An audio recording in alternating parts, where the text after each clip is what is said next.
The story begins with Gene Runcandel, a young man deeply lost in thought. His mind wanders to the legacy of his lineage, a clan of renowned swordsmen who control half the world with their unmatched martial prowess. This clan, the Runcandel family, is known for producing sword masters blessed with extraordinary talent and physical strength.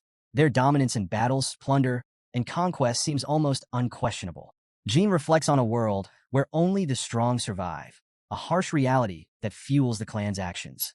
Gene himself is the youngest son of this infamous family. He recalls a pivotal moment from his childhood, the selection ritual.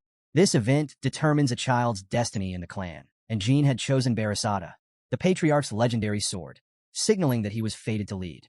His elder brother, Daytona Runcandel, had found his choice intriguing, as Barasada symbolized power and authority. At the time, everyone believed Jin's future would be nothing short of glorious. But reality turned out quite differently. Despite the overwhelming expectations, Gene lacked even a shred of talent for swordsmanship, the very essence of the Runcandel identity. This shortcoming earned him scorn and ridicule, with people calling him the disgrace of Runcandel. No matter how hard he trained, he remained far below even the clan's average skill level. The whispers and judgments followed him everywhere. He was, without question, the least talented Runcandel in history. One day, while practicing alone with a wooden sword, Gene found himself interrupted by two of his older brothers, Haytona and Daytona Runcandel.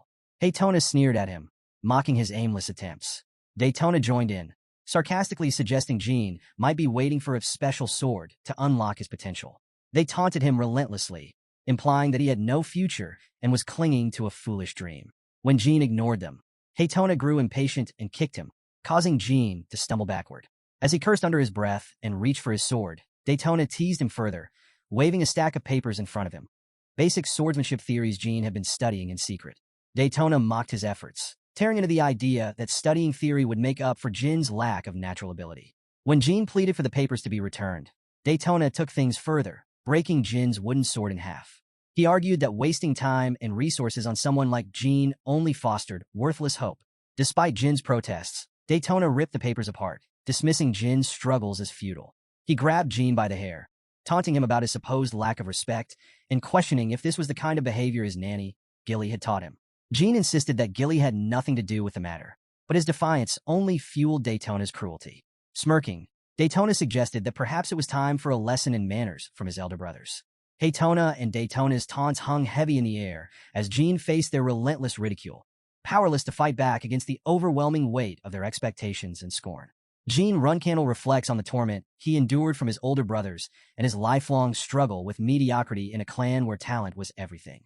Despite their cruelty and his own lack of swordsmanship skill, he clung to a belief. If he worked hard enough, he could earn their respect and become a valued member of the Runcandel clan. For years, Gene convinced himself that perseverance alone could overcome his shortcomings. But that belief was shattered when he was formally expelled from the clan. At 25, Gene found himself kneeling outside the clan's doors, his fate decided. His hard work was deemed commendable enough to spare his life. But he was cast out, left to wander the world without purpose or direction. This turning point, though painful, led to a life-changing discovery. During his aimless journey, Gene met a master who revealed a secret. He did have talent after all, though it was forbidden in the Runcandel clan. Gene had a natural aptitude for magic, a skill that clashed with his family's rigid focus on swordsmanship. Fast forward 3 years, Gene now stands in a room, explaining his refined understanding of magic. By harmonizing the natural flow of mana with his own, he can recover his strength and amplify the potency of his next spell. As he demonstrates this newfound mastery, an unexpected surge of black magic fills the room. Startled, Gene demands to know the source. A voice responds, introducing itself as Sodaret, the Master of Shadows. Sodaret claims to be a supreme being of darkness, offering Gene a contract. If Gene agrees, he will gain unimaginable spiritual power and immunity to all curses. Gene feels an oppressive chain tightening around his heart as Sodaret continues. The entity reveals that Gene has been under a curse since childhood, a curse known as Bladed Illusion. This curse suppressed his talent with the sword, an affliction especially cruel for someone born into the Runcandel clan. Realizing the implications, Gene finally understands why he was drawn to Sodaret and magic in the first place. Sodaret assures him that no curse will harm him any longer and declares Gene his contractor. As the chain around Gene's heart shatters, Sodaret leaves him with a declaration. Gene Runcandel will become the magic swordsman of the century. With that, the black aura dissipates, and Jean is left standing alone in the room. Gripping his sword, Jean steps outside and lifts the blade toward the sky. For the first time, he feels its weightlessness, as if it's an extension of his own arm. He smiles, realizing the least talented boy in Runcandel history is gone forever. Now armed with the combined power of swordsmanship and magic, he envisions a new path, one where his hard work finally bears fruit. Jean resolves to forge a name for himself outside the shadow of his family. But fate tests him once again. Severely injured and trapped beneath heavy rubble, Jean lies helpless. His body feels impossibly heavy, and his strength wanes. Hearing faint screams in the distance, he calls out, desperate for anyone, to answer. He wonders if his master, Soderette, might intervene, but the silence that follows is deafening. As despair sets in, Jean looks at his surroundings and questions his fate. Was this truly his destiny? To die here, alone and powerless, despite all he had achieved? He laments the lack of time to use his newfound abilities, the endless possibilities lost to cruel circumstance. Jin's thoughts linger on everything he could have done if given just one more chance. The flicker of determination in his heart refuses to fade, even as darkness threatens to claim him. Jean Runcandel, broken and desperate, pleads for another opportunity, a chance to prove himself and rewrite his destiny. As the darkness surrounds him, the scene shifts abruptly, pulling him back to his childhood. He finds himself sitting on the ground, surrounded by familiar faces from his clan. Confused, he looks around and realizes with a mix of shock and certainty, he's dead. Or at least he was. Before he can process what's happening, Gilly appears, wishing him good luck. Her presence puzzles him, but then his eyes fall on the sword in front of him. Barasada, the patriarch's legendary blade. It's the same sword he chose during the selection ritual all those years ago. Astonished, Jean realizes he's been transported back to the day of that fateful event, now reliving it as a 1-year-old child. Reflecting on his previous life, he remembers choosing the sword by pure chance. This time, however, Jean resolves to take control of his fate. As he grabs Barasada, a man nearby marvels at the sight, declaring that the youngest of the Runcandel family has selected the patriarch's sword. A gray-haired elder is equally shocked, announcing that the selection ritual is complete and ordering Jean to be moved to Storm Castle, a place reserved for the clan's future leaders. The story then jumps 6 years ahead. Jean, now a child at Storm Castle, struggles to reach a book on a high shelf. Reflecting on his situation, he notes that he's been stuck here for 6 years due to the house rules. Until he turns 10, he's confined to this place. As he finally grabs the book, he flips through it, only to find it dull and uninteresting. Later, in his room, Jean encounters Gilly, who informs him of a disturbing sight, a dead bird left inside his chambers. Jin's suspicions immediately fall on his older brothers. Not long after, Daytona Runcandel enters, mocking Jean by calling the gruesome scene beautiful. He explains with a twisted smirk that a servant girl had found the bird and deemed it a waste. Daytona Runcandel soon joins in, sarcastically asking if Jean is so moved by their gift that he's about to cry. Remaining calm, Jean covers the bird with a cloth, though his mind races with thoughts about his brothers. He knows what they are capable of. Even at such a young age, they have already begun to show their ruthless nature, earning infamy as killers. To them, this cruel act was nothing more than a game. Daytona mocks Jean further, taunting him not to cry because, in his words, it's an ugly sight. Jean doesn't respond, his silence fueling their arrogance. Daytona sneers, suggesting Jean is acting aloof simply because he's destined to become the patriarch. He questions why someone with such a grand fate walks around without Barasada at his side. As Jean attempts to speak, Daytona interrupts him, claiming Jean is too quiet to be heard. Then, Daytona moves to attack, but Jean grabs his hand mid-strike and sternly orders him to be quiet. The sudden shift catches Daytona off guard, and Jean doesn't hesitate. He punches Daytona in the chin with a force that sends a clear message. When Daytona steps forward, Jean strikes him as well, silencing any words of protest. With a fire in his eyes, Jean declares that he has been holding back all this time, enduring their torment, but no longer. He lands another blow on Daytona, leaving him stunned. Jean warns them both that, from this moment forward, it would be best if they stayed out of his sight. For the first time, Jean asserts his strength, taking the first steps to claim control of his fate. Khan enters the tense scene to find Daytona and Daytona sprawled on the ground. He demands an explanation. Jean Runcandel quickly replies, claiming that his brothers started fighting each other and then collapsed. When pressed for clarification, Jean repeats his statement, maintaining a calm demeanor.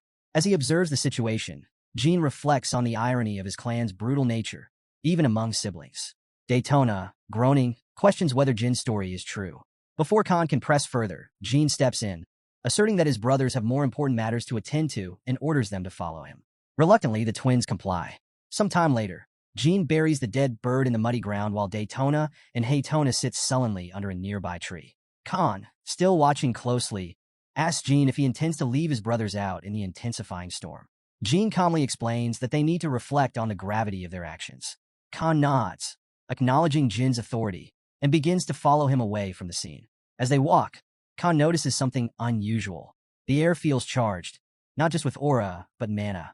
He observes faint traces of magic emanating from Jin's hands and suddenly realizes that the earlier conflict wasn't a simple fight among siblings. The implications trouble him deeply.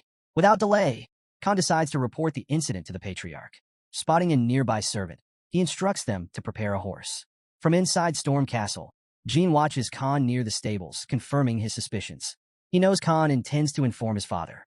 Though Khan is their guardian knight, his primary role is as an overseer, and there's no way he would overlook the magic surrounding Jean. Gazing at his hands, Jean observes the faint glow of spiritual power, proof of his contract with Saderet. He reflects on how the curse immunity granted by Saderet has freed him from the oppressive bladed illusion curse. The title of the dunce of the Runcandel clan no longer applies. This life, Jean decides, will be entirely different. As he contemplates his future, Saderet suddenly appears, placing a hand on Jin's shoulder. The entity reassures Jean of the validity of their contract in this life, a promise of untold potential. Jean knows that his next step is clear. He must face his father. Khan knelt before the patriarch, recounting the recent events at Storm Castle. He described how the youngest child of the clan had boldly stepped forward to face the formidable Tana twins. Listening intently, the patriarch's expression hardened with resolve. He commanded Khan to gather the flag bearers, stating that it was time to meet this youngest member face to face. Not long after, Joshua Runcandel, another prominent figure within the clan, arrived with an update. 7 flag bearers and 200 elite knights were already assembled and standing by. The patriarch nodded in approval, his voice firm as he declared that they would depart for Storm Castle immediately. Elsewhere, Mary Runcandel, the 7th successor of the clan, perches in a tree with her brother Deepus. Curious about the patriarch's sudden interest in Storm Castle, she presses Deepus for information. She mentions having already asked their sister Luna, who claimed to know little, as Mary herself had been preoccupied dealing with magicians. Deepus, the 4th successor, speculates that their father's visit might relate to the Tana twins, who are expected to arrive at Storm Castle next year. However, he ultimately concludes that the real reason is likely their youngest brother. Mary questions why their father would bother visiting Jean, even if he did choose the patriarch's sword during the selection ritual. Deepus responds that, while it might not seem necessary, one can never truly predict their father's intentions. Mary, though skeptical, concedes that their father rarely acts without reason. Together, they ponder the implications of the patriarch's sudden move. At that moment, the 1st successor of the Luna Runcandel calls out to Mary. Startled, Mary quickly apologizes to her older sister, but she can't help wondering if their youngest sibling is important enough for their father to meet him personally. Meanwhile, Gilly assists Jean Runcandel in getting ready. She's in disbelief that the patriarch himself is visiting the castle. Curious, she asks if Jean thinks this visit is for him. Jean admits he's not sure, but guesses that their father must have been informed by Khan. Given Khan's strict and methodical nature, he would never jump to conclusions about anything, let alone something as unusual as magic. Jean suspects their father is coming to investigate a troubling mystery: why his youngest son appears to be using a power that isn't mana or aura. The patriarch wouldn't ignore something that could influence the future of the Runcandel clan. After a while, the patriarch arrives at Storm Castle. Soldiers bow in deference as he strides through the hall, exuding authority. Without hesitation, he orders the Tana brothers to be summoned. Haytona Runcandel and Daytona Runcandel soon stand before him, both answering his call without hesitation. The patriarch wastes no time, asking them to explain their role in the recent altercation with Jean. Haytona, defensive, claims they did nothing wrong. Daytona adds that it was Jean who attacked first, wielding an unusual ability, something neither mana nor aura, but an odd, forbidden form of magic. Both brothers emphasize that magic is strictly forbidden in the Runcandel clan. Their sister Mary quickly agrees, urging the patriarch to interrogate Jean before he has a chance to hide anything. The patriarch rises, his presence commanding complete silence.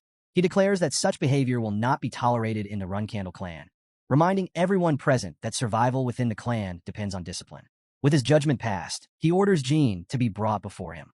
Jean enters the grand hall and immediately feels the weight of his father's gaze. Chiron Runcandel, The patriarch is the strongest and coldest man Jean has ever known. Chiron isn't just a warrior. He's a Genesis knight who has ascended to near mythical status, becoming a being akin to a demigod. Once an ordinary man, Chiron's ascension stripped him of human emotions, leaving him with a single, unwavering obsession: the prosperity of the Runcandel clan. To someone like him, a son with no talent for swordsmanship like Jean was as good as invisible. But Jean is no longer the boy he once was. In this life, he vows, no one will ignore him. He stands before his father with determination and bows, addressing him formally as the patriarch. Chiron immediately questions this formality, asking why Jean does not address him as father.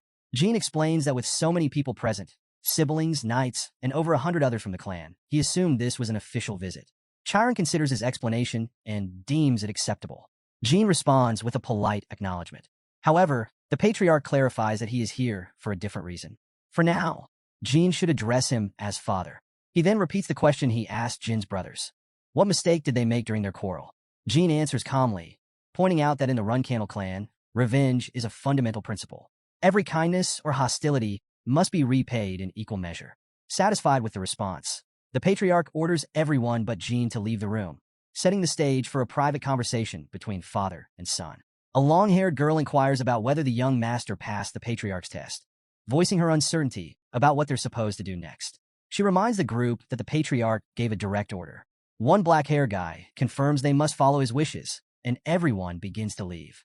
Mary Runcandel, however, can't help but think to herself, a one-on-one meeting with their father? That's no small thing. It suggests their little brother might be more capable than he seems. Inside, the patriarch begins his private conversation with Jean. He explains that the Tana brothers claim Jean used a strange power during their confrontation. In the Runcandel clan, magic is strictly forbidden because it's seen as a crutch, limiting one's potential in swordsmanship. He directly asks Jean about the nature of his power, warning that if it is indeed magic, the consequences will be severe. Jean knows there's no dodging the issue now that his father has caught wind of his unique abilities. Calmly, he explains that he isn't sure what his power is. It's neither aura nor magic, and even he struggles to classify it. To clarify, he demonstrates the ability, suggesting the patriarch could give it a name if he wanted to. The patriarch's expression shifts as he recognizes the power. This isn't just any ability. It's the same power wielded by the first patriarch of their clan. He identifies it as the spirit of Barasata. For the first time, he begins to see the significance of Jin's potential. He elaborates, revealing that this power is linked to Sadaret, the so-called god of shadows. Curious, Jean asks about this mysterious figure. The patriarch explains that Sadaret forged a contract with the first patriarch of the Runcandel clan, binding himself to their family. However, since the first patriarch's death, Sadaret had not been seen or felt within the clan until now. Somehow, through Jean, Sadaret has returned. Intrigued, Jean poses a bold question. Is this god of shadows stronger than the patriarch himself? The response is as unexpected as it is honest. The patriarch admits that he has never fought a god, so he cannot say for sure. Jean marvels at his father's straightforwardness, finding it both humbling and fitting for someone so powerful. The patriarch rests his hand on Jin's head, remarking that it's a thought-provoking question, one that opens up a larger discussion about power, destiny, and the unknown. He silently concludes that visiting Jean today was the right decision. Then, he asks Jean an important question. How does he plan to use the spirit of Barasata? Jean responds that he intends to use it for the clan's benefit. His father laughs, dismissing the claim as a transparent lie. After all, Jean had just beaten his older brothers and left them out in the storm. How could someone so rebellious claim to serve the clan? He urges Jean to speak honestly. Realizing his father isn't easily deceived, Jean admits the truth. He wants to use this power for himself. The patriarch nods in approval, satisfied with the honesty. He remarks that he likes Jin's answer and warns that he'll be watching closely from now on. With that, the patriarch leaves the room. As the door closes, Jean breathes a sigh of relief. It's over. Not only has he gained the right to use the spirit of Barasata freely, but he's also caught his father's interest. The encounter went better than he could have hoped. Reflecting on his past life, Jean knows this time, things will be different. Later, Mary Runcandel pays him a visit, carrying a box. She hands it to Gilly, explaining that it's a special gift for Jean from his sister. She instructs him to boil it, eat it well, and get stronger quickly, winking as she delivers the message. Jean is baffled by this sudden kindness. He can't help but wonder, why is he receiving such special treatment? After some time, Jean Runcandel opens the box Mary gave him and is utterly shocked to find a phoenix hard inside. He stares at it astonished. A phoenix heart, rare and unimaginably powerful. Why would Mary give such a treasure to a mere 7-year-old? His thoughts race as he recalls Mary Runcandel's reputation. She's not just the 7th flag bearer of the Runcandel clan or a 6-star knight. She's Windfury Mary, also secretly nicknamed the Madwoman of the southern region. It clicks. This is so typical of his battle-hungry, slightly unhinged sister. By gifting him such a valuable item, she isn't just helping him grow stronger. She's setting him up to become a worthy opponent for her to fight someday. Jean knows the Phoenix Heart's potential. Consuming it at his age could enhance his fire tolerance and accelerate his physical growth. He also realizes its significance to 6-star magicians, who use it to summon phoenixes. A bold thought crosses his mind. Perhaps, in this life, he might eventually summon a real phoenix with his own hands. Just then, Gilly enters the room carrying food. She asks if he's been waiting long. Jean thanks her as she places the meal on the table. Gilly casually mentions that Mary left him quite the remarkable gift, suggesting he eat it while it's still warm. Before Jean can dig in, Haytona Runcandel and Daytona Runcandel enter the room. Jean, unbothered, asks if they've come for a reason. Daytona's eyes dart to the meal and comments on how generous the portion seems for one person. Haytona agrees, recalling the large pot Gilly had been carrying earlier. Jean smirks and asks if they're eager to share the meal. The brothers nod enthusiastically. Calmly, Jean says they can on one condition. Cut to later, and the Tana brothers are hard at work digging outside a cave. Daytona grumbles, questioning why they're doing such menial labor. Haytona complains that the area looks barren and demands to know what Jean expects to find here. He frets over someone discovering their little excavation, but Daytona brushes it off, reasoning that if anyone gets in trouble, it'll be Jean. Despite their complaints, they admit the soup they had earlier was worth it. Daytona even mutters that their little brother is a bit terrifying. When they finally return to the estate, covered in mud, Jean greets them with a smug remark about their quick return. A nearby servant looks on in shock, but Daytona snaps at him to stay quiet. They've done what Jean asked, and now they want their reward, the soup. Jean nonchalantly points to a spot and says he left it for them there. The brothers rush over, only to find 2 tiny spoons of soup placed on a plate. Is this some kind of joke? Daytona exclaims, outraged. It's barely a teaspoon. Haytona adds in disbelief. Jean shrugs. I said I'd share, didn't I? I never said how much. He wishes them an insincere, enjoy your meal, and walks away, leaving the brothers to stew in frustration. Later, Jean returns to the cave and inspects the area. To his surprise, the brothers had followed his instructions perfectly. He expected them to do a sloppy job, but the site was excavated with precision. He touches the cave wall, assessing its thickness. A simple 1-star spell would be enough to break through. The thought energizes him. Lately, he's felt restless, with his mana building up but no outlet to use it. He activates his magical power, causing the roof to tremble. Chains rattle as a door reveals itself, hidden behind the wall. Jean smiles to himself. He's finally found it, the Runcandel clan's secret library. A place he never had the chance to visit in his past life. Standing there feels surreal. He recalls something his elder brother once told him. A special activation phrase is required to enter when a member of the clan comes to seek consolation from Murakan. Speaking the phrase, Jean unlocks the door and steps inside. This secret library isn't just any archive. It's a treasure trove of forbidden knowledge. Books and tomes taken from the clans that the Runcandels had defeated over the last 1,000 years. Normally, only the clan's flag bearers are permitted access. But this time, Jean is determined. His future begins here. As Jean steps inside the library, he is immediately struck by its sheer size and grandeur. The vast collection of secrets hidden within these walls almost overwhelms him. He recalls Deepu's Runcandel once dismissing this place as irrelevant, telling him he didn't deserve to know about it since he had no right to become a flag bearer. Yet here he is, standing in the very heart of the library, determined to prove its worth. He vows to make good use of it. Moving forward, his attention is drawn to a large tube in the center of the room. To his surprise, there's a figure inside. As he approaches, he notices the figure is covered in scales, not human. He places his hand on the tube, his mind racing with questions. Why is this here? Could it be connected to the Runcandel family? Jean wonders aloud if the figure is Black Dragon Murakan. The old legend surfaces in his mind. Black Dragon Murakan, who lost to the first patriarch and fell into a deep slumber. Could this be proof that the tale was true? Shaking off the distraction, Jean reminds himself he's here for a purpose. It's not the time to get sidetracked. He needs to find the secret tomes. After some searching, he finally discovers them. The hidden tomes taken from countless clans defeated by the Runcandels over the past 1,000 years. Picking up one, he notes that it's from the once-renowned Swordmaster clan, the Kungan clan. As he flips through the pages, he marvels at the complexity of its content. realizing it's challenging even for someone of his 3-star level. While he wishes he could take the tome with him, he knows the risk of being caught is too high.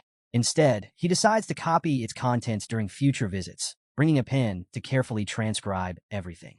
Later, Jean is in his room, absorbed in reading, when Gilly enters with cake and milk. The scene shifts to a flashback. Jean remembers hearing a noise in the library and asking who's there. Looking around nervously, he reasons there's no way anyone else would visit the Storm Castle library at this hour. Suddenly, Black Dragon Murakan emerges. Jean freezes, caught off guard. Why is Murakan awake? In his past life, he remembers nothing about the dragon waking up. Struggling to stay calm, he reminds himself that Murakan is supposed to be the clan's guardian dragon. If he acts respectfully, he might avoid trouble. Introducing himself as a child of the Runcandel clan, Jean greets Murakan with politeness. But Murakan bristles at being called a guardian, clearly annoyed by the title. He accuses the clan of spreading misinformation about him and wonders how Jean has the audacity to perpetuate such a claim. Still, Murakan holds back his temper, noting that Jean is just a small, insignificant individual. As Jean observes Murakan, he realizes the dragon seems irritated, muttering under his breath about waking up for the first time in 1,000 years only to find a little brat. Murakan sniffs the air and demands to know why Jean carries the scent of spiritual energy. Caught off guard, Jean asks about spiritual energy. Murakan explains that even after 1,000 years, he recognizes the scent. The dense spiritual energy surrounding Jean is something only contractors like Timar would possess. Jean begins to suspect this energy might be what caused Murakan to wake up. Murakan searches the area, determined to find the source of the spiritual energy. Seizing the opportunity, Jean calls for his attention. Murakan turns to him, asking if he has something to show. In response, Jean reveals the power connected to Sadaret, the god of shadows, and asks if this is the energy Murakan sensed. Murakan confirms it but scoffs at Jin's mention of Sadaret, dismissing the claim as a joke. But as he looks more closely at Jean, something changes.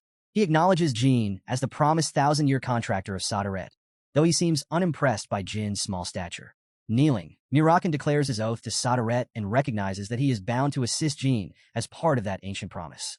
Jean reflects on the gravity of the situation, but Murakan cuts in, noting that he'll explain the details later. Having just woken up, Murakan admits he's still disoriented and suspects much of this may be hard for someone of Jin's age to grasp. Finally, Murakan introduces himself formally. He is Sadaret's proxy, friend, and the last descendant of the first being of Shadow, capable of transforming into a dragon. He reaffirms his promise to the god of shadows and pledges to stay by Jin's side from now on, fulfilling the 1,000-year contract. Jean Runcandel is astonished as he observes Murakan, the black dragon, standing before him amidst an atmosphere thick with mana. Realizing that Murakan will be accompanying him from now on, Jean tries to process the weight of this moment. Murakan prompts him to introduce himself, and Jean obliges, declaring himself as Jean Runcandel, the 13th and youngest child of the clan. As he reflects on Murakan's history, Jean recalls that Murakan Mountain, where Storm Castle is located, was originally named after this legendary dragon. Murakan was once a dominant ruler of the region, feared and respected for his immense power. However, 1,000 years ago, Murakan lost a climactic battle to the clan's first patriarch, Timar Runcandel. After conceding defeat, Murakan granted the clan the mountain and Storm Castle before falling into a deep slumber. Jean now understands that Murakan is not an enemy, but rather a trusted ally and friend of the first patriarch. This revelation leads Jean to connect the dots. Contractors of gods are often accompanied by guardian dragons, but the lack of information about Sadaret's dragon always puzzled him. Now, it all makes sense. Murakan's 1,000-year slumber is why the details were lost to time. In the present, Jean returns to the secret library, wondering if Murakan's awakening means he now has a guardian dragon of his own. As he announces his arrival, Murakan responds with a casual, "I'm back too." Jean realizes they'll be spending much more time together, and he decides to use the opportunity to ask Murakan questions while he can. Months pass since Murakan's awakening, and Jean visits the library regularly. During one such visit, while Murakan is happily devouring cake, Jean decides to ask about the legendary battle between Murakan and Timar. Murakan, however, brushes it off, saying it happened 1,000 years ago. How could he possibly remember the details? One thing Jean has learned about Murakan is his eccentric obsession with strawberry pies. Murakan interrupts the conversation to count the desserts and, with great concern, declares there's a severe shortage. Only 7 pies left. He quickly shifts the topic, asking Jean what he does during his library visits. Jean explains that he spends his time transcribing the secret tomes. Since removing the originals would risk discovery, he painstakingly copies their content by hand. Curious, Murakan asks if Jean actually understands what he's writing. Jean admits he grasps about 30%, which he doesn't find particularly impressive. To Jin's surprise, Murakan commends him, pointing out that most people wouldn't even attempt such a feat. He reassures Jean that for someone his age, he's doing remarkably well. Jean acknowledges the praise, but adds that being a Runcandel means certain expectations come with the name. With 12 older siblings, plus his father, mother, and the clan elders, the bar is always set incredibly high. If he wants to surpass them, he knows he must achieve far more. Jean then asks Murakan if Timar Runcandel, the first patriarch, would have understood these books at his age. Murakan chuckles, revealing that when Timar was Jin's age, he couldn't comprehend a single sentence from such a text. However, he quickly adds that theory and real combat are two different things. Timar's strength wasn't in studying. It was in his unmatched skill on the battlefield. Murakan reassures Jean, acknowledging his talent. While he may not yet measure up to Timar, Jean has two major advantages. He is Sodaret's contractor, just as Timar was, and he has the intelligence to understand complex knowledge. Murakan advises Jean to train consistently and avoid impatience, emphasizing that with time and dedication, Jean has the potential to grow as strong as, or perhaps even surpass, Timar. Skeptical but intrigued, Jean asks if Murakan truly believes he can surpass the first patriarch. Murakan confidently responds that he does. He then asks if Jean knows Sodaret's nickname. Jean admits he doesn't, leaving the question hanging in the air as their conversation continues. Murakan explains to Jean that Sodaret's power is infinite, signifying that as Sodaret's contractor, Jin's potential has no limits. To emphasize his point, Murakan gestures towards him dramatically before giving him a playful pat on the back. Sensing Jin's lingering doubts, Murakan offers to lift his spirits by teaching him a new skill. Intrigued, Jean asks what the skill is. With a grin, Murakan reveals the name, Shadow Energy Liberation. Curious, Jean asks what it entails.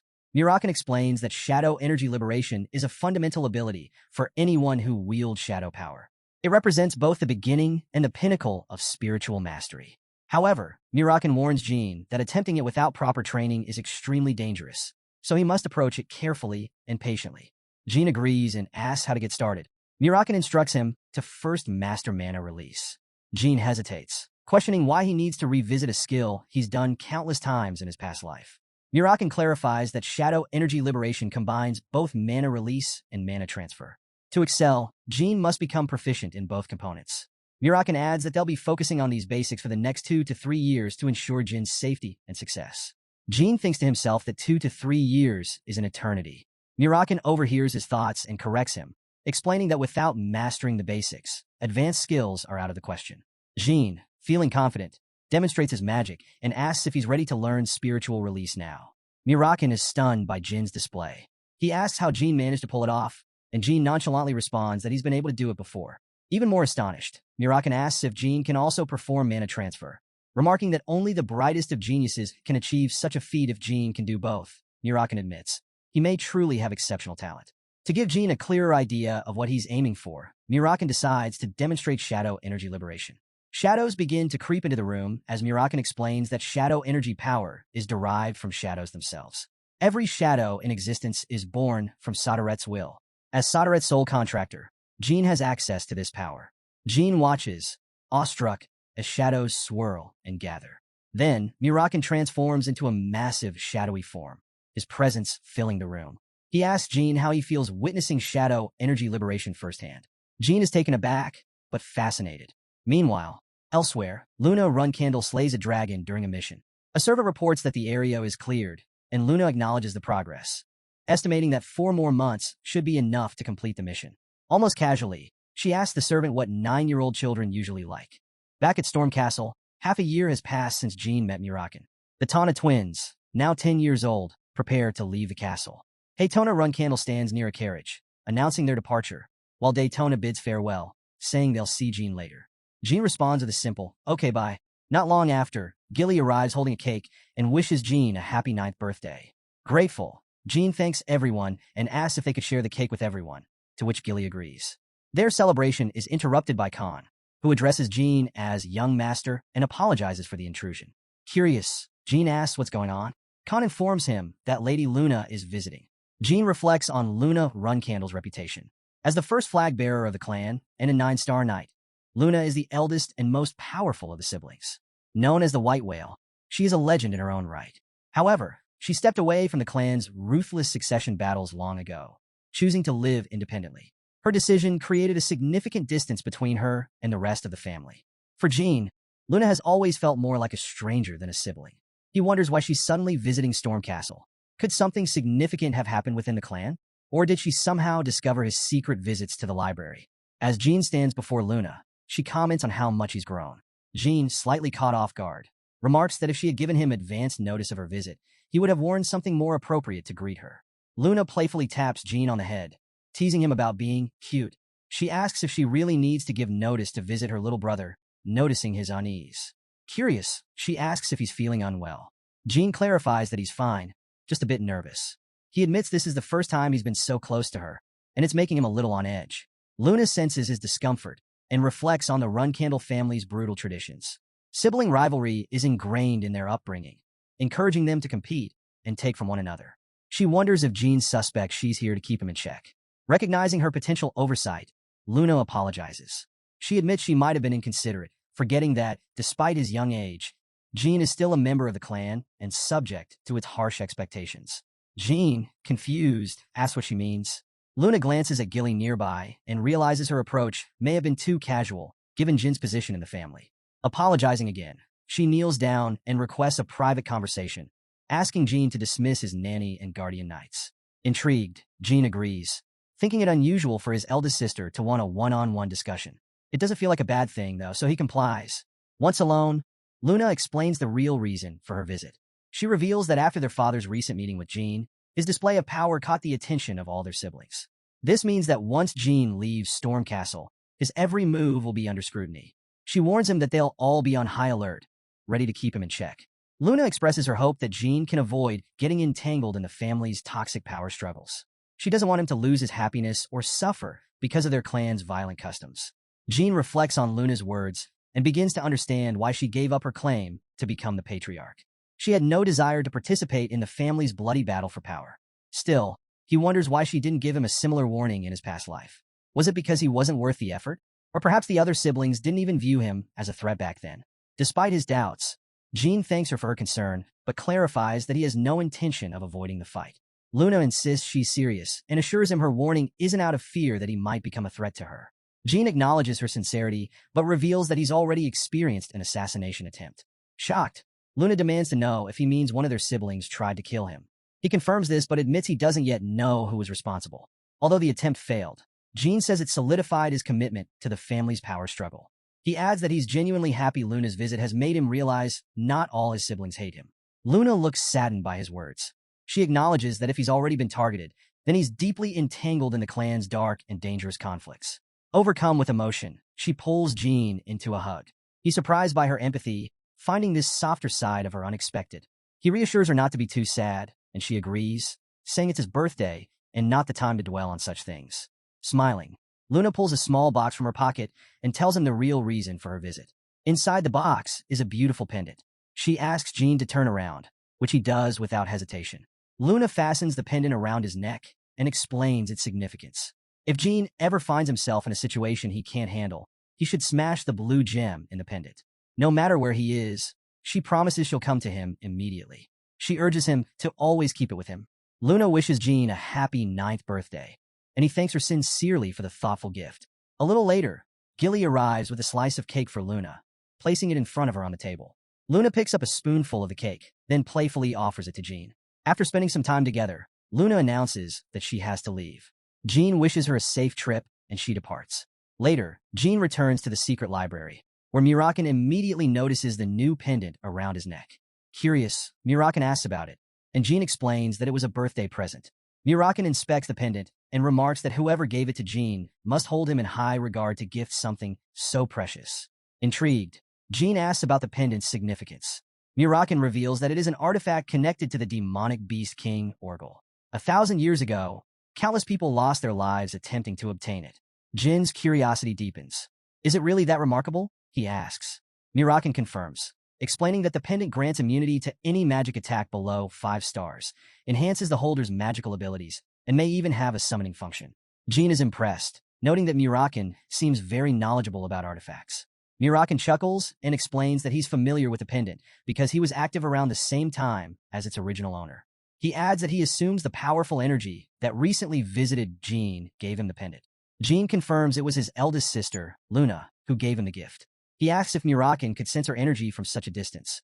Murakan says he could and suggests that Luna might have sensed his energy too. Jean is alarmed. Does that mean she knows about my powers? Murakan reassures him. Luna likely won't report anything to the clan, and Jean has no reason to worry. He points out that Luna gave him such a valuable gift without hesitation, which is a clear sign of her loyalty. Still uncertain, Jean asks if Murakan truly believes Luna can be trusted. Murakan firmly replies that she is someone Jean can rely on. Meanwhile, Luna reflects on her visit. She had sensed a strong energy at Storm Castle, something that wasn't there before. Deciding to trust her youngest brother, she resolves to act as though she's unaware of his growing powers. Silently, she promises herself that no matter what Jean does or who he becomes, she will always support him. As Jean reflects on his time at Storm Castle, he's surprised by how much he's gained. What he thought would be a dull period has turned out to be transformative. He earned his father's recognition and expectations, received the Phoenix Heart from Mary, connected with Luna, and even met the guardian dragon, Murakan, none of which he could have imagined in his previous life. Now, as he approaches his 10th birthday, he sees how drastically things have changed. While practicing with Khan, Jean acknowledges that his time at Storm Castle is coming to an end, and he is preparing to return home.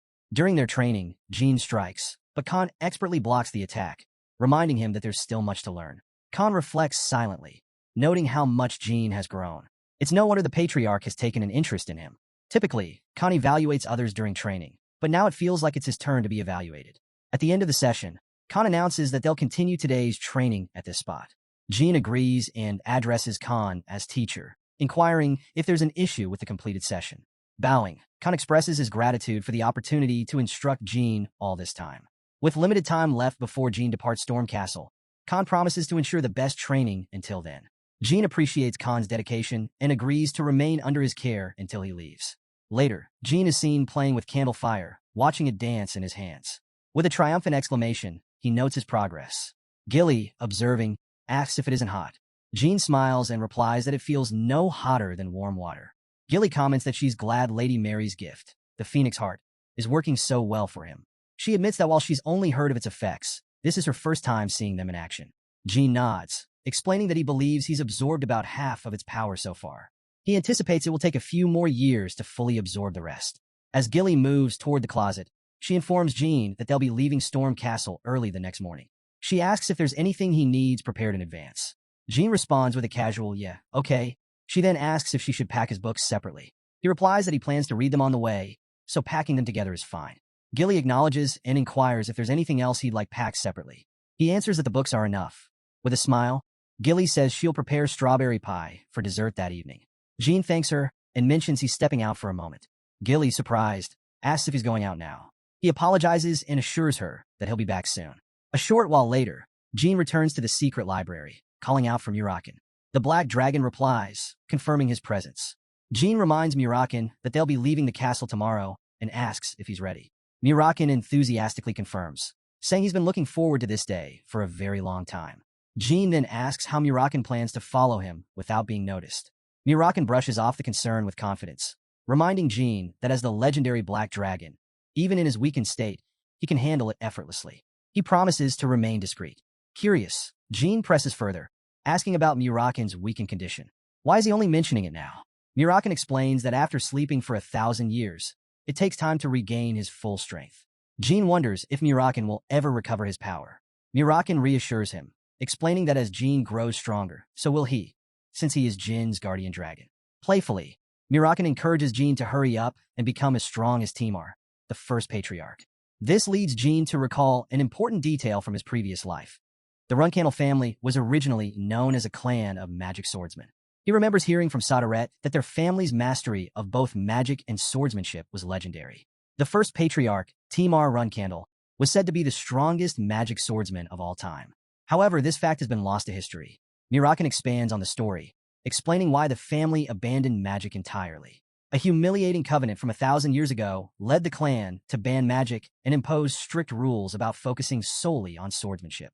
Though people still praise Murakan as the family's guardian dragon, he notes they would likely feel uneasy if he made a public appearance today. 1,000 years ago, however, his presence would have inspired awe and reverence, as he was associated with the most respected figure in the world. Jean doubts this, wondering aloud if the Runcandel family would really react that way. Murakan chuckles and asks if it sounds too far-fetched. Regardless, he assures Jean that he'll remain hidden to avoid detection. Jean agrees, acknowledging the need for caution. Murakan then points out a potential issue. If someone checks his usual spot in the library and finds it empty, they might grow suspicious. Jean asks how Murakan plans to handle that.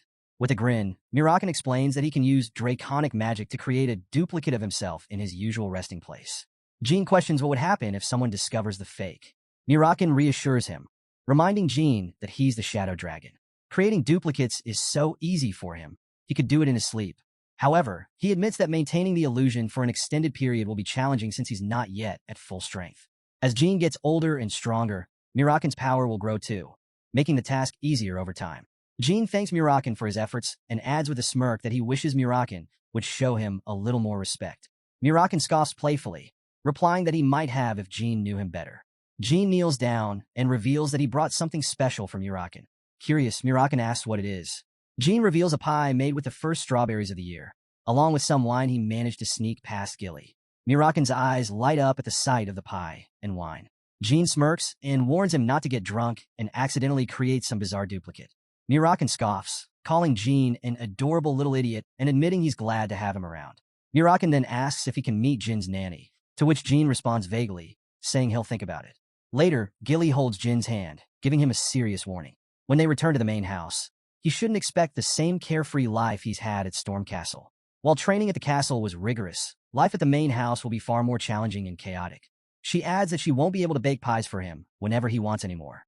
Jean reassures her that he understands what lies ahead and promises to work hard when they return. Gilly nods, vowing to support him as best she can. Just then, Guardian Knights Jerome and Holt arrive, announcing their readiness to escort Jean to the Garden of Swords. Jean acknowledges them and signals for their departure. As they leave, Jean reflects on this moment. October 30th, 1790. The day he finally left Storm Castle to return to the Runcandel family's main house.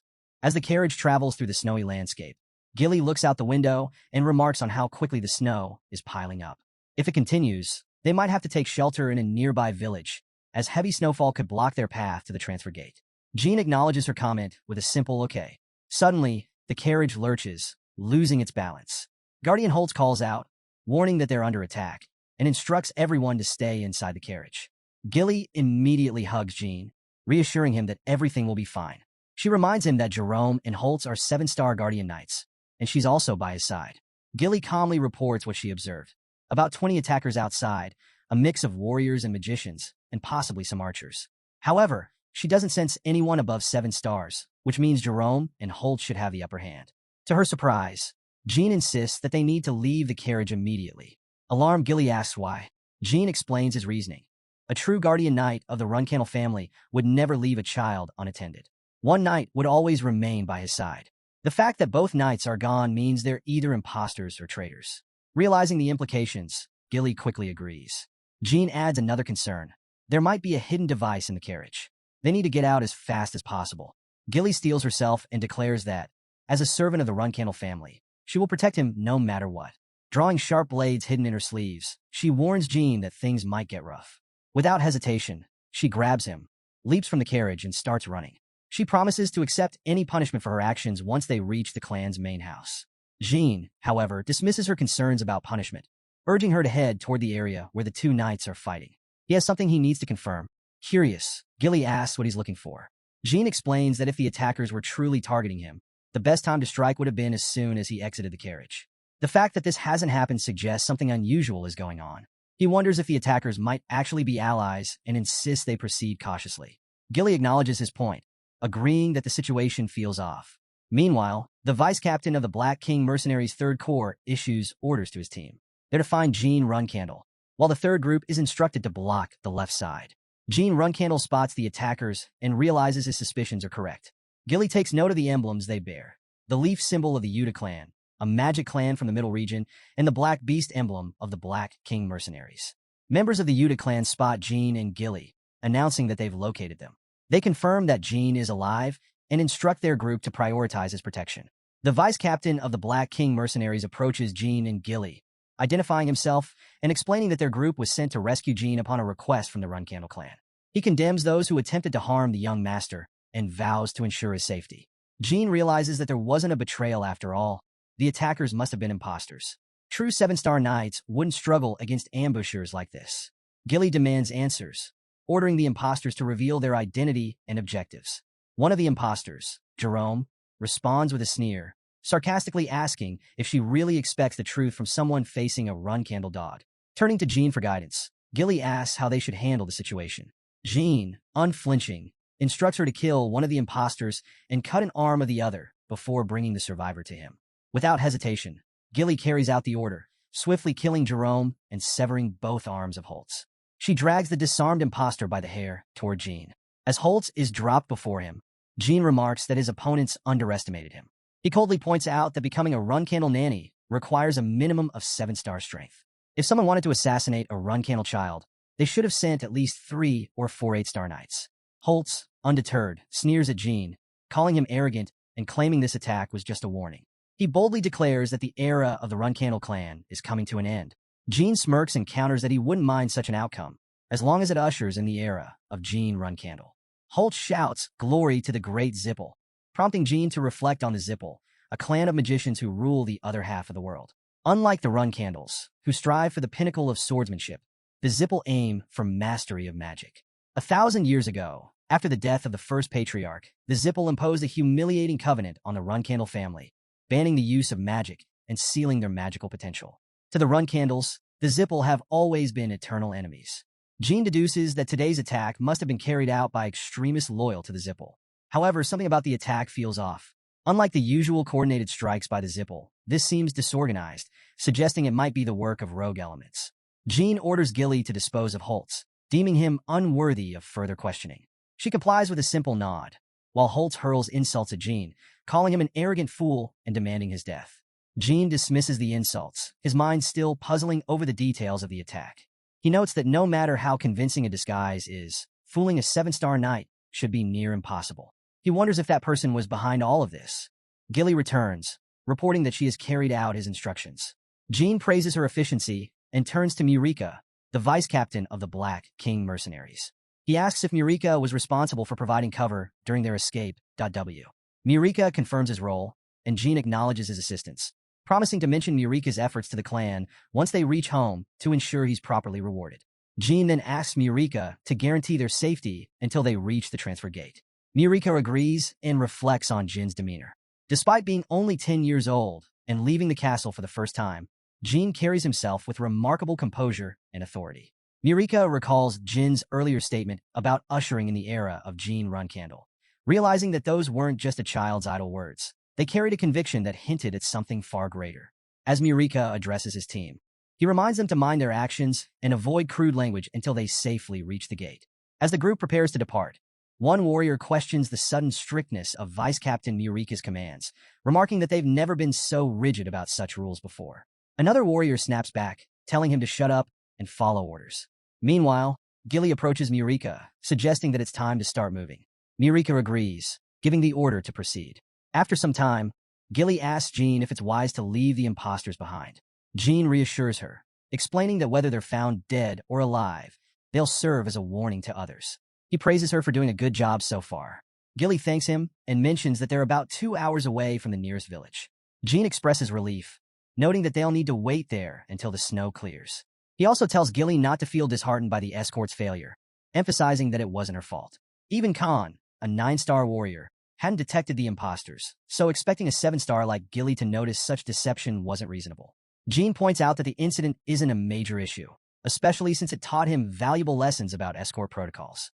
Still, Gilly apologizes, clearly feeling responsible. Jin's thoughts drift to his past life. Gilly, who had been his nanny then as well, had always tied her fate to his, remaining loyal even when the clan looked down on her because of his lack of talent. He recalls how she was unfairly treated and yet never once blamed him for her hardships. Even on the day he was exiled from the Runcandel clan, she had been exiled alongside him. Bowing her head, she had apologized for not serving him better, taking on a burden of guilt that wasn't hers to bear. Now Jean is determined to change that. Things are different in this life, and Gilly needs to toughen up. When Gilly repeats her willingness to accept punishment for what happened, Jean firmly tells her to stop blaming herself and to leave the incident behind. He reminds her that while she is his nanny, she's also his only guardian knight at the moment. If she lets minor setbacks like this affect her, it could compromise her ability to protect him in the future. I don't want to repeat myself, he says, locking eyes with her. Do you understand? Gilly, touched by his concern, promises to do her best to focus on her duties. She realizes Jin's words weren't meant to chastise her, but to encourage her. Resolved to stay sharp, she silently vows not to let him down again. Jin observes her shift in demeanor, feeling relieved to see her spirits lift. He thinks to himself that it's good to see her mood improve. It seems she's back to her usual self. After some time, they arrive at a hotel. The receptionist greets them warmly and asks how many rooms they'll need. Murika responds that they'll require 2 rooms. As Jin considers the situation, he recalls the earlier attack and suspects that the fake Guardian Knights may have played a role in their current predicament. His mind drifts to Transformer Bubear Gaston, a dangerous figure with a unique ability to execute perfect transformations, a rare privilege among dragons. However, not all dragons can wield this skill flawlessly, making Bubear's talent exceptional. Unfortunately, Bubear has a history of using his transformative abilities for nefarious purposes, causing chaos wherever he goes. As Jin heads to his room, he ponders the possibility of Bubear's involvement. If the imposters were connected to him, the situation could become far more complicated. Still, Jin reflects that he hasn't drawn too much attention to himself so far, which may work to his advantage. In his past life, Jin Runcandel had been arrested by the Beemit Special Forces at the age of 20. While someone like Bubear Gaston, with his transformative abilities, could potentially be a useful ally, Jin sees no reason to align himself with someone who has previously threatened him. Jin considers that before Bubear creates any bigger problems, it's worth checking if anything about him has changed from his previous life. Later, as Jin prepares for sleep, Gilly tells him she'll be right outside if he needs her. She leaves him to rest. Sometime in the night, Jin is woken by a noise. Annoyed, he grumbles about the commotion disturbing his much-needed sleep. Despite all his training at Storm Castle, his 10-year-old body still feels the strain. Wondering about the source of the noise, he glances toward the window and freezes in shock. A cat is perched there. Jin exclaims, asking aloud if the cat is really Murakan. Suddenly, he recalls Murakan mentioning that he'd conceal himself to follow Jin unnoticed. It clicks. Murakan has transformed into a cat to stay undercover. The cat lets out a loud, impatient meow. Jin quickly apologizes, explaining that he didn't mean to startle him and simply wasn't expecting this kind of transformation. Opening the window, he invites the cat inside. The feline leaps into the room and seamlessly transforms back into Murakan. Jin comments that he expected Murakan to blend in as a horseman or a servant, not a cat. Murakan explains that such disguises would have immediately drawn the attention of the clan knights. Turning into a cat was the safest option. Before the conversation can continue, Murakan's foot gets caught in a loose floorboard. He stumbles forward and smacks his face against the window, causing a loud noise. Hearing the commotion, Gilly rushes into the room, demanding to know what's going on. Spotting Murakan, she immediately grabs him by the neck, threatening to tear him apart if he doesn't explain who he is and what he's doing there. Jin steps in, trying to calm her down. Wait, Gilly, he calls out. Murakan, unfazed, focuses instead on his love for strawberry pie, casually acknowledging that he and Gilly have finally met. Confused, Gilly asks what he means by that. Jin realizes the situation is spiraling. He introduces Murakan, explaining that he is none other than the Runcandel clan's guardian dragon, the Black Dragon Murakan. However, Murakan seems far more interested in Gilly, calling her his precious strawberry pie. Flustered, Gilly quickly bows and apologizes for being disrespectful to a guardian, asking for forgiveness. In a lighthearted tone, Murakan assures her there's no need to worry, happily forgiving his strawberry pie. Still confused, Gilly asks why he keeps calling her that. Murakan enthusiastically explains it's because of the wonderful, perfect strawberry pie she makes. Gilly turns to Jin, raising an eyebrow. So, this is why you've been asking for pies every day. Murakan invites her to sit, eager to explain further. Once they're seated, Gilly remarks that much has happened without her knowledge.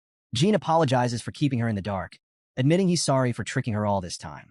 Gilly reassures him, saying she's overjoyed to learn about his exceptional talent, his contract with Sodaret, and his connection to a dragon. It makes her proud as his nanny. However, Jin quickly cautions her. She's now involved in keeping Murakan's awakening a secret, and the clan must not find out. He asks if she understands. Gilly nods, promising to be careful. Murakan, ever playful, tells her not to be too nervous and once again calls her strawberry pie. She thanks him for his concern and turns to Jin, asking if they can really trust Murakan. Jin shrugs and replies with a casual, well, probably. The next day, at the Middle Kingdom transfer gate, Gilly thanks the Black King mercenaries for their assistance. She assures them that the Runcandel clan will pay the agreed compensation at a later date. Vice Captain Murika responds with gratitude, saying the mission was a good experience for them. He adds that they look forward to seeing what the future holds for the young master, Jean Runcandel. As Gilly prepares to leave, Murika asks her a curious question. Why did someone with her exceptional skills leave the Clorin clan to become a nanny for Jean Runcandel? Gilly brushes it off, saying there's no significant reason worth mentioning. Murika nods, apologizing for his rudeness, but Gilly assures him it's fine and bids him farewell. A while later, Jean and Gilly arrive at the transfer gate. A gatekeeper greets them warmly, asking for their identification. Gilly presents a badge and requests that they be sent to Kowloon in the Huefester Alliance. The gatekeeper, surprised, inquires if they are from the Runcandel clan. After confirming their identity, his tone grows respectful, calling it an honor to meet them and escorting them to a special seating area. He explains that the transfer will take 2 hours, after which they'll reach their destination instantly. Wishing them a comfortable journey, he leaves. Seated on a sofa, Gilly expresses concern about how Jean will manage to keep Lord Murakan's existence and his connection to magic a secret from the rest of the clan. Magic, she points out, is the one thing the Runcandel clan absolutely won't tolerate. Jean reassures her, promising to be careful and keep everything hidden. Just then, Veridin Zippel arrives with his entourage of guardians. Jean immediately recognizes the golden dragon emblem of the Zippel and recalls where he's seen it before. Veridin looks familiar, and Jean wonders why he has to encounter such troublesome people here in Huefester. Murakan, still in his cat form, catches Veridin's attention. Approaching the cat, Veridin calls him a good boy and reaches out to pet him. Murakan, unimpressed, responds by scratching Veridin's hand. Veridin's guardians immediately bristle with anger, calling the cat a vermin. However, Veridin calms them, admitting that he probably provoked the cat by picking a fight. He wisely points out that drawing swords in front of a Runcandel would only make matters worse. Turning his attention to Jean, Veridin observes the youngest Runcandel and notes his calm and composed demeanor despite the situation. Introducing himself as Veridin Zippel, he extends a hand in apology for the earlier rudeness. Jean recognizes Veridin Zippel as a genius magician and a strong contender for the future leadership of the Zippel family. Admired by young magicians for both his exceptional skills and noble character, Veridin had always seemed like a distant figure to Jean in his past life. Meeting him as children feels unexpected. As Jean observes Veridin, he finds himself relieved that Veridin isn't just another arrogant fool. Veridin, somewhat surprised, asks Jean what gave him that impression. He jokes that if the Guardians had drawn their swords over the scratched hand, he might have been wandering around Huefester without any escorts, or at least missing a couple of fingers. Amused, Jean replies that Veridin's sense of humor is a bit dark, then asks if he really thinks the leaders of their clans, Chiron Runcandel and Celiac Zippel, are close enough to mobilize their entire families over a squabble between children. Veridin chuckles, acknowledging that such a conflict would likely end with nothing more than a few gold coins paid in compensation. Still, he advises Jean to avoid drastic actions like cutting off fingers in similar situations, as it would only escalate tensions between their families. Jean finds Veridin's caution humorous, but appreciates the advice. Veridin then thanks Jean for teaching him something valuable today and promises to repay the favor someday. At some point in the future, Jean Runcandel shares his intentions, stating he'll repay a debt another day, but will pay for now. He expresses his agreement with a calm, okay, gladly. Turning serious, Jean instructs the person before him to remain silent and not disturb his rest until the transfer gate activates. As Jean reflects on their encounter, he notes the other individual's potential. In a few years, they could grow into a formidable figure. If it weren't for their respective clans, Jean might have even considered asking to be friends. However, as a member of the Zippel family, this person is likely to become his eternal rival, solely because Jean is a Runcandel. Observing their demeanor, remaining composed even after almost losing fingers, Jean concludes that there must be something fundamentally off about the Zippel. None of them seem entirely sane, he muses. The system announces that teleportation will soon commence, cautioning passengers about potential pain or faintness due to the ripple effect. As they pass through the transfer gate, Veridin Zippel remarks that he enjoyed their time together and suggests meeting again. Jean dismisses the idea with a cold, "We should never meet again." Stepping out of the carriage, Jean is greeted by Pedro, the second-in-command butler of the Runcandel household. Pedro introduces himself and welcomes Jean to the main clan house, the Garden of Swords. Jean reflects on the garden's significance. Only those who have achieved something extraordinary for the prosperity of the Runcandel clan are granted the honor of placing their sword in this sacred space. It stands as a symbol of their aspirations and pride. He recalls a time in his previous life when he, too, dreamed of placing his sword there, though he had been far from worthy. Back then, he was weak, devoid of talent, and lacked the cunning to lead. Hard work alone had never been enough. Now, in this life, Jean resolves to make his time in this dismal place worthwhile. As he enters the estate, he is greeted by gathered members of the clan. Rosa Runcandel, known as the Black Panther and Lady of the House, steps forward with a smile. "Long time no see," she says warmly. Jean responds respectfully. "Yes, mother." The patriarch, observing Murakan in his cat form, raises an eyebrow and asks if Jean picked him up from the streets. Jean replies that he adopted him. The patriarch, noting Jin's use of the word adopted rather than picked up, commends his boldness. "A Runcandel should always display confidence when acquiring something," he remarks. Rosa approaches the cat and asks for its name. Jean confidently replies, "Butterfly Runcandel." The room falls silent. Deepu's Runcandel, visibly taken aback, questions the appropriateness of giving the family name to a cat. He reminds everyone that while Jean is still young, such a decision seems outrageous. How could anyone bestow the Runcandel name on an ordinary animal? Joshua Runcandel turns to Gilly, questioning her role in Jin's upbringing. "How could you allow him to name a simple cat this way?" Gilly bows her head apologetically. "My deepest apologies." The patriarch steps in, raising a hand to calm everyone. He then asks Jean directly why he chose to give the family name to the cat. Jean explains that it symbolizes responsibility. Although Butterfly might appear insignificant, it is the first living being he has chosen to adopt. By giving the cat the Runcandel name, Jean emphasizes the seriousness of his decision and the responsibility that comes with it. The patriarch seems intrigued. "Interesting. Do you truly understand the significance of the Runcandel name?" Jean replies with unwavering confidence. "I do. If anyone harms Butterfly, they will face serious consequences." The patriarch observes the room, noting how Jin's boldness has stirred his siblings. Many of them glare at Jean with obvious hostility. "You have quite a knack for making enemies," the patriarch comments. Jean, unfazed, smiles faintly. "And I also have a talent for eliminating them." The patriarch chuckles. "Everyone here will need to stay alert to manage our boldest and youngest family member." With that, he signals his intention to leave, leaving the gathered crowd to mull over Jin's audacious display. The scene shifts to the early summer of 1794, for years after Jean Runcandel left Stormcastle. Now a 2-star knight and a beginner class cadet, Jean continues his rigorous training. After a morning session, Garen Altamir, the instructor for the Runcandel Beginner Guardian Knight Cadet class, calls an end to the training.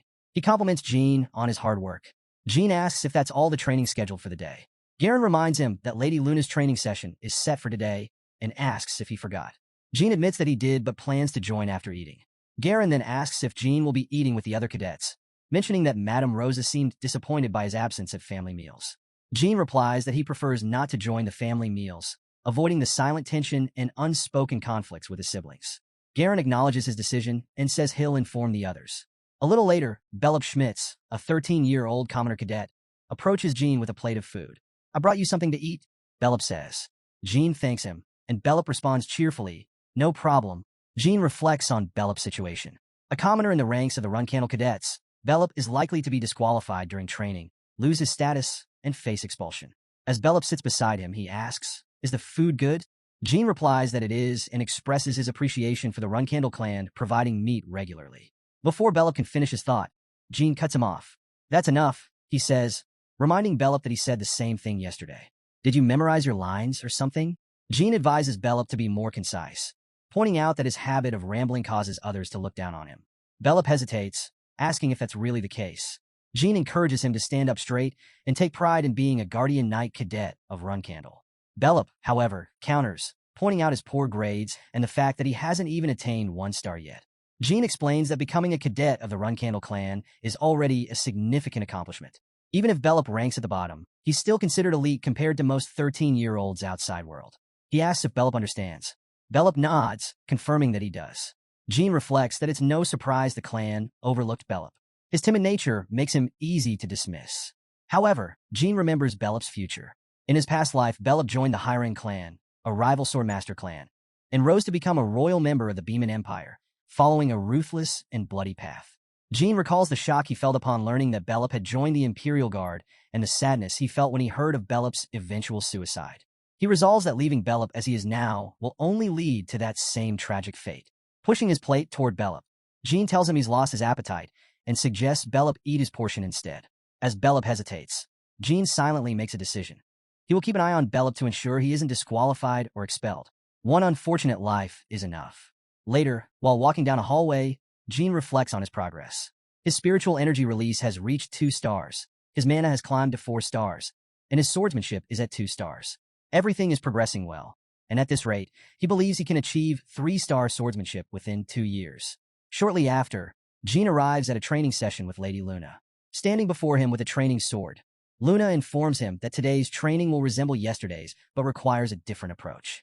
Jean nods, saying he understands. Luna instructs him to use his mind's eye, emphasizing the importance of observing with his inner vision rather than his physical senses. Jean contemplates the challenge. This training feels unfamiliar, a process he has never encountered before. Luna explains that mastering the mind's eye is crucial for those who live by the sword and tells him to keep his eyes closed. Jean is perplexed but complies, recognizing that the mind's eye is a stage of enlightenment typically achieved by knights of 7 stars or higher.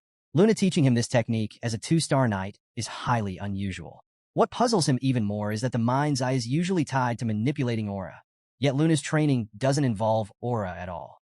Though confused, Jean reassures himself. He trusts Luna and believes she has a specific reason for her unique approach.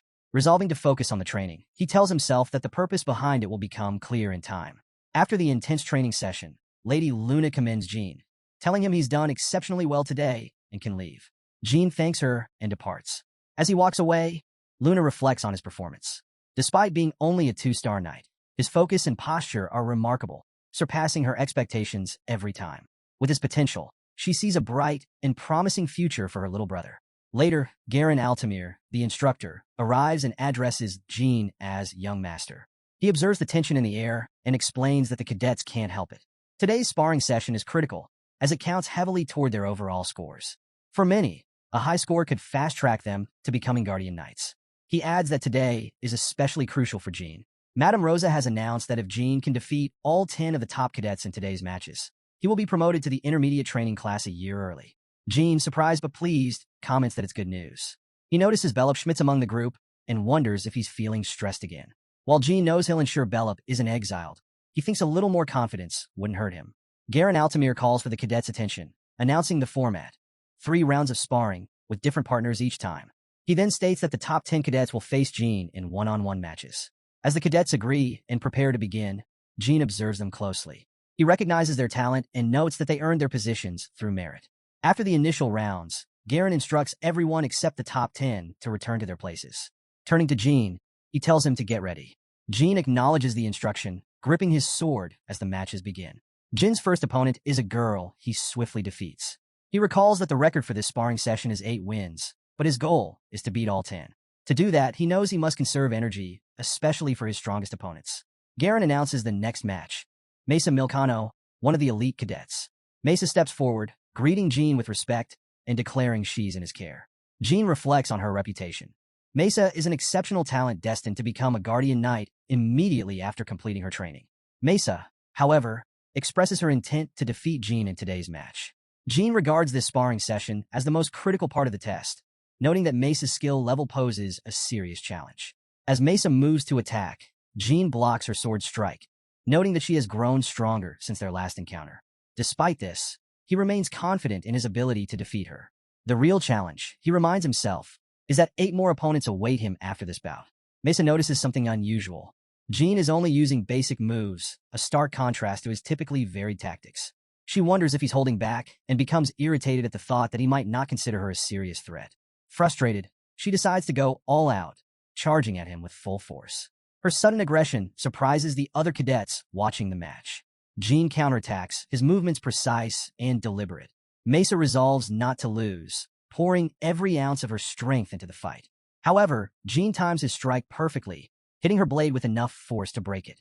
The match ends decisively. Stunned, Mesa stares at her broken sword and asks how it happened. Jean points his blade at her neck, complimenting her effort. "It was a great fight," he says, "but I don't think I can use this sword anymore." Confused, Mesa tries to understand. Their blades collided multiple times during the match, but Jean consistently struck the same spot on her sword. She realizes their stamina and strength were evenly matched, so the difference came down to accuracy and persistence. Is that even possible? She wonders, finally acknowledging Jean as a true Runcandel. Determined not to let this defeat define her, she vows to train harder and win next time. Jean, meanwhile, feels satisfied. The match went exactly as planned. By dominating his bout with Mesa, He created the impression that a one-on-one fight with him was futile. This psychological edge made the remaining matches easier.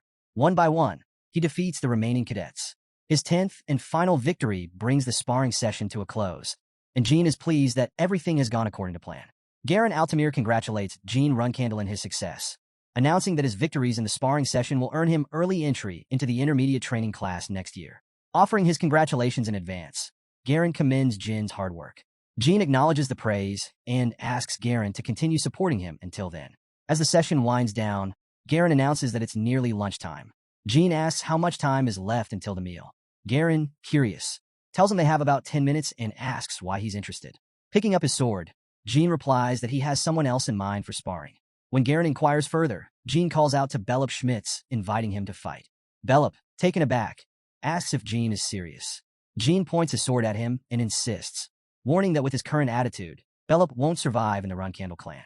He taunts him, saying the clan will crush him like a bug if he doesn't learn to fight back. Belop hesitates, wondering why the young master is targeting him. Is it because he's weak, or is Jean trying to toughen him up? He notes that Jean has just fought 10 cadets and must be exhausted, while he himself is in good condition. Despite this, Jean appears confident he can win. Belop questions Jin's motives, but Jean doesn't answer. Instead, he attacks, forcing Belop to block. Observing Belop's solid defense, Jean acknowledges his skill and continues pressing forward. Belop thanks him for the compliment and pushes Jean back, attempting to attack his leg. Jean swiftly leaps out of range. Frustrated, Belop demands to know why Jean is attacking him like this. Jean retorts that this isn't a friendly duel, it's a real fight. He points out that in that last exchange, he could have killed Belop. Holding his sword at the ready, he orders Belop to get up, warning that he'll only show mercy once. Belop rises, gripping his sword tightly as it becomes enveloped in a glowing aura. Gasps ripple through the crowd of cadets, and Mesa Milcano quickly alerts Garen, worried that the young master may be in danger. Jean, however, orders Garen to keep what he's witnessing a secret, issuing it as a direct command. Garen reluctantly agrees, promising his silence. Belop, now brimming with newfound power, asks Jean if this is really what he wanted. Jean confirms it, urging Belop to use his aura without holding back. Belop points out that if Jean truly wanted to fight him, he should have done so before exhausting himself against 10 other cadets. Still, he launches a powerful attack. Jean tries to block, but the force of Belop's aura shatters his sword. As Jean begins to fall back, he's stunned. Though he expected Belop to have potential, he didn't anticipate this level of strength. He recalls how Belop often analyzed his opponents during matches, consistently losing by small margins, possibly masking his true abilities. As Belop moves to strike again, Jean blocks the attack with his bare hand, shattering Belop's sword in the process. Belop stumbles back, bewildered by the sudden turn of events. Seizing the opportunity, Jean gets behind Belop, grabs him by the neck, and releases him just as quickly. Confused, Belop asks why Jean stopped. Wasn't he serious about taking the fight to its conclusion? He accuses Jean of playing with him. Jean firmly denies it, explaining that provoking Belop like this is far more painful for him than Belop realizes. Belop demands to know what Jean understands about him that makes this so distressing. Sitting beside him, Jean admits that he doesn't know Belop well, but there's one thing he does understand. True consideration comes from a place of strength. You're kind, Jean tells him, and I admire that. But kindness alone won't be enough to survive in this harsh world. Jean expresses his hope that Belop will become strong enough to protect his gentle nature, despite the challenges he'll face. Reflecting on his own harshness, Jean acknowledges that he, and perhaps everyone else, may have been too hard on Belop. As the tension in the training hall begins to fade, two women enter carrying food. Noticing the charged atmosphere, they hesitate and ask if they should return later, assuming the training hasn't finished. Jean assures them it's fine and tells them to go ahead and set everything up. Belop Schmitz declines the food, saying he can get his own. Jean, however, jokes that he's happy to take Belop's portion if he doesn't want it. Elsewhere, the Lord Patriarch reflects on Jin's actions during the sparring session, noting that his approach was unexpected.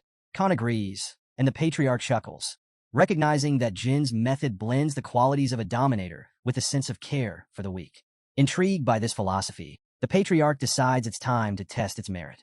He instructs Khan to return and relay a message, assigning Jin his first significant mission. Jin recalls January of 1795, when he was recognized as a 3-star knight at the age of 15. It was a pivotal time for the cadets.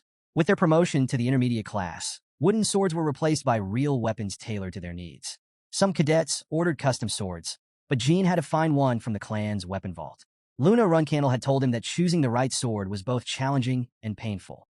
A month earlier, she had offered to select a weapon for him, explaining that her sense of weapons was sharper and more experienced than his own. Trusting her judgment, Jean had agreed. Standing before him with a large sword in hand, Luna revealed her choice, a weapon once known as Veil Slaughterer. It was a sword she had used extensively at his age, the one that inspired her signature axe sword technique. She asked Jean how he felt about it and whether he liked it. Jean hesitated, expressing gratitude, but admitting that the sword didn't feel right to him.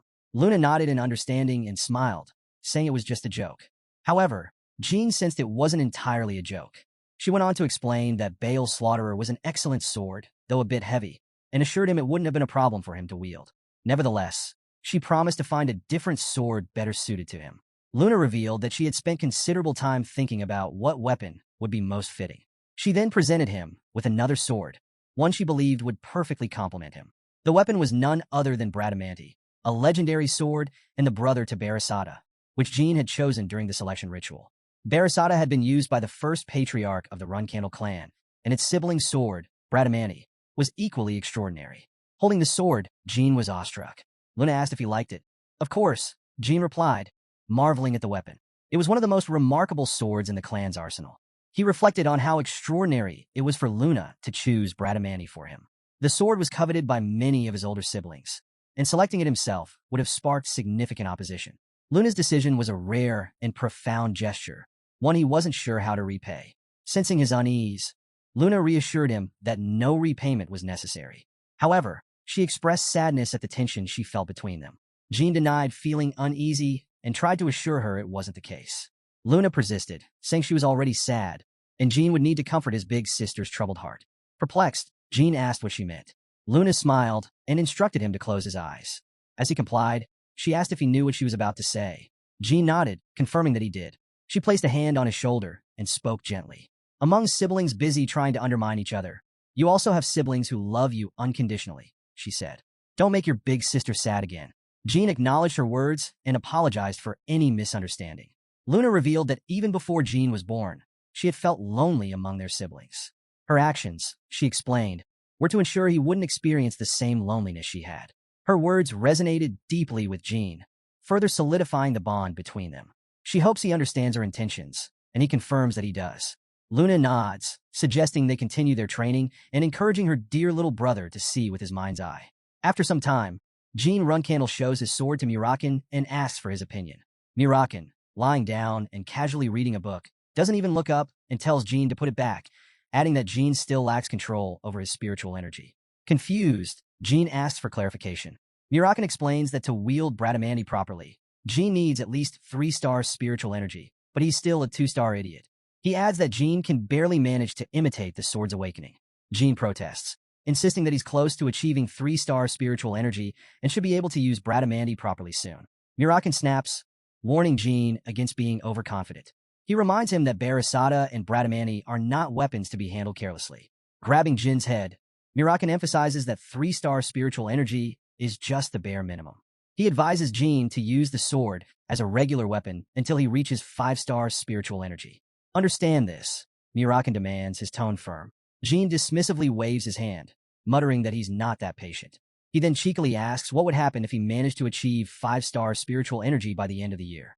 Murakan rolls his eyes and tells Jean that not even someone who won a kid's spiritual energy contest and survived on spiritual energy alone could reach 5 stars by the year's end. His warning comes from genuine concern, and he urges Jean to stop saying things so absurd that even a dog would laugh at them. Don't be stubborn, Murakan advises, if you understand the risks. Jean, ignoring Murakan's tone, snatches the book from his hands and demands an explanation about the kid comment. Murakan snaps at him to put the book down, but before their bickering escalates, Gilly enters the room. Jean turns to her, asking if something is wrong or if anything has happened. Gilly informs him that Instructor Garen is looking for him. She explains that unusually, Garen requested Jean to meet him instead of coming in person, as he needed maps to explain a plan. Surprised, Jean asks if this is about his first mission. Gilly confirms, adding that Garen intends for him to depart as soon as the break is over. Jean reflects that the timing makes sense, given he's reached 3-star swordsmanship, but he's puzzled by the urgency. Missions for cadets in the beginner class aren't typically this rushed. Gilly elaborates, explaining that assignments are usually challenging and only given to intermediate cadets. Jean speculates that this urgency might be related to his confirmed transfer to the intermediate class. Deciding to investigate, he asks Gilly to stay with Murakan. She agrees and urges him to hurry. After a while, Jean enters the room and informs Garen Altamir that he's heard about his mission assignment. Garen welcomes him and confirms that a mission has been assigned to Jean and 9 other beginner-class cadets. Garen explains that the mission involves scouting the southern border of the Jean Kingdom. It will be carried out by dividing the cadets into 2 groups. Jean raises an eyebrow at the location, noting that the Jean Kingdom borders the land of the Beastmen, with the designated area close to the territory of the White Wolf tribe. This strikes him as an unusual and highly challenging assignment for beginner-class cadets, particularly for a first mission. Jean also notices that his group is made up of cadets who rank in the bottom half of the class, including Bellup Schmitz, whose performance is notoriously inconsistent. The setup seems deliberate, as if someone ordered this on purpose. He wonders if his recent conflict with Bellup has reached his father, the patriarch. Could this mission be a test from his father, designed to evaluate him? Jean resolves to accept the challenge, determined to prove himself and show that his creed won't falter, no matter the circumstances. The scene shifts to 4 days later at the southern border, where Jean Runcandel and his team are running through the wilderness. Jean explains the mission's goal: to locate Semberville, the successor of the Jean Kingdom's Ville clan. Upon arrival, they will set up a base camp in the central region of the border. Once the camp is established, each division will conduct its search, with one person returning to camp daily to report their findings. Jean instructs the team to address him as captain instead of young master. Injured members will remain at camp to recover, and Jean concludes by expressing hope that their target is still alive. Bellup Schmitz reports that Eddington saw a member of the Watertail tribe. Jean clarifies that the Watertail Beastmen are generally docile and avoid predators, which means the group is unlikely to encounter the more aggressive White Wolf tribe. Jean orders Bellup to head to the base 2 hours earlier due to delays caused by snow, directing him to relocate to the 13th zone. Bellup acknowledges the order. Jean then assigns the rest of the team to search the same zone, and they all agree. Despite the smooth progress, Jean senses that something feels off. This mission, assigned directly by his father, was supposed to test his capabilities, but everything seems to be going too well. During their search, they encounter a Watertail Beastman carrying a fish. The Beastman jokingly comments that the group looks like beggars and offers the fish as a gift. Jean thanks the Watertail, promising to return the favor. Jean realizes that going beyond the 13th zone would bring them into the land of the Beastmen, which is far too dangerous for beginner-class cadets. Aggressive tribes like the White Wolf would easily overwhelm them. Deciding to avoid unnecessary risks, Jean resolves to finish searching the area cautiously over the next 4 days. At that moment, Bellup Schmitz arrives, calling out to Jean. He reports that the 2nd Division has been ambushed. Jean immediately orders everyone to get ready and asks for more details. Bellup explains that the 2nd Division scattered after being attacked, with one survivor making it back to camp to report. When Jean asks if the attackers were beastmen, Bellup clarifies that they were humans, with at least 3 attackers confirmed. He suspects there were more, pointing out that an ambush wouldn't be staged with only 3 people. Jean orders Eddington and David to scout the base camp's surrounding area, emphasizing that they should avoid engaging the enemy and report back immediately. The 2 cadets nod in agreement and head out. As Jean contemplates the situation, he notes the ambush's unusual nature. He wonders about the attackers' objectives, especially since they targeted the 2nd Division instead of his own. Whatever their motive, Jean vows that they will pay dearly for crossing the Runcandel clan. Shortly after, Bellup Schmitz notices blood on the ground and exclaims in shock that it might belong to Mesa from the 2nd Division. Jean tells him to stay calm, pointing out that the blood hasn't hardened yet and there are no signs of corpses or body parts. He deduces that there was a confrontation and that the 2nd Division fled. Examining the footprints, he concludes that there was likely only one attacker. Sierra finds used bandages nearby and notes that they appear to be Hufester products. She shows them to Jean, who praises her for the discovery and asks where she found them. Sierra points to the west. Jean concludes that the 2nd Division was ambushed, tended to their injuries in this area, and then fled west after detecting another threat. Jean instructs Sierra to join Eddington and David and report the updated situation. He then tells Bellup Schmitz to follow him as they continue the search. Bellup agrees, and the 2 head off together. After a while, Jean, Runcandel, and Bellup Schmitz hide behind a tree, observing the area. Bellup whispers that he sees members of the 2nd Division. Jean confirms it but notes that Mesa is missing. He also spots someone lying in ambush nearby. Jean instructs Bellup to close his eyes for a moment and then strike the person to his left after a 2-second count. Bellup nods, preparing to act. Jean recalls what Murakan told him about spiritual energy. Anything infused with it gains immense cutting and destructive power while its presence becomes harder to detect. Following Jin's instructions, Bellup moves to attack the masked ambusher. The ambusher reacts quickly blocking the strike and shouting in confusion. Meanwhile, Jean engages the remaining attackers, swiftly knocking them out. Once the fight ends, Jean turns to the 2nd Division members and asks if they're okay. A brown-haired boy confirms that they're fine, but reveals that Mesa was taken by the assailants. Another boy with gray hair adds that they don't have any information about their attackers. Jean reassures them, telling them to focus on recovering while he tracks down Mesa and the ambushers. Among the defeated attackers, one pleads for his life. Jean, unimpressed, questions if he's begging, noting that it's clear isn't a brainwashed Zippel subordinate. Jean offers him 2 options. Reveal his group's affiliation, objectives, and base location, in which case only one of them will die, or remain silent, and everyone connected to them will perish. He assures him that he's a man of his word, swearing on the name and honor of the Runcandel clan. He hesitates before agreeing, requesting a guarantee for his family's safety. He reveals that he is part of a revolutionary group called Canzello. Hearing this, Jean recalls that Canzello was a notorious terrorist organization active until his death in his previous life. They were responsible for assassinating the Jean Kingdom's emperor and causing widespread chaos under the guise of revolution. However, their so-called revolution was simply an attempt to install their leader as ruler of the world. Jean asks if the attack on the cadets was meant to destabilize the Jean Kingdom. He said, "I'm low-ranking member," admits he wasn't told much, but reveals that their active camp is at the entrance to the land of the Beastmen.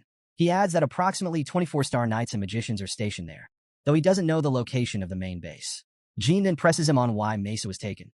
Kilo explains that female cadets are being held for symbolic purposes tied to Canzello's declaration of revolution. Hearing this, the brown-haired boy's anger boils over, and he lashes out at Kilo. Kilo insists that he has told them everything he knows. True to his word, Jean kills the attacker. He then turns to the others and asks how long it has been since Mesa was kidnapped. Bellup estimates that it's been nearly an hour. Jean notes that they might still be near the entrance to the land of the Beastmen. He instructs everyone to recover and then request reinforcements from the main clan house.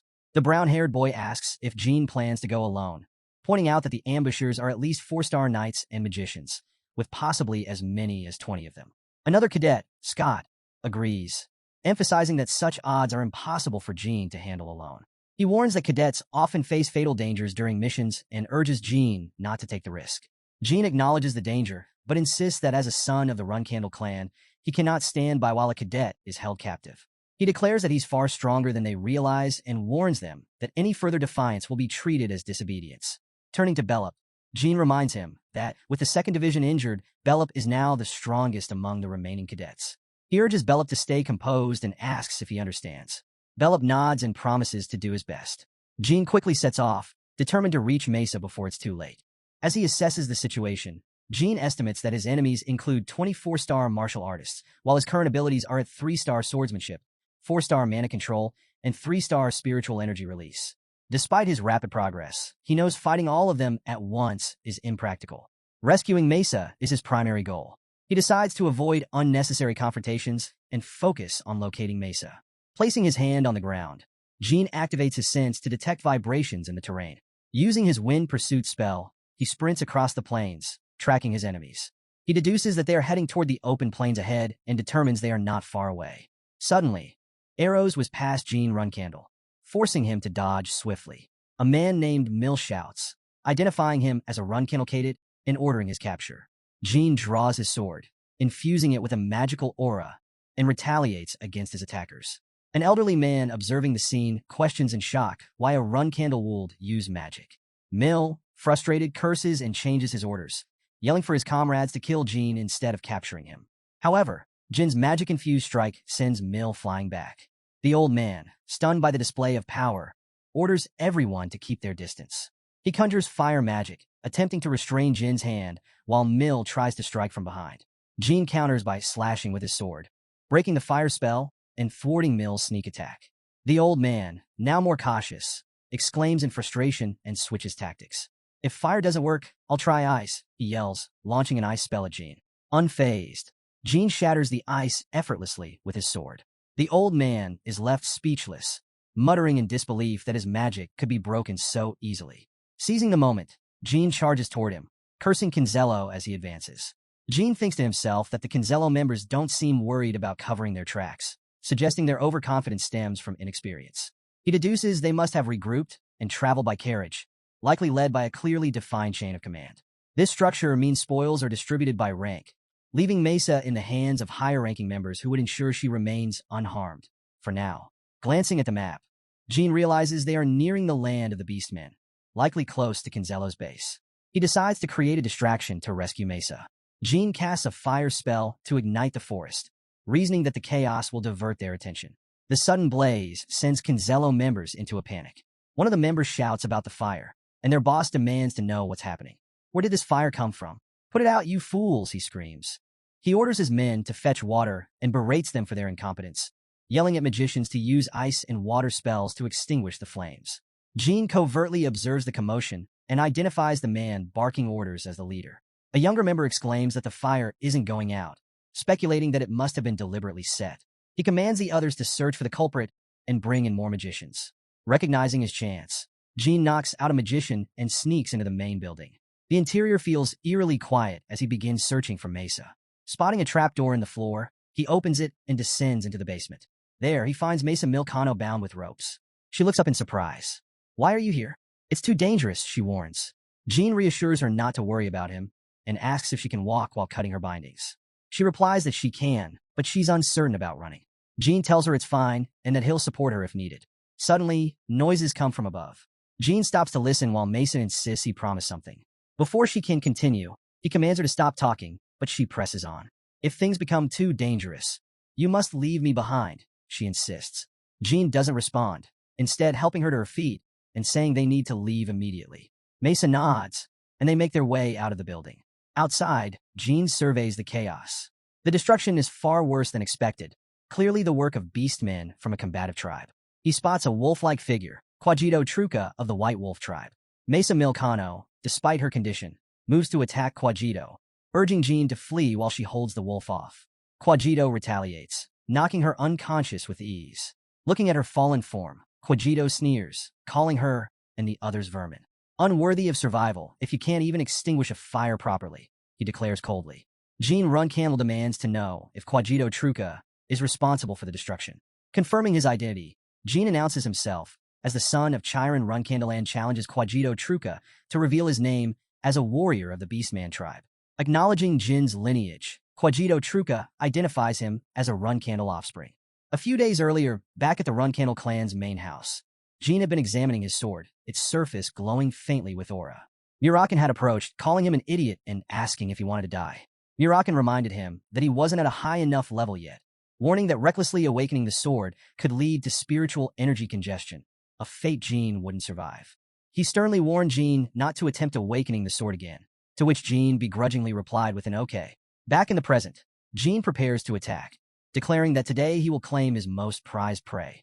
Quajito Truca introduces himself formally as a warrior of the Truca tribe.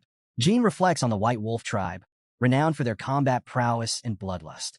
The average adult from their tribe is as powerful as a 6-star warrior.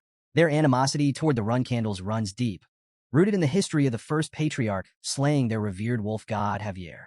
Quajito Truca coldly acknowledges that Jean has little chance of escaping with Mesa. He declares his intention to offer her as a sacrifice to Javier's altar to console the wolf god's soul. He challenges Jean to choose between fighting honorably or being torn apart while trying to flee like a coward. Jean responds with resolve, stating that he will fight honorably. Quajito Truca smirks, readying his massive axe to attack. Jean blocks the strike, but notes how difficult it is to parry even a single attack from the White Wolf tribe, their immense strength matching their fearsome reputation. Quajito Truca presses forward with another attack, confident in his strength and the hidden tricks he has yet to reveal. Jean, meanwhile, considers his options. He reflects on the tools at his disposal, his elder sister's pendant, his magic, and his spiritual energy. Using the pendant, a powerful artifact, feels unnecessary for what he considers a relatively minor confrontation. To him, relying on it in this situation would mean he is unworthy of reaching greater heights. He also dismisses using magic, recognizing that his current 4-star spells would be insufficient to pierce a white wolf's thick hide. Additionally, using magic could alert the clan's guardian knights during any investigation into the Canzello incident, further complicating things. With no other viable options, Jean resolves to rely on his spiritual energy. Determined, he launches a counterattack, aiming to awaken his sword. Quajito Truca observes Jin's movements, commenting on the quality of his weapon. Despite its appearance being at odds with the Runcandel's black sword emblem, it shows surprising resilience. Jean focuses on the battle, recalling the first time he felt the power of an awakened sword.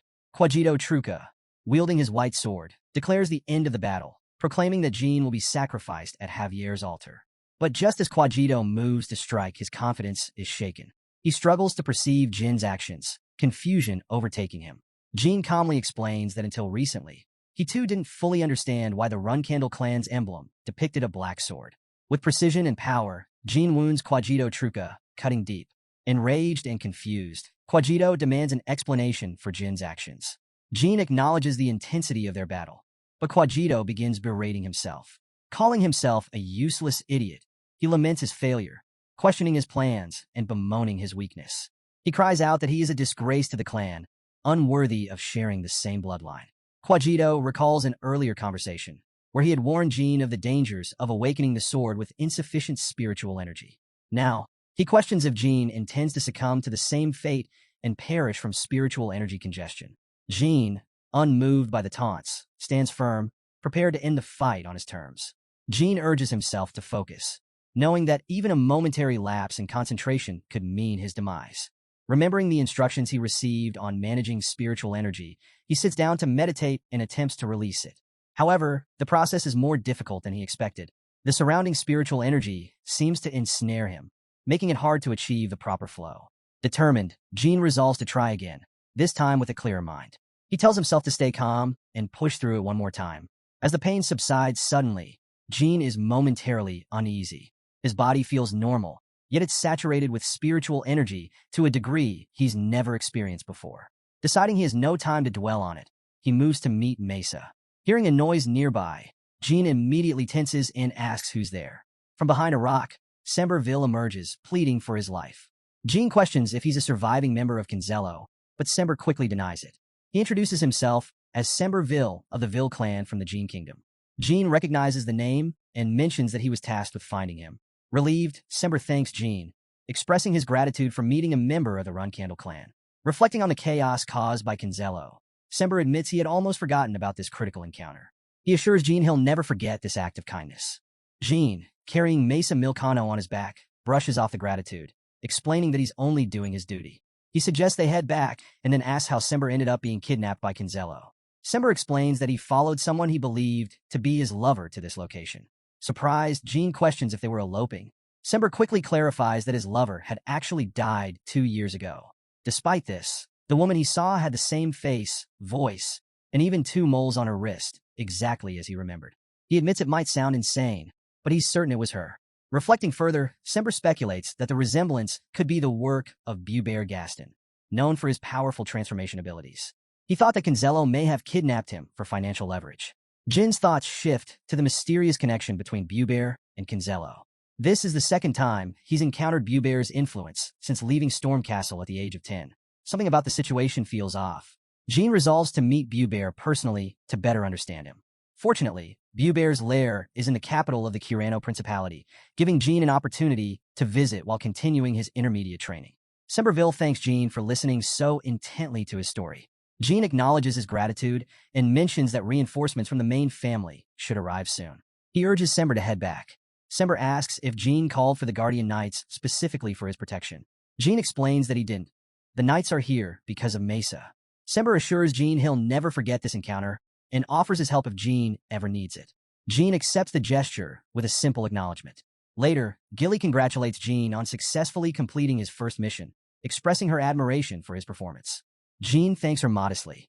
Gilly mentions that he must be tired and informs him that she's prepared a bath for him.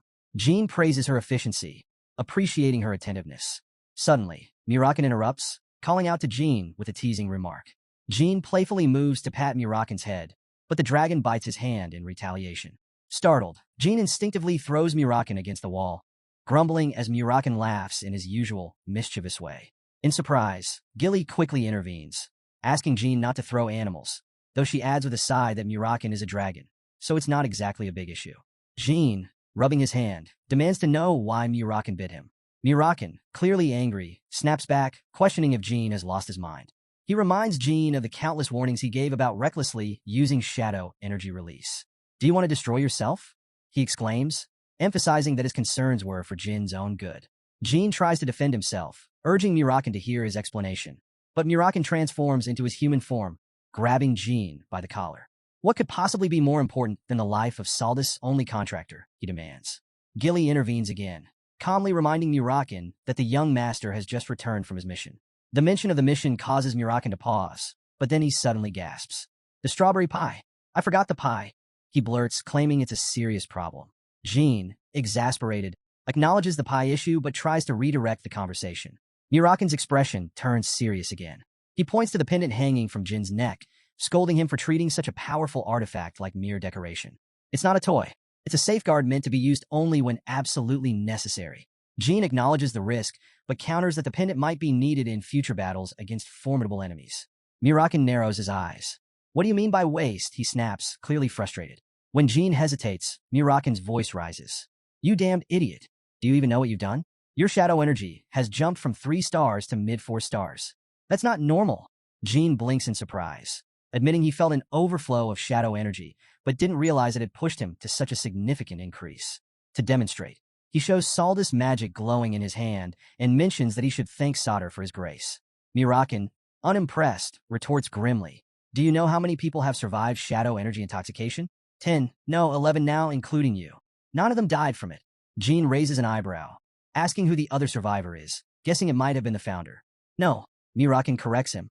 It's me. If it were Timar, he would have been dead long before. Jean shrugs and cheekily remarks. We're basically the same then. He assures Murakan that he has no intention of enduring that kind of pain again and excuses himself to wash up, mentioning that the strawberry pie can wait until he regains his composure. Gilly smiles at his comment and excuses herself to prepare his meal. Meanwhile, Murakan mutters jealously, glaring at the mention of food. Elsewhere, in Runcandel, the 9th flag bearer is in disbelief over reports of Jean defeating a white wolf tribe warrior. There's no way, she asserts. Mayu Runcandel, the 8th flag bearer, agrees, remarking that the idea is laughable. If it were a bandit wearing a wolf pelt, maybe, but an actual white wolf? Impossible. He's only just become a 3-star knight, and hesitates. Still, if the white wolf were unusually weak, then maybe, just maybe, he pulled it off. Daytona and Haytona Runcandel approach, overhearing the discussion. Haytona, crossing his arms, agrees firmly. Regardless of his monstrous nature, it's simply not possible. The issue isn't whether he defeated a white wolf. The real problem is that he'll now be joining the intermediate class. Daytona, whispering cautiously, adds, maybe Jean really did kill him. Haytona shakes his head. That doesn't matter. What matters is this. If Jean enters the intermediate class, it will spell our downfall. That's what we should be worried about. Haytona Runcandel expresses his despair over the situation, admitting that it is indeed grim. Mayu Runcandel comments on their whispering, mocking them for their apparent fear of Jean joining the intermediate class. She calls them 2 blockheads and questions why they're being so obvious about it. Haytona and Daytona quickly deny any fear, asserting that they're not scared of Jean. And Runcandel steps in, urging her brothers to be honest with her and their elder sisters. She expresses her disdain for lies, calling them the most detestable thing in the world, so much so that she wishes she could rip lying mouths off entirely. Cornered, the brothers reluctantly admit their unease about Jean, and smirks, asking if their sisters should assist them. They inquire how she proposes to help, and offers to lend them her sisters, specifically encouraging them to use certain cadets in the intermediate class as their servants. Haytona contemplates and suggestion. The intermediate class operates under the law of the jungle, where only the strong survive. It consists of knights ranging from 3-star to 5-star, a mix of newcomers and those who have been training for over a decade, and reminds him that she and Mayu often select a few cadets in the intermediate class to act as their subordinates, treating them more like slaves. She suggests that her brothers use these cadets to put Jean in his place, noting that they aren't particularly fond of him either. However, she warns them that if they can't handle it properly, they should be prepared to face the consequences. Meanwhile, Jean Runcandel dries his hair with a towel, reflecting on his recent success. Completing his first mission has earned him a place in the intermediate class. His shadow energy has advanced to 4 stars, but he knows he must bring his swordsmanship to 6 stars within 5 years to truly be effective. Jean understands that becoming a 6-star swordsman would make him remarkable, and reaching 7 stars would make him a master. But he's aware that such achievements are only exceptional among ordinary people. To reach the level of 8 stars or higher is to become an anomaly. On the entire continent, with a population of 2 billion, fewer than 100 people have reached 9 or 10 stars. Among them, only one has surpassed even that, the Celestial Knight, a demigod. Jin's thoughts drift to this mythical figure. In this life, he aims to achieve that level of power, or even surpass it. Sitting on a sofa, he reminds himself that his next challenges lie ahead. Once he joins the intermediate class, he knows that even siblings will turn against one another to maintain their standing.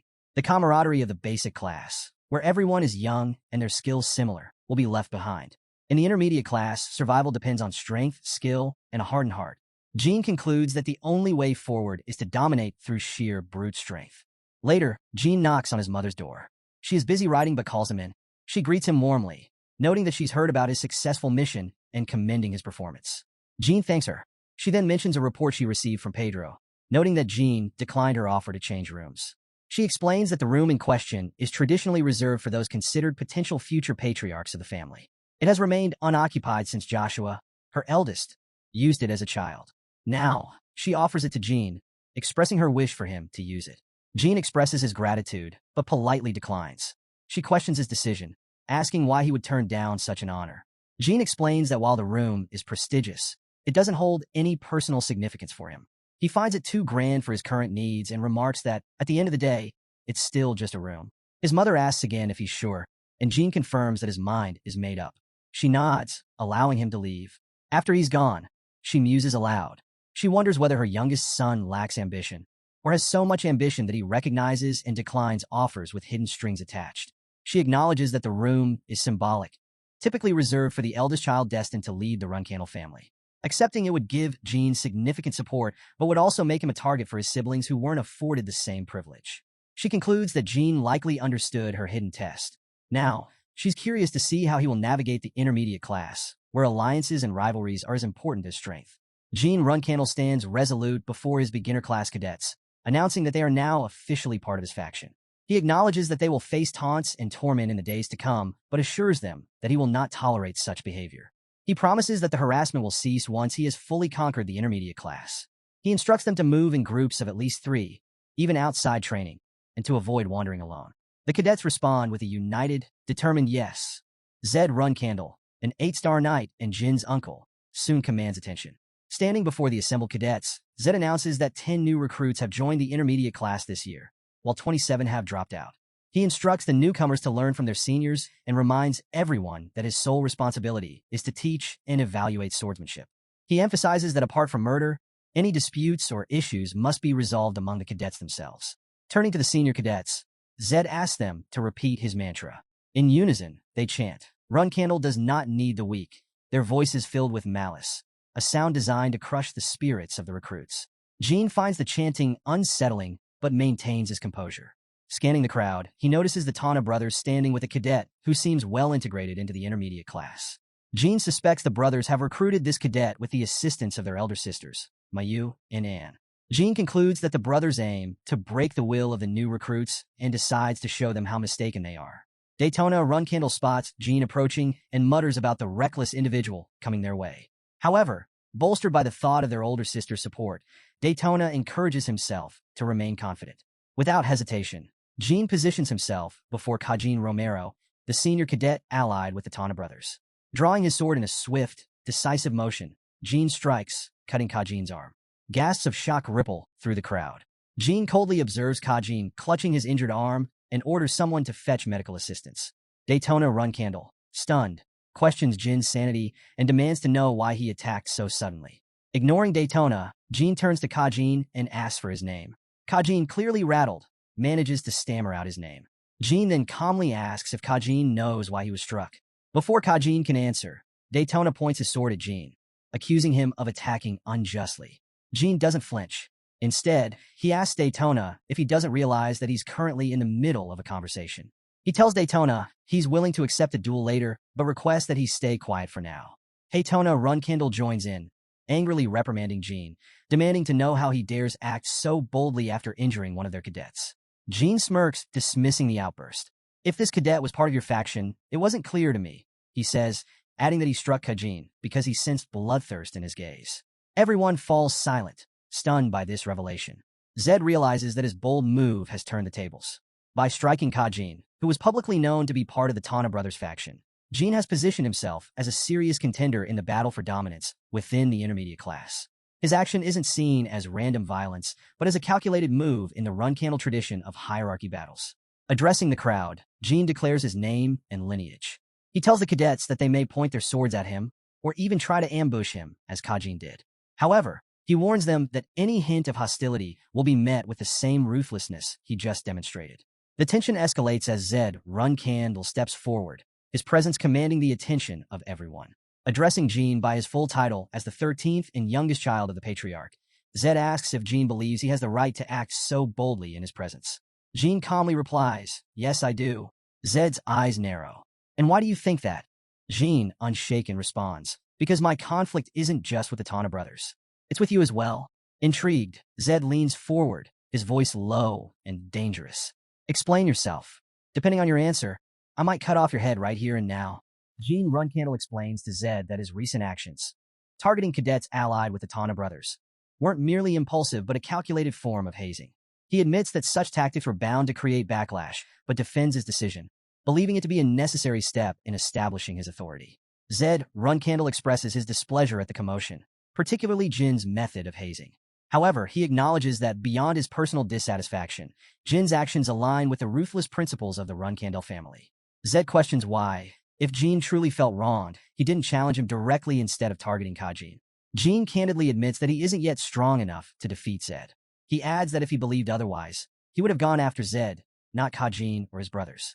Zed scrutinizes Jin's reasoning, commenting that his audacity might stem from undervaluing his own life or from overestimating his protection as the patriarch's son. Jin calmly refutes this, asserting that idly standing by simply because an opponent is stronger is not the way of a true Runcandel.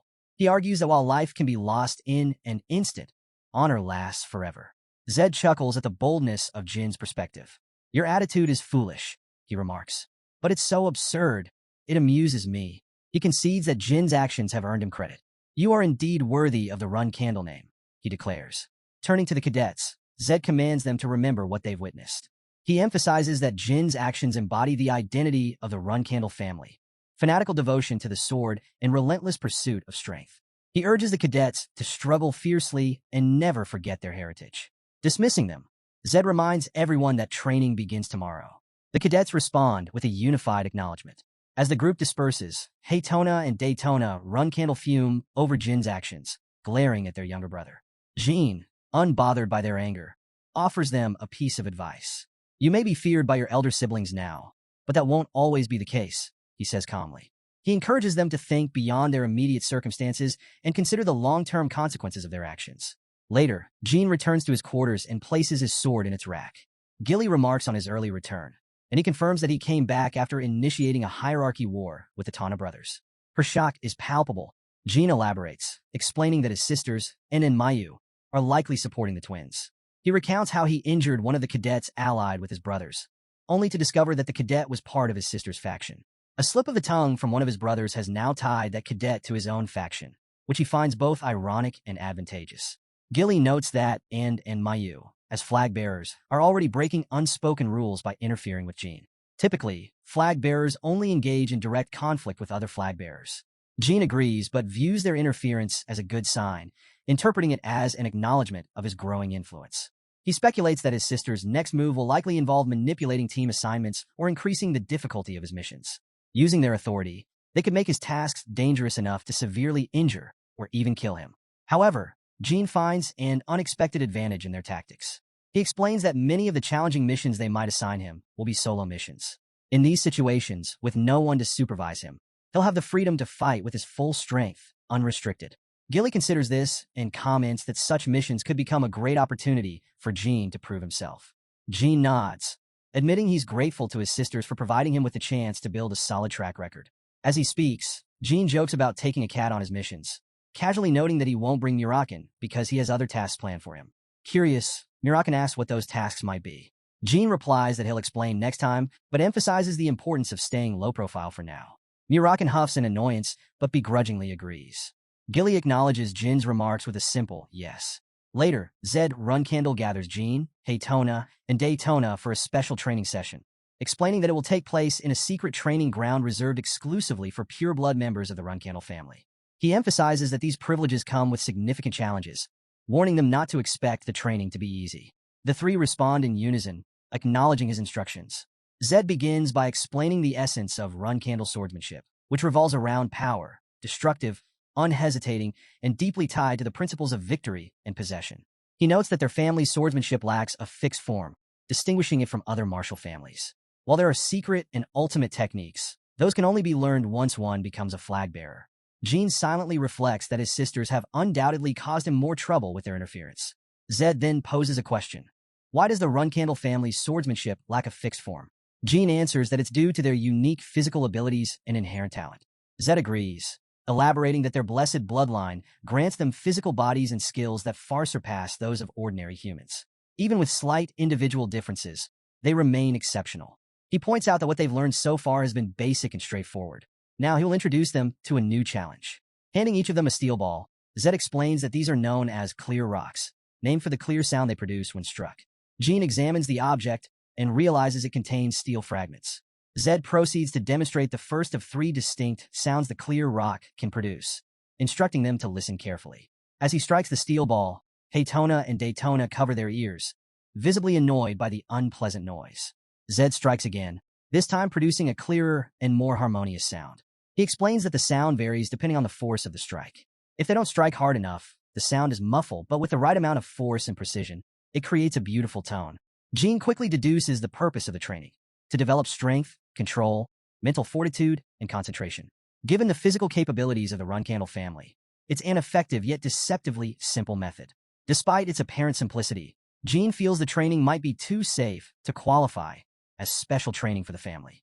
Zed announces that he will now demonstrate the third and final sound the clear rock can produce. Jean watches intently, wondering what it could be. As Zed strikes the ball with great force, Jean hears a rattling sound from inside and suddenly realizes what's about to happen. Without hesitation, he rushes toward Haytona and Daytona, pushing them to the ground and shouting for them to lie down. The clear rock shatters, exploding violently. Once the dust settles, Haytona asks in shock what just happened. Zed smirks, praising Jin's instincts. He explains that if the clear rock is struck with excessive force, it explodes, just like it did. He then remarks that Jin is the first in a long time, after Luna, to avoid injury during this brutal demonstration. For most siblings, learning this lesson comes at a cost. Jin considers Zed's harsh training method to be a rite of passage for the Runcandel family. Though unexpected, he finds pride in being among the few to emerge unscathed. Zed declares that now that they understand the risks, it's time to begin the training in earnest. Jean Runcandel raises his hand during training and asks how Luna managed to avoid injury during the clear rock explosion. Zed Runcandel warns him that the answer might disappoint him, just as it did their other siblings. Jean assures him he can handle it. Zed then reveals that Luna didn't avoid the explosion like the others. Instead, she took it head-on and emerged unscathed, her resilience protecting her completely. Zed proceeds to outline the training. From now on, the 3 of them will strike the clear rock until they can produce a clear sound under any condition. He asks if they understand, and they respond with a resounding yes. Meanwhile, Luna sits in her room, reading a book as her nanny enters with a cup of tea. The nanny places it on the table and mentions their earlier discussion.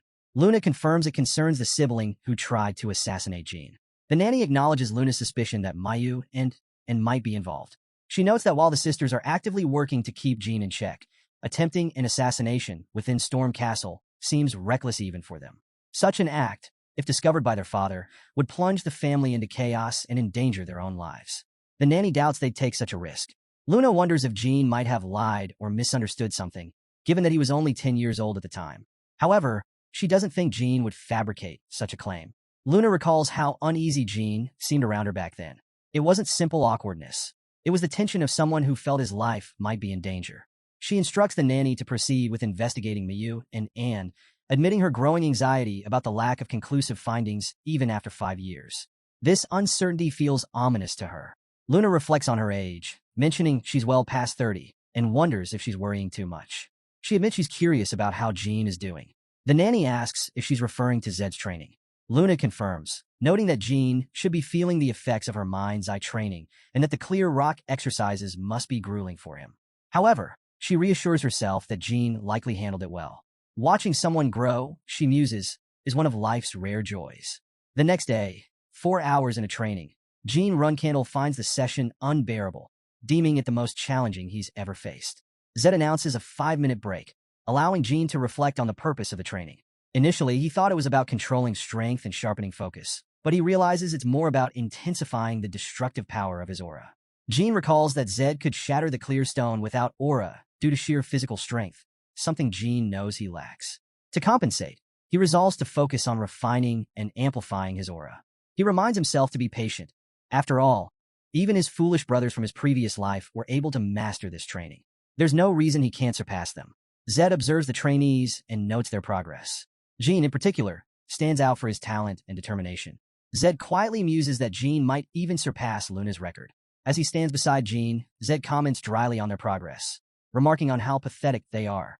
Jean acknowledges Zed's instruction to warn his brothers that if they plan to collapse tomorrow, they shouldn't bother showing up. Zed reflects on the Tana brothers' endurance, admitting they lasted longer than expected, a testament to their Runcandel lineage. He then muses aloud about being the youngest of his siblings, lamenting that if he had been born 10 years earlier, he could have wielded the full power of the Runcandel family. Sitting down, he expresses his lingering regret. The scene shifts to 1 month later in March 1795 at the Intermediate Cadet Training Facility. A brown-haired boy stands before the class, holding a scroll, and calls for attention. He announces their first mission assignments. The first mission involves guarding rookies from the Public Blacksmith Association, with Houston and Vading assigned as guards. After a pause, he announces the third mission, subjugating demon beasts, specifically orcs, in unguarded areas of the Kirano Principality. The participants are Mesa, Bellup, Scott, Tymant, Kiko, Jusin, Eddington, Sierra, Pills, and David. 10 cadets in total. Folding the scroll, he warns that orcs typically move in groups and that the cadets must steel themselves for the challenge. Pedro will provide further details, and he wishes them good luck. Daytona Runcandel questions whether it's appropriate for beginners to subjugate orcs. The brown-haired boy chuckles, sarcastically remarking that the cadets will probably return beaten half to death. Another person adds darkly that they might as well prepare some incense in a coffin. Kajin Romero suggests they still have time to write their wills before the mission begins. One girl teases, hinting at his fear, suggesting they should ask young Master Jean to save them. Tymant bristles at the remark, demanding an explanation. Mesa intervenes, cautioning him to stay calm and avoid internal conflicts, especially with the mission approaching. Any injuries now would jeopardize their chances. Mesa points out, however, that they insulted the young master, which only fuels Tymant's anger. Mesa advises him to stay silent, reminding everyone of their duty as members of Runcandel. Success in their mission, she argues, is the best way to silence their detractors and prove their worth. The scene shifts to Haytona Runcandel and Daytona Runcandel practicing their steel ball strikes. Haytona strikes a clear rock, causing it to crack and explode. While he moves aside, the explosion's shockwave sends a fragment toward Jean, grazing his arm. Haytona, startled, asks if Jean is all right. Jean assures him he's fine, but suggests he find a safer spot to practice. Haytona apologizes and agrees to be more cautious. Jean reflects on the month he's spent training with clear rocks. His brothers have started shattering them as well, but his focus sharpens on the strange sensation he felt during the recent explosion.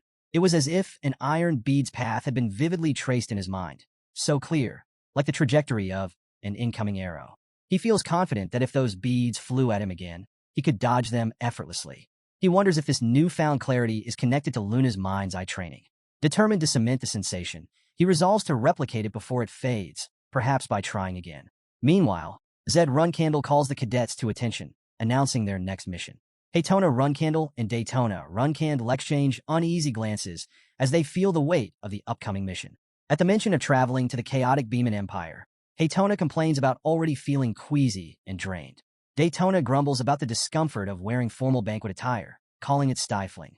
Zed Runcandel, noticing their dissatisfaction, expresses a rare hint of sympathy, acknowledging their efforts and sparing their brothers from the burden of attending the imperial party.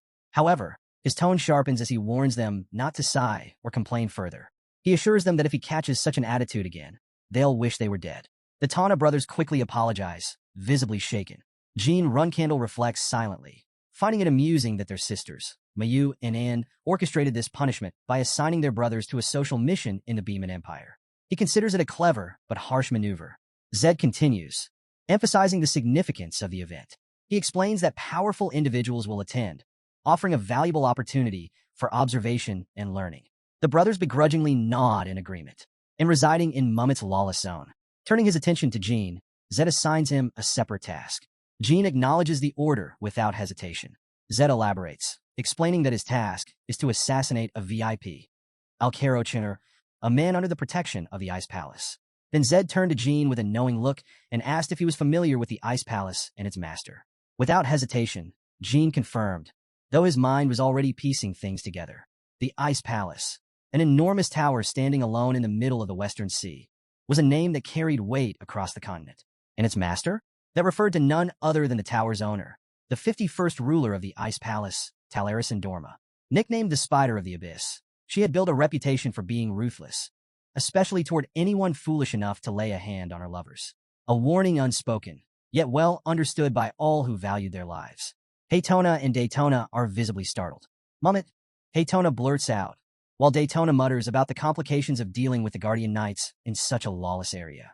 Jean raises a hand and asks Zed for clarification. He confirms the client is the Chinderer family, questioning if it's true they requested the assassination of their own child. Zed confirms, explaining that the Chinderer family had exhausted all means to bring Alcaro back. With nothing working, they concluded it was safer to kill him rather than risk exposing a family secret. Zed asks for Jin's thoughts on the mission and whether he can handle it. Without hesitation, Jean declares, "I'll do it." Zed is taken aback by his decisiveness.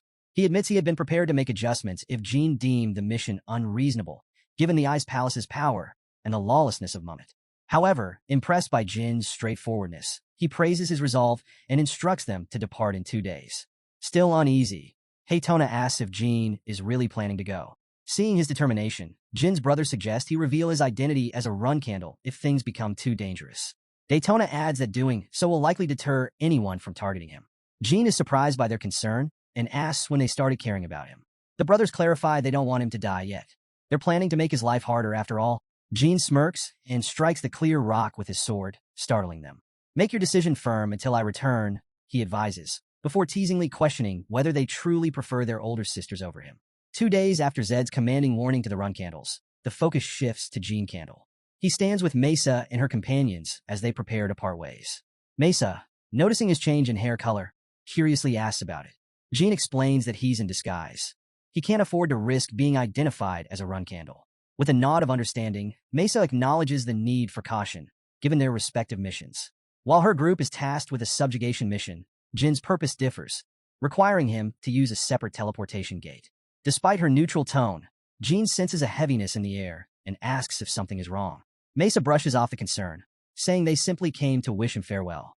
Jean, taken aback, clarifies that this isn't their final goodbye. He reminds them that while danger is a given, fear won't change the outcome. Instead, he advises them to focus on their mission and not let worry distract them. With a firm yet reassuring tone, he promises to return and urges them to stay safe. Placing a hand on Bellup Schmitz's shoulder, he encourages the group to stay strong. Bellup responds with a resolute agreement, urging Jean to be careful. Before parting, Gilly teases Jean about finding himself cute companions. Jean laughs, telling them to look after each other in his absence. Murakan reassures the group, mentioning his formidable abilities, but Jean cautions him not to draw attention. Frustrated by Jin's apparent recklessness, Murakan mutters under his breath, but Jean expresses his trust in his team's disguises. Gilly notes that with Jean and Murakan gone, things will be unusually quiet. Jean jokingly tells them to treat it like a vacation, promising to return with a souvenir. However, concern lingers as Gilly brings up the danger of Jin's mission.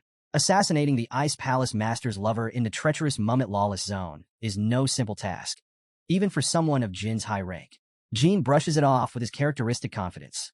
The scene shifts to Mummet, the notorious sanctuary for criminals, where not even weeds dare to grow. Tonk, a brash outlaw, announces his return, laughing as others recognize him. Meanwhile, Jean arrives, quietly observing the chaos of the lawless zone. As he enters, all eyes turn to the newcomer. One man comments on Jin's bold demeanor, tossing a coin and requesting food and water. A mustached man catches the coin and sarcastically remarks on Jin's nerve. Tonk, ever the troublemaker, approaches Jean. With a sneer, he mocks Jin's confidence, questioning if he's a renegade star knight or something of the sort. He then issues a humiliating demand, telling Jean to kneel and lick his toes. Jin's response is swift and deadly. Without hesitation, he draws his knife and strikes, silencing Tonk in an instant. The room falls into stunned silence, the audacity of Jin's actions shocking even this hardened crowd. A bald man bursts into laughter, pointing out the obvious. Tonk is dead. Another outlaw comments that it was only a matter of time before someone snapped. Jean remains unfazed, reflecting on his master's warnings about Mummet, a place full of truly unhinged individuals. Here, survival requires proof of both skill and courage. remembering all his master has done for him. In this life and the last, Jean silently vows to repay her someday. For now, though, he steels himself for the trials ahead in this ruthless domain. As Jean sits, the man with the mustache brings him food, assuring him it isn't poisoned. Jean, unfazed, responds that poison is forbidden in Mummet, and even he knows that much. The man chuckles, impressed by Jin's knowledge, and asks if he has family in the city. Jean brushes off the question, snapping that it's none of his business. Undeterred, the man probes further, asking if Jean is after drugs. He casually mentions having access to top-quality merchandise that's been selling well recently, then shifts gears to inquire if Jean is searching for someone. Jean confirms, stating he's looking for someone named Hister. The man pauses before replying that no one by that name exists in Mummet. He's sure of it. Jean nods, accepting the information, and asks for a recommendation on where to stay, preferably a place free of bugs. The man points him to the Moonlight Well Inn on the city's west side. It's an upscale spot where Mummet's elite gather, so Jean won't need to cause a scene like the one he just pulled. At the Moonlight Well Inn, Jean walks through the lobby, his mind fixed on his target, Alcaro Xander. He recalls what he knows. Alcaro is the spoiled son of a count, a man-child who has spent his entire life basking in privilege. Alcaro craves attention, indulges in excess, and avoids any semblance of hardship. He's the kind of person who acts tough around the weak but cowers before the strong, a textbook scumbag. Jean wonders why someone like Alcaro would risk staying in a dangerous city like Mummet. The answer, he concludes, lies with the Ice Palace Master. Alcaro is likely desperate for her attention, but with her focus on a new lover, Alcaro might be looking to prove his worth, or drown his insecurities in the city's vices. Jean recalls the mention of a new drug circulating in Mummet. It's not hard to imagine Alcaro locked in his room, indulging in his addictions. Being a lover of the Ice Palace Master, he's bound to have bodyguards, and Jean knows rushing in blindly would be a mistake. For now, he chooses to observe from the lobby. Not long after, Jin's patience pays off. Alcaro Xanderer's voice echoes across the room as he berates one of his guards. The spoiled noble demands to know why they haven't fulfilled his latest request, pointing out that they had no trouble obtaining it for him yesterday. Jean watches from a distance, realizing it's his lucky day to spot his targets so quickly. The guard, clearly fed up, tries to reason with Alcaro, stating they can't allow him to indulge further. Their duty is to protect him, not cater to his whims. Alcaro, however, explodes in frustration, begging for another dose of the substance, claiming he won't last an hour without it. The guard stands firm, earning Alcaro's wrath. Screaming, Alcaro threatens them with dire consequences, promising that when Honey returns, their heads will roll. One guard sighs in exasperation, which sends Alcaro into another tantrum. He hurls insults, calling them filthy peasants and bragging about his Xanderer lineage. At that moment, one of the guards loses patience and punches him. The strike silences Alcaro for a moment, and the guard mutters how much longer they'll have to endure protecting such a worthless person. Another guard joins in, bitterly wishing Alcaro would succumb to his addiction and rid them of the burden. Despite the tension, the guards ultimately stick to their orders. One hefts Alcaro onto his shoulder, commanding the group to remain professional. Their job is to protect him, no matter how despicable he might be. From his corner, Jean assesses the situation. The guards are clearly elite martial artists, 6-star caliber at the very least. Taking Alcaro down would be the easy part. The real challenge lies in escaping afterward. Poison, while tempting, is taboo in Mummet. If he used it, the uproar would draw more attention than the assassination itself. Jean knows he needs a plan, one that ensures Alcaro's demise while leaving him enough room to escape unscathed. Standing in his room at the Moonlight Well Inn, Jean contemplates his next move. A direct approach to eliminate Alcaro is too risky, given the guards and Alcaro's status. He needs a plan that's subtle yet effective, one that creates chaos without pointing directly to him. After some thought, he decides to use a powerful magic attack from within the inn, disguising it as the work of an external assailant. Jean knows that although he's only a 4-star magician, channeling his spiritual energy could amplify his attack to a 6-star level. This would leave behind devastation befitting a high-level magician's power, and thanks to the unique nature of spiritual energy, no trace of its use will remain. Confident in the audacity of his plan, he settles on summoning lightning, an explosive display that will terrify everyone without drawing suspicion to himself. Meanwhile, outside the inn, Ceres Indorma, captain of the Hidden Palace's 7 swords and daughter of its master, is on her way with her guards. She inquires about Alcaro's security detail, learning that he has 6 bodyguards with him. Frustrated, she sighs, apologizing to her team for having to deal with such an arrogant fool. Ceres remarks that dealing with someone like Alcaro is easy. She could kill him at any time. But today isn't about Alcaro. She's focused on delivering good news to her mother. However, as they approach the Moonlight Well, a sudden bright flash illuminates the sky, followed by a massive explosion. The ground shakes beneath them, and Ceres recognizes the direction of the blast, the Moonlight Well Inn. Inside the inn, Jean utters the incantation for summoning lightning, pouring his spiritual energy into the spell. As the magic takes shape, a brilliant flash erupts, and lightning tears through the building with destructive force. The explosions rip apart the structure, scattering debris and plunging the area into chaos. Jean smirks, knowing his plan is working perfectly. By channeling his full power, he's made the attack appear as if it came from a 7-star magician, an ability far beyond what anyone would suspect from someone his age. He's confident no one will trace it back to him. Outside, Ceres and her team witness the devastation. Ceres grimly acknowledges that this might not be a random incident. It could be an attack against the Hidden Palace. She orders her guards to prioritize the safety of their own men, dismissing Alcaro's importance in the grand scheme. Just as they approach the inn, another massive explosion erupts, sending debris flying. The shockwave knocks Ceres and her lieutenant, Hetton, off their feet. Disoriented, Hetton stammers, asking what just happened. Ceres speculates that the attack could be the final strike of a powerful magician. Amid the chaos, bystanders nearby try to make sense of the destruction. Some speculate it could be retaliation by the Zippel family, though others dismiss the idea as a fabricated rumor. Ceres and her guards rush toward the ruined inn, determined to find out what happened. Inside the wreckage, Jean surveys the destruction. His final lightning strike had taken every ounce of his spiritual energy, leaving him physically drained. He realizes the blast may have been as powerful as a 7-star attack.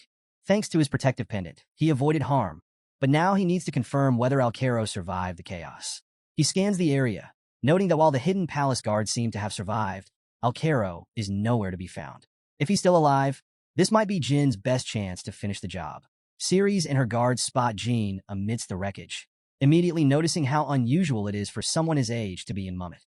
Ceres approaches him, concerned, and asks if he's okay. Realizing Jean might have been caught in the explosion, she quickly urges him to leave the area for his own safety. Jean nods, carefully concealing his involvement in the disaster as he begins to plot his next move. Amid the chaos, Hetton approaches Ceres with a report. Their men have been located. Though slightly injured, all are alive. Relieved, Ceres instructs him to call the guards outside, adding that if they're still guarding Alcaro, they should just kill him. Hetton acknowledges her order and relays it to the others.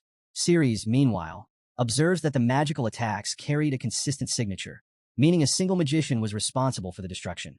She orders her team to capture the culprit if they come across them, and Hetton confirms her command. Jean, overhearing their conversation, realizes Ceres and her group had come specifically to deal with Alcaro. With Alcaro's fate clearly sealed, Jean concludes there's no reason for him to check on his target anymore. However, he recognizes a new problem. If Ceres remembers his face, it could complicate his escape. Resolving to stay unnoticed, Jean adjusts his posture and blends into the panicked crowd. Soon, a guard reports that Alcaro Zanderer died in the magical attack, admitting their failure to protect him. Surprisingly, Ceres reacts with visible relief, calling it good news. She explains that she came to relieve the guards of their duties and commends their long-suffering efforts in dealing with Alcaro. Raising her sword toward the sky, she declares that the Hidden Palace will now take control of the inn, introducing herself as Ceres Indorma, daughter of Talaris, the master of the Hidden Palace, and captain of the Hidden Palace's 7 swords. She warns that anyone who defies their authority will be considered an enemy of the Hidden Palace. Her bold declaration draws mockery from the crowd. A bystander scoffs, pointing out that she's overstepping her authority, especially in Mummet, a lawless zone where the so-called kings rule. Another adds that the attack might have been a direct response to the Hidden Palace's presence, implying that their involvement is the real issue. Ceres swiftly silences the dissenters, slashing their throats in one fluid motion. She reminds the crowd that anyone opposing the Hidden Palace will meet the same fate. Turning her attention to the self-proclaimed kings of Mummet, she challenges them directly, accusing them of underestimating the Hidden Palace. She warns that if the attack was targeted at the Hidden Palace, retaliation will be swift and merciless. However, if it turns out the attack was meant for one of them and the Hidden Palace got caught in the crossfire, she demands to know how they intend to rectify the situation. Her imposing stance leaves little room for argument. One of the kings concedes, agreeing to find and eliminate the magician responsible for the attack. Ceres replies that she expected no less, instructing them to search among the survivors for the culprit.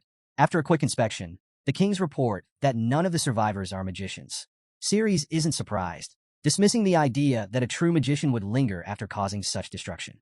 Instead, she surmises that one of Mummit's usual troublemakers likely provoked a powerful magician, leading to this disaster. She orders the kings to stop resisting her authority and fall in line. As she scans the crowd, Ceres notices Jean lingering nearby. She demands to know why he's so slow to leave, asking if he didn't hear her earlier instructions to evacuate. Jean quickly explains that he was scared and his leg was injured, apologizing for the delay. Amused by his demeanor, Ceres remarks that he's quite the coward for a swordsman, but finds his innocence refreshing. She retrieves a first aid kit, instructing Jean to roll up his pants. Applying ointment to his wound, she comments on how lucky he is to have survived the attack, and even luckier to receive medical attention from her, the great Ceres Endorma. With a haughty smile, she suggests he consider this moment an honor. Jean, playing along, asks how he can repay her kindness. Ceres dismisses the idea, stating that someone of his stature could never truly repay a favor from someone like her. Instead, she suggests he treat it as a pleasant memory and occasionally bow in gratitude toward the hidden palace. After finishing the treatment, Ceres bids him farewell and walks away with her guards. Jean waves after her, hiding his relief. As she disappears into the distance, he silently reflects on the chaos he orchestrated and whispers to himself with a small smirk, "Mission complete." The scene shifts as Scut takes down an orc monster. He proudly announces that it's his 18th kill. Nearby, Timid stands triumphant over another carcass, suggesting they might actually make it back home without any casualties. Encouraged, he urges the team to prove their doubters wrong by returning in one piece. Mesa Milcano, however, cautions against overconfidence, reminding everyone that 7 orcs are still unaccounted for. The group responds with a determined okay, acknowledging her warning. Mesa observes how the typically well-organized orcs, known for moving in groups, are now scattered and wandering alone, making them easier to pick off. She wonders aloud if this streak of luck is due to divine favor, or perhaps a blessing from Jean, the young master who seems to bring fortune wherever he goes.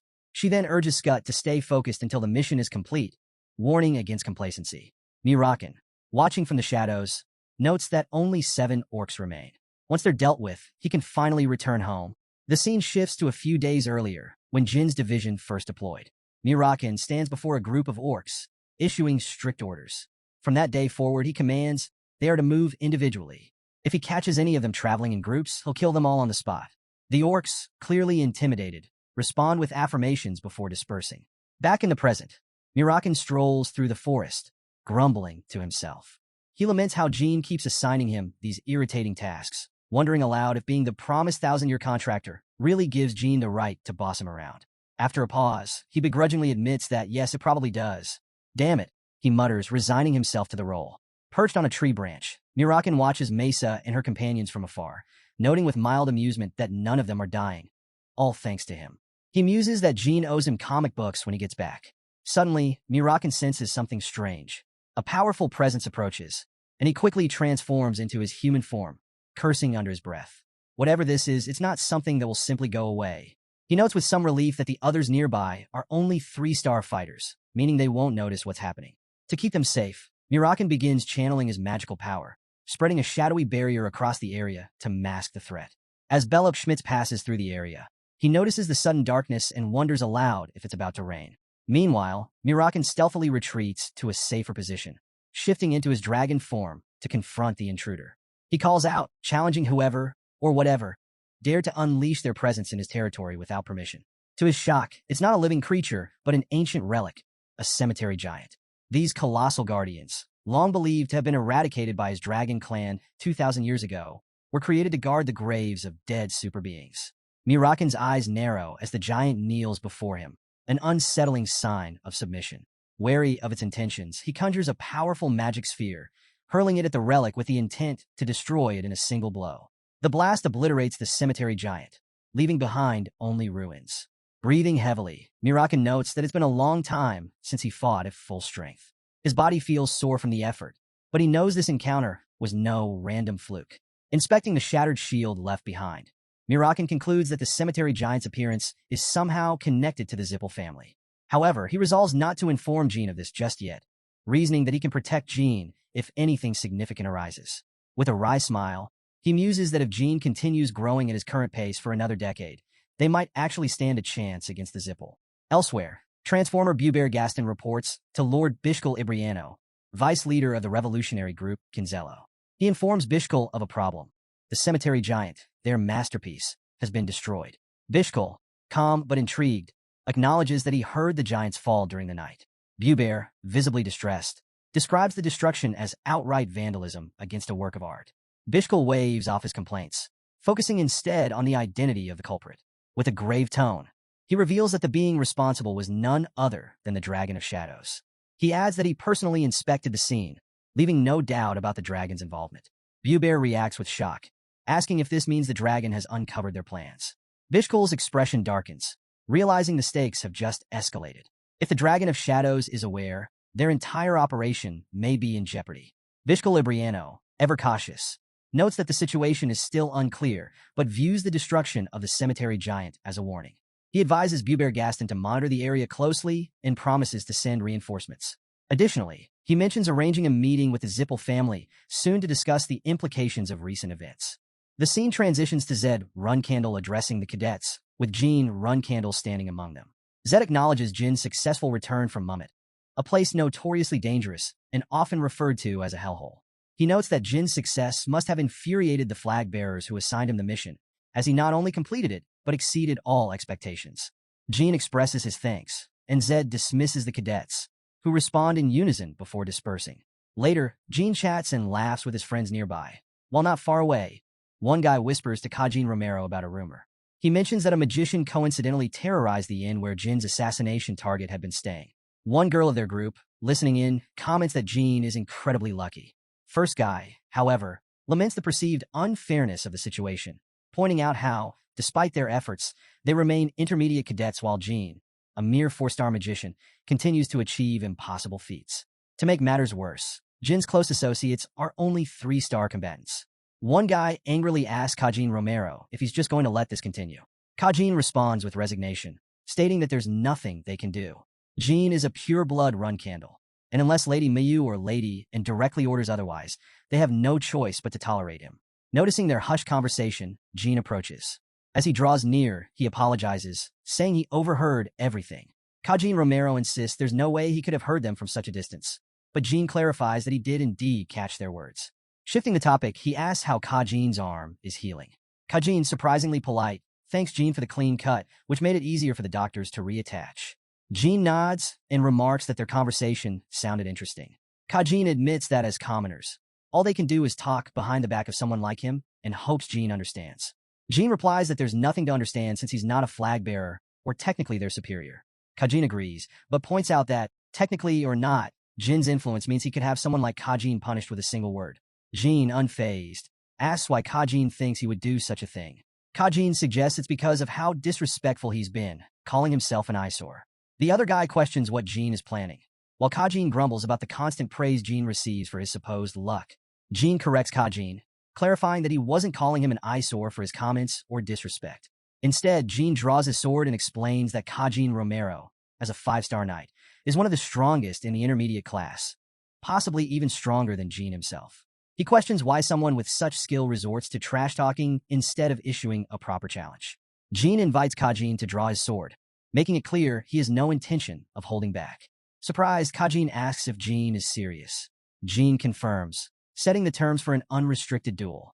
Kajin smirks, warning Jean he'll regret it, before lunging forward. Kajin's powerful strike comes fast, but Jean blocks it, thinking to himself that Kajin's attacks are strong, but not nearly as fearsome as the ones he expects to face in the future. Kajin presses on, attacking again while taunting Jean, saying he's not yet at the level to challenge someone like him. Jean blocks once more, but is caught off guard when Kajin lands a kick, sending him stumbling backward. Seizing the opening, Kajin strikes again, but Jean steps back, regaining his composure. In the brief moment of reprieve, Jean analyzes Kajin's moves. He recalls a past incident involving a steel marble and realizes he can now predict Kajin's attack patterns. Though a sword can cut through countless trajectories, a 5-star knight like Kajin typically follows a limited set of movements, especially when driven by rage. Blocking another strike, Jean resolves to end the duel quickly. Determined, he plans to finish the fight in just 3 moves. Jean Runcandel calmly declares that he has analyzed all of Kajin Romero's attacks, stating confidently that Kajin cannot defeat him. Kajin, irritated, dismisses this as nonsense and charges forward, initiating his ultimate attack sequence. Jean, anticipating the moves, thinks to himself, first, Kajin will slash left. then an erratic upward swing. Finally, his signature move, a devastating aura strike that no 4-star user could block. As predicted, the fight unfolds just as Jin expected. Though Kajin's powerful aura strike throws Jin backward, he quickly regains his footing and counters, disarming Kajin in a single, decisive moment. Stunned, Kajin demands to know how Jin countered his ultimate move. Jin responds with quiet composure, remarking that he thought it would take years for him to reach the level of a 5-star aura user. Kajin accuses Jin of trickery, but Jin denies any deceit, explaining that Kajin simply underestimated him. He adds that he never enters a fight unless he's confident of victory. From a distance, Haytona and Daytona Runcandel witness the duel, their expressions a mix of shock and disbelief. Haytona questions whether Jin really defeated Kajin Romero. Jin, downplaying the event, remarks that it wasn't anything serious, and Haytona reluctantly accepts the explanation. Later, Runcandel presses the matter, incredulous that Kajin lost to Jin. She insinuates that Kajin might have gone easy on Jin or accepted a bribe. Offended, Kajin firmly denies the accusation. Mayu Runcandel, observing the exchange, demands an explanation. Kajin reluctantly admits that Jin's aura resembled that of a true 5-star knight, adding that everyone on the training ground witnessed it. Mayu dismisses Kajin with a sharp rebuke, criticizing him for having such high expectations. And, however, sees the situation differently, remarking that Jin has now fully bared his fangs at them. Mayu agrees and expands on the point, stating that Jin's actions go beyond defiance of their group. He's challenging the entire family. He suggests sending Jin on his next mission with men of their choosing, ensuring that the assignment will be dangerous enough to end his life. Later, Gilly interrupts Jin with a strawberry pie in hand, excitedly announcing that the Garden of Swords is in an uproar over his recent achievement. Jin chuckles and remarks that it's no surprise. Given the rarity of his feat, he reflects that aside for his father, his older sister Luna, and 3 others in the clan's history, no one else has reached the level of a 5-star knight at the age of 15. As he contemplates his growth, Jin notes his current standings: 5-star swordsmanship, 4-star magic, and 4-star spiritual energy. Reaching 5-star swordsmanship, even for him, was unexpected. He attributes it to his consistent practice with a clear stone, which allowed his skills to develop faster than anticipated. Reflecting on his unique combination of spiritual energy, magic power, and aura, Jin realizes that the 3 forces are deeply interconnected. He recalls an earlier experience when spiritual energy congestion forced his aura and mana pathways to open to a higher stage. With no prior knowledge of someone capable of wielding all 3 powers, Jin recognizes he's treading uncharted territory. Noticing a flower in his room, Jin asks Gilly if she placed it there. She denies it, explaining that the flower was already present when he returned. She simply arranged it. Jin checks for any traces of magic or curses and, finding none, tells her to leave it as is. She acknowledges his response and moves on. Now that Jin has revealed his 5-star status, he muses on the pressure it will put on his siblings, particularly his older brother Joshua. As one of the top candidates to become the next patriarch, Joshua has been building influence within the clan with their mother, Rosa Runcandel, backing him. Jin reflects that his sudden emergence as a 5-star knight will force others to re-evaluate his position within the clan. He wonders if it might have been wiser to conceal his strength a little longer, but concludes that revealing it now serves a greater purpose. With witnesses from the training ground, word of his achievement will spread beyond the Runcandel clan, reaching the wider world. Soon, Jin realizes people everywhere will be talking about the 15-year-old 5-star knight, and his rise will be impossible to ignore. Murakan observes Jin's confident musings, noting that he's giving himself plenty of credit, though his points are valid.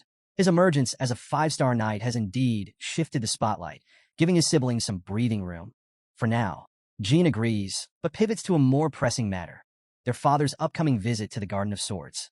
Jin explains that their father has been searching for a successor beyond Joshua, the current frontrunner for the patriarchal position. With Luna, the eldest sibling, abdicating early, the remaining siblings have largely failed to meet their father's expectations. One sibling who initially gained his favor ultimately lacked the ambition to lead, leaving Joshua to position himself as the most likely successor, with Deepu's Runita and Mary as secondary candidates. Now, however, Jin's unprecedented rise has disrupted the entire dynamic. He reflects that his father, known for providing opportunities regardless of age, is likely to assign him a trial or mission to test whether he can bridge the experience gap between himself and his older siblings.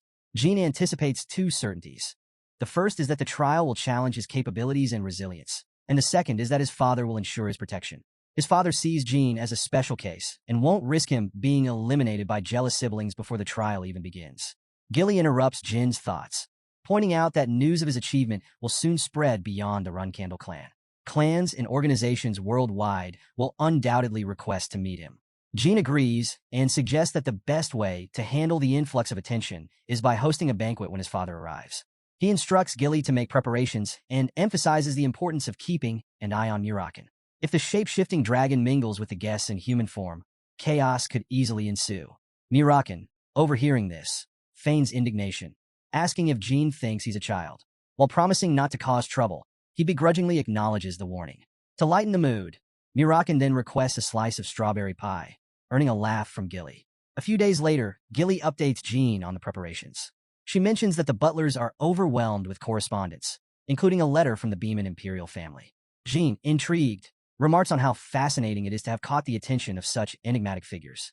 Gilly also informs him that the patriarch has formally announced his visit to the main house within a month, coordinating with other clans and organizations to attend as well. However, she notes that the other young masters and ladies have been eerily silent about the news. Jin speculates that their silence stems from a strategic calculation. Any public opposition to him, while he's in the spotlight, would suggest fear or dislike, tarnishing their public image. Gilly agrees, acknowledging his sharp insight. Their conversation is interrupted by Pedro, who arrives with urgent news. Jin has been assigned a new mission, and its destination is the perilous Colin Ruins. In another part of the house, Rosa Runcandel, Jin's mother, vents her anger at her children. She demands to know how they can call themselves flag bearers while carelessly sending Jin into Zippel territory without a second thought. Her other children stand in uneasy silence as she scolds them, unwilling to provoke her further. Jin enters the room, and Rosa immediately asks if he's aware of the mission to the Colin Ruins. Jin confirms that he knows. To everyone's shock, Rosa declares that the mission is cancelled, and Mayu, visibly upset, question her decision. Rosa silences them with a sharp rebuke, accusing them of being so focused on plotting against Jin that they've lost sight of reason. Mayu, undeterred, boldly asks why it's strange for them to want Jin dead, and agrees, expressing confusion as to why their mother is protecting him. Furious, Rosa demands an explanation for their audacity, warning them to watch their words. She reminds them that their father has always encouraged competition among siblings, fostering an environment where ambition thrives. This culture of rivalry has pushed them all to become stronger, but Rosa challenges whether their plotting is a symptom of their upbringing or simply a reflection of their personal failings. Rosa Runcandel continues her scolding, pointing out that she herself endured difficult assignments even as an intermediate cadet, all because of the constant rivalry with her siblings. While she acknowledges that competition is necessary, she firmly believes it should have its limits.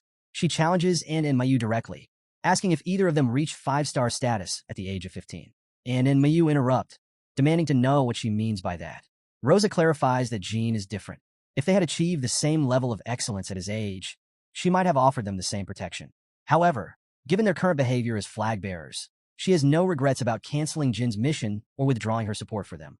Turning her attention to the other flag bearers of their generation, she declares that Ran, Runtia, and Vigo also share responsibility for the chaos caused by Anne and Mayu.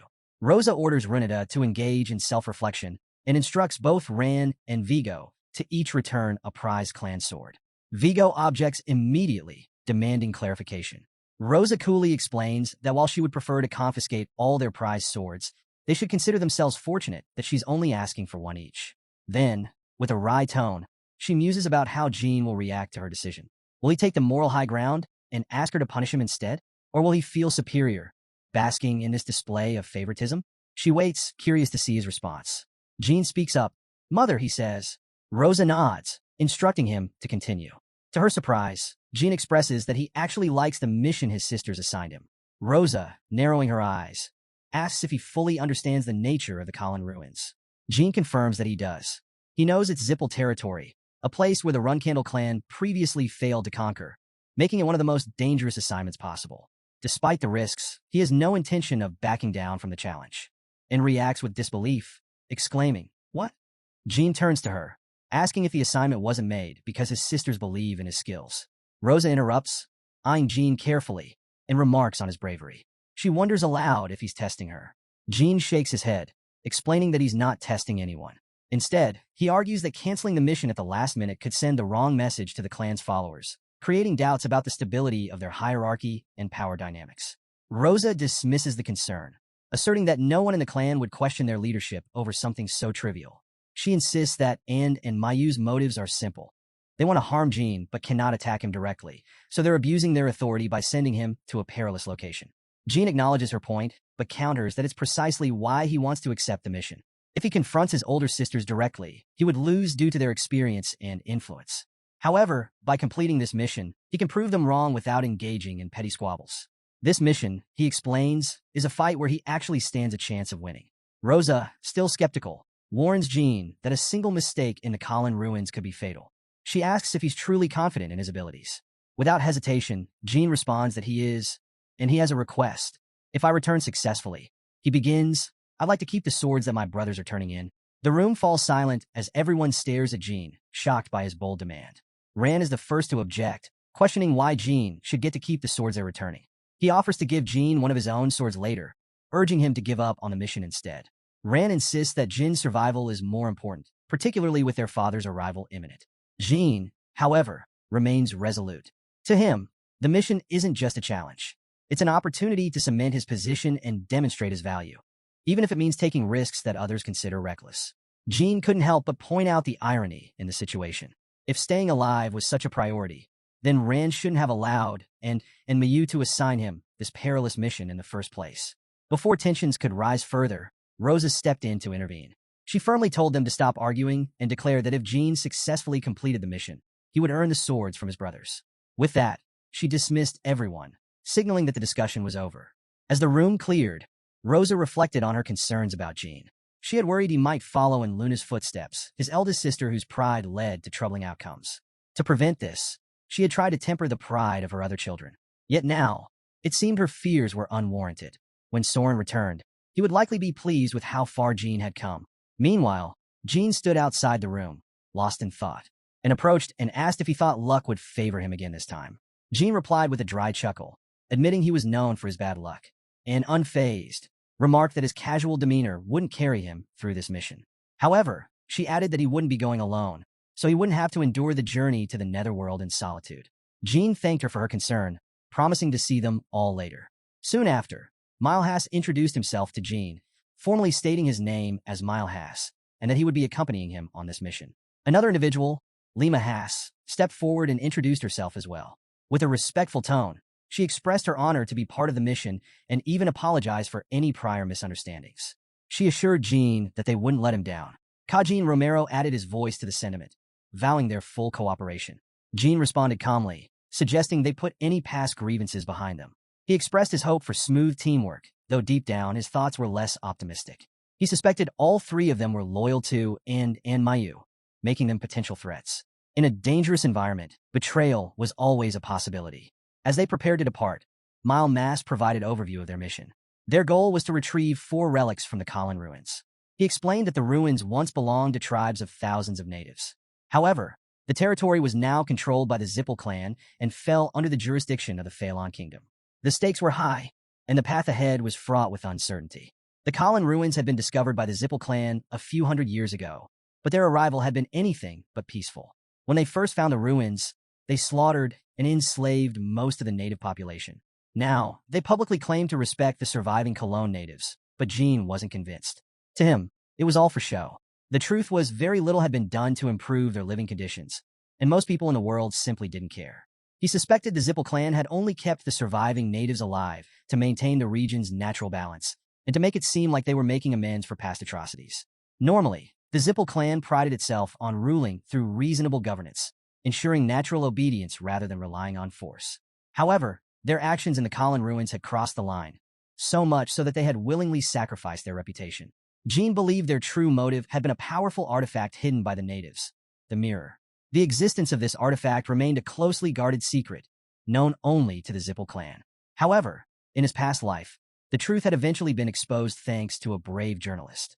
The article had revealed a shocking testimony from a native survivor, claiming that the Zippel ruthless actions had been in pursuit of something called the Fountain of Mana. Simply gazing upon it could elevate one's mana to the legendary 7 stars. Jean suspected the Zippel clan had used this artifact to create mass-produced magicians, something that would become a reality in about 10 years. This meant that, as of now, they had yet to find the Fountain of Mana. This time, Jean was determined to prevent them from ever obtaining it. Sometime later, Jean and his team stood outside a house, keeping a low profile. Milehas whispered that the magicians were on the move, heading back to their lodgings at the Zippel magician quarters. Their target, the relics, was stored in the third warehouse. Milehas noted that while an ambush wouldn't be too difficult, they would likely have to deal with a barrier spell. Kajin Romero reassured Jean, vowing that they would protect him even if it cost them their lives. Jean thanked him for the sentiment, but reminded everyone to conserve their stamina. They still had a long journey ahead, and getting back in one piece was just as important as securing the relics. Deciding that a short break was in order, Jean suggested they rest and launch their attack in an hour. The group agreed, and as they settled in, Jean pushed some food toward them, encouraging everyone to take a portion. They accepted with gratitude and began eating, silently preparing for the mission ahead.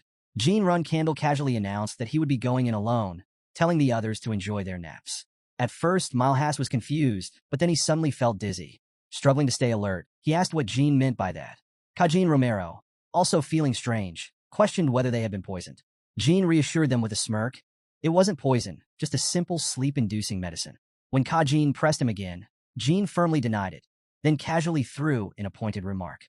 If Kajin really wanted to make it obvious that he had come here to kill him, he might as well shout it for the whole world to hear. As the drug took effect and the others drifted into unconsciousness, Jean mused that they would have seemed less suspicious if they had just acted like their usual annoying selves. He muttered to himself as he stepped forward. It was only natural for a dog to obey its master's commands. A short while later, outside the third warehouse, two guards stood idly by, chatting about the quality of the wine they had recently sampled. Their casual conversation was abruptly cut short when Jean struck one of them without warning, knocking him out instantly. The second guard barely had time to react before raising his spear and demanding to know who he was.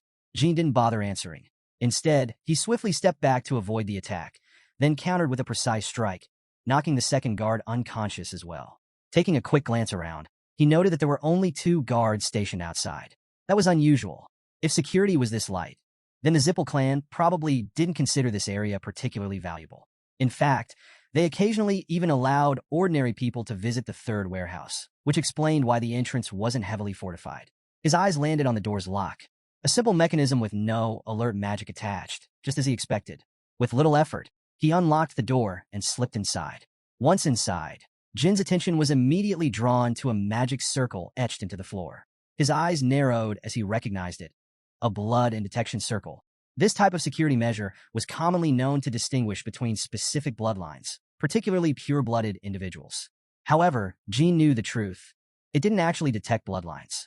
Instead, it differentiated between humans and demonic beasts. Additionally, it could identify humans who had been affected by certain epidemics. Thinking quickly, Jean realized that as long as it was human blood, the circle would activate normally. He had no intention of using his own blood and leaving unnecessary traces behind. Instead, he grabbed the hand of one of the unconscious guards, made a small cut, and collected some of his blood. Spreading it over the magic circle, he watched as it began to glow. At first, everything seemed to be going smoothly. The alert system was fairly basic, exactly what he had expected. But before he could relax, a sudden burst of fire erupted from the magic circle. Jin's eyes widened slightly. Something was wrong. The blood he should have belonged to a normal human guard. So why had the detection circle still been triggered? That left only two possibilities.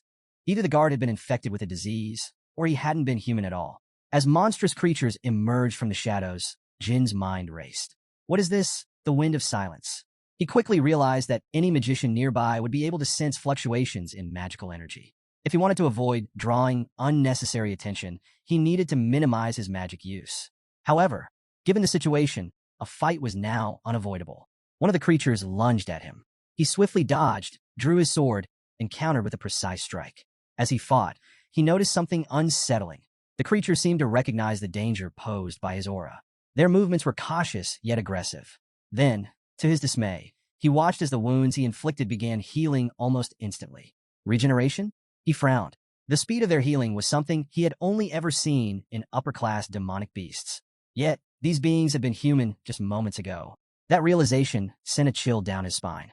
His thoughts turned to the territory they were in, Zippeland, a place crawling with magicians, where the native Cologne people were brutally oppressed. The presence of these strange creatures raised a disturbing possibility. Could they be living golems? If that was the case, the implications were grim. Creating living golems was a serious crime, one that violated the fundamental laws of magic. If the Zippel clan was secretly using the Colin ruins as a lab for forbidden experiments, then this was far more than just a simple relic retrieval mission.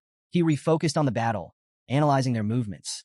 Living golems possess the strength and speed of low-level 4-star automatons, but they lack the refined combat skills of a properly trained 4-star knight.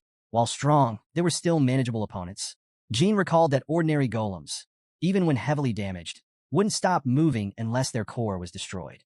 For most golems, the core was located in either the head, heart, or abdomen. Even if these forbidden creations were different, this fundamental weakness likely still applied. If he could locate and shatter the core, the fight would end.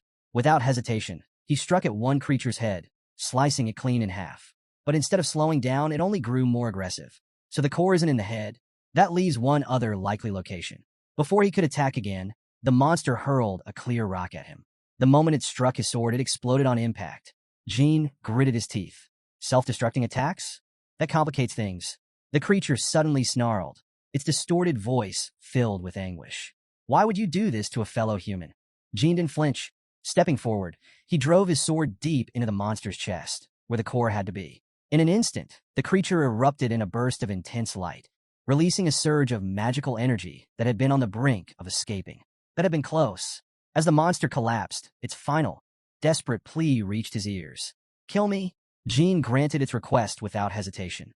Very well, then. Stepping over the fallen creature, his mind weighed heavily with the truth. No one would willingly choose to become a living golem. This was a fate worse than death. Once transformed, a person lost their identity, their freedom, their future, reduced to nothing more than a disposable tool. But now wasn't the time to be angry. There was still more to uncover and more enemies ahead. Jean had stumbled upon a terrible secret about the Zippel clan, one that could shake the empire if exposed. But more than that, he couldn't shake the suspicion that his sisters might have known about it when they sent him on this mission. Whether they had planned for him to uncover this or not, his objective hadn't changed. Even if he revealed the truth to the world, the Zippel clan would simply deny it. The creation of living golems was a crime so severe that even a mere suspicion could trigger an imperial investigation. However, the Zippel held enough power to manipulate such an inquiry from behind the scenes. Justice wouldn't come easily. For now, there was only one thing to do: secure the evidence. Jean picked up a stone from the floor, gripping it tightly as he assessed the situation. This was a problem far beyond what he could solve right now, but that didn't mean he could just ignore it. Looking around, he noticed something odd. There had been no significant movement from the nearby magicians. This suggested that most of them saw this place as nothing more than an ordinary warehouse. If they had known about the living golems, they would have been far more discreet in guarding the area. That meant not everyone at the Colin Ruins was involved in forbidden magic. Turning his attention to the artifacts, Jean examined the security spells placed on them. The slates had relatively simple protections, but the bowl was different. It was coated in aura, and the spell sealing it was far more complex. Normally, breaking something like this would require a considerable amount of effort. However, with 2 living golems already dead, the Zippel clan would be forced to cover this up quietly. That meant he had more room to operate. Deciding to act, Jean activated his magic, focusing on fire and water spells. He explained to himself that he would need to store some heat for later while retrieving the bowl. As he cast Flame Explosion, a massive firebird erupted around him, engulfing the area in a chaotic blaze. Meanwhile, at another location, Luna Runcandel confronted Mayu with a resounding slap. Her voice was sharp with anger as she demanded answers. What were you thinking, sending Jean into Zippel territory? Have you lost your minds? Her frustration was clear. Jean was 10 years younger than them. What possible reason could they have for sending him on such a dangerous mission? And, however, remained unfazed. Do you really not know the reason, Luna? She asked.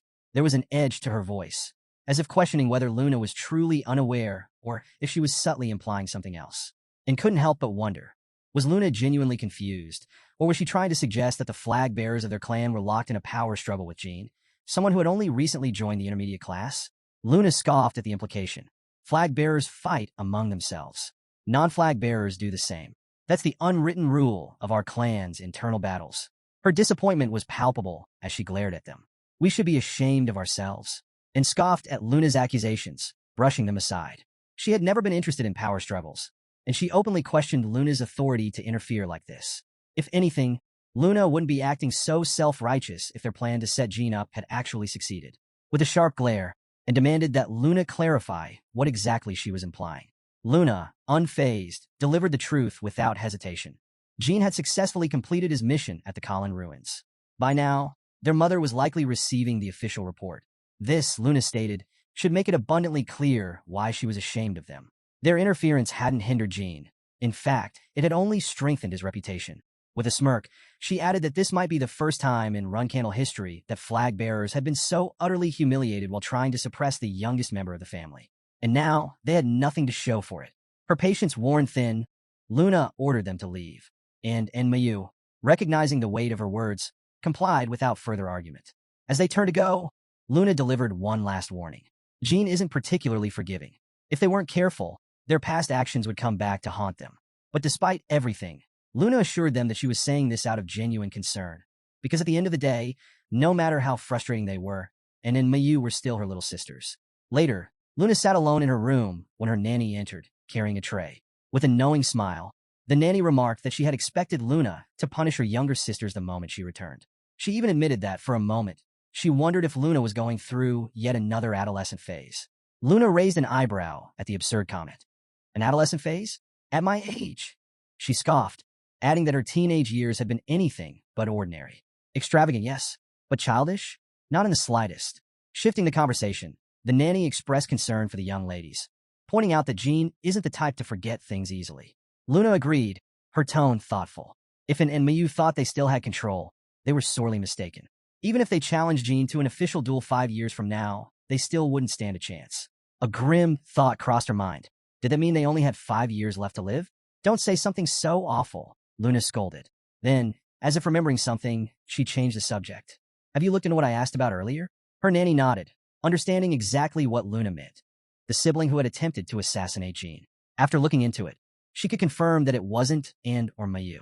At the time of the incident, both had been in the intermediate class, making it impossible for them to have been involved. Luna sighed, acknowledging that she was right. That also meant it wasn't Mary or Yona or the Tana twins. With them eliminated as suspects, that left only a handful of possibilities. Joshua, Dyfus, Ran, Vigo, and Renata. However, investigating Joshua and Dyfus wouldn't be easy, nor would it be simple to look into Renata. The only ones they could reasonably investigate were Ran and Vigo. Luna took a slow sip of her tea, her mind deep in thought. The remaining 3 suspects, Joshua, Dyfus, and Renata, each had strong backgrounds, making it far more difficult to investigate them directly. Digging too deep without concrete evidence could lead to unnecessary trouble. So for now, the best course of action was to simply observe. Despite the lingering mystery, she reassured herself that holding off on further investigation had been the right decision. After all, while there had been an assassination attempt, Jean had grown up strong and healthy. There was no need to dwell on the past, at least not yet. Meanwhile, Jean Runcandel finally returned to his room, greeted warmly by Gilly and Murakan as he announced his arrival. Gilly let out a relieved sigh. I'm really glad you're back safely. Jean smiled, reassuring her that he was fine. I'm strong, you know. At this rate, you might not be able to beat me soon. He joked, though his confidence was evident. Without hesitation, Gilly grabbed his hand, her expression turning serious. She admitted that the place he had just returned from was extremely dangerous. If something had happened to him, she would have dedicated her entire life to getting revenge. Murakan, slightly unsettled by her words, gently urged her not to say such frightening things. Then, turning to Jean, he asked if he had properly submitted his report. Jean nodded. I did, though I'm sure most people think I'm only succeeding because of outside help. He shrugged, unconcerned. Doesn't really bother me. Reaching into his belongings, he pulled out the stones he had retrieved from Zippel territory after defeating the living golems. Handing them over, he told Gilly and Murakan to take a closer look. Murakan examined them curiously. What is this? Jean revealed the truth. It was the heart of a living golem. Murakan's expression darkened. You're lucky you made it back in one piece, Jean. The golems you encountered must have been failures. He then asked whether Jean had found these in the Colin ruins. Jean confirmed it. He explained how 2 warehouse guards had transformed into monsters and attacked him, regenerating no matter where he cut them. The Heartstone had dropped when he pierced their hearts. Murakan considered the implications carefully. First, there was the cemetery giant. Now, a living golem. Whatever the Zippel clan was up to, it was something deeply sinister. If what you're saying is true, this has to be the Zippel doing, Murakan muttered. Especially since it happened on their land. Jean agreed. They needed to make time to return to Colin and confront the Zippel clan directly about what was going on. He admitted that, given the existence of living golems, he was a bit reluctant to go back. But with Murakan by his side, it would be much safer. If he was lucky, this could even be his chance to find the fountain of mana. Regardless of whatever chaos they stirred up, the Zippel would do everything in their power to cover it up. Murakan nodded, agreeing to make time for the trip. Jean recalled that shortly after the mission had ended, Kajin and the Haas brothers had returned to the Runcandel clan on their own. The pieces of this mystery were slowly coming together, But one thing was clear. They hadn't seen the last of this yet. Despite Kajin and the Haas brothers successfully returning to the Runcandel clan, their fate had already been sealed. And Mayu revoked their status as cadets and exiled them from the clan. Exile was an extreme punishment, especially for cadets who had technically completed their mission. But no one in the clan sympathized with them. Their failure, and whatever role they had played in trying to undermine Jean, had left them with no place to return to. The scene shifted to June of 1795. Jean was training alongside the Tana brothers, practicing with a clear stone under the watchful eye of Zed Runcandel. After a final evaluation, Zed called for a stop. As of today, your clear stone training is complete. From now on, only the Tana twins would need to continue attending these sessions.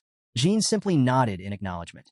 Observing his progress, Zed added that the morning training with the cadets was no longer necessary for Jean either. His skills had outgrown that level of instruction. Then, as if casually mentioning an afterthought, Zed noted that the patriarch would likely have something to say to Jean next week. The Tana twins stiffened at the remark, exchanging surprised glances. Daytona Runcandel whispered his thoughts. Could it be that father wants to make him a provisional flag bearer? Daytona Runcandel quickly explained what that meant. If Jean became a provisional flag bearer, he would have to leave the Runcandel clan to accumulate honor on his own.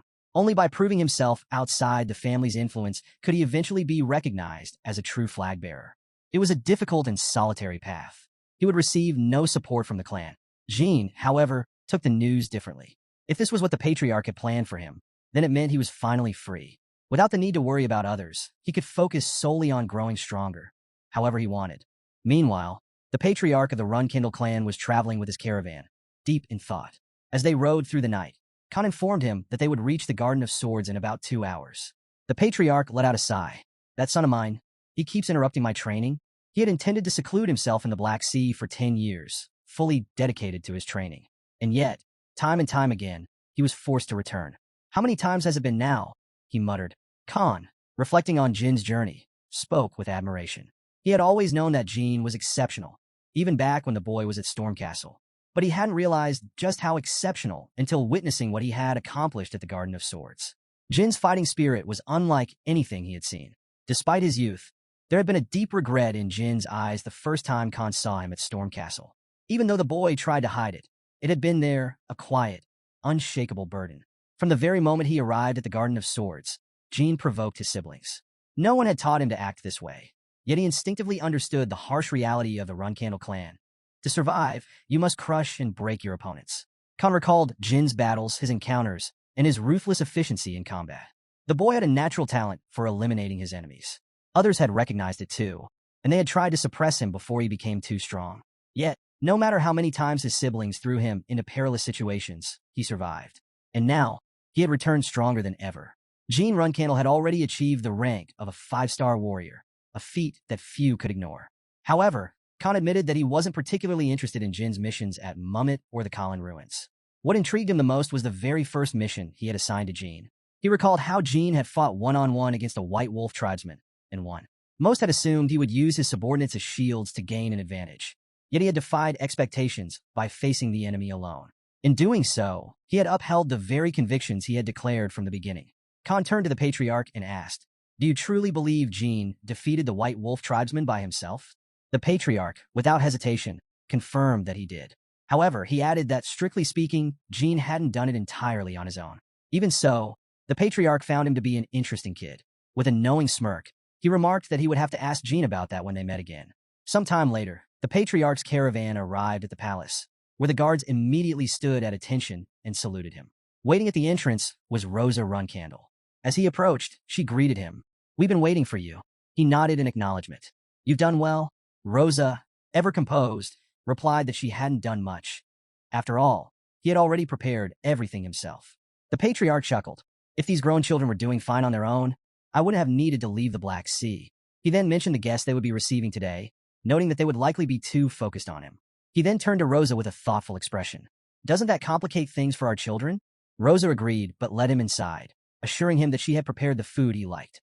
He commended her efforts, saying he was looking forward to it. As they walked, his attention was drawn to the 2 swords that Jin Runcandel was carrying. He suddenly called out, "Ran and Vigo." The 2 responded promptly. Gesturing toward the swords, he asked if they had given the youngest the weapons he had originally allowed them to take as a gift. Vigo Runcandel stepped forward, explaining that Jin had stolen the swords from them. However, they had agreed to let him keep them if he succeeded in his mission at the Colin ruins.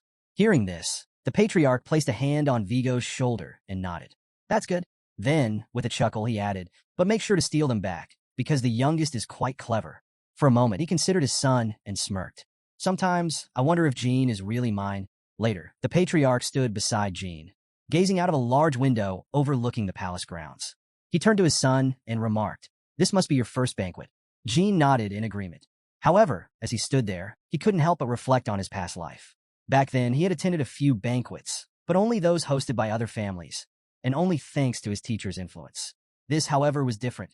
This was the first time he was attending a banquet held by the main branch of the Runcandel clan. Before, even when banquets were held, he had always hidden away, as if he were a criminal. But now, he was the guest of honor, standing alongside his father.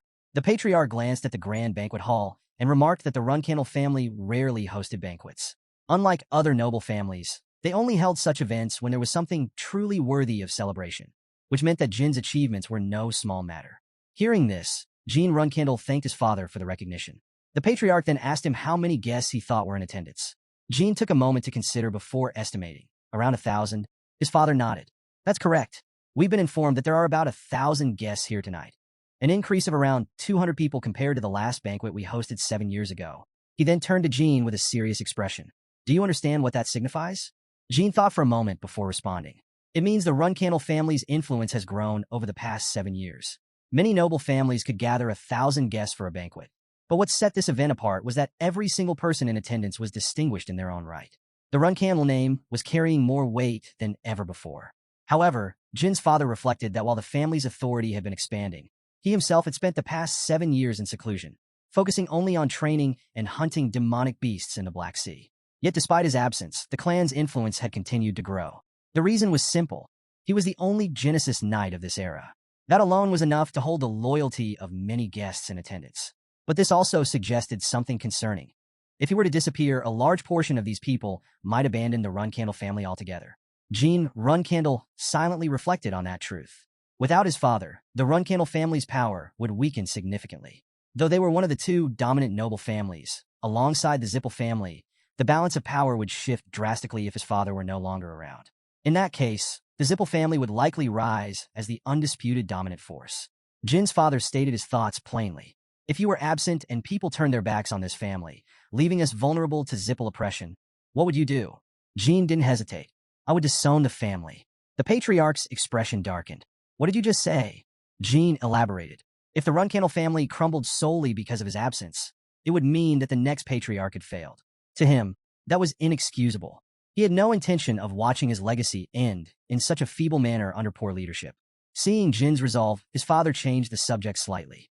Then tell me, what do you think our family's weaknesses are? Jean responded carefully. Which specific weaknesses are you referring to?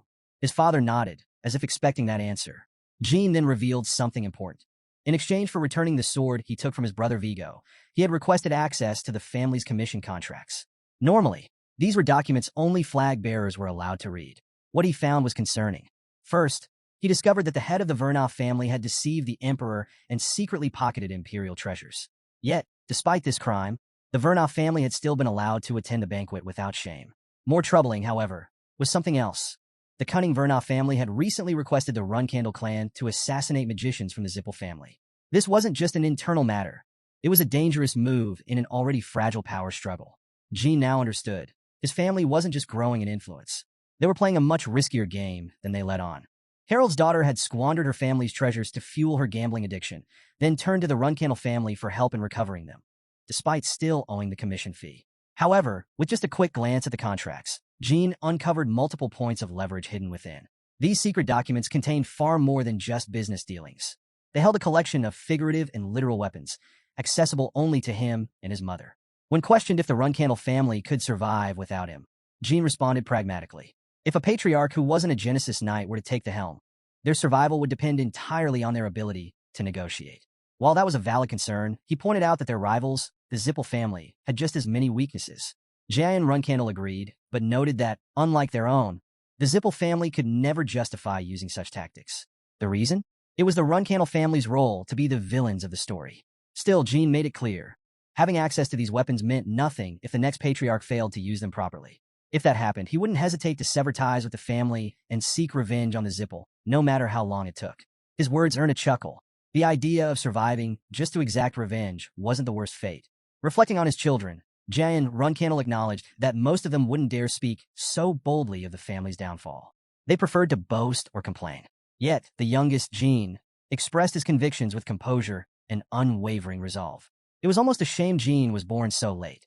He seemed to have Luna's talent, Mary's wild nature, and Dyfus's fighting spirit. At best, Jayan estimated he could hold onto the patriarch seat for another 10 years. 15 if luck was on his side. That would be just enough time to witness whether Jean would turn the entire line of succession upside down. As they observed the arrival of their guests, Jayan suggested they head inside. He then mentioned that after the banquet, there was something he wished to discuss privately with Jean. Meanwhile, Jayan contemplated the qualifications to become a reverse flag bearer. It seemed Jean would have to leave the family temporarily. As the banquet stretched on, with 4 long days still ahead, an unexpected arrival disrupted the proceedings. Hines approached the patriarch, addressing him with urgency. When asked what the matter was, he reported that uninvited guests had arrived. The patriarch's first thought was the Zippel family, but could it really be them? His suspicions were confirmed. 5 members of the Zippel family had arrived, including their second-in-command, Andre Zippel. The patriarch scoffed at the audacity, dismissing Andre as an impudent fool. Without hesitation, he ordered Hines to send Andre away, but allow the rest of his family inside. However, the message was to be delivered by the servants, not by Hines himself. As Hines bowed and departed, Jayan Runcandel considered the situation. Andre's arrival was indeed disrespectful, but outright rejecting the Zippel second-in-command at the door would be a severe humiliation. The patriarch turned to Jayan, questioning whether his decision was too harsh. Jayan, however, found it refreshing. If Andre let his emotions control him and left in frustration, he would be outright ignoring the patriarch's permission for his family to enter, something completely unacceptable in the Garden of Swords. As expected, Andre would either obey or leave the banquet missing both his legs. With that matter settled, it was time to begin. Later, as the banquet officially commenced, the patriarch stood on the terrace, addressing the gathered guests. He introduced himself as Siren, the head of the Runcandel clan, and expressed his gratitude for the occasion. He then credited his youngest son, Jean Runcandel, as the reason he could enjoy such a grand event in his later years. The audience responded with applause. Setting the tone for the gathering, Siren laid out the only 2 rules of a Runcandel banquet. First, if anyone wished to fight while drinking, the Guardian Knights would escort them to the arena. Second, while the loser must surrender, the winner was required to show mercy. After all, this was still a banquet.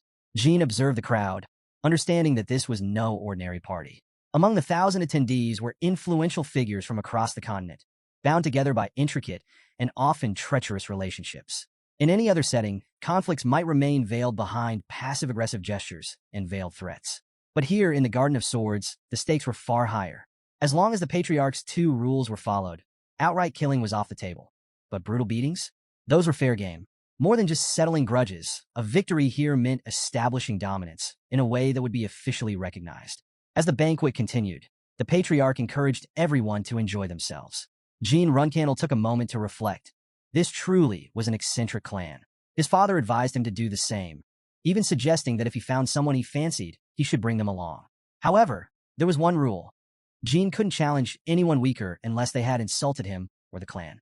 Jayan Runcandel affirmed his understanding, acknowledging that losing wasn't an option under any circumstance. As he turned to leave, Jean made his intentions clear. If he ever lost, he would reclaim everything that was rightfully his, not just Bradmandy but also his nanny. Bowing slightly, he assured his father that he would keep that in mind. This interaction felt surreal. In his past life, such a conversation with his father would have been unthinkable. For the first time, it seemed they had a real father-son exchange. But forming an emotional bond? Becoming a dutiful, loving son? None of that mattered to him in this life. His only goal was to surpass his father. Later, Haytona and Daytona Runcandel joined the party and approached Jean. Daytona congratulated Jean on reaching 5-star status and asked if they could spend some time together.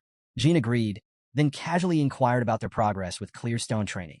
Daytona admitted it was improving, especially after switching to the weapon recommended by their uncle. Jean responded positively, making a mental note that he could leave once he was satisfied with their exchange. Haytona seemed to catch on, casually agreeing with a simple, "Yeah, okay." Just then, one guy arrived, introducing himself to Jean as a member of the Kin clan. Haytona and Daytona also greeted him, and shortly after, Daytona excused himself to return to training. Jayan Runcandel wished him luck, earning a thankful nod in return. Turning his attention to him, Jian mentioned that he had heard of his heroic deeds as a child. He, amused, responded that Jin was making him blush. At that moment, an arm suddenly reached from behind and grabbed Jin's hair. It was Wooger. With a smug grin, he called out Jin's name, his tone dripping with curiosity. He had heard about the so-called prodigy who achieved 5-star warrior status at just 15 years old. Taking a closer look, he couldn't help but remark, Jin really did look like a kid, at least 10 years younger than himself. Introducing himself, Wooger greeted Jin, who responded with a polite but measured acknowledgement. But Wooger wasn't done. His words carried a mocking edge as he questioned whether Jin was intentionally trying to make him seem like an idiot. Though he was blunt, he reminded Jin that while he might be a Runcandel, Wooger was still his senior in the martial arts world. He insisted that his words came from pride in his junior and advised Jin not to act foolishly. Jian Runcandel remained calm, but issued a warning. With an unwavering gaze, he told Wooger of the Tuko clan to listen carefully. His actions just now had insulted every single person who had shown Jin respect up to this point. Just as tensions hung in the air, Dyphus Runcandel arrived, cutting through the moment with a sharp remark. If Wooger wanted to bring up seniority, he should be even more mindful of his own. Wooger, caught off guard, asked what he meant. Dyphus explained that the first and second flag bearers of the Qin clan, the Dragon King Knights, and the Black King mercenaries were all senior to Wooger. Yet, they had treated Jin with respect. Wooger should have taken that as a cue, recognized his mistake, and apologized instead of escalating the situation. But since Dyphus had already issued a warning, he was willing to let this slide for now. Qin First Flag Bearer stepped in next, reminding Wooger that young Master Jin had just saved him from making a serious mistake. Perhaps he should take Jin's advice to heart. Another man chimed in, remarking that with Wooger's big mouth, trouble was inevitable. It was best to just let things go before they spiraled any further. Wooger, seeing the situation for what it was, finally backed down. If his senior insisted, then he had no choice. He turned to Jin, formally apologizing for his misstep and asking for forgiveness. Jin, calm and composed, simply responded, "Of course." At that moment, Luna Runcandel joined him, a smirk playing on her lips. She teased Jin, noting that he had quite the talent for making enemies. Would it really hurt to act like a normal kid once in a while? Jin, unfazed, reminded her that today, he was representing the Runcandel clan. Acknowledging his point, Luna clinked her wine glass against his. Then, with an amused expression, she asked what he would have done if Wooger had actually challenged him to a duel. After all, Wooger seemed to be at least a 6-star warrior. Jin answered without hesitation. If that had happened, the Tuko clan's patriarch and elders would have stepped in. They had been keeping a close watch on him for quite some time. Luna laughed, realizing he had taken all of that into account before even engaging. Jokingly, she asked if he had some secret noble mentor teaching him the art of handling people. If someone like that existed, it wouldn't be a bad idea to keep them close. Though in the end, mastering the sword was what truly mattered. Did anything else really make a difference? Jin responded thoughtfully. It might be difficult for her to understand, but as the family's despised youngest child, he needed more than just sword skills to survive. Luna considered his words, then playfully remarked that he was certainly talented and bright. Maybe that's why someone had already tried to assassinate him back at Storm Castle. She wondered which of their siblings had recognized his potential that early. She then admitted that while she had come to the banquet to congratulate him, these grand events weren't really her style. She preferred to be somewhere more fun. Jin raised an eyebrow. Already leaving? Luna grinned. Well, you're not quite tall enough to be my dance partner yet. With a teasing promise, she told him that when he was older, they would dance together, and she'd take him somewhere truly exciting. Jin smirked and took her hand, leading her into a dance. I'll hold you to that. Before leaving, Luna had one last idea. She suggested leaving a message for the others, just as Jin had done earlier. Jin raised an eyebrow. Pardon? Without another word, she pulled him into a hug. She explained that by doing this, everyone would understand how much she valued him. Now that people knew she was looking out for him, they'd be far less likely to treat him with disrespect. With a smirk, she bid him farewell. Jin responded with a simple, "See you later." Meanwhile, across the banquet, Buber Gaston watched the scene unfold with exaggerated jealousy. He dramatically declared that he wished he could bump heads with Lady Luna as well. In fact, the moment inspired him. He simply had to write a poem for Lady Luna that very night. And not just write it.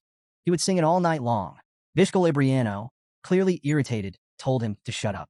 Margiela Ibriano, however, took a more diplomatic approach. She reminded Bishkol not to be so harsh, pointing out that for Buber, this could be a moment of great significance. Besides, thanks to his antics keeping Bishkol distracted, she had been able to enjoy the banquet in peace. Perhaps they should show him a bit more respect. Buber, visibly moved, clasped his hands together. Ah, as expected of Miss Margiela, You truly understand me." He then declared that he would gladly be at her service. Margiela accepted his words with a gracious nod. Meanwhile, Jayan Runcandel found it exhausting trying to act like the perfect host. His patience was wearing thin. What were those damn Zipple? Were they seriously going to make him go searching for them? Just as irritation crept in, a voice called out to him. Ceres and Dorma approached, accompanied by her attendants. With a poised smile, she asked if she, a young lady of the Hidden Palace, could request a drink with the rising star of the Runcandel clan. Jean eyed her carefully. "And you are?" She introduced herself as Ceres and Dorma, daughter of the master of the Hidden Palace, and expressed that it was an honor to meet him. Recognizing her lineage, Jayan replied with equal formality, stating that the honor was his. Without hesitation, he poured her a drink. Ceres, amused, pointed out that they were both 15, the same age. Yet somehow, Jayan had already reached such an astonishing level of martial prowess. With a hint of envy, she remarked on the Runcandel family's naturally gifted physique. Jean acknowledged the blessing, but countered that the Hidden Palace was a blessed lineage as well. He could only imagine how highly her father must value her. Ceres confirmed that her father cherished her deeply. Unlike someone with numerous siblings, she was his only daughter. Then, after a slight pause, she asked if her comment had come off as rude. Jean reassured her that it hadn't. After all, it was common knowledge that he was the youngest son in a large family. In fact, he admitted he was actually envious of her. Having so many siblings could be exhausting. Jean found it strange that Ceres hadn't mentioned Mummet yet. He was sure she had recognized him, even with a bit of ash still clinging to his face. It was hard to believe she hadn't noticed. Before he could dwell on it further, she spoke up, saying she had a question for him. He nodded. "Go ahead." Her gaze sharpened as she asked about his injured leg. Jean replied that it had healed, thanks to someone wonderful who had personally treated it for him. With a hint of amusement, he admitted that he had no idea how to properly repay such a favor. Ceres scoffed. "You're more shameless than I expected." Then, without missing a beat, she asked why he had been at the Moonlight Well in Mummet. She added that she felt she was owed an explanation. Jean tilted his head. "And why exactly do you think you deserve one?" Her expression hardened. She explained that her subordinates had failed to capture the magic terrorist that day, which had been a major blow to her pride. It had left her wondering, was the young man she had let go actually the culprit? Jean countered with a question of his own. "Magic? Do I really look like a suspect? You should be more familiar with the Runcandel clan than that." Ceres admitted she didn't think he was the terrorist, but if he had been on a mission for his clan and had needed to hire a magician to assist him, that would be an issue. The only people at the inn who could have been targets for the Runcandel clan were members of the Hidden Palace. And as the captain of the Hidden Palace's 7 swords, she couldn't just overlook something like that. Jean realized she had made the wrong assumption. She thought he had been targeting someone from the Hidden Palace. And while she wasn't entirely mistaken, considering he had injured some of them while trying to kill Alcaro, there wasn't enough evidence to hold it against him. With a smirk, he asked if all of this wasn't just speculation. Ceres narrowed her eyes. "So, you're going to deny it to the end?"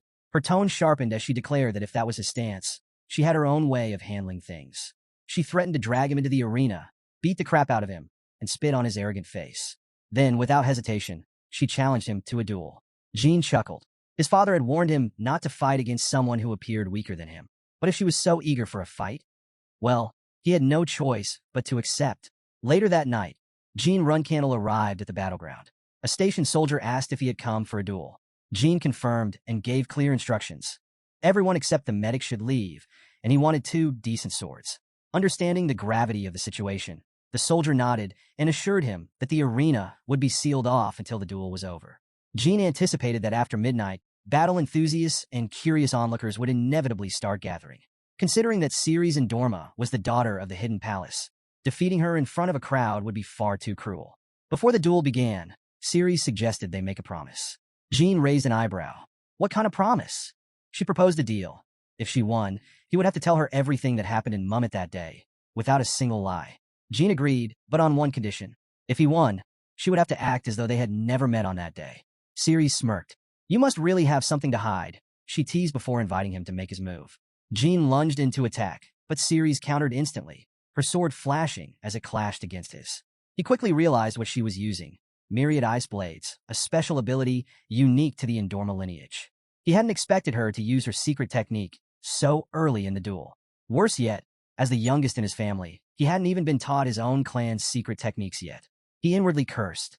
What am I supposed to do now? Ceres, unimpressed, dismissed his concern. "Not my problem," she said before launching another attack. The battle intensified. At first, it seemed like Jean was barely keeping up, blocking her strikes just in time. But as their duel progressed, his true skills became more apparent. Ceres noted that, despite their one-star difference, she could still turn the tide of battle. She decided to end it quickly. As a 4-star knight, she lacked the stamina for a prolonged fight. If she dragged this out, she would only be at a disadvantage. Instead, she would unleash the third form of myriad ice blades and finish the duel in one decisive strike. Jean, meanwhile, assessed the situation. While Ceres had access to myriad ice blades, her attack power and defense were still lower than his. He suspected she was preparing a final move to shift the momentum in her favor. She would undoubtedly use her strongest technique. The problem was, he had no way of gauging just how powerful it would be. In a fight like this, he needed an ace of his own, one of the many secret techniques he had studied at Stormcastle. Among all of them, there was one that stood out as the most potent. Ceres made her move, declaring that it was over. She unleashed the third form of myriad ice blades, a powerful strike aimed directly at him. Jean raised his sword, blocking the attack just in time. Ice shards erupted upon impact, their edges infused with condensed aura. Jean smirked. Ceres caught his reaction and assumed he was laughing. But that made no sense. She had already unleashed Avalanche, a technique so powerful that even a prodigy like him, a 5-star warrior at just 15, shouldn't be able to break through it. And yet something felt off. Her instinct screamed at her. Something wasn't right. Jean struck, his sword slicing toward her eyes, forcing her to dodge and counterattack.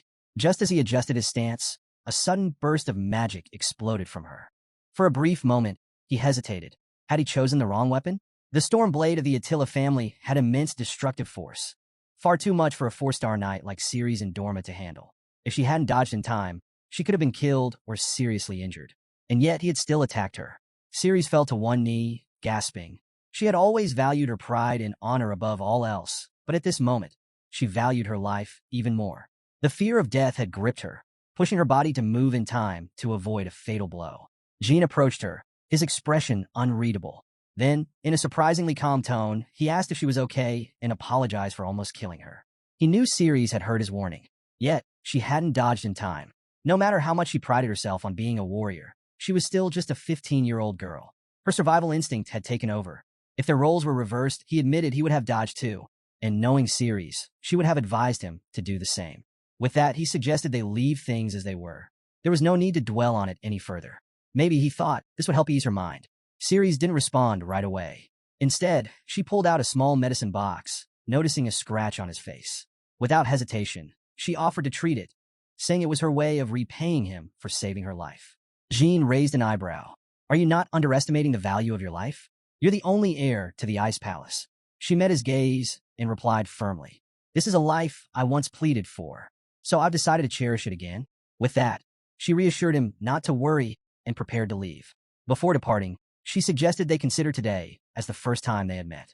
Then, with a small smile, she said, "See you tomorrow." The next day, Jay and Runcandel sat drinking wine, quietly observing the shift in atmosphere. The crowd was noticeably smaller than the day before. He mused that now the real party was about to begin. With duels officially allowed, spectators would soon be able to watch battles unfold. And with fewer distractions, he finally had a chance to seek out the Zippel family members. He reflected that all of them were between 15 and 20 years old, just like him. That meant it was the perfect opportunity to test how his combat skills, including his magic, compared to theirs. For a moment, he considered asking them a few questions about Colin. But then he reconsidered. Now wasn't the time. Jean figured that once he became a reserve flag bearer, he'd have more free time to investigate these things properly. Colin, for example, he could explore it with Murakan's help. With Murakan's expertise, locating the Fountain of Mana would be easy, which meant he could put a stop to those Zippel idiots mass-producing magicians. This time, I'll stay ahead of them. He was determined to prevent such an appalling thing from happening again. His thoughts were interrupted when he noticed Murakan, currently in cat form, sitting off to the side. Verid and Zippel had taken an interest in him, gently playing with the small feline. He curiously asked why a cat was even present at a Runcandel banquet and where its owner was. As he examined the pendant around his neck, he read the inscription aloud. Butterfly. Veridin Zippel. His voice boomed as he pointed at the cat. I knew it. If I followed this cat, I'd find you. With dramatic flair, he declared, Jean Runcandel. We finally meet again. Jean raised an eyebrow. Who is this guy? Seeing Jin's blank expression, Veridin was visibly taken aback. Wait, don't tell me you don't remember me? Jean, completely unfazed, simply replied, Who are you? Veridin gasped as if personally offended. You seriously don't remember? I've been thinking about you every single day since we last met. Still met with silence, Veridin tried another approach. All right, maybe this will help. My name starts with a V. Veridin then turned to Murakan and casually invited the cat to leave with him. But Veridin wasn't giving up that easily. Come on, do you remember me now? Jean, unfazed, gave a flat nope. Now visibly frustrated, Veridin tried again. We first met at the Middle Kingdom teleportation gate. Surely you remember that? Jean didn't even hesitate. Nope. Exasperated, Veridin grabbed Jin's shoulder. Okay. Maybe my memory isn't as sharp as I thought, but listen carefully this time. He took a deep breath and dramatically declared, My name is Veridin Zippel. Jean looked him dead in the eye and sighed. If you're so desperate to act like we don't know each other, that's fine. But at least be good at it. Why are you making such a scene? To emphasize his point, he even grabbed Veridin's hand. Just stop bothering me already. Yet, somehow, Veridin remained oblivious. So, do you remember me now? Jean stared at him, wondering how this absolute fool could possibly become a 9-star magician by the age of 30 and even be named the next patriarch of the Zippel family. Meanwhile, Veridin kept rambling. I was looking for you all day yesterday, and today, I spent 2 hours searching. 2 whole hours. Jean sighed. This was going to be a long night. Jean raised an eyebrow. The banquet hall might be big, but it's still just one banquet hall. How exactly did you manage to wander around for 2 hours? Veridin sighed dramatically. If only he had been allowed to use magic, he could have found Jean in no time. But this was Runcandel territory, where the use of magic was strictly forbidden. Jean wondered whether Veridin was lying or if he was just that bad with directions. He figured it was probably the latter. Veridin, completely unfazed, smiled brightly. Anyway, it's great to see you. Can you believe it's already been 5 years since we last met? He then marveled at Jin's progress, expressing his amazement that he had already reached 5-star warrior status. But, of course, Veridin hadn't been slacking either. He proudly announced that he was now a 6-star magician, an entire rank above Jin's swordsmanship. Jean, however, found this hard to believe. Was this really the so-called greatest prodigy of the Zippel family? A 6-star magician at 18? If I were in his position, I would have reached the 7th star by now. For a moment, he even considered whether Veridin was lying about his rank. Veridin, noticing Jin's skeptical expression, assumed it was because of all the effort he had put into searching for him. Completely missing the point, he grinned and urged Jean to work hard and catch up. He was eagerly awaiting the day they could duel. Jean wasn't convinced that Veridin was hiding his true strength. But if it was really true that he had only reached 6 stars by 18, then he was the next closest person to mastering magic after Celiac Zippel, the current patriarch of the Zippel family. This was a good opportunity to evaluate his potential. Turning back to Veridin, Jean sighed. I've said this before, but seriously, just learn to shut up and save your breath. Veridin merely chuckled. Hey, you just repeating my father's words. Jean said to him that anyone would say the same thing. Then suddenly Jean questioned why Zippel family had attended the banquet uninvited. Meanwhile, Buber Gaston discreetly observed their conversation from a distance. Veridin revealed that he was the reason they had come. He had been pestering his uncle, Andre Zippel, about the need to meet Jean. In hindsight, he admitted it was kind of ridiculous. His uncle, the vice-patriarch, had stormed into enemy territory just to appease a child's tantrum. But as Veridin explained, he and his group had conveniently been vacationing in the Hugh-Fester region when he heard about the banquet. Clearly, it had to be destiny. Jean, unimpressed, questioned if that was really the whole story. Veridin confidently assured him that it was. Jean sighed again. Then be grateful this is a banquet. Stay quiet and leave when it's over. Veridin pouted. Isn't that a bit cold? Then, with a knowing smirk, he reminded Jean that his father had once shown mercy to Jin's uncle. In the same spirit, he proposed a deal. Jean should promise to one day attend a Zippel banquet unannounced. Jean narrowed his eyes. And what if I commit an act of terrorism while I'm there? Veridin didn't even hesitate. Even if you do, I swear I won't kill you. Then, as if that wasn't enough, he casually added, and even if a fight does break out, I won't participate in it. Jean Runcandel shook his head in disbelief. Are you a fool? He asked bluntly. Veridin Zippel, genuinely confused, asked what he meant. Jean didn't answer right away. His focus had shifted. He had noticed an unpleasant individual stealing furtive glances at him for quite some time now. Turning his attention toward the source, Jean excused himself before directly addressing Buber Gaston. Is there something you'd like to say? Buber, never one to hold back, eagerly leaned in. When will Lady Luna visit again? Jean blinked. What? Buber clarified that he was talking about Lady Luna. Surely she would be returning soon? He explained that he had spent all night writing a collection of love poems for her, pouring his heart and soul into every word. Once she read them, he was certain she would realize he was a better man than he appeared. Then, as if that wasn't delusional enough, Buber hinted at the possibility of becoming Jin's brother-in-law in the near future. Veridin Zippel, caught completely off guard, spit out his wine. Jean exhaled sharply. Someone clearly needed a lesson. Referring to Buber as his dear guest, Jean tore the book apart, page by page. Buber gasped. What are you doing? Jin's voice was calm, but razor-sharp. Not only did you casually throw around my sister's name, but you also dared to refer to me as your brother-in-law. His eyes darkened. You must think the Runcandel family is pathetic. Without hesitation, Jean ordered a nearby soldier to escort Buber to the arena. The soldier immediately acknowledged the command. Buber dismissed the idea of being Jin's brother-in-law, addressing him as young master. Wait, hold on. What's with this sudden turn of events? Before he could protest further, two soldiers grabbed him by the head. Wait, stop, Buber pleaded. All I did was express my love. Every man has the right to do that. He struggled against their grip. What happened to hospitality? I even praised your sister's beauty. How could you treat me like this? His protest fell on deaf ears as the soldiers forced him to the ground. Jean stepped forward, his expression unreadable. We'll settle this with hand-to-hand combat. Buber's face paled. Why is he acting like this? All he did was call Jin's sister pretty. Was that really a crime worthy of his punishment? And worse, if Jean ever found out that he was the one who transformed those Zippel members 5 years ago, things could get much, much worse. Meanwhile, Jean removed his coat, preparing for the fight. From a distance, Bishkul Ibriano watched in shock. What's going on? Margiela Ibriano asked, standing nearby. Bishkul gestured toward the scene. It looks like Buber and Jean are about to duel. Margiela rolled her eyes. That fool, she suggested they move closer for a better view. Not far away, Ceres and Dorma, having tried to challenge Jean to a duel during the banquet, narrowed her eyes. Now he's fighting someone else? She couldn't understand it. Why was Jean even bothering with someone like Buber? At the banquet, Veridin Zippel reflects on how convincing his uncle to let him attend was a brilliant move.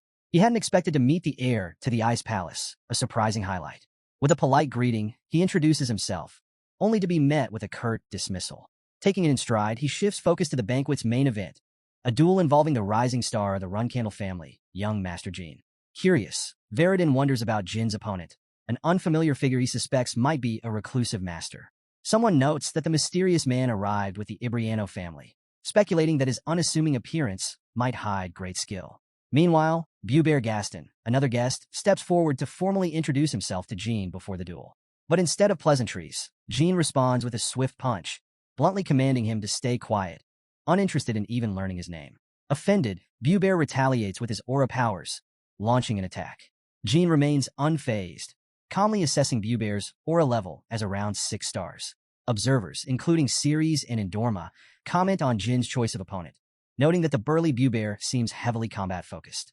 Veridin adds that, despite the potential for disaster, it would be interesting to see how this plays out. Buber lands a punch, declaring his superiority and vowing to make Jean regret his actions. But Jean retaliates fiercely, unleashing a barrage of punches. Veridin remarks on Jin's strategy, baiting his opponent into dropping his guard before delivering the decisive blows. As the duel escalates, Jin's relentless assault leaves Buber battered. Continuing even after the fight seems decided. Onlookers express mixed reactions. Margiela Ibriano questions Jin's continued aggression, finding his actions excessive. Turning to Bishkul Ibriano, she voices her disappointment, wondering if the duel's outcome isn't already clear. Bishkul agrees it's unfair for Jean to target a weaker opponent, but challenges Margiela, asking if she plans to intervene. He adds that he's not weaker than Jean, hinting at his willingness to step in. Margiela, however, chides him, suggesting he should approach things with more honor than Jean has displayed. Her parting remark plants the idea. Perhaps Bishkul should challenge Jean himself. As the tension builds, a blonde-haired boy notes how fired up Margiela seems, while a brown-haired boy advises Bishkul to heed his sister's words. With a nod, Bishkul Ibriano steps forward, calling out to Jean Runcandel. He demands that Jean put down Buber Gaston and face him in a fair fight instead. Before long, the two stand opposite each other, swords in hand. Jean considers the value of this duel. Going up against a 7-star knight is beneficial, whether he wins or loses. Not only will it sharpen his skills, but it's also an opportunity to experience the Ibriano family's swordsmanship firsthand, something even his father once acknowledged as formidable. Still, he can't help but find Margiela amusing. She has no hesitation about putting her own brother in a difficult position just for the sake of an interesting match. With a smirk, Jean remarks that Bishkul must hold his sister in high regard. Bishkul responds without hesitation. It should be obvious. Jean, having a sister of his own, completely understands. Bishkul then shifts the conversation, stating that since he cherishes his sister, He'd appreciate it if Jean kept his subordinates in check from now on. However, he quickly clarifies that Buber Gaston isn't a servant but a companion. Curious, he asks if Buber might have done something wrong to deserve such treatment. Jean explains that Buber attended the banquet to assist his sister, who has mobility issues. However, his abilities simply didn't align with the nature of a Runcandel banquet. He acknowledges that there was likely no malicious intent and asks Bishkul to let the matter slide. Privately, Jean pieces things together. Buber Gaston isn't just any fighter. He's the infamous transformation sorcerer. What's more, Bishkul's connection to him is puzzling. In his past life, there was never any mention of the Ibriano family having ties to Buber when he was eventually arrested. If Bishkul is aware of Buber's true identity, then Jean cuts off his own train of thought. This isn't the time to get lost in speculation, especially when he's about to face a 7-star knight. Bishkul offers a simple suggestion. They should both do their best. Jean refocuses, setting aside his questions for now. As the duel begins, Bishkul launches the first strike, and Jean swiftly blocks. From just that single clash, Jean immediately realizes something. Bishkul's strength doesn't feel like that of a 7-star knight. His swordsmanship, however, is on par with Jin's Uncle Zed. The way his blade moves is beyond Jin's current level of comprehension. Spectators take note of the exchange. Veridin Zippel comments on how quickly Jean was pushed back, while another observer chimes in, pointing out that, considering the circumstances, Jean is holding up surprisingly well. As the duel intensifies, someone in the crowd comments on the Ibriano family's renowned swordsmanship, famous for its cunning and unpredictable style. Another person agrees, adding that anyone who has ever faced it would never want to go up against an Ibriano swordsman again. However, Veridin Zippel scoffs at their remarks. To him, these people know nothing. He believes the Runcandel family thrives in situations like this. If the Ibriano family's swordsmanship is like a sly, coiling snake, then the Runcandel family style is a charging rhinoceros. Unstoppable, even if its horn were to break. Back in the fight, Jean Runcandel lunges at Bishkul Ibriano, but Bishkul effortlessly bends backward, dodging the attack with ease. Jean immediately realizes that Bishkul is holding back. Still, even at his current level of 5 stars, he's managing to hold his own. He can feel his limits approaching, but instead of discouragement, a renewed determination surges within him. Bishkul makes another move, pressing the attack. Jean steps back, feeling a familiar sensation rise within him. Channeling his sword aura, he acknowledges that this has been a worthwhile fight. As Bishkul charges forward, Jean thrusts his sword with perfect timing, striking so precisely that Bishkul's blade shatters into two. Despite his broken weapon, Bishkul doesn't hesitate, continuing his motion with the remaining piece of his sword. But Jean sidesteps at the last moment, delivering a small yet precise cut to Bishkul's neck. Veridin quickly declares the match over, announcing Bishkul Ibriano as the victor. Bishkul himself is momentarily confused, unsure of what exactly happened in those final moments. Meanwhile, Jean suddenly collapses, losing consciousness. Alarmed, someone shouts for him to be taken inside immediately, and attendants rush to comply. As he reflects on the duel, Bishkul recalls the sharp sensation at his throat when his sword broke. The fact that Jean could gauge the fight's flow so precisely in that instant is nothing short of terrifying. A fraction of a second's difference, either in Jin's attack or his own reaction, could have completely changed the outcome. Watching Jean being carried away, he concludes that this man is far more formidable than he initially thought. Some time later, Jean is fast asleep in his room, recovering from the fight, until Murakan decides to sit on his face. Jolted awake, Jean immediately shoves him off, groggily demanding that he move. Looking around, he processes his surroundings and asks if he fainted right after the duel. Just then, Gilly enters the room, relieved to see him awake. He turns to her and asks how long he's been out. Her answer? 2 days. Jean blinks, taking it in. The banquet must be long over by now. With a sigh, he realizes he never even got the chance to properly greet the guests who had come to see him. Gilly reassures Jean that he doesn't need to worry about missing the banquet's conclusion. For the past 2 days, his duel with Bishkul Ibriano has been the biggest topic of conversation, drawing plenty of attention. She explains that it's because he revealed the heart sword at the very end of the fight, a feat that has left many in awe. Elsewhere, onlookers continue to discuss the match. One man points out that Bishkul could have been seriously injured if things had played out differently. Another marvels at the sheer talent required for a 5-star swordsman to reach the level of the heart sword, a technique far beyond his supposed rank. Others agree, noting that this duel has set incredibly high expectations for Jin's future. Back in his room, Gilly continues reassuring him, emphasizing how remarkable it was for him to reach the heart sword against an 8-star knight. Even if it wasn't a flawless display, it was still an incredible achievement.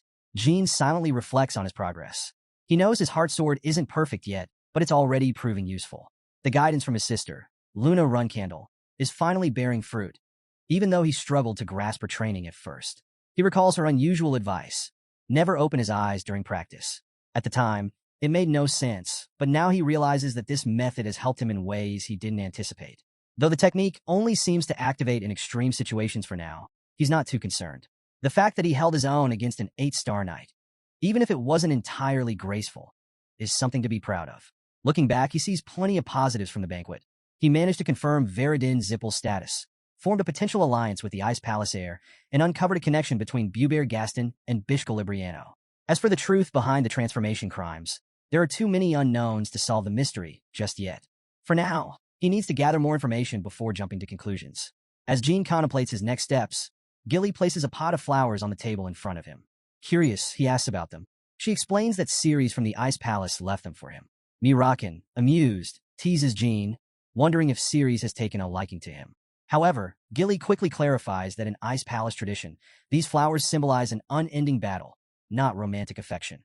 Jean smirks. It seems Ceres is eager for a rematch. Murakan, still joking, insists that receiving flowers from a girl, even if they symbolize a duel, is still a big deal and playfully asks Gilly if she agrees. Ignoring the teasing, Gilly delivers a more serious message. The patriarch has summoned Jean and expects to see him as soon as he wakes up. Jean raises an eyebrow, asking if his father really gave that order. Gilly nods, implying that this is his chance to prove his worth. Realizing the weight of the situation, Jean agrees. It's time to face his father, and possibly prepare to leave the family for a while. Jean Runcandel soon finds himself standing in a dark room, calling out for his father.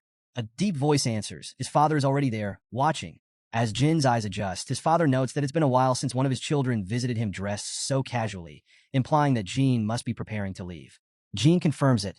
He plans to depart soon. Strangely, his father seems to approve of this decision. Since regressing, Jean has found his father much easier to understand, and this moment is no exception. His father then poses a question. Does Jean know where they are? Jean answers without hesitation. They're in the mausoleum, a sacred place within the Garden of Swords where only those who have done great things for the family are allowed entry. It is also the resting place of the family's greatest warriors. His father nods, affirming that this land is dedicated to the family's heroes, those who have protected the Runcandel lineage for generations. He then asks another question. Does Jean know about the first patriarch, Timar Runcandel? More importantly, does he realize that Timar has no grave here? Jean acknowledges this. There is no burial site for Timar Runcandel, not in the Garden of Swords, nor anywhere else. His father goes on to explain why. The dark power that Timar once wielded made it impossible for him to be honored like the other ancestors. After Timar's death, the Runcandel family was forced into a humiliating deal with the Zippel family, one that cost them their ability to use magic. Because of this, they could no longer properly pay tribute to the powerful ancestors who had wielded magic before them. The Zippel family took full advantage of this weakness, using the moment to unite their super beings and place a curse on the Runcandel bloodline. The result? Every Runcandel born after Timar was stripped of their ability to use magic. Shifting the conversation, his father brings up Jin's past battle with the Tana brothers, when Jin used his aura powers to defeat them. He asks if Jin ever wondered where that power came from. Jin remembers it well. He admits that at the time, he lied, claiming he would use his abilities for the benefit of the family. His father smirks. Back then, Jin was young, and his recklessness could be overlooked. But if the same event had happened now, he wouldn't have let it slide so easily. Then, his father poses another crucial question. Has Jean ever heard Soderet's voice before? Jean nods, acknowledging that Soderet calls him a contractor. However, in this current life, he hasn't heard Soderet's voice yet. Even so, he realizes something.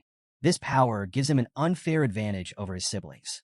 He then asks his father a direct question. Would it be acceptable for him to use this power to surpass his siblings and take over the family? Jean doesn't wait for an answer.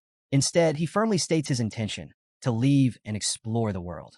If, after his journey, he finds nothing more valuable than the Runcandel legacy, then he will return to claim it. His father falls silent for a moment before speaking. Most who have sought acknowledgement left the Garden of Swords behind, but Jean is different. He's leaving not to earn the family's recognition, but to decide whether the family is even worthy of his. His father isn't sure whether this mindset is something to be proud of or a sign of arrogance. Regardless, he gives Jean a deadline, 5 years. By then, Jean must either earn recognition for himself or acknowledge the family's legacy and return with his answer. Jean Runcandel draws his sword and gently taps it against his forehead, a silent gesture of respect. He thanks his father for everything and solemnly promises to return in 5 years. Stepping outside, he finds Gilly and Murakan waiting for him. Gilly asks if his conversation with the patriarch went well. Jean nods, confirming that it did, and now all that remains is their departure. He then notices the bag she's holding and assumes it's his, but Gilly quickly clarifies that it's hers, designed specifically to block his aura, preventing him from using it. Gilly recalls hearing about this from the senior nannies. Jean admits it feels a bit strange, suddenly being unable to use her powers, especially since her status as a nanny is tied to the success of her master. But Gilly reassures him not to worry. This is all for his sake. Jean meets her concern with a firm declaration. Not just for the next 5 years, but beyond, he vows to protect her. He also apologizes for any inconvenience his journey may cause. Gilly, however, dismisses his apology, saying it's enough for her to serve as his reserve rider. She knows her powers will return once he completes his trial.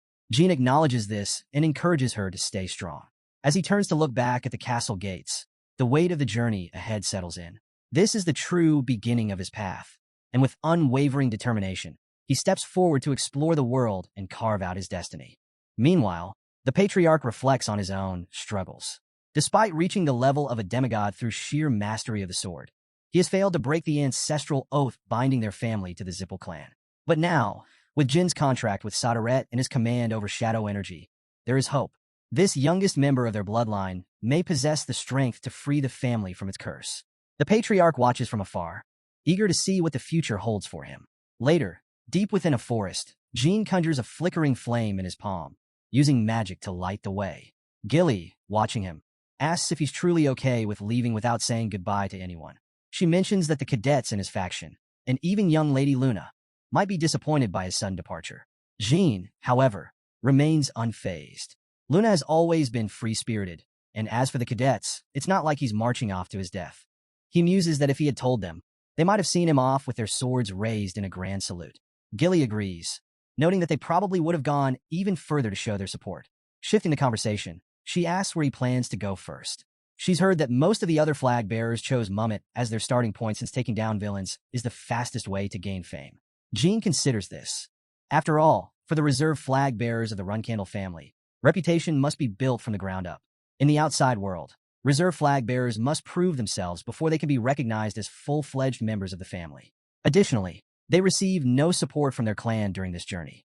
Jean reflects on this harsh reality, using his sister, Mary, as an example. She carved her reputation by defeating countless formidable opponents in the southern regions of the continent, eventually earning the fearsome title Madwoman of the South, Wind Fury Mary. Unlike her, however, all his other siblings returned home within 6 months to 2 years. Yet his father has given him a full 5 years. And there's only one reason for that. His goal isn't just to prove himself, but to uncover everything there is to know about shadow energy before returning. With that in mind, he announces their first destination, the Arkan Kingdom. Gilly raises an eyebrow, confirming if he means the nation affiliated with the Literal Magic Federation. Since it's outside Zippel territory, she's curious why he'd choose to go there first.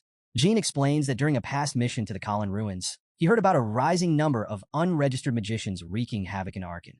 It seems these rogue spellcasters have joined forces with martial artists, making life miserable for the locals.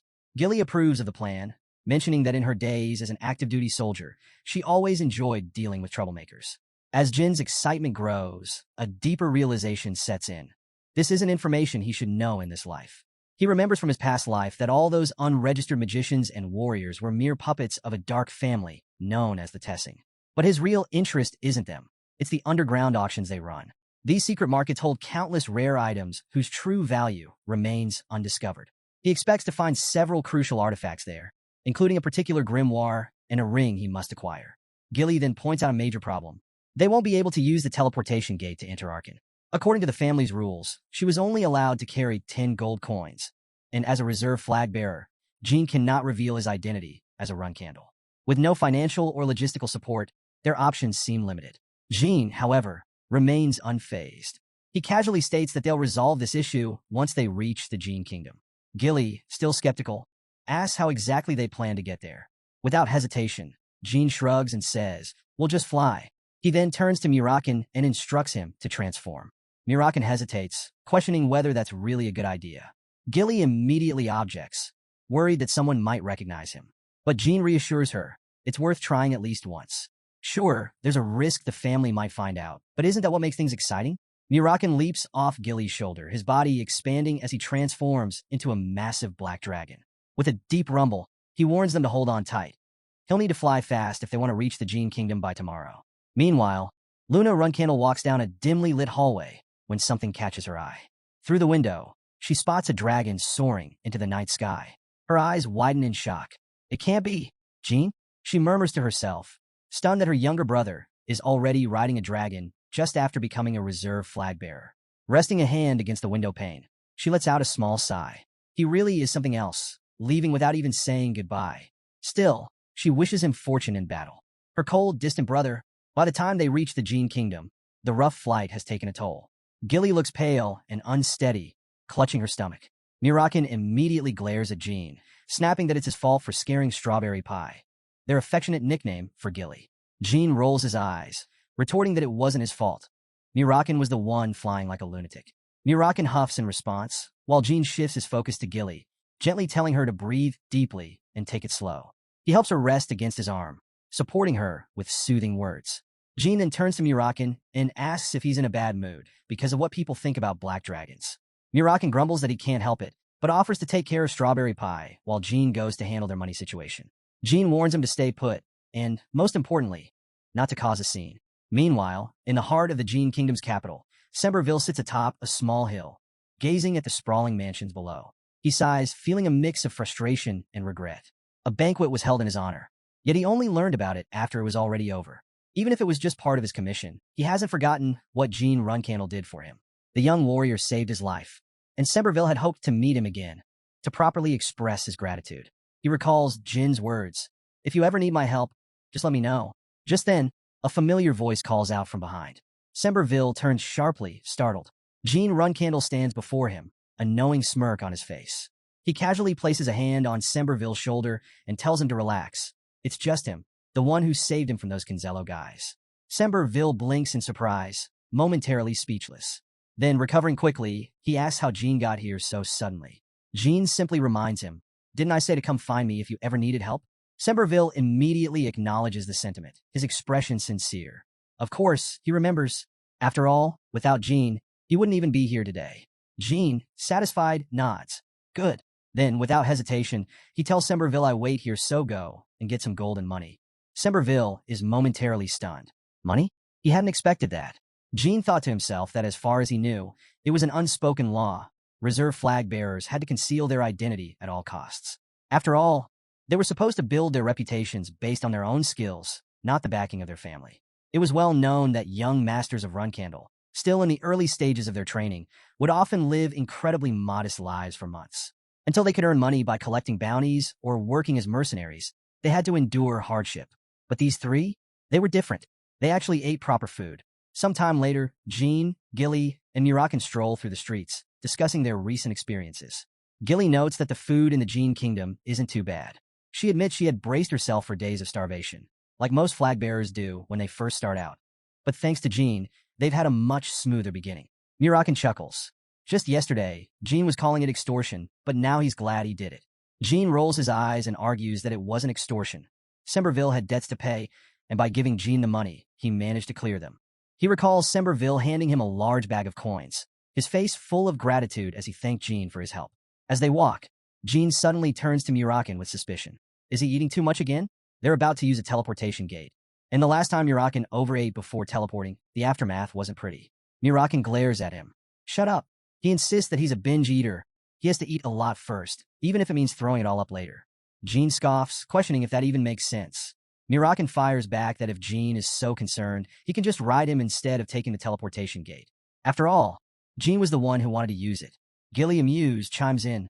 If it's just motion sickness, they can deal with it. But Gene shakes his head. That's not the real issue. Their destination, the Arin Kingdom, falls under the Lutero Magic Federation, which is controlled by the Zippel family. The real problem is that nearly 80% of all active dragons are currently under Zippel's command. Riding Murakan into their territory without caution would be nothing short of declaring war. However, Gene smirks. That being said, more than half of those dragons would probably tremble in fear just hearing Murakan's name. Murakan, clearly annoyed, mutters under his breath. Those so-called dragons strut around like they own the place. a sign of how much the world has changed. Jean then shoots Murakan a sharp look. And speaking of which, didn't I warn you about transforming in the middle of the street? Jean reflects on the power dynamics at play. The dragons, the super beings who command them, and the numerous contractors bound to those forces. All of them currently support the Zippel family. In stark contrast, he is the only one in the Runcandel family who has a contract with a higher being. If not for his father's presence, the Zips would have wiped out the Runcandel family long ago. But something doesn't sit right with him. How did the Zippel family manage to secure so many contractors? Gathering this many in a single generation seems far from a coincidence. A while later, Jean finds himself standing before a checkpoint guard who asks for identification. He barely registers the question, lost in thought, before realizing that they've already arrived. Handing over 2 identification cards, he introduces himself as Jean Grey and Gilly as Gilly Piton, explaining that they're just tourists visiting the Arkan Kingdom for sightseeing. Moments later, he and Gilly sit in a waiting room alongside other travelers as an announcement echoes through the teleportation terminal. Passengers are warned that they may experience headaches and dizziness during transit and are advised to remain seated. Gilly, inspecting their flawless passage through security, remarks that, as expected, a family-made identification card worked perfectly. Jean nods, unsurprised. The Runcandel family's forgeries are sophisticated enough to fool even Vermont's Special Affairs Division. The system's automated voice chimes in once more, thanking everyone for their patience and confirming that teleportation will begin shortly. Gilly hugs Murakan, currently disguised as a small black cat, while Jean takes a moment to reflect. The Arkan Kingdom, to him, this place belongs to his past life. It's been 15 years since he was last here, yet the memories feel as vivid as ever. In an instant, they are teleported to the Literal Magic Federation's Arkan Kingdom. A final announcement welcomes them to their destination. Stepping onto the bustling streets, Jean takes in his surroundings. Despite the 15-year gap, the capital still looks much the same as he remembers from the final year of his previous life. The streets are lined with merchants and vendors calling out to customers, yet the contrast is stark. Alongside them sit homeless individuals with dark, empty expressions. Gilly glances around, frowning. Despite the pleasant weather, the atmosphere feels strangely gloomy. Jean already knows why. The suffocating presence of the Tessing weighs heavily on this place. He had heard things were particularly bad at this time. Shaking off the unease, he suggests they secure accommodations first before seeking out their targets. Gilly nods in agreement, and with that, they set off into the city. After a while, the group finds themselves standing outside a rundown restaurant. Murakan looks at the place in disbelief, questioning if they really need to stay somewhere this shabby. His companion, however, calmly suggests that the young master probably has a plan. Murakan isn't convinced. After all, he's rich, so why should they settle for such a dump? Before they can argue further, Jean Runcandel heads toward the entrance, reminding them that showing off wealth in a place like this, especially as a bunch of unregistered mages, might not be the best idea. Murakan scoffs, saying that even orcs wouldn't stay in a place this bad, but Jean shuts him down, telling him to keep quiet as they step inside. Inside, they find a man slumped over a table, fast asleep. Jean calls out, asking if he's the owner of the inn. The man, Jet, jolts awake and greets them with a lazy smile. As he sizes them up, he notes the odd trio, a flashy-looking guy, a novice swordsman, and a refined lady who looks like a maid. Without missing a beat, he offers them juice, cheerfully welcoming them to Jet's Inn and boasting about their many vacant rooms. He proudly presents their so-called special orange juice and invites them to pick any room they like. Murakan takes the glass, but Jet is already scheming. He smirks internally, knowing that once they drink it, they'll wake up in the underground auction house, about to start a whole new life. One they definitely didn't sign up for. Before anyone can take a sip, Murakan glares at the drink, immediately sensing something off. Without hesitation, he throws the juice right into Jet's face, calling him an insignificant fool. Jet, stunned and dripping in sticky orange juice, stammers in confusion. But before he can react, Murakan steps forward and lands a punch, demanding to know how Jet dared to try poisoning them. 40. Jet, wide-eyed, denies everything, frantically asking what they mean by poison. But Murakan isn't buying it. He declares that Jet will die here today for his treachery. Jet, now in full panic mode, pleads for them to wait and at least talk things out. Unfortunately for him, Murakan isn't feeling generous. He follows up with a brutal kick to Jet's face. As the chaos unfolds, Jean silently observes, remembering his past life. Back then, Jet was a self-proclaimed informant with high-quality intel, someone Jean had relied on when he was exiled and had nothing. In fact, Jet was the reason he had managed to settle in Arkan. But their friendship had been far from smooth.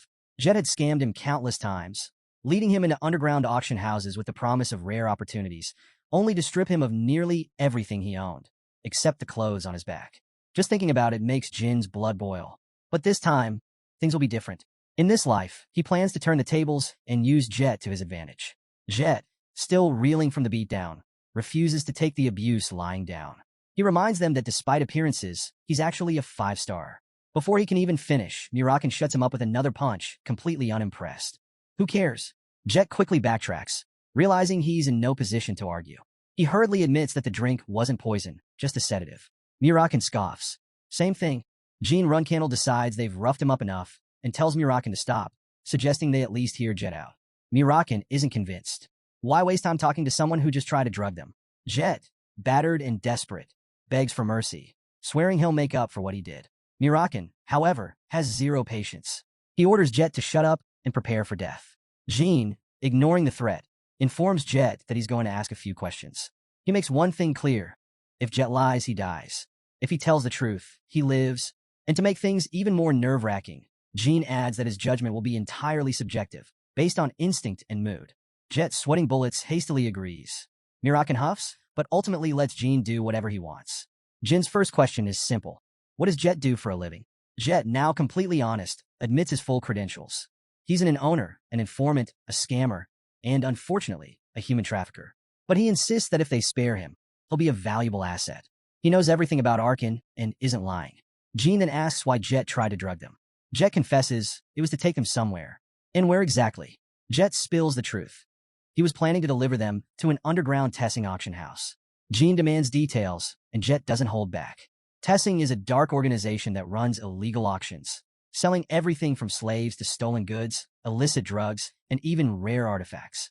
If something is illegal and valuable, it's being sold there.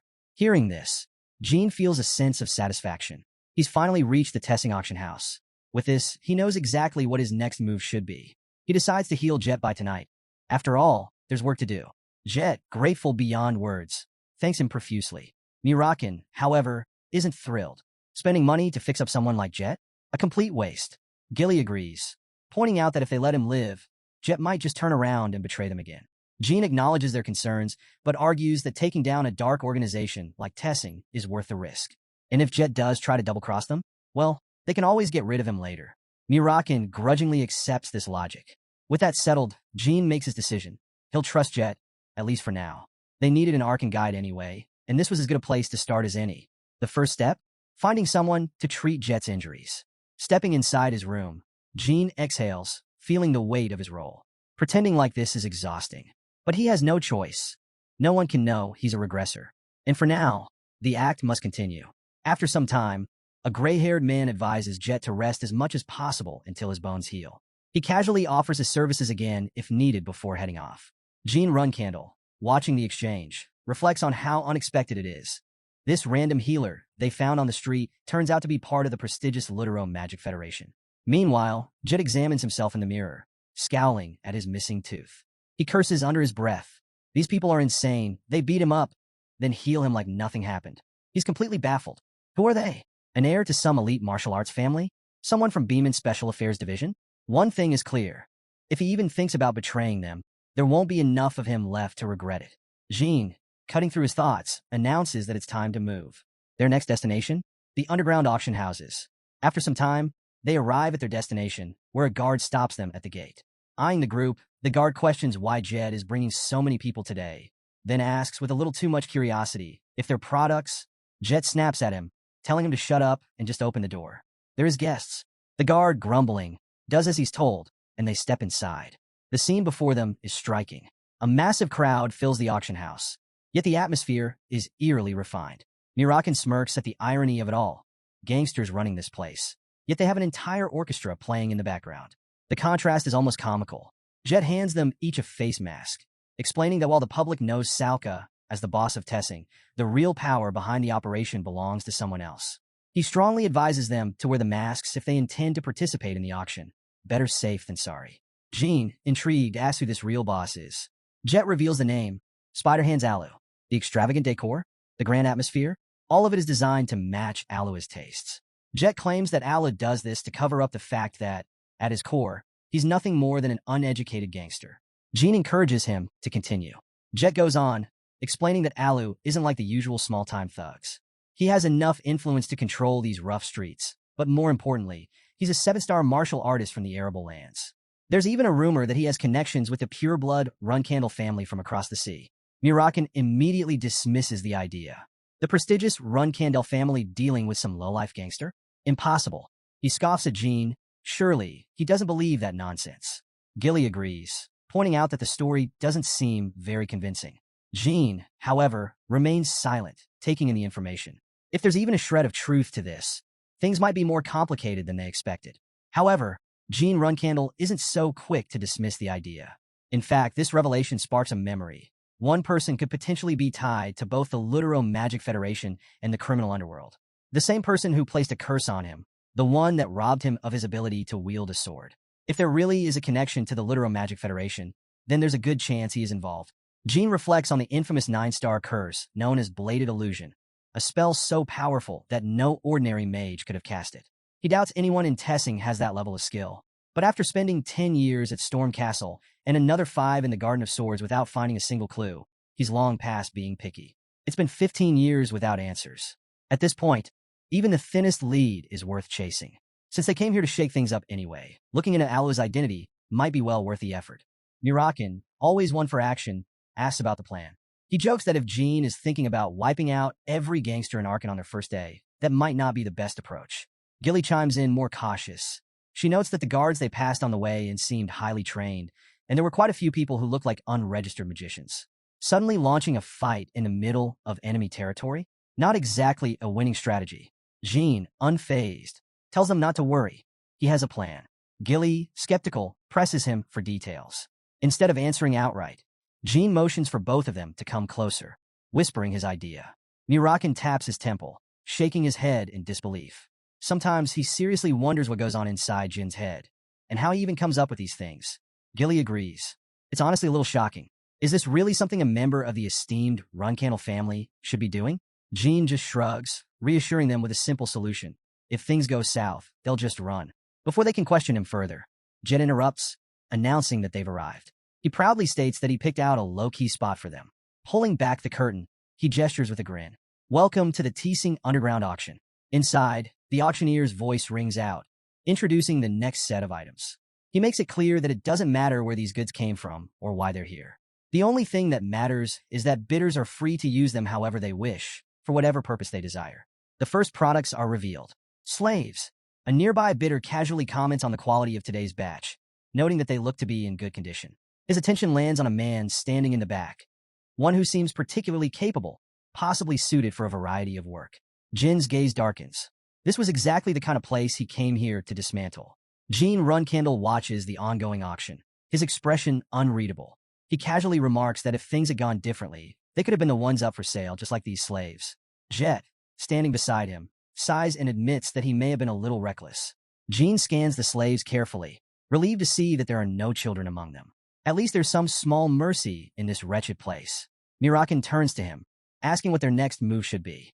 Jean suggests they wait. Sometimes, valuable items show up at these auctions, and if something worth acquiring appears, he intends to buy it. Once they secure what they need, they'll begin executing their plan. Based on his knowledge, the specific item he's looking for is probably stored away in the auction's inventory. If his information is correct, once things go into motion, retrieving it will be much easier. The auctioneer suddenly raises his voice, officially declaring the auction in full swing. Jean advises his group to remain patient. The right moment will come soon enough. A week later, the auctioneer calls out bids, 20 gold, then 130, before asking if anyone will raise it to 140. The room buzzes with activity as people place their offers. Jet, looking slightly anxious, leans toward Jean and whispers that he's been watching for an entire week. If Jean doesn't buy something soon, the teasing organizers might start getting suspicious. Jean raises a brow, asking if it's not Jet's job to handle such concerns. Jet immediately backtracks, putting on a servile smile. Of course, please do as you wish. But internally, he's cursing. If Jean keeps showing up without making a single purchase, it won't matter who he is. Eventually, the higher-ups will notice, and he'll get kicked out. Jet urges him to just buy something, anything, before things become problematic. The auctioneer introduces the next item with dramatic flair, a magic tome. He announces it as Matthew Woniak's magic tome, hyping it up as the work of a magician who once ruled the world. Although the text is undecipherable, The auctioneer assures everyone that it must contain incredible magic. A bidder immediately calls out, 80 gold. The auctioneer acknowledges the bid and asks for higher offers. Jean, however, suppresses a smirk. The auctioneer got the name wrong. It's not Matthew Woniak. It's Matthew Morniak, a known con artist. All of Morniak's so-called magic tomes are managed under the Zippels network, meaning there's no way this is the real deal. It's been a week since he started attending the teasing auctions, and he's seen the same thing happen over and over again. The auctioneer spews nonsense while gullible magicians scramble to buy worthless junk. As expected, the auction moves on to the next item. Jean shakes his head. These amateur magicians are too easily fooled. The auctioneer then announces another magic tome, this one authored by Tzim. Bidding starts at 50 gold coins. Jean acknowledges that while there are plenty of fake tomes, some are like unscratched lottery tickets. Not famous, not hyped up, but every now and then, one turns out to be something special. And just like that, the room erupts in bidding once again. Murakan places a hand on Jin's shoulder, casually suggesting that he should bid on the magic tome. If it was truly written by the Tsemi he knew, then it was definitely a big deal. Taking the advice to heart, Jin raises his card, increasing the bid. The auctioneer, slightly taken aback, asks if anyone wants to go higher. Whispers ripple through the crowd. Some wonder if Jin is really willing to pay that much, while others speculate that he must be from a wealthy family. Meanwhile, Jin weighs his decision. A magic tome recommended by a dragon? There was no reason to doubt Murakan's instincts. Soon enough, the auctioneer brings the hammer down. Sold for 150. Murakan barely has time to react before the next tome is introduced. He raises an eyebrow, questioning why it's even there. The auctioneer presents it as Shujiel Histur's magic tome. Murakan frowns. First Semi, now Histu? The names keep getting more obscure. Before anyone else can process, Jin raises his card again, this time bidding 200. The auctioneer announces the new offer, inviting any challengers. The murmurs return, with one spectator muttering in confusion. Why was this guy only bidding on the weird stuff? Murakan turns to Jin, puzzled by the sudden jump in price. Jin explains that he wanted to grab one more item, hoping it might be something valuable. Besides, his former master had belonged to the Histur clan. He had heard that the clan had collapsed centuries ago, so finding a trace of it here was unexpected. With no further bids, the auctioneer declares it sold for 200. Jin considers the tome. Perhaps he could give it as a gift if he ever saw his master again. Satisfied with his purchases, he signals it's time to leave. But before they can go, Murakan's eyes land on another book. Jackpot. It really was the Tsemi he had been thinking of, but something was off. The encryption on it was strange and complicated. Jin, unfazed, thought that only he and his master would be able to decode it. Jet, relieved that Jin finally made a purchase, jokes that it would have been a disaster if he had left empty-handed. Before long, Jin calls for Jet and instructs him to arrange a meeting with Spider-Hand Alu. Jet hesitates. You might be a customer, but that kind of meeting isn't exactly easy to set up. Jin, undeterred, tells him to pass along a message to Alu. Tell him that Veridin Zippel wants to see him in person. Moving swiftly, Jin reflects on his identity. He isn't just some Vermont Special Forces agent. He's a pure-blooded Zippel. As he steps forward, his mind races with opportunity. If he can get on the good side of the Zippel, he can finally escape this place and rise to something greater. His request is met with resistance as several guards block his path. A particularly large one steps forward, eyeing him suspiciously. Are you really Veridin Zippel? He asks. Without hesitation, Jin confirms it. The guard nods. Follow me, he orders. The boss wants to see you. Without warning, Jin lands a swift punch to the guard's face, catching him completely off guard. With an icy glare, Jin demands to know if this is some kind of joke. Flames crackle around him as he unleashes his fire magic, pressing the dazed guard for answers. Was he Alu? The guard, now shaken and disoriented, quickly clarifies that he's not Alu. Instead, he was merely following orders from Mr. Alu, the boss, who had instructed him and two others to escort Jin to a meeting. But before anyone can process the situation further, a sudden explosion erupts nearby, shaking the entire area. Jin's patience snaps. He realizes that despite revealing his name, Alu had the audacity to send his underlings instead of meeting him personally. His voice booms with fury as he demands Alu to stop hiding and face him directly. And just to make things crystal clear, if Alu wanted to come out, he'd better crawl on all fours. A tense silence follows before Alu finally appears before Jin. The man humbly confesses his identity, Alu, the caretaker of Teasing. He trembles, realizing his mistake, and bows in submission, pleading for forgiveness. Jet, observing the scene, can't help but reflect on Jin's presence. If anyone else had claimed to be Veridin Zippel, he would have laughed them off. But Jin is different. His aura carries an unmistakable weight, and the fire magic he wielded earlier wasn't just impressive. It was at least 5-star mana. Jet quickly pieces it together. Someone capable of handling such high-level magic at Jin's age could only be a true Zipple.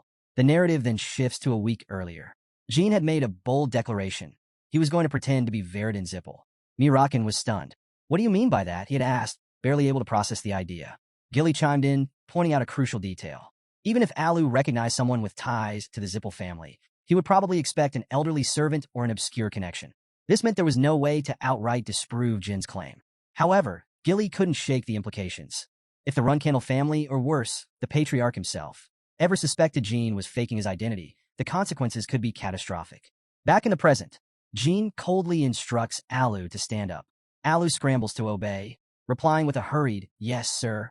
He then presents 2 books for Jin to examine, nervously asking what he thinks of them. Before Jin can respond, Alu quickly confesses they're magic texts.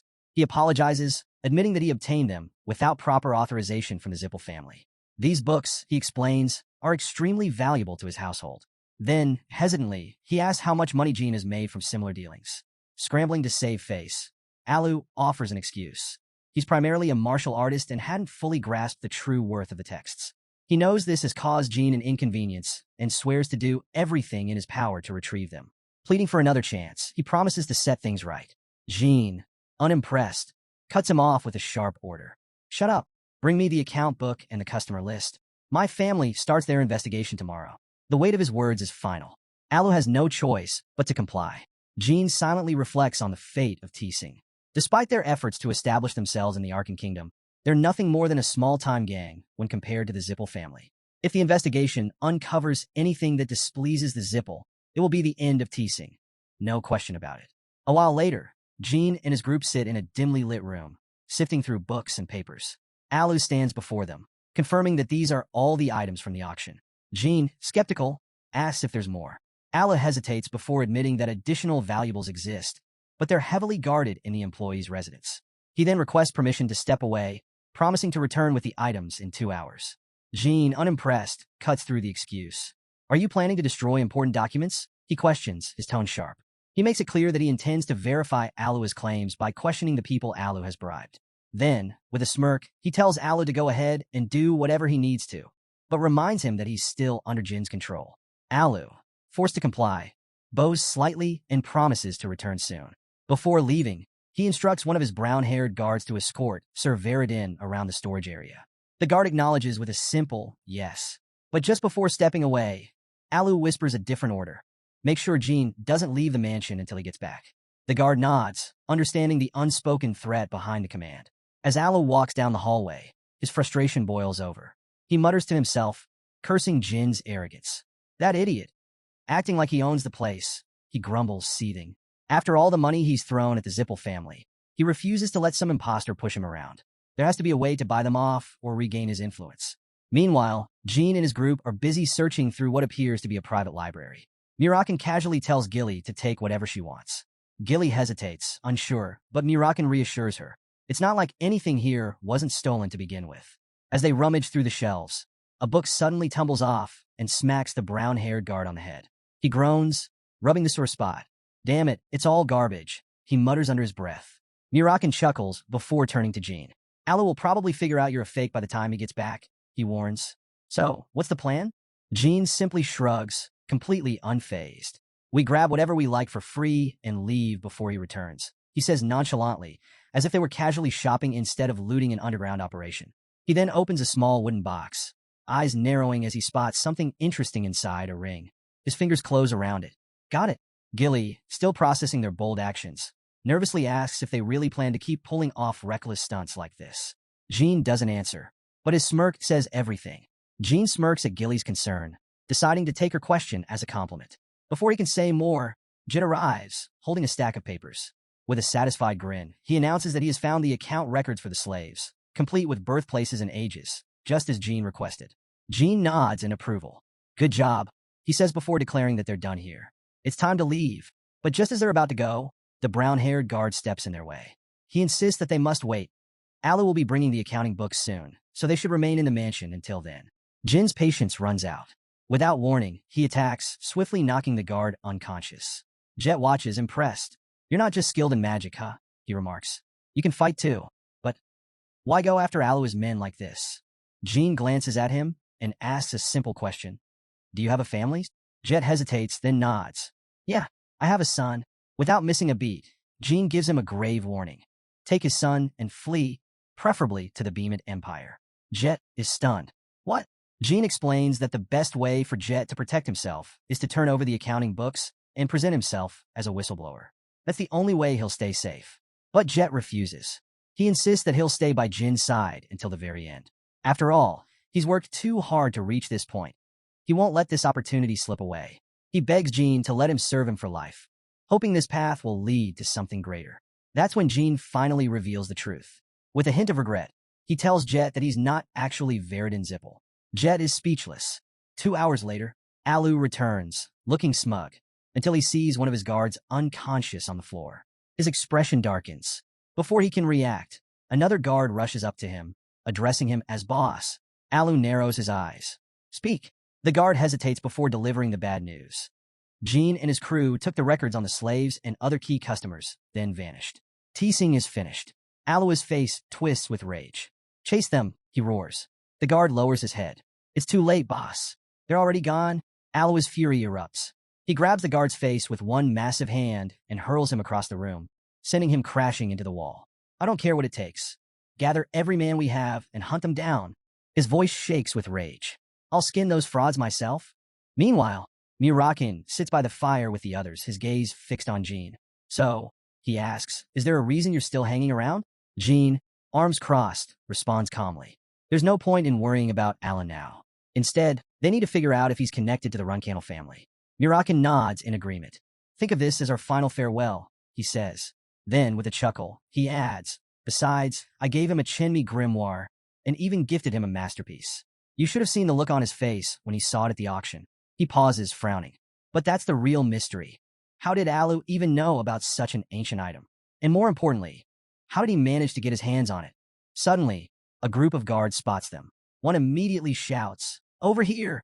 They're hiding over here! His voice echoes through the area as he calls for the boss. Murakan groans in annoyance at all the noise, while Jean simply sighs. Guess we should go have a little chat, he suggests casually. A moment later, Alu arrives, his face twisted in anger. There you are, he sneers. You really thought you could scam me and just walk away? His voice drips with fury as he declares that Jean will be made an example of. He'll be strung up in the marketplace for everyone to see. No one crosses the head of Teasing, Spider-Hand Alu, and lives to tell the tale. But Jean doesn't flinch. Instead, he smirks and starts listing the evidence he's uncovered. The registry of kidnapped slaves from Beamid. The transaction ledger detailing the ancient grimoire sought by the Zippel family. The customer registry, exposing every aristocrat who turned a blind eye to Alu's operations. With a flick of his wrist, Jean tosses the documents into the air. Too late, he says smugly. I've already spread this information far and wide.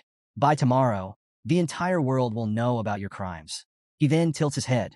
Isn't magic mail convenient? Alu's face contorts with rage. He hurls insults at Jean, vowing that his death won't be quick. He'll skin him alive, and every time he passes out from the pain, he'll be revived with flames, over and over again. Unfazed, Jean calls out to Murakan. The dragon sighs, clearly reluctant. What now? I want a one-on-one fight with Alu, Jean states. Murakan groans. What a pain. Alu, now furious beyond reason, calls Jean a lunatic. You really think you can take me on alone? He scoffs.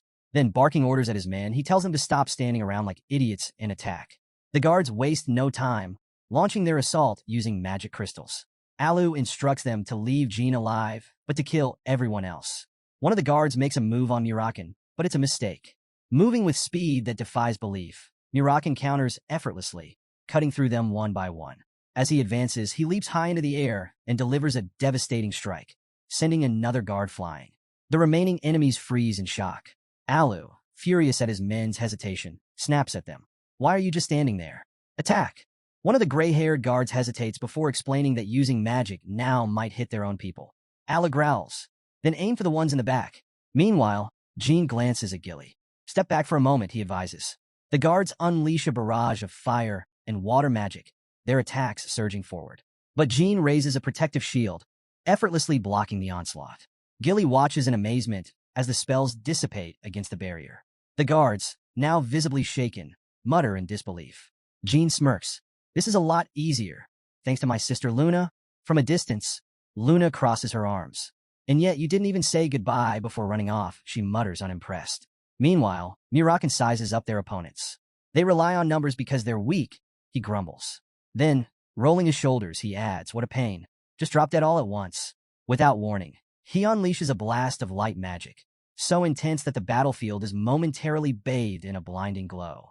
The sheer power of the attack leaves everyone stunned. Alu lunges at Murakan, his movements wild with rage. Nearby, one of his guards watches in confusion. What's going on, he asks, sensing something is off. Another guard shakes his head. Boss has lost it, he mutters.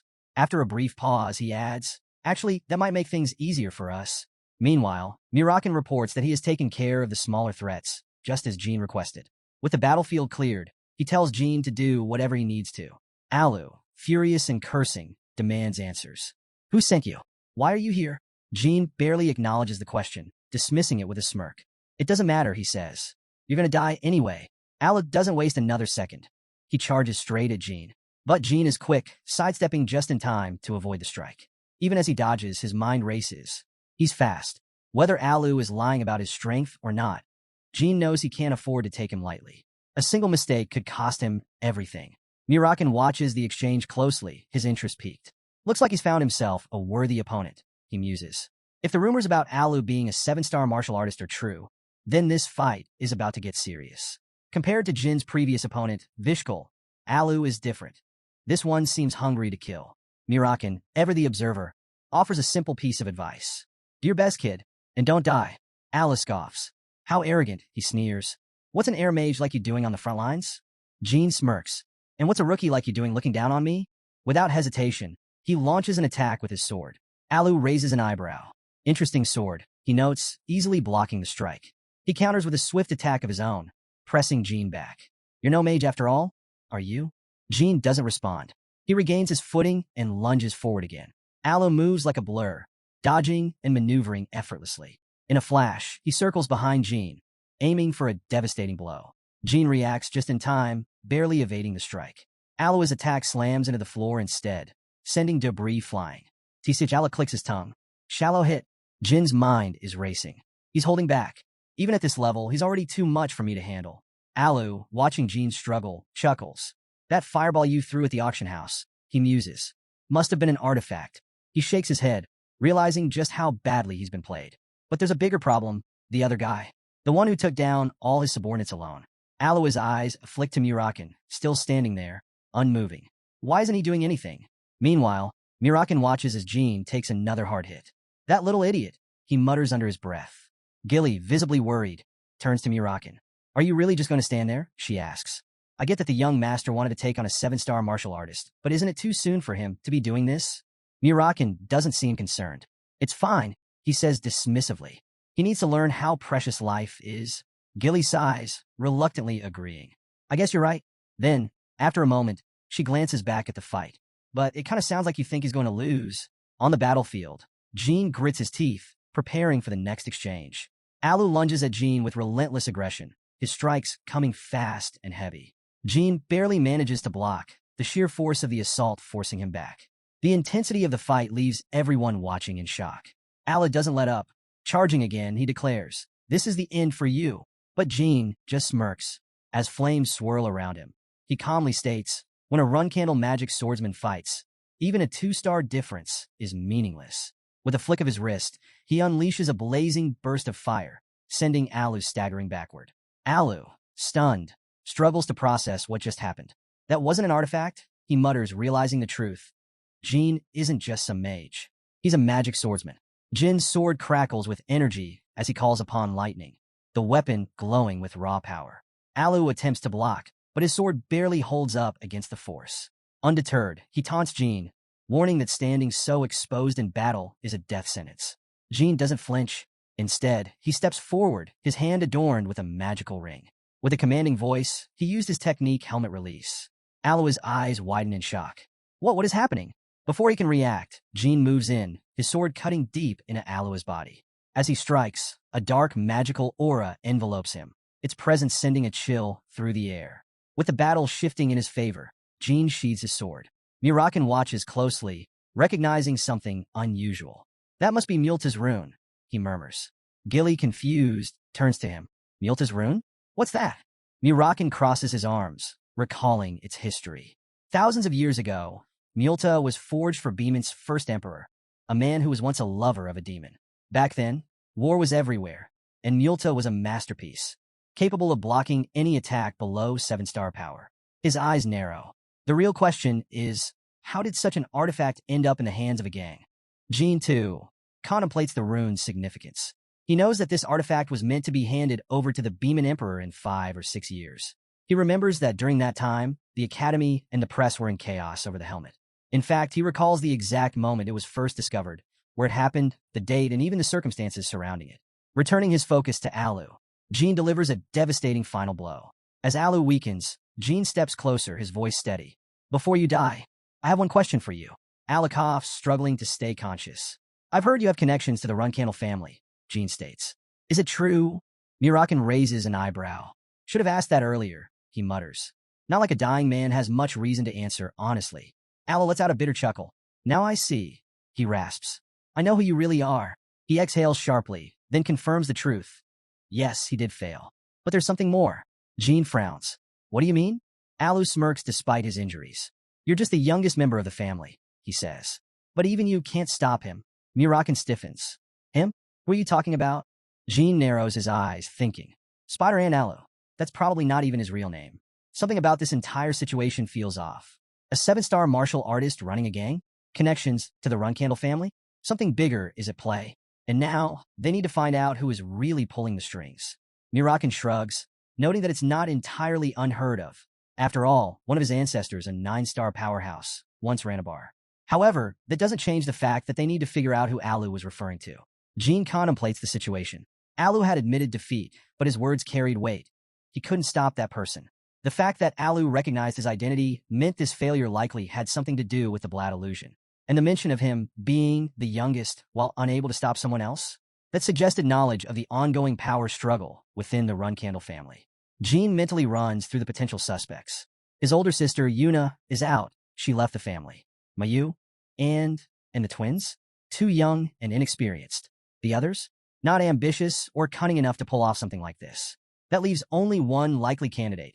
Someone obsessed with rank and influence. Someone who started pulling strings the moment they recognized Jin's potential. Joshua Runcandel. The next heir. Jean clenches his fists. Whether he's overthinking it or not, he has to get to the truth. The next morning, a young boy with messy black hair stands on a street corner, holding up newspapers. He shouts for all to hear. Teasing has been eliminated. A joint investigation between the Zippel family and Beeman took down the gang that terrorized the innocent. In just one day, Jean schemes the headline and smirks. Looks like Jet did a good job. While Jet would likely face some pushback from the Zippel family and Beeman, it was a small price to pay for securing his own safety. Murakan, arms crossed, scoffs. Honestly, those criminals deserved worse. But if the Zippel family and Beeman want to take the credit, that works in our favor. Jean nods, listing their gains. A valuable ring, skilled mages, a 7-star knight, and a win in a real fight. Just then, Gilly approaches, addressing him with a firm tone. Young master. Jean raises an eyebrow. She reminds him that just because someone holds the title of a 7-star knight doesn't mean they're competent. Don't get careless just because you defeated Alu, she warns. You need to be more cautious in the future. Jean exhales, knowing she's right. Fair enough, he concedes. I mean, compared to you, we don't even come close. Satisfied with his response, Gilly nods. Turning to Jet, Jean offers his gratitude. Thanks to him, no one would suspect their whereabouts. With things settled, he suggests they take it easy for a bit, then move on to their next destination. A new journey awaits. Murakan curiously asks about their next destination, prompting Jean Runcandel to explain that Taiken is an independent city. Gilly chimes in, mentioning that Taiken is famous for its 7 colors, which immediately piques Murakan's interest. He wonders what makes these 7 colors so significant. As Jean Runcandel casually hands some coins to an elderly man nearby, Gilly elaborates, explaining that Taiken is home to a vast information center. Alongside the renowned Runcandel, Zippel, and Beeman organizations, it serves as one of the most reliable sources of intelligence. It doesn't take long for Murakan to realize Jean Runcandel's real intent. He plans to gather information on potential adversaries, just like he did with Jet. Curious, Murakan asks if that's the plan. Jean Runcandel acknowledges that it's one possibility. Before long, A voice announces that everyone is aboard, and they set off on a boat. As they travel, Gene Runcandel takes a moment to reflect. Moving forward, he knows he must prioritize memories from before his regression, ensuring that both Gilly and Murakan serve a meaningful role in his journey. At the same time, he considers the tangled web of connections, Vishkal Ibriano, Buber, Canzello, and Alois' history with the Runcandel family. There are still too many unanswered questions, including the mysteries of the Kalin ruins and taboo magic. With all this in mind, he determines that Taiken, with its 7 colors, is the best place to start unraveling the truth. After some time, Murakan shares an intriguing discovery. He has finally figured out what Chimmy left behind. He believes it's none other than light magic. Gene Runcandel is visibly surprised, as light magic was thought to have vanished in ancient times. Murakan confirms this, explaining that Chimmy was once an enemy of the Zippel family. To erase all traces of their adversaries, the Zippel family ensured that light magic was wiped from history, a ruthless but characteristic move for them. Murakan reflects on this harsh reality, realizing that if he fails to surpass his current limits, the Runcandel family could face a similar fate in the future. Mastering light magic might be the key to survival. Gene Runcandel acknowledges this and decides to demonstrate something important, urging Murakan to pay close attention. With a flick of his hand, he unveils a glowing magical energy. Murakan watches intently, but something is off. The supposed light magic is black. Gene Runcandel intensifies his power, letting out a laugh as he asks how it feels. In just a brief moment, Murakan experiences a strange sensation. His eyes feel like they're swelling from the sheer force of the spell. Covering his face with his hand, Gene Runcandel smirks, confirming that this magic is not only powerful, but also versatile, useful for both offense and defense. He then reveals the spell's name, Flashbang, one of Chimmy's most treasured techniques. The excitement in his voice is undeniable. He's thrilled to have acquired such a formidable ability. But just as he basks in this newfound power, he suddenly brings up a certain Hister mage. The conversation takes an abrupt turn as Gene interrupts, questioning why he's mentioning this mage out of nowhere. He pulls out a book, explaining that it's encrypted in such a complex way that even he finds it frustrating. He has no idea what it contains, but wonders if it might be useful in the future. Gene Runcandel suggests setting it aside for now, and he agrees, deciding that one day, he'll find an expert who can crack its secrets. A week later, the scene shifts to Taiken, the independent city. Gilly beams with excitement as she explores, admiring the city's beauty. Gene takes in the surroundings, reflecting on what makes this place unique. A small island city in the southern part of the central continent, completely unaffiliated with either the Runcandel family or the Zippel family. Though its population is relatively small, it's a famous tourist destination, with ocean views visible from almost anywhere. As they wander, Gilly comments on how lively everything feels and suggests finding a place to stay. Meanwhile, Murakan, perched on her shoulder, leaps off just as Gene agrees, suggesting they head toward the city center for accommodations. Without hesitation, Murakan shifts into his human form, complaining that he won't tolerate another lousy in this time. Gene immediately scolds him, reminding him, once again, not to transform in public. Murakan, unconcerned, shrugs it off, insisting that humans don't pay much attention anyway. Unfortunately, one human does. A girl named Julia witnesses the transformation, her eyes widening in shock. She points excitedly, exclaiming to anyone nearby that a black cat just turned into a man. Before the group can react, she starts shouting, "How did you do that?" She was full of excitement and said out loud, "Teach Julia how you do that." Gene, caught off guard, quickly tries to cover it up, telling her she must have imagined things. After all, how could a cat turn into a human? Julia, casually eating ice cream, refuses to back down. She insists it wasn't just her. Her friend Yuri saw it too. She's absolutely certain of what happened and demands to know why he's lying. Gene, trying to smooth things over, assures her he's not lying. And also, he's definitely not a mister. Julia, unimpressed, argues back, confidently declaring that he is a mister and that he is lying. Gene, realizing he's getting nowhere, reminds her that he bought her ice cream. So wouldn't it be nice if she just pretended she saw nothing? Julia shakes her head, refusing outright. She won't lie, no matter how much ice cream is involved. Meanwhile, Gilly stands off to the side with Murakan, quietly asking what they should do now. She reminds them that they initially found Julia lost and were planning to take her to the garrison. But if word spreads about what she saw, it could attract the Zippel family's attention, something they really don't need. Murakan waves off the concern, confident that no one will believe a child's wild story. Gilly, clearly frustrated, shoots him a glare. If only he had listened to the young master in the first place, none of this would have happened. After a while, Julia suddenly points to a building, announcing that it's the information center. She also makes it clear that she doesn't like the garrison. Curious, Gilly asks why. Julia explains that they always harass her mother and cause trouble for her, which makes her upset. Gilly frowns, concerned. She wonders if the garrison is one of those corrupt places that use violence to exploit the common people. Jean Runcandel, however, remains more skeptical. For all they know, the girl's mother could be a criminal. He suggests they check things out first before making any judgments. As they approach, a guard notices Julia and immediately reacts. He asks if it's really her and then quickly instructs someone to fetch their leader, addressing Julia as Little Mississippi. Jean politely inquires if the guard knows the child. The man chuckles, confirming that he knows her very well. After all, she's the leader's daughter. That revelation catches Jean off guard. He hadn't expected Julia to be someone important. Just then, Julia spots her mother, Alicia Badger. Jean takes a moment to assess her, wondering if being the leader of the information center is really all there is to her role. Meanwhile, Julia runs straight to her mother and hugs her tightly. Alicia gently scolds her, reminding her not to wander too far on her own. Julia, however, pouts, saying it's because her mom never plays with her. Alicia sighs, apologizing and promising that once she finishes work, she'll make more time for her daughter. Julia squints suspiciously. She's heard this before.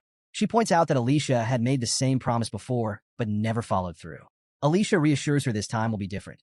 She really can't leave work so easily, but she'll make sure to keep her word.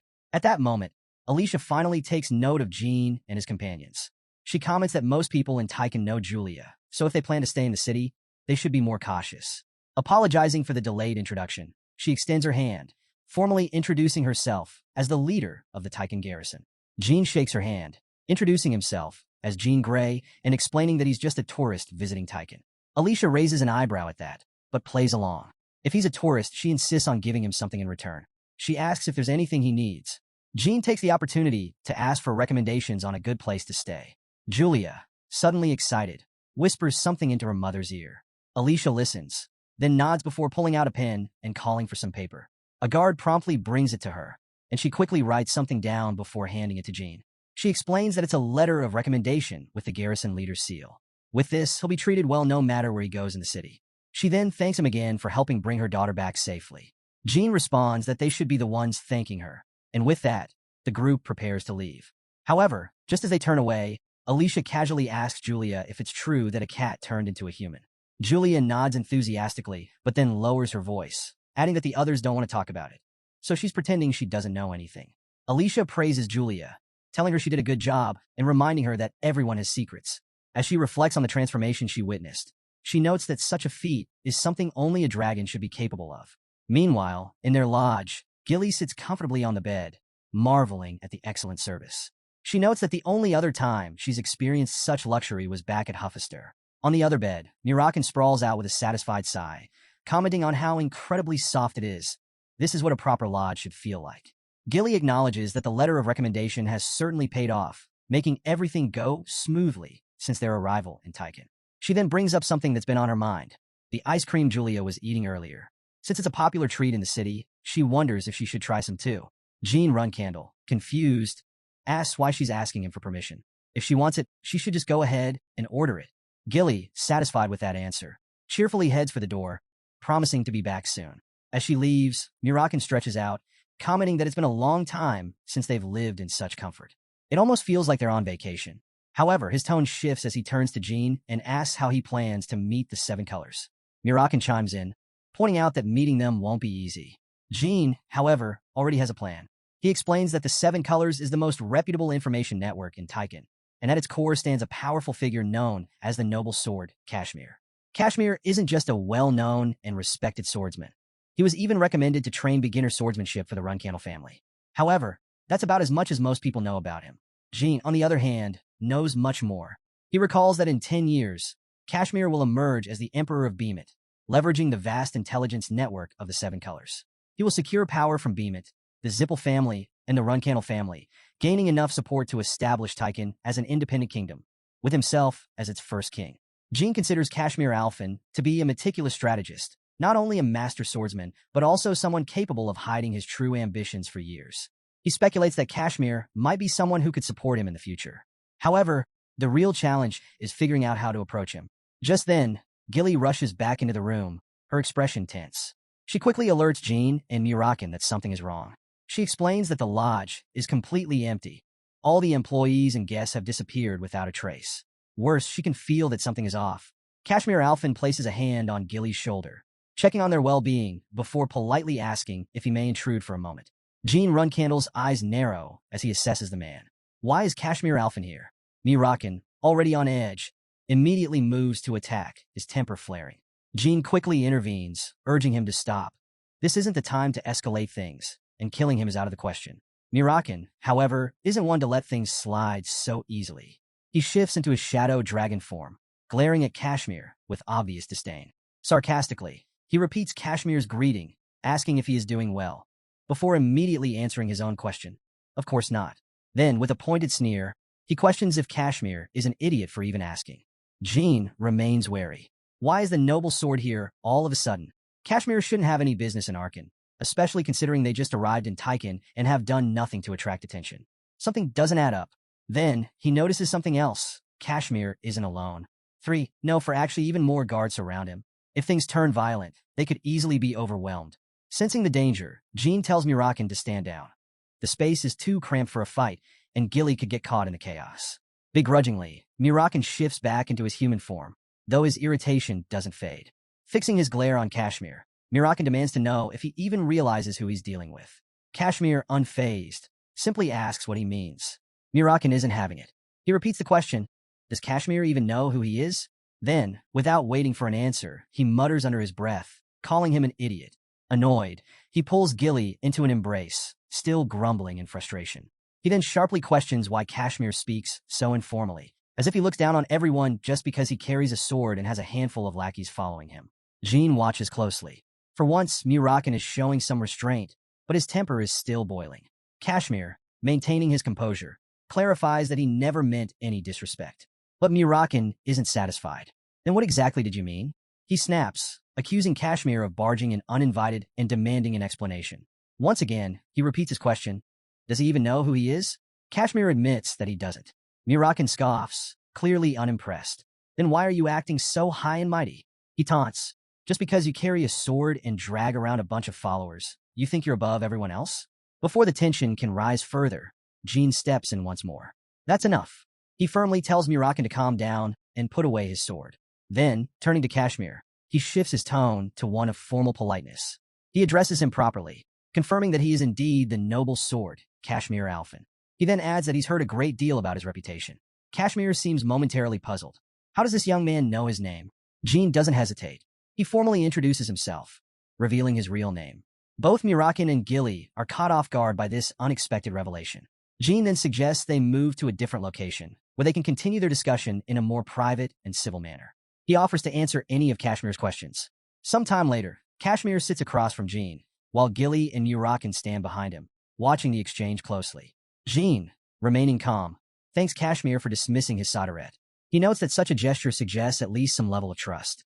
Kashmir contemplates the situation, recalling that he brought his Soderette after receiving a report about a dragon sighting. However, he now realizes that this was a misjudgment. The overwhelming pressure he sensed earlier wasn't from just any human. It came directly from the dragon himself, Murakan. And judging by Murakan's furious expression, if Kashmir hadn't stepped in when he did, everyone in the room might have been wiped out. As he assesses the group, his gaze lands on Gillian Clorin. He recognizes her instantly, recalling their past encounter before his fall from grace in the Beeman Palace. He remembers her impressive military skills during training drills, but now, there's nothing. He can't sense any trace of her former self. This raises a new question. What exactly is her connection to these people? Shifting his focus back to Jean, Kashmir directly asks if he really is who he claims to be. He admits that Jean doesn't seem to be lying, but he still has many questions. Jean remains calm, inviting him to go ahead and ask. Kashmir doesn't hold back. He questions why Jean is traveling with a dragon of all things. Since ancient times, dragons have only formed contracts with powerful magicians, either those who have a pact with a god or someone possessing an extraordinary power. Typically, that would mean a Zipple, not a Runcandel. He then presses further, asking if Jin's family is even aware that he's traveling with a dragon. Jean Runcandel shakes his head. No, they don't know. Kashmir warns him that if this information were to leak, the Runcandel family would not take it lightly. He points out that Jean is carrying a dangerous secret, one that could easily cost him his life. He suggests that the real issue isn't just that Jean is a Runcandel, but rather why he has chosen to ally himself with a dragon in the first place. Instead of answering directly, Jean turns the question back on him. Why was he so interested in meeting this dragon in the first place? Kashmir considers for a moment before deciding to share something in return. He reveals that his daughter, Julia, was the one who saw the transformation, a black cat turning into a man. That's why he came to investigate. Jean raises an eyebrow. So, he actually believes the words of a child? Kashmir smirks. Julia isn't just any child. She's a contractor with AZ Mill. Jean stiffens slightly. The god of sight? Kashmir nods. He explains that a contractor of AZ Mill doesn't misinterpret objects or events. The god of sight grants perfect vision, meaning that Julia saw exactly what happened. He also notes that many powerful figures would kill for the chance to become AZ Mill's contractor, which is why he doesn't reveal this information lightly. At this, Murakan's expression darkens. Sensing something off, he steps closer to Kashmir. He questions how Julia could be a contractor if there's no dragon around. Normally, AZ Mill's contractors are bound to dragons, yet there's no sign of one anywhere. More importantly, Murakan himself hasn't sensed any dragon energy nearby. Jean considers this carefully. AZ Mill's dragons are known for their unbreakable bond with their contractors. They would never abandon their contractor, especially a child. That means something isn't right. Something strange is going on here.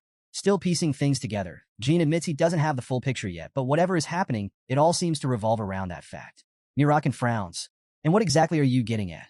Kashmir Alphen explains that Julia's guardian dragon disappeared about a year ago. Though he doesn't have solid proof, he suspects that the Zippel family or the Beeman Empire might be involved. However, at this point, it's just speculation. Murakan scoffs at the idea. A dragon? Kidnapped? And for an entire year? He shakes his head. Impossible. No dragon would be foolish enough to let that happen. Then, something else clicks in his mind. He turns to Kashmir. Julia is about 5 years old, isn't she? Kashmir nods. That's correct. Murakan's expression darkens. If Julia really is AZ Mill's contractor, then there's a much bigger problem. Without her guardian dragon's presence, she's in serious danger. If this continues, she could go insane, or worse, suffer permanent damage. Kashmir is visibly shaken. What? He had no idea the situation was that dire. Murakan elaborates, explaining that AZ Mill's contractors can see the future, but most people don't realize that this ability places immense strain on a person's mind.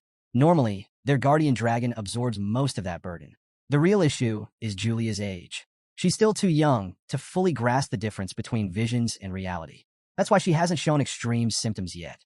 However, if she keeps experiencing unprotected premonitions, things will spiral out of control. In a year or two, her foresight will become completely uncontrollable. Jean Runcandel frowns, sensing the severity of the situation. He presses for more details. Seeing the future can actually lead to disability? Kashmir responds, explaining that it all ties back to the principle of causality. Anyone who sees the future is bound to follow what they saw. If they don't, AZ Mill's punishment begins. The consequences are severe, especially in cases involving life and death. Trying to change the future can bring devastating repercussions. Contractors who repeatedly defy causality, they don't last long. Kashmir's voice grows heavier as he admits that Julia has been living in an entirely different reality from the rest of them due to her abilities. He can tell from Jin's reaction that he's finally beginning to grasp the weight of the situation. There's no question about it. He must find her guardian dragon as soon as possible. There is no other option. At that moment, Kashmir kneels before Murakan, addressing him with deep respect as a mighty dragon. He reveals something that wasn't mentioned before. He's not just any informant. He is the leader of the Seven Colors, the most powerful intelligence network in Taiken. Despite all his resources, he spent a year searching, yet he still hasn't been able to find his daughter's guardian dragon. Murakan watches him carefully. The pieces are falling into place now. Meeting Julia the moment they arrived in Taiken? That wasn't a coincidence. AZ Mill must be seeking their help for his young contractor. With that realization, he turns to Murakan, addressing him once again as a mighty dragon, and formally asks for his assistance. But Murakan only crosses his arms, unimpressed. He flatly refuses, saying that even if he wanted to help, there's not much he can do on his own. He then gestures toward Jean. The decision isn't mine to make. It's up to him. Jean steps forward, looking down at Kashmir. He tells him to stand up. Though they may not share a deep relationship, this situation is about a child's life. That alone makes it worth investigating. With that, he suggests that they proceed rationally and work together to find Julia's missing guardian dragon. Kashmir expresses his gratitude, assuring them that he won't forget their kindness. Although things have turned out better than expected, he can't shake a lingering sense of unease. If the Seven Colors couldn't locate the missing dragon, then finding it might require information from the Runcandel or Zippel families. Murakan, curious, asks if Taiken is aligned with the Zippel family. Jean Runcandel clarifies that Taiken is just a city, unaffiliated with any faction.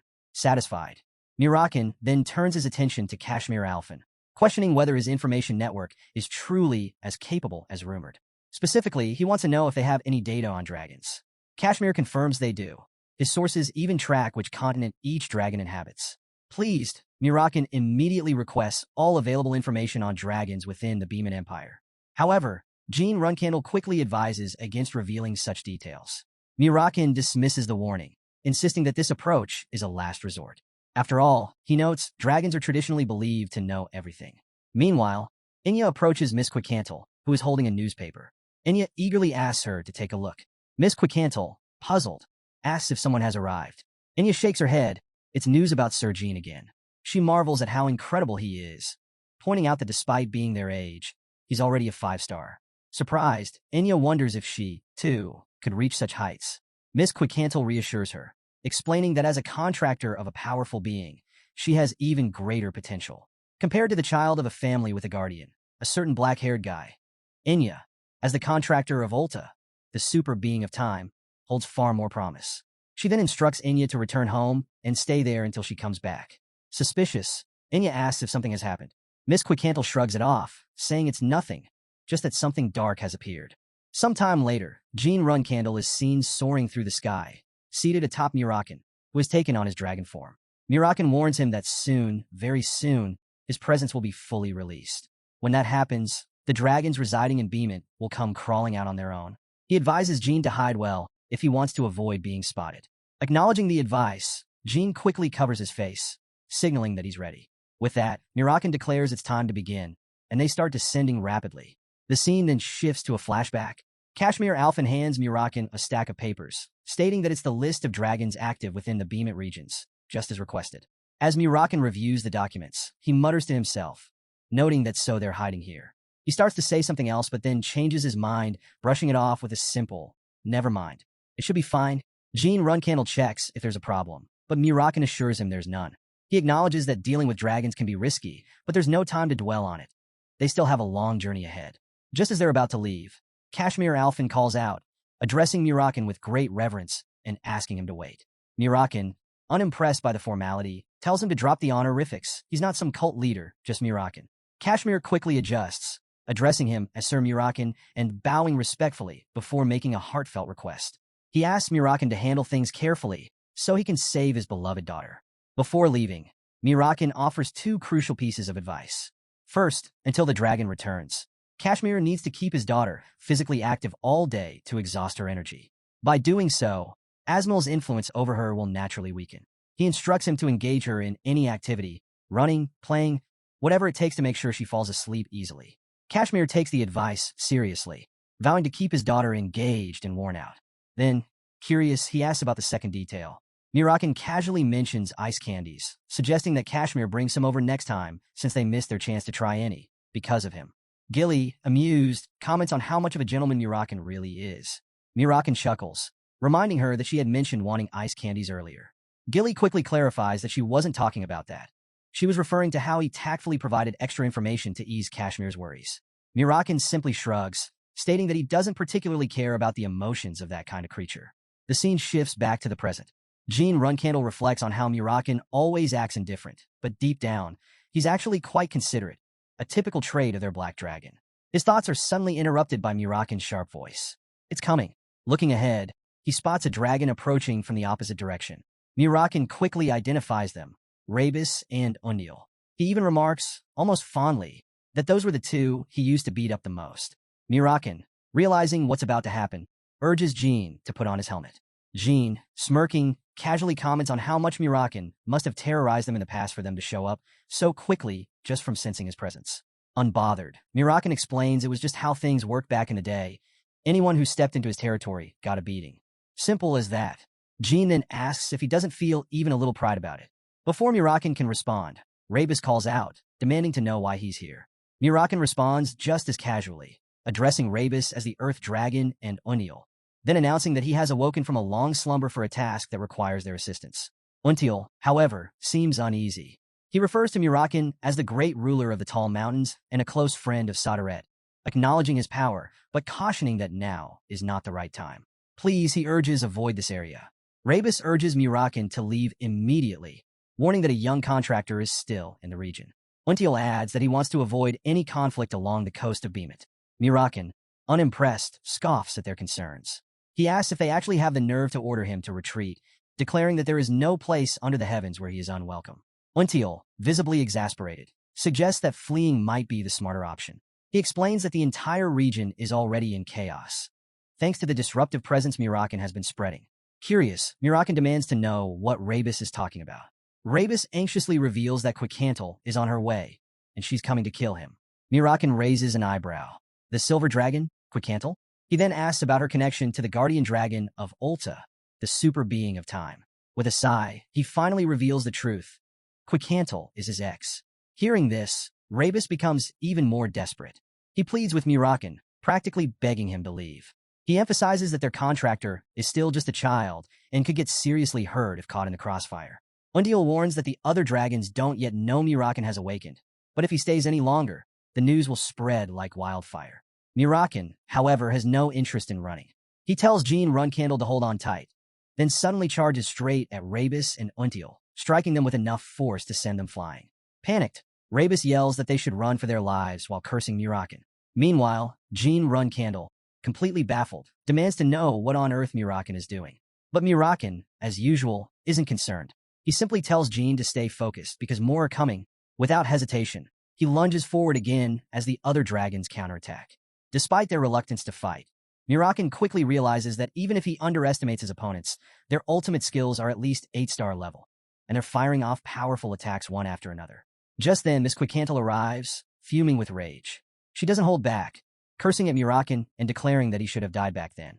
She demands to know what he was thinking, showing up here with that audacious look on his face. Jean Runcandel, watching the enraged silver dragon, gulps. Do we really have to fight that thing? He asks. Murakan lets out a sigh. Yeah, looks like it. Jean hesitates, then asks, so, how long were you two together? Murakan casually replies, 500 years. Then, after a brief pause, he adds about 5 years in human terms. Without missing a beat, he then instructs Jean to stab her with Bradamani whenever he gets the chance. Jean freezes. Wait, hold on. She's still your ex. Isn't stabbing her a bit too harsh? Murakan dismisses his concern with a wave. I don't waste my time with people who lack class, he states bluntly. But then, in a more serious tone, he warns that if things get bad, Jean should pour all his power into a single strike. That's the only way they'll have even a chance of landing a hit. Before Jean can argue, Miss Quicantel suddenly transforms into her dragon form. Her voice booms through the air as she declares that it's too late to run. She's going to bury Murakan at sea. Murakan sighs, calling out for her to wait and calm down. He admits that, sure, she despises him, but they have more important things to deal with before settling personal grudges. Unfortunately, Quicantel has zero interest in talking. She immediately launches a powerful magical spell at him. Murakan barely dodges and begins retreating, but she's relentless, chasing after him with increased ferocity. The fight escalates as she attacks repeatedly, even attempting to bite him. As the battle intensifies, Murakan questions why Quicantel is so agitated. Instead of answering, she hurls another powerful magical spell at him, her frustration boiling over. For the love of, what the hell are you even doing? Realizing he needs time to regroup, Murakan quickly spreads his black shadow aura, obscuring her view in an attempt to stall. From a distance, Jean Runcandel watches the chaos unfold, muttering that it's a good thing he tagged along. Otherwise, if Murakan had been caught by the silver dragon, they wouldn't have even heard about it. Murakan, however, remains confident. He assures Jean that he won't die. No matter how strong Quicantel is, she can't enter this space. That said, calming her down won't be easy, so he suggests they try reasoning with her. Before they can even attempt that, Quicantel suddenly disperses the shadow and scoffs. If you really thought your shadow tricks would work on me, you're even more pathetic than I remember. Murakan is momentarily taken aback. How did you do that? She crosses her arms, unimpressed. You really don't get it, do you? You've gotten weaker, Murakan. If you still think you're the same as before, you're fooling yourself. Despite her hostility, Murakan tries to defuse the situation. Come on, let's not do this. Just stop for a second. I didn't come here to fight. I came to ask you something. But she isn't having it. Just thinking about our past makes me want to tear you into 10,000 pieces. She snaps before launching another brutal attack. Murakan, dodging, sighs. You're seriously this mad? Just because we broke up? Quickcantle glares at him. Oh, trust me, just breaking up isn't the only reason you're getting your ass beat. And with that, she lands a devastating punch straight to his face. Seeing an opportunity, Murakan signals Jean Runcandel to move in. Jean leaps into action, ready to strike. Quickcantle, caught off guard, exclaims, wait, a human? She quickly realizes that even with Murakan's strength, her outer hide is too tough to pierce. That means Jin's attacks won't do much either. However, Jean notices a small gap, remnants of Murakan's shadow ki lingering around the area. Seizing the moment, he activates Shadow Ki Liberation and strikes with his sword. His blade pierces through, stabbing her cleanly. Quickcantle lets out a scream of pain as his attack cuts through her arm and wings. Murakan smirks, nodding in approval. Not bad. You used up all your power, but still good job. Jean, completely drained, stares at his sword in disbelief.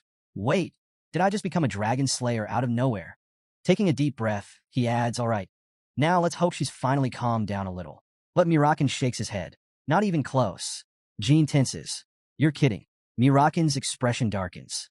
Most dragons would die from a hit like that. But she's not just any dragon. He looks toward the injured but still standing Quickcantle. Dragons that control time don't go down so easily. Jean Runcandel, clearly concerned, wonders if they'll end up disappearing before they even find the missing dragon. Standing on Murakan's hand, he observes Quickcantle closely. Watching her carefully, he asks if she's rewinding time. Murakan nods, explaining that this is why authority and magic are two separate forces. While it's an incredibly powerful ability, it consumes an enormous amount of energy. He warns Jean not to move an inch, just in case. A moment later, Quickcantle reverts to her human form. Murakan, ever the troublemaker, smirks and asks if she's calmed down a bit. He even jokes that he had no idea she still had such strong feelings for him.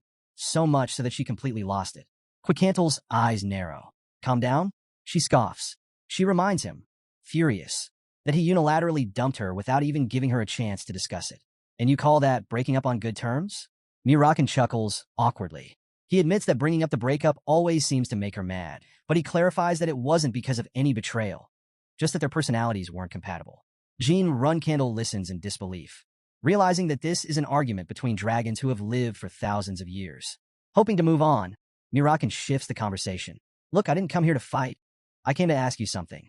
Before he can continue, Quickcantle interrupts, eyeing Jean suspiciously. She asks about the human with him, wondering if he's Sodaret's contractor.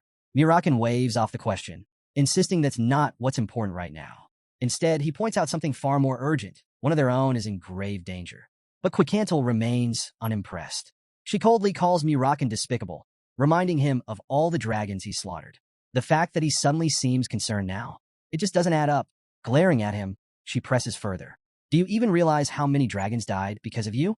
Murakan doesn't deny it. He calmly acknowledges her point, but he also explains that among those dragons was the enemy of her older brother. That particular dragon? He killed for revenge.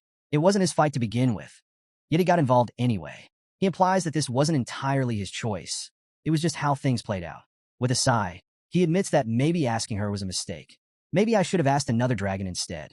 Quickcantle takes a deep breath, trying to compose herself. She realizes that whenever she sees Murakan, her emotions take over. After a brief pause, she finally relents. All right, go ahead. What do you want to ask? She even apologizes for her outburst. Murakan gets straight to the point. One of Asmol's guardian dragons has recently gone missing. Quickcantle immediately catches on. You mean Tychon Latrie? Murakan nods. Yeah, that was the name. Jean Runcandel realizes they're finally getting to the heart of the matter. But before they can even process the information, Quickcantle makes a surprising revelation. That's strange, she says, because Latrie was taken by Valletta not long ago. Jean Runcandel recalls that Valletta is a wind dragon. One of Melzia, the super being of wind's dependence and the guardian dragon of the Zippel family's vice head, Andre. Immediately, he begins to suspect that the Zippel family might be involved in all of this. Quickcantle then mentions that the Zippel family claimed they would teach Latrie the dragon language magic, which raises even more suspicions. If that's the case, they might need to relocate to avoid falling into a trap. She proposes that they backtrack a little to bypass any potential danger and safely enter Beeman's capital. Offering to guide them to her place, she takes the lead. A while later, deep in a forest on the outskirts of Beeman's capital, Jean formally introduces himself to Quickcantle. He explains that he's Sodaret's contractor. She barely reacts.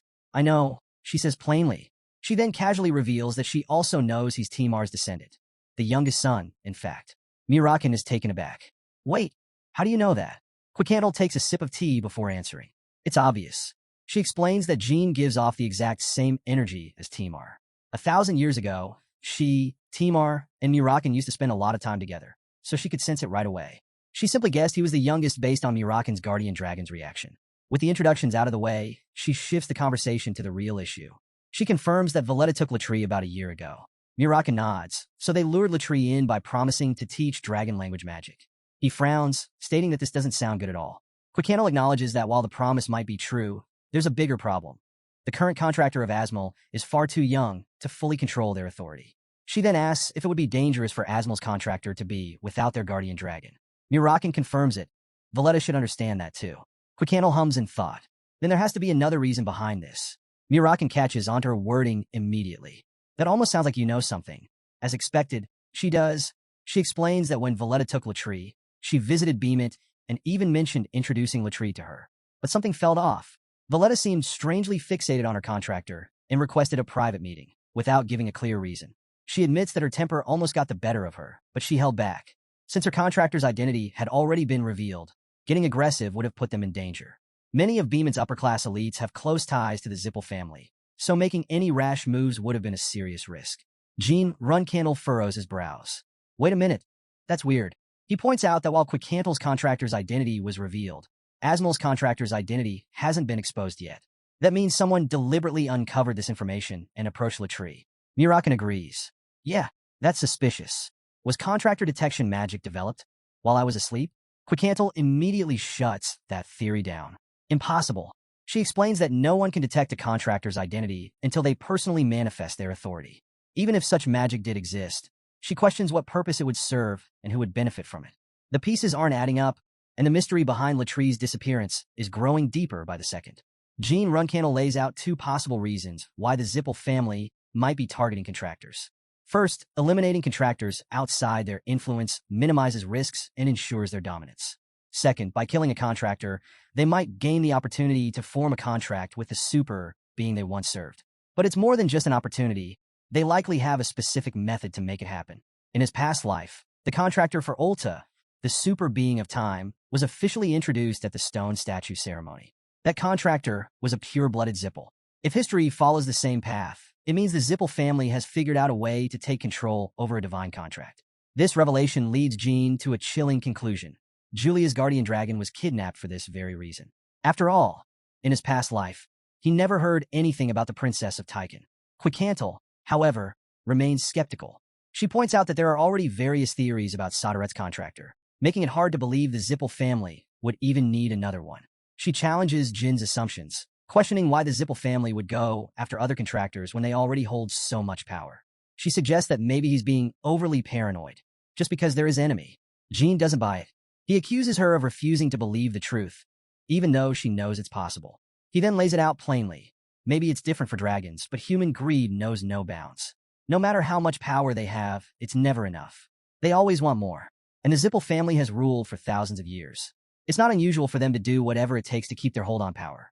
Quickhandle acknowledges that the Zippel leadership is definitely up to something. Jean asked her why she's pretending not to know the full extent of their ambitions. What's the matter? He teases. Afraid of them? Before the tension escalates, Murakan steps in, calling for everyone to calm down. He points out that everyone knows about the Zippel family's greed, and while he hates to admit it, their skill is undeniable. Caution is never a bad thing. Then, in a surprising move, he suggests Quickhandle leave Beeman altogether. She chuckles at the idea. Wow, you really have changed. It's rare to see Murakan actually reading the room. She agrees, but with a condition. Her contractor will leave first. After that, she offers to help. Murakan, caught off guard, asks what she means by that. She explains that she needs to confront Valletta herself to uncover the truth. If everything they suspect is accurate, then the Zippel family is already looking for an opportunity to strike. If she falls, they'll come running. Without waiting for further discussion, Quickhandle moves to leave. But before she goes, she places a hand on Jean Runcandle's shoulder. She gazes at him thoughtfully and remarks that she feels a sense of duty toward Timar. Seeing one of his descendants standing before her, it reminds her of the old days. She smirks, adding that even Jin's cockiness is just like Timar's. Then, with a final glance, she declares, I'm going to call Valletta. Just then, Enyo arrives, announcing her return. She immediately notices the unfamiliar faces and curiously asks who they are. Miss Quickhandle scolds her for coming outside, but then quickly changes her mind. Actually, this might be for the best. She introduces Enya as the contractor of Ulta, the super being of time, and then introduces Jean Runcandel as the contractor Murakan is protecting. At that moment, Enya freezes in shock. Wait, is it really him? She takes a step forward, her excitement bubbling over. Is young Master Jean standing right in front of me? Jean, caught off guard by the reaction, looks around in confusion. What's going on? Miss Quickcandle sighs, covering her face with her hand. She had completely forgotten to mention that Enya has a bit of a fantasy about him. Before Jean can even process that information, Enya eagerly steps forward. Can I get an autograph? Miss Quickcandle groans and urges Enya to maintain some dignity as a contractor. Realizing her mistake, Enya quickly bows her head in apology. She explains that she lost her composure upon seeing Jean in person, after only ever reading about him in newspapers. Gathering herself, she properly introduces herself, admitting that she's just a commoner but was able to attend the academy on a scholarship. Jean recalls hearing that Ulta places great importance on the bloodline of its contractors. That means Enya's talents must be so exceptional that her status as a commoner didn't matter. He reassures her that there's no need to apologize, though he admits he's not quite sure how to react to such an enthusiastic welcome. Enya perks up. Then, can I express more excitement? Jean quickly shuts that down. No. Miss Quickcandle takes control of the conversation, reminding Enya that she had explicitly told her not to leave the house. Enya sheepishly explains that she was feeling a little lonely at home, so she thought being around Miss Quickcandle would make her feel better. And just as she was thinking that, she happened to see Jean Runcandel in person. So really, it was super lucky she decided to come find Miss Quickcandle. Jean studies her for a moment, reflecting on her situation. A commoner attending the academy on a scholarship. He's certain that Beeman's nobility must have bullied her extensively, completely unaware of her importance. Not surprising. This is exactly why he never associated with those academy idiots. As far as he's concerned, they're just ignoble fools. Meanwhile, Enya eagerly turns to Jean. So, why are you here? Jean doesn't hesitate. I'm here for you. He explains that there's a strong possibility that someone is targeting her as Ultua's current contractor. He then extends his hand, promising to ensure her safety. Enya, astonished, asks if Jean really means to take her with him. The moment he confirms it, she immediately lights up with excitement. Her prayers to the great Ulta have finally been answered. She raises her hands in devotion, ecstatically proclaiming her gratitude. Miss Quickcandle, visibly unimpressed, quickly shuts her down. That's enough. But Enya, still bursting with enthusiasm, declares that she's completely ready to go. With renewed passion, she begins chanting, "All hail Ulta! All hail the super being of time!" Without hesitation, Miss Quickcandle swiftly knocks her unconscious. As Enya collapses, Miss Quickcandle casually remarks that she had worried Enya might resist the idea of leaving. But clearly, that concern was unfounded. If anything, it seems like she'd happily follow Jean even into the Runcandel clan's underground prison. Jean, confused, raises an eyebrow. Wait, underground prison? He shakes his head, stating that their clan doesn't have anything like that. Miss Quickcandle gives him a knowing look. There's no need to act like you don't know, she says. Then, with a smirk, she adds, and there's even a dragon down there. Both Jean and Murakan freeze. Wait, what? Before they can demand more details, Murakan suddenly collapses onto the sofa, completely unconscious. Miss Quickcandle watches him for a moment before sighing. Wow, he didn't even last a minute. She then turns to Jean, explaining that her offer to help isn't just about loyalty to Timar or concern for Enya's safety. The real reason? The exhausted dragon who just passed out. Murakan hasn't realized how weak he's become. Miss Quickcandle admits that she's held back from commenting on it before, but it's obvious now. He's no longer strong enough to face Valletta. If they do end up fighting Valletta, she offers to step in. Jean hesitates, then asks, is Valletta really that strong? Miss Quickcandle nods, but clarifies that the real problem isn't just Valletta's power, it's Murakan's current condition. She points out that her earlier attack at sea, something Murakan would have laughed off 1,000 years ago, actually had an impact on him this time. Given how drained he is, they'll need a safe place to stay until Valletta arrives. She then offers her place as a temporary refuge. Jean considers the offer. Can I really ask for that favor? Miss Quickcandle shrugs. Sure, as long as you don't mind. But she warns that convincing Murakan might be a challenge. He's definitely going to complain about staying at his ex's house. Jean smirks, realizing that the silver dragon is more thoughtful than he first assumed. He agrees to the arrangement, accepting that handling Murakan's reaction will be his problem. Miss Quickcandle nods. All right then, it's about time. Jean blinks. About time for what?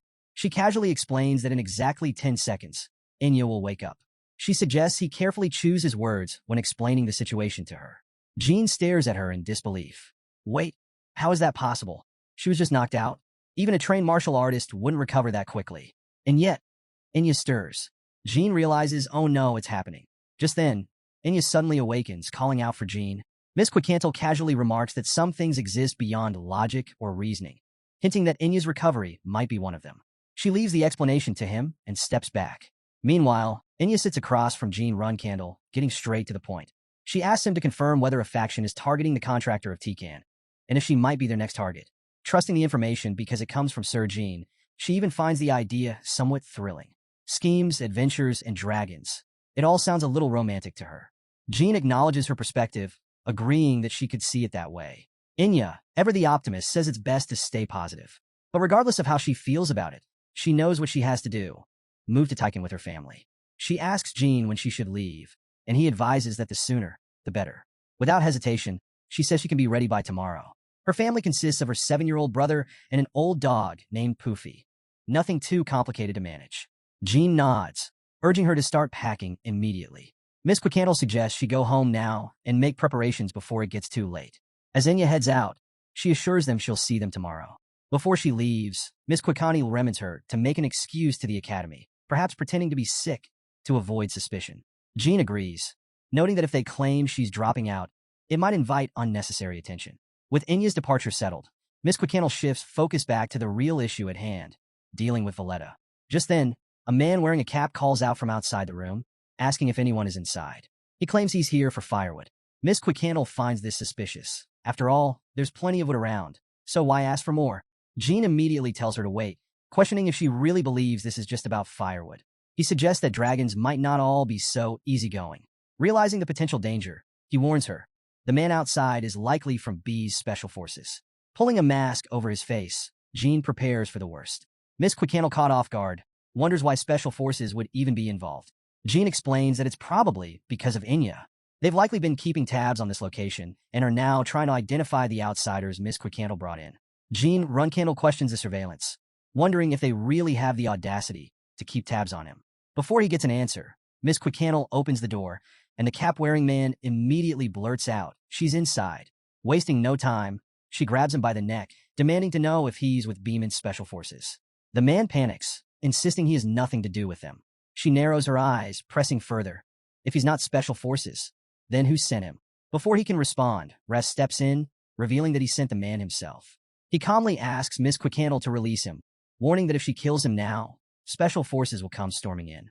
With a scowl, she lets go, acknowledging Raz as the one in charge. But that doesn't mean she's letting this go. If she's going to kill someone, she might as well start with him. Without hesitation, she lunges at Raz, fully intent on taking him down. If that's what it takes to vent her frustration, so be it. However, Raz remains unfazed, asking if attacking him would really be enough to settle her anger. Miss Quicantle hesitates for a moment, assessing him. He took that hit head-on like it was nothing. Clearly, he's not just some ordinary agent of Beeman's Special Affairs Division. Jean gaze locks onto his red mask, a mark exclusive to group leaders within the division. Then there's his weapon, a curved sword. The pieces click together. This isn't just any operative. He's the Emperor's right-hand man, the leader of Group 3 in Beeman's Special Affairs Division, codenamed Raz. On top of that, he's renowned as one of the strongest swordsmen among the Runcandels. Jean silently evaluates Raz's power, estimating that his energy level is at least 8-star tier. He's relieved he had the foresight to cover his face with Malta's rune. Miss Quicantle scoffs, acknowledging that Raz is impressive for a human. She hadn't expected him to handle her attack so easily. Raz, unbothered, offers a calm apology, saying they had no choice but to confirm the identities of her guests, who, after all, smuggled themselves into Beeman. Now that they have their confirmation, he's ready to leave. Miss Quicantle isn't impressed. That's it? You barge in here uninvited, stir up trouble, and now you're just walking away with a simple sorry? She points out that there's a limit to how arrogant someone can be. Raz casually picks up a nearby box and mentions that Miss Enya left the house in a hurry just moments ago. He then poses a chilling question. Doesn't she think it's risky for Enya to be out alone this late at night? His meaning is clear. If Miss Quicantle chooses to fight him now, she might have the upper hand. But what about Enya? If something were to happen to her while they're locked in battle, could she really live with that? The room tenses as the weight of his words sinks in. Then, with an air of finality, Raz states that if she chooses not to escalate this, he'll let things go. This time. Before leaving, Raz delivers a final warning. Next time, she'll have to put something truly precious on the line.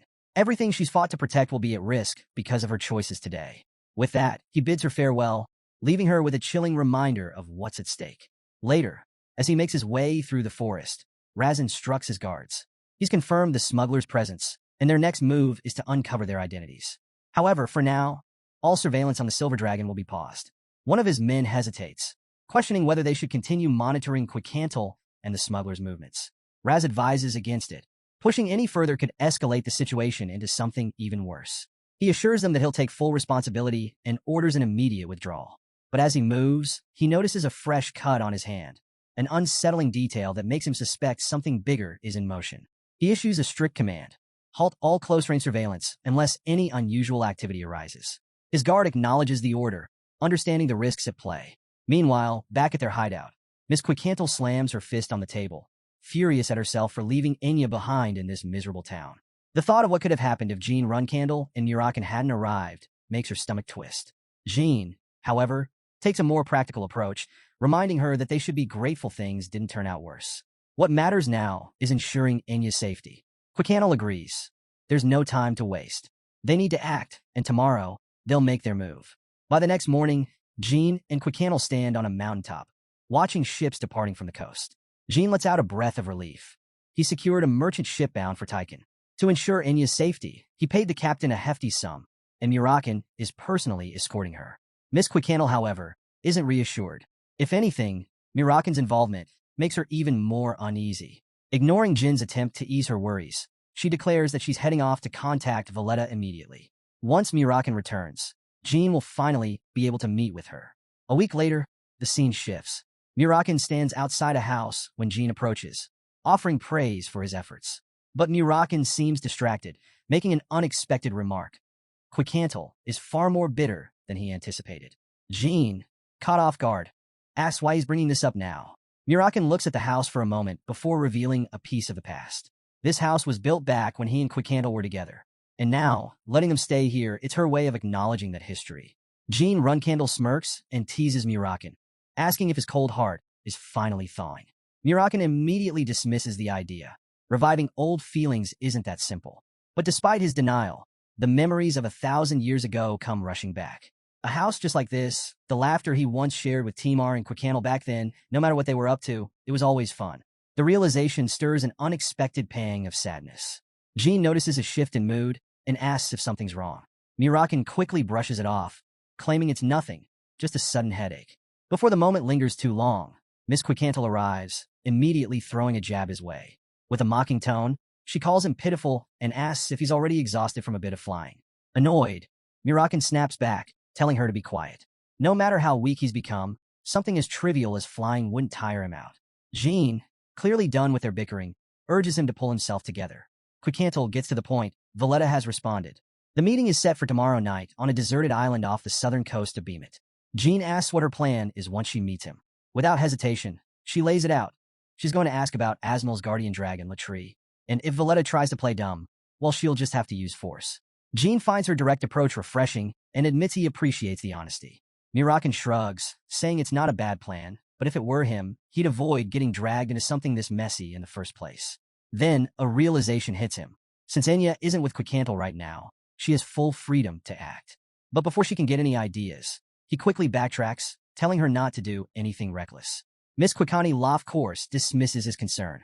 She intends to fight alone. She doesn't need his help. Murakan scoffs at the implication, retorting that no matter how much weaker he's gotten, he doesn't need sympathy from his ex. She rolls her eyes, clarifying that this isn't about him. It's about Enya. The other side is dead serious when it comes to dragon honor. That means Valletta is definitely coming alone. Then, with full confidence, she asks if Murakan actually thinks she'd lose to someone like that. He should just relax. Jean, however, isn't convinced. In reality, their enemies probably won't be coming alone. If they really did kidnap Latri and are scheming something with a contract, they'll be fully prepared. Sometime later, on the deserted island, a man greets her. Andre Zippel. It's an honor to meet the Silver Dragon of Time, Quicantle. He says, pleased to make her acquaintance. Valletta, already present, acknowledges Andre's introduction. He is the Winged Dragon, vice head of the Zippel family, and Melzier's contractor. Quicantle narrows her eyes at Valletta. You said you'd come alone, she points out. Valletta responds smoothly, explaining that when he received her letter, he happened to be with Andre. Since Andre was also interested in the story about Ultua's contractor, he decided to bring him along. He hopes she understands and doesn't mind. Quicantle, unimpressed, merely comments that she's been rather rude lately. Valletta lets the remark slide and shifts the conversation. If you're ready to discuss the real issue at hand, he says, we should proceed. There's something important I need to tell you about Ulta's contract. Quicantle wastes no time and demands to know Latree's current location. Valletta chuckles, as if finally realizing the misunderstanding. Of course, he muses. That's what this has been about the whole time. She isn't amused. She reminds him that he took Latree away a year ago, and ever since, Asmal's contractor has been unable to find his guardian dragon. She demands an answer. Valletta sighs, claiming he's not sure what response will satisfy her, but he assures her that Latree is doing just fine. She's had enough of his games. How dare he joke about this? Valletta, still unfazed, questions why she's so concerned. I don't know what connection you have to Asmal's contractor, he says, but getting involved in Zippel's affairs isn't in your best interest. Quicantle scoffs. He must have truly lost his mind. Kidnapping a young dragon, one who doesn't even understand the ways of the world, is a crime beyond forgiveness. Meanwhile, Jean Runcandel and Murakan watch from behind some rocks. Murakan mutters a curse under his breath, barely able to contain his frustration, while Jean quietly observes. Arrogant, isn't he? He comments. Valletta, realizing that this argument is going nowhere, decides to end it his way. With a wave of his hand, he conjures a powerful windstorm. Let's make a deal, he proposes. Hand over the contract, and I'll spare your life. Quicantle lets out a short, unimpressed laugh. You really have some nerve, she sneers. You're nothing more than an old lizard. Valletta's patience snaps. Then prepare to die, he declares, launching an attack. Without hesitation, she shifts in her dragon form and swiftly evades. But she's not backing down. Here's my offer, she counters. Return Latree to me now, and I'll make sure your death is quick and painless. From the sidelines, Andre Zippel watches with amusement. He chuckles, noting how effortlessly Quicantle is handling Valletta's attacks. But he isn't just here to spectate. Slowly, he raises his staff, gathering an overwhelming surge of mana. It's been a long time since I've been able to fight at full power, he murmurs. Jean Runcandel narrows his eyes. This is the first time since his rebirth that he's witnessing the mana of a 9-star mage. He remembers that Andre Zippel was once rejected by the Runcandel family, but as a member of the prestigious Zippel bloodline, his true power remains a mystery. Just how strong is he? Andre Zippel calls out to his allies. It's time to regroup. The Silver Dragon of Time is ready.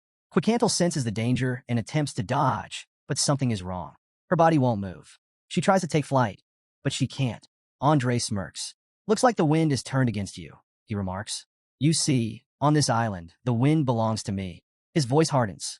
I am the king of Melger, the god of wind. No one flies without my permission. Quicantle's eyes widen as she realizes the truth. She's completely trapped. You were never a match for me, Andre declares.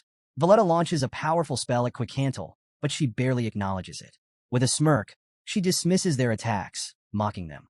Is that really the best you can do? Valletta's expression darkens. You're not good enough, he growls. Let me show you how it's really done. She had underestimated him if she thought wind was his only weapon. Raising his hands, he summons a raging thunder spell, crackling with lethal energy. Die, he roars as the attack surges toward her. Jean Runcandel, watching from the sidelines, urges Murakan to step in. But Murakan shakes his head. Not yet, he says. He explains that while Quicantle has indeed grown a little complacent, those fools are even more overconfident. Just as the spell is about to hit, Quicantle taps into her power. In an instant, Jean feels the shift. Time has stopped. With perfect control, she redirects Andre Zippel's attack, sending it spiraling in another direction. Andre Zippel's eyes widen in shock. The power to control time, even to halt magic itself. He hasn't seen such an ability in ages. Quicantle glares at him. I should rip that obnoxious mouth of yours apart. Andre, unfazed, laughs. That's quite the temper. For just one spell, he turns to Valletta. What are you waiting for? Attack. But Valletta doesn't move. Andre's smile fades. Valletta now. Still, Valletta remains frozen. It finally dawns on him. This is the effect of time manipulation. Quicantle seizes the moment. Moving with lightning speed, she grabs Andre's tail and hurls him across the battlefield. He crashes into a pile of rocks with a painful scream. Dazed, Andre calls out to Valletta, but his voice is filled with anger. How dare you betray me? Valletta doesn't answer. Quicantle towers over Andre. Go on. Keep running your mouth, she sneers. You're just an insignificant lizard. Andre, however, remains defiant. Such arrogance, he spits. Only the strong can afford that. From the sidelines, Murakan suddenly stiffens. His eyes lock onto something in Andre's possession. No way. That can't be an origin stone. It should have been destroyed long ago. Jean follows his gaze and finally notices it. Something pulsing with an eerie, overwhelming power. Andre Zippel stands tall, his voice filled with eerie certainty. I was born as the Silver Dragon of Time. I lived believing I was the strongest. But I was mistaken. His gaze sweeps over them. Humans, dragons, even the so-called gods. In the end, they all fall before the Zippel family. Quicantel's voice cuts through the air. Stop denying it and accept your fate. She lets out a deafening roar. Murakan, however, isn't listening anymore. His mind races as realization dawns. That's the origin stone, a relic of unimaginable power. Legends say that when the world was in danger, the gods created the origin stone as a last resort, a safeguard against destruction. But in the end, it was the gods themselves who destroyed it. It was too powerful, too dangerous, capable of annihilating everything. And yet here it is, in Andre Zippel's hands. Murakan's blood runs cold. Why does he have something that should have been erased from existence? Meanwhile, Quicantel finally notices it too. What is that? The battlefield falls into a tense silence as the true danger begins to unfold.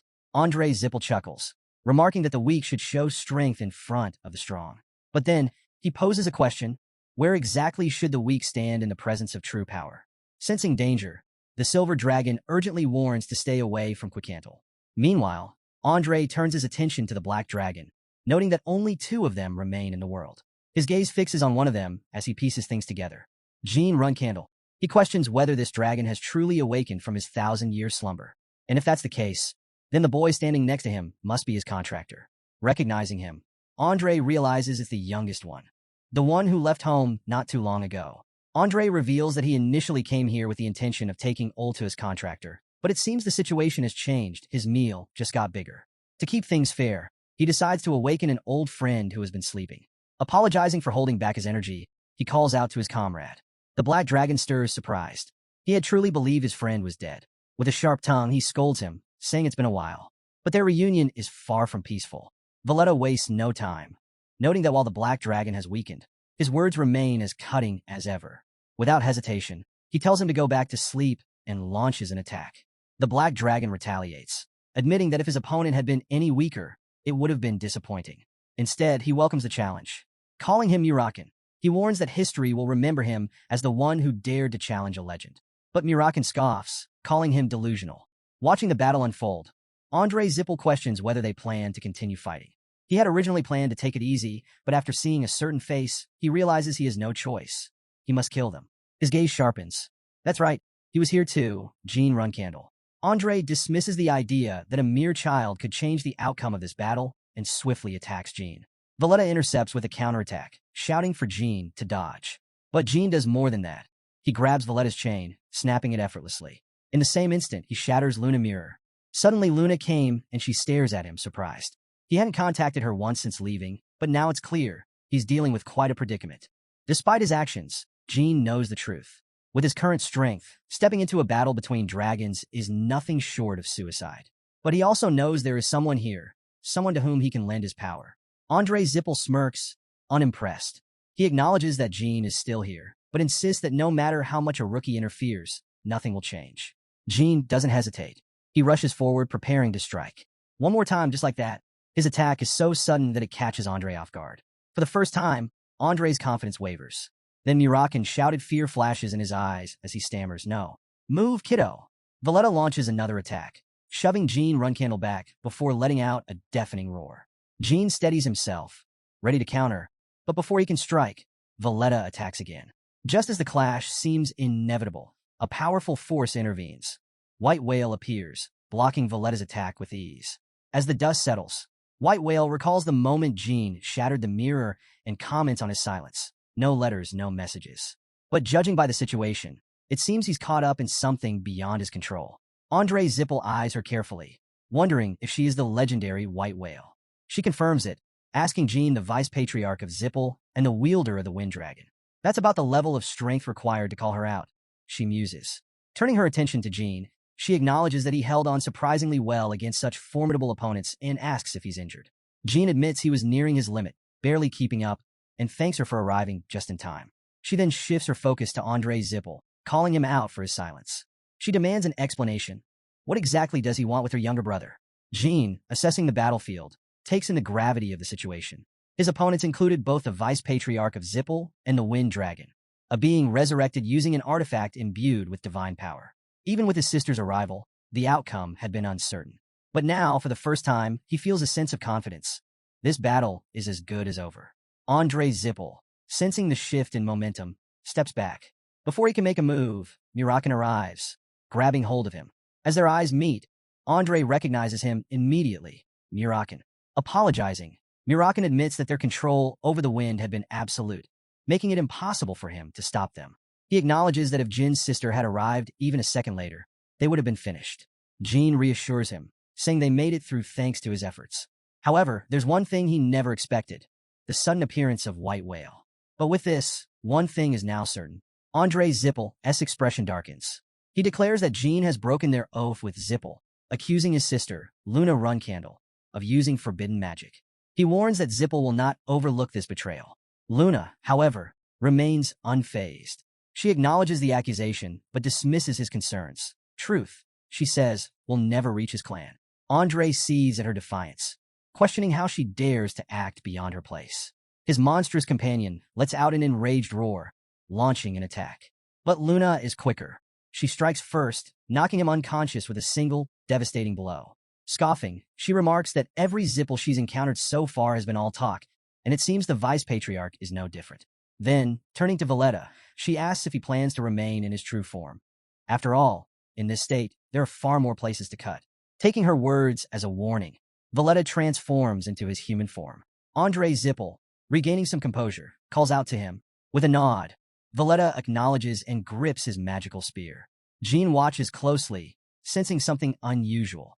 This power, it's not magic.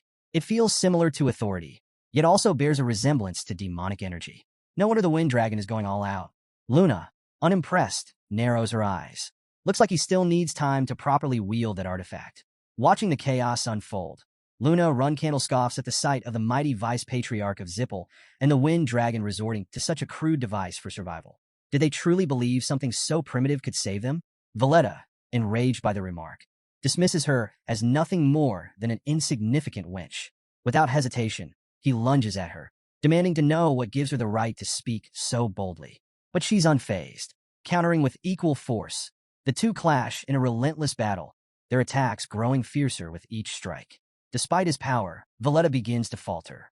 Wounded and struggling to keep up, he hears her cold verdict. This was the limit of his strength.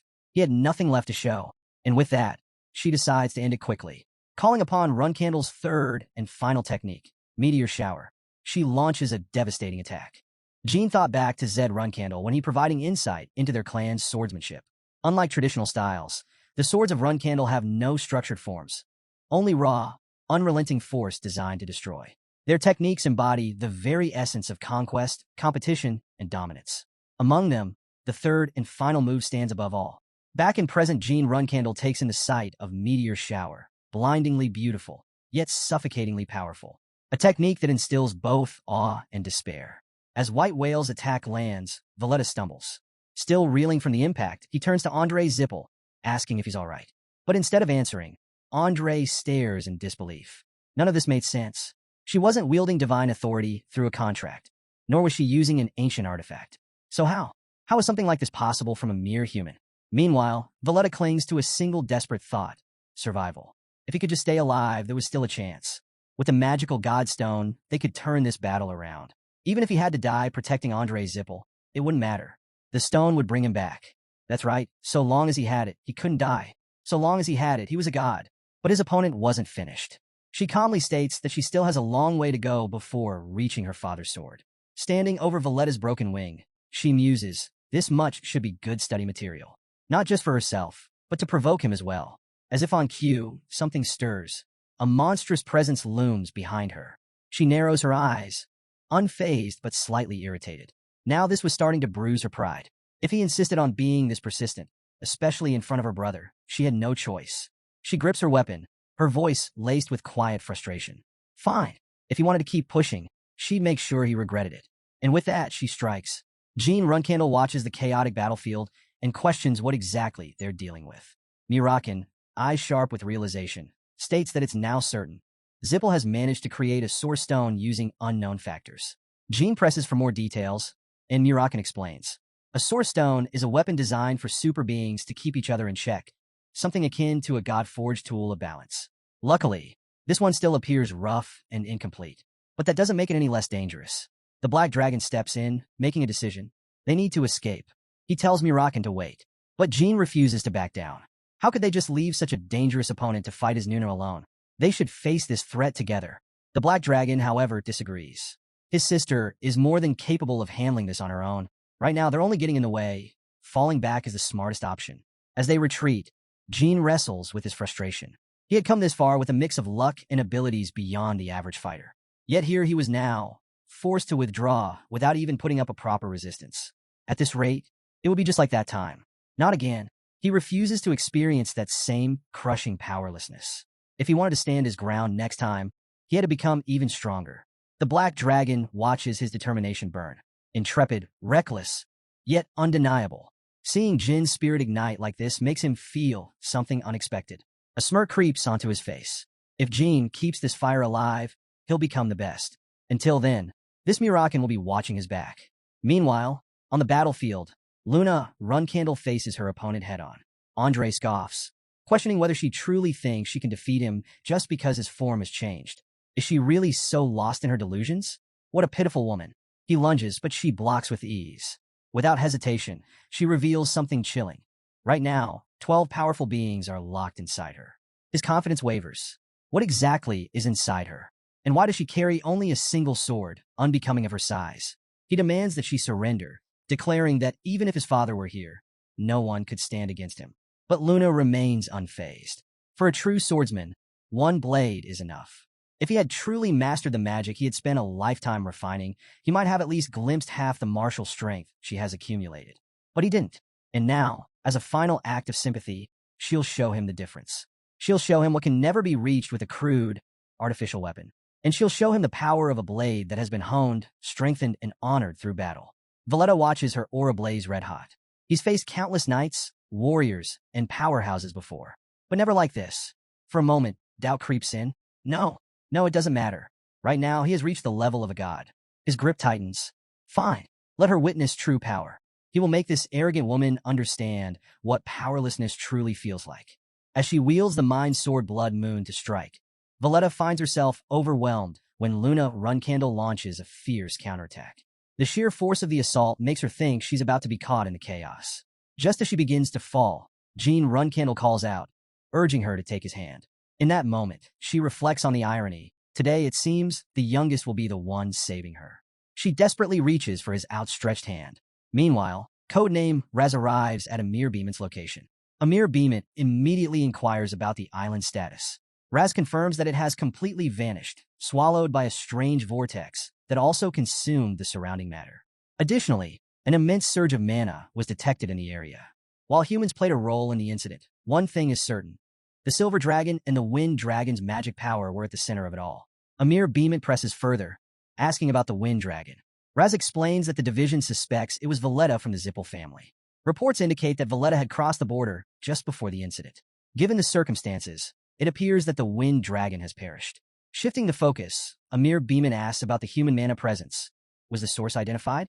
Raz responds cautiously, stating that the mana likely belonged to contractors and their guardian dragons. However, there's also an ominous energy at play, one that seems connected to a certain project the division is investigating.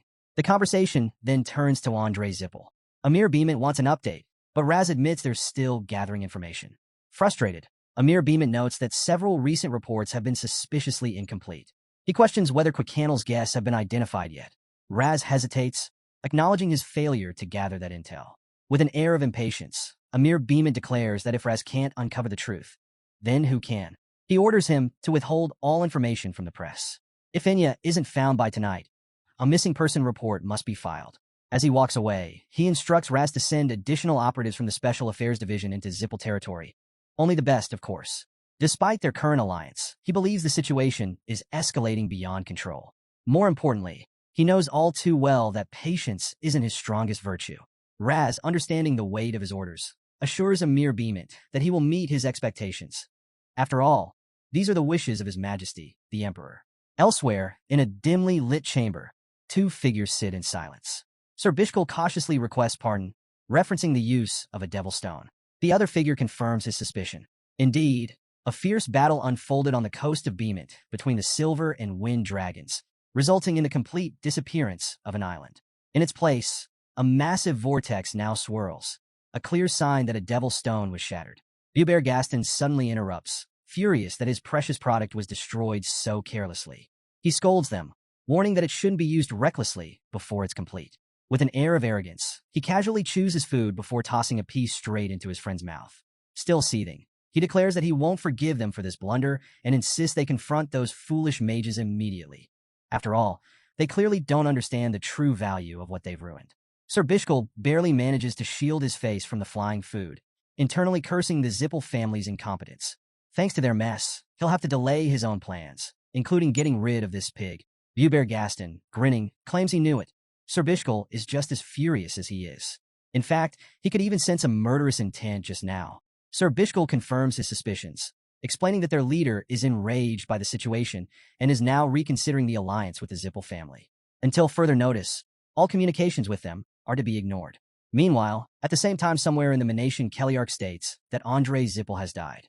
However, Kadun speculates that he must have escaped with Valletta and possibly even taken the Devil Stone. Keliarch insists that only two possibilities remain. Either the Silver Dragon's power exceeded all expectations, or an unknown force intervened. Kadun ponders the situation. If that were true, then the Shadow Dragon, the same one that killed the Graveyard Giant in Kinzello, could have been involved. Given its strength, it would make sense. After all, someone like that wouldn't fear the Devil Stone. Curious, Keliarch asks who this Misha is. Kadun explains that she is Murakan's sister. On top of that, Quicantel is Murakan's ex-lover, meaning she isn't a complete stranger to Misha. Keliarch absorbs this information, concluding that they know what must be done next. He turns to Kadun, hinting at his next move. He immediately protests, stating that if she expects him to find her, it's impossible. If the Black Dragons want to stay hidden, no one can track them down. Keliarch laughs, calling him a coward. Regardless, it's unfortunate that they lost the Devil Stone. Kadun studies his expression and remarks that he seems oddly unaffected, considering his younger brother just died. Keliarch admits, of course, he's sad, but he had already foreseen this outcome. Kadun is taken aback when he learns that Andre had secretly attended Chiron's banquet not long ago without informing him. Doubt creeps into his voice as he accuses him of lying. But Keliarch, unfazed, shifts the conversation back to their primary concern. He insists that the Devil's Stone must be remade. Without it, they can't take control of the Runcandel family before Chiron dies. The same applies to the Black Sea Kings. He smirks, suggesting that he's not the only one frustrated by the situation. Kadun fires back, telling him to quit whining. If he truly wants to dominate this world, he needs to take action. After all, if she ever hopes to become the supreme being of this world, he'll have to be willing to do whatever it takes. After some time, Jean Runcandel arrives at Gilly's house and knocks on the gate.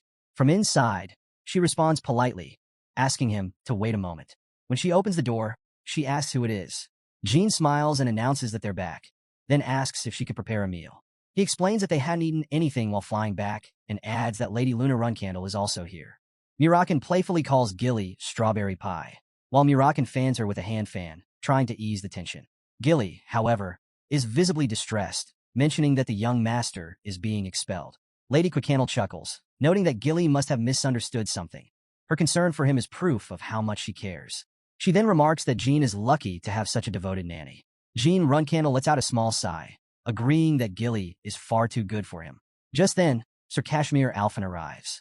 He glances at the unfamiliar faces and asks who they are. Jean introduces his eldest sister, Luna Runcandel. She greets him warmly, stating that she has heard much about him. After all, he is the famed noble sword. Jean, slightly embarrassed, waves off the title, saying that it's an honor to serve someone like Kashmir.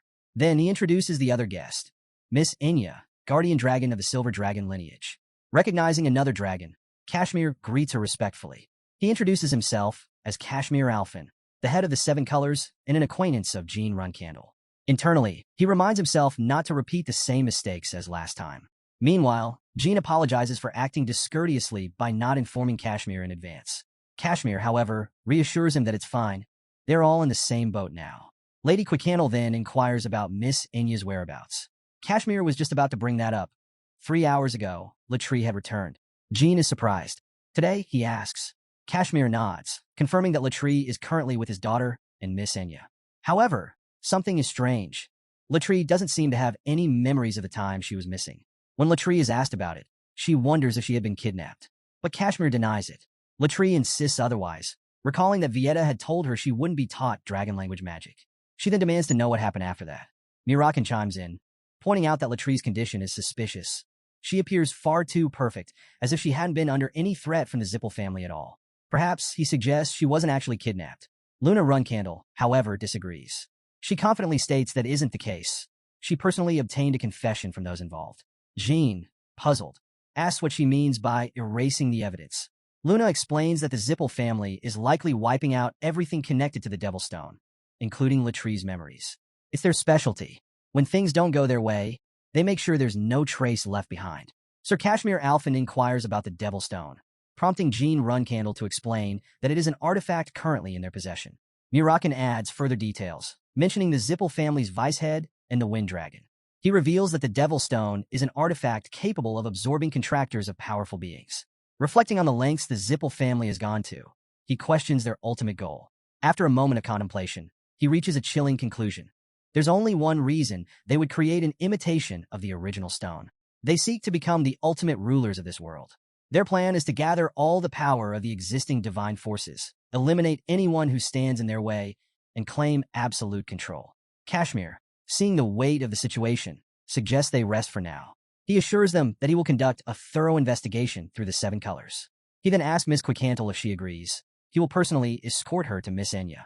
Quicantel nods in agreement, stating that she will go. Kashmir gestures for her to follow, responding, "All right, this way." Just then, Gilly calls out to Jean Runcandel. He turns and asks if she's feeling better. She gives a weak confirmation before suddenly fainting again.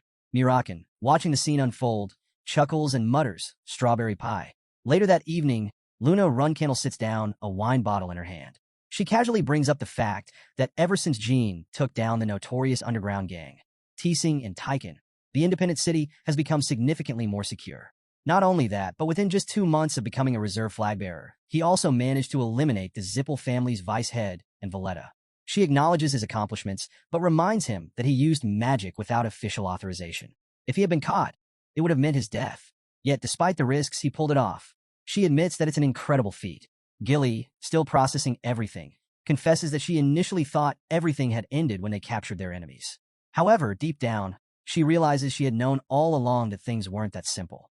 Luna laughs, but her sudden reaction unintentionally startles Gilly. Sensing her nervousness, she reassures her that they can keep moving forward as long as they avoid the patriarch's attention. However, she then drops another bombshell. Their father already knows everything. From the Teesing incident to Andre Zippel's death, he's aware. And soon, he will also uncover her involvement. Gilly's face pales as she expresses her concern. "That could be really bad," she murmurs. Before the tension can grow any further, Jean Runcandel arrives, confidently telling them not to worry. He has a plan. His strategy? To face their father head-on, but not alone. This time, he'll do it alongside his eldest sister. Luna Runcandel looks at Jean and asks if he had a plan all along. He confirms that he did. His goal was always to meet their father. She presses him further, asking what exactly he intends to say. Before he can answer, something unexpected leaves both of them momentarily stunned. Gilly, still catching up, asks who he's planning to meet. Jean simply states that when the time comes, he trusts her to stop him if necessary. Luna points out that even their own family is intimidated by him, which must have made things incredibly difficult for her. After a brief pause, Luna agrees to accompany him and asks when they are leaving. Jean reveals that he plans to take the first teleportation gate tomorrow. Luna Runcandel nods in approval, stating that moving quickly is the best course of action. Gilly starts to say something, but before she can, Luna Runcandel turns to her and makes an unexpected suggestion. Given that their family is constantly at war with itself, Gilly should at least be a source of warmth for Jean, someone who could be his shield. She then reassures Jean, confident that he must have thought everything through. He affirms without hesitation, "Of course." Not long after, a magician arrives and immediately comments on Luna Runcandel's decision to bring Jean with her instead of persuading him otherwise. Runtia Runcandel, clearly skeptical, questions if she actually expects him to believe that. Luna Runcandel calls out to Jean, prompting him to confirm her statement. She then advises Rensher to treat Jean well.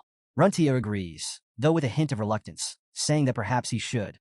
One of the Runcandel brothers scoffs at the situation, calling Jin's actions reckless.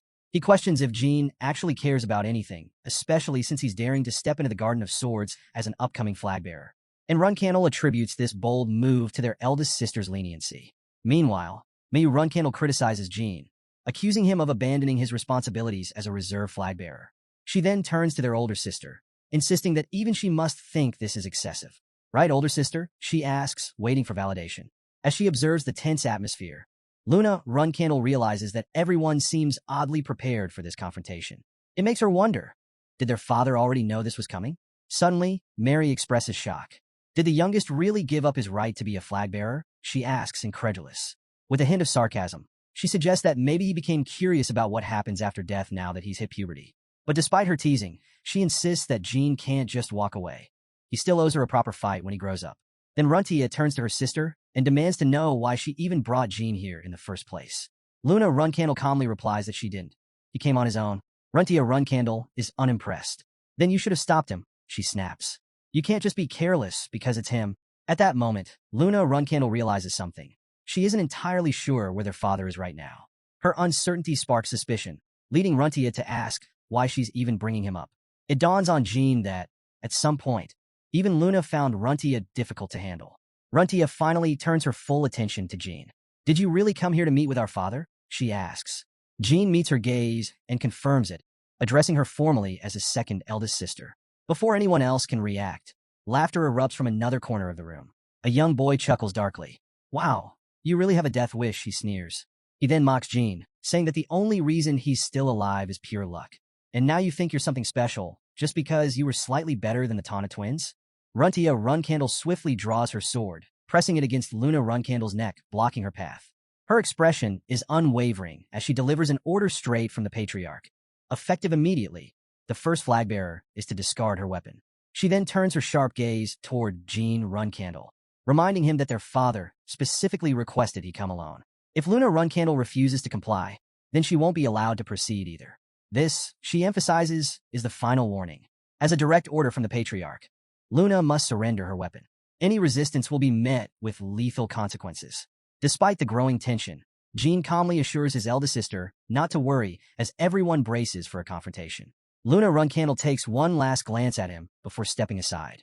Now speaking not just as his father's son, but as a true member of the Runcandel family, Jean asserts that he has something important to tell their father. He assures them that nothing bad will happen. Runtia, after a brief pause, gestures for him to proceed. Go ahead, she says as he steps toward the castle doors. As Jean walks through the grand halls, he reflects on how little his siblings truly understand their father. While it is technically against the rules for a reserve flag bearer to return home, he doubts their father is concerned with such formalities. If given a chance to speak, just like last time, perhaps things will go differently. He recalls the moment his father once placed a hand on his head and said, "That was a good question.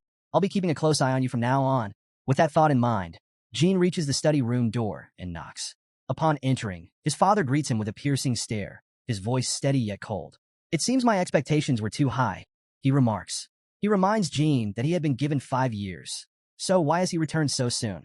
Jin's mind sharpens as he recalls the terrifying stories about his father's sword energy, how it was said to completely obliterate his enemies.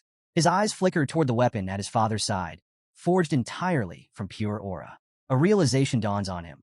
His father might be demonstrating exactly what will happen should he step out of line.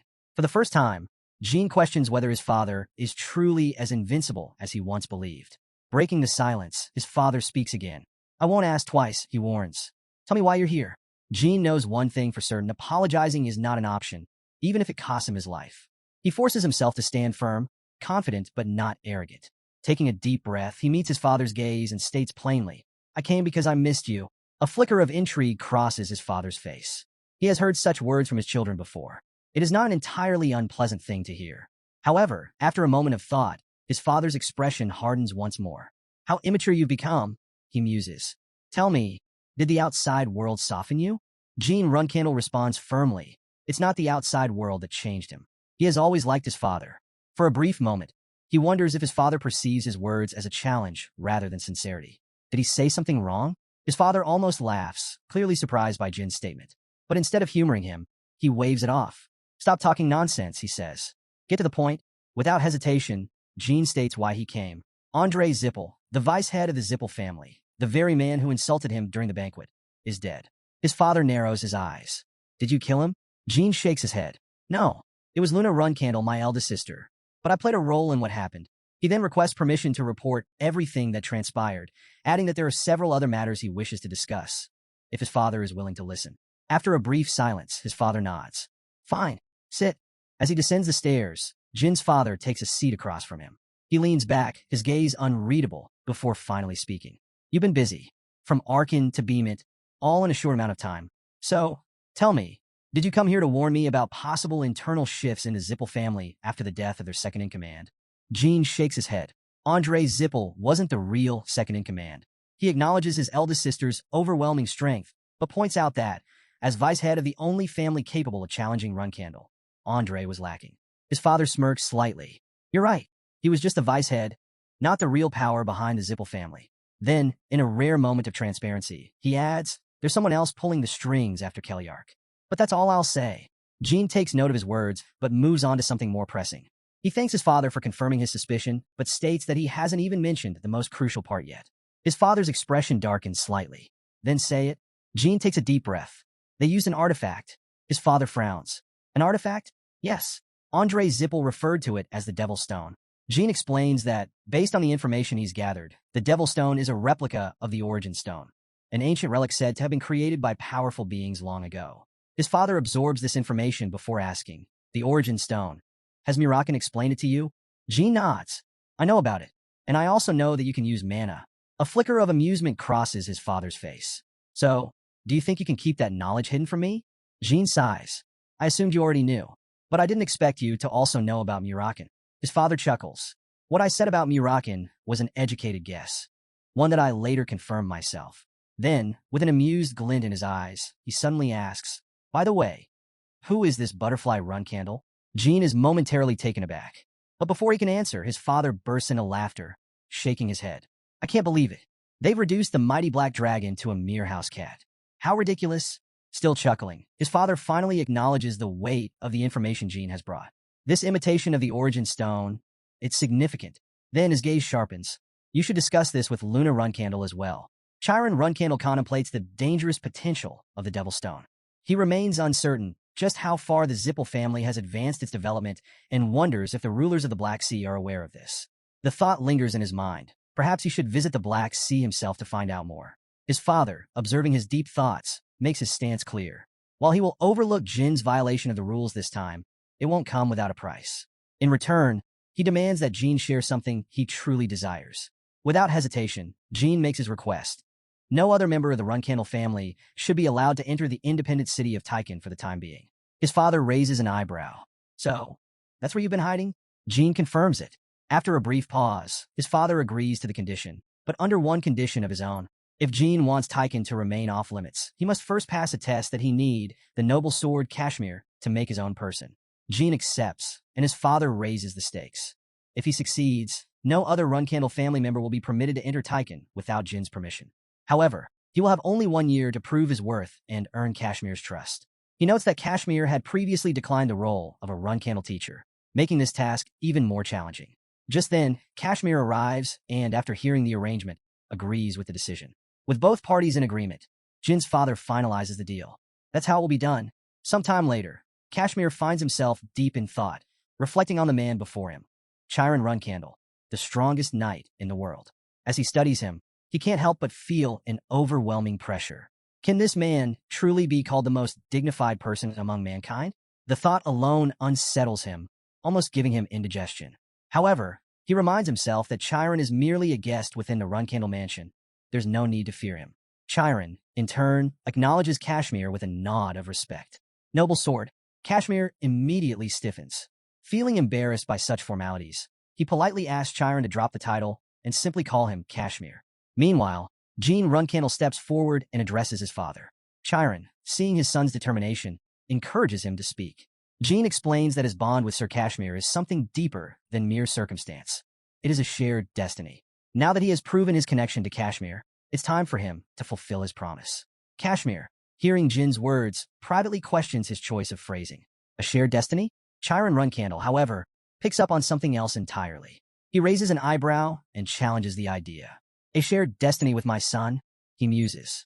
So, does that mean Taiken belongs to the Runcandel family? Are you saying that Taiken and Runcandel can be unified in such a way? Kashmir remains silent for a moment, carefully considering Chiron's interpretation. He realizes the weight of the situation. Taiken's independence may now be at stake. Chiron Runcandel confidently holds his ground, even when accused of deceiving his father. However, Jayan Runcandel quickly interrupts, dismissing the accusation and claiming it was nothing more than luck. Acknowledging this, Chiron firmly declares that from this moment forward, no Runcandel member is allowed to step foot in Taiken without his explicit permission. With a respectful nod to his father, he leaves. Meanwhile, Kashmir reflects on how their fates are now intertwined, bound by a shared destiny. Chiron then turns to Jean Runcandel, instructing him to leave if he has nothing further to discuss, as he needs to handle private matters with Kashmir. Jean agrees and steps outside the mansion. As Kashmir requests a brief word with Sir Jean, Chiron grants him the opportunity, acknowledging the significance of their conversation. On the other side, Daytona and Haytona Runcandel rush toward Jean, concern evident on their faces. Jean meets their gaze and wonders why the Tana brothers are even here. Daytona wastes no time, demanding to know why he would do something like that and whether their father had spared him. Jayan Runcandel smirks, figuring they must have been lurking in some corner, avoiding the tense atmosphere. Instead of answering directly, he asks them for a favor. When they press for details, he brushes it off as nothing major, just a request to look after the cadets in his faction until he returns. Confused, Daytona asks what he means by his faction, but quickly drops it, realizing it's not the time for questions. As Jean walks away, he casually remarks that the brothers never worry about him anyway, but since they are, he's counting on them. Daytona sighs, noting how carefree he always seems after meeting with their father. Haytona agrees, adding that despite it all, Jean can still be a little intimidating. Leaving the palace, Jean goes straight towards his sister Luna, saying she needs to head to their father with some pressing questions about that day. Before he can go far, and Runcandel calls out, accusing him of ignoring the current situation. Jean apologizes, admitting that the matter is important, making it difficult to explain. And, however, isn't satisfied and demands to know how he can be so indifferent at a time like this. Meanwhile, Kashmir appears, confirming that Jean is indeed where he thought he would be. Jean turns to him and asks if his conversation went well. Kashmir nods, confirming that the conversation went well, much to Jean Runcandel's relief. However, Runcandel remains unimpressed, questioning why Jean is still standing in the family garden after entering so long ago. His tone carries both irritation and disbelief at Jin's audacity. Before tensions rise further, Runtia Runcandel steps in, instructing them to stop. She notes that their head has concluded his business, signaling that there's no need to escalate matters further. With that, she sheaths her sword, putting an end to the confrontation. Jayan Runcandel expresses his gratitude, thanking his eldest sister for her efforts and admitting he remains forever indebted to her. Luna Runcandel reassures him that it's nothing. He simply needs to acknowledge her work. With a smile, he does just that, thanking her once more for her help. Luna then asks if he plans to leave now, to which he confirms that he intends to dedicate himself fully to training for a while. She bids him farewell, reminding him to take care. Jean responds with confidence, saying they'll see each other again, along with their eldest sister and older brothers. 1 month later, deep within the underground training hall of Kashmir's mansion, the air is thick with tension. After 30 sparring matches against Alicia Badger, Jean Runcandel has suffered his 30th consecutive defeat. Yet, despite the losses, his resolve remains unshaken. He steps forward once more. Meanwhile, across the continent, in August of the year 1795, the Zippel family makes a shocking announcement. They officially confirm the deaths of Andre and Valletta, but notably, they provide no explanation for the cause.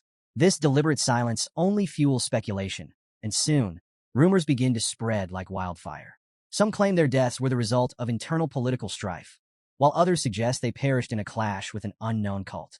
Another theory points to the wrath of the Emperor of Beemit. However, the most widely accepted belief is that they fell in battle against the Runcandel family. With this revelation, whispers of an impending war between the Zippel and Runcandel families grow louder.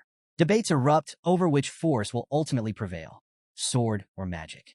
The true answer, however, lies not in speculation, but in the decisions of the remaining neutral powers and which side they choose to support.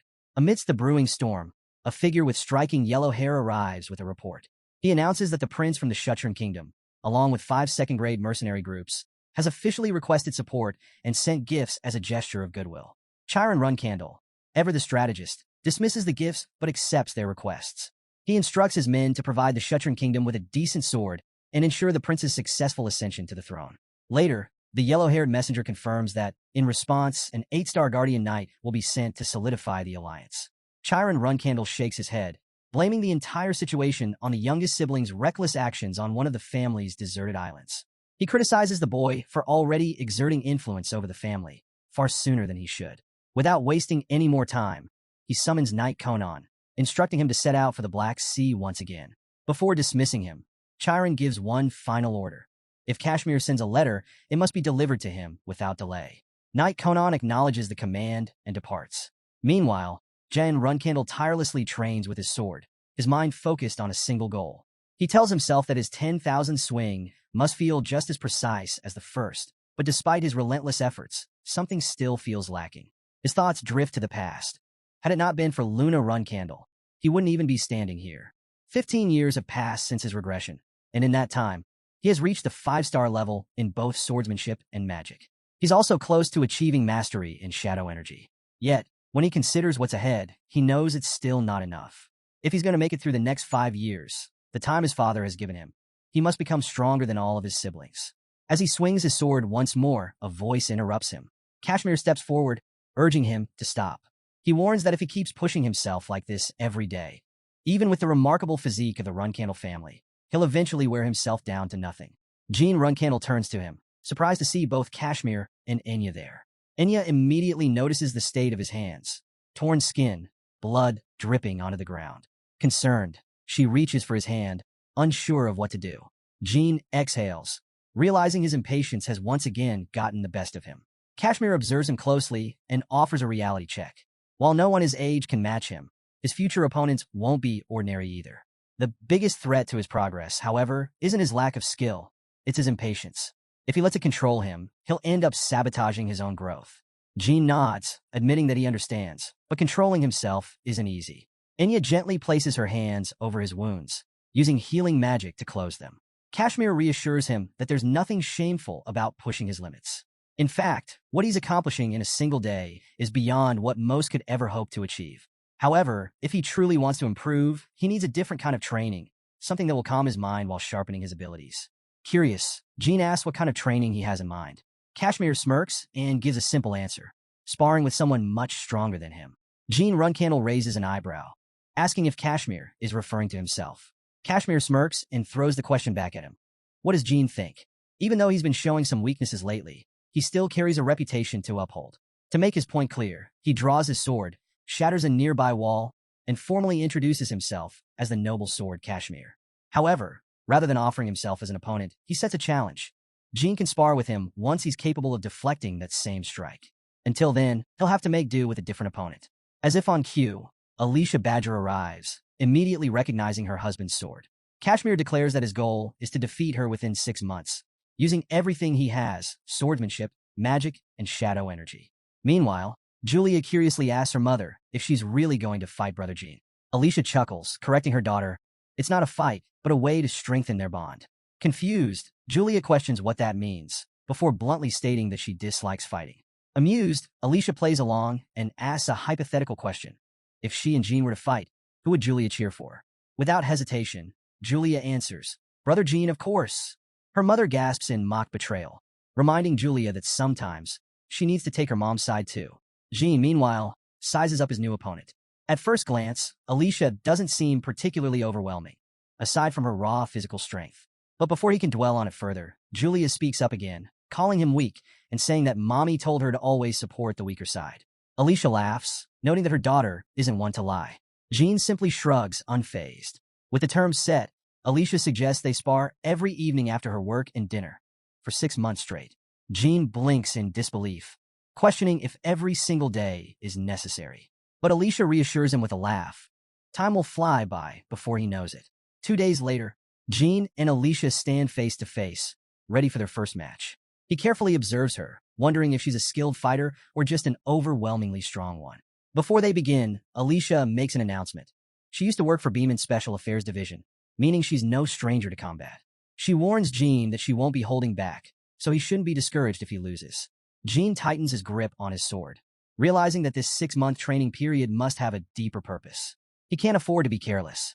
In a flash, Alicia lunges forward, throwing a powerful punch. Jean barely dodges in time, nearly crashing into a wall before managing to block the attack. Seeing no other option, he taps into his monstrous form, his body shifting as he draws his sword and launches a counterattack. Alicia Badger swiftly dodges Jean Runcandel's attack with ease. Undeterred, Jean asks if she needs to call a medic. Before he can even register her response, she lands a clean punch, sending him flying. Alicia raises an eyebrow, surprised that she managed to land 2 solid hits on the very first day. She notes that her first attack wasn't even at full force, making Jin's reaction all the more interesting. Then, with a knowing look, she asks if he had been trying to weaken the ground before their sparring match. Jean exhales, admitting she figured it out near the end. But Alicia isn't done yet. She also noticed an unusual light during their fight. She presses him for details, stating it's a type of magic she's never seen before. Jean explains that it was an ancient spell called Flash Veil, which he had coated his sword with before they even began. However, he acknowledges that tricks like that may not always work. Alicia scoffs at his choice of words, correcting him. Those aren't tricks, they're strategies. She reflects on his abilities, realizing that his victories over stronger opponents likely weren't just luck. Jean ponders her words, recognizing that success in battle often comes from precise calculations and well-planned tactics. During a spar, this might be intriguing, but in a real fight, he can clearly imagine the terror on his opponent's faces when his plans unfold. For the first time in this life, he has suffered a complete loss, despite using everything in his arsenal. He wonders if her past with Men's Special Affairs Division has something to do with it. One thing is certain. If he's going to defeat her within 6 months, he'll have to face her over and over again. Rather than feeling discouraged, he finds himself thrilled by the challenge. Meanwhile, in another part of the world, Kashmir Alprian sits down to write a letter. 1 month later, September 22nd, 1795. In an unprotected region on the continent's eastern coast, known as the Black Sea, the battlefield belongs to monsters. However, one figure stands victorious, Khan. After slaying a beast, he kneels before Chiron Runcandel, introducing himself formally as Guardian Knight Khan. Presenting a letter that arrived 10 days ago, Khan hands it over. Chiron takes the letter, breaks the seal, and begins reading aloud. The letter begins with an apology. Kashmir Alprian regrets that he cannot adequately express his deep appreciation and gratitude. He paints a vivid picture of the night sky in Tychan, describing the brilliant stars shining against the dark velvet sky as though they are singing praises of Chiron's greatness. The letter is signed, Kashmir Alprian, a humble swordsman. Chiron sighs, remarking that he had instructed Kashmir to report on the youngest sibling. Yet Kashmir seems to have a rather poetic way of doing so. Deciding that he'll need to advise Kashmir to be more concise in the future, Chiron shifts his focus to the actual contents of the letter. It seems the youngest sibling has been making steady progress on the isolated island. He has been consistently defeated by Kashmir Alprian's wife, Alicia, but that's not the most interesting part. The letter details how, in the first spar, the youngest took 3 hits. By the 30th match, the number had risen to 40. However, in the 40th spar, Jean endured over 120 blows and still stood his ground. It's clear, the youngest is improving rapidly. Khan reflects on the youngest master's losses, wondering if there's some amusement to be found in his defeats. Chiron Runcandel, however, explains that Kashmir Alprian's wife is from Beeman Special Affairs 2nd Division, far from an opponent that can be overcome with just luck. He then congratulates Khan, noting that in the 40th sparring session, the youngest endured over 120 hits, proving that he has pushed past his limits. With a hint of regret, Chiron muses that if the youngest had been the firstborn, he wouldn't have hesitated to hand over the family. But fate had decided otherwise. Khan, curious, asks why there's never been mention of the heir before. This is the first time Chiron has personally spoken about the matter, and he recalls how he had observed from the sidelines but never heard any details. He points out that Joshua Runcandel's position isn't due to a direct appointment from the patriarch, but rather because Luna Runcandel stepped down. In his opinion, Joshua is still too young and inexperienced for such a major role. Khan acknowledges Jin's rapid growth, but argues that raw talent alone isn't enough to solidify his place. When Chiron questions why, Khan clarifies that it's not about being heartless. It's about recognizing Jin's inherently gentle nature. He emphasizes that unlike Joshua has a different past, one that might make it difficult for him to sever family ties when necessary. And that, Chiron states, is the true nature of a Runcandel. With that, the conversation shifts to a more pressing matter. Why a letter that arrived 10 days ago was delayed. The response is simple. The overwhelming number of monsters slowed things down, though he had done his best to hurry. Chiron concedes but warns that next time, he should arrive a day earlier. Meanwhile, Alicia Badger makes an observation. It's the 93rd day, and the young master has already achieved so much. Jayan Runcandel, however, remains focused, determined to complete his goal within 6 months. When Alicia suggests heading upstairs for dessert, mentioning that Latree made ice cream. He declines. There's still work to be done. Alicia watches as he grabs his sword, thinking how unnatural his growth is. With every sparring session, it becomes clearer. His aura and magic are growing in sync, and the key to that balance is the mysterious black power connecting them. She recalls hearing rumors that it was a power gained through a contract with a super being. While it may be incredible, she knows that in the end, what truly makes it formidable is Jayan Runcandle's sheer endurance. Alicia Badger watches Jayan Runcandle train and can't help but think. He's not just a genius, but a genius who works relentlessly. At this rate, 6 months might be an overestimate. She smirks, deciding she'll take him down tomorrow instead. The next day, their training resumes. Alicia confidently calls out an obvious feint, while Jayan Runcandle charges forward, aiming for an attack. But Jean Runcandle swiftly blocks it and counters with precision. Alicia, caught off guard, takes a hit and stumbles back. Concerned, Jayan asks if she's all right. Alicia brushes it off, though it's been a long time since she sustained an injury like this. Jean considers fetching Inya for healing, but can't shake the thought that Alicia could have dodged that attack. Luck had played a role in this match. Meanwhile, Alicia reflects on her own mistake. Her vision had been momentarily blocked by the shadow energy, and she had misjudged his movements. She had assumed he would repeat the same pattern, failing to prepare her next move. Retirement had made her a bit sloppy. Determined to turn things around, she launches another attack, knowing that if she loses now, she won't even last until the deadline he had set. But Jayan stops her, deciding it's better to call this fight a draw. Winning like this wouldn't feel right. Alicia, however, had expected him to say that. She acknowledges her own carelessness and apologizes for underestimating him. Miss Inya steps in to heal her injuries, though they both know they can't ignore what just happened. Alicia reflects. If this were 3 months ago, would the outcome have been the same even if she had let her guard down? Probably not. Alicia recognizes his incredible growth. His ambition, relentless fighting spirit, and sheer talent have made it possible. At this rate, it won't be long before he becomes a true force in both aura and magic. When that happens, things will become even clearer. The scene shifts to December 1st, 1795. Jayan Runcandle watches as Murakan stockpiles an absurd number of popsicles, despite the freezing weather. Confused, he asks why. Murakan simply shrugs. Cold things taste best in cold weather, and besides, strawberry pie had been craving them. Jean raises an eyebrow, jokingly asking if he's trying to make Gilly's stomach explode. Before Murakan can respond, Kashmir Alprin arrives, calling out to Jean Runcandle. He asks if they can discuss some business. Jean nods and brings up Bishkul Ibriano, the interim head of the Ibriano family, a family struggling due to a lack of talented successors. Jean had requested information on him earlier, but before diving into details, he first asks if Jayan Runcandle knows about a group called Kinzello. Jayan Runcandle recalls encountering the Kinzello group during a mission back when he was a cadet, so this discussion won't take long. He isn't entirely certain, but there's a strong possibility that Bishkul Ibriano is connected to them. He explains that Ibriano makes a trip to the Carano Principality once a week, and every time, he visits a peculiar workshop called Explosion is Art. The name alone is suspicious, but what makes it even more concerning is its owner, Bubert Gaston. From what Jayan has uncovered, Gaston is an executive within Kinzello, which strongly suggests a close relationship between the two. Kashmir Alprian, taking in this information, notes that at this point the connection is more than just a theory, especially since they know that every time Ibriano visits, he brings food and supplies with him. That kind of repeated gesture hints at Gaston holding a higher position, which could explain why he personally stepped forward during the banquet. Kashmir then reflects on Kinzello. Initially, he had assumed they were just another extreme political group, but for an 8-star fighter to be involved with them? That raises serious questions. Jean recalls what those lunatics did in his past life, and now it makes sense why they never dared to directly confront the Runcandle, Zippel, or Beemit families. Just then, the conversation is interrupted. Murakan tells a kid to wait, as Jean Runcandle is busy. But Julia, ignoring the warning, grabs his hair and loudly calls for him. Without hesitation, she casts a magic spell, and Murakan follows up by hurling an ice ball straight at Kashmir Alprian. Kashmir dodges and turns around, baffled. "Why are you attacking your father?" he asks. Meanwhile, Jean Runcandle refocuses and shifts the topic. He asks Kashmir if there's still no information on Spider-Hand Alu. Kashmir sighs and explains that Alu is even more mysterious than they initially thought. Despite the efforts of the Seven Colors elite troops, there are no records of him before he became the head of Teesing.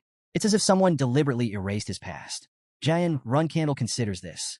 Maybe he shouldn't have killed him so quickly. But what's done is done. He nods in understanding and thanks Kashmir for his continued efforts. Kashmir acknowledges the hard work of their informants and assures Jayan that he'll keep digging into Kinzello. If any new information surfaces, He'll report back immediately. Jean Runcandel expresses his gratitude, admitting that he owes Kashmir for all his help. Kashmir brushes it off, saying it's nothing, but if Jayan is really that thankful, he should at least take some time to play with Julia. Jean hesitates, but then declines, explaining that it's almost time for his sparring session. Instead, he turns to Kashmir and asks, "Why don't you join me?" Kashmir Alprian responds enthusiastically, saying that sounds like a great idea. He's curious to see how much young Master Jean Runcandel has grown.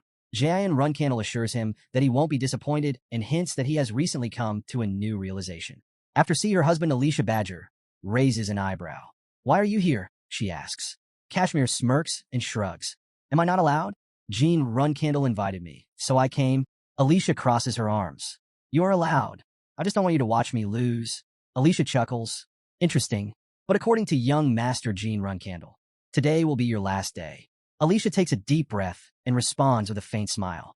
If that's the case, she hopes he will remember her as a worthy opponent in the distant future. Jean, however, corrects her. "Not just a good opponent. I'll remember you as a great teacher and a true friend." Kashmir silently reflects on those words. It's only been a little over 3 months, and yet Alicia Badger, a warrior in her own right, is already at the verge of defeat. Without further delay, Alicia asks if they should begin. Jean answers by summoning a phoenix. Kashmir watches in surprise. 6-star mages gain the ability to form contracts with powerful entities, but the outcome is always uncertain. While mages can open a dimensional gate to the world of fire, they have no control over which phoenix will choose them. That's why mages desperately hope to be chosen by a rare and powerful one. And among them, one phoenix stands above the rest, the legendary blue flame phoenix, Tess. Kashmir's eyes widen. No way. Did he actually form a contract with Tess? Only the most exceptional mages in history have been able to summon Tess, and now Jean Runcandel stands among them. Jean turns to Alicia. "Shall we start?" Alicia tightens her grip on her weapon, her determination unwavering. "I'm coming," she says, launching into battle. As the fight begins, Alicia immediately analyzes the situation. The Phoenix's flames aren't just ordinary fire magic. They carry an unusual force. If she touches them, her body feels heavier. The pressure it exerts is immense, rapidly draining her stamina. She realizes she only has about 3 minutes before exhaustion sets in. That means she has to finish this fight quickly. Just as she finalizes her strategy, Jean makes his move. His attack lands, and Alicia flinches from the impact. For a moment, she assumes it was a sword strike, but then she realizes the truth. It wasn't just a sword. It was wind magic. Jayan Runcandel carefully analyzes Alicia Badger's fighting style. Despite her varied movements, there's one consistent trait: dominance. No matter the situation, she always strives to control the battle. Right now, she's likely trying to regain that dominance, and he can use that against her. With a decisive strike, he lunges at her, but she manages to evade. He follows up with fire magic, but she swiftly sidesteps, narrowly escaping once again. Refusing to let up, he grips his sword tightly and charges straight at her. Alicia quickly weighs her options. Dodging would mean staying on the defensive, constantly reacting to Jean Runcandel's relentless attacks. That's not a position she wants to be in. With no other choice, she commits to standing her ground. She glances at him. "Are you trying to prove you're a magic swordsman?" she asks. Jean doesn't answer. He simply unleashes his blue mana and strikes. Alicia sees her opening. "Finally got you," she exclaims, confident that he has nowhere left to run. There's no way he can escape the pressure of her weapon. But in the next instant, she realizes something is wrong. He's not in front of her anymore. Before she can react, a devastating punch lands from behind, hitting her so hard she coughs up blood. The force alone makes it clear, this match is over. Alicia staggers, but concedes, acknowledging her defeat. Young Master Jean Runcandel has won. Jean immediately turns to Kashmir Alprian. "Call for Inya," he orders. Then, as if something just clicked, he asks Kashmir to repeat what he said earlier about a microbe. Murakan, still reeling from what just happened, confirms the shocking news. Yes, young Master Jean Runcandel has defeated Alicia Badger. Even saying it aloud feels surreal. After all, she was from Beeman's Special Affairs Division, and he did it in just 3 months. But that's not what Jean was referring to. "No, not that," he corrects. He grabs Kashmir Alprian. "He summoned what?" Kashmir, momentarily stunned, blinks. "Pardon?" "A phoenix. He summoned Tess." Silence. Then, shock spreads across their faces. Alicia, regaining her breath, admits she went all out. She even used an aura shield, thinking it would secure her victory. But in the end, that very decision became her downfall. She's even more surprised that she fell for an attack from behind twice. "When did you plan that?" she asks. Jayan Runcandel wipes sweat from his face and casually reveals, from the very first match. He hesitates, realizing that might sound arrogant. Alicia, however, bursts into laughter. If it's you, young master, then yeah, I believe it. Jean Runcandel sincerely thanks her for everything, and Alicia smiles, saying it was just as fun for her. Then, with a teasing smirk, she asks, do you even realize how proud I am of you? And how does it feel, defeating someone from Beeman's Special Affairs Division before even turning 16? Murakan suddenly arrives, calling out for Jean Runcandel. Jean acknowledges his voice, but before he can respond further, Murakan urgently instructs him to summon Tess immediately. Without hesitation, Jean Runcandel calls forth the Phoenix. Miss Quickcandle bows respectfully, greeting the master of the flame. Murakan, observing, nods. It's been a while. But before he can say anything else, the Phoenix unexpectedly strikes him in the face with its beak. Murakan reels back. Why did you do that? He demands, reminding the Phoenix that he doesn't need to act so formally. He's a free entity, after all. Murakan apologizes, albeit not very convincingly. Meanwhile, Jean Runcandel experiences an odd, almost refreshing sensation from the whole exchange. Murakan, however, is far from amused. He quickly regains his composure and insists that he has something important to say. He urges Jean to please stop whatever he's doing and just listen. He'll pass on the message word for word. At that moment, the Phoenix strikes him again. Quickcandle remains bowing, completely unbothered, while Murakan's patience wears thin. This is serious, Jean Runcandel. Recall that elder. Now, Murakan shouted. Jean shrugs. All right, sure, he says and sends the Phoenix back. Murakan, still rubbing his face, mutters, seriously, why is he hitting me? Murakan speaks. I'd like to tell you why the great Murakan is sucking up to a bluebird. Jean blinks. Wait, that's not Tess's true form? The Murakan explains that what they see now is only an appearance Tess takes in this world. His real form can only be witnessed in the Fire Realm. Curious, Jean asks, the Fire Realm? Is that the name of the world where phoenixes reside? Murakan confirms, adding that although this is the first time Jean has heard of it, it's not surprising. The term Fire Realm is only used by gods and dragons. Even the highest-ranking gods don't know its true name. Jean processes this. So if even the gods don't know, does that mean the Fire Realm is beyond their authority? Murakan nods. Exactly. Even the flame god Shainu himself can't use the flames of the Fire Realm. But then, his tone grows serious. Now listen carefully. This part is important. He reveals that long ago, several gods and dragons, including himself and Quickcandle, left the Fire Realm. However, not all of them respected its power. Some gods made the mistake of angering Tess.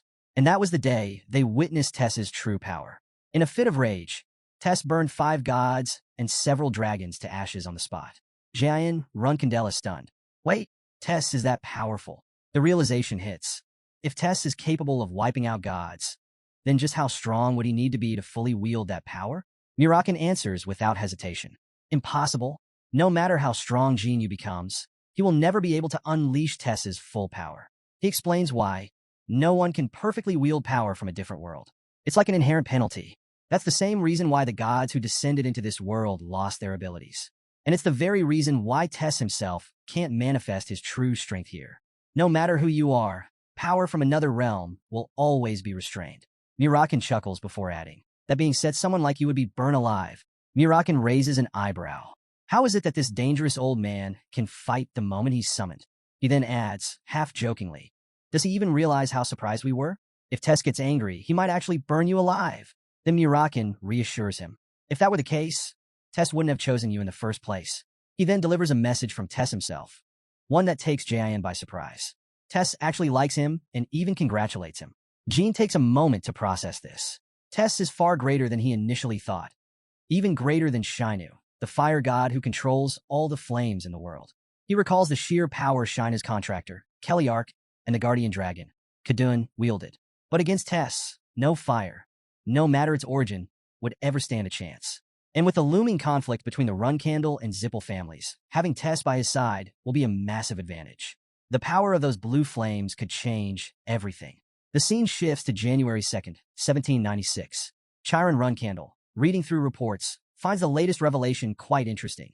Jean Runcandel was chosen by Tess, but he quickly brushes it off. Not that I care about phoenixes, he mutters. His focus, instead, remains on Jin's swordsmanship. He notes that while he allowed Jean to use magic and shadow energy, at the end of the day, he is a Runcandel. And a Runcandel proves themselves through their sword. Turning to Khan, he calls his attention. Ron Hyran has a grandson. Khan nods. Yes, I received some information about the Hyran family's grandson a few days ago. Chiron smirks, considering his luck. Khan agrees, adding that it's related to a Cosmos competition request, an assassination target. The mission? To eliminate a pirate participating in the tournament. But there's something even more interesting. Among the list of competitors, Dante Hyran has registered under an alias. The Cosmos competition itself is no ordinary event. It's a brutal fighting tournament, hosted by none other than the pirates. Chiron recalls that 10 years ago, Mary competed and was the runner-up. That match was her first ever defeat. 2 months later, she had a rematch, and this time, he sent the youngest there as well. However, this time, there will be countless eyes watching. That means Jean won't be able to rely on magic or shadow energy. He'll have to win using only his sword. And Chiron predicts that, in a fight against a true genius, someone who has spent years polishing their swordsmanship, Jean will come to a realization that as a Runcandel, the ultimate proof of strength doesn't come from magic. It comes from the sword. After some time, Kashmir arrives and politely approaches Jean Runcandel, asking if he may take a look at a certain document. Curious, Jean asks about its contents. Kashmir explains, it's an application to enter the Cosmos competition. Jean is taken aback. Wait, why do you suddenly want to join a pirate tournament? Kashmir chuckles and clarifies that the application isn't for himself. It's something he prepared for Jean. Given how hard he's been training, he figured it was worth considering. According to the 7 colors, Dante Hyran from the Hyran family will be participating in the competition. Kashmir goes on to explain that Dante's grandfather, Ron Hyran, the current patriarch of the Hyran family, was once on equal footing with Sir Chiron Runcandel before he took over his head. More importantly, Dante is Ron Hyran's most treasured grandson. So, don't you think it would be interesting to see just how strong he is? Kashmir asks. Jean pauses, thinking it over. Then he asks, do I really need to participate? Kashmir shakes his head. No, young master. But think about it carefully. Dante Hyran is next in line to lead the Hyran family. This might be your only chance to clash swords with him. Jean Runcandel sighs. If Kashmir Alprian is pushing for this, he really has no choice but to participate. Kashmir, satisfied, thanks Jean for making the right decision. As Jean walks away, he begins piecing things together. So that's what this is about. If Kashmir is setting him up to fight Dante Hyran on purpose, then there's no doubt swordsmanship is the top priority. But there's something else he notices. Kashmir seems overwhelmed, like he has too much on his plate. At that moment, Kashmir Alprian mentions that he must leave tomorrow. The timing is tight. Jean blinks. Pardon? Kashmir doesn't repeat himself. Instead, he simply nods and says, then please have a safe trip, before turning to walk away. The scene shifts to the Beladu Empire, an island in the south. A lone figure stands amidst the stench and filth, taking in his surroundings. He mutters to himself, this is the first time he's taken on something alone since traveling to Mummet. And somehow, this place is even more disgusting than Mummet ever was. He thinks about the Cosmos competition, a bloodsport held in a lawless place like this. Here, fighters can kill their opponents with no restrictions on weapons. Assassinations, poisoning before a match, it's all fair game. He wonders if the patriarch is out of his mind for allowing a grandchild of the great Hyran family to participate in something so brutal. But then, a smirk creeps onto his face. Regardless of the reason, fighting against him even once will be valuable. Then Veridin Zip will appear. As he takes in the foul atmosphere, he mutters, this place reeks, as always. Then his smirk widens. All right, let's have some fun. Pirate King Cosmos eyes the newcomer with skepticism, demanding to know who he is. Jean Runcandel steps forward, stating that he's here to enter the competition. However, the Pirate King scoffs, making it clear that applications are closed and bluntly tells Jean Runcandel to get lost, going as far as suggesting it'd be better if he never made it back. Unfazed, Jean Runcandel calmly counters, pointing out that the deadline for registration was supposed to be sunset today. Pirate King Cosmos dismisses him with a wave, claiming he's not in the mood to accept any more applications. He then glares at Jean Runcandel, warning him not to test his patience because he's far too busy for this nonsense. Without warning, Cosmos flings a handful of coins at Jean Runcandel's face before delivering a solid punch. With a smirk, he sarcastically asks if that's enough for his entry. But as Jean Runcandel remains unfazed, the Pirate King's irritation shifts to amusement. Laughing loudly, he admits that the newcomer has guts. He likes that. With a dramatic flourish, he scribbles Jin's name onto the roster and hands him a paper. You're in Group 13, Cosmos announces, smirking. Take this inside. The people there will welcome you. With romance and love, his mocking tone suggests anything but a warm reception. Jean Runcandel proceeds inside, where a figure wearing a head covering snatches the paper from him and calls out, Group 13. Nearby, A man named Jean Grey overhears and comments with confidence that they should pair him with someone decent. If no one fits the bill, he jokes he doesn't mind if they just toss Jean Grey to the Sharks. He notes that this year's competition is full of young blood and even mentions another fighter, a notorious rascal who even managed to beat up the captain. It's a shame they're not in the same group. He was hoping for a showdown. Still, he wishes Jean Grey luck, though he doubts he'll make it far without a miracle. Pointing towards the Group 13 area, he tells Jean Grey to head over. See you later, he adds with a smirk. If you survive, that is. Once inside, Jean Runcandel asks about his room, only to receive a dismissive response. He's on his own to figure it out. He soon realizes why. The rooms are overcrowded, packed with 2 or 3 people each. It doesn't take long for him to put 2 and 2 together. The organizers probably want the participants to fight over space, turning even the sleeping arrangements into a survival game. Before he can even get settled, someone sneers at him, questioning who he is and why he doesn't seem to notice that the room is already full. Tensions rise as one person barks at another to get lost. Jean Runcandel doesn't waste time. His voice cuts through the chatter, calm but commanding. I'm going to count to 3, he announces. By the time I'm done, everyone not supposed to be here better be gone. The challenge is set. Now, it's just a matter of who dares to stay. Jean Runcandel begins counting. 1, 2. Before he can finish, a voice from the room hurls insults at him. But instead of backing down, Jean Runcandel fights back without hesitation. Just as the chaos escalates, someone new enters the room. Without missing a beat, Jean Runcandel grips his sword, scanning the room before asking a simple, yet chilling question. Who wants to stay with him? The response is immediate. A group of thugs rushes at him, shouting for his demise. However, they quickly regret it. Jean Runcandel counters with precise, ruthless strikes, easily overpowering them.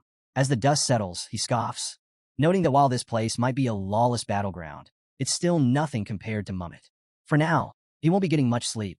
At that moment, the hooded figure from before appears again, visibly annoyed. He sighs, asking if Jean Runcandel plans on wiping out half the competition before the real fights even begin. Jean Runcandel smirks, calling this little brawl just the appetizer before the main event. The hooded figure studies him for a moment before chuckling.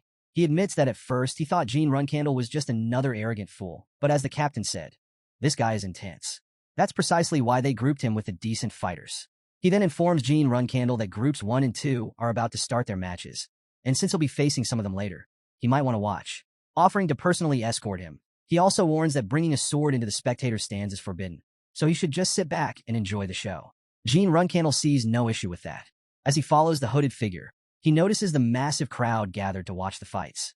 No one here should recognize him, but in hindsight, he probably should have paid more attention to his disguise. He turns to the hooded figure and casually asks if he's heard the rumors about half of Group 13 getting wiped out already. He wonders if the guy placed a bet on one of them. When he asks who was responsible, the hooded figure shrugs, clarifying that besides that mess, there's another rumor floating around, one involving a reserve flag bearer from the Runcandel family.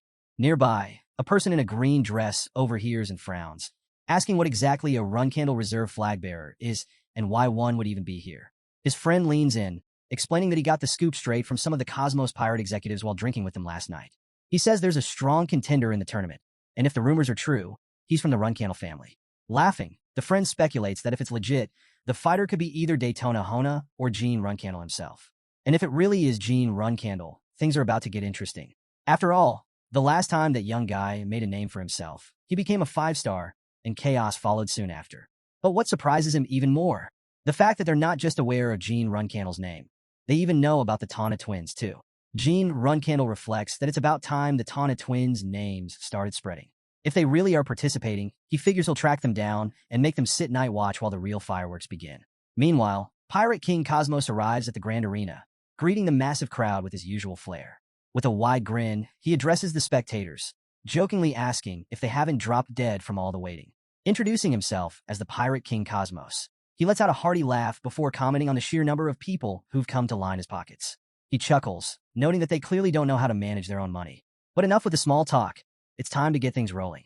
He lays out the structure of the competition.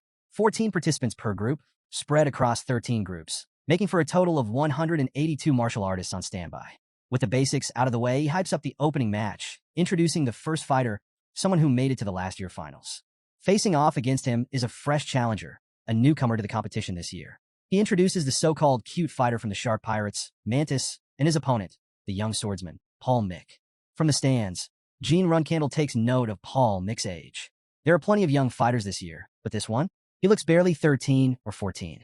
That's way too young for a tournament this brutal. Just as he's processing the absurdity of it, a nearby spectator, sporting a nasty facial scar, shifts the conversation. Instead of discussing Paul Mick, he brings up another competitor, the reckless idiot who had the audacity to beat up a captain. Before the conversation can go any further, the match begins.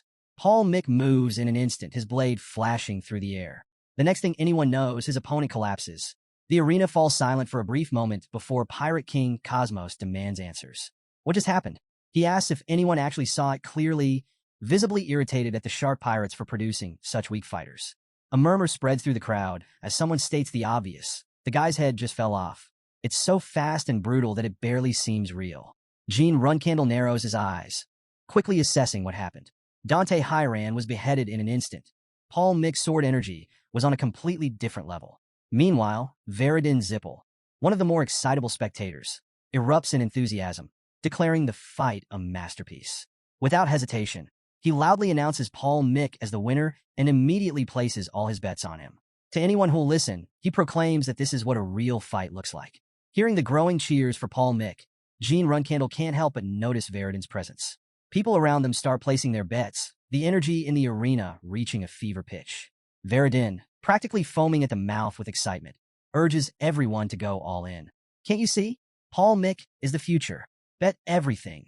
Your savings, your fortunes, everything on him. And just like that, the match is over, but the chaos is only beginning. Gene Runcandel studies Veridin Zippel, wondering if he's here on a mission. But judging by how caught up he is in the excitement, that seems unlikely. If Veridin really were here on official business and got caught, it would cause serious problems. Deciding to play along, Gene Runcandel pretends not to notice anything unusual. Before he can dwell on it further, Veridin Zippel spots him and greets him with a grin, mentioning that it's been a long time. Paul Mick, standing nearby, turns toward them. He immediately recognizes Veridin Zippel, recalling their encounter at the Zippel family's banquet. It surprises him to see such an open exchange in a place like this. Still, he steps forward, extending a hand and expressing his pleasure in seeing Veridin again. Before the conversation can continue, Pirate King Cosmos strolls over, suggesting they listen to the winner before moving on to the next match. He turns to Paul Mick and asks how he feels about his victory. Paul Mick casually responds, saying he's glad to have taken down one of the world's evils. With a smirk, he jokes that he just hopes the defeated opponent doesn't reincarnate as a pirate in his next life. Pirate King Cosmos chuckles at the remark, resting a heavy hand on Paul Mick's shoulder. He tells the boy that becoming a pirate isn't exactly the best career choice, though saying that out loud might upset the pirates in the crowd. With a hearty laugh, he adds that most of them would probably be pleased to hear Paul Mick's words. Wasting no more time, Pirate King Cosmos announces the start of the next match and calls for the next set of participants.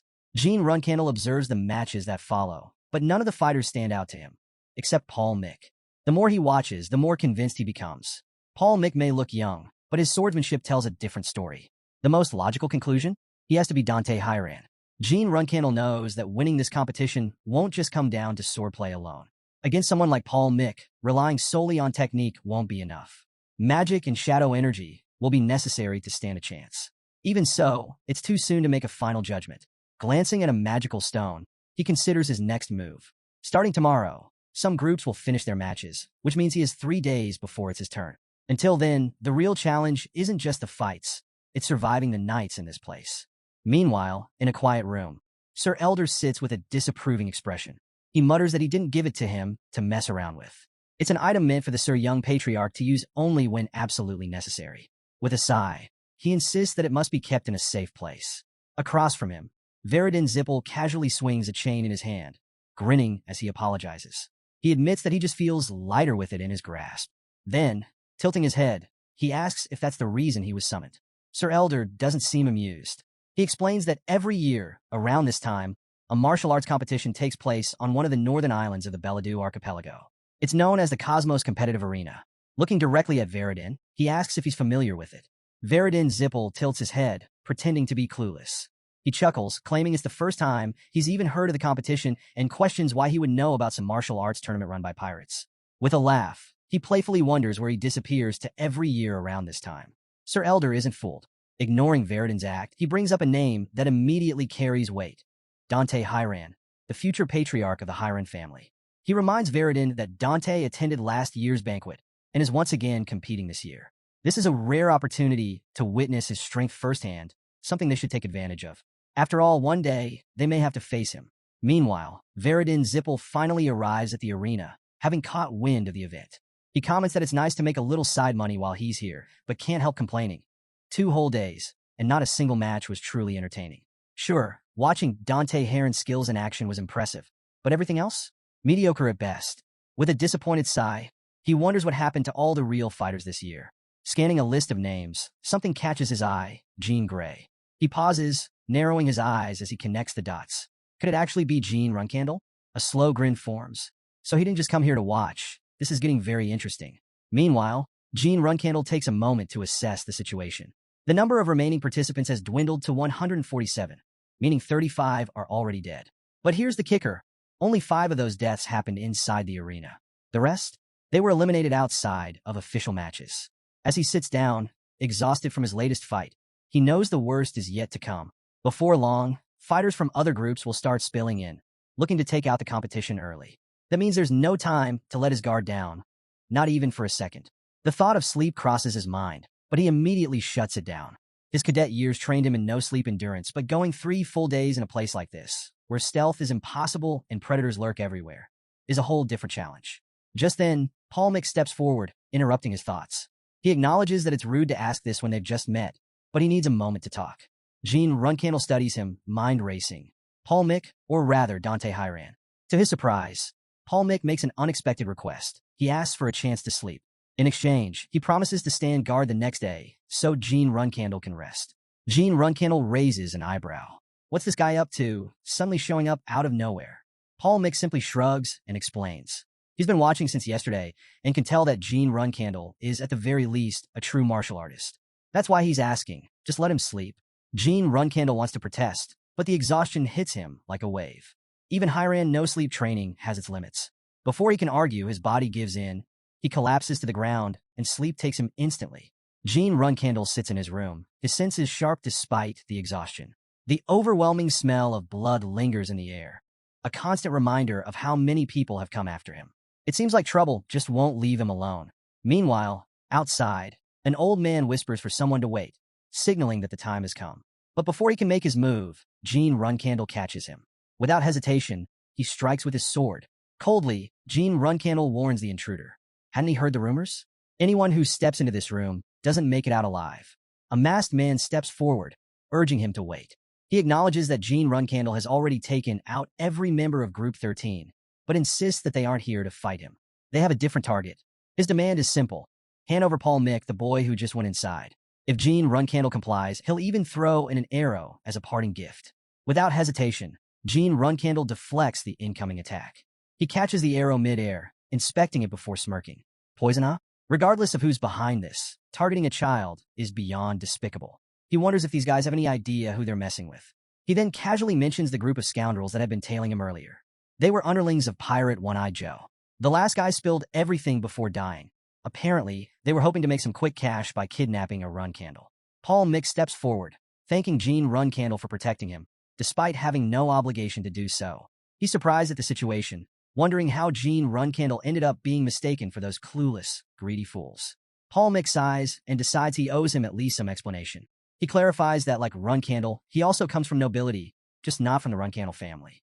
He tells Paul Mick to think of him as nobility from Beemont instead. However, he apologizes for not being able to share any further details. Paul Mick, however, is already convinced. He expresses his deep gratitude, declaring that he owes Jean Runcandel his life. And in his eyes, a debt like this must be repaid in full. An eye for an eye, a life for a life. From this moment on, he vows to protect Jean Runcandel with his life, no matter the situation. He swears it on his honor. Jean Runcandel smirks, brushing off the sentiment. Figure that out on your own, he says. Right now, I need sleep. Just wake me up before the Group 13 matches. Despite Paul Mick's promise, Paul Mick notes that the protection he's giving him now that has nothing to do with the vow he take just now. There's no need to worry. He may seem cold and detached, but his actions speak louder than words. He's already fought for someone he just met, proving himself to be a man of conviction. Perhaps, in a way, they might even become friends. The scene shifts to the arena. Attacker rushes in, aiming straight for Paul Mick. But before he can react, Paul Mick moves first. In a single strike, Paul Mick counters and takes down the opponent with ruthless precision. The crowd erupts in cheers, chanting his name. Paul Mick, Paul Mick. Once again, his victory is absolute. As the competition heats up, the crowd erupts with cheers, not just for Paul Mick, but also for another rising star, Jean Grey. Spectators call out his name, with some even debating whether he might be stronger than Paul. However, not everyone agrees. One onlooker argues that while Jean is impressive, he's still no match for a reserve flag bearer of the Runcandel family. Another chimes in, emphasizing that Jean isn't a Runcandel, making the comparison pointless. Amid the growing excitement, someone notes that this year's tournament has essentially boiled down to these two young contenders. With their dominance, it seems the final match is all but decided. However, another warrior arrives, unimpressed, suggesting that while these two might be strong, they're just a couple of guys. He urges his group to gather their forces before the winner's group takes action. Before they can act, a mysterious figure wearing a head covering steps in, warning them to drop their plans. He stresses that their group isn't prepared to handle Jean Grey, nicknamed the God of Death for a reason. Having shared a room with him, he knows firsthand that challenging Jean would be a terrible mistake. When pressed for details, he explains that stopping others from interfering is the safest move because Jean has grown too popular. If challengers start dropping before the matches even begin, things will get complicated. With that, they walk away, deciding it's best to abandon their scheme. Another warrior questions if that's truly the right call, but his companion reassures him. According to the tournament program, they won't even have to face Jin's group. That's all the reason they need to steer clear. They also make it clear that their plan must remain a secret, especially from one person, Pirate King Cosmos. Meanwhile, Pirate King Cosmos slams his hand on the table, demanding to know who's been pulling strings behind his back. Someone in the room asks what he plans to do, pointing out that if things continue like this, the competition will lose its excitement, and the spectators will catch on. But Cosmos isn't interested in keeping things fair, only profitable. He decides to scrap the entire program, ensuring that all roads lead to a grand showdown between Jean Grey and Paul Mick. To him, the rest of the participants are just sacrificial lambs to raise the stakes. With that in mind, he orders the betting dividends to skyrocket, high enough to keep gamblers restless and desperate to place their bets. He envisions a lightning-fast progression from the winner's match to the finals, all to maximize profits. Meanwhile, the crowd continues chanting Paul Mick's name, fueling the anticipation. Then, Veridin Zippel arrives, sizing up the tournament's two biggest threats. One, a shocking supernova who has been dazzling since the start. The other, a warrior drenched in blood and legend, the so-called God of Death. With the stage set for an explosive finale, he poses the ultimate question: who will stand victorious? As the tension in the arena builds, a masked spectator confidently calls out Paul Mick's name, and his friend nods in agreement, pointing out how Paul's swordsmanship seems far more refined. Curious, he asks if young Master also placed a bet on Paul Mick. However, Veridin Zippel reveals that he went all in on Jean Grey, wagering a staggering 100,000 gold. His knight is taken aback, reminding him that Jean Grey's payout is 3 times that amount. Even if Jean wins, will the pirates actually cough up 300,000 gold? Veridin smirks, explaining that Pirate King Cosmos owns several islands. If he needs the money, he can simply sell one. Impatient with all the chatter, Pirate King Cosmos abruptly announces himself, demanding they quit stalling and start calling for Paul Mick already. The crowd erupts, but not just for Paul. A voice rings out, calling Jean Grey by his infamous title, the Grim Reaper of Group 13. However, the welcome isn't exactly warm. Booing, jeering, and even a few flying wine mugs and rotten vegetables rain down toward Jean. Watching the chaos, Cosmos grins to himself, already considering doubling next year's entrance fee. Wanting to speed things along, he orders the fighters to step forward. Answering the call, Paul Mick strides confidently onto the battlefield. His opponent, the so-called unknown swordsman from Group 13, soon follows, Jean Grey. While the crowd remains divided, Veridin Zippel stands firm, fully believing in Jin's strength. Encouraging him once more, he shouts, "Let's go." Jean, however, can't help but wonder why Veridin keeps saying that. Cosmos sees no reason to delay further. With a commanding voice, he declares the match has begun. Paul Mick steps forward, pledging to fight properly. Jean Grey, unfazed, draws his magical sword and invites Paul to attack as much as he wants. The two waste no time, rushing at each other with incredible speed, swords clashing in a fierce battle. At first, Jean Grey carefully measures his movements, conserving his energy and only increasing his speed when necessary. He knows he has to match Paul's pace strategically. Spectators watch in awe, one of them commenting how rare it is to witness such a high-level duel in a place like this. Another, overwhelmed by the intensity, argues that calling this a mere children's fight is an insult. Paul Mick acknowledges Jin's resilience, but warns that if he's holding back, now would be the time to reveal his true strength. Taking the challenge, Jean Grey surges forward with a faster attack, but Paul narrowly evades it. The crowd roars in response, with one spectator shouting, "Yep, Paul Mick. That's it. Send that scoundrel into the abyss." Paul remains calm, analyzing his opponent. He understands his own strengths, his nearly indestructible swordsmanship, his blessed physique, and above all, his superior stamina. This allows him to drag out fights deliberately, forcing his opponents into exhaustion. He also notes that Jean Grey is fighting under an alias, Jean Runcandel. But if that's the only trick Jean has up his sleeve, then he's made a fatal mistake. With that thought, Paul launches a powerful strike. But Jean Grey is ready. Countering with precision, he manages to push Paul back, proving that this battle is far from over. As the fierce battle rages on, Veridin Zippel observes the fight closely. Jean Grey suddenly questions why Veridin is calling him by his real name, but there's no time to dwell on it. Meanwhile, Paul Mick is momentarily shaken. If he had landed that last strike, something else would have struck him in return. He quickly realizes that Jean has nearly exhausted his shadow energy. Yet his opponent remains steadfast, preparing for an even tougher fight. With a determined gaze, Jean Grey decides it's his turn to press the attack. He lunges forward, his blade cutting through the air, but Paul Mick manages to block. However, something feels off. Every one of Jin's strikes carries the same overwhelming force as his first swing. There are no wasted movements, no signs of weakness. Paul begins to wonder if he made a mistake by not going all out from the very start. But then another thought crosses his mind. If he continues fighting like this, he might end up killing Jean. Just then, Jean, fighting under the alias Jean Runcandel, snaps at him. "Stop messing around," he demands. "Why do you think I'm standing here? To see you hesitate?" His voice is sharp and unwavering, declaring his true identity as a Runcandel. He warns Dante Hiran, Paul Mick's real name, not to make this fight shameful. Dante exhales, taking in the words. He acknowledges that he showed a weak side of himself, but no more. "All right," he mutters. "Then let's fight properly." With that, the battle resumes, fiercer than ever. Jean Grey presses the attack, relentlessly pushing Paul back. Paul shouts, charging forward to counter, but Jean is even faster, striking again before he can react. For the first time, Paul's expression falters. He hesitates, momentarily shaken by the look in Jin's eyes. It's not just determination. There's something deeper, something terrifying. Jean notices Paul's exhaustion. By now, he should be at his limit. So how is he still standing? He acknowledges Paul Mick as a once-in-a-century genius, blessed with talent beyond imagination. But despite all his gifts, Paul was born with a fragile body, a vessel too weak to contain such power. Jean Grey understands suffering all too well. He has crawled through the depths of despair, burdened by a relentless curse. That cursed existence has shaped him, forged him in an abyss darker than any battlefield. He knows Paul Mick, or rather, Dante Hiran, because he too has suffered. Memories of his past flood his mind.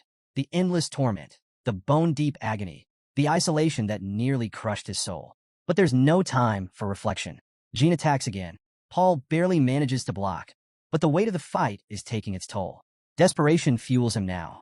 He thinks back to how he has pushed himself to the brink of death time and time again to reach this moment. Gritting his teeth, he forces Jean back, then charges once more, anger surging through him. As he rushes forward, his thoughts drift to Jean Runcandel, the 13th child of the family, born with everything, talent, strength, and unrivaled physique.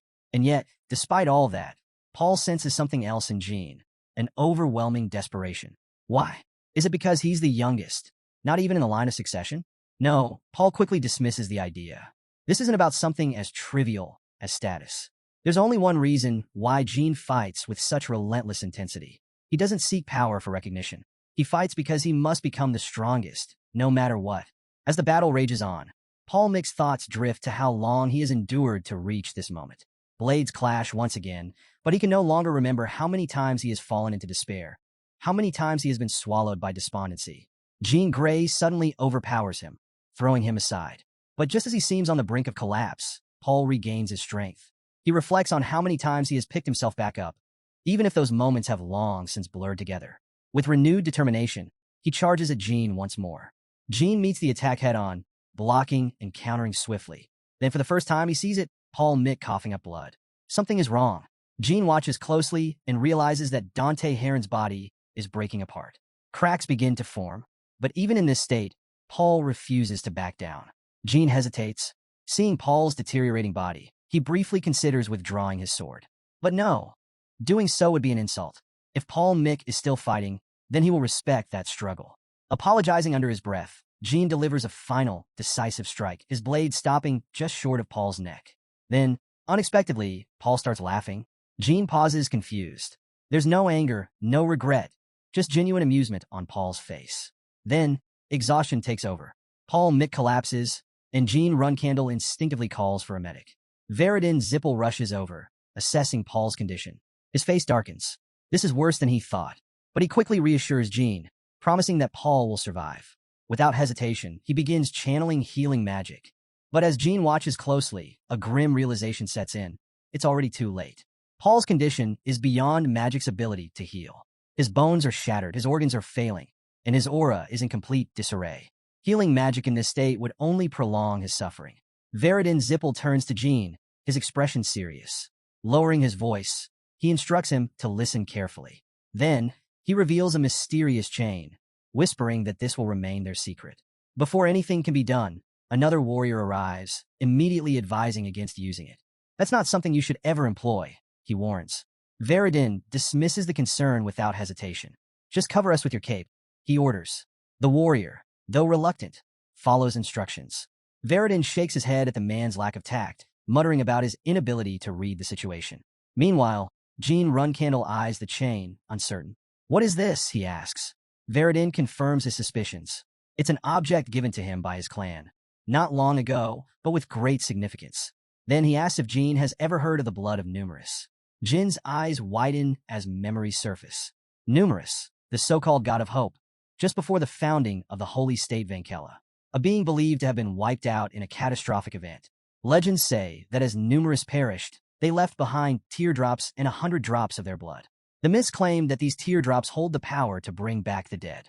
In their blood, it's said to instantly heal any disease or injury. Jean Runcandel recalls how, at the time, the blood of Numerous became an object of immense fascination. Something so rare and powerful that no one dared to even put a price on it.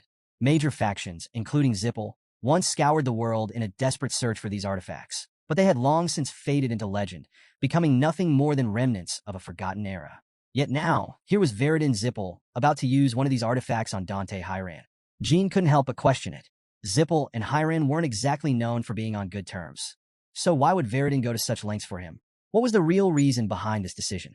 Meanwhile, Veridin retrieves a pill infused with the legendary blood and carefully places it into Dante's mouth. He muses that losing an equal is just as painful as losing a friend. As Dante swallows the pill, a brilliant light engulfs his body, and the healing process begins. Moments later, he coughs, blinks, and slowly opens his eyes. Veridin grins, relieved. Glad to see you're back. Dante, still dazed, looks around in confusion. What are you even doing here? Jean Runcandel watches the scene unfold, still trying to process what just happened. The blood of Numerous had done exactly what the legends claimed. It had brought Dante back from the brink of death. But to use such an invaluable relic for this purpose alone, that was an extraordinary decision. Veridin, fully aware of what he had just sacrificed, merely shrugs. The cost of using the blood of Numerous is massive, he admits, tapping his head. Dante, still trying to piece things together, asks about Numerous and how he could ever repay such a debt. Jean Runcandel smirks. Now this sounded more like the kind of deal Veridin Zippel would strike. But instead of some grand demand, Veridin simply waves a hand and grins. First things first, you're buying us all a round of drinks once this is over, he declares. And this time I'm sticking around. No excuses. Then, turning to Jean, he adds, oh, and when you see me somewhere else, don't act like you don't know me. Got it? Jean studies Veridin for a moment. At first, he had dismissed him as nothing more than an eccentric fool.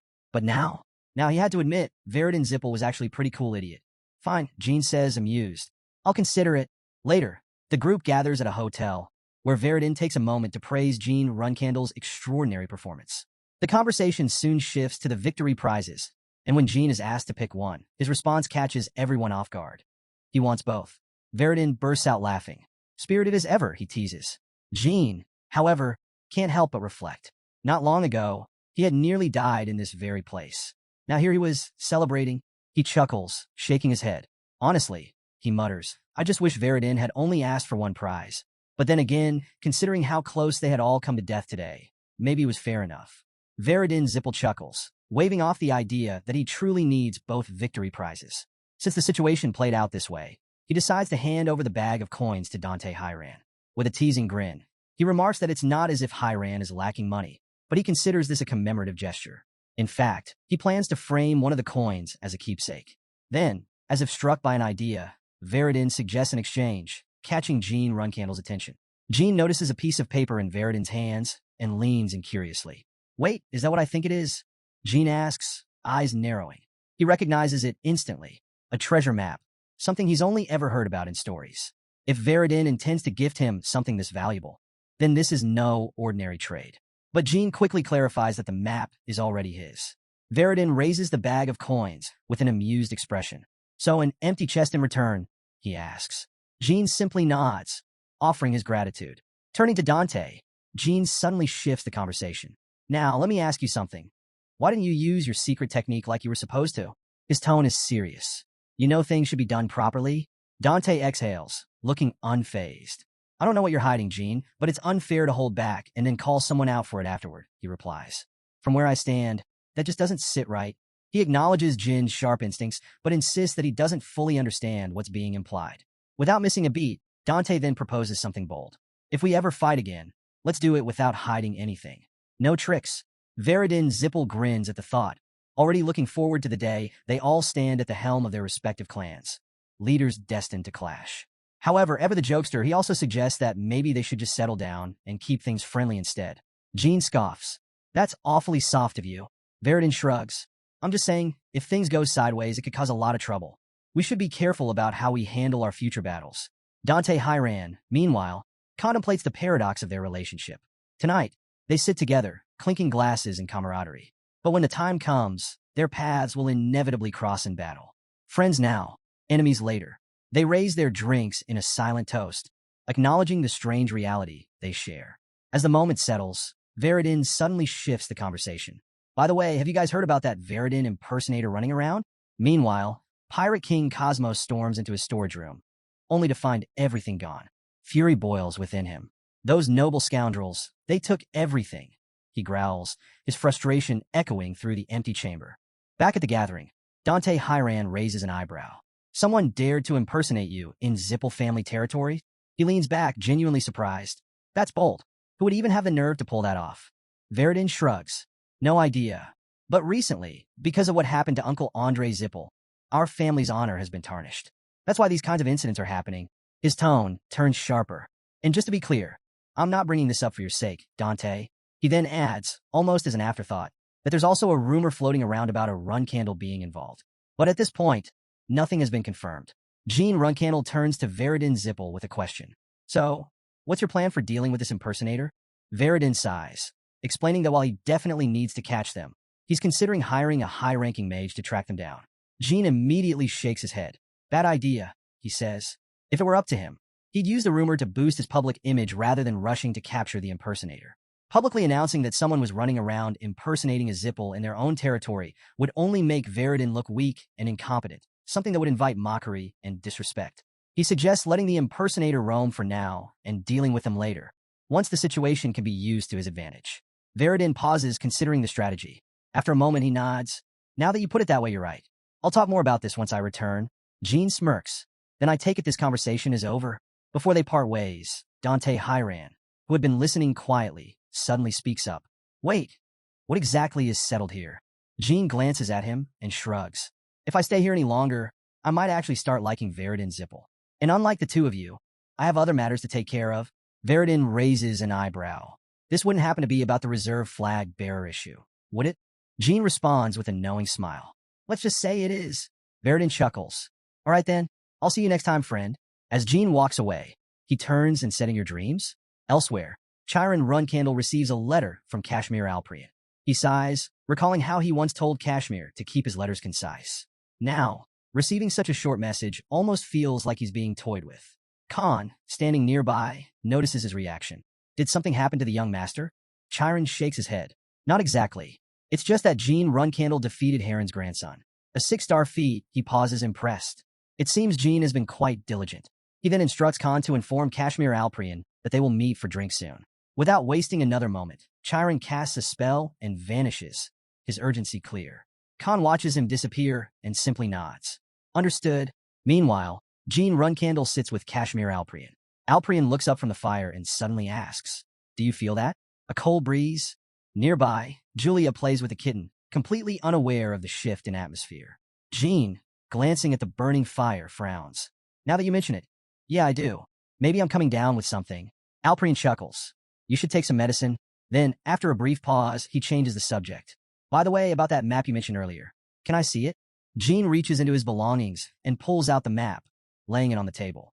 "It's a bit rough," he admits, "but maybe you'll recognize something." Kashmir picks it up, examining it closely. After a few moments, he shakes his head. "This is the first time I've seen a map like this. I'm not sure if I can pinpoint the destination with just this." Before they can discuss it further, Julia excitedly runs over. Her eyes sparkle with curiosity. "Is that a treasure map?" she exclaims. Jean and Alprian exchange glances. Julia, completely thrilled by the idea, grins and announces, "I want to join in on the treasure hunt too." Kashmir Alprian flinches at Julia's sudden presence, startled by her reaction. He looks at her in surprise before turning his gaze back to the map. Pointing to one location, she remarks, "There's something important here." Then, shifting her finger to another spot, she adds, "And here something very precious is being carefully guarded." Before she can explain further, tears suddenly well up in Julia's eyes. Kashmir is caught completely off guard. "Wait, why are you crying?" he asks, panicking. Murakan quickly grabs Julia, his expression tense. "Her authority is going out of control," he warns. "We need to call the guardian dragon now." Turning to Kashmir, he urges him to summon Latri immediately. Kashmir, snapping out of his shock, nods. "Got it." Within a minute, Latri arrives.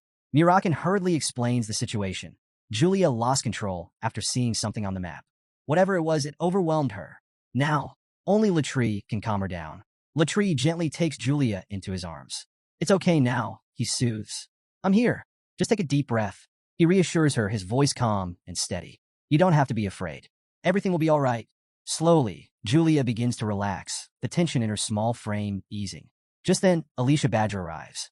Taking in the scene, she frowns and asks, "What's going on? And why is my Julia crying?" Kashmir glances up at her and reassures her. "Everything's fine now." By now, Julia has fallen asleep in Latri's arms. Alicia gently takes the child into her lap, brushing a hand through her hair. Murakan exhales in relief. "Nice work, Latri." Latri gives a small smile. "Sorry, I couldn't greet you properly earlier. I was a little preoccupied." Murakan waves it off. "Forget about that. What matters is what she saw. Was it the future?" Latri's expression darkens. "No," he shakes his head. "It wasn't the future. It was the past." Murakan narrows his eyes. "The past?" He pauses, then asks carefully, "Was it a grudge?" Latri sighs, adjusting his grip on Julia. When someone with AZ Mill's power looks into the past, they don't just see history. They see the emotions attached to it, the grudges, the deep-seated attachments. He glances at Murakan.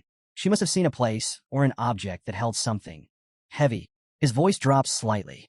"If we had arrived any later, things could have taken a very dangerous turn." Murakan's expression tightens. What exactly did she see? Latri closes his eyes for a moment, then covers one of his eyes as if recalling something distant and buried. A scene from a primeval land. His voice is quiet but firm as he begins his account. The people of that land worshipped their own deity and lived in complete isolation from the outside world. Because of this, they knew only peace and stability. He pauses before continuing. That peace lasted until the outsiders arrived. Murakan listens intently, his grip on his arms tightening. Who were they? Latri's gaze sharpens. Mages. He exhales slowly, recalling the memory. At first, they approached under the guise of wanting to learn the culture of the natives. But, of course, their true intentions were something else entirely. As the excavation continued, their demands grew more unreasonable. Eventually, they turned to violence, going as far as killing a native child and eliminating anyone who stood in their way. Their goal? A powerful artifact the natives revered as a sacred treasure. This so-called divine relic was the centerpiece of their worship, but to the outsiders, it was simply an object of immense value. Jean Runcandel pondered the significance of the natives' devotion to the relic. Curious, he asked Latri if they could see what it actually looked like while he jotted down some notes. Latri confirmed and took a moment to describe it. A simple silver mirror that radiated a mysterious light. He then sketched an image of it. Upon examining the drawing, Jean Runcandel immediately recognized it. There was no doubt. It was the artifact mirror. He recalled its once famous magical properties, which had remained hidden from the world until a daring reporter exposed the brutal actions of the Zippel family. The revelation had linked the Zippel family to the exploitation of the people in the Cologne ruins, all in their ruthless quest for the artifact. Jean had seen their cruelty firsthand during his time as a cadet, and now, as he studied the map in front of him, he realized it pinpointed the mirror's location. Meanwhile, somewhere else, a figure in a purple dress sat perched at the edge of a building, leisurely sipping wine. They chuckled to themselves, musing about how easy it was to grow fond of those scoundrels if one lingered too long.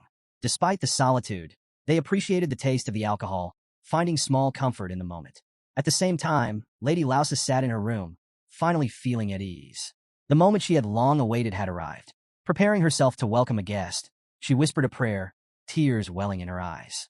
Jean Runcandel, still fixated on the mirror's intricate design, contemplated the staggering implications of the map he had obtained, from a mere pirate, no less.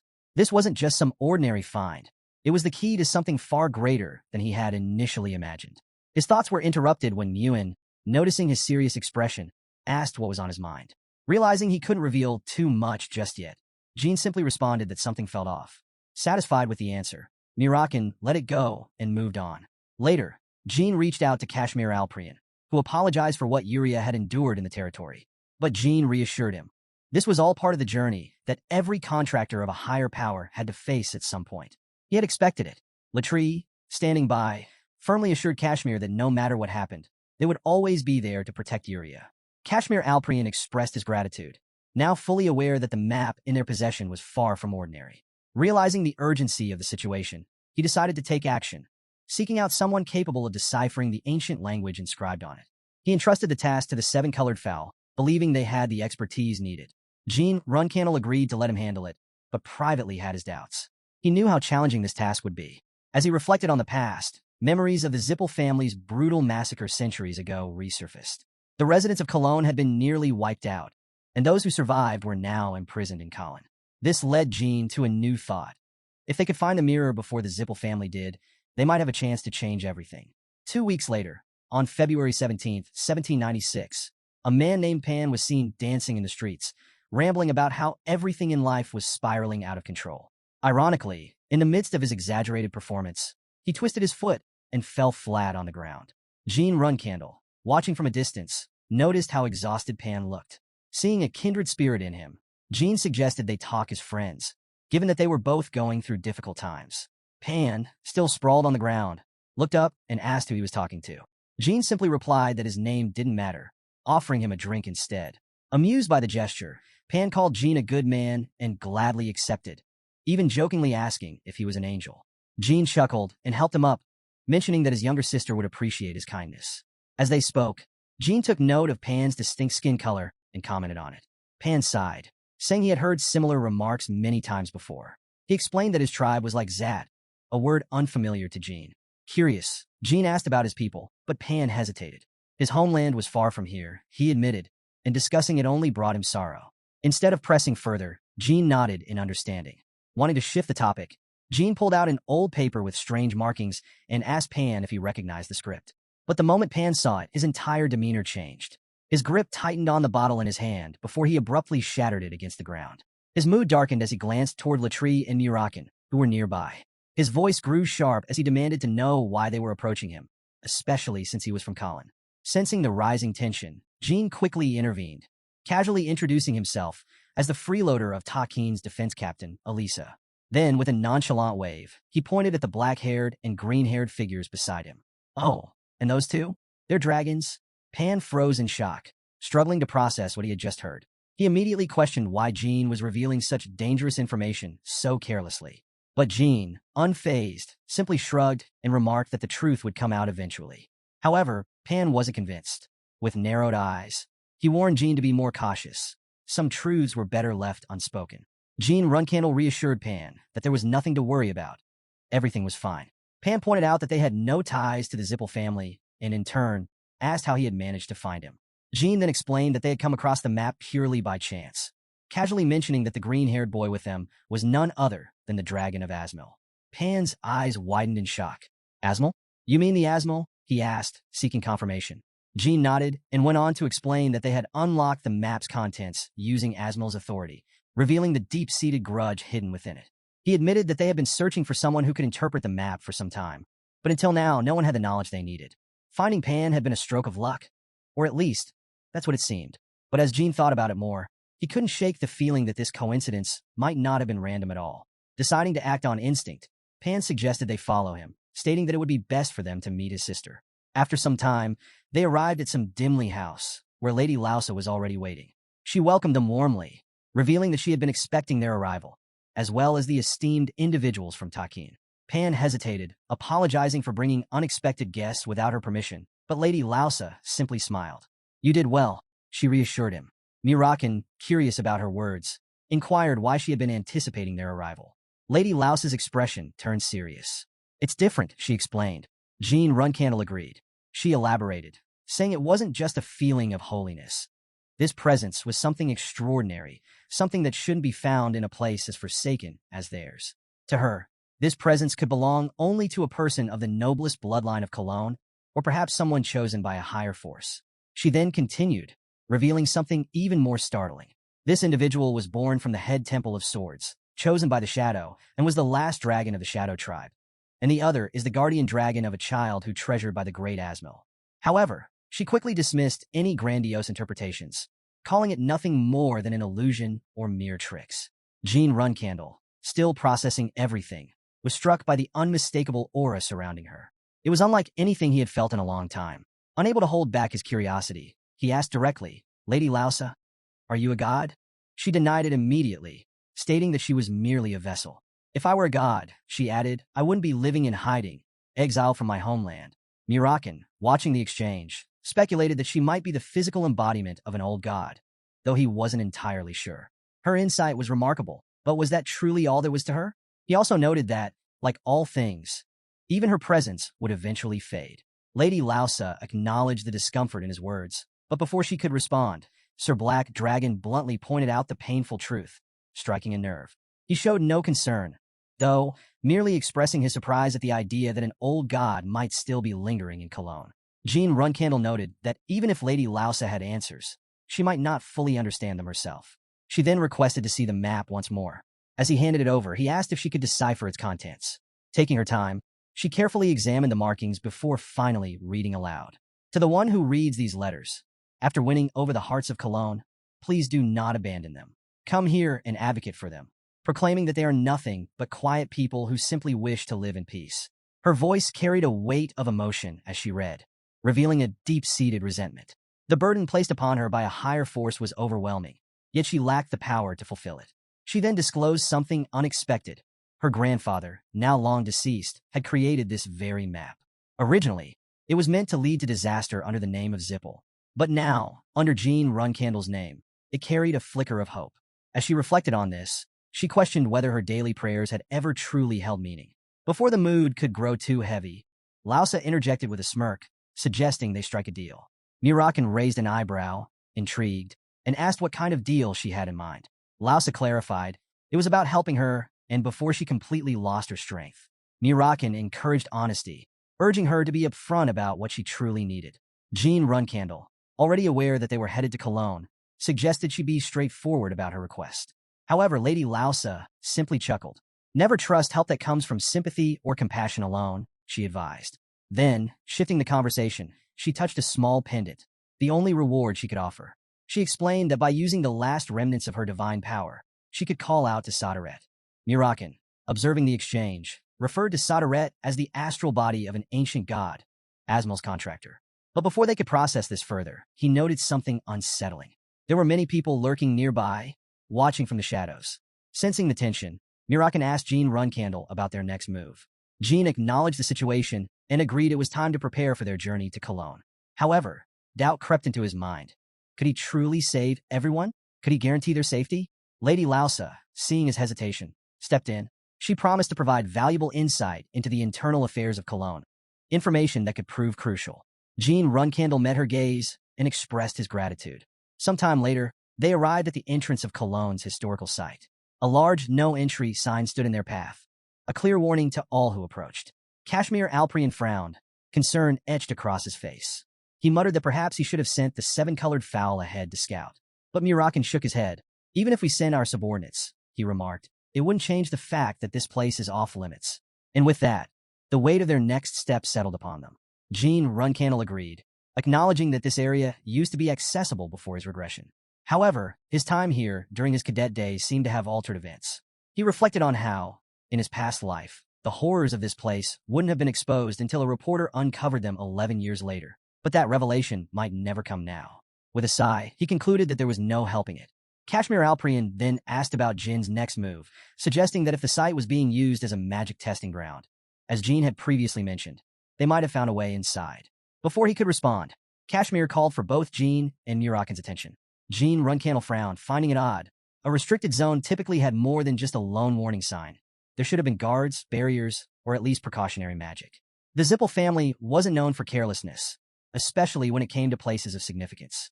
He voiced his doubts, and Kashmir reflected on the possibility that they had already found what they were looking for. Jean speculated that the Zippel family might have given up after centuries of fruitless searching.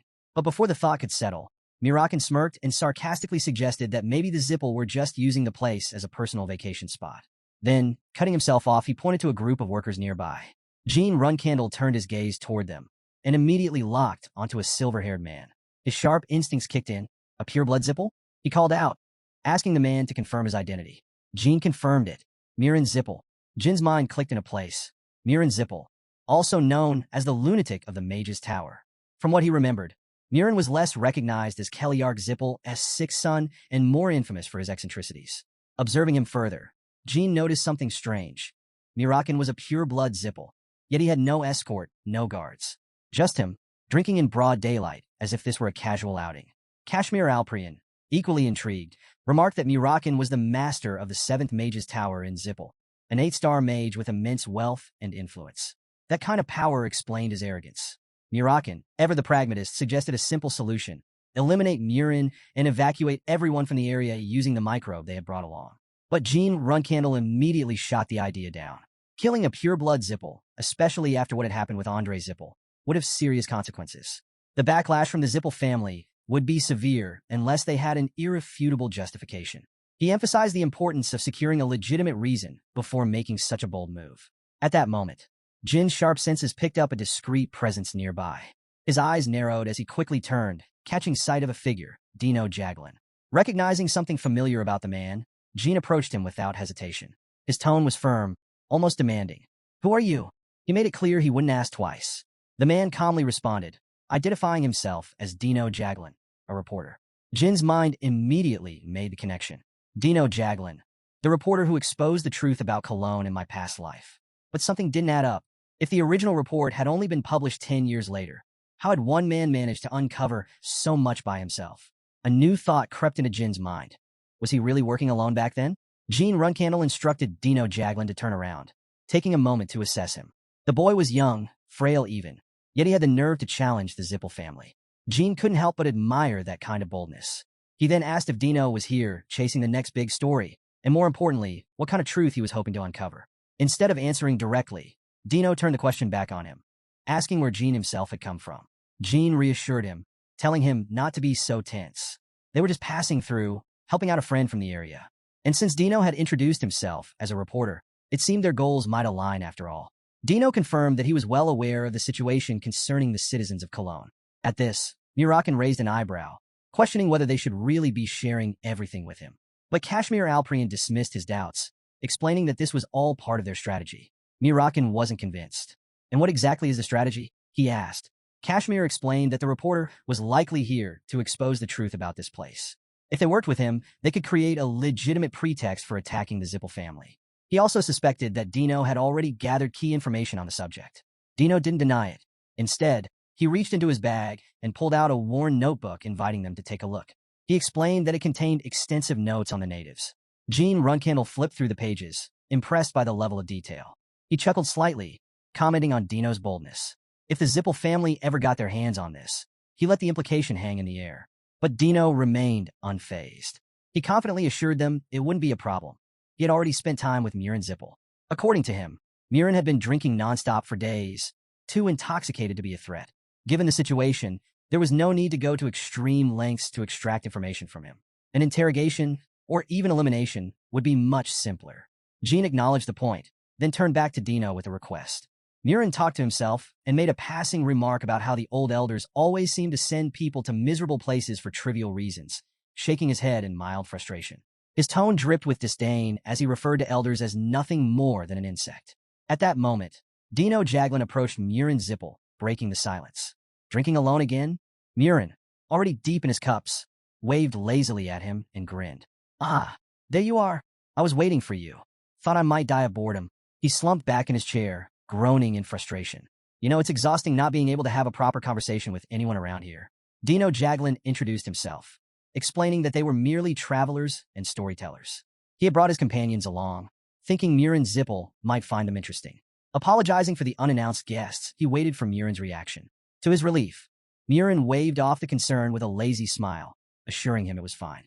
Instead, he asked where they had met. Dino answered without hesitation. Phalon Kingdom. We were gathering medics. With that, introductions began. Gene Runcandel stepped forward, expressing his honor at meeting the esteemed Murren Zippel. Murren simply smiled in response. However, Veridin Zippel, standing off to the side, scoffed. Brother Murren is a despicable man, he muttered. My late uncle, Andre, was already evil. He went on, his expression darkening. Just thinking about Murren's actions was enough to make his stomach gag, even in his sleep. He questioned the elder's decision to appoint him as the master of the Mage's Tower. Dante Hyran, caught off guard by Veridin's harsh words about his own kin, interjected.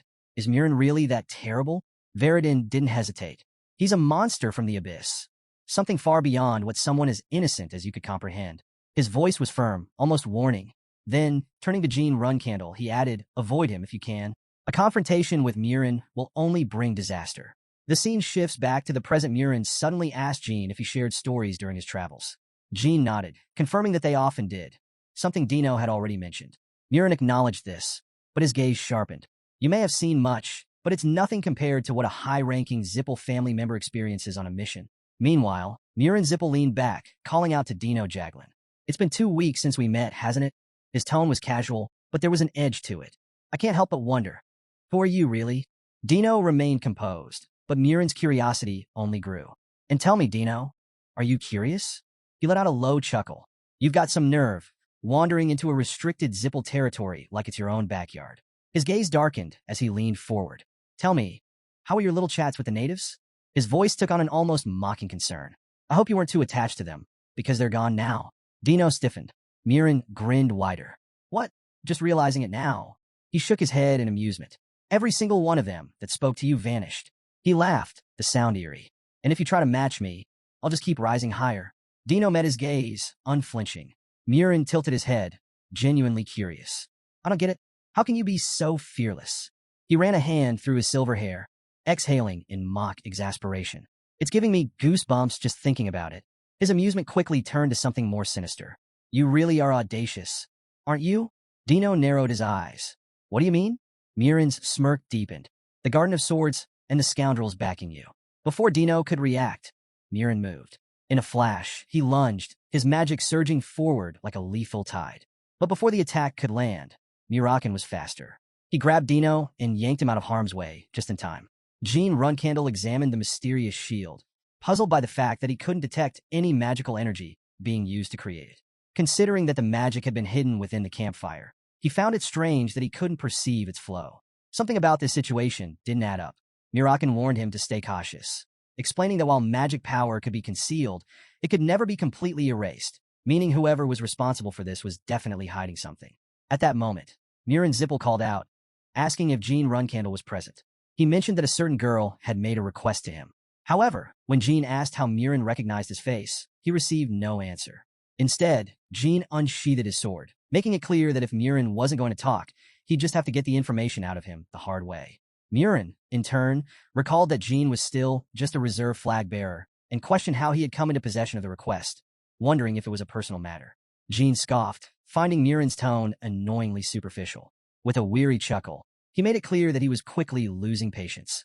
Acknowledging his own rudeness, Murren dismissed the conversation and instead prepared himself, forming a protective shield just as Gene attacked with magical projections. Murakan quickly intervened, shielding Dino Jaglin and the others from the barrage. Some individuals even stepped forward to protect Murren from harm. As the chaos erupted, Murakan commanded everyone to get out of the way and take the others to safety. Meanwhile, Dino Jaglin, overcome with anger and frustration, cursed and demanded answers. He couldn't understand why Murin would resort to such actions, calling him nothing more than human trash. "What have these people done to deserve this?" he shouted. Murin, unbothered by Dino's outburst, observed his expression with amusement. He enjoyed seeing Dino's despair, calling him foolish for believing in something so hopeless. He then turned his scorn toward Dino directly, mocking him for being nothing more than a flatterer and a spy. "Do you really think you'll find solace in saving people even more pathetic than yourself?" he sneered. Without hesitation, Murin placed the blame for this entire situation on Dino, stating that nothing could stop him now. He prepared for another attack, determined to wipe out everyone in his way. At that moment, Jean suddenly unleashed a powerful attack toward Murin, cutting off his words mid-sentence. Shadows swirled around him, his presence growing more menacing by the second. Without hesitation, he made his intentions clear. There was no need for any more talk because Murin's fate was already sealed. Watching the destruction unfold, Kashmir Alprian assessed the battlefield. Even though he had managed to strike when Murin let his guard down, the damage caused was still immense. What intrigued him most, however, was the power of shadow energy. Murin found it infuriating that this non-magical force was sapping his magic, as if the shadows themselves were alive. It didn't take him long to realize the truth. Jean Runcandel was manipulating shadow energy. With a knowing smirk, Murin laughed. "So, Sodared is supporting Runcandel once again?" he mused, referring to the mysterious force at play. It seemed Jean was more cunning than he had initially thought. Jean wasted no time. Calling upon his shadow energy, he positioned Murakan and Kashmir above the battlefield before launching a decisive strike against Murin Zippel. As the attack surged forward, Murin muttered under his breath. He couldn't sense anything again. Jean Runcandel carefully observed Murin Zippel, noting that he was deliberately concealing his mana flow. While this made it harder to detect his magic, it also worked to Jin's advantage. He could now fight under the assumption that Murin was constantly using magic, which would drain his energy over time. Meanwhile, Murin Zippel acknowledged Jin's quick reaction, recognizing that he had secretly been preparing for this battle all along. However, he doubted that Jin could save everyone involved. Without hesitation, he rushed forward to attack, and Jin charged at him in return. Murakan quickly joined the fray, escalating the intensity of the battle. Murin retrieved his magical staff and unleashed a powerful strike, which Jin blocked with precision. Determined to end this fight, Jin vowed to use every ounce of his strength and warned Murin not to get any closer. However, he quickly realized a troubling fact. No matter what magic he used, Murin's shadow energy nullified it completely. Undeterred, Jin retaliated with a spell, feeling a brief sense of relief when it landed. But Murin only laughed, exhilarated by the challenge. He relished the thrill of battle and eagerly anticipated the satisfaction of crushing Jin Runcandel. Thanking Jin for his efforts, he declared that the battlefield they fought upon would become a testament to his power. Jin, however, was beginning to recognize the nature of Murin's magic. It felt like a trap, designed to wear him down over time. Instead of countering each attack head-on, he decided to focus on dodging and conserving his stamina. He subtly signaled Murakan and Kashmir Alprian, who immediately understood his plan and joined him in the offensive. Murakan urged them to move quickly and get everyone outside of the magic circle, an idea that Dino Jaglin agreed with. However, Murin dismissed their efforts with a smirk, declaring that the magic square extended as far as the eye could see, with no gaps in its construction. Confident in his control, he challenged Jin to embrace the battle and launched another devastating attack. Jin managed to dodge, but the force of the attack sent him crashing to the ground. As he scrambled to his feet, he noticed that the very earth beneath them was beginning to erode where Murin's magic had struck. The battlefield was now fractured, splitting the group into two. Realizing that retreat was no longer an option, Jin had no choice but to push forward. He raised his sword, using it to deflect the energy surging toward him. Yet something about Murin's abilities fell off. Despite being an 8-star mage, he was wielding an immense amount of magic power, far beyond what should be possible. Jin couldn't shake the feeling that Murin was concealing an artifact, something that amplified his strength. Murin, on the other hand, continued to observe Jin's movements carefully. He was impressed that Jin had not only evaded his fire pillar, but had also nullified its effects and avoided the crumbling terrain. These weren't just the instincts of an ordinary fighter. Jin understood magic on a deep level. With a smirk, Murin let out a chuckle, acknowledging Jin as a true magic swordsman. But before he could dwell on it further, Jin reminded him to keep his emotions in check.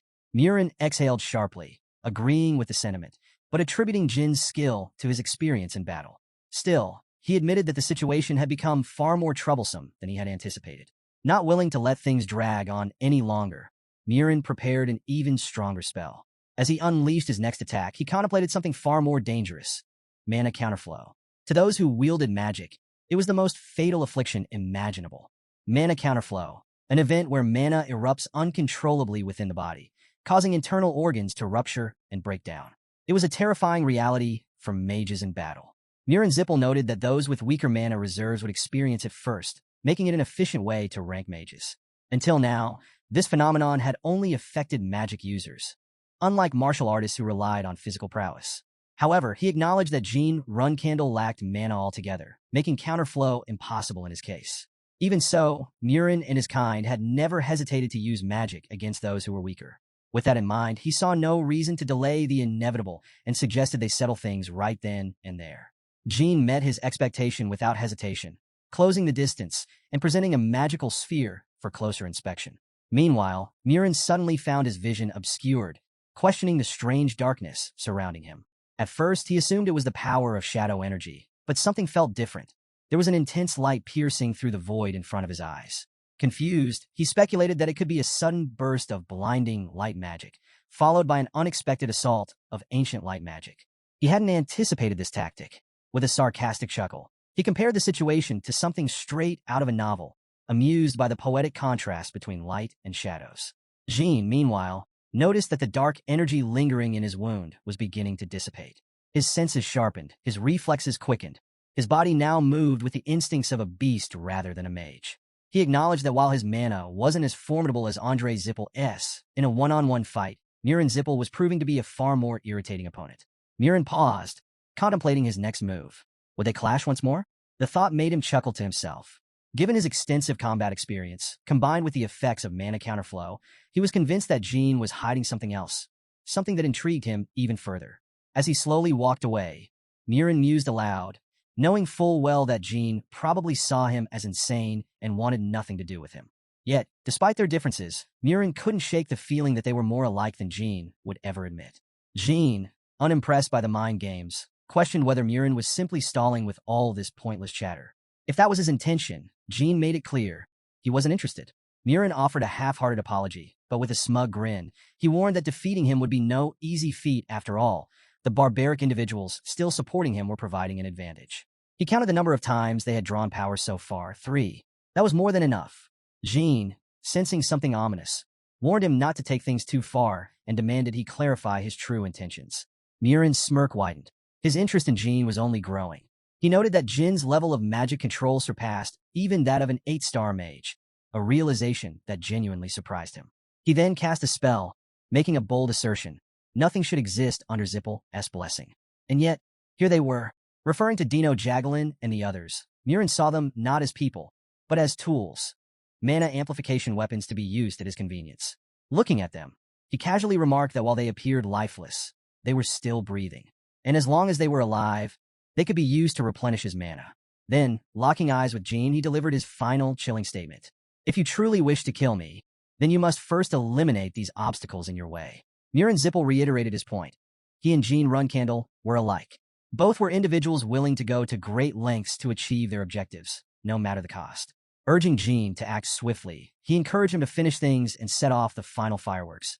Before anything could happen, Ludika Mamutica suddenly arrived, her voice cutting through the tension. She immediately accused Murren of lying, claiming that everything he had said, especially about the item that supposedly amplified his mana, was false. She revealed that after torturing the collapsed individuals, she had uncovered the truth about how to utilize the so-called divine relic. Murren narrowed his eyes, momentarily puzzled. Divine relic? He demanded an explanation, growing more suspicious of what Jean Runcandel was up to. Ludika ignored him and instead pointed to the fallen people around them, including her own compatriots, emphasizing their dire state. Her words infuriated Murren, who barked at her to stop speaking nonsense, dismissing her as nothing more than an insect. But she didn't back down. Instead, she delivered a chilling truth. They were all dead. Murren's expression darkened. He shouted for her to be silent, his rage boiling over as he turned his accusations on Jean Runcandel. He called him a demented murderer, a manipulator who used people as mere tools for his own gain, experimenting on them, then discarding them without a second thought. Realization struck him like a blade. Jean had deceived him from the start, slowly tightening his grip over him. Ludika, her voice trembling, pleaded for anyone, to end this nightmare. Tears streamed down her face as she begged for help. But to Murin, she was nothing more than a rat who had overstepped her place. With cold malice, he decided she no longer had any use to him. Snarling, he launched an attack, declaring that she had ruined his spectacle. He spoke of the screams that would follow as he tore apart the corpses, his so-called grand finale for the night. Keeping her alive had been a matter of convenience, but now he was eager to snuff out her life. Just as his attack was about to strike, Dino Jaglin burst out from the woods, desperation in his voice. He pleaded with Jean Runcandel to save her, revealing that Ludicama Tika was the acting leader and the last pillar of support for the natives. If she fell, so would their people. Jin's eyes flickered with recognition. In an instant, he identified Murin's secret weapon, the evil eye. The telltale blue flames of the Zippel family's secret magic. He had heard about it before. A memory surfaced. His master had once spoken of the blue flames, a technique exclusive to the Zippel bloodline. These flames could burn endlessly, refusing to be extinguished by any normal means. Worse, the more one struggled against them, the faster they would be consumed. Back in the present, Jin's mind raced. How could he counter such a deadly fire? Then his master's voice echoed in his thoughts, as if she were casually sitting beside him, sipping tea. Simple, she had said. If a fire won't go out, just burn it away with an even hotter flame.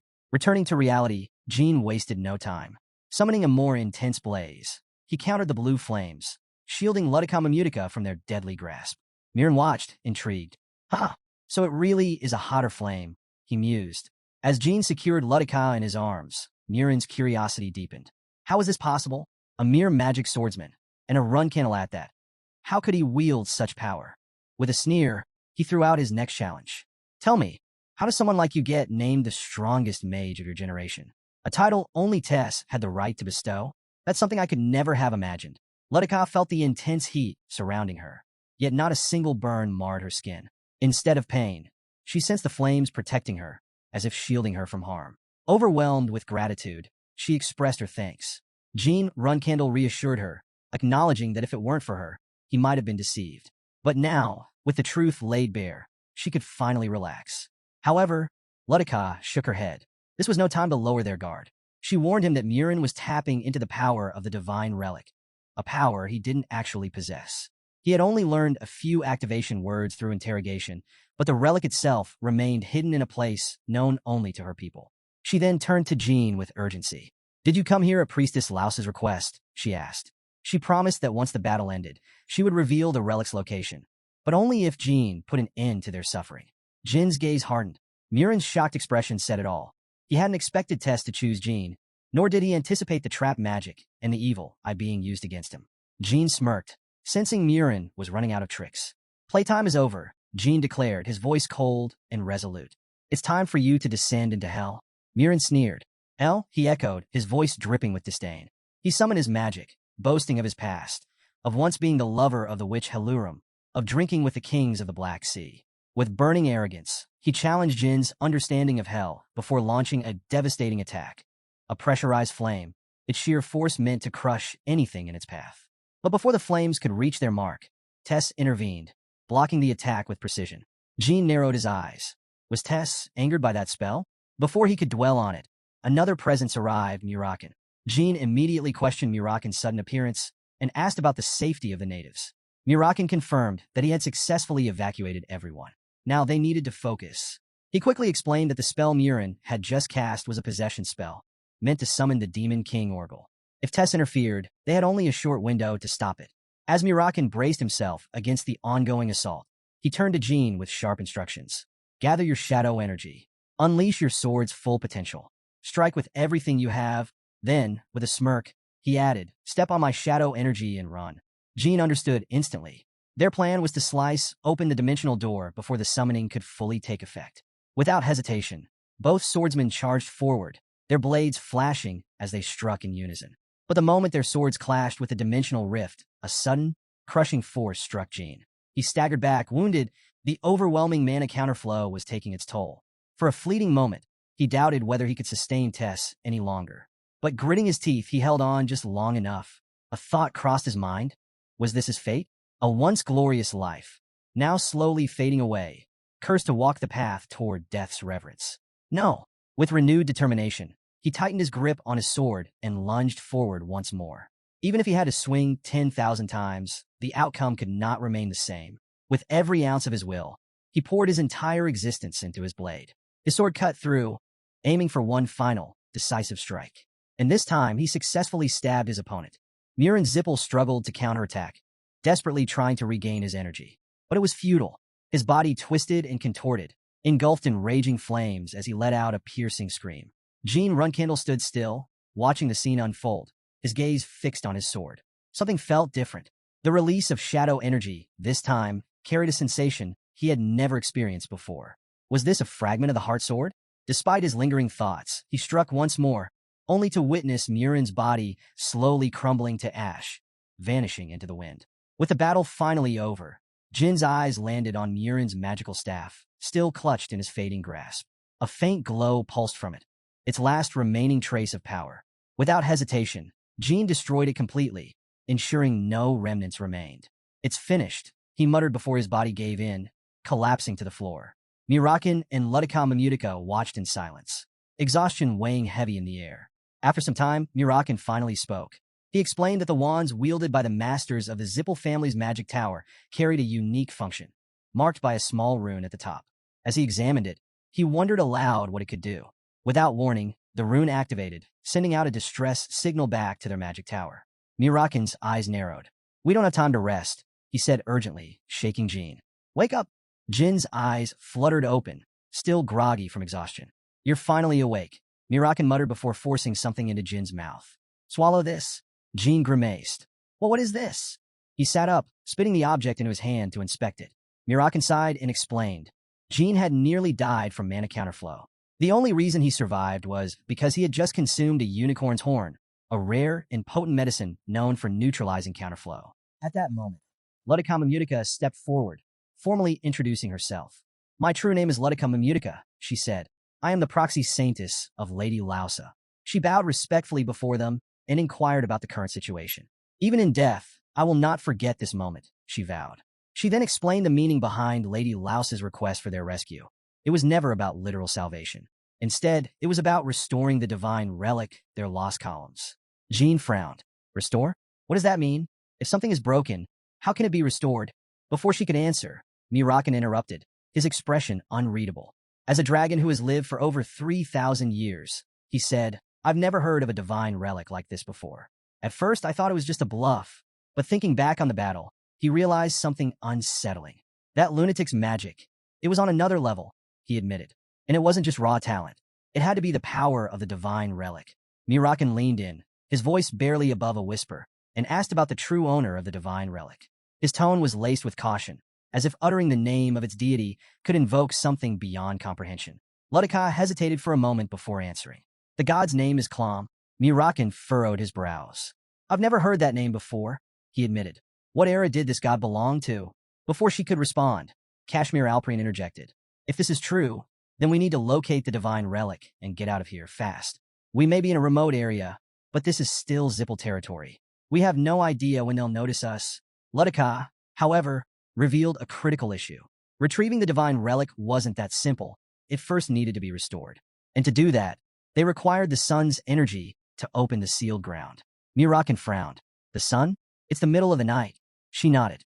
"Exactly. We'll have to wait until noon and conduct a ritual with the tribe members to awaken it." Murakan sighed in frustration. Why does everything have to be so complicated? He emphasized the urgency of finishing before Zippel forces arrived, instructing everyone to stop standing around and move. Meanwhile, Jean Runcandel stewed deep in thought. The Zippel family, the divine relic, and the midday sun. Something about this situation still felt incomplete, as if a crucial piece was missing. At the very least, Murin Zippel was no longer a threat. With Tess having ended him, this remote location had essentially been abandoned by the Zippel family, as long as no signal was sent to the magic tower. That was the key. Murakan suddenly brought up Murin Zippel's status as a master of the Zippel family's magic tower, assuming that everyone would already be aware of the implications.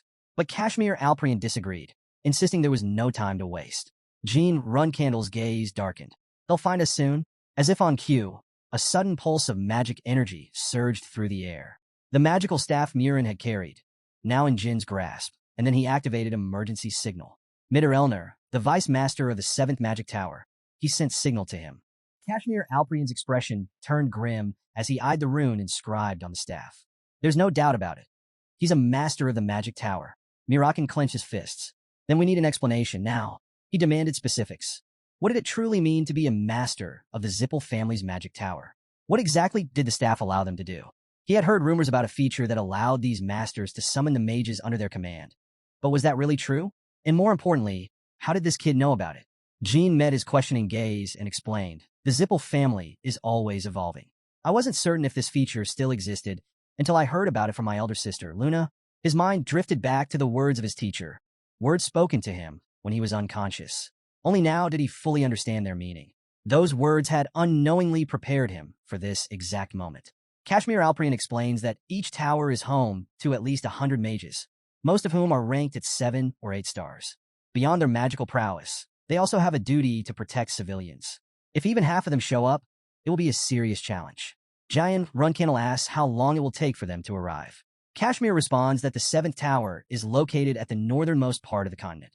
Even with the use of a teleportation gate, it will still take 2 hours. Upon hearing this, Jen Runcandel expresses concern about the time frame and inquires if he can make a request. Kashmir is doubtful, emphasizing that any delays could result in the death of everyone present, including himself, as the other party remains neutral in this matter. However, Jan Runcandel reassures him, confidently stating that there's no need to worry about offending anyone.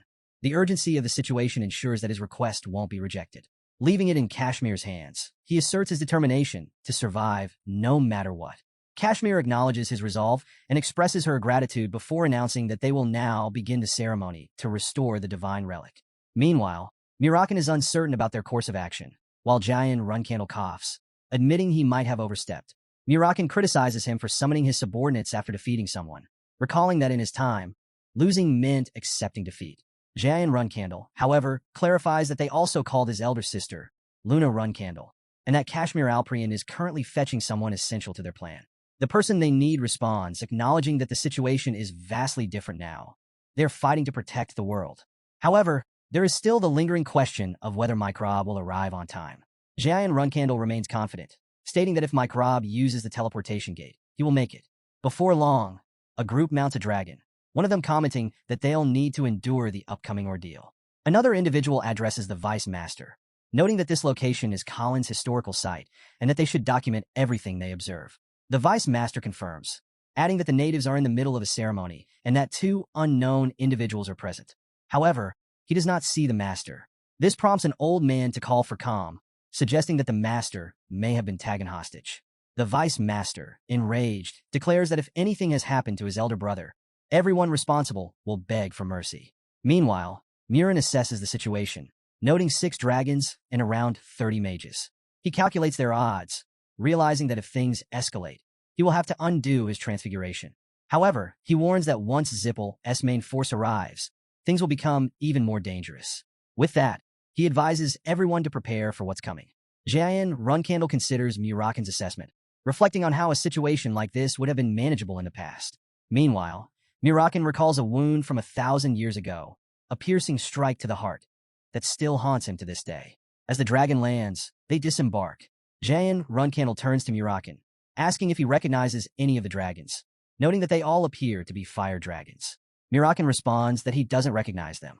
These are all young red dragons, a lower-ranking species of fire dragons, likely subordinates of Kadun. At that moment, Midder Elner steps forward, introducing himself as the Vice Master of the Zippel family's 7th Mage Tower. Without wasting time, he demands to know the whereabouts of Master Murin Zippel. Jayan Runcandel admits he doesn't know and doesn't see him, though he does take note of Midder Elner's name, one he doesn't recall from his past life. Midder speculates about Murin Zippel's disappearance, suggesting that given his difficult personality, he may have made some enemies. He then pointedly implies that the Runcandel family could be involved. Jayan Runcandel questions whether Midder is expecting some sort of confession, but instead, Midder reassures him. He's not asking him to remove his mask or drop his weapons. He just wants a simple answer. Is his brother alive or not? Appealing to their shared bloodline, Midder pleads for honesty, promising that if Jayan Runcandel tells the truth, he won't harm his family. However, Jayan Runcandel scoffs at his plea, calling it absurd. He condemns those who harm others under the guise of family affection, dismissing it as nonsense. Midder, however, remains firm, arguing that those so-called bugs are just as human as the Zippel family. Growing frustrated with Jian Runcandel's refusal to cooperate, he blames him not only for harming his brother, but also for toying with him. Losing patience, he orders his warriors to prepare for battle. Not to kill, but to capture everyone. With that command, the air crackles with magical energy. They unleash powerful spells, ensuring that their targets will suffer agonizing pain rather than a swift death. Midder swears to make them beg for mercy, promising that their screams and spilled blood will serve as an offering to honor his brother's soul. Jian Runcandel quickly assesses the situation, recognizing the use of advanced 8-star magic. Realizing the severity of the fight ahead, he notes his own distaste for extreme heat. But there's no time for complaints. Without hesitation, he retaliates, launching his own powerful magic to counter the incoming attacks. The battle is about to begin. Meanwhile, a girl arrives on the scene, immediately drawing the attention of Middelner. He scans the area carefully, assessing the situation. Around the same time, Talaris and Ceres also arrive, and Talaris said out loud that she heard that her daughter had given someone a flower. Though she arrives late, her presence doesn't go unnoticed. Middelner shifts his focus to something more pressing, a chilling domain that has completely neutralized 8-star magic. The sharp cold air is undeniable, but even more striking is the presence of a particular individual. An old man nearby wonders aloud if this could be none other than the Ice Palace Master, Talaris and Dorma. Jian Runcandel notes that it seems Kashmir Alprian was successful, while Murakan can't help but admire the Ice Palace Master's abilities, finding them truly impressive. He recalls the legendary Snow Toad mode, a creature said to be controllable only by chosen individuals, and expresses surprise that humans in this era are still capable of such feats. Talaris opens a portal, instructing her daughter to step inside and rest before she departs. Soon after, Talaris and Dorma approaches Jian Runcandel. Acknowledging that her daughter gave him flowers, she bows slightly before introducing herself. She mentions that she's heard a lot about him, and then comments on how, despite his visible wounds, he's still standing. However, she notes that his internal injuries may be an even bigger concern. Jian Runcandel brushes off the concern, assuring her that it's nothing to worry about. She humors him, remarking that at least he's able to talk, which gives her the chance to ask an important question. She wants to know if he was truly the one who killed her toy, someone named Alcaro, or something similar. Jian Runcandel pauses, recalling a mission from his student days involving Alcaro. He quickly realizes that Ceres must not have kept it a secret. However, Talaris clarifies that she isn't blaming him for anything. In fact, she had already planned to eliminate Alcaro herself. Instead, she shifts the conversation, asking if Jian Runcandel knows someone like Murakan, suggesting that he serves as an example of an acceptable man. Murakan, amused, compliments Talaris and Dorma, acknowledging her keen observation skills. She responds playfully, suggesting they should have tea together sometime. Suddenly, she changes the topic, bringing up Ceres, her boyfriend, and some tasks she still needs to take care of. However, her daughter, clearly exasperated, immediately corrects her. Ceres is not her boyfriend, no matter how many times she's had to explain it. She then questions why he was given flowers in the first place. Her daughter clarifies that it was meant to protect him before the upcoming confrontation, adding that he must have simply been too preoccupied to notice. Jian Runcandel rests his head on Ceres' lap, letting out a tired sigh as he admits that things have been absolute chaos. Ceres, meanwhile, wonders if Kashmir Alprian was the one who brought the flowers, noting his willingness to put himself on the line for others. She recalls the moment Kashmir arrived, urgently presenting the flowers and explaining that the boy her daughter gave them to was in grave danger. He had even gone so far as to wake her mother from sleep, proof that he was a reliable ally. Jian Runcandel agrees, acknowledging that everyone has been remarkably kind, including Ceres herself. She dismisses the need for gratitude, casually remarking that she simply doesn't like seeing him hurt, at least, not by anyone other than her. Before he can respond, he suddenly starts coughing, black blood spilling from his mouth. Ceres immediately asks if he's all right, but even he is startled by the unusual color of his blood. As he contemplates how he has been fighting in this condition, she swiftly uncorks a bottle, apologizing before ordering him to stop talking and drink. As he obeys, she quietly reflects on his relentless determination to make it this far. While she admires it, she can't help but feel a bit displeased by his recklessness. Meanwhile, Talaris and Dorma turns her attention to Middelner, studying him for a moment. She remarks on his lack of silver hair, questioning whether he is truly of pure blood. Middelner instantly realizes that this won't be an easy exchange. Fortunately, he had already reported to the main family before coming here. Now he just has to stall long enough for backup to arrive.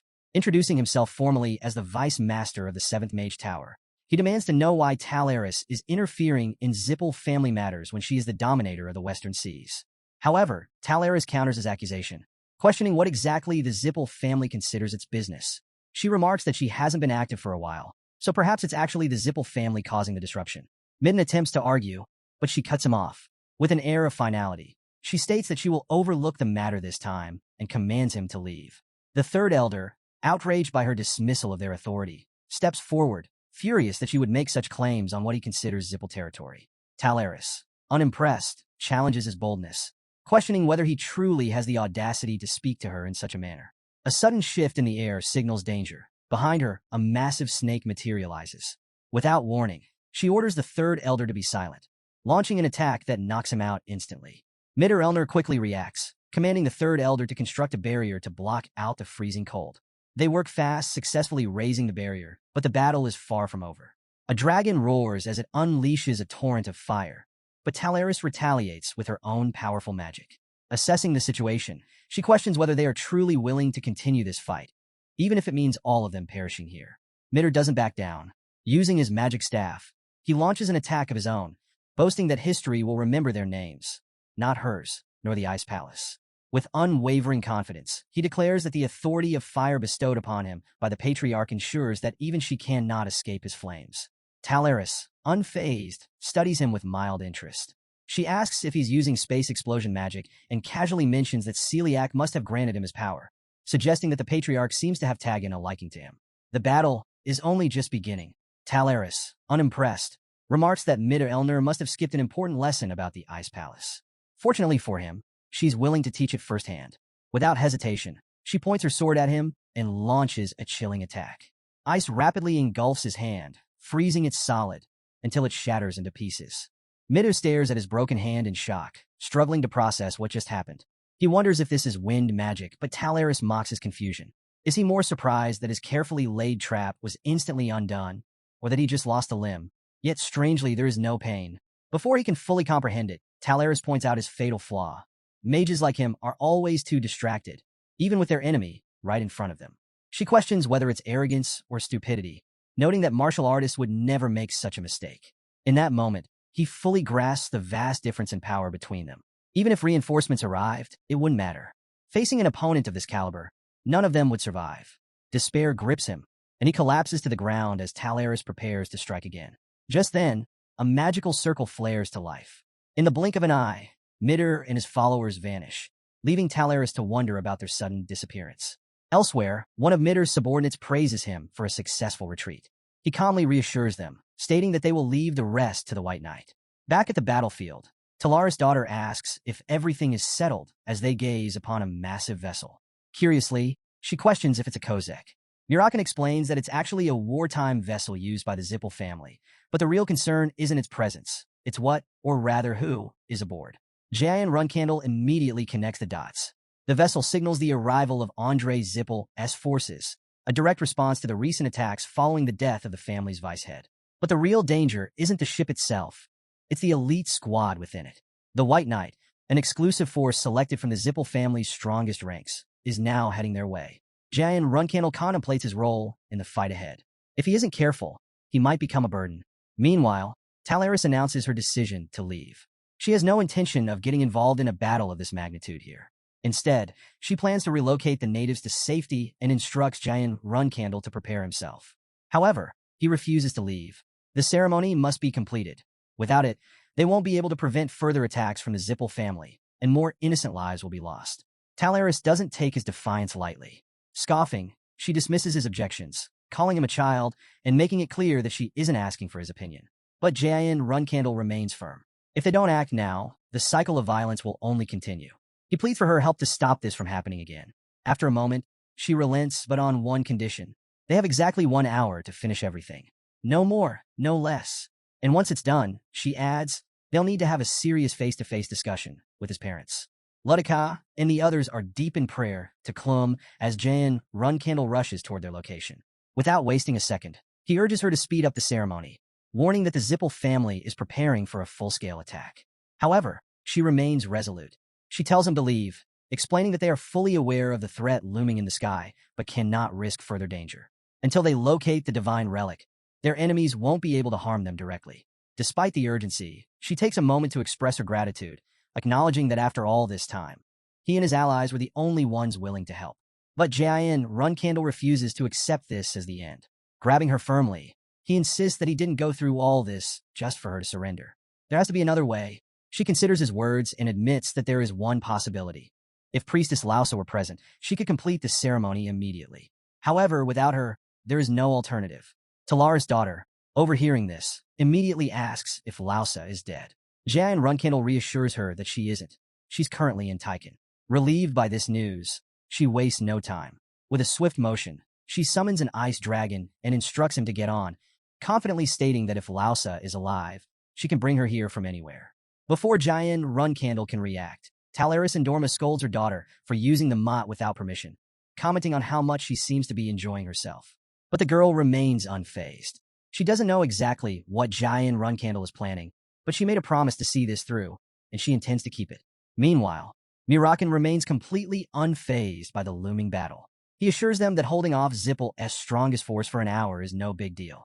He could do it easily. When asked if he will assist, he reminds Talaris that while he can't use his full authority without revealing his identity as a dragon, he's still more than capable. She accepts his terms, but with a playful grin, asks if she can borrow his cat paws. He simply smiles in response. At that moment, the White Knight arrives, standing tall and unwavering. They formally introduce themselves as Zippel's elite forces and immediately demand that Talaris step aside.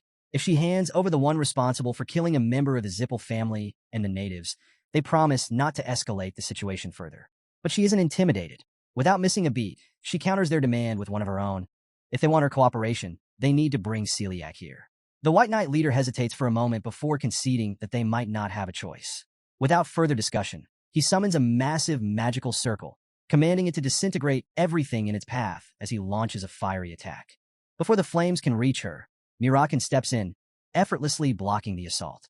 In response, she retaliates with her own attack, and the two powerful forces collide, canceling each other out in a massive explosion. Assessing the battlefield, the White Knight commander quickly takes control of the situation. He orders preparations for the aftershock, instructing Squad 1 to set up a defensive shield to protect their line.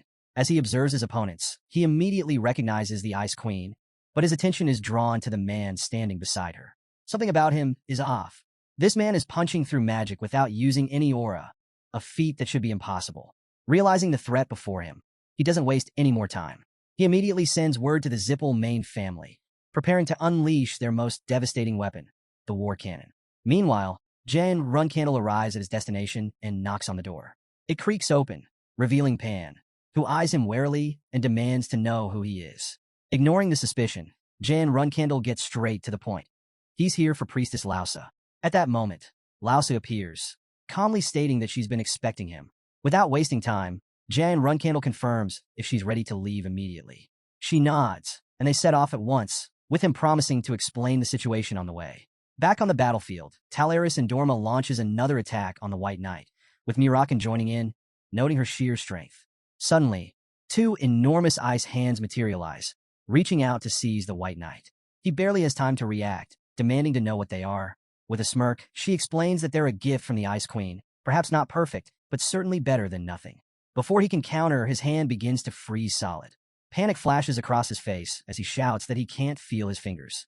Even so, he acknowledges the effectiveness of the attack and retaliates by hurling a massive boulder in their direction. Talaris barely reacts, brushing it off as child's play. As she deflects the attack, she recalls something Jian Runcandel mentioned, the Zippel family's deep interest in this land. With that in mind, she concludes that they won't be able to use the war cannon here, making this a delicate situation where both sides must tread carefully to avoid unnecessary casualties. The White Knight studies her reaction, growing more frustrated by the second. If she truly believes time is on her side, she's sorely mistaken. However, he still hasn't received the final order to fire. Instead, he observes that the natives are locked in a ceremony, and two key individuals have suddenly disappeared. Suspicion creeps in, something is being planned, and he can't let this drag on any longer. Just then, another White Knight rushes forward, delivering a message from the main house. The commander listens carefully before repeating the single-word directive, annihilation. Talaris raises an eyebrow, puzzled by the sudden escalation. Murakan, noticing the abrupt shift in energy, wonders if they've finally given up. Talaris quickly dismisses the thought. There's no way the Zippel family would back down so easily. And just as expected, the White Knight commander immediately launches a fierce attack. With a booming voice, he declares that permission has just been granted by the patriarch himself. That can only mean one thing: total destruction. Talaris clenches her jaw, realizing this is her last chance to change the tide. The commander wastes no time, beginning a final countdown. 1, 2, 3. Talaris remains firm, still demanding to see Celiac. But before she can push further, reinforcements arrive. Giant Runcandel, Talaris' daughter, and Priestess Lausa appear on the battlefield. The White Knight commander doesn't hesitate. With a single command, he orders his forces to fire. As a flurry of attacks hurtles toward them, Talaris Indorma steps forward without hesitation, shielding everyone from the devastating onslaught. Her daughter, refusing to stand idly by, rushes to assist her. In the heat of battle, Talaris calls her Shrapnel, a nickname that instantly catches attention. When questioned about it, she explains with a smirk, it's because of the ice trait. Anything that touches her mother's sword freezes instantly, making her as dangerous as flying shards of ice. The battle is far from over, but one thing is clear: their enemies have no idea what they've just unleashed. In the midst of escalating tensions, Jean Runcandel instructs Priestess Lausa to lower her body and remain still, then rushes forward to engage the enemy. Lausa joins the fray shortly after, noting how much his skills have improved. Meanwhile, Miss Ceres observes Jin's ability to keep up with her movements, expressing her surprise at his progress. Despite the brief moment of camaraderie, Jin admits the situation is grim. He voices his concern over the challenges of escorting the priestess to the ceremony's location while contending with a formidable ship opposing them. Miss Ceres grimly adds that the Zippel forces have brought something truly terrifying to the battlefield. Elsewhere, the White Knight issues a stern warning. He declares it impossible for an ordinary human to withstand Kozak's war cannon and insists that this is the Ice Queen's final opportunity to accept their terms. If she refuses, he vows to destroy her entire party, even if it means obliterating Cologne itself. The Ice Queen, Talaris Indorma, remains unshaken. Amused by his threats, she mocks his bravado, stating he lacks the resolve to carry out such destruction. She then boldly declares her identity and asserts that no matter how many Zippel scoundrels arrive, none can take her life. She orders them to retreat while they still can. The White K concedes that killing her might be impossible, but shifts his focus to her companions. He questions whether she can protect everyone under her care from the devastating blast of Kozak's war cannon. He suggests that enduring a slight humiliation might be better than losing everything. Undeterred, Talaris inquires about her daughter, specifically whether the girl is integral to the native ceremony. Upon confirmation from Jean Runcandel, Talaris resolves to ensure her daughter reaches the altar at any cost. She vows to shield them from the cannon blast and declares that either the Ice Kingdom or the Zippel forces will bear the shame of failure. As tensions peak, the White Knight orders the cannon to be prepared, proclaiming Cologne's imminent destruction. Talaris entrusts Miss Ceres with the priestess's safety while asking about Jin's plan. Jin assures her that he will create a path for her and the others, even if it costs him his life. This declaration prompts Talaris' daughter to question his decision, citing the immense danger posed by the overwhelming shrapnel. Jin reflects on the many sacrifices made to bring him to this moment. If he doesn't risk his life now, he fears he won't be able to honor the choices and commitments that have brought him this far. Meanwhile, Lady Lausa recalls a dire warning from an old man. He had urged her to flee with the priestess, emphasizing the relentless determination of the Zippel forces to uncover the relic's location. Gripping her shoulders, the man had stressed the importance of survival, insisting that Cologne's future and their sacred mission depended on it. He pleaded with her to find safety and seek someone capable of saving them all. With urgency in his voice, he had taken her hand and guided her, ensuring she understood her vital role in protecting the priestess. As the battle rages on, the White Knight arrives and demands to know the whereabouts of the priestess. Receiving no useful answers from the trembling insects before him, he mercilessly burns them alive. Meanwhile, Lady Lausa is lost in thought, reflecting on the choices that led her here. She had once convinced herself that running away was the right decision, but in truth, it had always been her choice to leave everyone behind. Hiding on a remote island, praying to a silent force, and waiting for a savior. These were all decisions she had made on her own. Jean Runcandel's voice snaps her back to reality. He reminds her that no matter what happens, even if they all die, she must reach the altar and stake everything on this moment. Determined, she affirms her understanding and gives the command to fire. At the same time, Talaris and Dorma's daughter charge forward, joining the fight. Jean steadies himself, pushing away hesitation. Jean knows that the only thing he needs to trust is his own unwavering will. Every swing of his sword must carry the same intent, the same strength, and the same precision as the very first. Doubt has no place in battle, only absolute conviction. At that moment, the White Knight arrives, standing tall and unwavering. They formally introduce themselves as Zippel's elite forces and immediately demand that Talaris step aside. If she hands over the one responsible for killing a member of the Zippel family and the natives, they promise not to escalate the situation further. But she isn't intimidated.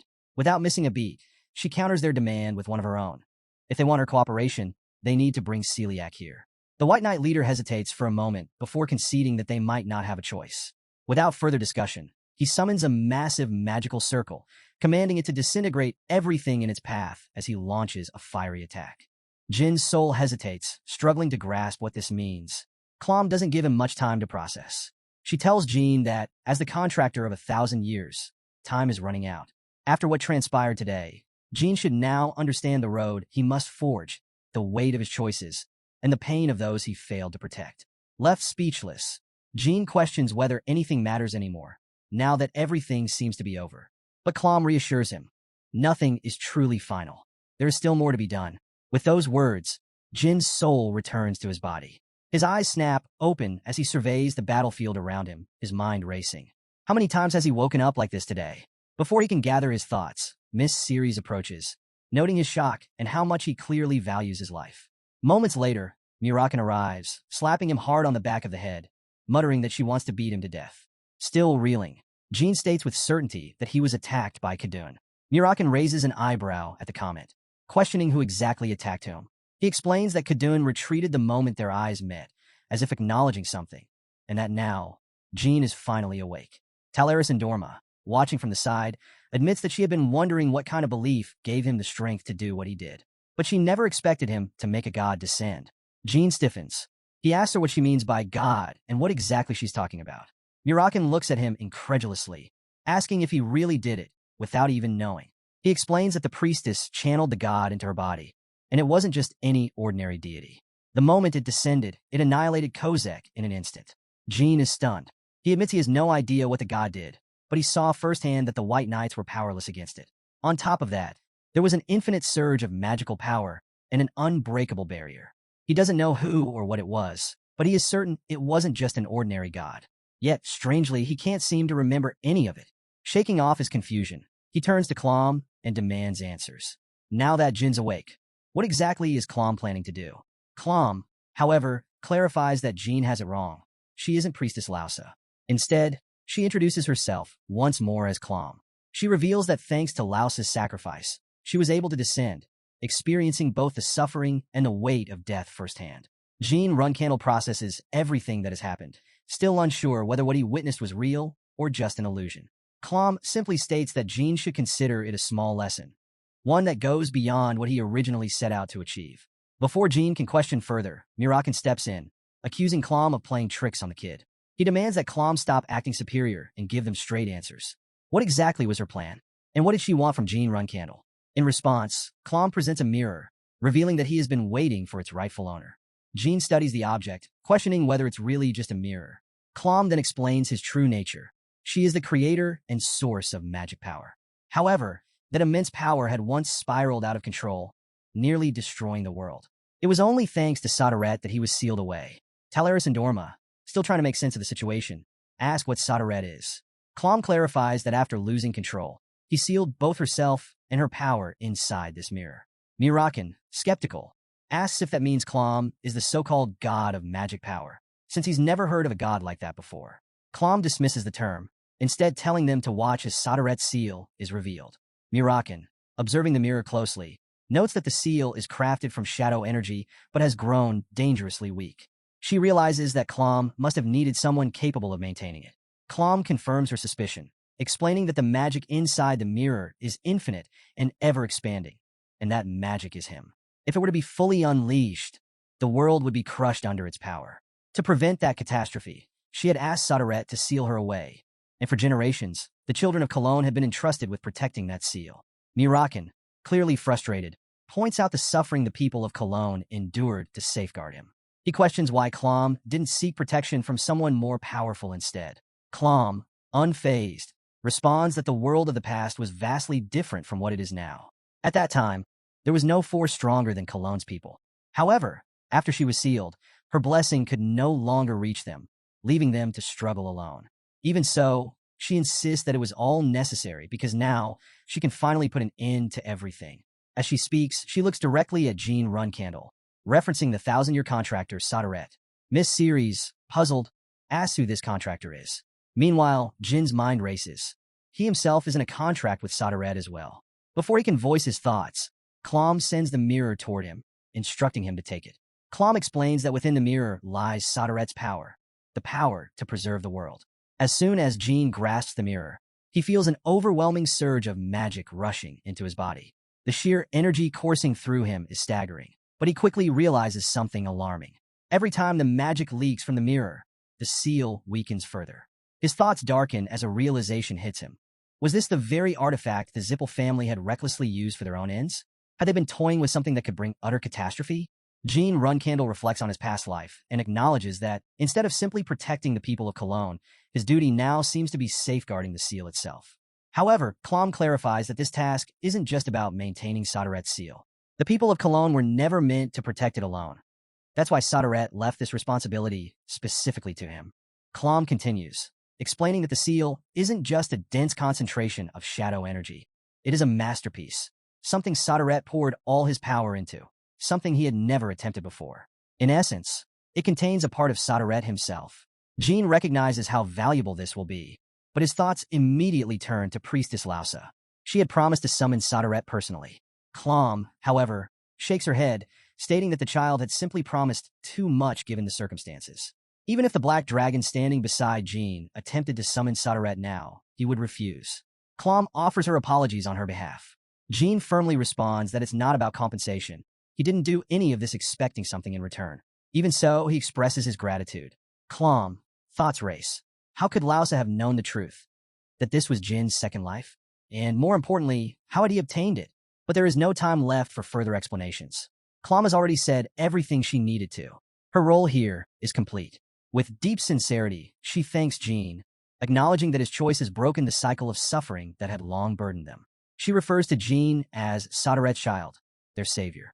Now, her presence will reside within the mirror, and before vanishing, she offers Jean her blessing for the journey ahead. Meanwhile, Talaris and Dorma watch the extraordinary event unfold. Talaris, having lived a long life, remarks on the rarity of such a sight, a god expressing gratitude toward a human. It is a moment of profound significance. However, she quickly regains focus. They can't afford to remain idle. Reinforcements could arrive at any moment. Jean agrees. He assures her that he will guide them, and together, they will all leave this place. Lady Lausa, standing in quiet realization, finally understands. That's why she never responded. She had been inside the mirror all along. Then, with solemn gratitude, Klom steps forward. She acknowledges the weight of what has happened. By descending into Lausa's body, she was able to save everyone. Not just him, but the children of Cologne as well. She recognizes how painful it must have been for him to carry such a heavy burden. Lady Lausa bows deeply, her voice filled with emotion. She thanks Klom, not just for hearing their prayers, but for answering them, for saving them when they needed him most. She urges him not to apologize, for neither of them has done anything wrong. Klom smiles, expressing her own gratitude. It is precisely because of their unwavering faith that she is grateful to have been the one to receive their calling. Lady Lausa gently replies that all they ever wanted was for their memories to be free of sorrow. Klom acknowledges Lady Lausa's sentiment and silently reflects on Jean Runcandel's unwavering will. It had reached him, resonating deeply, and so he entrusts him with this world, one where the suffering of the past no longer exists. Just then, Ludika interjects, recalling how their people had endured over 10,000 years of hardship, always drawing the short end of the stick. As a weak and impoverished tribe, stagnation had left them vulnerable, ultimately leading to their subjugation under the Zippel family. But she knows Jean is already aware of what happened after that. If the mirror had fallen into the Zippel's hands, their sacrifices would have been in vain. She expresses her immense relief that fate had placed it in his possession instead. Jean humbly responds, insisting that he only made it this far because of the people of Cologne. But in his mind, a darker thought lingers. If those lunatic Zippels had obtained the mirror, just like in his past life, the mages would have emerged in full force, and the world itself would have been doomed. With their survival secured, Jean states that he will arrange a place for them to stay under the Hjufster allied powers. His words seem to confuse Ludika, who asks for clarification about Hjufster. Before he can respond, Dino Jaglin cuts in, questioning whether a Runcandel reserve flag bearer have that much authority. He insists that there's no need for Jean to go out of his way for them.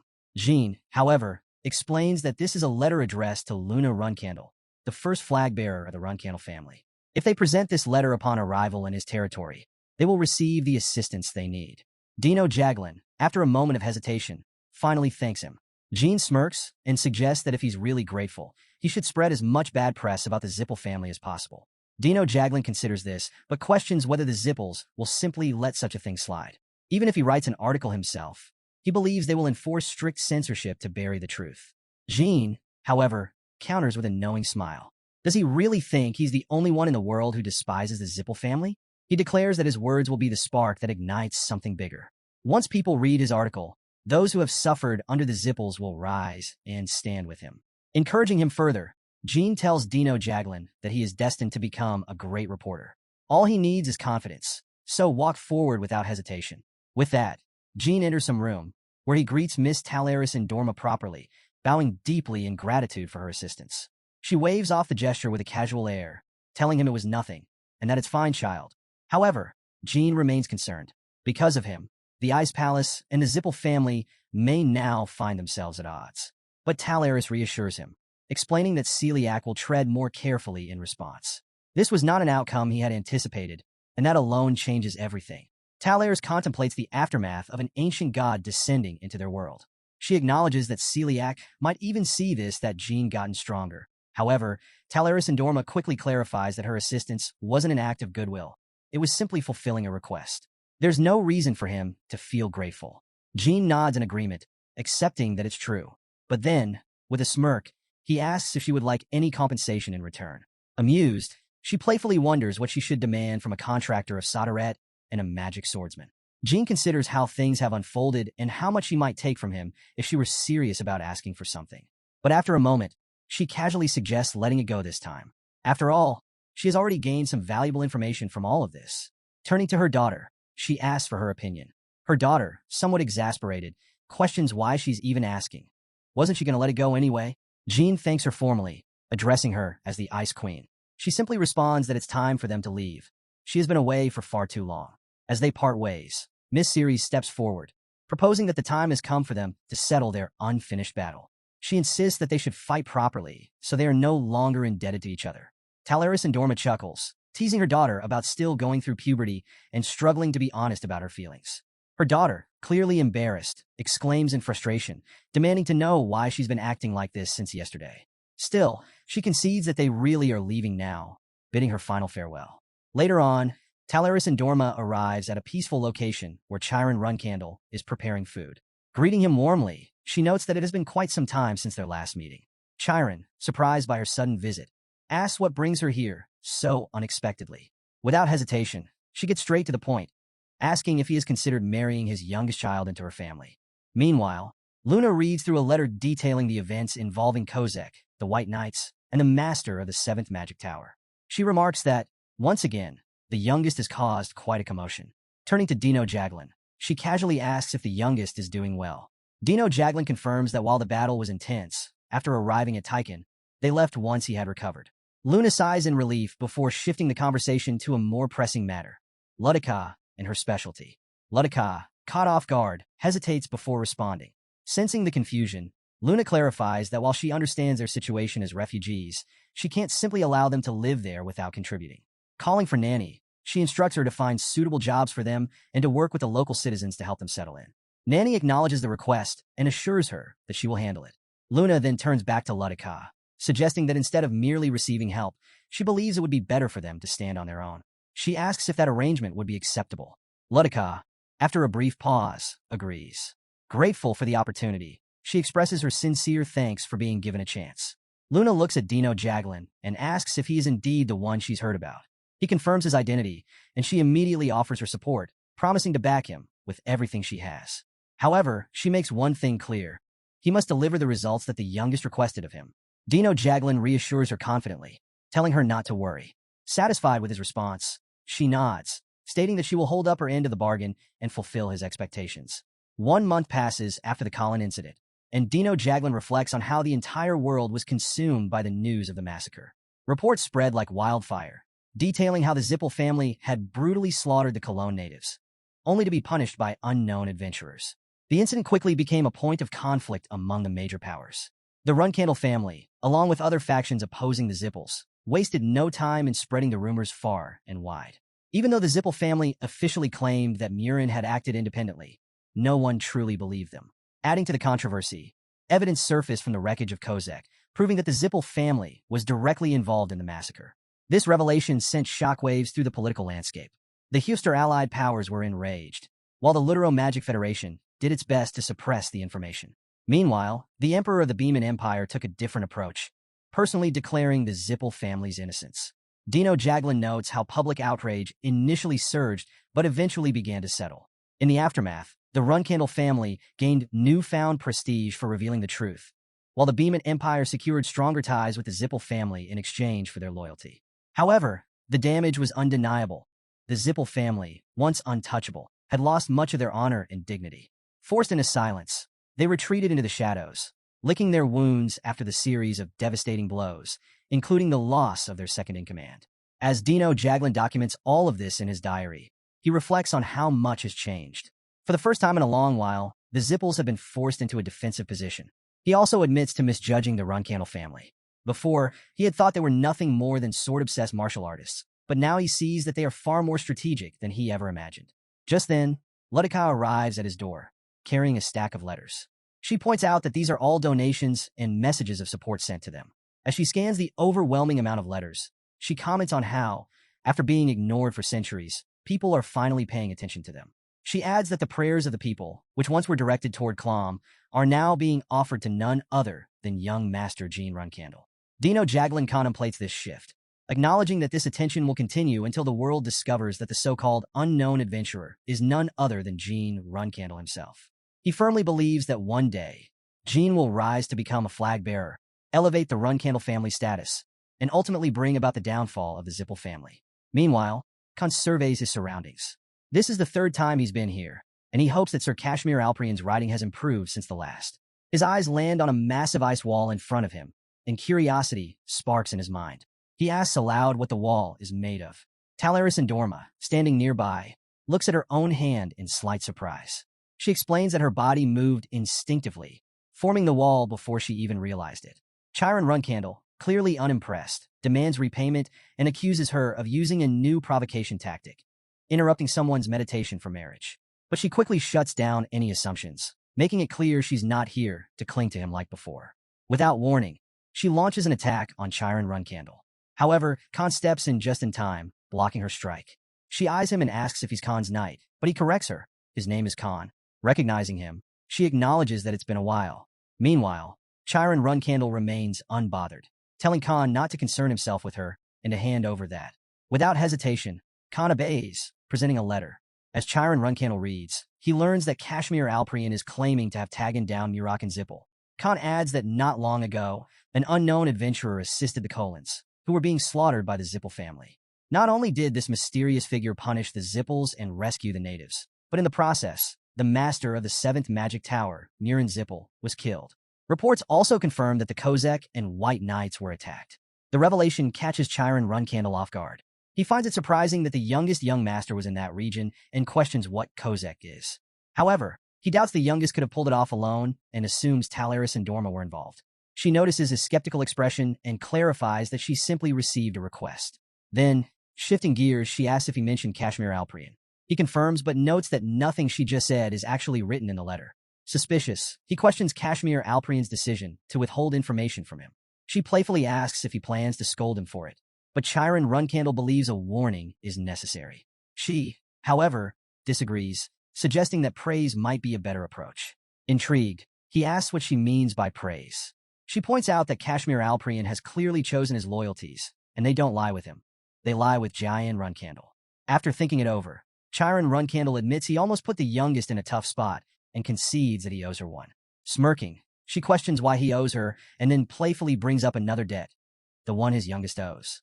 He assures her she'll have to collect that from youngest by herself. Satisfied, she decides it's time to leave, but leaves him with a final thought. He should really consider what she said, especially since his youngest and her daughter seem like a perfect match. After some time, Chiron Runcandel sits alone in his room, suddenly feeling an eerie chill. Confused, he mutters to himself, wondering what's going on. Gilly, noticing his reaction, asks what's wrong. He brushes it off, saying it's nothing, just a strange feeling creeping up on him. Meanwhile, Kashmir Alprian enjoys tea with young Master Jean Runcandel and admits that he's been experiencing the same thing quite often. She points out that it's happened frequently ever since he returned from Colin, wondering if it's just growing pains. After all, thanks to the mirror, his magic power has significantly increased. It could simply be a side effect. Jayan Runcandel chuckles, thinking about everything he gained from the Colin incident. 6-star swordsmanship, 5-star shadow energy, and now 7-star magic power. The realization that he reached 7-star status just from the mirror alone is staggering. However, no matter how much he pushes himself, he can't advance beyond that. The seal remains unyielding, not even weakening in the slightest. Just then, a guard arrives with a message. A man has come to see him, claiming to be one of his intelligence operatives. Kashmir Alprian laughs, suggesting they come up with an excuse to enter. Please send him away. Jayan Runcandel considers it, but the man knows something crucial. The exact location of one of the 7 Colors' secret bases. Curious, Jayan Runcandel asks if this stranger is a former member of the 7 Colors, and the man confirms it. He also reveals that this is his first time setting foot in Taiken. Suspicious but intrigued, Jayan Runcandel wonders who this man could be as he gazes out of the window, contemplating the situation. Meanwhile, Kashmir Alprian chuckles, remarking that the young master has just witnessed something completely ridiculous. The fact that someone unknown to the 7 Colors' own security managed to track them down is concerning. He narrows his eyes, questioning the man's true identity. Could he be Jet? Jet, the infamous information broker who stabbed him in the back more times than he can count. The mere thought of those betrayals fills him with rage, making him want to destroy the man on the spot. However, he once spared Jet's life because he had a son. Judging by the current situation, it seems there's more to the story. Kashmir Alprian, growing impatient, states that he has no recollection of this man and demands to know how he discovered their branch's location. In response, the man calmly kneels and introduces himself. Jet, the owner of an information store in Arkin. Kashmir Alprian narrows his eyes, questioning what Jet means by Arkin. After all, Jet is supposed to be from Teesing. Jet clarifies, he was the informant who helped take them down. To put an end to Arkin's tyranny, they dismantled them from within. That's how it all played out. Kashmir Alprian, however, isn't so easily convinced. He's certain this was young Master Jean Runcandel's doing before coming here. But right now, there's a more pressing issue. He demands that Jet explain how he discovered the secret branch's location, warning that his fate depends on his answer. Jet remains unfazed.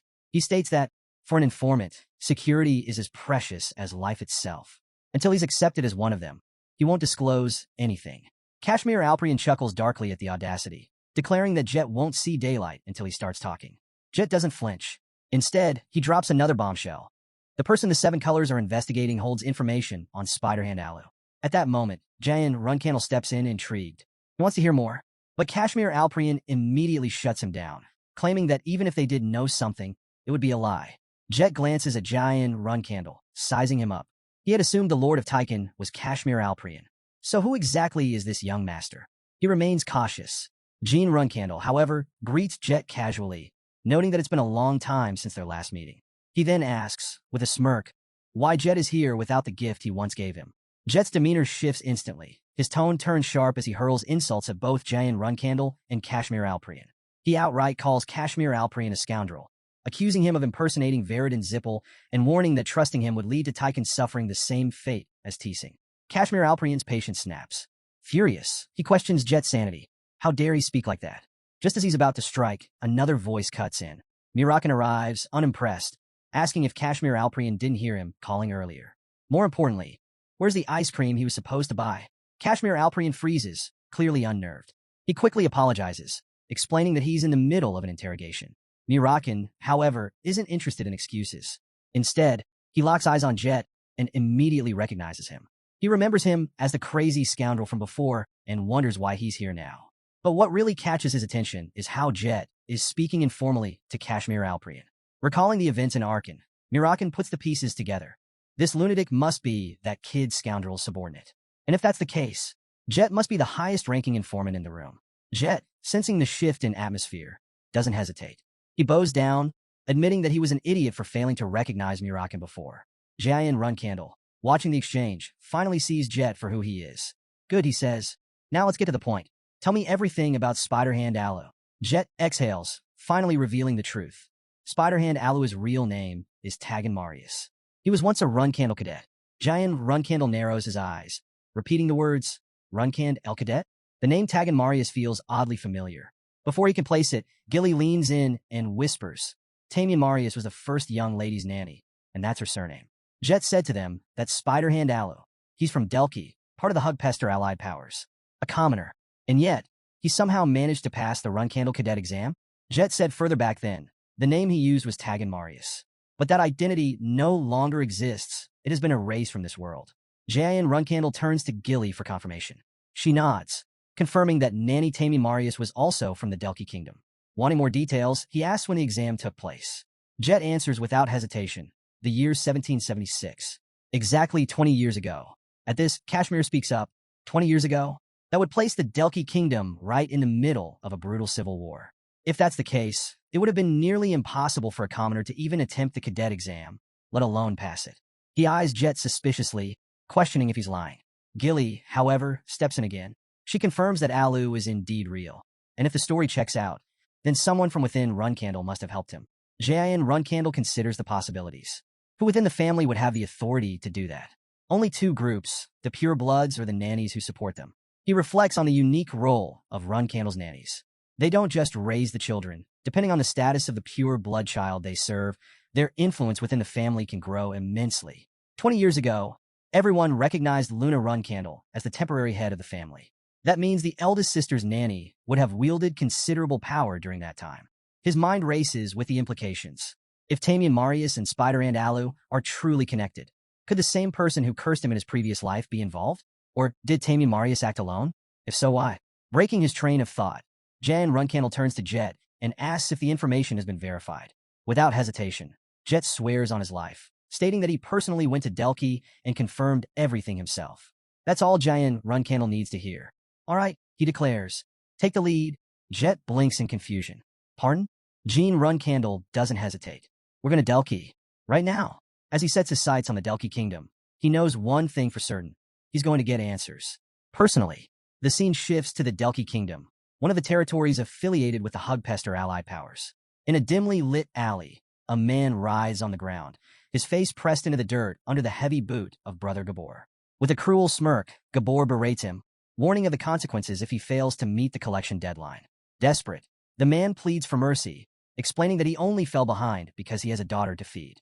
But his fear turns to defiance as he threatens to report Gabor to the authorities if this continues. Gabor merely chuckles, amused by the empty threat. Report him? He reminds the man that he's under the protection of the great Runcandel. In other words, untouchable. Before he can go any further, a voice cuts through the tense air. Hold on. Stop right there. A purple-haired girl steps forward, her tone casual but laced with warning. She notes that if this keeps up, things might get a little troublesome. Doesn't he think? Gabor glares at her, demanding to know why she's here. Then he looks around, realizing something. Wait, if she's here, then that idiot must be nearby too. As if on cue, another figure appears, this one masked. In a flash, Gabor's neck is sliced open, blood splattering onto the cobblestone. The man beneath him gasps in horror, his previous threats forgotten as pure terror takes over. The masked figure steps closer, voice dripping with contempt. How pathetic, groveling for survival after wasting his life playing gangster, even after receiving help from his mother. The fallen man, shaking, scrambles for a way out. He swears he'll hand over all his money, won't report anything, just please let him go. His daughter is waiting for him at home, but the masked man doesn't care. To him, these people are all the same scum. We're not here for money, he says simply. The man stammers, begging for forgiveness, desperate to know what he can do to survive. But before an answer comes, the purple-haired girl moves swiftly. Her magic pierces through him. It's nothing personal, she murmurs as he collapses. Just unfortunate. Then, almost as an afterthought, she adds, everything is for that person. Meanwhile, Kashmir Alprian provides some much-needed context. The surname Marius may be a common one across the continent, but in Delki, things are different. There, only a specialized organization was permitted to use it. He recalls the Moon Sacrifice Orphanage. On the surface, it appeared to be a normal orphanage, but in reality, it was a brutal facility where Delki's royal faction turned orphans into assassins and spies. The method? First, they let the children form deep emotional bonds with one another. Then, they forced them to kill each other. The ones who survived became perfect assassins. Eventually, the orphanage shut down when the prince's faction won the civil war.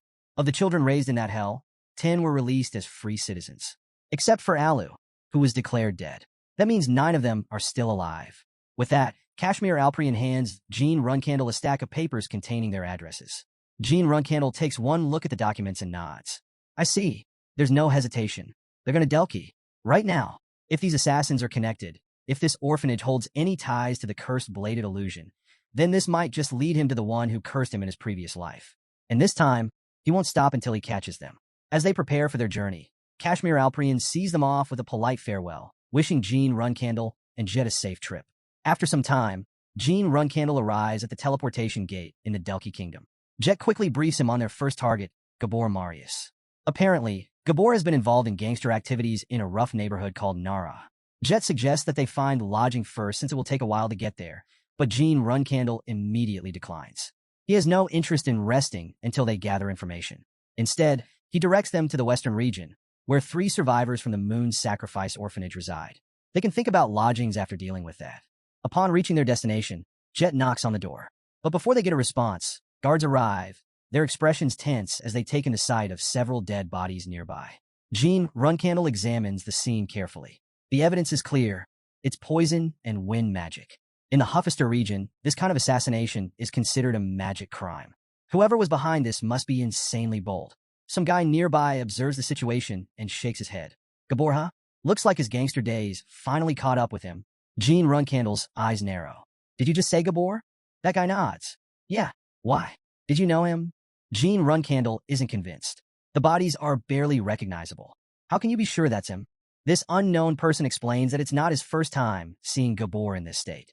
Just yesterday at dawn, he saw him stumbling around drunk. Not long after, he heard a scream. And now this. The other dead man beside him? Someone deeply indebted to Gabor. A pitiful end. Jean Runcandel pieces it together. The use of poison suggests Gabor was the primary target, and the witness was eliminated using magic. But something feels off. If they planned to kill him with poison, why not wait until he was alone? Why the rush? A realization strikes. Jet! Jean Runcandel calls. Jet, sensing the urgency, immediately asks what's wrong. Who's next? Jet hesitates before answering. Weatherway Marius. 2 hours from here. Jean Runcandel doesn't waste a second. We're running. We get there in 1 hour. Jet grimaces, but keeps up as they move. Something about this situation feels wrong. He voices his concern, but Jean Runcandel is already deep in thought.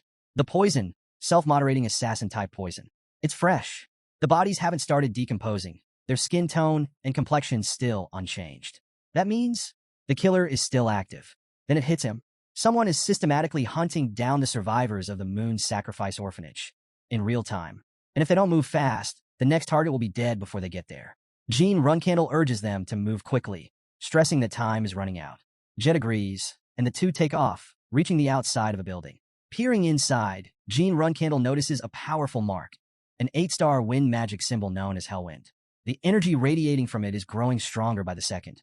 Jet points out that only 2 targets remain, but at this rate, catching up to them will be nearly impossible. He also voices concern that since they've been present at every scene so far, they might end up as suspects. He suggests reporting it to the guards, but Jean Runcandel immediately rejects the idea. If they go to the authorities, they'll end up under investigation themselves, and by then, it will be too late. Frustrated, he curses their enemies for intruding on his territory and declares that no matter what, he will get ahead of them. Meanwhile, Varys nonchalantly asks who's next, wondering if this is already the last one. She sighs, unimpressed, commenting on how much more boring this was than she expected. She then questions why their older brothers, who underwent the same training, turned out to be so weak. The masked man beside her explains that just because it was training doesn't mean it was the same for everyone. Only they were truly chosen. It was obvious that they stood on a completely different level compared to the so-called failed products. Varys smirks, agreeing. All right, let's finish this. A sudden explosion erupts, taking Kyujin completely by surprise. On the other side, someone starts following Jean Runcandel and Jet. The pursuer apologizes and anxiously asks if all the members of the Moon's Sacrifice have really been eliminated. Jean Runcandel confirms that someone is hunting them down one by one, systematically assassinating them in order based on their proximity to the dimensional gateway. Because of this, they've been lagging behind, constantly forced to chase after the killer. He reveals that this pursuit actually led them to him. Since he lived the farthest away, they had to come find him directly. He also acknowledges that, because of this, they were able to save his daughter. However, his expression darkens as he voices his regret. fearing that their enemies may have already gotten to her. Jayan Runcandel questions what he means, but another realization strikes. Despite not training in years, the orphans who survived still underwent brutal conditioning. The fact that they're being taken out so easily means only a handful of people could be responsible. The names Varys and Kyujin come to mind. Jean Runcandel acknowledges that those two are in a completely different league compared to the rest of them. He then wonders, weren't there originally 10 survivors? Den Marius corrects him. There were actually 12 survivors of the moon's sacrifice. And the ones hunting them down? They weren't just any survivors. They were monsters trained directly by him. Before he can say anything else, Varys suddenly strikes Den Marius from behind, sending him crashing to the ground. She sighs in relief, admitting she was worried they might escape. Looking down at him, she tilts her head. Brother Den Marius, what's going on? How did you know we'd be coming? Since when have you been this sharp? Den Marius turns to Varys and Kyujin, demanding to know why they're doing this. Kyujin, however, simply sighs and apologizes, saying there's no time for explanations. He casually mentions that they've been working nonstop since early morning and are completely exhausted. Suddenly, a bright flash illuminates the area. Varys frowns, confused. A lightning bolt? From out of nowhere. Meanwhile, Kyujin narrows his eyes. Wait, is he a mage? Jean Runcandel steps forward, recognizing Varys and Kyujin. He had been wondering who was ruining his plans, and now, seeing them in person, his curiosity is piqued. With a smirk, he introduces himself, making it clear that it's a pleasure to finally meet them. But his tone quickly sharpens. Who sent them to cause trouble on his land? Whoever it was, he promises to drag the truth out of them, slowly and painfully. Jan Runcandel studies them carefully. They aren't even trying to hide their identities, and judging by their looks, neither of them seems to be over 30. That woman, though, she's at least an 8-star mage. But she's not a Zipple. So who exactly is she? Varys, unfazed, crosses her arms. Wow, you already hired a bodyguard? And tell me, how do you think Brother Den Marius knew about this? She glances at Kyujin. Kyujin shrugs. That guy? He definitely wouldn't have figured it out on his own. But his boy? Now that might hold some answers. Varys grins wickedly. We could always turn Brother Den Marius into minced meat and then interrogate his bodyguard after cutting off a few limbs. Kyujin reminds her to stay on guard. Something's off. This doesn't seem like normal inner ki. Varys laughs, turning back to Kyujin. You look nervous. Relax a little, will you? You're always so careful. That's probably why you're not popular. Just then, Jean creates a magical circle. Varys narrows her eyes. Wait, did he just block that attack? She glances around, suddenly feeling drained. Damn it, did I use too much energy getting here? Jean Runcandel instantly recognizes the spell. 4-star magic, Blade Wind. They must be conserving mana since they've been using it since morning. But the real problem? That guy over there. If his instincts are right, he's the one using poison. He notices the man's sword and realizes he's not just some random assassin. He's a poison-wielding swordsman. Assessing the situation, Jean Runcandel makes a split-second decision. He orders Jet to take Den Marius and run. Jet hesitates. Are you serious? We can't just fight them. And how can I leave you behind? But Jean Runcandel has already made up his mind. He clenches his fists, knowing all too well that this enemy is at least an 8-star mage. Kyujin smirks. A magic swordsman? Oh, so your life is more valuable than that piece of trash over there? Be smart. Hand him over and run while you can. Jean Runcandel exhales, unfazed. You're right. My life is more precious, he admits. But I happen to be quite attached to him. His expression hardens. Jet, go. Now.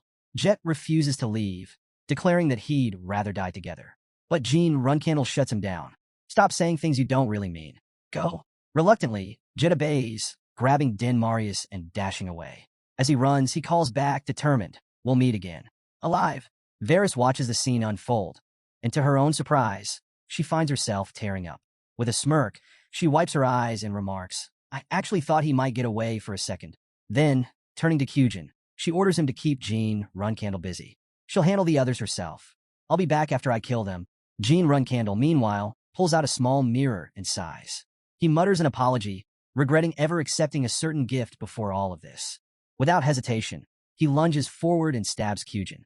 Kyujin reels in shock. He didn't even see the attack coming.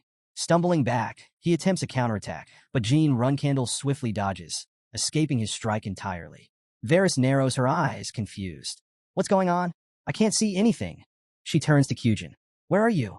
When she gets no response, her voice rises in anger. Kyujin, don't tell me. Her fury erupts as she throws curses into the air. How dare you let this happen? I swear I'll kill you. But before she can spiral further, Kyujin calmly steps in. Relax. He'll recover on his own. You don't need to lose it over this. He explains that they've been pushing themselves too hard today.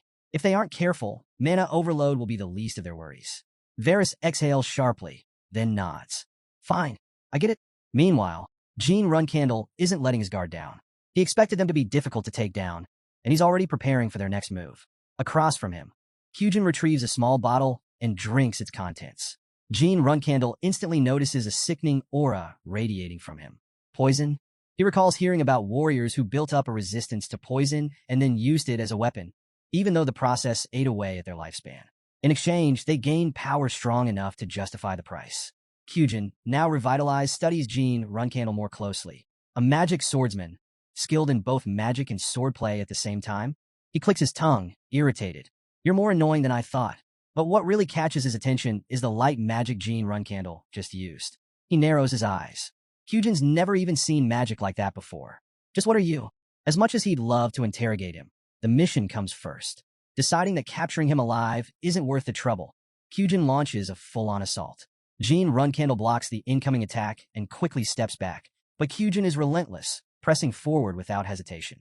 Despite the onslaught, Gene Runcandel skillfully evades each strike, slipping through his attacks like a shadow. Then, in a swift motion, Gene Runcandel counters. Kyujin barely manages to dodge, but his mind is racing. His aura is only 6-star, so why does he move like someone far stronger? There's clearly more to him than meets the eye. Suddenly, Varys' voice cuts through the battle. Wait, those blue flames. Her eyes widen. That's Tessa's flames. Before anyone can react, she vanishes into the blaze. Kyujin turns sharply, calling out to her. Varys? His attention flickers just for a second, but it's enough for Gene Runcandel to take note. A smirk tugs at his lips. So, he does care about her a lot. Gene Runcandel readies himself for another strike. But before he can make his move, Kyujin suddenly freezes. His expression shifts to one of complete bewilderment as a dark energy swirls around Gene Runcandel. Something neither magic nor aura. Something entirely unknown. Meanwhile, Gene Runcandel strikes again, stabbing Kyujin. Kyujin, unfazed, finally acknowledges what he's up against. Gene Runcandel isn't just a magic swordsman.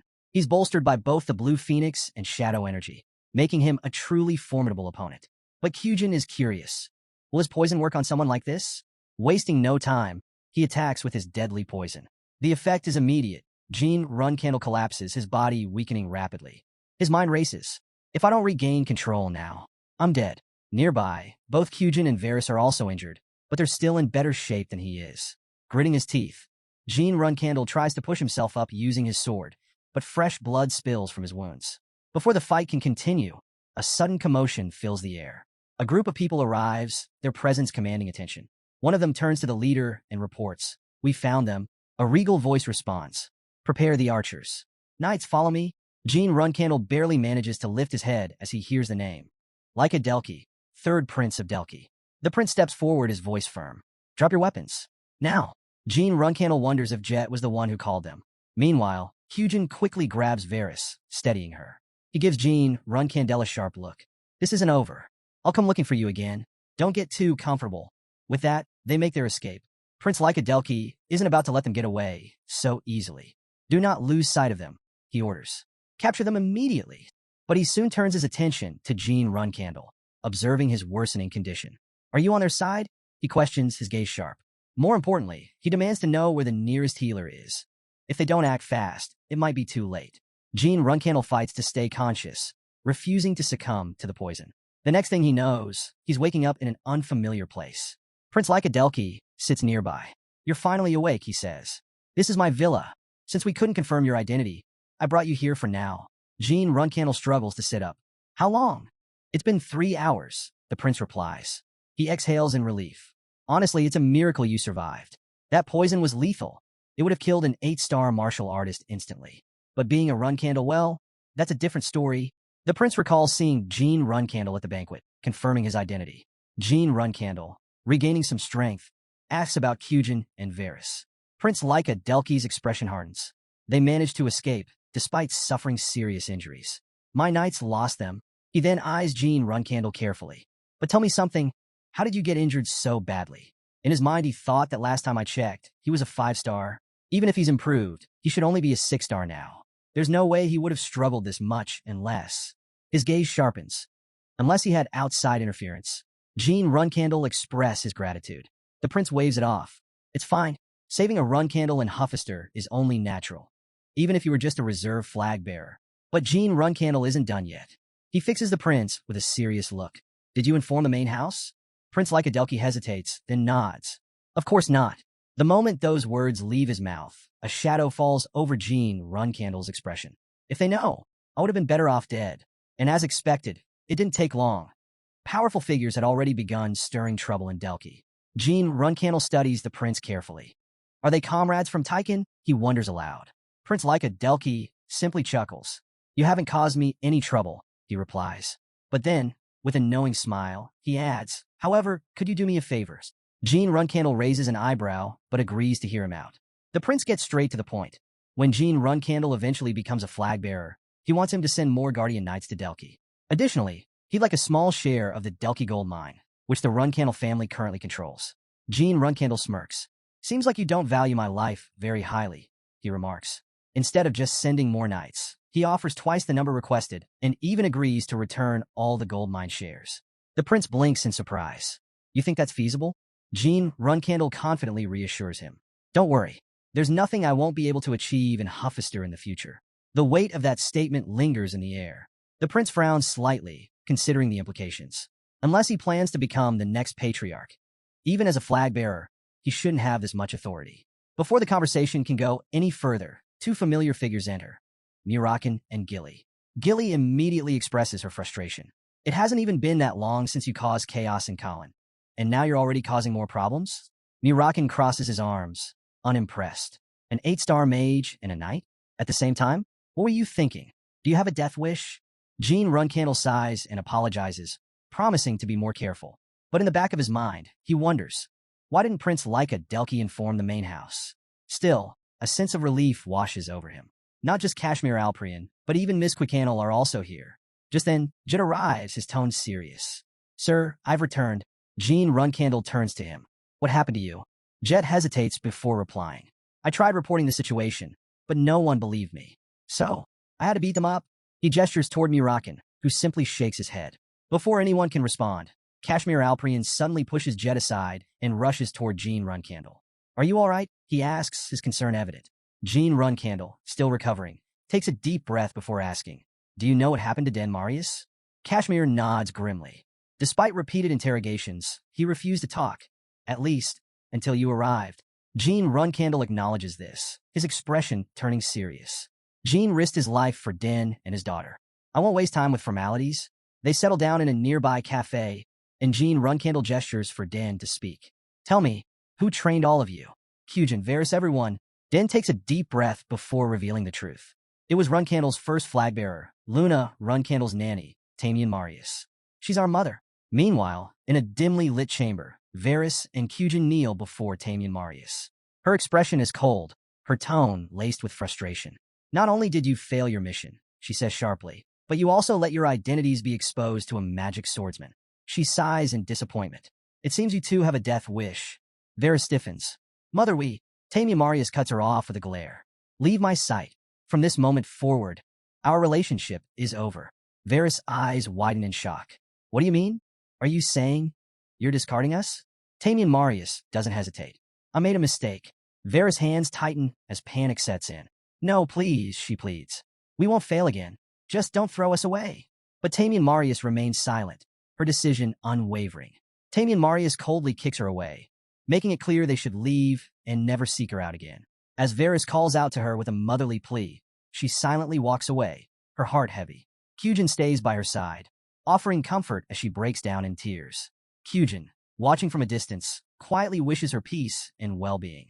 Tamian Marius pauses for a moment before leaving the house, deep in thought. She is now certain the magic swordsman was none other than young Master Jean Runcandel.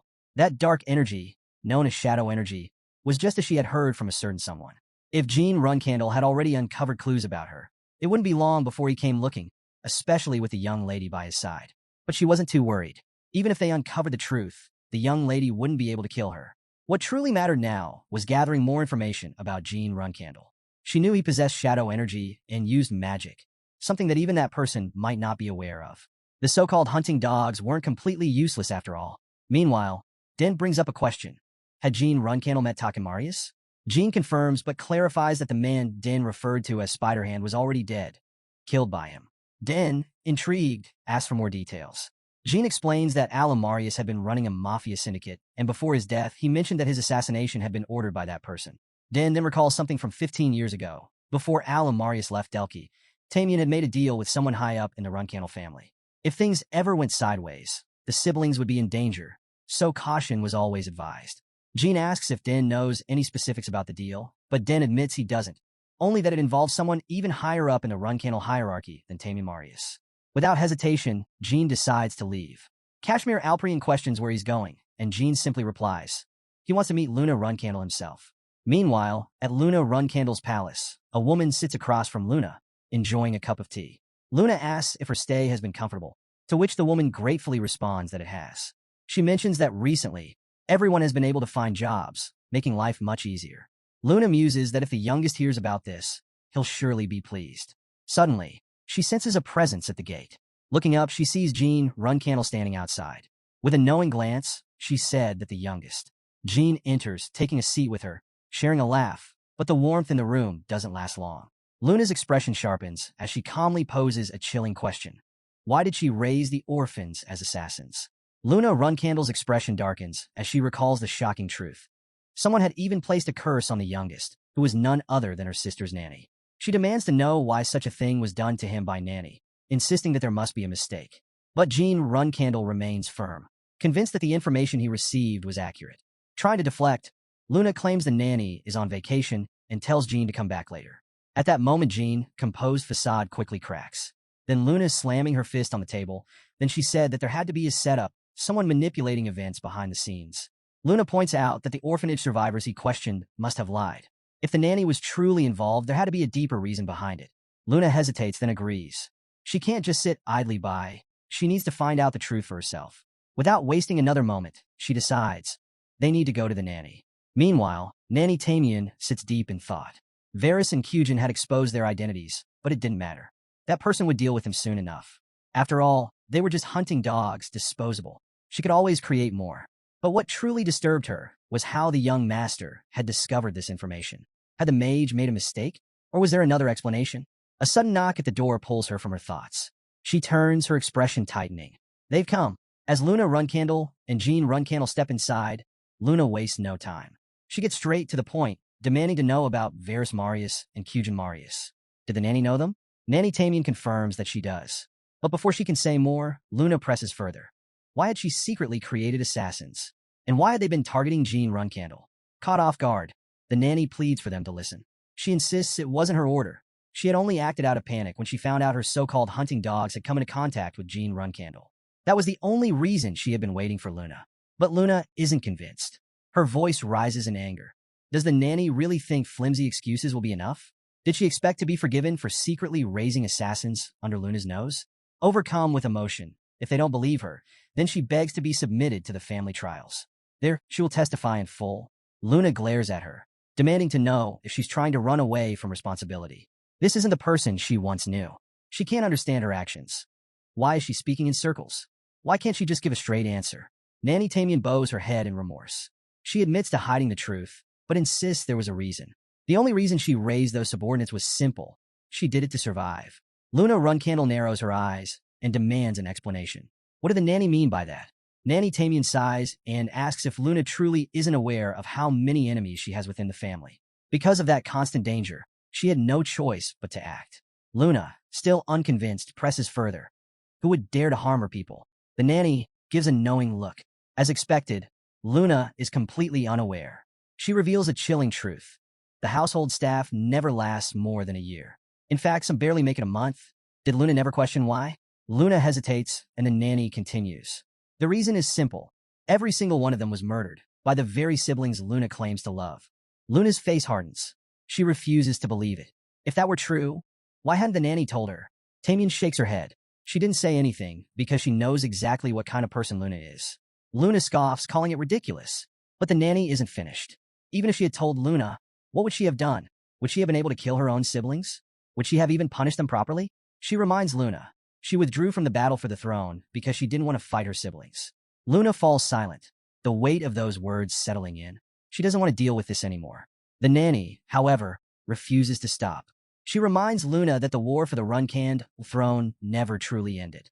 The moment Luna gave up that fight, all of her people became prey. Tamian reflects on her own past. 35 years ago, she had her first taste of real power. Before that, she had been nothing, just another orphan, doomed to become a disposable bloodhound for the nobility. But then, she was recognized for her skills and became the nanny of the Runcandel family. For the first time in her life, she was able to live, not as livestock, but as a person. That was fate. She had never resented Luna Runcandel for being born into this powerful family. Jealousy? No. If anything, she had been grateful, because it was Luna, that small, warm presence, who had given her purpose. But then, more children were born into the family, year after year, and each one was a competitor. It could have been a problem. But the patriarch had declared that Luna was the one who had inherited all the true talent. Luna recalls sparring with every member of the beginner class and winning. Even when Joshua and Runcandel teamed up against her, she had still emerged victorious. The nanny had been in awe, praising her talent, but Luna had simply shrugged it off. Fighting wasn't something she particularly liked, she was just naturally good at it. Nanny Tamian had always worried about Luna's naivety. But in that moment, she realized perhaps her worries were unnecessary after all. Luna Runcandel's voice is cold as she declares she won't even show herself in front of her brother, Joshua Runcandel. Next time, she'll kill him without hesitation. With a sharp glare, she orders him to get lost. His presence alone ruins her appetite. Without another word, she throws him to the floor. But her anger doesn't stop there. Turning to her sister, she hurls food at her head, calling her trash. With cruel disdain, she tells them both they should lick the floor for the rest of their lives, because that's all they're worth. Watching from the sidelines, Nanny Tamian reflects on how much Luna has changed. At just 13 years old, there is no trace left of the innocent girl she once was. All that remains is raw authority. Years pass, and Luna's exhaustion becomes evident. She's tired of her mother, her father, her siblings, and the entire family itself. She wants to end everything. She doesn't want to become the next head of the family if it means following in their footsteps. But Nanny Tamian is quick to shut that down. No, Luna doesn't have a choice. Luna, however, refuses to accept that. Killing her own family members to maintain the family's legacy? That's not the answer. Instead, she vows to create something new. She won't be another cog in the cycle of bloodshed. Instead, she'll become a sword, one that protects the family, not destroys it. By the time she turns 19, her long, turbulent adolescence finally comes to an end. And with it, so does her thirst for revenge. But Nanny Tamian, she had never let go of hers. For 20 years, she endured pain, abuse, and sacrifice, all for the dream of making Luna the matriarch and using her as the ultimate weapon for revenge. Yet, despite all of that, Luna had turned into something else, an untouchable white whale swimming above the chaos. Meanwhile, Nanny Tamian was just another starving predator, desperately circling beneath her. But it didn't matter. No matter what, she would follow Luna. And on that day, she would find a new dream to chase. Luna, unaware of these thoughts, simply thanks Nanny Tamian for always staying by her side. But dreams don't last forever. Before long, her siblings noticed the change in her. And once they did, the hunt began. What Luna's siblings achieved through sheer madness and obsession was beyond anything Nanny Tamian had ever endured, even after a lifetime of assassinations. But Luna could never find out. If she did, she'd blame herself. And that was something Nanny Tamian could not allow.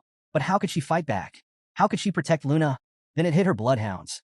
Just like she had once been trained to kill, she would raise her own deadly forces. She would choose useful orphans and turn them into weapons. That was the only way.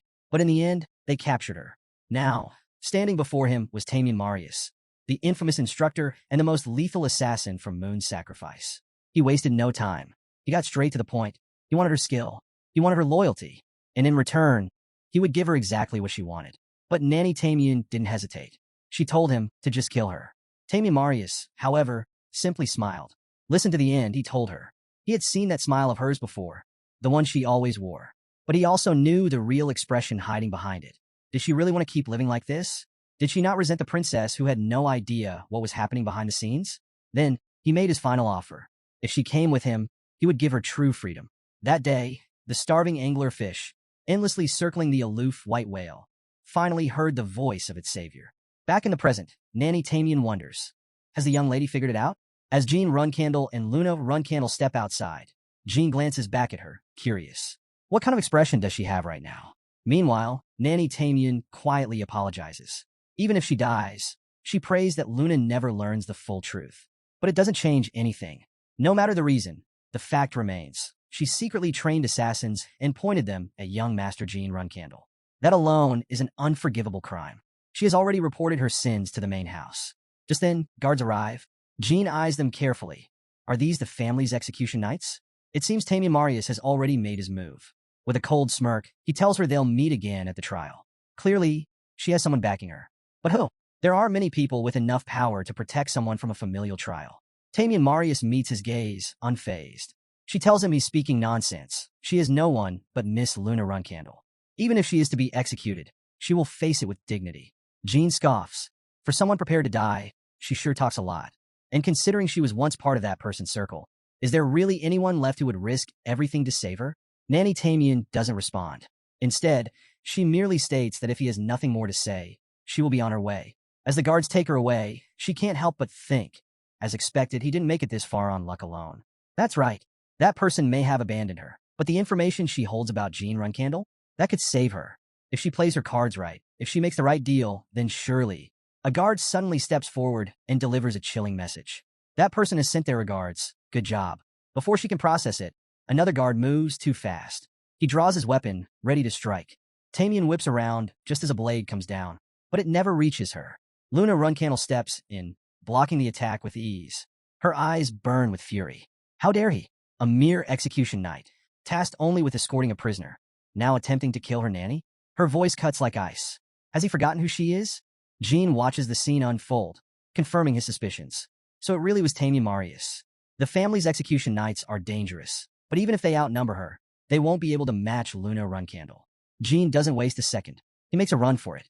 But the execution knights? They're like bloodhounds. Even if it costs them their lives, they will chase him down.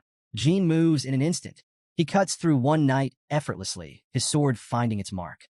The other flees, but he doesn't get far. Jean is already after him. As Luna Runcandel charges forward, cutting down her enemies, one of the knights attempts to strike her. Without hesitation, she snaps his dagger in half, grabs his arm, and slams his face into the ground. In the same breath, she seizes another knight by the neck, lifting him effortlessly into the air. Meanwhile, Jean Runcandel turns to Tamian Marius, confirming her worst fear. She was right. The young master never intended to save her.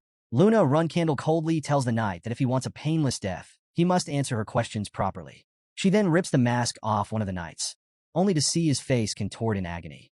Blood seeps from his orifices, his eyes bulging grotesquely. Before she can extract any information, he collapses, dead. Poison, Jean Runcandel mutters. The knight had taken his own life rather than be interrogated. Luna Runcandel, furious at his wasted death, tosses his lifeless body aside. Jean Runcandel steps forward, voice firm. Enough. Since things have reached this point, Tamian, tell them everything. Luna Runcandel follows up, her tone sharp with betrayal. She reminds Tamian that she had asked her to investigate which of her siblings were targeting Jean Runcandel. Yet Tamian had deceived her. Her voice wavers as she questions how Tamian could betray her like this. Tamian Marius chuckles bitterly, already accepting her fate. She acknowledges that she saw this coming, but it seems age has made her foolish enough to fall for such an obvious trap. Suddenly, blood dribbles from her lips. Luna Runcandel rushes to her, catching her before she collapses completely. Tamian weakly tries to speak, but Luna Runcandel hushes her. No, don't. The poison will spread faster. But Tamian only laughs through the pain. This poison is the same one Kyujin gave me. How ironic. Her body trembles. It's too late, she admits. The weight of regret crushes her as she thinks. She doesn't want to die. She longs for forgiveness, not revenge. If only she could turn back time and stay by Luna Runcandel's side. She wonders, where did it all go wrong? And then it hits her the moment she prioritized vengeance over the young miss. That was her fatal mistake. With the last of her strength, she whispers, "Young miss." "Young master, listen carefully." Luna Runcandel panics, urging her to stop talking. More blood will come out. Tamian doesn't listen. "Even if I confess now, my sins won't be erased, but you both need to hear this." Her voice weakens, but she pushes on. 15 years ago, the mage who placed the curse on me was Kedart Hall. Jean Runcandel's eyes widen in shock. Tamian continues, struggling to breathe. "He's well known. You'll find him easily. And the one who made the deal, the one who ordered harm against the young master." Luna Runcandel interrupts. "Enough. I understand. Stop talking." But Tamian forces out the final truth. It was Joshua Runcandel, Runcandel's second flag bearer. He knew of the youngest master's power and the contract. Her voice fades as darkness claims her. Blood spills from Tamian Marius's lips as she weakly clings to life. Luna Runcandel holds her tightly, her voice trembling as she calls out, "Nanny!" Tamian's eyes soften at the familiar name. "I'm sorry, young miss, for hurting you," she whispers. "I should have told you sooner." She takes a shuddering breath before admitting that claiming everything was done for Luna Runcandel would be nothing but an excuse. Still, in this moment, she finally understands. With the last of her strength, she reaches up, resting a frail hand against Luna Runcandel's face. Memories of their best moments flash through her mind. Warmth, laughter, the bond they once shared. A bittersweet smile forms as she pleads, "So please, don't remember this lowly person for too long." And with that, her body falls limp. Luna Runcandel clutches her tightly, grief consuming her. "Mom!" She sobs, her cries echoing into the night. Elsewhere, a lone guard approaches Joshua Runcandel, who crushes his cigarette beneath his boot. Without looking up, he asks, "Did Tamian Marius get the death she deserved?" The guard nods, but Joshua Runcandel simply exhales, as if disappointed. "I only wanted her to die in peace," he mutters. Before the conversation continues, the guard reports that Tamian Marius's hunting dogs have arrived. Joshua glances at the door before giving a casual wave. "Let them in." The doors open, and Kyujin and Varys step inside, immediately kneeling before him. Joshua studies them with amusement before asking, "So, Tamian Marius excommunicated you?" Varys confirms it, but then desperation creeps into her voice. "Please, we'll do anything to change her mind. Without her, we are nothing." Hugin, standing beside her, clenches his jaw. "That's enough," he warns, but she ignores him, continuing to plead. "We'll accomplish anything you ask. Please, just help us." Joshua leans forward, resting his elbow on his knee as he taps Varys' head lightly. "Unfortunate," he sighs, "but I can't grant your request." Confusion flashes across their faces. He leans back, his expression darkening. "It seems you haven't heard the news yet. Tamian Marius didn't excommunicate you out of hate." He pauses before delivering the final blow. "She did it to save you." Silence fills the room. Joshua watches as the weight of his words sinks in. "She's dead," he continues casually. "Killed by an unidentified swordsman." The air grows heavy. Varys' hands tremble. "No," she whispers. Joshua explains that Tamian Marius had claimed she was being threatened and requested his help. In response, he had dispatched 5 of his top officers. Yet, in the end, not only did Tamian Marius perish, but the knight protecting her also lost their lives. Kyujin, fists clenched, demands, "Who was the swordsman?" Varys, eyes burning with fury, vows, "I'll kill them. I'll kill them 100 times over." Joshua sighs, shaking his head. "Whoever they were, they struck a deal with a soldier. Beyond that, we have no information." Kyujin slams his fist into the floor. "I'll find them myself. I'll avenge her with my own hands." Joshua watches their anger with mild interest before standing up. "I understand your feelings," he says, "but now isn't the time." He walks past them, his voice calm but firm. "Eventually, the swordsman will come for me too. When that time comes, we must be ready." He turns back to them. "Can I trust you to wait?" Varys and Kyujin exchange glances before nodding. "We'll handle it," they promise. As they bow their heads in gratitude, Joshua smirks, amused by their unwavering devotion. Even though they share no blood ties, they would go to war for Tamian Marius' name. "She raised her hunting dogs well," he muses. Then his expression shifts, his smirk deepening. "And I should also thank the youngest sibling," he thinks to himself, "for dealing with Tamian Marius ahead of schedule, and for the gift I received as a result." A knight rushes into the room, stopping before Joshua Runcandel. "A moment, please," he says urgently. Joshua raises an eyebrow. "You're already in the room," he points out. "Why ask for permission now?" Ignoring the remark, the knight leans in and whispers something into his ear. Joshua's expression remains unreadable, but Kyujin notices the shift. "Is something wrong?" he asks. Joshua straightens up and offers a reassuring smile. "Nothing to worry about," he says smoothly. "Just a family matter." He then turns to them. "You should return for now. I'll arrange a place for you to stay until I call for you." Kyujin steps forward. "If there's anything we can do..." Joshua waves him off. "That won't be necessary," he replies. Meanwhile, at the palace, Luna Runcandel storms in, cutting through the knights with effortless precision. One of them stumbles back, barely managing to block her strike. "What are you doing?" he demands. Even as the first flag bearer, this is against household law. She doesn't even hesitate. "Shut up," she snaps. "Where is Joshua?" The knight grits his teeth. "You need to leave. This goes against the..." "Which law?" she interrupts coldly. His expression hardens. You should never utter that word before him. Luna Runcandle's eyes narrow. I am the first flag bearer, she reminds them. Do your jobs? Without another word, she surges forward, cutting through their defenses. In mere moments, the knights lie unconscious at her feet. Just then, Joshua Runcandle steps out. His gaze sweeps over the fallen knights before settling on her. Are we finished here? He asks, voice calm. Luna Runcandle doesn't lower her blade. Move aside, she warns. I'm running out of patience. She points her sword at him, eyes sharp. So, you're here, brother. Joshua folds his arms. You show up unannounced, looking like death itself, he remarks. What is it this time? She studies him carefully. You look scared, she observes. Hiding behind your knights, as if I came here to kill you. She tilts her head. Is that what you're afraid of? Joshua chuckles. Do you have to speak in such a menacing tone? She ignores the remark. Something tragic must have happened to you, she muses. Are you willing to share? Joshua sighs dramatically. As family, I'll always listen. His thoughts, however, are far less welcoming. That's it.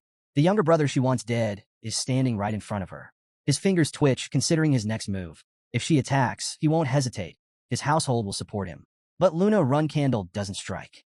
Instead, she steps closer and calls him by a title he hasn't heard in years. Little brother. Joshua stiffens. I didn't come here to kill you today, she says coolly. I came to give you a final warning. She sheathes her sword, but her presence remains heavy. When that child returns, you won't be able to handle it, she continues. Even if you hide like you are today, it won't be enough. Her voice drops. If you were smart, you'd run. Joshua stays silent. She takes a step back. But if you refuse, her gaze pierces through him. You'll regret not dying today. With that, she turns and walks away, leaving him standing in the ruined hall. Joshua exhales slowly, a smirk creeping onto his lips. How unfortunate, he murmurs. The mighty Luna Runcandle, reduced to spouting nonsense. Luna Runcandle lets out a small, bitter laugh. What a pity, she remarks. You haven't changed since we were kids. Joshua doesn't respond. Instead, he thinks to himself, it's best to stay silent. For now, he's letting her walk away because of the Zipple. But once everything is settled and the Runcandle household is secure, she will be the first one he eliminates. Nearby, Jan Runcandle watches the tension between them before turning to Luna Runcandle. Are you hurt? She shakes her head. I'm fine, she replies. Thanks for the advice. There's a pause before she adds, it helped me get my emotions in order. Jan Runcandle sighs. That's only because Joshua was looking for a way to manipulate you. Luna Runcandle nods. Of course. He kept provoking me while hiding behind the Black Knights. Jan Runcandle frowns at the mention of the Black Knights. Among the many warriors of the family, these 10 were the elite, the strongest, most loyal soldiers. They answered only to the patriarch and his wife. And yet, they were standing behind Joshua. How did he convince our father to side with him? Jan Runcandle wonders. The two stand in silence before the grave of Tamian Marius. The poison was horrific, Jan Runcandle murmurs, breaking the silence. It dissolves corpses completely. Luna Runcandle clenches her fists. I couldn't even give Nanny Tamian a proper burial. Her voice wavers, but she steadies herself. This poison was used on my people on my side. Jan Runcandle shakes his head. That's not right. Luna Runcandle exhales, her expression darkening. If only I had known how to comfort Nanny, maybe this wouldn't have happened. Jan Runcandle studies her, realizing that despite the betrayal, Tamian Marius was the closest thing Luna Runcandle had to real family. And now, her own sibling, Joshua, had become her sworn enemy. He wonders, who can possibly ease her pain now? She suddenly recalls her childhood. I always hated fighting with my siblings, she mutters. Jan Runcandle corrects her. No, you weren't just unwilling to fight. You were scared. He pauses. The animosity between purebloods runs deep. It always has. Luna Runcandle nods slowly. I was afraid we would repeat the past. And that's why you chose to become the family's sword, he adds. So none of us would die. She lets out a bitter laugh. I succeeded in that, but I was a fool. I ran away when I should have faced things head on. And now, Jean Runcandle is paying the price for my cowardice. A new resolve burns in her eyes.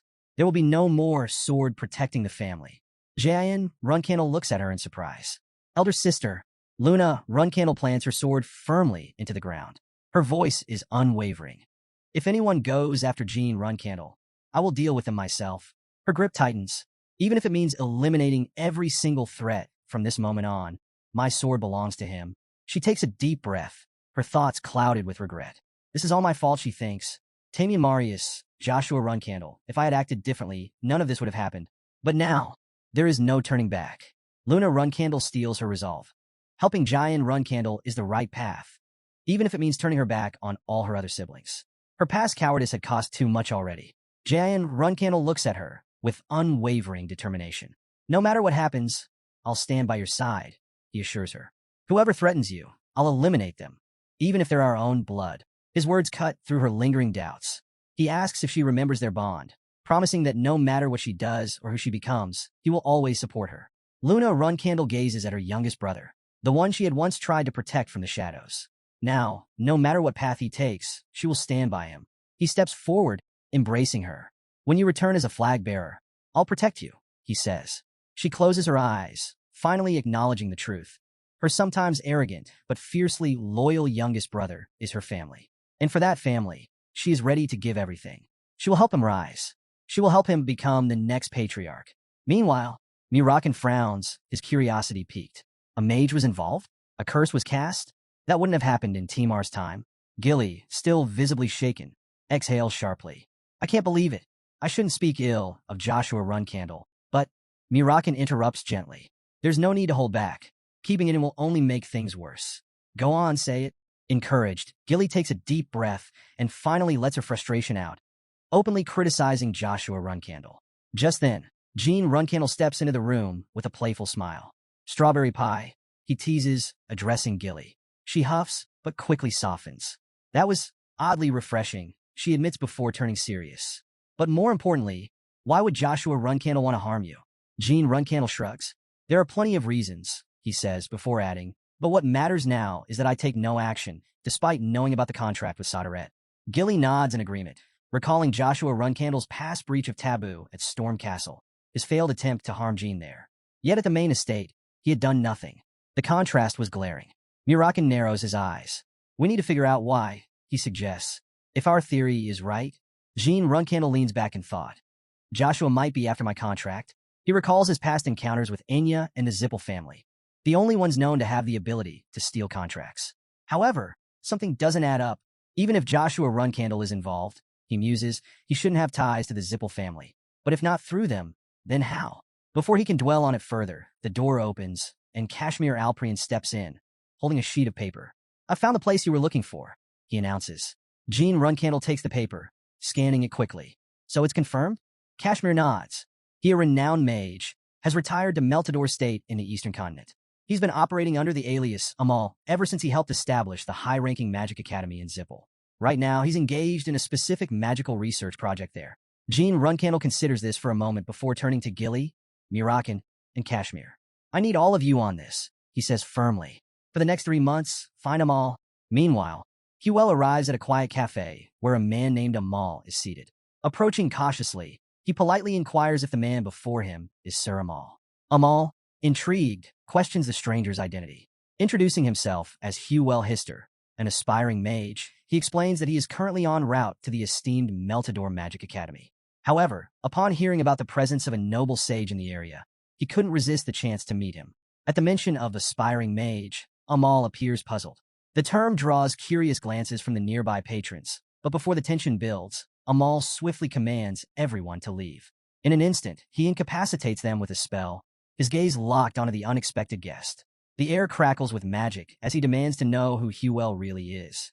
Undeterred, Huel simply repeats his claim. He is an aspiring mage. Amal scoffs at the statement, noting that Huel's physique clearly belongs to a seasoned warrior, not a scholar of magic. But Huel remains firm, insisting that his body carries the power of 7-star magic. The declaration only deepens Amal's confusion, prompting him to demand further explanation.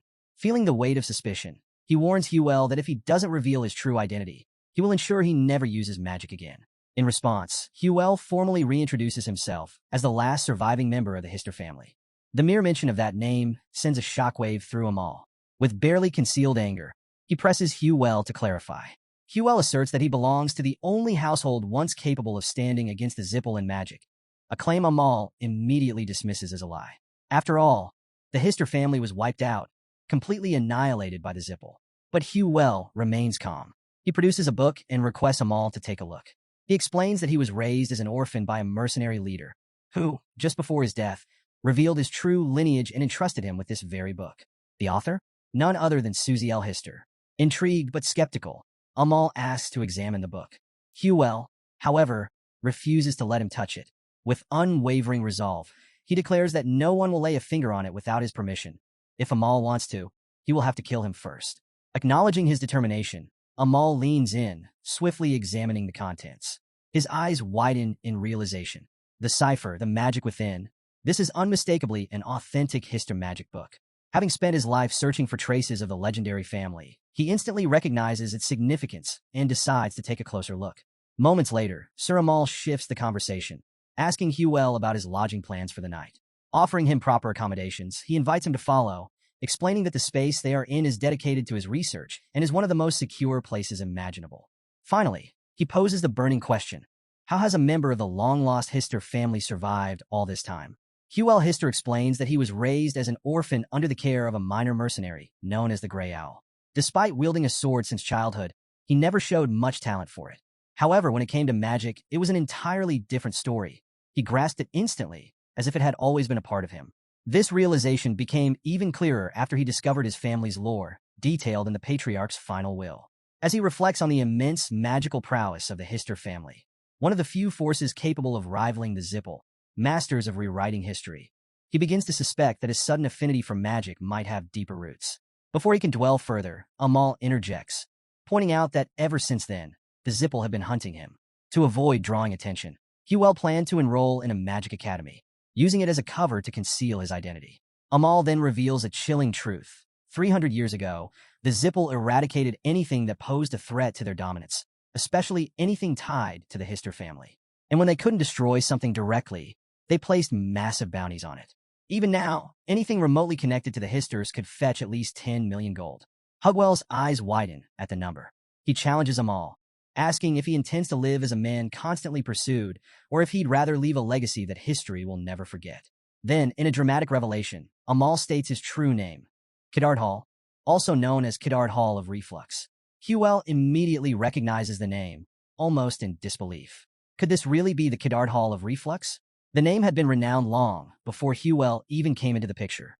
He presses further, recounting Kiddard Hall's legendary rise to 9-star status without ever bending the knee to the Zippel, even daring to train their students against their will. Amal confirms it. There's no need for further explanation. If Huel chooses to become his disciple, he will inherit the legendary magic of reflux and ensure that its name endures long after them. The offer is not one to take lightly, especially given the rarity of the Hister magic lineage. Amal then shares a glimpse of his past, how he had once stumbled upon traces of the rare Hister bloodline and became utterly fascinated by them. He spent years relentlessly pursuing their history, only for the trail to suddenly go cold. Just when he was about to give up, Huel Hister appeared before him, holding a magic book that could change everything. If Amal can refine his reflux magic using the knowledge within that book and successfully pass it down to Huel, his legacy will be secured. Determined, Huel conjures a glowing orb of magic, impressing Amal. With a nod of approval, the veteran mage acknowledges that they are now ready to fully explore the depths of the reflux system. Huel, in turn, credits Amal for guiding him to this moment, acknowledging the value of his teachings. The stage is set. Master and disciple, both bound by fate, ready to carve their names into history. Amal then turns his attention back to Huel Hister's magic book, asking if he could finally take a look at it. However, Huel declines without hesitation. Curious, Amal presses him for a reason, but Huel simply reaffirms that it's due to his personal beliefs, just as he had stated before. Amal sighs, making it clear that if he truly wanted to, taking the book by force would be as easy as breathing. However, he has always respected Hugwell's convictions and doesn't intend to break that trust. That said, he demands that Huel hand over the book immediately. Realizing his mistake, Huel acknowledges that his words may have been thoughtless. Instead of outright refusal, he suggests an alternative. They should share and understand each other's beliefs. Intrigued, Amal asks what exactly he means by belief and why it holds such significance. Huel explains that if he is expected to entrust something as precious as his life's treasure, then Amal should do the same. Specifically, he requests access to the legendary Book of Reflux in exchange for his own magic book. After a moment of contemplation, Amal reluctantly agrees, but with a condition. The Book of Reflux is not in his possession at the moment. It is securely stored in the eternal warehouse of Vankila Castle, and he will retrieve it himself. He confirms that Huel understands this arrangement, and Huel agrees without hesitation. In the meantime, Amal proposes that Huel continue mastering the deeper aspects of the reflux system. As he considers the importance of the Book of Reflux, he reflects on the fact that he had originally intended to pass it down only upon his death. This realization makes him question the deeper significance of his examination of Hugwell's magic. Could it be that with histomagic, he might finally surpass the Zipple? Pushing those thoughts aside, Amal instructs Hugwell to wait before disappearing into another room. Left alone, Hugwell envisions the legacy he will leave behind, the mark he will carve into history. After some time, the door finally creaks open, and Amal calls out to him. Hugwell promptly responds, standing at the ready. Amal then asks if he has mastered the deep reflux system. Without hesitation, Hugwell confidently affirms that he has. Strangely enough, it feels as though he has always known this power, as if it had been dormant within him all along, simply waiting to be awakened. Amal is momentarily taken aback, marveling at the boy's sheer aptitude. This child is truly a genius. Impressed, he offers his congratulations before handing over the requested item. Hugwell accepts the book, assuring Amal that he will return swiftly. Acknowledging that deciphering the contents will take time, Amal reassures Hugwell that he is free to study the Book of Reflux to his heart's content. Hugwell humbly admits that he has not yet reached the level needed to fully grasp the deeper meanings within Amal's masterpiece. But for now, he is simply honored to have been entrusted with it. Satisfied, Amal suggests that since Hugwell has begun learning the deep reflux system, it's time for full-scale practice sessions. He proposes a simple yet effective training method, fighting against summoned magical creatures. With a smirk, he asks if Hugwell is up for the challenge. Hugwell Hister raises a question. Can reflux magic be effective against non-human opponents, like bugs? Amal clarifies that he isn't talking about literal insects, but rather the bugs of the town. Humanoid creatures that, while lacking magical abilities, are still suitable for practice due to their resemblance to living beings. He explains that, in his youth, he often used them as training dummies since their physical structure closely mirrors that of humans.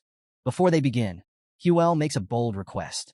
He asks Amal to use reflux directly on him, believing that experiencing its effects firsthand would be far more valuable than simply studying it. Amused by his disciple's confidence, Amal laughs, his pride in Hugwell evident. However, he warns that they must be careful. Recklessly harming these creatures would quickly attract the attention of the capital's knights. To demonstrate reflux's true potential, Amal activates its core ability, absorbing an opponent's magic power and redirecting it back with amplified force. He conjures a magic sphere, preparing to drain Hugwell's energy. But something unexpected happens. Nothing. Reflux has no effect on Hugwell. Confused, Amal tries again, but the result remains unchanged. Then, realization dawns on him. Hugwell has already surpassed the 7-star rank. This isn't just the power of a rising magician. It's something far beyond that. Overwhelmed, Amal staggers, falling to his knees. How could this be happening? At that moment, Hugwell, holding up an artifact known as the Mirror, he reveals its power, an infinite source of magic energy. This, he explains, is why reflux had no effect on him. If such an artifact had fallen into the hands of the Zipple, they would have used it to spread suffering across the world. But for Jean, it had been both a gift and a curse, one that sentenced him to a lifetime of torment. Then, in a shocking twist, Jean pours a potion over his head, forcing a transformation. As his appearance shifts, Jean removes his glasses and lenses, finally revealing his true identity. With an air of finality, he declares his purpose. He has returned from the depths of hell to kill Sir Amal. Amal is frozen in disbelief. That name should exist. It couldn't be real. He recalls personally confirming the truth with the mercenaries. So how is this happening? Jean calmly confirms it.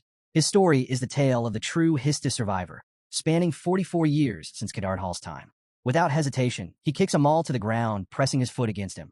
He recounts the years of scorn, humiliation, and battles that should have claimed his life. And yet, against all odds, he has reached this moment. Looking down at his fallen opponent, Jean assures him there will be no regrets. He intends to make full use of the Book of Reflux, the very magic to which Amal dedicated his life. Then, with a smirk, he delivers the final, crushing truth. The reflux magic that Amal so proudly wielded, it was never truly his. It belonged to the Hister household all along.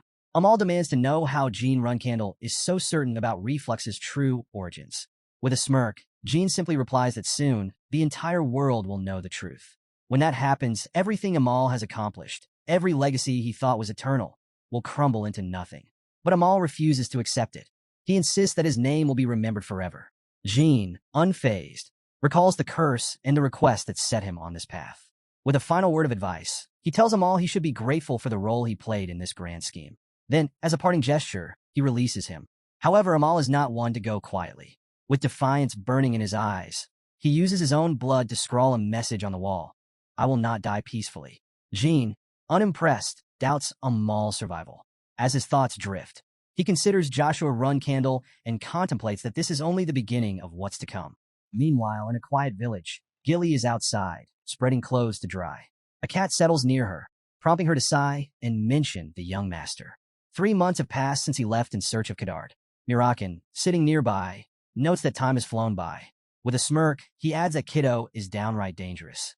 He knows that once the boy becomes an apprentice, he'll be looking for any chance to take him down. Sometimes he swears the kid acts like he has a whole swarm of snacks buzzing around in his stomach. Gilly, however, is far from amused. She admits that she feels like she's losing her mind. Her heart trembles every day with worry. Scooping up her cat, she mutters that Jean Runcandel always makes her anxious with his reckless choices. Turning to Murakan, she asks if the young master even realizes how much he worries her. Murakan chuckles and reassures her, telling her not to stress. He shares a bit of gossip. When the 7-colored peacock spied on them, they noticed something interesting. Apparently, Kedard's eyes were dripping honey every time he looked at Jean Runcandel. He continues, casually remarking that there's nothing to worry about. After all, Jean Runcandel has that old man wrapped around his finger. Jean glares at them from behind. You're making it sound like I'm trying to seduce him, he snaps. At that moment, Jean Runcandel arrives unnoticed, just in time to hear the conversation. As soon as she sees him, Gilly immediately throws Murakan aside and rushes toward Jean, overwhelmed with relief that he has returned in one piece. Jean acknowledges her concern with a brief nod. I'm back, he states. Turning to Murakan, he reveals the real reason for his return. The magic book he obtained from that scoundrel. Holding up the book, he hands it over before collapsing onto the grass from exhaustion. With a tired sigh, Jean mutters, I'll leave it to you to transcribe it. The scene shifts to the Garden of Swords, where Joshua Runcandel sits in his room, quietly having lunch. As he eats, his mind is occupied with a pressing mystery. Jean Runcandel, the prime suspect in the murder of Kadard Hall. He ponders Jin's true identity and what motive he could have had for killing a figure as significant as Kadard. And if he really was responsible, why had he remained in hiding for so long? Unfortunately, speculation has led many to believe that the essence of extreme overload magic is locked away in the eternal storage of the Holy Kingdom of Vankella, making any further investigation nearly impossible. Meanwhile, Haytona Runcandel confidently states that Jean Grey was definitely an alias given to the youngest for his status as a provisional flagbearer. Daytona Runcandel, sitting nearby, adds that they are currently in the presence of their elder siblings. Haytona, however, isn't convinced. He argues that it simply can't be the youngest. After all, Jean is a common name. Daytona, lowering his voice, whispers that while the youngest is certainly impressive, Kadard Hall was a 9-star mage. There's no way someone at Jin's level could have pulled off such a feat. That's when Mayu Runcandel, clearly irritated, slams his fist against the table. With barely contained rage, she scolds his brothers for their clueless speculation. None of them have ever even seen a 9-star mage before, so they should stop spouting nonsense. She scoffs at the idea that these idiots will be stepping up as provisional flagbearers in just a few months. Across the table, and Runcandel chuckles, finding the situation amusing. She casually remarks that she actually finds their stupidity adorable. So much, so that she just wants to cut them into little pieces. Before things escalate further, one of the merry Runcandels cuts in, snapping at both of them to shut up. They're disrupting the meal. Deepu's Runcandel groans in frustration, asking why they can't even have a simple conversation. Mary coldly replies that she told them to shut up. Annoyed, Deepu's calls her out. Why does she stay silent when the Tana twins talk, but suddenly has a problem when he does? She doesn't even hesitate. With a sharp glare, she warns him not to push it. If he says one more word, his face will bear the consequences. Before tensions can rise any further, Joshua suddenly claps his hands together, cutting through the argument. With a calm but authoritative tone, he suggests they quit bickering. It's been a while since they've all eaten together. Was it really necessary to get so worked up? Then almost casually, he adds something unexpected. For the record, I think the youngest could have killed Kadard Hall. His words send a wave of silence across the table. Mayu, stunned, asks for clarification, even bringing up their eldest brother. Joshua leans back, explaining that of course, Jean couldn't have done it alone. But he turns to Yona. If that child were to have helped him, then maybe, just maybe, it was possible. Deepu's immediately catches on, his expression darkening. So that's it. Joshua is trying to keep Jean Runcandel, the young provisional flag-bearer, in check by dragging Yona into the equation. Frustration brews among the siblings as the conversation takes a sharp turn. The pieces on the board are shifting, and Joshua, as always, seems to be the one moving them. Mary Runcandel turns to the eldest brother, challenging him. Can he take responsibility for suggesting that Yona helped Jean Runcandel? Joshua, unfazed, tilts his head and asks what she even means by responsibility. After all, it's just speculation. A 9-star archmage was killed, yet the cause of death remains a mystery. He points out that unless it was someone from Nameless, the most feared assassination group in existence, pulling off such a feat would be nearly impossible. He then casually adds an interesting detail. Yona was assigned to Nameless long ago, on their father's orders. And here's his theory. The youngest Jean commissioned Nameless to ensure his name would be known across the world. Meanwhile, Yona, feeling abandoned by the family, sided with him, hoping that he would stand by her in return. Mary Runcandel narrows her eyes. She notes that Joshua has been wishing for Yona's downfall for a long time, but now he's being unusually direct, dragging her into the youngest's affairs so suddenly.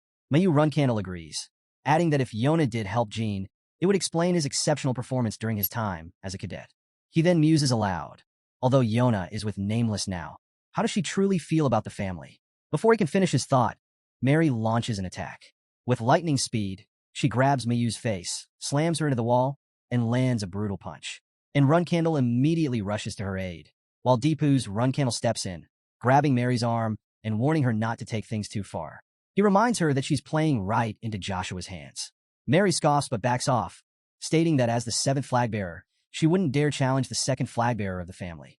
However, she warns them all. If Yona gets hurt, their father won't just stand by and watch. Deepu's exhales and turns to Mayu. Instead of provoking Yona with words, he advises him to confront his fear of her directly with his sword. That's the true way of the Runcandels. Joshua smirks and asks, "Then why don't you draw your sword?" Deepu simply shakes his head. How would that help anyone? Meanwhile, Haytona and Daytona Runcandel, having remained mostly silent, finally speak up. Instead of discussing Yona or the youngest growing influence, they express a different sentiment entirely. They miss the youngest. Elsewhere, after some time, Dante Hyran sits in contemplation. The recent murder of a 9-star mage has left a troubling clue behind. Jean Grey's name.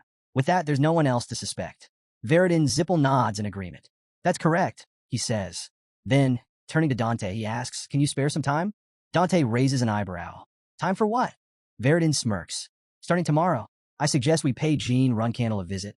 Dante Hyran turns to Veridin Zippel, asking if he knows a way to reach Jean Runcandel. Veridin confirms that he does and begins explaining his plan. After considering it, Dante agrees. It's a solid idea. Without hesitation, he suggests they put it into action as soon as tomorrow arrives. Meanwhile, elsewhere, a guard arrives with an urgent report. He informs his superior that Dante Hyran and Veridin Zippel recently met at the banquet hall. Until now, the relationship between the Zippel and the Hyran clan had been unclear, but this meeting changes everything. The guard continues. There are growing suspicions that the Zippel were involved in the death of Kadard Hall. Even more concerning, Veridin Zippel seems to have provided Dante Hyran with sensitive information. It appears that the Zippel are prioritizing their relationships with allied clans while systematically dealing with unaligned forces. Kadard Hall's fate serves as a prime example of their tactics. A figure known only by the codename, Raz listens carefully before making a calculated suggestion. Whether the information is true or not, it can serve as a powerful tool to control the Zippel's movements. Leaking it to the media might be the perfect way to apply pressure. The guard bows in understanding. "I will do as you wish." Raz, deep in thought, reflects on the unusual urgency behind the Zippel's actions. Normally, they operate with cold precision, but this time, it feels different. It's as if something or someone has shaken them to their core. Whoever it is, tracking their movements is proving difficult. On the other side of the kingdom, Julia clings to Jean Runcandel's arm, pleading with him not to leave. Gilly chimes in, suggesting that this time, he should stay and play with Julia instead of rushing off again. Kashmir Alprian, however, gently intervenes. The young master is very busy, he explains, asking Julia to understand. Even so, Gilly can't help but feel disheartened. He's leaving again, without a moment of proper rest. Worse, he's heading straight for Nameless City, Samel, a place far too dangerous. Jean simply responds, "There's something I need to retrieve, and someone I want to meet there." Gilly hesitates before asking, "Do you even know anyone in Samels?" Meanwhile, high atop a mountain, Yona sits at the edge of a cliff, watching the wind scatter fallen leaves around her. A faint smile crosses her lips. So, he became a provisional flag bearer and left the house. She muses. And yet, he's already out there making a name for himself. She leans back, stretching her arms. I can't wait to see how strong he's gotten. Her fingers idly play with the leaves at her side before she smirks to herself. I wonder, will he come by Samel? If he does, she thinks it'll be fun to play together. Back at the estate, Kashmir Alprian gently hugs Julia before turning to Jean. While you're gone, I'll also be away for a little while. Jean glances at him, sensing something off. What's wrong? Kashmir sighs, explaining that there's something he left behind in Beemit. Jean thought to himself that his father has called for him. Jean nods in understanding. I see. Take care of it. Just then, Murakan appears, looking satisfied. I'm finished with what I needed to do, he announces. Without wasting another moment, he quickly pushes the door open and steps inside. Jean Runcandel acknowledges Murakan's dedication, and Murakan invites him to join in so he can engrave something onto his back. The two move to another room, where Jean removes his shirt, revealing glowing inscriptions etched onto his skin. Murakan observes the markings and notes that this will allow Jean to use Kadard Hall's magic without any issues. Jean, feeling like he's just acquired the perfect weapon to complement his photon cannon, is eager to test it out. Murakan explains that after carefully deciphering the inscriptions, he's discovered that this magic is quite powerful. Even if mages rank 7-star or lower try to overwhelm Jean, he should be able to suppress them all at once. Jean, satisfied, puts his shirt back on and decides to activate the magic immediately. As spiritual energy surges from him, Murakan observes that it's working perfectly. At that moment, Inya arrives, only to get caught up in the magic's effects. She calls out to Jean, who immediately worries if she's all right. However, to his surprise, she exclaims that she loves the sensation so much she could die. Though she reassures him she's completely fine and even urges him to try it again. Before they can, Quickhandle suddenly arrives, scooping Inya up onto her shoulder. Jean notes her presence, and she confirms, stating that this so-called scoundrel, referring to Inya, has now escalated to outright harassing him. With a sigh, she complains that things are getting more out of hand by the day. Jean takes responsibility for the situation, admitting it's his fault and promising to apologize once Inya wakes up. However, Quickhandle dismisses the need for an apology, pointing out that Inya was practically asking for it. She then shifts the topic, mentioning that she's heard Jean is heading to Samel. Jean confirms, explaining that Samel is an enormous training ground for the Nameless. Even visitors aren't exempt from the constant threat of assassination. At his current level, he should be able to fend off attacks from the Nameless cadets. However, the longer he survives there, the stronger his pursuers will become, until, eventually, the best assassins will be after him. He recalls a past incident and realizes he never truly understood how dangerous this would be. Even if assassins aren't specifically targeting him, his survival is far from guaranteed. Quickhandle then hands him a small bag filled with shimmering pearls. Jean opens it, puzzled, and asks what they are. She explains that these pearls hold significant value among the Nameless assassins.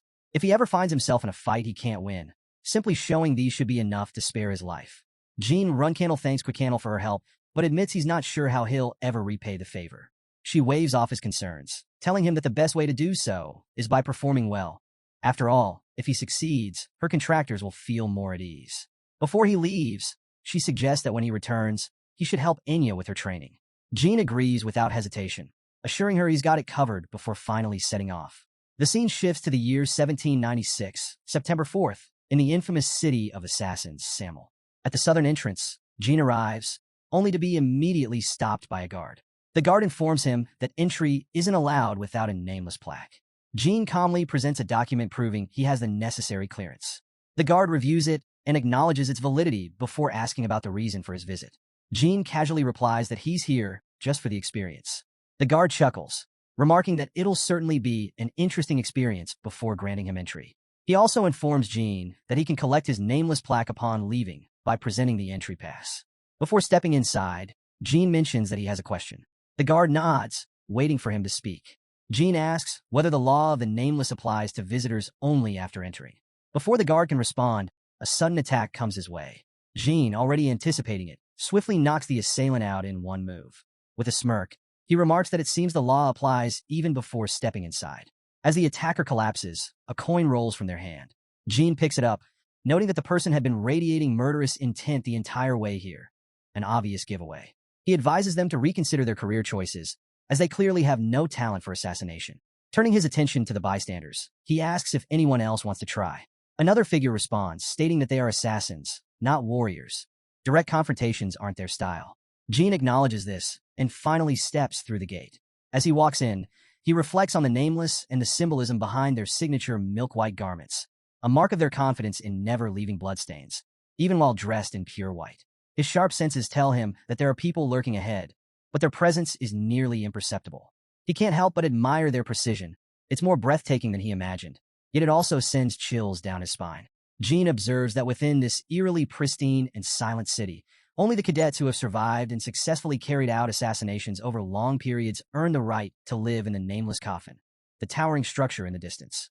Meanwhile, visitors like him are nothing more than training targets, subjected to the brutal cycle of daily killings. The sheer risk of assassination here is staggering. Arriving at an inn, Jean reminds himself that he doesn't want to repeat the kind of suffering he endured in the Cosmos Arena. If he wants to make it through this alive, he needs to choose wisely. A man scoffs at how absurd the situation is before asking Jean Runcandel if he wants a room. Jean confirms that he does. The man clarifies that this is Samel, where assassination is permitted, even against nameless cadets. Jean acknowledges this but still insists on staying. Curious, the man asks why he would even choose to stay at an inn under these conditions. Jean simply replies that he'd rather not have too many unexpected visitors at night. The man seems displeased with the response, and Jean realizes that his words might have come across as a provocation.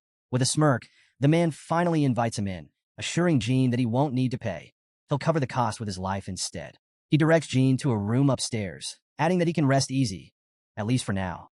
Jean accepts the offer and heads up, immediately checking for traps. Satisfied that nothing seems out of place, he finally allows himself to relax a little, using the time to strategize his next moves. Just then, he hears the sound of clapping. His instincts kick in, and he quickly prepares for a fight. But something feels off. He didn't sense anyone nearby. Scanning the room, he suddenly spots someone hiding under the bed. Sister Yona, the intruder, barely holds in a sigh of relief, thinking she almost got caught. Meanwhile, Jean recalls seeing a small child wandering around the city earlier. He had followed just in case, but the moment he saw Brahmani, his excitement got the better of him. He questions whether he misheard things. He was sure the clapping came from the ceiling, yet there's no one there.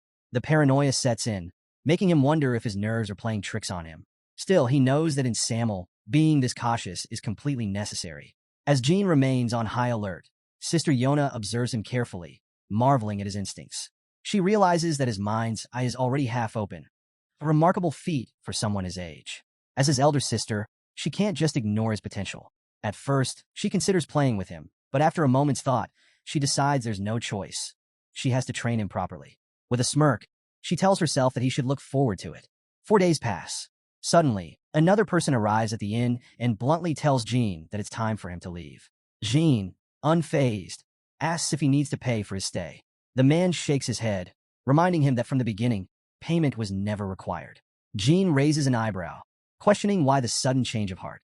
The man lets out a sigh and admits that he's simply giving up. He won't be trying to assassinate Jean anymore. He explains that when Jean first walked in with his nameless plaque, he assumed he was the successor of some renowned clan, someone who had already accomplished great things at such a young age. The man admits that while he expected Jean Runcandel to be strong, he never imagined it would be to this extent. Over the past 4 days, he hadn't found a single opportunity to strike. Frustrated, he acknowledges that he simply isn't at the level needed to kill Jean. Meanwhile, Jean reflects on his time at the inn. He had spent the days gathering information while staying on high alert due to an unknown presence lingering around him. Now, he wonders if that constant vigilance was the very reason no opening ever appeared for an assassination attempt. Regardless, failing to eliminate a visitor in Samel is a significant disgrace. With that in mind, Jean brings up his upcoming promotion evaluation. Since the assassin has officially given up, he wants him to leave. The man acknowledges that his own skills have stagnated, but he still learned a lot from observing Jean these past few days. Before parting ways, he offers Jean a final piece of advice. When facing an assassin, he should imagine he's fighting either a mage or a swindler. Outside these walls, those are the types of enemies he'll encounter the most. With that, he wishes Jean good luck. Jean thanks him and prepares to leave, but something about the advice lingers in his mind, leaving him with an ominous feeling. His eyes scan the room, landing on the numerous traps scattered across the floor. He frowns, questioning the purpose behind them. Was this some kind of prank? Just then, as if on cue, a masked figure lunges at him. Jean dodges swiftly, moving behind his attacker and demanding to know how they dare attack him now. He quickly escapes to the rooftop, only to find even more masked figures waiting for him. They hurl wired traps toward him, sending them scattering across the roof. As the wires tighten, he notices some of the earlier traps now tangled around his sword, restricting its movement. One of the masked men taunts him, saying that with his weapon in that state, he won't be able to fight back. As they all charge in, declaring this the end, Jean reacts instantly, knocking them back with precise strikes. Before the fight can escalate further, one of the masked figures suddenly calls for a halt, admitting their failure. At that moment, another person arrives, demanding to know what in the world is going on. Without hesitation, Jean tosses a bag of coins toward him. The man catches it, confused, as Jean insists that he take it. He refuses to be in debt to anyone. The man opens the bag, scoffing at how ridiculous this whole situation is. He can't believe an intermediate-ranked cadet like Jean would treat even higher-ranked cadets this way. Meanwhile, Jean simply declares that this time, he's truly leaving. Before he can take another step, arrows rain down toward him. Reacting instantly, he deflects them, realizing that after dealing with traps, now he has to face poison-tipped arrows. He doesn't know who's behind this ambush, but the constant attacks are starting to get tiresome. As more arrows come flying toward him, he quickly dodges, scanning the area. With an unknown number of enemies lurking in the shadows, predicting their next move is impossible. And if that's the case, he'll just have to take control of the situation himself. Jean Runcandel decides that instead of hiding, it would be better to gain higher ground and search for his enemies. As he moves, masked assassins lunge at him, but he swiftly counters, taking them all down with ease. However, the attacks don't stop. Arrows rain down once again, forcing him to keep moving. Just how many of them are after him? Watching from atop a high building, Sister Yona observes his every move with an amused smile. As expected of the youngest, he's even more agile than she anticipated. For the past 4 days, she's been testing his limits, and now, seeing his progress, she feels it was worth the effort.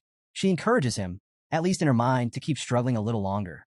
If he continues like this for just one more week, his mind's eye will fully awaken. However, she also acknowledges the brutal reality of their world. If he turned out to be weaker than she expected and died in the process, well, that would be unfortunate. But there's nothing to be done about it. Training in Samel always comes with the risk of death. She playfully urges him to give it his all, not just for the sake of progress, but for survival. Meanwhile, Jean continues his relentless fight, dodging arrows and striking back. Moving strategically, he eliminates his attackers while using a tree for cover. His keen instincts tell him that these cadets aren't acting on their own. They're far too organized.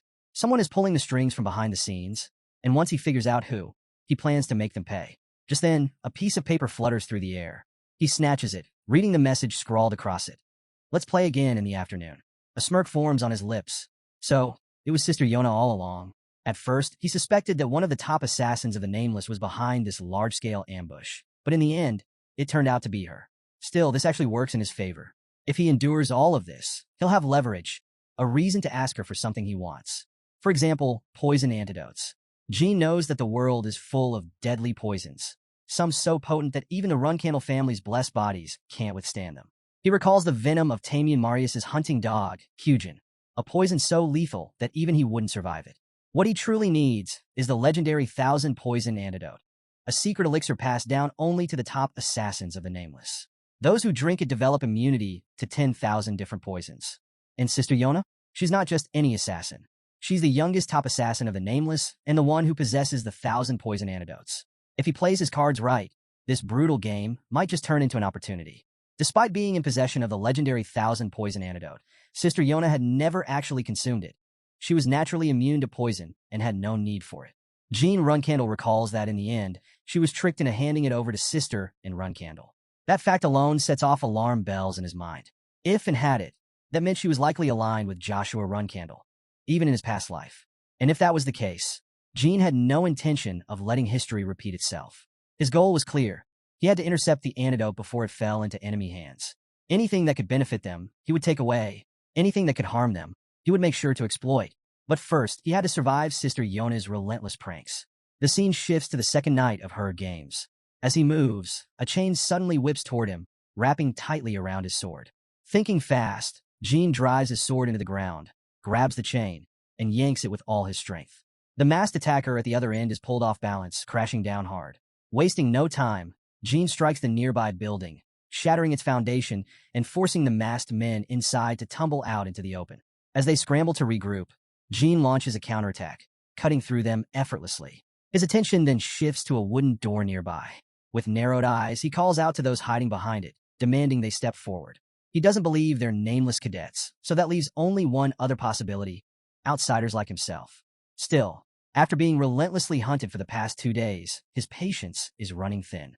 He warns them to come out while he's still asking nicely. After a brief pause, the door creaks open. Stepping out are none other than Dante Hyran and Veridin Zippel. Dante greets him warmly, while Veridin follows suit. Jean eyes them suspiciously, immediately questioning what they're doing here and why they've come looking for him. Veridin, feigning hurt, comments on how cold Jean is being, pointing out how difficult it was for them to track him down. Dante chimes in, adding that they even had to dip into their secret funds just to obtain a nameless plaque. Veridin, unable to resist, dramatically calls Jean a heartless scoundrel, complaining about his cruelty. Dante quickly agrees, piling on the guilt.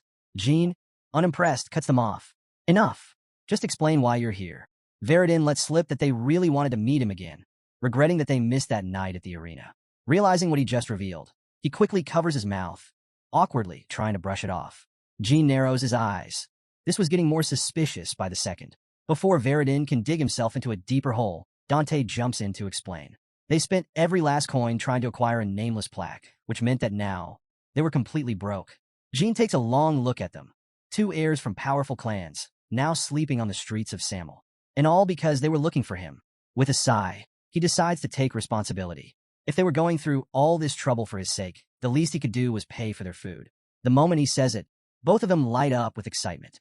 Jean Runcandel agrees to cover their food, but on one condition. They need to earn their keep. Before they can respond, masked assassins strike again. Dante Hiran, immediately grasping the situation, unsheathes his sword and jumps into the fight. With a confident smirk, he counters the attackers and then glances at Jean. Will this do? He asks. Jean simply observes, gauging his skill. Meanwhile, Sister Yona watches the battle unfold.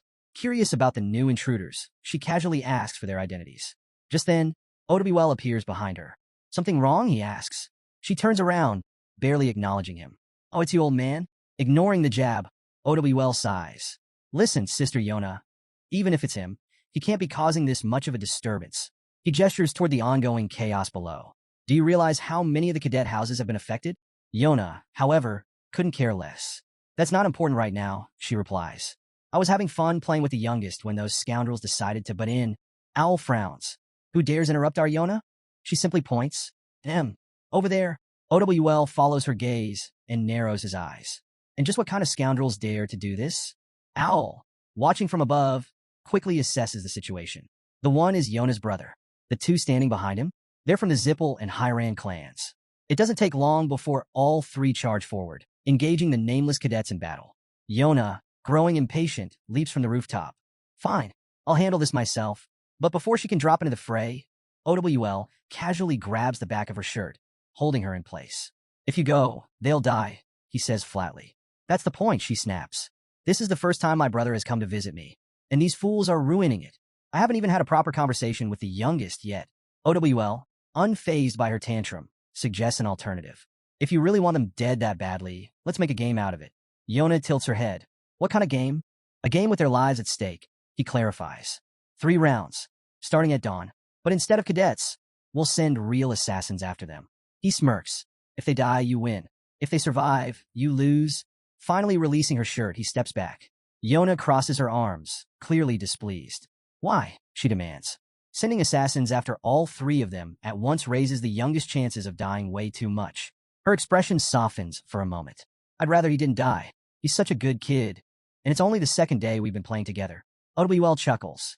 Then you'll have no choice but to watch them play. She clicks her tongue, but ultimately gives in. Fine. But in return, you don't get to interfere. She leans forward, eyes glinting mischievously. And I'll be the one choosing the assassins. Odebuel shrugs. Not a problem. Then, as if remembering something more important, he asks, by the way, do you have any idea how many houses collapsed in Samel today? Yona blinks. No. Odebuel sighs. 37. She tilts her head, unimpressed. And this is what happens when you send cadets after your little brother just because you want to play with him. His tone sharpens. I'll be expecting a written reflection on this. Yona groans. Yona dismisses the conversation, claiming she's busy, and exits, shutting the door behind her. Watching her leave, he reflects that for now, he has successfully stopped her from acting on impulse. He knows full well that the Nameless could have been in serious danger if she had intervened directly. After some time, Jean Runcandel rises, deciding it's time to start moving. Looking around, he notes that everyone is asleep. After all, no attacks were expected during the day. His thoughts shift to Dante Hiran, observing that while Dante's body remains as frail as ever, his swordsmanship has sharpened significantly. He speculates that Dante must have unlocked a secret technique of the Hiran clan, allowing him to advance to a new level. As for Veridin Zippel, Jean Runcandel admits he has no clue what's going through his mind. Veridin was someone who once seemed impossibly distant in his past life. Yet now he's here, helping under the simple excuse of repaying a meal debt. He acknowledges that death is a real possibility in this situation and begins contemplating how he can use them both, and, more importantly, how he can protect them once night falls. He anticipates that the assassin's Yona sins will only grow stronger and starts strategizing his next moves. Just then, Owl arrives. Jean Runcandel immediately notes how eerily undetectable he is, recognizing him as one of the Nameless' best assassins. He considers that aside from Sister Yona, no other elite assassin from the Nameless should be testing him. Owl, meanwhile, acknowledges the presence of a low-rung Runcandel, but greets him formally as the 85th leader of the Nameless. He takes note of Jean Runcandel's composure, remarking that his lack of fear shows a strong spirit. He also adds, almost offhandedly, that Sir Chiron Runcandel must have found a rare gem in his later years. However, OWL still finds it excessive that Jean Runcandel doesn't even adjust his posture despite recognizing him. Jean responds, explaining that, given the circumstances, there was a real possibility that the master of the Land of White could have taken his life.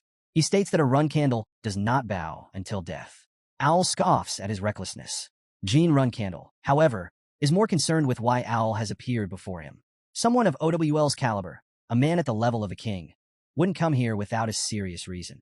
He speculates that it must have something to do with Sister Yona. Owl, unimpressed, points out that even Sir Chiron Runcandel himself rarely speaks. Yet here was a mere low-rung Runcandel daring to bring up Yona's name. Without warning, an overwhelming aura erupts from him, instantly filling the space with crushing pressure. Jean Runcandel barely has a moment to react before pain surges through his entire body, forcing him to tense up under the invisible weight. Meanwhile, his opponent remains eerily calm, his voice steady yet dripping with menace. He makes it clear, this entire situation is nothing more than the result of Jean Runcandel's unchecked arrogance. Jean Runcandel, struggling against the pain he is having, and taken aback by the sheer intensity of Owl's reaction. Meanwhile, Owl remains completely unfazed, casually remarking that, given the situation, even tearing Jean Runcandel to shreds wouldn't be enough to satisfy him right now. Despite his irritation, Owl ultimately decides to let it slide, considering Sir Chiron Runcandel's influence. Jean Runcandel quickly realizes the true reason Owl mentioned his father's name. It was a justification. If Jean had made a mistake, invoking Sir Chiron's name gave him a reason to spare Jean Runcandel's life. Recognizing his recklessness, Jean Runcandel apologizes, admitting that he spoke too brazenly. If punishment is necessary, he's ready to accept it. However, Owl makes one thing clear. Starting tonight, real assassins dressed in white will be coming for him. While he personally doesn't care about Jin's survival, those two, Dante Hyran and Veridin Zippel, must not die. He instructs Jean to listen carefully and enforce the punishment by sending assassins instead of cadets. Jean, intrigued, comments that this is nothing more than a game set up by Sister Yona, one that directly targets the lives of Dante and Veridin. Jean Runcandel wonders if Owl is trying to interfere with Yona's plans and questions why he's choosing such a roundabout approach. Unless, of course, even the Nameless King himself can't control Yona. This thought makes him reflect on just how much power Yona holds within the Nameless. Turning back to strategy, he explains that the assassins will strike 3 times, and the 3 of them must stick together, making their way toward the center of the city. If they manage to do that, he'll have a chance to survive for at least a day. But come morning, he needs to get Dante and Veridin out of the city. Only he should remain behind. With his life on the line for this so-called game, he asks Owl if there's any reward he can claim. Owl raises an eyebrow and inquires what he wants. Without hesitation, Jean Runcandel requests 1,000 poison antidotes. Owl scoffs, calling him a lunatic. Even if Sir Chiron himself had made such a request, it wouldn't be granted. However, after some thought, Owl concedes that such a price is fair given what's at stake. But he makes one thing clear. Jean Runcandel must ensure the survival of the other 2. Before leaving, Owl offers one last piece of advice. There is no enemy they can't kill if they put their minds to it, but carelessness is deadly. A weapon is far more terrifying when held back, and those who swing recklessly will eventually face the consequences. He then questions why Jean Runcandel continues to bring up Yona when he already understands his concept so well. This makes Owl wonder, does Jean not know the full extent of Yona's connection to them? Or was he genuinely curious when he asked about her earlier? Regretting that his emotions got the better of him, Owl feels ashamed for provoking Jean without understanding the full situation. Owl simply smirks, saying that's a great answer before vanishing. Realizing that Owl has left, Jean Runcandel turns his gaze toward Dante Hyran and Veridin Zippel. He makes up his mind, he's sending them back. Apologizing, he states firmly that he has no intention of following orders anymore. Jean Runcandel gathers the group and warns them to stay sharp. Starting today, real assassins will be coming after them instead of cadets.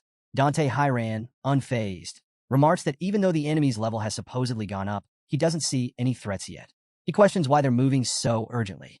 Veridin Zippel agrees, pointing out that the night has only just begun. Jean explains the difference. When they fought cadets, their presence was immediately noticeable after sunset. But now, with night fully settled, something has changed. Earlier, he could sense an attack coming, a flying dagger in the dark. But this time, there's nothing. It's not that there are no enemies. It's that their presence is completely undetectable. Instead of sensing them, he feels something else, an unmistakable sensation of being hunted. The gap between cadets and real assassins is far larger than he expected. Meanwhile, Sister Yona watches from afar, perched comfortably on someone's shoulder. She notes, as expected, that the youngest is already on the move.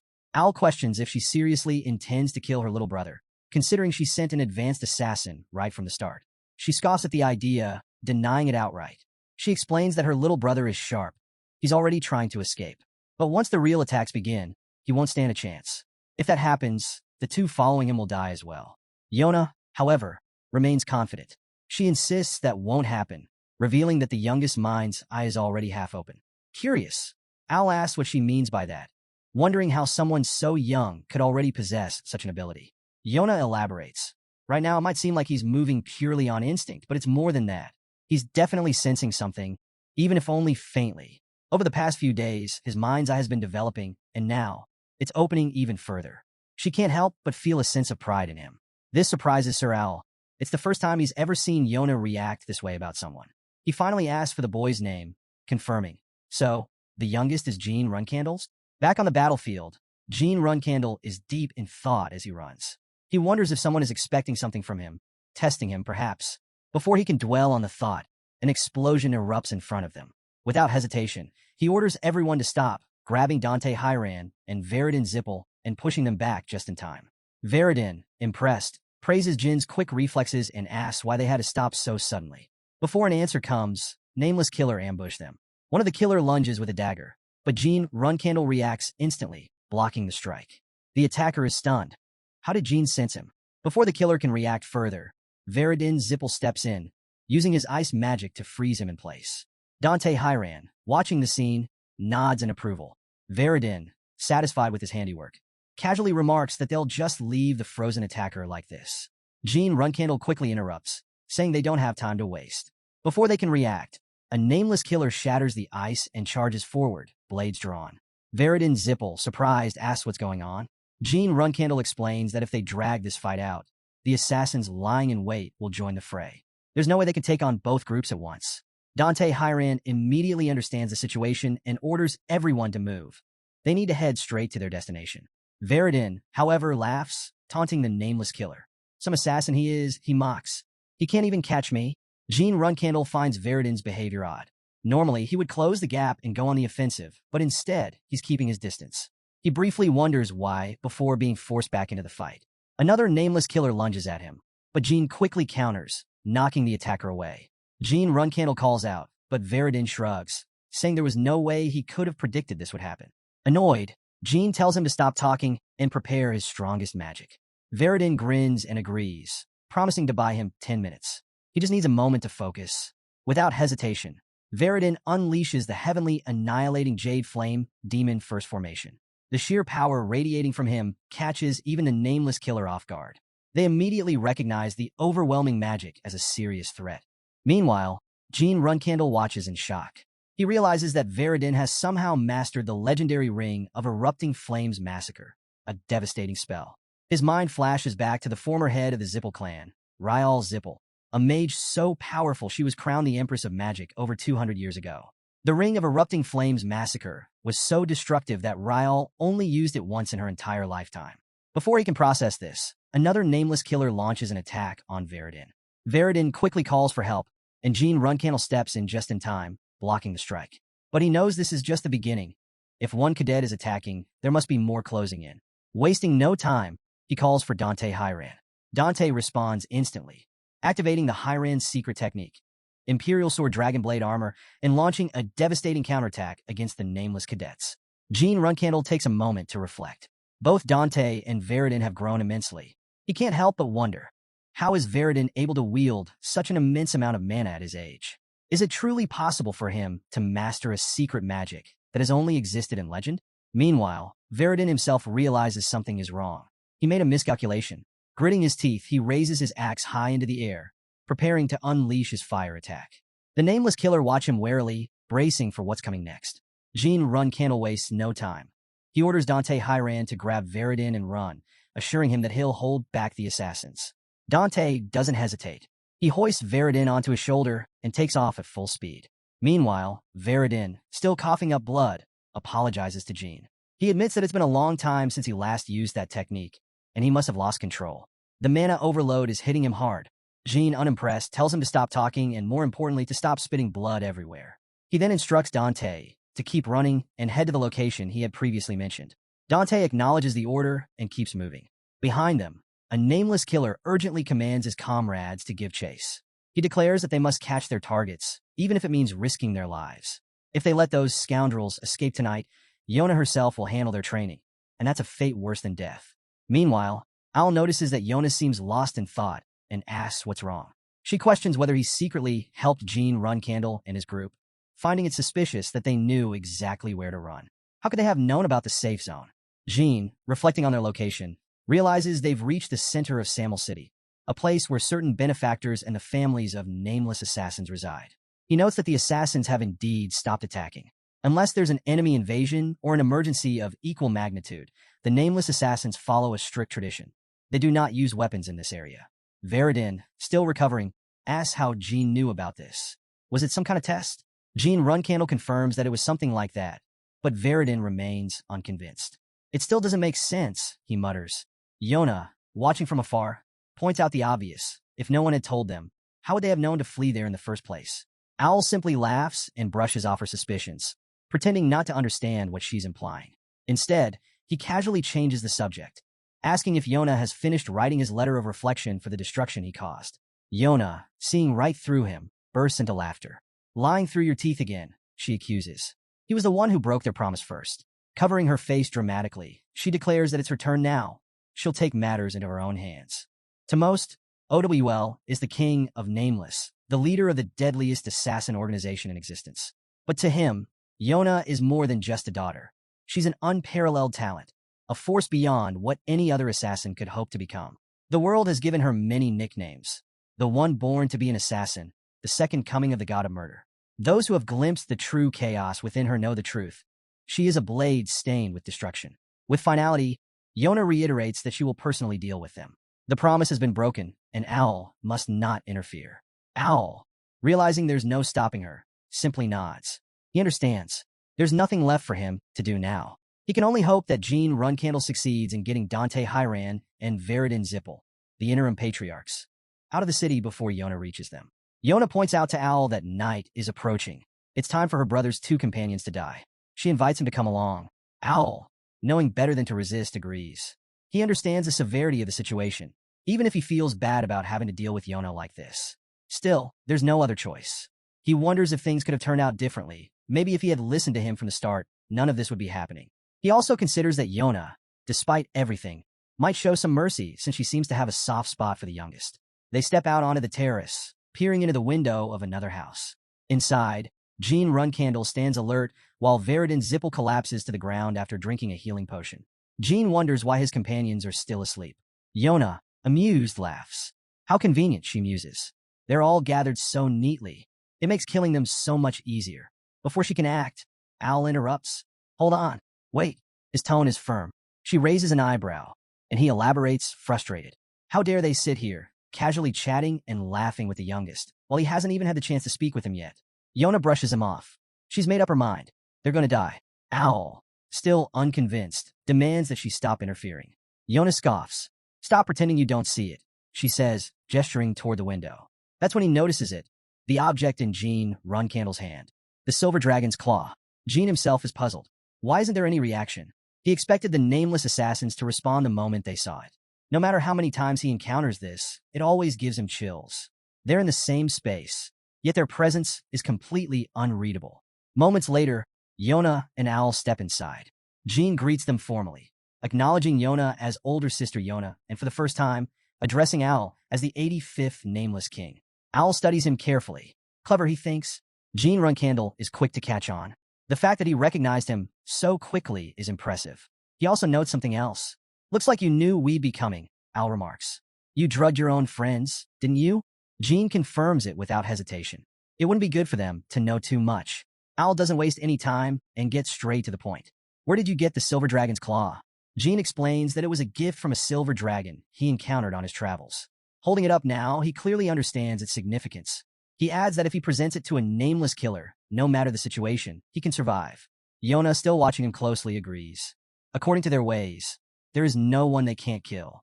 Owl calls her over, and she responds with a subtle signal. He quickly confirms the terms. If Jean hands over the silver dragon's claw, they can guarantee his life. Before handing over the item, Jan Runcandel had one last question. Owl, sensing his curiosity, asked what was on his mind. Jan Runcandel wondered why real killers were after him instead of just the cadets. Shifting the topic, he then asked if Sister Yona was wary of him because he was a Runcandel. Yona denied it, but Owl mind raced as he thought that unbelievable scoundrel had secretly told him to keep quiet about his help, especially from Yona. Owl then revealed the real reason behind his actions. He and Yona had made a bet. He bet that his friends would survive, while Yona bet against it. Thanks to Jayan Runcandel, he won. But this wasn't just about the wager. From now on, there would be no more assassins coming after Jayan Runcandel. All nameless killers, including Yona and himself, would leave him and his allies alone for the next 10 years. Unless, of course, Jean's family attacked first. That was a promise that couldn't be undone. Hearing this, Jan Runcandel felt an immense sense of relief. With this dangerous variable out of the equation, he could focus entirely on his battle with his siblings. Owl then brought up another matter. Since Jan Runcandel had obtained the Silver Dragon's Claw, he deserved a reward. Jan Runcandel thanked him and said they could discuss the details later. Owl nodded and pointed out that right now, there was something far more important, a long overdue conversation between two siblings. He encouraged Jan Runcandel to speak as much as he wanted. She turned to him, her expression unreadable, before finally greeting him with a single word, youngest.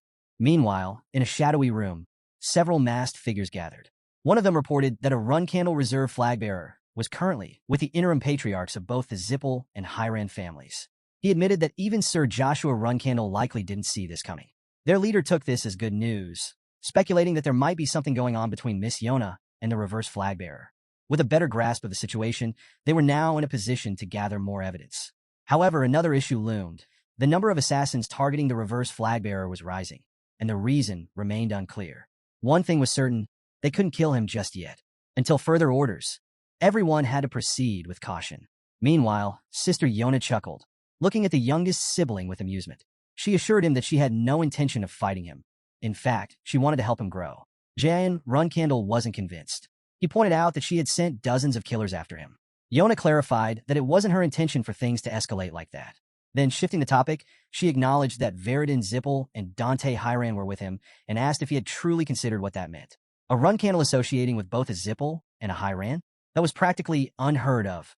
Jean asked if she regretted not being able to kill them, but she brushed it off, saying that the Silver Dragon's Claw was far more important. He then suggested that she would probably report his alliances to the family, but she countered, questioning why she would do that. It could lead to his death or serious injury. Jayan wasn't buying it. If that wasn't her goal, why had she systematically sent those assassins? He demanded to know the real reason. Yona simply smiled and said she just wanted to play with him. He frowned. Was she treating him like a toy? She denied it.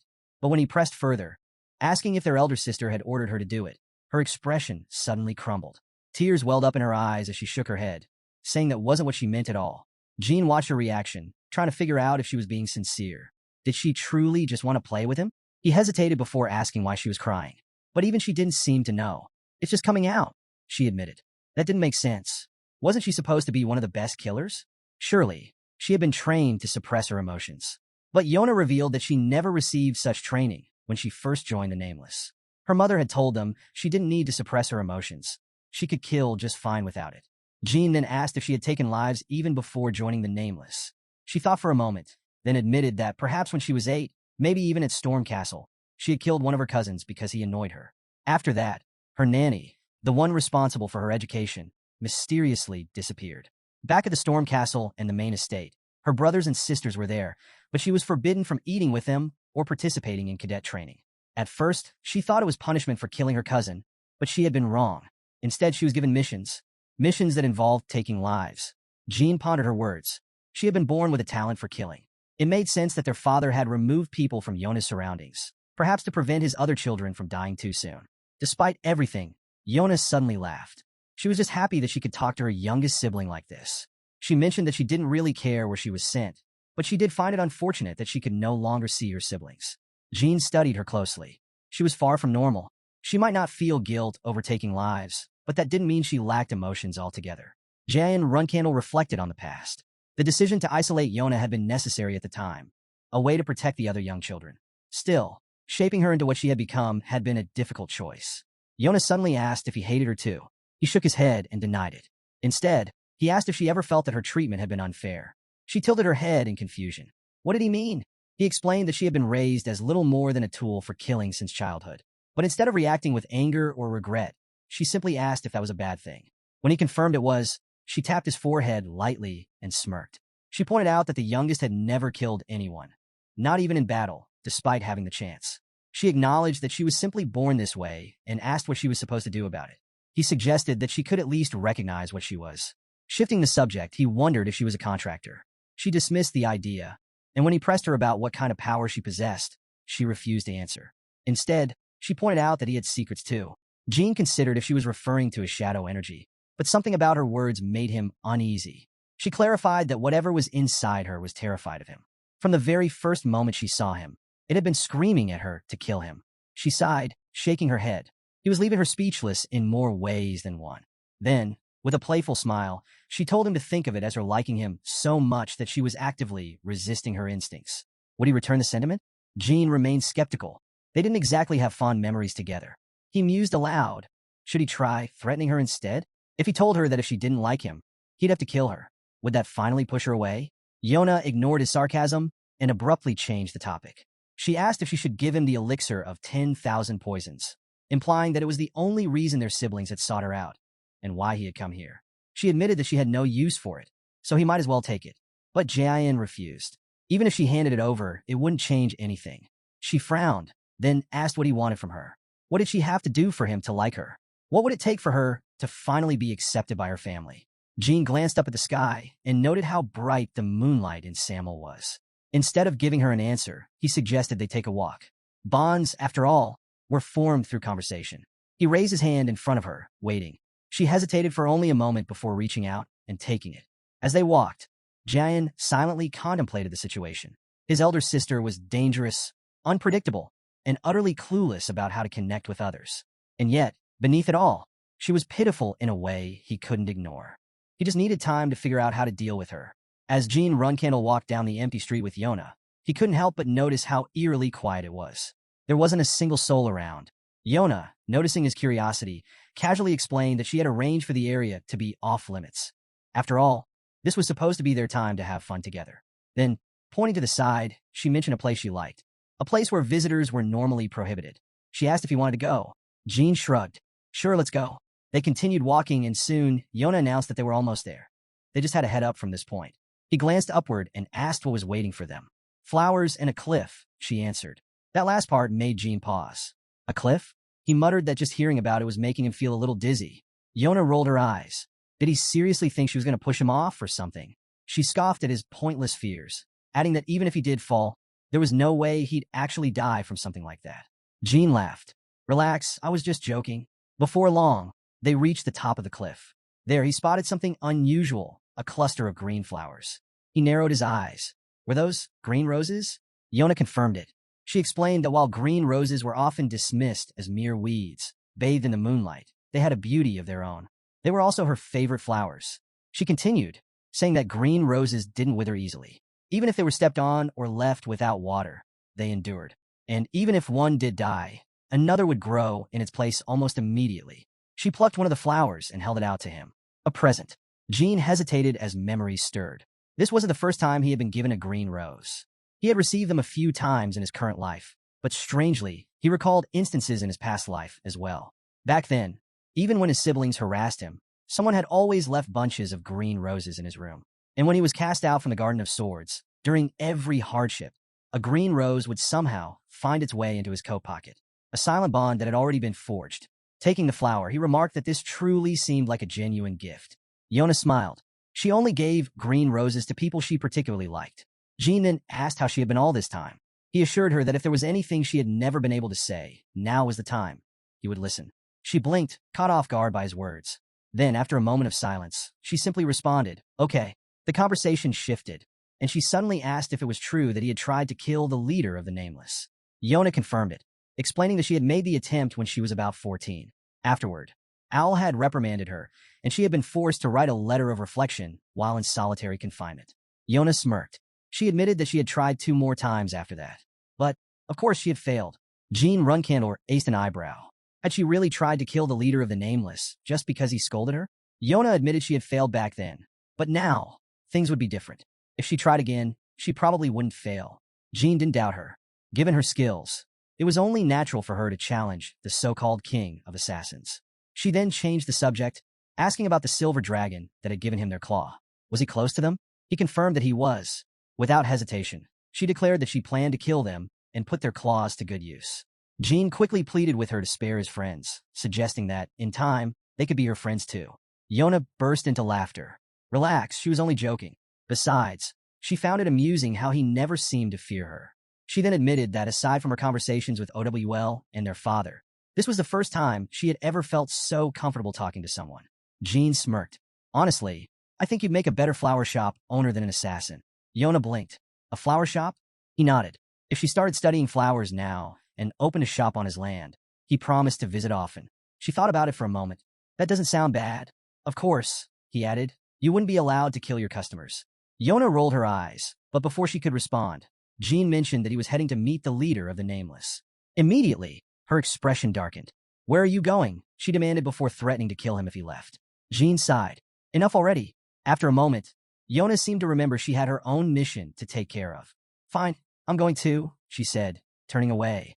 Then, with a carefree wave, she jumped off the cliff, calling out that she'd see him later. Sometime later, Owl stood on a rooftop, cigarette in hand, watching the horizon. He exhaled a plume of smoke, remarking that Jean Runcandel had finally arrived. He had probably spent all night talking with Yona, despite knowing he was waiting for him. Jean appeared behind him, offering a brief apology for being late. Owl crushed his cigarette and spoke in a calm tone. He revealed that he had already prepared what Jean had asked for, long before their confrontation had even begun. Despite Jean not following his commands, things had turned out well. The next heads of the 2 clans were still alive, and he had even managed to obtain a silver claw. Since everything had worked out, Owl was willing to hear Jin's request. Jean smirked. I didn't know you liked to show off. Owl raised an eyebrow, and he continued, admitting that sometimes Jean might cross the line. Then, he asked if Owl thought he was getting arrogant, just because he had become friends with Yona. But Jean wasn't looking for a fight. He clarified that, actually, he wanted to be friends with Owl too. After all, they both wanted the same thing. Then he made his offer. He could delay Yona's return to the family for up to 5 years. And more importantly, he would provide the justification needed to keep the clan off her back. Owl listened, considering Jin's words carefully. Owl questions whether Jean Runcandel can truly take responsibility for his bold words, especially since he refers to himself as nothing more than a mere symbolic figure. Without hesitation, Jean Runcandel reassures him, stating that he absolutely can. Curious about his motives, Owl presses further, asking why he's going to such lengths. Jean Runcandel explains that his sister would be better off running a flower shop rather than living the life of an assassin. He believes that someone so full of emotions is ill-suited for such a cold profession. Her exceptional talent in killing doesn't change the fact that she's only being used as a tool. If she were to return to the family now, she'd be nothing more than a pawn. Instead, he envisions a future where she can find peace with someone who truly understands her, eventually leaving behind her past to open a flower shop. His only wish is for his sister to be happy. Hearing this, Owl acknowledges the situation, remarking that since Jean Runcandel has already deceived him twice, there must be some kind of plan in motion. He then asks what Jean Runcandel truly wants. In response, Jean Runcandel requests Owl's help, just once, when the time comes. However, this request isn't as Jean Runcandel, but as Jean Grey, as he is preparing to leave Samel. Bowing his head, he assures Owl that he will take Veridin and Dante with him, ensuring that Owl has nothing to worry about after today. Unmoved, Owl dismisses him, telling him to hurry up and leave. 1 week later, Kashmir follows Khan to a secret location. As they arrive, he can't help but notice the eerie resemblance to the Black Sea. Despite the chaotic atmosphere, there's an unsettling sense of order, as if someone had recently cleaned up the area. Khan announces that they've reached their destination. Looking around, Kashmir observes the gathering and questions the purpose of this meeting.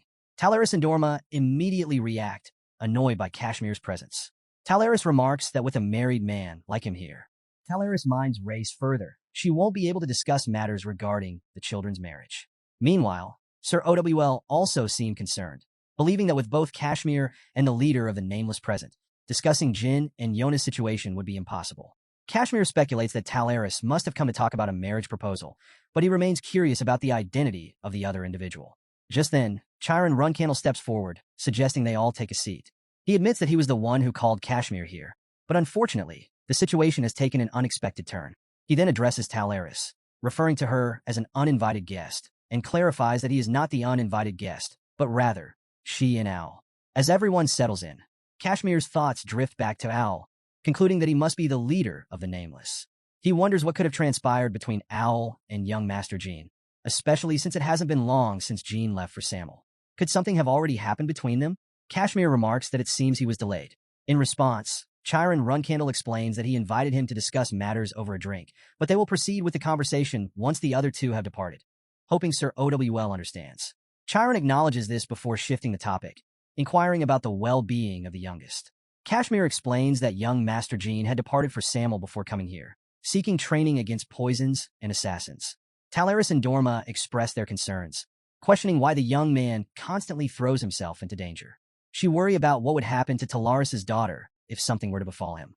Sir Owl admits that he came to discuss a related matter, but it's not something he wants to talk about in front of the Ghost Blade and the Master of the Hidden Palace. However, Chiron Runcandel dismisses his hesitation, assuring him that the Master of the Hidden Palace is one of his trusted companions, and the Ghost Blade is known for discretion. There should be no issue. Convinced, Sir Owl finally agrees. After a brief pause, Sir Owl shifts the conversation, making an amused remark about the Silver Dragon's Claw. Chiron Runcandel, unfazed, simply inquires about the request made by the youngest. Sir Owl explains that Jean specifically requested the complete erasure of any record of his visit, ensuring that no one, whether citizens of the Empire, nameless cadets, or assassins, would remember anything about Jean Grey or Jean Runcandel. The scene then transitions into a flashback. Soldiers find themselves under sudden attack by assassins, their formations thrown into chaos. One of the soldiers desperately asks where the attacks are coming from, but their captain dismisses the assassins as mere threats, ordering his men to hold their positions. However, before he can react, he is struck down by a surprise attacker. Another soldier, confused by the sudden assault, questions their motives, wondering if the Nameless aren't afraid of retaliation from the Runcandels. Before he can get an answer, an assassin swiftly eliminates him, beheading him on the spot. Back in the present, Chiron asks if they managed to take care of the Guardian Knights who had been pursuing the provisional flag bearer. Owl confirms that it appeared the youngest had noticed them, which is why he made that request in the first place. He then teasingly asks Owl if he was actually worried about being held responsible for it. A bit embarrassed, Owl admits that yes, he had been concerned. After all, they weren't just dealing with one or two knights. However, Chiron Runcandel reassures him, understanding that eliminating opposition was necessary. He tells Owl not to worry. After all, even if they had to take out several hundred, it would have been acceptable. Hearing this, Owl lets out a small sigh of relief, thanking him for easing his worries. Then, with a smirk, he wonders if Chiron Runcandel expects him to start singing his praises. However, Owl adds that there's still one more thing he needs to share. Curious, Chiron Runcandel asks what it is, prompting Owl to hand him a paper. He explains that it's something the provisional flag bearer left behind before departing, emphasizing that it must not be revealed to the Ghost Blade or the Master of the Hidden Palace. As Chiron Runcandel glances at the paper, his expression shifts to one of surprise. Meanwhile, Jan Runcandel enters a room where Veridin and Dante are fast asleep. Observing their peaceful slumber, he notes how exhausted they must be. He had only come to retrieve his sword before heading out to meet the leader of the Nameless. But now he wonders if he miscalculated the dosage of the sleeping medicine. Regardless, he decides to let them rest. After all, they've been through a lot since their arrival. Just as he turns away, he suddenly notices something in his pocket, a letter in a small tube. His eyes widen in disbelief as he pulls them out. Opening the letter, he begins to read. It is addressed to him as Jean from his youngest sister. She explains that the tube contains the 1,000 poison antidote, a powerful remedy. If he drinks it and fully awakens his mind's eye, She believes not a single assassin will be capable of taking him down alone. Not even her. She jokingly laments that if he becomes that strong, she won't be able to surprise him with gifts like this anymore. Nevertheless, she wishes him well, encourages him to stay healthy, and to his surprise, wishes him a happy birthday, signing off as his loving sister. Realizing that today is his birthday, Jean admits he had completely forgotten, too preoccupied with everything happening around him. As he processes her heartfelt gesture, an idea strikes him. Since Yona gave him the 1,000 poison antidote, he could use it as leverage to negotiate with their father. He figures that the antidote holds enough value to justify requesting a delay in Yona's return. Although it's an extreme approach, he feels that he has upheld his end of the bargain. Now, it's time for his sister to do the same. Meanwhile, Chiron Runcandel, still digesting the information given to him, asks if it's really true. Owl affirms that yes, if Yona truly wishes to remain hidden, she is nearly impossible to find, even for him. And yet, time and time again, he has found himself outmaneuvered. Chiron Runcandel bursts into laughter, shaking his head in disbelief. The idea that someone like him has been made a fool of by that rookie is almost comical. But he knows it wasn't intentional on Yona's part. He just wishes it had been. He then admits that he isn't the only one. It has happened to him as well. With a grin, he tells Owl that he'll be sending him an official invitation soon. When the time comes, Owl should visit the Garden of Swords, and they'll discuss this matter again properly. For now, he acknowledges the message and lets the conversation settle. Chiron Runcandel then turns to Kashmir, curious about the reason for his visit. Kashmir confirms that he came to deliver important news. It concerns the death of Grand Magician Kedard Hall, which occurred some time ago. He reveals that the one responsible was none other than young Master Jain. Chiron Runcandel, taking in the information, quickly shifts his attention. He notes the presence of uninvited guests and firmly requests that they leave, stating that he has business to discuss over drinks with the Ghost Blade and hold a jar. Owl acknowledges this and prepares to take his leave. However, Talaris and Dorma interrupt, with Talaris insisting that she should stay since she already knows everything there is to know. Chiron Runcandel remains firm, ordering her to leave as well. Unfazed, she playfully threatens to spread rumors about the kind of power his son wields if he forces her out. Annoyed, he dismisses her warning as nonsense and orders her to leave at once. Meanwhile, on the other side, Jain Runcandel turns his attention to Veridin, Zippel, and Dante, telling them to stop wasting time and leave. However, the two refuse. He sighs, exasperated, and asks if they aren't tired of all this by now. Veridin Zippel crosses his arms and counters that tracking him down was a hassle, and things only got worse once they finally found him. Since they went through all that trouble, the least Jain could do is stay with him for a few more days. Dante agrees, backing him up without hesitation. Realizing there's no winning this argument, Jain Runcandel relents, telling them to do as they please. However, he then asks why they, as future patriarchs of their respective clans, are wasting precious time here when they can't afford to lose even a single day. Veridin Zippel responds matter-of-factly, it's precisely because of that. Once he takes over as patriarch, he'll be so busy that they won't have time to meet like this anymore. On top of that, their clans will be at each other's throats, making future reunions impossible. Jean raises an eyebrow, questioning why Veridin isn't concerned about securing his position as patriarch first. But Veridin simply smirks, explaining that his standing is so solid that no matter what he does, he will inevitably inherit the title. Dante Hyran chimes in, adding that he has the personal backing of his grandfather, the head of the Hyran clan. Taking a sip of his drink, he confidently confirms his strong position. Jain Runcandel sighs, acknowledging their points but reminding them that, unlike them, he has places to be. Dante nods in understanding and casually brings up the fact that Kedard Hall was killed a couple of months ago. Jain, unfazed, wonders aloud why Dante is bringing it up, as he already denied being responsible. Veridin Zippel, growing impatient, calls Jain out for setting up boundaries between them again. Jean smirks, questioning whether Veridin has ever considered that he might be too pushy. Veridin, undeterred, asks if Jain intends to keep acting this way. Jean simply remarks that once he becomes a flag bearer, they won't be seeing much of each other anyway. Dante Hyran nods in agreement, reiterating that once they take on the responsibilities of their clans, meeting up like this will be nearly impossible, especially for him.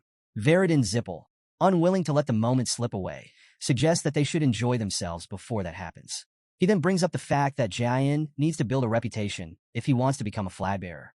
Since he didn't get credit for taking down Kedard Hall, it's unfortunate, but there's still time. With that in mind, he proposes that they all travel together, helping him establish a name for himself. Dante Hyran takes the idea further, suggesting they do some good by helping others. Veridin Zippel immediately agrees, throwing out a list of possible targets. Infamous criminals like the Mummic Kings, Mad Jack Glow in Western Beemit, and the remnants of the Dark Magic Association. He even jokes about hunting down the Vankala Knight of Destruction, though that would be quite the journey. Then, as if adding an afterthought, he mentions the Orange Tiger Tribe as another option. Jayan Runcandel, unimpressed, raises an eyebrow and asks if Veridin seriously expects the three of them to go on some grand adventure. Taking a sip of his drink, he dismisses the idea outright, telling him to stop talking nonsense. Veridin, however, is fully committed to the plan.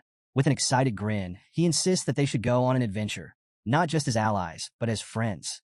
Jayan, unimpressed, calls the idea ridiculous.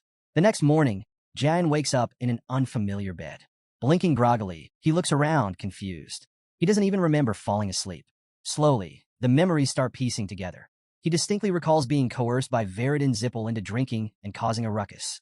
As he steps out of his room, he finds both Veridin and Dante passed out on the couch, snoring away. Sighing, Jayan mutters that they should just go to Beeman already and then vaguely recalls throwing them into a transfer gate. However, after that, things get hazy. He distinctly remembers returning to Taiken, but can't recall much else. Strangely, though, his body feels refreshed. Just then, Enya enters the room and greets him with relief. Addressing him as young master, she asks how he feels and whether he absorbed the 1,000 poison antidote properly. Jean freezes. The 1,000 poison antidote? He quickly asks her what she means and whether he fainted after drinking it. Enya nods, confirming his suspicion. She admits that for a moment, she truly thought he had died. She explains that after consuming the antidote, his body kept shifting, darkening every few minutes before returning to normal. Even in that bizarre state, though, she notes that he somehow still managed to look cool. Before Jayan can respond, Lady Quicantel enters the room, startling Enya. With a calm demeanor, she remarks that he's finally awake. Jayan, now fully alert, asks how long he was unconscious. Lady Quicantel informs him that he was bedridden for 5 days straight. Normally, anyone who drank the 1,000 poison antidote would need at least a month to recover, but thanks to the Runcandel's naturally blessed body, he woke up much earlier than expected. Jean sighs in relief, grateful that he didn't end up losing too much time. Lady Quicantel encourages him to think of it as an opportunity to rest. Still, curiosity gets the better of him. He asks if anything happened while he was asleep. She reassures him that nothing major occurred, except for one thing. Kashmir Alprian returned not long after he had left. Meanwhile, Enya chimes in, mentioning that Gilly had to step away due to an urgent summon from the clan. This morning, she took the transfer gate to the Runcandel clan. Jayan Runcandel, still groggy from his recovery, asks for clarification about the clan situation. Miss Enya reassures him that Gilly mentioned she would be back soon, so there's no reason to worry. It likely isn't anything serious. She then excuses herself, saying she will inform the others that he's awake before leaving the room. Some time later, Jayan finds himself sitting with Murakan and Lady Quicantel. In front of him is a bowl of something he doesn't recognize.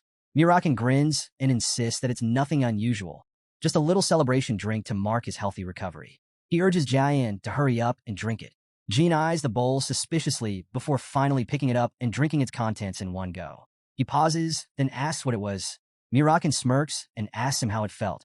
Jean shrugs, saying it was a bit hot, but nothing out of the ordinary. That's when Murakan nonchalantly reveals the truth. It was a poison, one that Jet scoundrel got off the black market. A single sip is enough to instantly kill anyone below 7 stars. Jean freezes for a moment before calmly asking why Murakan thought it was a good idea to give something like that to someone who had just woken up from a 5-day coma. Lady Quicantel sighs, calling Murakan's stunt a ridiculous prank, but at the same time, she acknowledges that it proves the 1,000 poison antidote has been fully absorbed into Jean's body. With a satisfied nod, she congratulates him, declaring that there is now no poison in the world that can instantly kill him. However, she quickly shifts gears, reminding him that it's time for him to fulfill his promise. Jean nods, confirming his agreement. In exchange for receiving his clan support, he had promised to help Enya with her training. Lady Quicantel acknowledges this, explaining that while Enya has been training diligently, her education has been purely theoretical. She has no real combat experience, and one day, she will need to be able to subdue an opponent in battle. Jean hesitates, questioning whether it's truly necessary for Enya to fight. Lady Quicantel gives him a sharp look and reminds him that everyone here is his companion. When the time comes for him to face his siblings in battle, his allies will be fighting alongside him. Does he really think Enya will be an exception? Jean takes a moment to reflect. While it sounds like she's reprimanding him, he realizes that her words are meant for Enya as well. He finally agrees, stating that Enya must grow stronger so that he can truly consider her a companion. Reassuring them not to worry, he reveals that he has already decided on his next destination. He plans to refine his overload magic by fighting against powerful mages, and he believes it would be beneficial to take Inya with him. Just then, Miss Inya enters the room once more. With a teasing smile, she comments on how they're alone together and jokingly asks if this is supposed to be a date. Before Jian can respond, she adds that while she won't go as far as telling him to act with dignity, she does warn him not to cross any lines. Meanwhile, in the Garden of Swords, Chiron Runcandel addresses the room with a sharp tone, remarking that he heard something interesting happened in Samel. He turns to Joshua Runcandel, demanding that if he has something to say for himself, he should speak now. Joshua remains silent. Unimpressed, Chiron asks once more, making it clear that he expects an answer. He then points out that, because of Joshua's actions, Yona's return has been delayed. As he removes his metal gloves, he demands to know what Joshua has to say about it. Joshua, keeping his composure, replies that everything he did was in the best interest of the clan. Without hesitation, Chiron slaps him across the face. Stand up straight, he orders.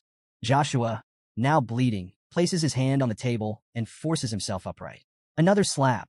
Owl and Gilly, standing nearby, watch the scene unfold in silence, both visibly uncomfortable. Chiron looks down at Joshua with disdain and orders him to remove his black metal armor. He declares that Joshua is no longer fit to wear it.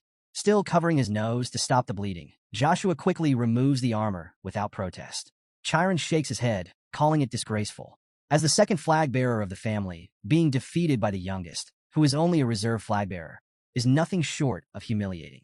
He reminds Joshua of the warning he once gave to all his siblings and asks if he remembers it. Joshua, still reeling, responds, "We were told not to touch Sister Yona." Another slap.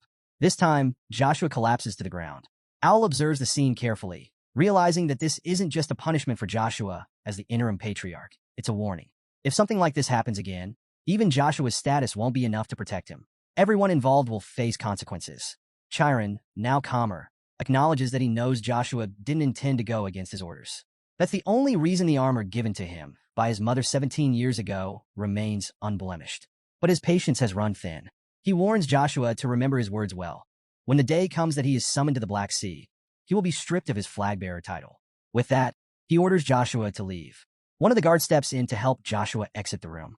As he steps outside, and Runcandel is waiting. Seeing his bruised and bloodied face, she bursts into laughter. Frustrated and humiliated, Joshua lets out a scream of rage. Back inside, Chiron Runcandel shifts his focus to Gilly, calling her forward. He asks how the youngest is doing. Gilly bows slightly and confirms that he is doing well. She informs him that Jean left Samel not too long ago after drinking the elixir of 10,000 poisons and is currently resting. Chiron nods and then instructs her to deliver something to the youngest. More importantly, she must ensure that he is informed of everything that transpired here today. As he moves towards a set of black armor, Gilly's eyes widen in surprise. Chiron glances at her and explains that this is why he called her here. Understanding the gravity of the situation, Gilly bows deeply. "I will relay everything to the youngest flag-bearer," she declares, "for the sake of Runcandel, and for the sake of the young master." After some time, Jean Runcandel brings up the Nameless King, wondering if he was present as well. However, his real focus is on Joshua Runcandel, who recently faced a rather intense punishment from their father figure. Gilly confirms this, describing the punishment as both brutal and strangely satisfying. She even recalls the final hit, a powerful uppercut, and marvels at how spectacular it was. According to her, young Master Joshua will likely be in deep reflection for quite a while. She also mentions that Joshua managed to obtain the legendary black metal armor. Jean Runcandel reflects on its significance, recalling that it was forged 30 years ago by the renowned blacksmith Pecan Minche. This armor is more than just a powerful relic. It's a war trophy brought back by Uncle Zed after his victory against Zippel's 5th magic tower. Jean Runcandel then clarifies that this armor is part of Joshua's homework. Gilly, confused, asks what he means by that. He explains that he expects Joshua to return with the armor nearly destroyed, proof that he has fought against formidable opponents. This wasn't just a lesson for Joshua. It was also a clear warning to Sir Owl. Jean emphasizes that using Sister Yona as a bargaining chip again is unacceptable. If Sir Owl is dissatisfied, he can remove the interim patriarch, but he should remember that he can erase Nameless All at any moment. He even acknowledges that the warning likely extends to himself as well. Gilly is stunned, remarking that everything the patriarch does has a deeper purpose. She questions why he would go to such lengths, wondering if it's out of pity for his unfortunate daughter or if he knows secrets about her that no one else does. She begins to suspect that Sister Yona might be hiding more than she lets on. Shifting the conversation, Gilly mentions that she heard he has chosen their next destination. Jean confirms this. They are heading to a location infused with magical energy, where they plan to eradicate the remnants of the Dark Magic Association. When she asks about these rebels, noting that the group was supposedly wiped out 200 years ago, Jean confirms their survival. Although their numbers are small, they still pose a threat. Fortunately, Enya will be assisting them, providing him with an opportunity to test counterflow-type magic. Their journey takes them to the southern region of Beemit. Upon arrival, Enya alters her appearance, reminiscing about old memories tied to this place. She admits that she never expected to return here. Turning to Jean, she asks what their next move is. Without warning, he swiftly grabs her and leads her to another street. Confused, she apologizes and asks why he's acting so suddenly. He reminds her of the reason they came here. She assures him that she remembers, but he then warns her against using his real name. The weight of his words makes her tense up. Her face turned red, and she quickly sits down, and then Jean calls her again. The scene shifts into a flashback. Jean's thoughts drift to the Dark Magic Association, an organization that at its peak 200 years ago brought terror to the entire continent. As their name suggests, they were devoted to harnessing the power of the Dark World. During their reign, they left a lasting scar on history, plunging the land into fear and chaos. He recalls that the one who disbanded them was Ryal Zippel, the first and only time a woman ever unleashed the annihilating Thousand Fires, Mako's first formation. That devastating technique had been used to eliminate the leader of the Dark Magic Association. In his past life, Ryal Zippel had been Sodaret's previous contractor, and back then, Sodaret had hoped he would follow in her footsteps. And he tells him that once he becomes strong enough, he will go meet the mage Ryal, but only after he proves himself by passing the test she left behind. Back in the present, Enya brings up a troubling rumor. The remaining members of the Dark Magic Association are still active, and they're involved in kidnapping children. It makes her question if this place is truly Beemit. Looking around, she notices the gloomy expressions of the townspeople and suspects it's because of them. Jean, however, thinks otherwise. He casually remarks that it's probably the nobles causing this atmosphere. Enya, curious, asks what he means. Jean explains that, as someone who has lived in the capital, she should already know Beemit is one of the few nations with strong public order. While they are efficient at eliminating criminals, they intentionally turn a blind eye to organized crime. When she asks why, he clarifies that both criminals and victims rely on the nobles for their own interests. He speculates that the reason Beemit hasn't wiped out the Dark Magic Association yet is to give the Academy mages a chance to intervene. Enya then asks about the Academy. Does this mean they're coming here? Jean confirms that it's a possibility, but notes that the higher-ups are notoriously lazy, so it will take a while. Just then, someone announces the arrival of the Academy mages and the nobles. Several carriages roll onto the street, and robed mages from the capital step out. A bystander remarks that the capital's mages have finally arrived. Jean watches them and is surprised. They move faster than he expected. He immediately decides that avoiding them is the best course of action. Meanwhile, one of the newcomers boldly declares that they've come to eradicate the Dark Magic Association, proclaiming its inevitable downfall. Jin, however, scoffs at their arrogance. From experience, he knows that Academy mages carry a ridiculous sense of entitlement. If anyone gets involved with them, as he did in his past life, things will only get messy. Without hesitation, he mutters that they are all going to die, shocking Enya. He then clarifies, it's impossible for them to truly wipe out the Dark Magic Association. Later, Enya is taken aback by the lavish spread of food before them. Eyes wide with excitement, she exclaims, "No way, brother," before hesitantly asking if it's really okay for them to order such expensive dishes. Jean casually replies that most of his comrades are just as wealthy as he is. Enya, however, quickly points out that she's not. In response, he advises her to set up a personal account with one of the top financial institutions, Tychon Central Bank, the Continent Steel Dragon Bank, or Vankelo Eternal Storeroom. To sweeten the deal, he promises to give her some pocket money. Grateful, she thanks him and secretly marvels at how cool young Master Jean is. Shifting gears, she then asks about his earlier comment. What did he mean when he said the Academy cadets were all going to die? Jean explains matter-of-factly that, as he said before, the cadets are young and inexperienced. She pushes back, arguing that these mages have received high-level training and should all be at least 4-star ranked, meaning the remaining members of the Dark Magic Association shouldn't pose a real threat.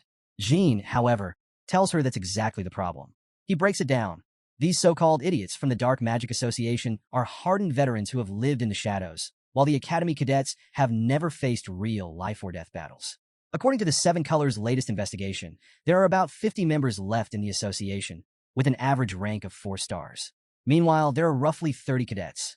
Even with high-ranking mages on both sides, The Dark Magic Association holds a clear advantage due to sheer experience and ruthlessness.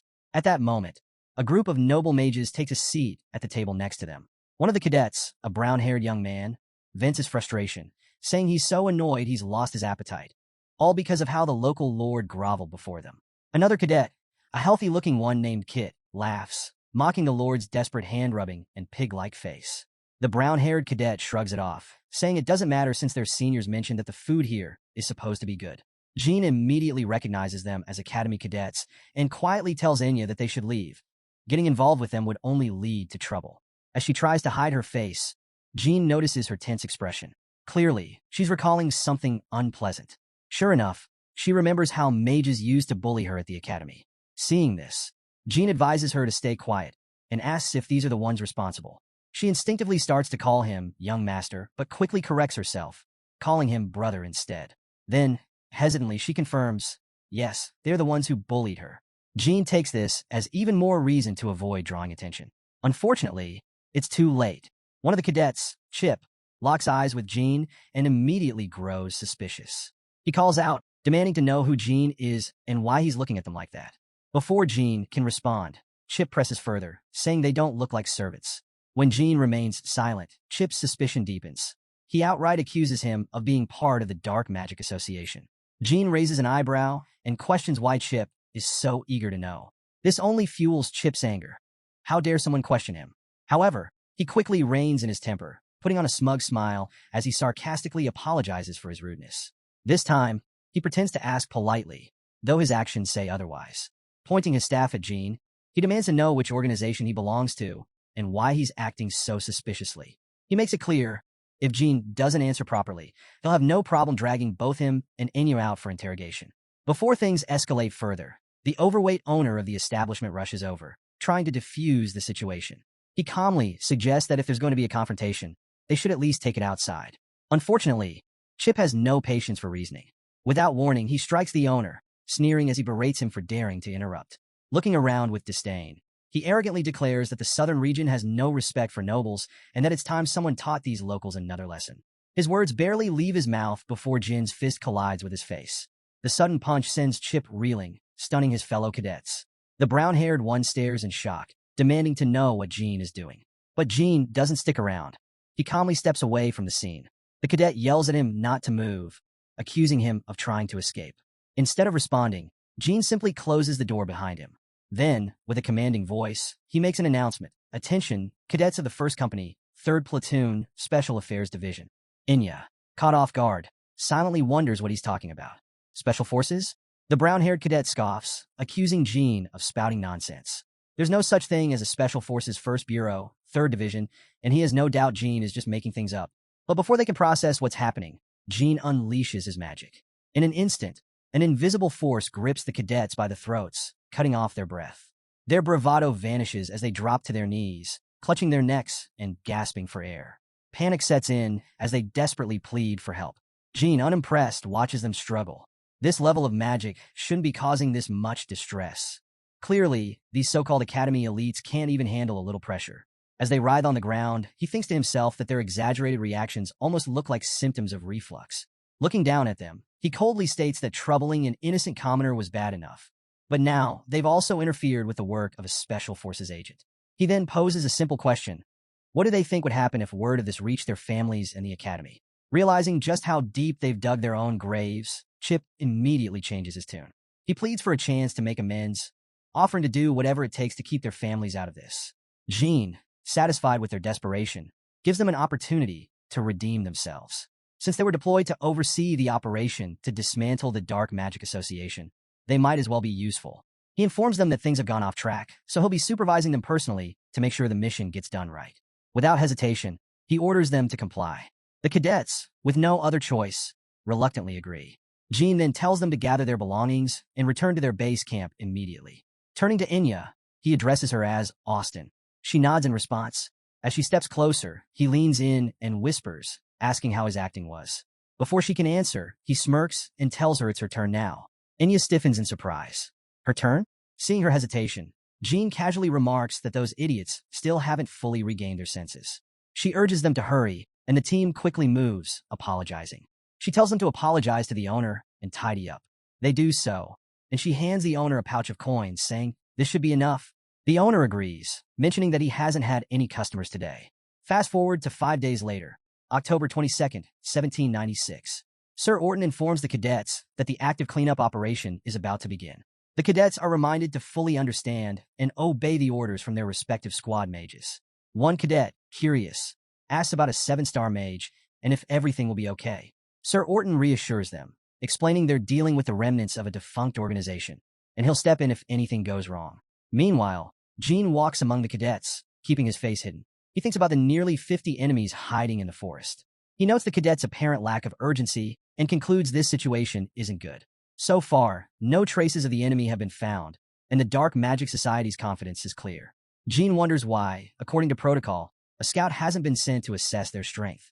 Just then, a cadet announces a sneak attack by orcs. Sir Orton remains calm, instructing Group 1 to use offensive magic and Group 2 to deploy defense barriers. The cadets quickly eliminate the orcs. Sir Orton wonders aloud if the orcs were tamed by someone, but he dismisses it as insignificant. One cadet asks if that's it, to which Sir Orton casually replies that maybe the Dark Magic Society isn't as dangerous as they thought, and orders a short break. Jean, however, thinks resting here is insane and urges Cadet Chip to warn Sir Orton that this location is perfect for an ambush. Chip hesitates, but finally relays the message to Sir Orton. Sir Orton, unfazed, suggests Chip can set up a protective barrier if he's so worried. Chip informs Jean of Sir Orton's response. Jean senses something's off. Those orcs were weak, and yet Sir Orton picked this spot to rest. This raises suspicions. Jean wonders how a 7-star mage could overlook such a dangerous situation. Chip asks if Jean thinks Sir Orton is suspicious. Jean tells the cadet to stop using formal speech and warns him that his life might be in danger. The brown-haired cadet recalls seeing Sir Orton eating meat earlier that morning. Chip asks what's wrong with eating meat, and the cadet responds, revealing he's a vegetarian. After some time, Sir Orton stands outside a cave and declares that the area is likely their hideout. He instructs all cadets to be prepared to cast shields and infiltrate. He assigns platoon leader Arts to stand by with groups 4 and 5 while he joins the other group. Arts acknowledges the instructions. They enter the cave, holding lamps. A cadet notices there are only 50 of them, but questions why the hideout is so large. They speculate that it might be turned into a fortress or hide a secret weapon inside. Another cadet expresses confidence in Sir Orton's abilities, believing he'll handle any threat. Suddenly, an orc attacks one of the cadets, aiming to kill him. The brown-haired cadet is shocked and exclaims, "An orc came out of the wall. It's an ambush."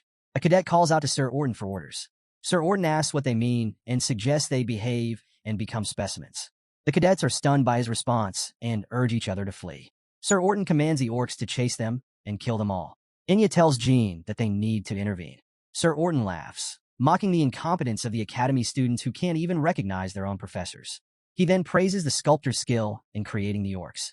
Just then, he notices a magical circle above his head and is shocked. He exclaims, "That's impossible. Don't tell me." Jean tells Enya that things are about to get rough and advises her to stick close. One man shouts out loud after seeing Jean attack. At this moment, Jean then attacks the orcs and kills them. He notes that some of them withstood his attack and guesses they must be around the 8-star level. Raul Zhou, observing the scene, identifies Jean as Kadard Hall's disciple and asks how he's able to use reflux. Jean comments that it seems Raul Zhou is quite experienced with it. Raul Zhou dismisses Jin's confidence, attributing it to the success of the sneak attack. He warns Jean not to get too cocky and asserts that he's already determined Jean is only a 7-star mage. He introduces himself as Raul Zhou, claiming that Jean should have heard of him by now. Raul Zhou insists he is not someone a mere 7-star mage like Jean can judge. Jean thinks Raul Zhou is pushing things too far and mentions hearing rumors that Raul Zhou's half-brother has mastered earth magic.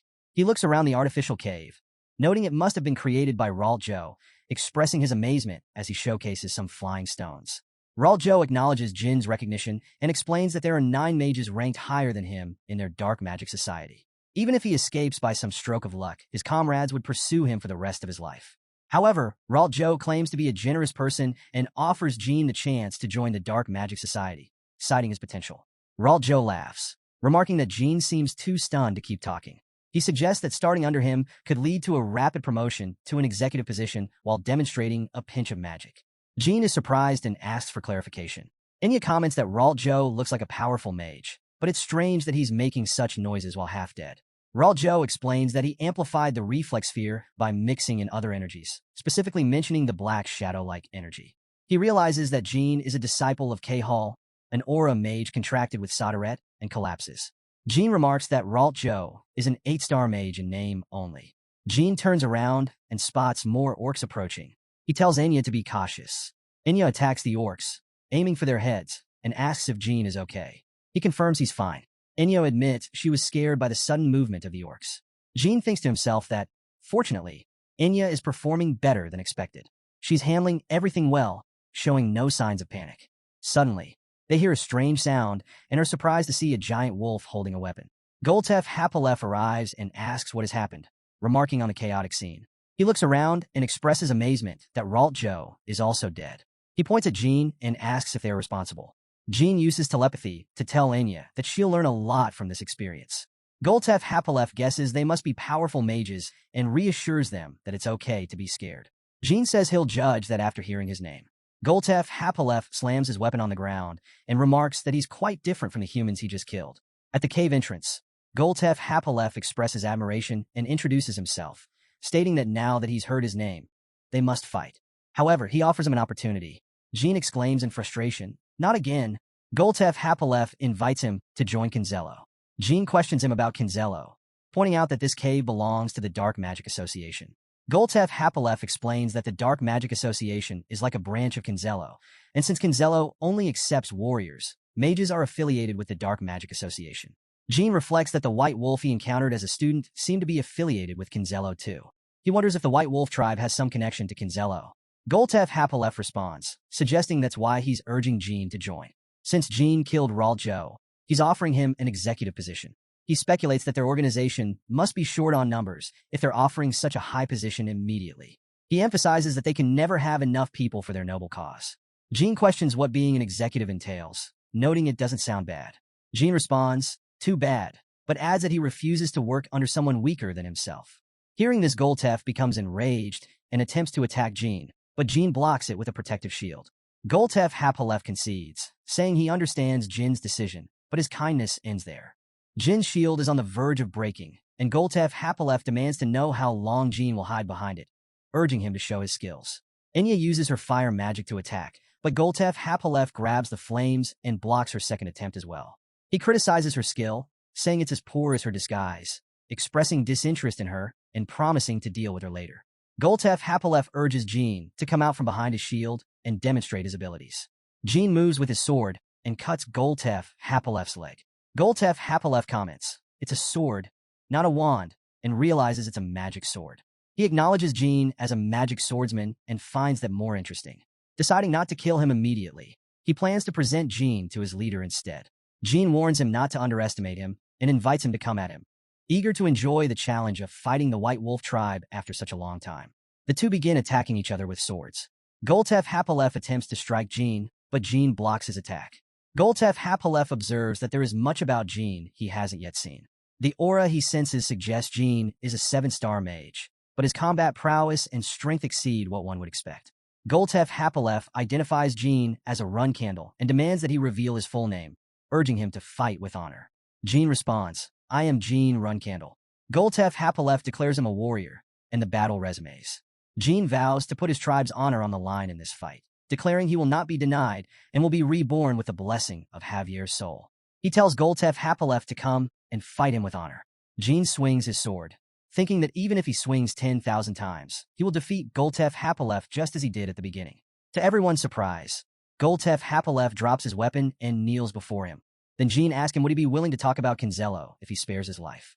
Goltef Hapalef laughs, saying it seems Jean doesn't know the law of the White Wolf tribe. Snitches are not honored. Jean mentions the White Wolf tribe's law and questions if Goltef Hapalef is implying that honor is more valuable than his life. Goltef Hapalef asserts that no member of the White Wolf tribe is cowardly and demands to know how Jean dares to humiliate a warrior he fought.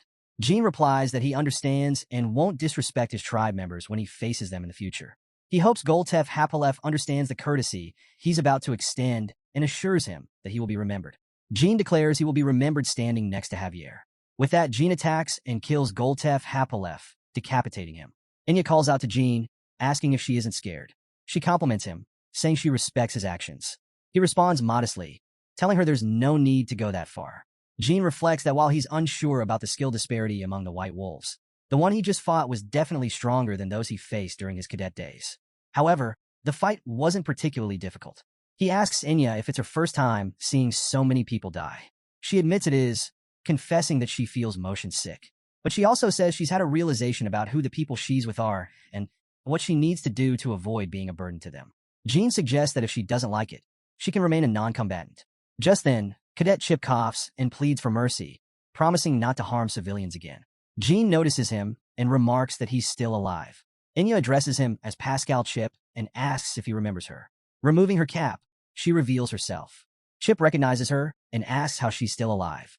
She tells him that if she had wanted to kill him, he would already be dead. Enya emphasizes that Chip should remember her warning. She reveals that Jean Grace saved him, mentioning that she is the contractor of the god of time, Ulta, and the future Archmage. She adds that from now on, he won't be eating losers like him, but her precious comrades. Meanwhile, Maddo Baker is tied to a chair, and Alicia Badger throws water on him. Maddo asks what's happening, thinking about how he definitely fooled the Academy, lured them into the cave, and recalls witnessing heavenly defiance.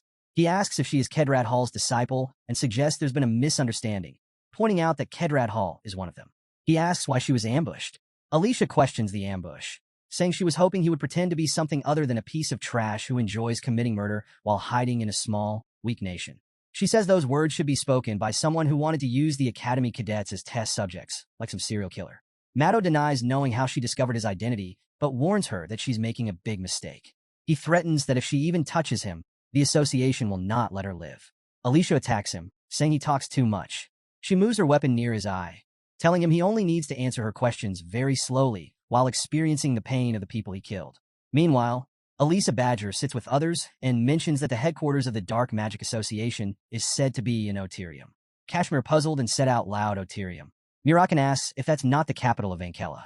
Alicia confirms and explains that it was the old capital, about 500 years ago, but the Holy Kingdom of Vankella moved its capital while he was asleep. Murakan asks why and what happened. Quicantel explained that they were invaded by demons. Murakan expresses surprise, and Quicantel continues, saying that the demonic relic stored in Vankella for generations since the country's founding was the target of the invasion, to take back Jito's eye. At that time, Runcandel and Zippel dispatched knights and mages to support Vankella. The War of the Holy Kingdom, the only war where Runcandel and Zippel joined forces, ended with Vankella's victory and the demons being driven out. Quicantel explains that there was no way to rebuild the devastated land, where mountains had been cut down and the sky had torn apart. Consequently, Vankella moved their capital, and Oterium remains a habitat for monsters. Jean mind race in thoughts that Ryal Zippel's legacy, which he needs to find, is there, the Tome of the Ring of Erupting Flames, massacre by the Empress of Magic.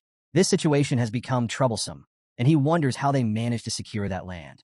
Jean asks when they occupied it. Alicia responds that she believes it's been about 50 years, and the Dark Magic Association can no longer be considered remnants. There are already 3 confirmed 9-star mages. Alicia mentions that Vermont Academy's Great Elder, Hudrin Hinsirk, Rillistar's ruler, Susan Rillistar, and Grand Magician Shukan told her. Kashmir remarks that it's insane to think that so many 9-star mages have gathered there.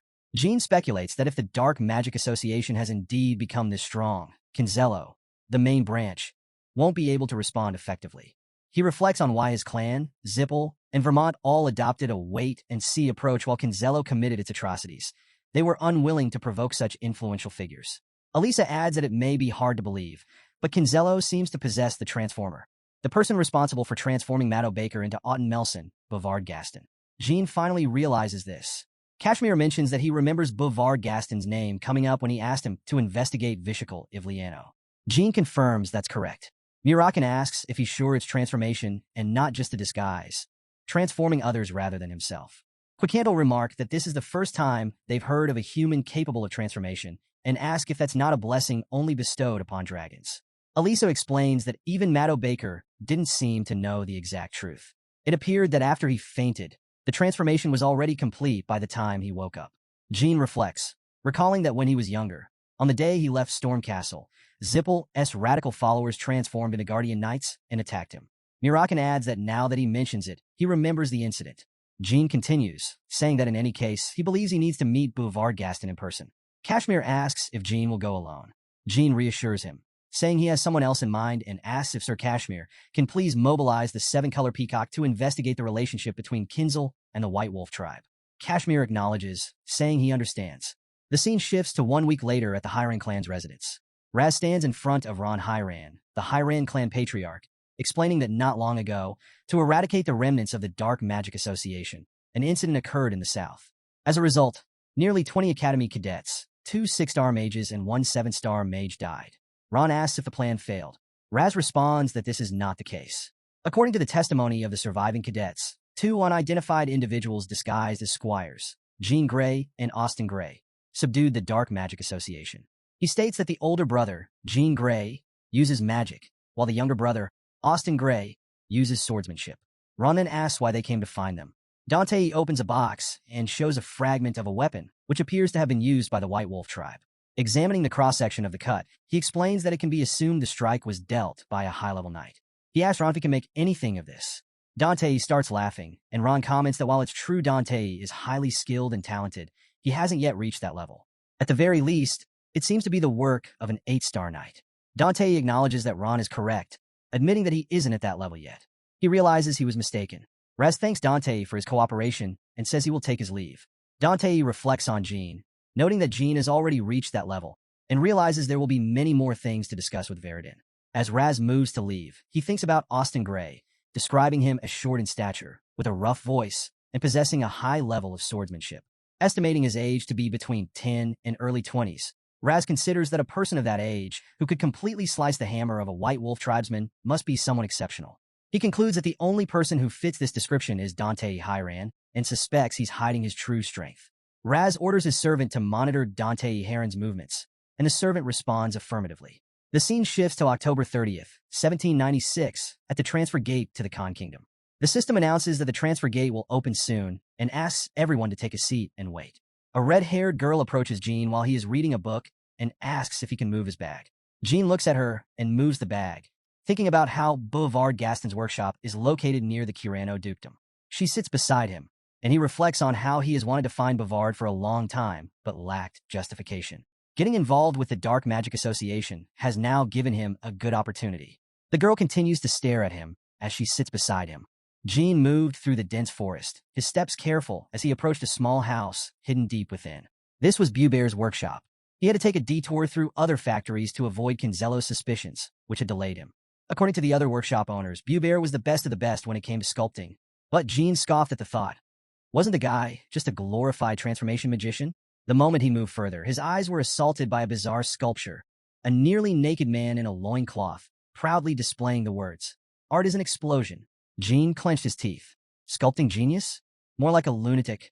He had half a mind to destroy the ridiculous thing, but instead, he knocked hard on the door before stepping in. Just then, a loud, rough voice echoed from inside. "Oi, oi, stop right there, you bastard." A rotund man stormed out, but immediately froze when he saw Jean. "Huh, Jean?" Jean smirked. "Long time no see, Boubert." Before he could say another word, a few drops of saliva from Boubert's open mouth splattered onto Jean's face. Boabre sneered. How dare you show up here?" Jean calmly brushed off his clothes. "Spraying people with spit isn't the best way to welcome a guest, you know? Guess my ass. I don't accept people like you." Boabre barked. Jean chuckled. "Didn't I save your life once? Is this how you repay your benefactor?" "Benefactor? You? Huh?" Boubert scoffed. "If my siblings had heard the nonsense you almost spewed at that party, you'd be dead on the spot. Lucky for you, it was me, so you gotta walk away." Fury flashed in Boubert's eyes as he lunged at Jean, aiming to tackle him. Jean sighed. So predictable. Instead of dodging, he countered with a quick punch, sending Boubert flying back into the workshop. "See? I'm being nice," Jean muttered. From inside the house, a deep voice grumbled. "Boubert? What's with all the noise?" A man stepped outside and instantly stiffened when he saw Jean. "Young Master Jean?" Feigning surprise, Jean nodded. "Mr. Bishkul." Bishkul, a man of refined manners, composed himself and asked, "What brings you here, young master? I heard you were a reserve flag-bearer." Before Jean could answer, Boubert, his nose now bleeding, scrambled up and grabbed Bishkul's trouser leg. "Mr. Bishkul, kill him. He humiliated me at the party, and now he's here causing trouble." Bishkul's gaze flickered down at the man clinging to him, then back to Jean. His expression darkened slightly. This dirty pig, obviously, he brought this on himself. Clearing his throat, Bishkul spoke diplomatically. "I'm not sure what happened, But young Master Jean isn't someone who causes trouble without reason. Jean folded his arms. I won't deny I hit him, but considering who it was, I'd say it was well-deserved. Bishkul sighed. This was going to be a long conversation. Jean took a deep breath and spoke calmly. Fine, I'll apologize. I originally came here to commission a semi-statue of my father. But now you've put me in a difficult position. Bishkul raised an eyebrow. A bust, huh? That makes sense. But apologizing just for that? That's not like you at all. Young Master Jean. You have another reason for coming here, don't you? Jean cursed internally. Damn, he caught on fast. With a smirk, he admitted, yeah, actually, I had a different reason. I wasn't here for Bear. I was here for you, Bishkul. Bishkul's expression shifted slightly. Me? Don't tell me. His eyes narrowed. You're planning to challenge me under the name of Reserve Flag Bearer? Jean chuckled. Sharp as ever. I hate to say it, but yeah, it's embarrassing, really. I can't enter Ibriano's house without an invitation. Not with my current status. But I knew Bear was with you. So I came here instead. Bishkul exhaled sharply. I refuse. Jean tilted his head. That was fast. I came here to rest. And barging in like this? Very rude of you, Master Jean. Jean was about to argue when, without warning, his body stiffened. He couldn't move. Bishkul turned around, his voice sharp. If you can't even react to a sudden attack like that, how do you expect to exchange blows with me? You should leave. Jean gritted his teeth. That was dangerous. I almost counterattacked instinctively. He relaxed and exhaled. I get it. I'll go. As he turned to leave, Bear suddenly stormed over, spitting insults. Jean Runcandel, do you think just having that name gives you everything? Know your place. If you keep acting so arrogant, you'll be dead before you ever become a genius. Jean didn't hesitate. His sword was out in a flash, stopping just inches from Bear's throat. Bishkul's voice rang out. Young Master Jean. Jean didn't move. His voice was cold. Mr. Bishkul, I'll admit, I was rude and arrogant earlier. But insulting the Runcandel name? That's an entirely different matter. He looked Bishkul in the eye. Tell me, would you just stand by and watch if someone mocked the name of Bano? Bishkul's expression darkened. No, I wouldn't. Then you understand. Jean slowly lowered his sword. Bishkul let out a heavy sigh. Then I have no choice but to stop you, young Master Jean. Jean smirked. Go ahead. Bishkul's gaze hardened. You might die. Jin's response was immediate. Even if I die, I will protect the name of Runcandel. Bishkul froze. He wasn't joking. The conviction in Jin's voice was real. Damn it, I should have shut Bear's big mouth earlier. He clenched his fist. I want to kill this pig right here, but I still need his ability to finish the job. Jean glanced at Bear and made a demand. I'll count to 3. Bear's face paled as he dropped to his knees. Fear gripped him, but he still stubbornly held his tongue. Why should I? He muttered. Jin's voice was cold as he began counting. 3, 2. Bear sneered. What did I even do? Jin's sword gleamed in the dim light. Bishkul stood beside Jean, his jaw clenched so tightly it looked like he might snap a tooth. His face was twisted with anger, but in the end, Bear knelt down. Seeing Bishkul's murderous glare, Bear immediately followed suit, dropping to his knees in a panic. I'm sorry, he stammered. Jean exhaled, his expression indifferent. If it weren't for Bishkul, you'd be dead right now. Let this be a lesson. Insulting the name Runcandel comes with consequences. He sheathed his sword and turned to Bishkul. Mr. Bishkul, your subordinates have been quite rude. If it helps, you can take out your frustration on me. Bishkul in frustration. No need. You weren't wrong, young master. His voice was calm, but firm. Please leave now. Jean gave a nod, then turned and walked away without another word. As soon as his figure disappeared into the night, Bear spat on the ground, cursing. Why the hell did he come here? That bastard. Bishkul's gaze snapped toward him, sharp and full of barely restrained fury. The room fell into an eerie silence. Even Bear, who had been dumbstruck, didn't dare to make a sound. After a tense pause, Bishkul let out a long breath. TCH, come inside. We have things to discuss. Bear, feeling the pressure of Bishkul's anger, quickly straightened up. Why yes? Inside, Bishkul sat down and spoke gravely. The leader has officially announced the severance of our alliance with the Zippel family. That means from now on, remain of the ancient civilization we receive from the Zippel family will be decreased by half. Bishkul's eyes widened. But without them, it'll be even harder to track down the remaining pieces of the dead gods now. Bishkul's expression remained unreadable. According to the terms of the alliance's dissolution, we are entitled to reclaim a certain item we once provided to the Zippel family. Bear immediately understood. The compass. We have to get the compass. With it, we can locate the living gods and use them as ingredients. His voice trembled with excitement. Bishkul gave a short nod. Yes, That's the plan. Suddenly, he turned his head sharply, as if sensing something. His body tensed. Bear frowned. What is it? And he suddenly moved towards the window and looked outside the window, but after a brief moment, Bishkul shook his head. Nothing. Just my imagination. With that, he ended the conversation. Meanwhile, deep in the forest, Jean moved silently through the trees, his steps light. The cold night air surrounded him, but he remained alert. Then, without warning, a shadow leaped from the branches above, attacking him in an instant. Jean reacted swiftly, drawing his sword to block the strike. The impact sent a faint echo through the silent woods. He smirked. There's no one else around here, but isn't this a bit excessive, Sister Yona? The figure hesitated for a moment before pulling back her hood, revealing Yona's familiar face. You noticed right away? Huh, she said, dropping her disguise. Well, since you asked me to handle it, of course I got it done.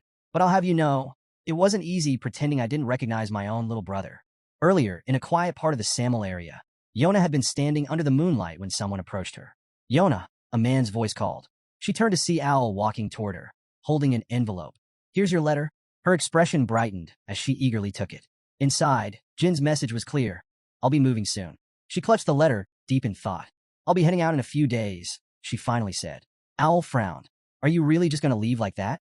If Sir Chiron catches you meeting with your brother, he won't let you off easily. Without another word, he pulled out a wig and placed it on her head. You need to be careful. Don't let yourself be discovered. Yona smirked, adjusting the wig slightly. Relax. I know what I'm doing. The night wind rustled through the trees as she prepared for what lay ahead. In another letter, Jean had written to Yona. I'm going to meet a sculptor named Bear Gaston. I need information about him. Anything, even the words he mutters to himself. If you can, eavesdrop and gather whatever you can. While Bishkul and Bear were deep in conversation, Yona had stood outside, silently listening. Now, she relayed what she had overheard to Jean. Kinzello has officially severed ties with the Zippel family. Jin's eyes gleamed with interest. Impressive. You gathered more intel in such a short time than most people could in weeks. He tapped the special Runcandel family document in his hands. With this, I'll be able to figure out what they're planning. Yona's expression suddenly darkened. That Blobber guy, she muttered. I think we're the same class. Jean raised an eyebrow. Bear? What about him? She hesitated, then said that youngest you have your own secret too. Jean frowned. What's that supposed to mean? Yona shook her head. I can't explain it yet. Jean smirked. Oh, so you have secrets too? Yona burst into laughter. You're being melodramatic again. She playfully grabbed his arm. Come on, let's go have some fun. Jean froze. Wait, Chiron's warning. Never take advantage of Yona again. A cold sweat ran down his back. Yona? That's a bit. Before he could finish, she yanked him forward. Let's go play. Jean struggled to escape. Sister, wait. Meanwhile, on Chiron's side, the atmosphere was tense. He is standing in a dimly lit room, his hands on his sword. His expression was unreadable as he questioned Khan. What have Jean and Yona been up to these past 2 days? Khan stepped forward and saluted. My lord, Lady Yona has only been playing around. Chiron's eyes narrowed. Playing? Yes, sir. He leaned forward. And what about Jean? Did he ask Yona for help? Khan hesitated for a moment before answering. According to the guards, no, sir. The clan head gave him a direct warning. He wouldn't dare. Chiron exhaled slowly. His expression remained unreadable, but a single thought ran through his mind. He wouldn't dare, but that doesn't mean he won't try. Chiron chuckled, shaking his head. That boy, he doesn't know fear at all. Even the owl barely escaped Yona's attacks multiple times, and Luna, of all people, kept her distance from her. The youngest one, he's truly something else. Khan beside him raised an eyebrow as Chiron held up a letter. And here it is, a message from Kashmir. Chiron unfolded the letter and scanned its contents. The youngest took down Goltef Hapalef, a warrior of the White Wolf tribe. His gaze sharpened. It's been a long time since I last heard that name. Khan was intrigued. You know the name? Yes, Chiron confirmed. Hapalef, the leader of the White Wolf tribe, once challenged me. He's a wolf you don't forget. Strong, relentless. Our fight lasted 5 hours. Khan whistled. That long? Then for the youngest to defeat him. That's a big deal. Chiron nodded. It certainly is. His eyes narrowed as he continued reading. Apparently, Jean mumbled something about cutting while splitting, and he even split Goltef's hammer in half. He paused. Seems like a habit of his. But as Chiron processed the words further, a realization struck him. No, this isn't just a habit. His fingers tightened around the letter. This technique, it's exactly like the one recorded in ancient texts. Spell-infused swordplay, hidden weapons, and light blades. This is the lost technique of the first family head, Timar. A skill thought to have disappeared 1,000 years ago. A smirk played on Chiron's lips. So, Has he become a magic swordsman stronger than me? Now that's something I'd love to fight him. Meanwhile, at Kashmir's mansion, Alicia crossed her arms. So that's the core of Kinzello. Jean nodded again. Across the room, Murakan, deep in thought, muttered, relics of dead gods. Could they be like the tears or blood of numerous? His eyes widened slightly. Now I see. Then Murakan spoke up. Hey kid, there's something I haven't told you yet. Jean turned to him. What is it? Murakan sighed. Remember when I went to Duke Kirano's territory to assist your cadets? Yeah, Jean replied. Well, at that time, a graveyard giant, one that had been buried for 2,000 years, resurfaced. Murakan's expression darkened. I took care of it quietly, but I never understood why it appeared in the first place. His gaze flickered. Now though, I'm thinking this was Bubear's doing as well. Quicantel, who had been listening, added, if that's the case, then Bubear may have ties to the god of sculpture. The room fell into silence as the weight of their realization settled in. Jean raised an eyebrow. The sculpting god? That's the first time I've heard of him. Murakan frowned. That's because he vanished from history long ago. Naturally, you wouldn't know. Quicantel chimed in. Well, was one of the key figures involved in the creation of the primeval stone. But when the stone was destroyed, his divine status was stripped away, and he was turned into a human. Murakan continued. The golem that well created, meant to guard the tombs where the exiled gods allowed humans to rest, was the grave giant. But we dragons wiped out all of them. Kashmir's expression hardened as he processed the implications. Are you saying that Bubear made a contract with a dead god? Quicantel shook his head. That's unlikely. But if it wasn't well, then there's no logical explanation for what's happening. Jean added, and that's not the only issue. Among the relics well created, there seems to be an artifact capable of locating someone who has signed a contract with a god. Murakan's eyes widened. That's impossible. Unless the contract itself activates its power, no one should be able to detect it. Alicia's breath caught. Wait, don't tell me. They were looking for Julia because of this? Jean nodded. Exactly. That relic, they call it a compass. Fortunately, it seems to be incomplete. That's why they kidnapped the guardian dragon, Latri. Not Julia. Quicantel sighed in realization. I see. Their plan is to use the compass to find the contract holder first, then use the Devil Stone to absorb them. Jin's expression darkened, which is exactly why we have to get that compass before they do. He turned to the group. Next month, the Zippel family will return the compass to Kinzello. That will be our best chance to seize it. Murakan, sitting nearby with his arms crossed, smirked. This kid has another route to take. Someone in the group raised a skeptical eyebrow. Is there any place safer than the Ice Palace? Murakan shrugged. Of course, the safest place in the world. He trailed off, his expression shifting as he recalled a conversation from a few hours prior. At that time, Murakan had transformed into a cat and perched on Gilly's lap. Looking up at Jean, he had said, Kid, head to the underworlds. I was planning to send you there anyway, so this works out perfectly. Jean had raised an eyebrow. Underworld? Gilly, gently patting the cat's fur, spoke hesitantly. Wait, the underworld? You mean that legendary tribe that once defeated all the beastmen? That's right, Strawberry Pie, Murakan had replied casually. Gilly frowned. But they've been in decline for 5,000 years. Jean had remained silent for a moment before finally speaking. Why would I go to a ruined land? Does that place even exist anymore? Murakan had leapt off Gilly's lap and onto the floor, his feline eyes glinting. It still exists somewhere deep in the Great Mitra Desert within Beastman territory. And except for you, no one can enter. Jean narrowed his eyes. Why me? Murakan's gaze sharpened. Because of the 1,000-year contract. Even if a god descended, they wouldn't be able to set foot there. Jean sighed. Can you explain in a way I'll actually understand? Murakan's expression grew serious. The underworld has a contract with Sodaret. That land was created solely for Runcandel magic swordsmen. It's the ultimate proving ground. Anyone who truly wishes to become a magic swordsman must go there. Jean absorbed the information that Murakan said to him. Just go there. The southern border of the Jean Kingdom. It's near Beastman territory. Same place where I completed my first mission as a cadet. To reach the Mitra Desert, I'll have to cross a mountain. But trust me, that's the least of my worries. Now, standing under a snow-covered tree, Jean reflected on his next move. His mind drifted to some tribesmen people. He wasn't particularly close to them. Yet should he ask for their help? They were kind, but their instinct to avoid predators was second only to feline. Shaking off his hesitation, Jean exhaled, then took a step forward, deeper into the unknown.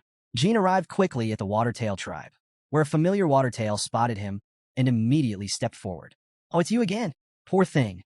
At that moment, the creature seemed to recall their last encounter, when Jean had met a few wandering travelers here. Without hesitation, the Watertail asked him, Are you hungry? Jean chuckled and shook his head. pulling out a large fish of his own. He held it up for the water tails to see. This time, I came to return the favor. The water tails' eyes lit up with excitement. They quickly took the fish from his hands, scurrying off to a nearby spot where they tossed it into the air, playing with it like an excited group of children. Later that night, Jean sat beside one of the water tails, deep in thought. After a moment of hesitation, he finally asked, "Is there a way only certain people can use to reach a place like the Mitra Desert?" The water tail blinked. "Mitra Desert? Where's that?" Jin's eyes sharpened. "I've heard about it. I was planning to see it for myself." At that, the water tail fell silent. Then, in a low voice, it muttered, "If you go there, you won't survive. If I were you, I wouldn't go." Jean smirked. The way it said that was oddly amusing. He glanced at the small creature, then shook his head. "Thanks for the concern, but I can't keep running forever." The water tail said nothing more. Instead, it began leading Jean through the winding paths of their land. Eventually, it stopped and pointed ahead. "Just a little farther, and you'll reach a large open space." Sure enough, after walking for a while, Jean saw it. A vast clearing with a stream of shimmering water rushing through the center. He whistled in admiration. "You were right. It's beautiful." The water tail pointed toward the waterfall in front of them. "Take some water, then go through the market. That's the way to reach the desert." Following its instructions, Jean took out a water bottle and dipped his hand into the cool stream, collecting as much as he could. Once done, they pressed forward. After a long trek, they finally arrived at a cave illuminated by bright torches. Jin's eyes adjusted to the dim light as he noticed a small creature curled up on the ground. It resembled a mouse, sleeping soundly. He remained still for a moment, watching it. This place, something about it felt different. Jin lowered his voice. "Is this the Golden Tongue tribe? I've never met them before." The water tail nodded in confirmation, then scurried over to a corner of the cave, where it nudged a small golden tongue awake. It whispered something to the creature, who immediately jumped to its feet, placed its hands on its hips, and huffed. "What do you think you're doing?" the golden tongue scolded. "Why'd you bring someone like this?" "We agreed. Only our kind can pass this way. You're breaking the rules. You promised to follow them. Don't you think that's wrong?" Jean stood to the side, watching their tiny argument unfold. He couldn't help but think they looked ridiculously adorable right now. The water tail, completely unfazed, simply grinned, reached into its pouch, and pulled out a shiny gold coin. It placed the coin in front of the golden tongue and said smoothly, "Trust me, friend. Here, take this. He's going to the Mitra Desert." The moment the golden tongue laid eyes on the coin, its expression did a complete 180. Its eyes gleamed as it snatched up the coin and exclaimed, "Oh well, you should have said so earlier. I trust him completely." Jean almost laughed at how fast it switched sides. The golden tongue quickly led them to a door and spoke hurriedly. "I had no idea we had such an important guest. Allow me to escort you personally." Jean eyed the door curiously. "Where does this lead?" The water tail gestured. "Once you step through, you'll find yourself in a grocery store. Outside of that is Yuka Market. The Golden Tongue tribe will guide you from there." Jean nodded, but the water tail continued. "The market's a bit messy, but don't worry. The Golden Tongue tribe will recommend a guide to you. They are bad people, you just have to ignore them. But the candies are reliable and they're honest. They won't scam you." After that, the water tail turned to leave. It waved a small hand and said, "I'll leave you here. Safe travels." Jean called after it. "Wait. Before we part, can I ask your name?" The water tail stopped, then turned slightly with a smile. "I am Dark Spark of the Watertail clan." Jean started to introduce himself. But before he could finish, Dark Spark waved him off. "No need to say it. I know who you are, Jean Runcandel. I've seen the Runcandel cloak before. You're a true leader." Jean couldn't help but chuckle. "You're impressive. And you won't tell anyone, will you?" Dark Spark grinned. The Dark Spark never spills secrets. Hearing that, Jean placed a hand over his heart and nodded. "Then the next time we meet, as a Runcandel, I'll repay this debt." With that, he pushed open the door and stepped into the grocery store, ready for whatever came next. The Golden Tongue tribesman stood at the door, grinning. "Welcome. Heading to the Mitra Desert? I can guide you there if you'd like." Jean shook his head. "No need. I can find my way. Thank you for opening the door." With that, he pulled a towel over his head, shielding his face, and stepped outside. The Golden Tongue didn't press further, simply bowing politely. "Safe travels. Come again next time." As Jean walked forward, he thought to himself, the Canine's clan is definitely trustworthy and honest.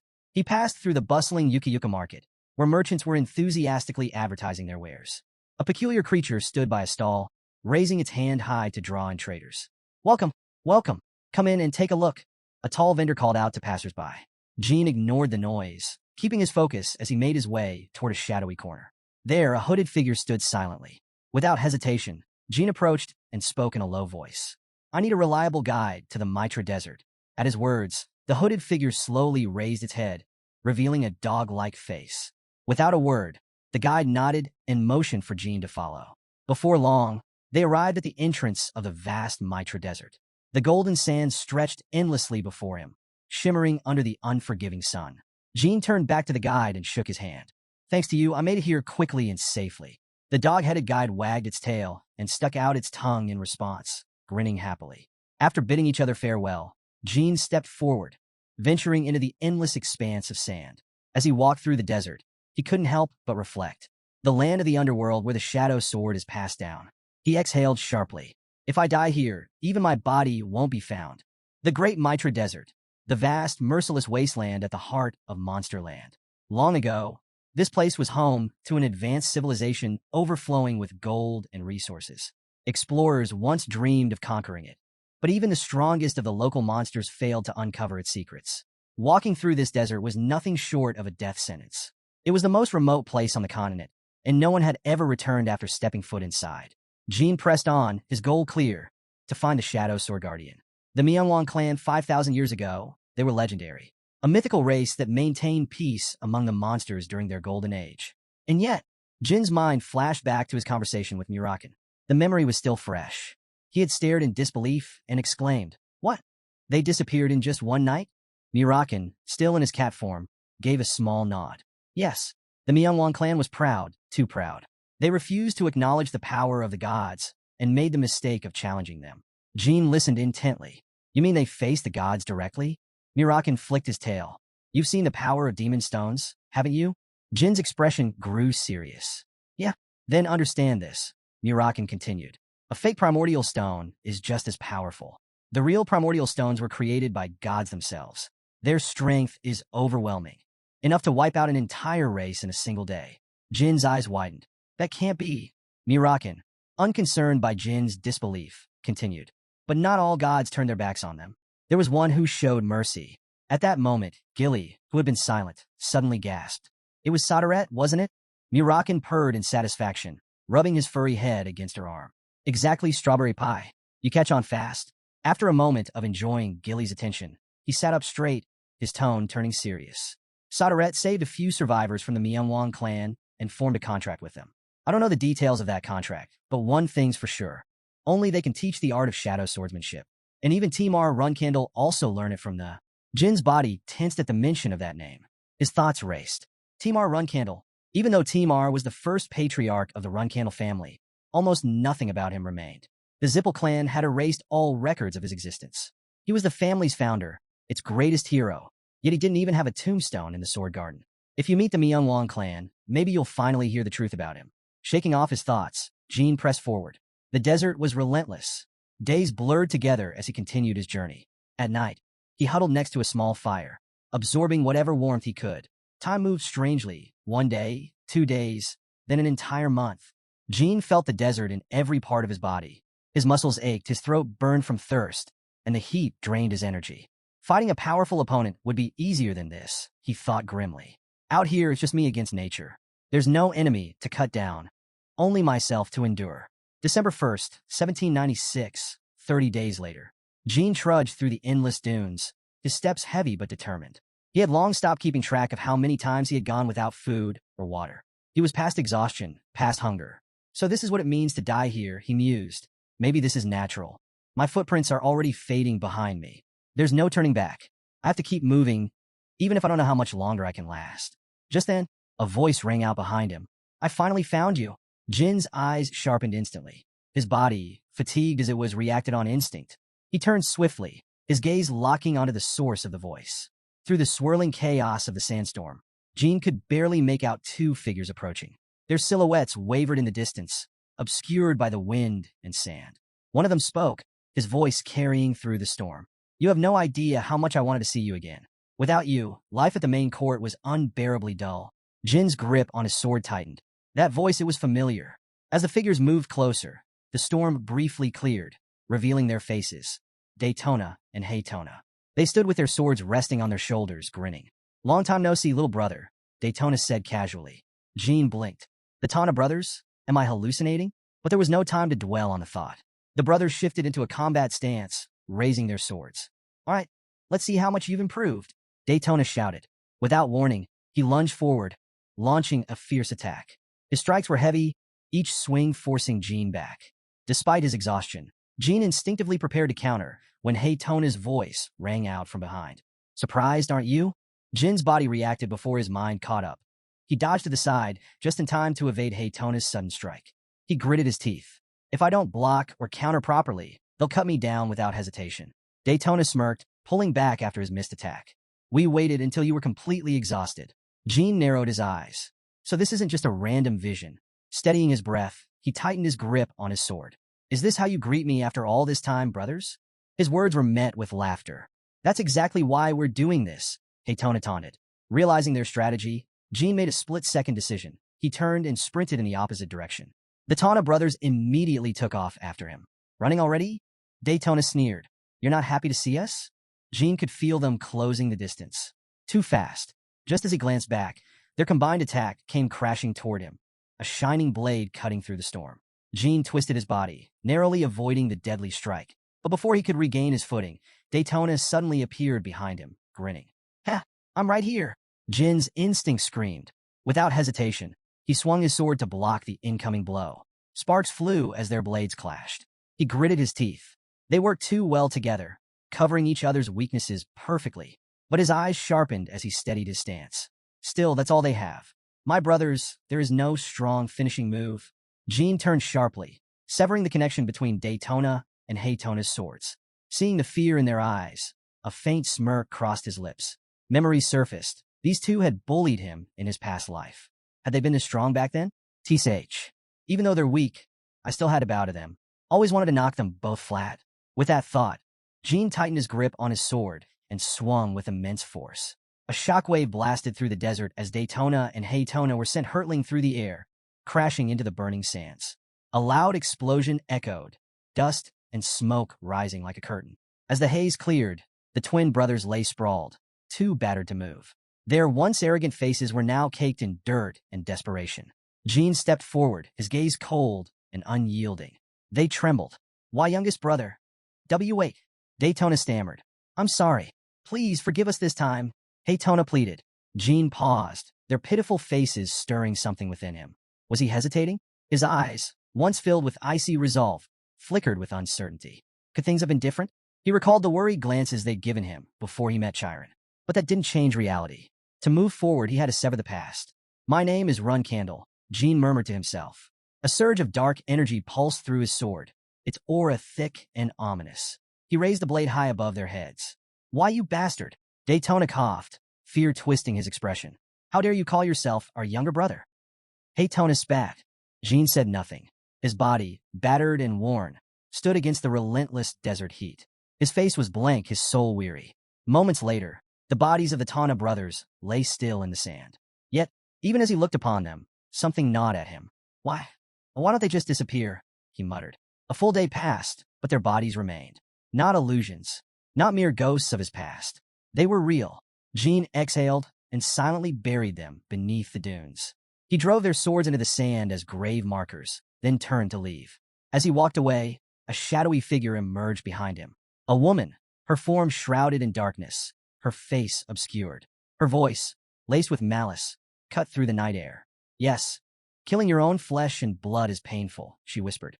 But if you hadn't, how many more of your siblings would have suffered? You made the right choice, Sir Soderette. A sinister aura curled around her like living smoke. The desert night roared with the howl of the wind. Scorpions scuttled across the sands, their dark forms moving in unison, drawn to the scent of death. Jean never looked back. Jean leaned against a massive rock, exhaustion creeping in. A scorpion scuttled toward him, but his eyes locked onto something else, a tiger beetle. Without hesitation, he grabbed it and tossed it into his mouth, chewing without fear or disgust. The taste was vile, but he barely reacted. If not for the anti-poison wine in his system, eating something like this would be reckless. I wonder if Yona is okay, and my other siblings, he muttered. The images of Daytona and Daytona flickered in his mind, unbidden. The weight of what he had done pressed against his chest. Under the blazing sun of the 11th day of the 12th month, year 1796, Jean trudged through the endless desert. His steps were heavy, his mind hazy. How long had he been walking? He didn't know. Why was he even walking? He couldn't remember. His body finally gave in, and he collapsed to his knees in the burning sand. His breath was ragged. I came here just to kill my brothers and sisters. Suddenly, a figure appeared before him, extending a water bag. Jean didn't reach for it. Instead, his instincts flared. His hand shot out, gripping the stranger's wrist.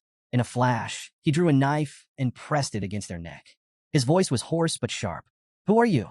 The person remained unfazed. A woman. Her tone was calm, almost amused. "You greet me with a knife, just like last time. Haven't changed a bit, have you?" Jean froze. That voice. No, it couldn't be. The woman pulled back her hood, revealing her face. "But of course," she continued with a small smile. "Your skills back then were nothing compared to now." Jin's eyes widened in disbelief. "Master Valeria?" She smiled warmly. "Hello, my disciple."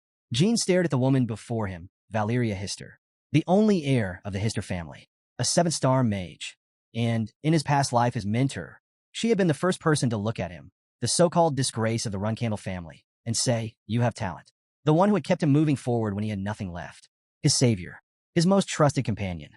The first time they met, he had been nothing but a wandering exile. And now, here she was again. Jean stood there processing everything. His mind raced. Wait, this doesn't make sense. In his previous life, he had never met Valeria at this point in time. So, why was she here now? His eyes darted around, suddenly realizing that the scenery had changed. When had he even arrived in this place? He forced himself to stay calm, to ground his thoughts. No, something was off. He focused on her.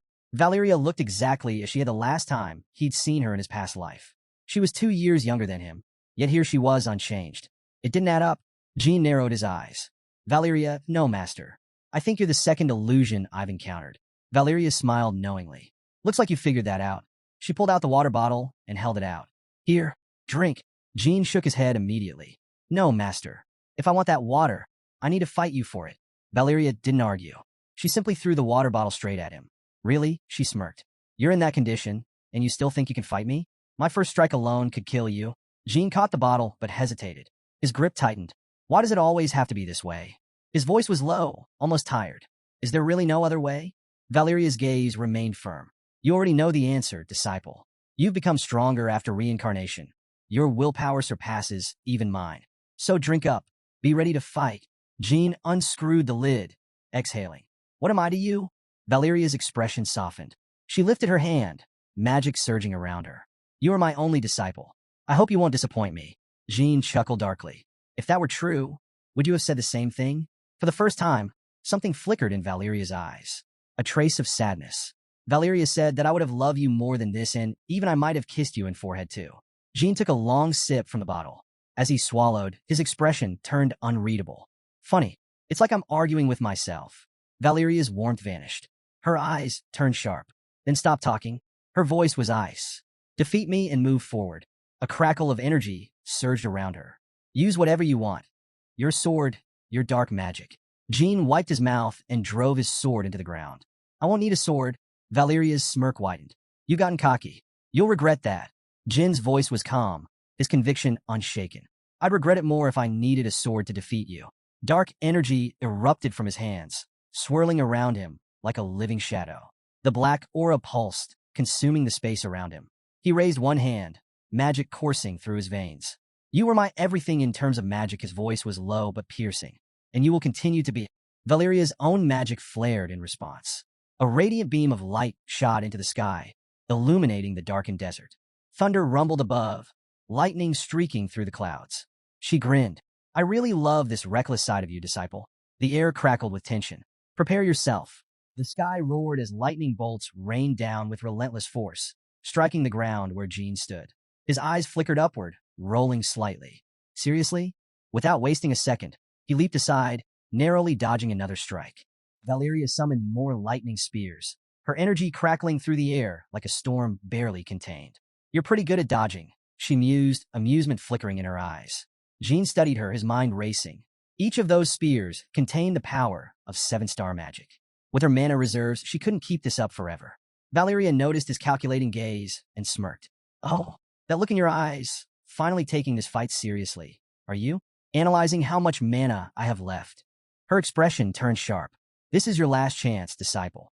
Pick up your sword. Otherwise, you will die." Jean stood firm. "No sword," he replied, summoning magic to his hands. Whether I live or die, we'll only know when this fight is over. Valeria's eyes flickered with something unreadable. Then, as she watched the energy swirl around his fingertips, her expression shifted. Backflow magic. She murmured. So, you found a new master? Jin's jaw tightened. I have nothing to say to you. He knew what she was doing, twisting the knife. That was just the kind of person she was. Once she decided someone had to die, she wouldn't stop until they were buried 6 feet under. His counterflow technique was progressing, but not fast enough.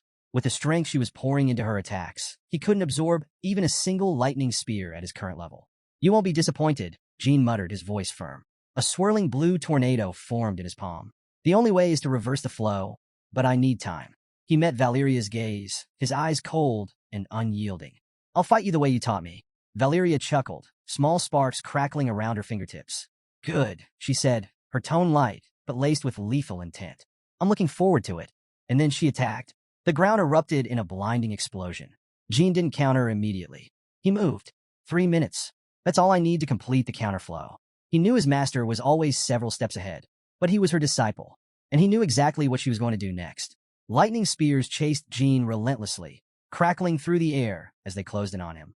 Just as he was about to maneuver away, the ground beneath him shifted.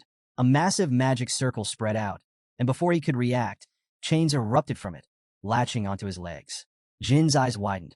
This magic circle, it can extend this far? Before he could free himself, more chains shot out, wrapping around his arms and torso, holding him in place. He clenched his jaw. This wasn't just a binding spell. There was no way she had enough mana to maintain both a magic circle of this size and keep 5 lightning spears active. Then, pain seared through his body. The chains burned red hot, scorching his skin. He let out a sharp cry, but gritted his teeth. Wait, he forced himself to focus.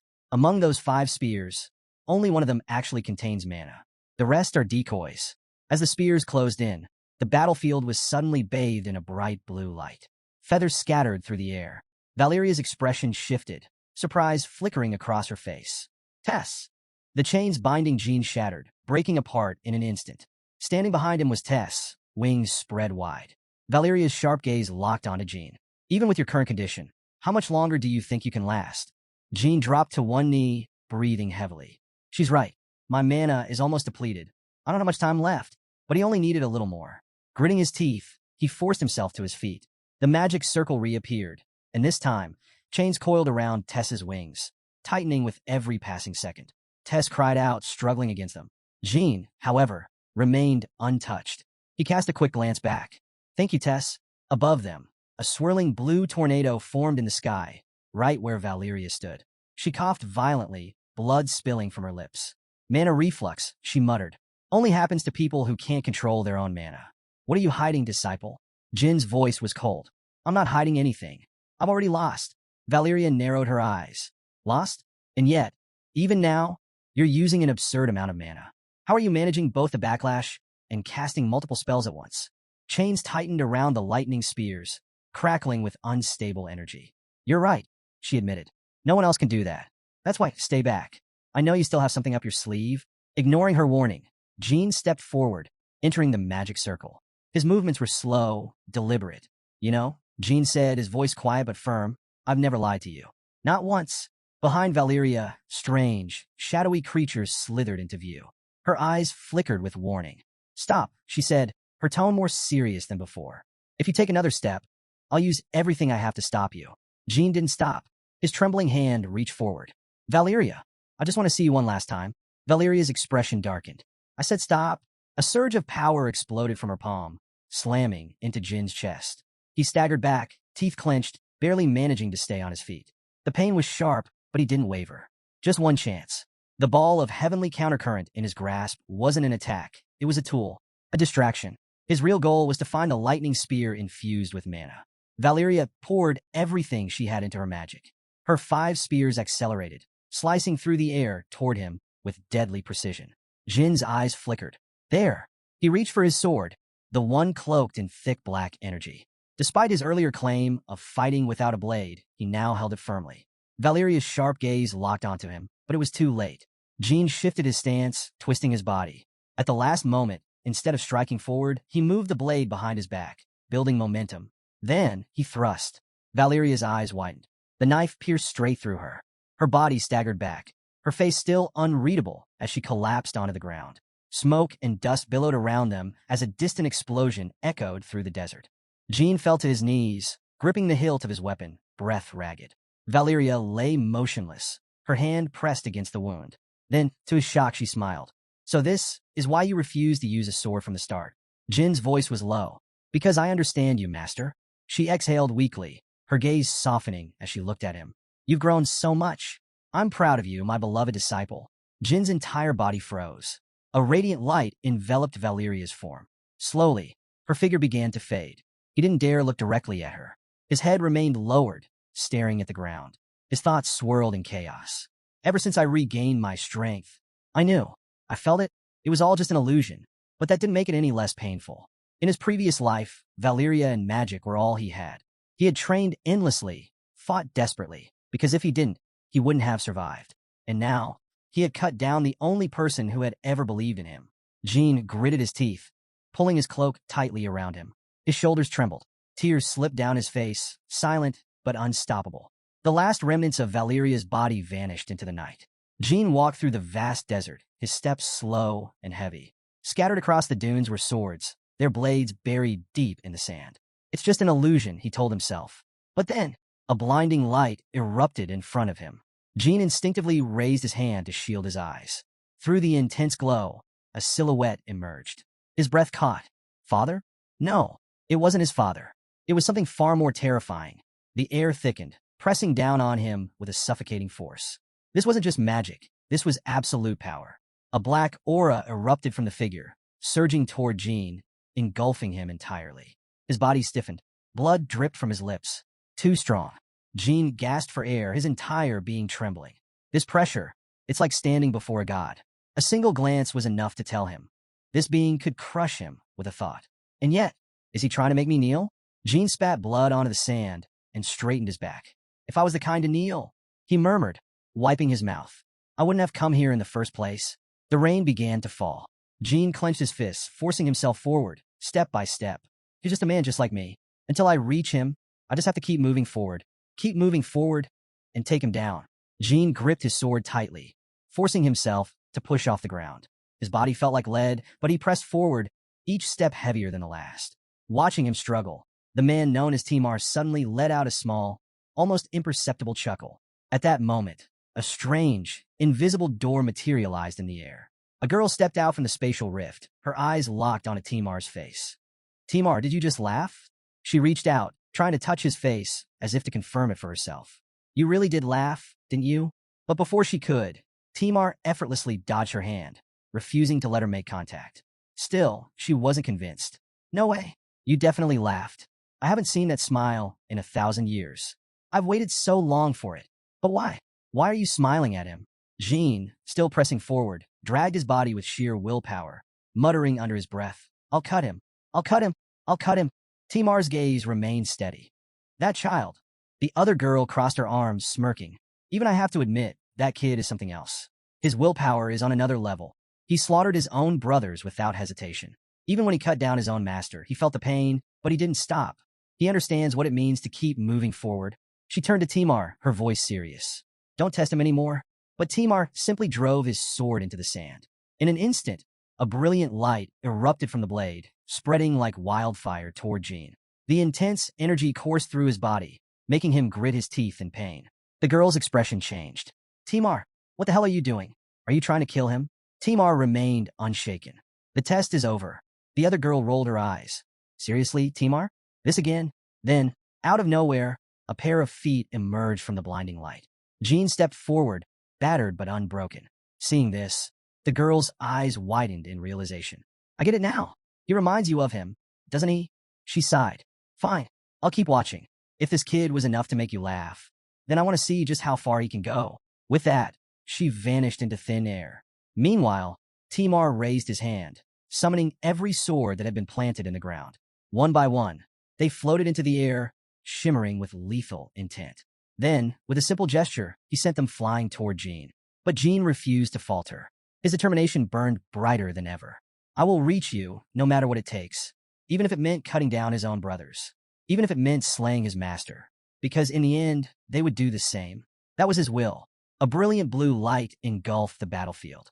Jin gripped his sword tightly, the black energy coursing through it making every strike identical, whether it was the first or the 10,000th. His voice rang with unwavering determination. I'm a member of the Runcandel family. If anything dares to stand in my way, I will destroy it. Timar smiled again. Jin's stance remained firm as he repeated, his conviction unshaken. I am a member of the Runcandel family. No matter what obstacle stands before me, I will destroy it. With a sharp swing of his sword, dark smoke erupted from the blade. He didn't need tricks or techniques, just raw power. But before his strike could land, something strange happened. The enemy vanished. Jin barely had time to react before searing pain shot through him. His teeth hit the ground, accompanied by a splatter of blood. Yet despite the pain, he refused to submit. He staggered forward, his breath ragged. I will reach your level. A voice suddenly echoed around him. Wrong. Think carefully. Why are you here? Jin's eyes widened. Why am I here? The voice spoke again, calm yet commanding. Go to the underworld's territory. Jin froze. The underworld? Then it hit him. All right. I went to them to learn how to harness aura. But where was that voice coming from? Was it another illusion?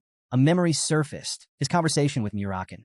He had warned Jin, once the third illusion ends, release dark energy. Only then will you meet the underworld. Realization struck him. I forgot. The illusion has to appear 3 times. Jin took a deep breath, standing still for a moment. While crossing the desert, I must have lost track of time. The third illusion is over. That means I have to release the dark energy now. As soon as he spoke, a beam of light shot out from his body. Would this lead him to the underworld? The sky remained eerily calm. Minutes passed, and nothing happened. Jin clenched his fist. Was it just a myth? No. There's no way Murakan gave me false information. His grip on his sword tightened as the dark aura surrounding it pulsed ominously. Then, without warning, the beam of light pierced through the sky. A man emerged from the rift above. He landed gracefully, his own sword gleaming in the dim light. His voice was steady, yet carried weight. Sodaret's contractor didn't disappoint. You've passed. Jin narrowed his eyes. Passed? What are you talking about? The man smiled, as if amused by Jin's confusion. I don't know what Sodaret was thinking, but the only condition for recognition is a relentless fighting spirit. But you went beyond that. You even cut through Sodaret's barrier. That was unexpected. He reached out and ruffled Jin's hair, as if congratulating him. But Jin's expression darkened. His instincts screamed at him.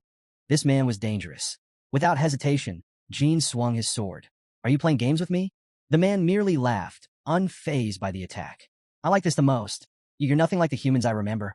His gaze softened as he finally introduced himself. My name is Tantel. I've been waiting for you for 1,000 years, child of Sodaret. He spread his arms wide, his voice carrying an air of finality. Welcome to La Perosa. The scene before Jin's eyes shifted in an instant. The endless desert of sand had vanished, replaced by something awe-inspiring. Towering golden buildings stretched into the sky, their walls embedded with glittering jewels. The entire city shimmered under the light, exuding an air of majesty and ancient power. This is the territory of the underworld, Tantel said, his voice carrying a hint of pride. La Perosa. Humans call this city the Dark Light. You fought hard to reach this place. He handed Jin a bottle. Jin, parched from his journey, grabbed it without hesitation and took a deep gulp, only to spit it out immediately. What the hell? This is alcohol. Tantel burst into laughter. Huh, refreshing, isn't it? That's crystal wine, made from refined diamonds. It clears your mind and restores your body. Jin wiped his mouth, scowling, but he had to admit, his body did feel lighter. The exhaustion that weighed him down moments ago had faded slightly. Tantel gave him a knowing look. You should recover your energy before you meet your brothers. Brothers? Jin frowned. What do you mean? Tantel didn't answer, simply motioning for him to follow. As they walked through the city, Jin couldn't help but marvel at its grandeur. Despite being thousands of years old, everything looked pristine, as if untouched by time. Now he understood why adventurers sought this place so desperately. His gaze drifted toward the buildings. Every doorway was adorned with gleaming gemstones. Something about them felt unusual. He turned to Tanel. Hey, those jewels on the doors, what are they? Tanel glanced at them briefly before replying. They're not just decorations. They're our hearts. Jin blinked. Your hearts? Tantel nodded. If the homeowner is still alive, the gemstone embedded in their door will shine. Jin's breath hitched as realization set in. Then why aren't any of them glowing? They had walked a considerable distance, yet Jin hadn't seen another member of the underworld. Not a single one. How many of you are left? He asked cautiously. Tantel began counting in his head. 77. including the god of war and the 12 battle kings. Jin's eyes widened. That's not many at all. Tantel chuckled. You'll understand soon enough. Jin was still digesting this information when Tantel continued. The god of war and the 12 battle kings are the ones who will pass down the aura sword to you. As per Sodaret's contract, they've been waiting for your arrival. The shadow sword. Jin felt his fingers twitch at the mention of it. Finally, they reached an enormous temple, its massive doors etched with ancient runes. A powerful energy radiated from within, pressing down on Jin's body like a heavy weight. This is it, Tantel announced. The Temple of the God of War. This is where you will receive the aura sword. Jin swallowed hard. The aura coming from the temple. It was suffocating. It felt exactly like the pressure he had experienced in front of Timar. If he hadn't overcome the 3 illusions, he doubted he'd even be able to stand right now. Tantel placed a hand on his shoulder. One last piece of advice. Watch what you say to your brothers. Unlike Sodaret, they don't care about you. Before Jin could respond, the temple doors swung open. A dazzling light flooded the entrance, revealing a group of powerful figures inside. Their voices echoed through the grand hall. Hyun, look at you. You're adorable. How old are you? Have you eaten yet? What's your favorite food? What do you think about La Perosa? Jin stood frozen as the so-called people bombarded him with random, completely unexpected questions. Tantel sighed, rubbing his temples. Brothers, how many times have I told you not to? Before he could finish, a powerful voice cut through the chatter. Where? Where is he? A woman suddenly appeared, her presence commanding. She scanned the room before her sharp gaze landed on Jin. So it's true. Our disciple has arrived. Her voice softened, yet held an undeniable weight. It's been 1,000 years since Timar left. She stepped forward, eyes filled with something between nostalgia and expectation. 1,000 years. The girl placed Jin on her shoulders, and he was immediately taken aback by her strength. Beneath her seemingly casual demeanor were muscles packed with raw power. You can't meet the god of war in this sorry state, she declared. Who's going to bathe the second disciple in history? Jin's brain short-circuited. Wait, what? Who said I needed you? I can wash myself just fine. But before he could protest further, the people around them erupted in excitement. Me? Let me do it. No, I'll do it. Give me a chance. Their eyes practically sparkled with enthusiasm as they eagerly fought over the honor of giving Jin a bath. The girl's face lit up. Fine, we'll settle this with rock, paper, scissors. What followed was absolute chaos. The people, mighty beings of legend, immediately huddled together, throwing down hand signs like their lives depended on it. Jin used the opportunity to escape from their grasp, and miraculously, they actually let him go. After all, the game had become their new battlefield. Finally free, Jin sighed as he stepped into the bath. Warm water surrounded him, washing away the exhaustion from his journey. He leaned back, letting himself relax for a moment. Then, a memory surfaced, and his peace was instantly ruined. That woman, Belize, was it, had given him an utterly serious look and said, a human who knows how to bathe properly? Hard to believe, but I'll trust you this time. Make sure you clean out every single grain of sand in your ears. Jin groaned, covering his face in sheer secondhand embarrassment. Just what kind of impression do these people have of humans?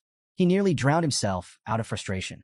No way. Could it be that 1,000 years ago, when Lord Timar was around, humans didn't even know how to bathe? The more he thought about it, the worse it got. Compared to the royal clan, whose bodies were built like divine warriors, he felt tiny. The sheer physicality of these people was beyond comprehension.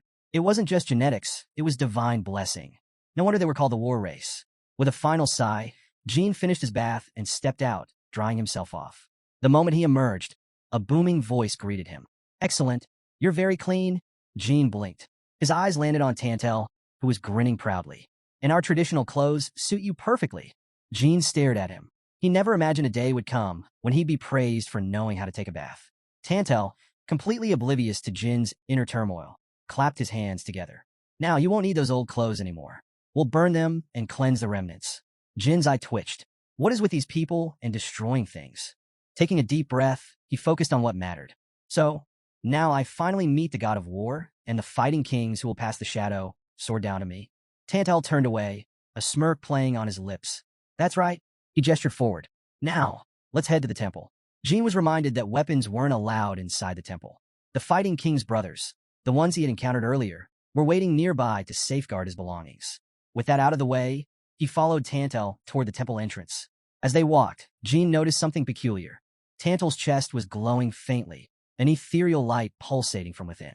He muttered under his breath, his heart, it's shining even brighter than before. He recalled seeing it before, but back then, it was much dimmer. Could this be the influence of the war god's presence? The thought unsettled him, but he kept moving forward. They finally arrived at the temple doors, where Tantel turned to Jean and gave him a stern warning. Once you're inside, you can only respond to whatever is asked of you. The war god's brothers won't hesitate to throw you out if you speak carelessly. Watch your words and actions. Jean waved a hand impatiently. Yeah, got it. Now open the door. With a nod, Tantel pushed open the massive temple doors, and instantly, a radiant glow flooded out. Inside, the temple's grand interior unfolded before them, its magnificence unlike anything Jean had seen before. His gaze was drawn to the throne at the far end of the hall, where a formidable presence sat. A goddess, exuding an aura so powerful it made even the most regal figures around her seem insignificant. His eyes then shifted to the 12 figures standing nearby, each one commanding their own level of authority. He recognized them immediately: the 7 King of Belize, the 8 King Garmond, and the 9 King Baba. Standing beside them were the strongest warriors in the kingdom: the 3rd Fighting King Palem, the 2nd Fighting King Lamora, and the 1st Fighting King Baltarak. Jin's gaze continued scanning the hall, landing on the remaining warriors: the 10th Fighting King Ko, the 11th Fighting King Nada, and the 12th Fighting King Teto. Then there were the remaining kings: 6 King Dalfer, 5 King Boras, and 4 King Linfa. But none of them compared to the one seated on the throne. Jin's lips curled slightly as he studied her. She was smaller than the others, yet the sheer force of her presence eclipsed them all. Her piercing gaze held the weight of absolute authority. There was no doubt she was the successor of the Aura Sword. As Jin stood there, lost in thought, an immense energy radiated from his body. The air in the temple grew thick with power, and suddenly, the goddess's voice rang out, calm yet carrying an undeniable intensity. You look nothing like Timar, she said, eyes locked onto him. But your energy, it feels just like his. Her words hung in the air, sending a ripple of tension through the gathered warriors. Jean, however, remained unfazed. His smirk deepened. Baltarak was the first to speak. It's clear that his energy resembles Timar's. Lamora nodded but added cautiously, the real question is, can he surpass him? Nat scoffed. Finding a warrior who meets our expectations like Timar is no easy feat. Should we even be hoping for more? Belize, however, had a different perspective. And yet, after 1,000 years, he's the only one to make it this far. That alone proves he is a worthy vessel. Jean remained silent, his mind racing through the storm of voices around him. The gardener I met earlier, was she speaking on my behalf? He felt a flicker of gratitude toward her, but that warmth quickly faded as he listened to the others. To them, I'm nothing more than Timar's shadow, but I have no intention of being anyone's replacement. After a long pause, he finally spoke. His voice was calm, but his words carried weight. You're all too fixated on my ancestor. My name isn't Heir. It's Jean Runcandel. Ko immediately snapped, his voice dripping with fury. That disrespectful brat. You only speak when the brothers of the war god allow it. The tension in the room spiked. Just as things were about to spiral, the goddess raised her hand, her mere gesture commanding silence. Enough, she said. Ko clenched his fist but relented, nodding begrudgingly. The goddess then turned her gaze to Jean. Yes, you are Jean Runcandel. We've spoken too much about the past and overlooked the present. A new heir stands before us now. Her voice carried a majesty that left no room for argument. She then introduced herself, her tone more measured. My name is Ban. We don't use honorifics like humans, so you may call me by my name. She met Jin's eyes and added, but know this. Until the entire underworld acknowledges you, you are not yet one of us. Jin understood what she meant. He didn't need to fight it. Not yet. He could already see their scornful expressions. None of them intended to accept him. But that was fine. At least now, I know who I need to keep an eye on. The real problem was the Fighting Kings. Unlike the others, their emotions were unreadable. Even Ban, seated upon her throne, remained completely unreadable. Ban then made an announcement. The succession ceremony will take place tomorrow. As she spoke, she casually picked up the sword beside her. Raising it to her lips, she continued. Until then, you are forbidden from using your own sword. With that, she effortlessly tossed the weapon toward Jean. Jin's instincts kicked in, and he caught it midair. His eyes widened as realization struck him. The sword of the god of war? At first glance, it looked unremarkable. But as he held it, he felt something strange, an invisible force tugging at his very core. His fingers tightened around the hilt. Wait, is it absorbing my hidden energy? A strange energy wrapped around Jean, spreading through his entire body. He felt his strength being drawn out, like an invisible force siphoning something deep within him. Ban noticed his confusion and calmly explained. This technique is called sword stealing. You've probably never felt your hidden energy being forcibly extracted before, have you? Jean let out a short laugh. Yeah, this is definitely new. The more he tried to resist, the faster the sword pulled at his energy. Damn, the harder I fight it, the more it drains me. Ban watched him struggle with a knowing look. Your ancestor, Timar, overcame the Shadow Key sword rather quickly. You should be able to do the same, right? She smirked. You were bold enough to announce your name earlier. So prove yourself now. Jean met her gaze with determined eyes. Give me some time. I'll show you the results soon. Despite his confidence, unease gnawed at him. He had no choice but to push through. A short while later, Ban addressed the gathered warriors. That's enough for today. Everyone should return. As the crowd began to disperse, Belize and Garmin stepped forward, facing Ban. The god of war. Belize started, bowing slightly. I believe it's too soon for the heir to handle the heir's sword. Garmin frowned. Why do you say that? Belize crossed his arms. Timar only managed to overcome the Shadow Key sword after mastering the initial steps of the Aura sword. And at that time, he was already over 20 years old. Garmin immediately shook his head. That's enough, Belize. I understand your concern. You want to protect the first heir we've seen in 1,000 years. But do you really think the god of war hasn't considered that? Belize remained firm. It's been 1,000 years since Timar's passing. You can't compare. Ban cut him off with a sharp tone. Time may have stopped in this land, but the outside world hasn't waited for us. The two of them fell silent as she continued. We are heirs of the Aura sword. Our duty is to pass it down. Testing whether the Runcandel bloodline has grown stronger in these 1,000 years is part of that mission. No one argued further. The next day, Jean woke up feeling like he had just survived a battlefield. His entire body ached, and his mind felt drained. He sat up slowly, his movements sluggish and stiff. Just then a voice called out, "Did you sleep well, Jean?" Jean turned to see Garmin standing there, watching him curiously. Sleep? Jean thought dully. I barely got any. That damn sword tortured my soul all night. I feel like my spirit was wrung dry. Before he could respond, another voice interrupted. A tall, imposing figure stood before him, arms crossed. I am the 8th Sword King, Garmin. Jean blinked the sleep from his eyes as Garmin smirked. I'll be your first instructor. Jean sized up Garmin's muscular frame, and a sudden realization hit him. Wait, I remember you. You were the guy at the gate. Garmin smirked. That's right. I heard you took a bath by yourself. Seems like you've cleaned up well, though I can't say you look any better. Jean didn't bother with a response, keeping his expression unreadable. Instead of wasting words, he got straight to the point. Before we start training, there's something I need to confirm. Garmin crossed his arms. I haven't acknowledged you yet. Jean raised an eyebrow. Acknowledge me? The two now stood in the training yard, facing a simple wooden stand. Resting on a tree branch before them was a training sword. Garmin gestured toward it. Cut this sword 10,000 times, he said bluntly. Jean narrowed his eyes. Garmin continued, his voice rising. Can you manage 10,000?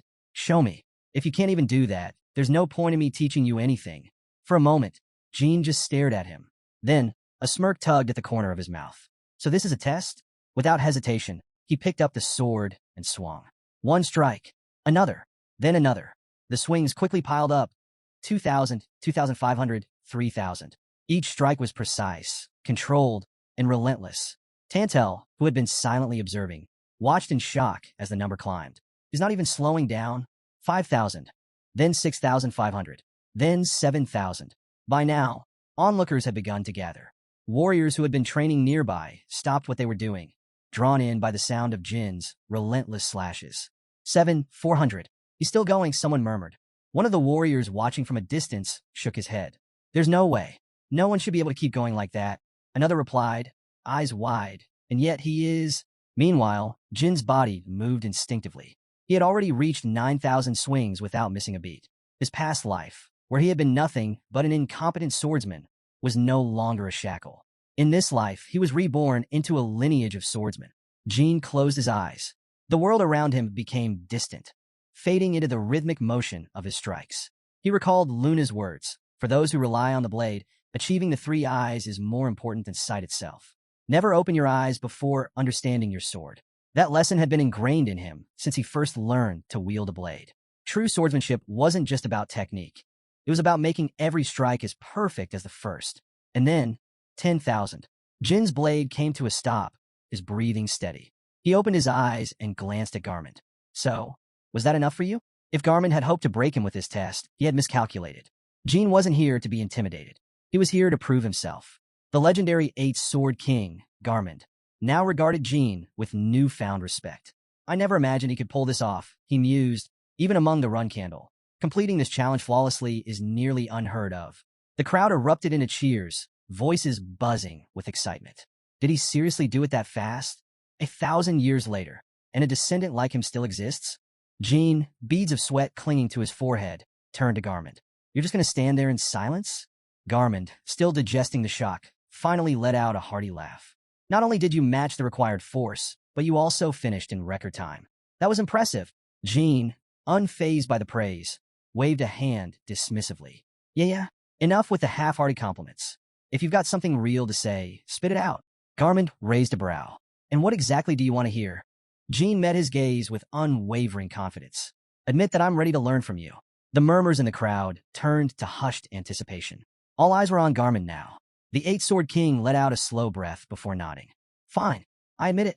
You'll learn from me. The moment those words left his mouth, the spectators erupted. Unbelievable. The Eight-Sword King himself is taking him as a disciple. Garmund raised a hand, silencing the crowd. All right, that's enough. Everyone leave. The real training starts now. As the spectators reluctantly dispersed, Garmund reached for his weapon, a massive, flame-covered sword. With a single motion, he lifted it effortlessly, the weight seemingly insignificant in his grip. Now let's get serious. Jin's eyes lit up. So we're doing a practice match? Garmund chuckled, shaking his head. You're overestimating yourself. Sparring is only for equals. Jin frowned. What's the difference between us? Garmund smirked. For starters, you can't even lift my sword. Without hesitation, Jin grabbed his own sword and swung at Garmund. The clash echoed through the air, sending vibrations up their arms. Garmund held firm, unfazed, his expression darkening. What the hell are you doing? He demanded. Jin grinned. Just testing something. You said I couldn't lift your sword, but that's obviously not the case. Garmund's face twisted in frustration.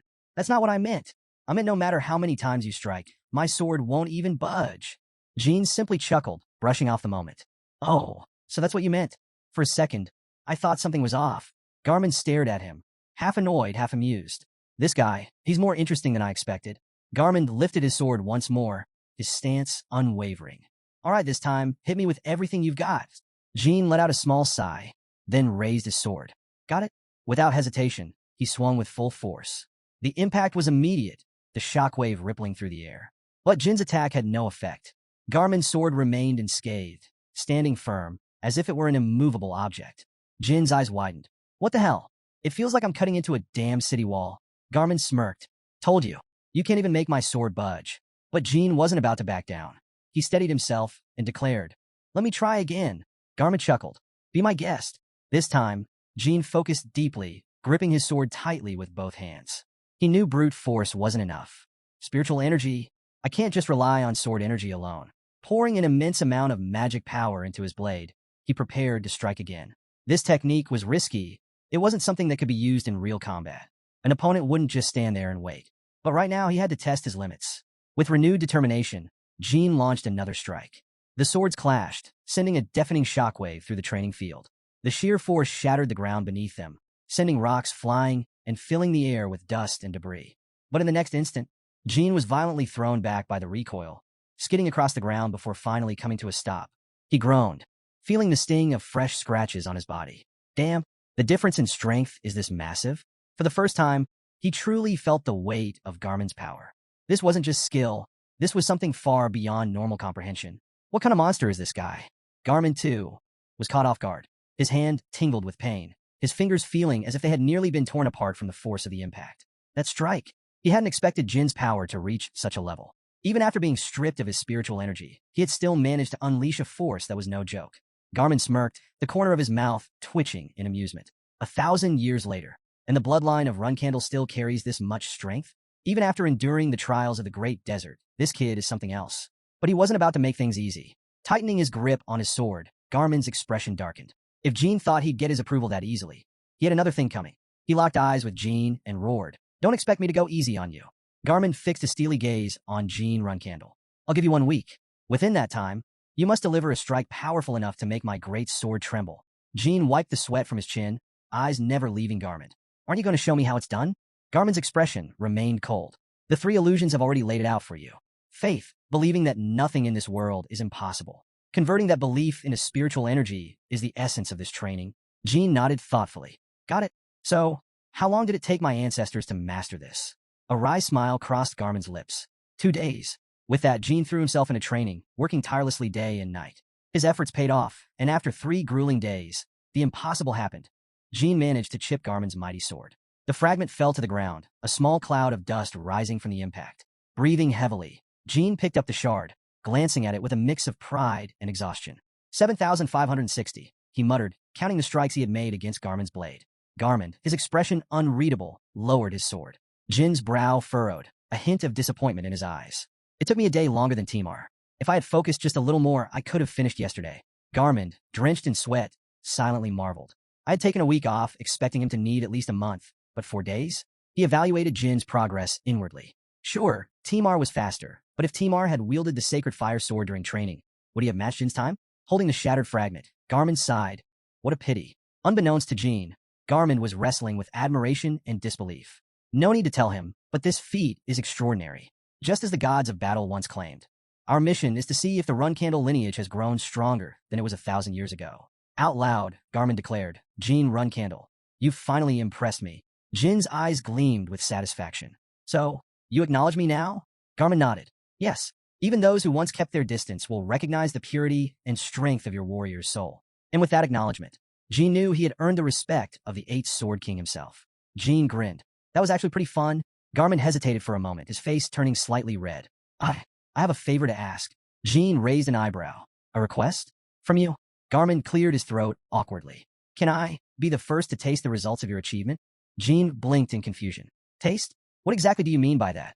Garmin's eyes gleamed with anticipation. Just answer me. Jin, still unsure what Garmin was getting at, shrugged. Sure, go ahead. The moment Jin agreed, Garmin beamed. Thank you. Without hesitation, he reached for the broken fragment of his sword from Jin's hand. And then, to Jin's absolute horror, Garmin popped the fragment into his mouth and started chewing. Jin's face paled. Did he just eat a piece of his own sword? Garmin closed his eyes, savoring the taste like he was enjoying a gourmet dish. The moment he swallowed, his entire body radiated a powerful aura. He let out a satisfied sigh. This flavor really suits La Perosa well. Jin, still in shock, stared at him. Garmin, what the hell is wrong with your teeth? Garmin clapped him on the shoulder, encouragingly. Well done, Jin Runcandel. Next training session starts tomorrow. Before Jin could even process what had just happened, night had already fallen. The entire space was bathed in a mysterious purple glow, casting an otherworldly beauty over La Perosa. Jin gazed at the scenery, captivated. I've been so focused on training that I never had the chance to appreciate this place. His thoughts drifted as he marveled at the night sky. This land, it was created solely for the legendary swordsmen of Runcandel, those who formed a contract with Sodaret. And now, after 1,000 years, I stand here as their successor. But am I truly worthy? His moment of reflection was interrupted by approaching footsteps. Jin, what are you sulking about now? First day of training was tough. He looked up to see Tantal standing there. Jin shook his head. No matter how hard it gets, I'll manage. Tantal scoffed. Really? I heard you haven't slept in 3 days. Training nonstop? Jin sighed. Honestly, if I had more strength in my body, it wouldn't hurt this much. With a grin, Tantal handed him a small cake. That's exactly why you need this. Eat up. Jin hesitated, eyeing the cake suspiciously. His last experience with Tantal's offerings had ended with him accidentally drinking alcohol. Wait, this isn't booze, is it? Tantal, sensing his doubt, immediately took a bite himself. Relax. Last time was wine, but this is different. It's our traditional cake, cacto. It's not as good as jelly wine, but it restores vitality and helps with swelling. Jin, reassured, took a bite. The moment the cake touched his tongue, warmth spread through his body. His eyes widened in amazement. Whoa, this actually works? And it tastes great, too. Rapesa had plenty of odd things, but this cacto cake definitely needed to be taken back. Just follow me for a bit, Tantal said. All right, Jin agreed. We'll talk to him. By the way, what's the ranking system for the War Kings? Does a lower number mean stronger? Hearing that, Jin was immediately corrected. Nope. The numbers just show the order in which they became War Kings, Tantal explained. Other than the 2 war gods, there's no ranking at all. We use honorifics out of respect, but even warlords and warriors like us stand on equal footing. Jin was taken aback. Wait, really? That's actually a fair system. Yeah, Tantal continued. Unlike humans or other beastmen, we don't fight each other for status, so we don't need complicated hierarchies. As he spoke, Tantal suddenly vanished into a shadow. Jin's reflexes kicked in, and he quickly stepped back. The danger guard unsheathed his sword, his face tense with confusion. What the? Who are you? The figure before them was no longer Tantal. Instead, he had taken on the appearance of the 5 fighting kings. With a smirk, He lightly pushed the guard's sword aside. Surprised, he asked casually. Jin's eyes widened. No way. You're... A hearty laugh broke the tension. Huh, a little on edge. Are we? The man grinned. I'm a war king. Name's Boris. Jin's brain clicked. Wait, you were at the entrance when we arrived. With King Garmin. Boris nodded. Sharp memory. Meanwhile, poor Tantel stood in the back, looking completely unbothered. As the conversation went on, Boris's sharp eyes noticed something off about Jin. With barely a thought, he reached out and grabbed Jin's jaw. Jin, hold up. Why are you missing a tooth? Jin barely had time to react to the speed of it all. He yanked Boris's hand away and mumbled, it's broken. Boris raised a brow. How the hell did that happen? Jin sighed. Final test to get here. I went all out trying to slash an illusion of Timar, but right before my sword landed, it vanished. I got so pissed off I gritted my teeth too hard, and snap, Boris burst out laughing. That's a hell of a way to lose a tooth. Man, the Runcandel family's teeth are tougher than most monsters. It looks like you need a new one already. Jin blinked. New tooth? What do you? Before he could finish, Boris casually reached into his mouth and yanked out one of his own teeth. Blood spurted like a fountain, but Boris looked thrilled. Check this out, he grinned, holding up the freshly pulled tooth. This is the pride of our royal lineage. Jin just stared, utterly speechless. Boris grinned as he continued his explanation. This tooth can bite through stone, steel, and even diamonds. Of course, you need insane bite force to pull it off, but you got the strength for it. Jin's face was frozen in sheer disbelief. Meanwhile, Boris looked like he was having the time of his life. All right, Boris declared excitedly. I'm going to grind this tooth down and fit it right into your missing molar. Jin and Tantel both shuddered. Even with good intentions, this was beyond unsettling. Jin stared at him, utterly dumbfounded. This guy is insane. Before he could react, Boris spoke again. Okay, let's do it now. And just like that, whoosh, he was gone. Jin swallowed hard. The royal clan's teeth are seriously built different.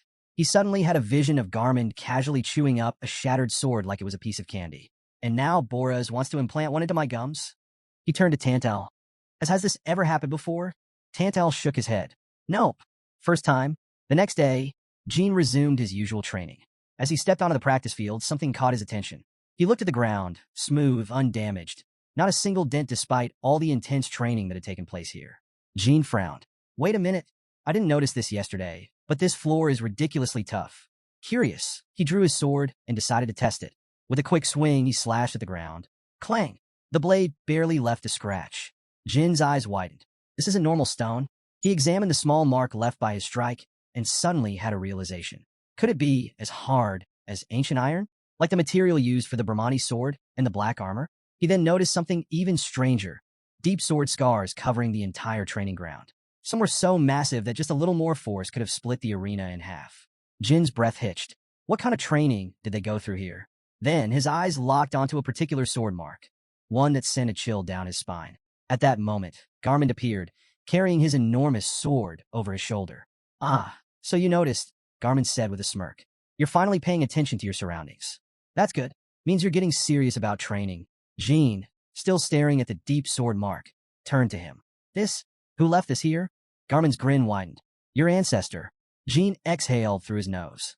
Figures, Garmin continued. If you master the first stage of the spirit sword, you could do something similar. But I doubt you could leave a mark this big. Jin squinted at him. Oh, you don't think I can do it? Garmin didn't hesitate. Yes. Jin frowned. So he really doesn't think I can do it.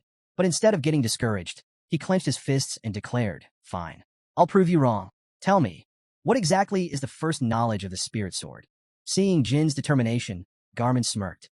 All right, let's begin. The first knowledge of the spirit sword is called soul cutting. Jin narrowed his eyes. Soul cutting?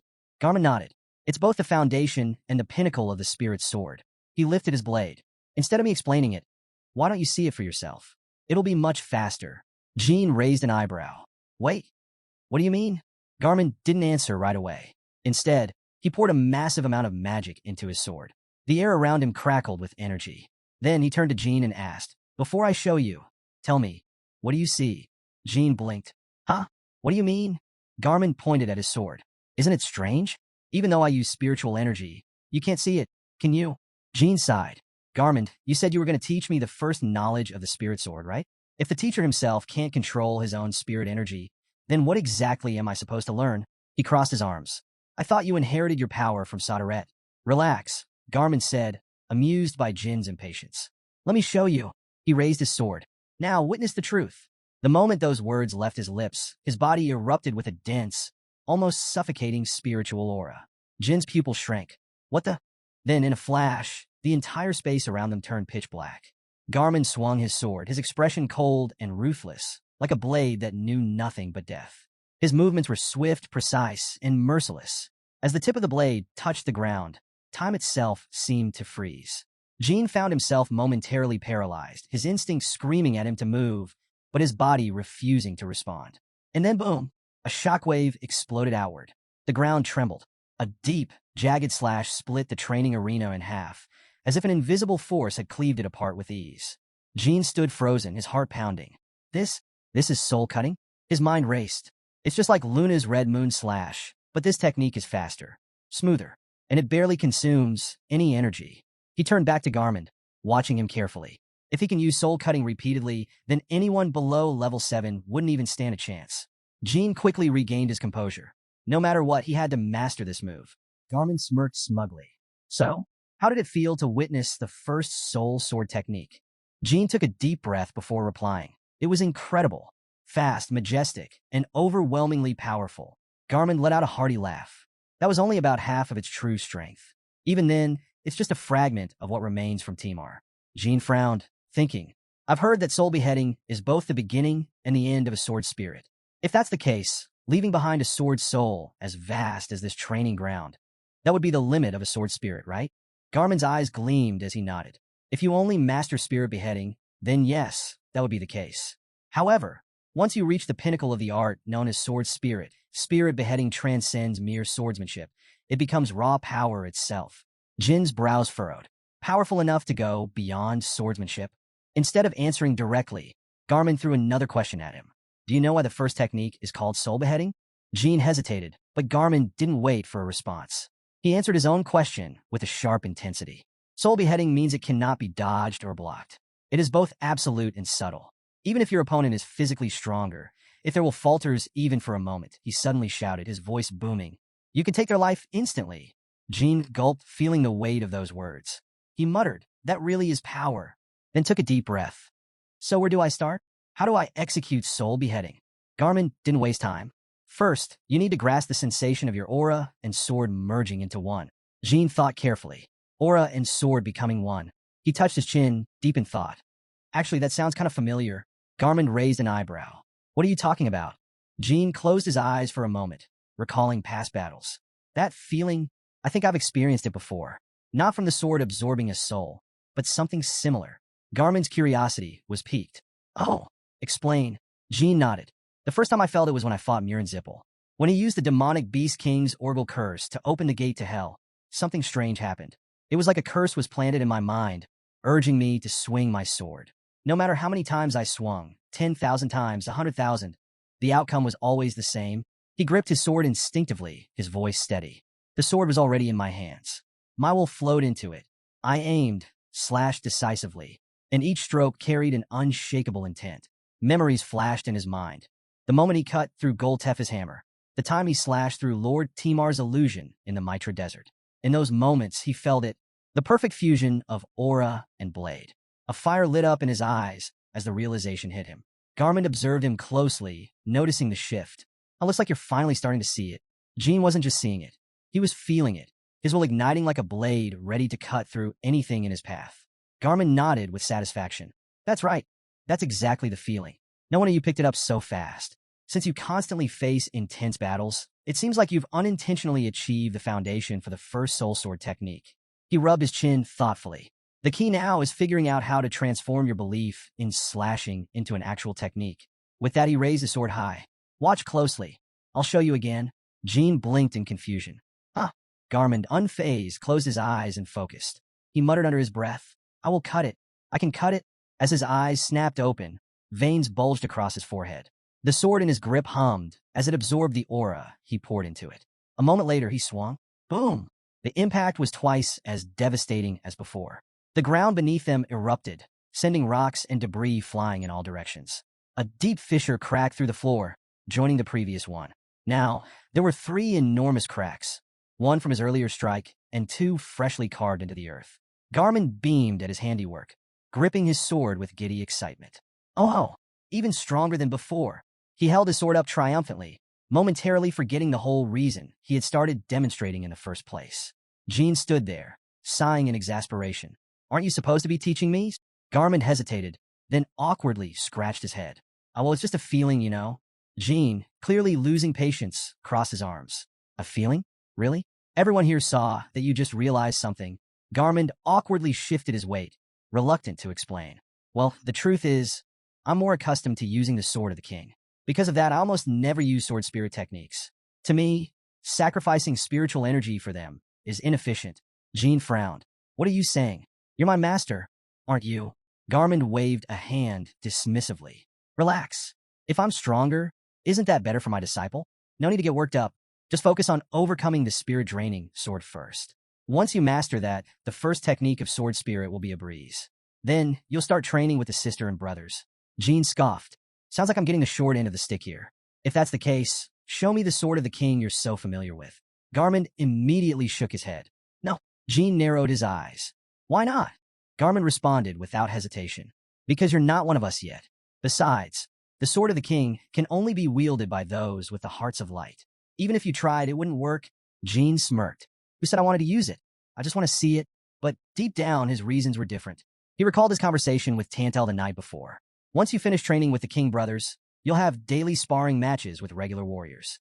If that was the case, convincing Garmin to let him see the sword of the king would be a critical step before moving forward. Jean crossed his arms.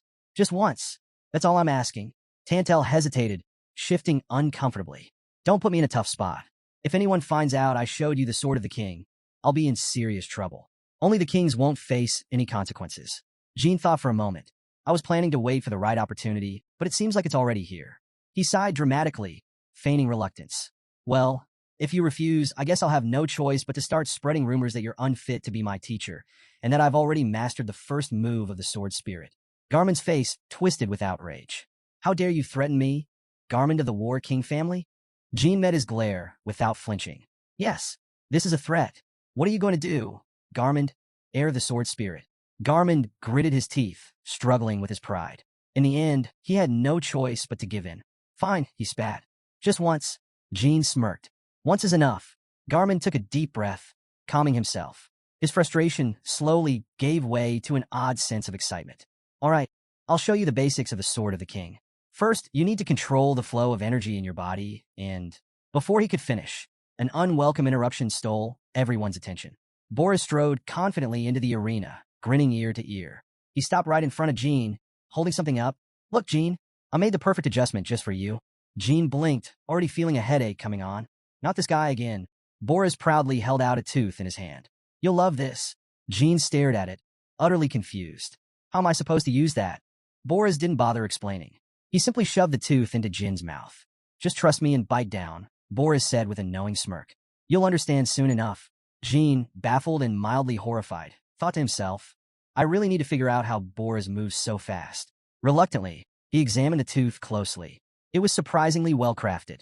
Still, it used to be someone else's tooth, and that fact alone made him hesitant. Is this even okay? Before he could process it further, Boris forcefully fit the tooth into the gap in Jin's mouth. The moment it settled, something fell off. A strange, yellowish aura leaked from the newly inserted tooth. Then, all at once, something terrifying happened. The tooth fused with Jin's body completely. A foreign energy surged through him like wildfire. And then memories, not his memories, Boris's. Flashes of Boris's past invaded Jin's mind, one after another, each one more absurd than the last. At that moment, a golden light flashed in Jin's eyes. He gasped in shock. This is memory transference magic? His master from his previous life had spoken of something similar, an ancient and nearly lost form of magic. She had mentioned inheritance magic, a power deemed impossible for modern magicians. Jean recalled her words clearly. In the inheritance land of the Hister family, there exists a tool for transmitting memories, but it is a unique artifact created solely by our ancestors. Even as his mind reeled, knowledge of the Myungwang sword poured into his consciousness. It wasn't just a sword technique. It was all the martial arts that the Myungwang lineage had ever developed and wielded. His eyes widened as he turned to Boris. Hey, what exactly did you do? What kind of magic did you put on that Fong? Boris chuckled, clearly enjoying Jin's reaction. That's a secret. he said playfully. But I'll tell you one thing. It's not magic. Jean frowned. If it's not magic, then what is it? The air grew tense, so Garmin decided to step in. The power you humans call magic does exist, he admitted. But unlike other races, we don't have magicians. Jean raised an eyebrow. Then what do you have? Garmin smirked. Instead of magicians, those who master this power become blacksmiths, like the brother Boris. Jean was taken aback. Boris is a blacksmith? Boris grinned. That's right. In the history of the Myeongwang lineage, the Boris brother were the greatest blacksmiths of all time. Jean was still processing everything when Boris and Garmin continued talking like old friends, reminiscing about the past. Back in the day, people lined up to receive his work, Garmin boasted. Garmin nodded. That's true. But then time stopped for us. When peace came, there was nothing left to forge, nothing left to fight. He laughed loudly, stretching his arms. That's probably why my body's been itching for a challenge. Boris shared his excitement. It had been ages since he had the chance to truly demonstrate his craft. Jean, meanwhile, was still stunned. The magical civilization from 500,000 years ago was far beyond anything in today's world. Could they have truly been powerful enough to challenge the gods? Still, he knew one thing for certain. This was a gift beyond measure. He turned to Boris with genuine appreciation. Thank you for this tooth. I'll make good use of it. Boris smirked. Well, if you receive something, you should give something back, right? His grin widened. I gave you this tooth. So in return, you owe me your second victory. Jean immediately responded with determination. Victory? I don't know what kind of victory I'll achieve, but I'll try. Boris grinned, pleased with his resolve. That's the spirit. Let's start training right away.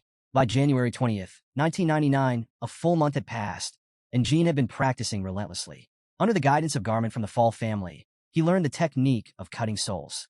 At the same time, Boris trained him in controlling his body more efficiently. The two of them alternated their lessons, ensuring Jean absorbed their knowledge as quickly as possible. He mastered various techniques, learning to lighten his body to increase speed and agility, understanding how to control his energy output, and knowing when to unleash power or hold back. But most importantly, he discovered how to push past his limits. Having two mentors he trusted wholeheartedly gave him confidence, and that confidence fueled his growth. Boris introduced him to the martial arts of the Myeongwang lineage, a style both ferocious and enigmatic. Through rigorous training, Jean achieved something extraordinary. He formed an energy core in the center of his chest, similar to the light field of the Bright King's lineage. Though only partially developed, it was a remarkable feat. During one intense training session, Jean grasped the Myeongwang sword tightly, feeling its power surge through him. With a swift motion, he slashed at the arena floor, the force of his strike radiating outward. Boris observed with admiration, but also a hint of unease. Oh my, that's... Boris let out a small sigh, shaking his head. It's not easy, huh? Jean looked down at the sword, feeling the lingering energy in his grip. Boris smirked. Of course, succeeding on your first try would be unnatural. His tone was proud, but tinged with disbelief. But still, this is beyond what I expected. You actually formed a gem heart, something like our instincts powered by aura. Even Timar wouldn't have anticipated this. Jin's thoughts raced. Maybe Timar hasn't fully inherited the Boris King's memories yet. If I didn't have the Fong's memories, I wouldn't have thought to attempt this either. Boris's expression grew serious. Jean, you need to keep this a secret. If the others, especially those who don't recognize you yet, find out you're wielding the Myeongwang sword, there will be opposition. Jean nodded firmly. I understand. Yet, as he continued training, he couldn't shake the thought. Why hide it? Those who reach this level could all create a shaped field for aura. He was no exception. Jean found it completely natural. The surrounding energy fields gathered from different forces. Fire, water, air, all coexisted in harmony. The real question was whether his newly formed energy core could function like the heart of the Myeongwang clan lineage. The Myeongwang king's lineage was born with the heart of light, infused with aura, allowing them to wield its power freely. By human standards, every Myeongwang king was at least level 9 from birth. In other words, they weren't just warriors, they were living weapons. Jean frowned, deep in thought. Does this mean I can't use the Myeongwang sword properly? His contemplation was interrupted by Garmin's voice. How's the Boris brothers' training going? Boris turned toward him and replied. The Garmin brothers arrived just in time. Training with me has ended, and the fourth brother should be here soon. Garmin blinked in surprise. It's over already? Boris gestured toward Jean, who was standing beside him. I originally planned to test his soul sword first, but after watching him train, there was no point in waiting. He grinned. Garmin glanced at Jean and nodded knowingly. So he's that eager to surpass his own limits, he thought. Jean, on the other hand, was curious. What will I learn from the fourth brother? Garmin responded, the second part of the soul sword technique. The continuation of what I taught you. Jin's interest peaked. The second part? Now that's something I really want to see. Boris chuckled.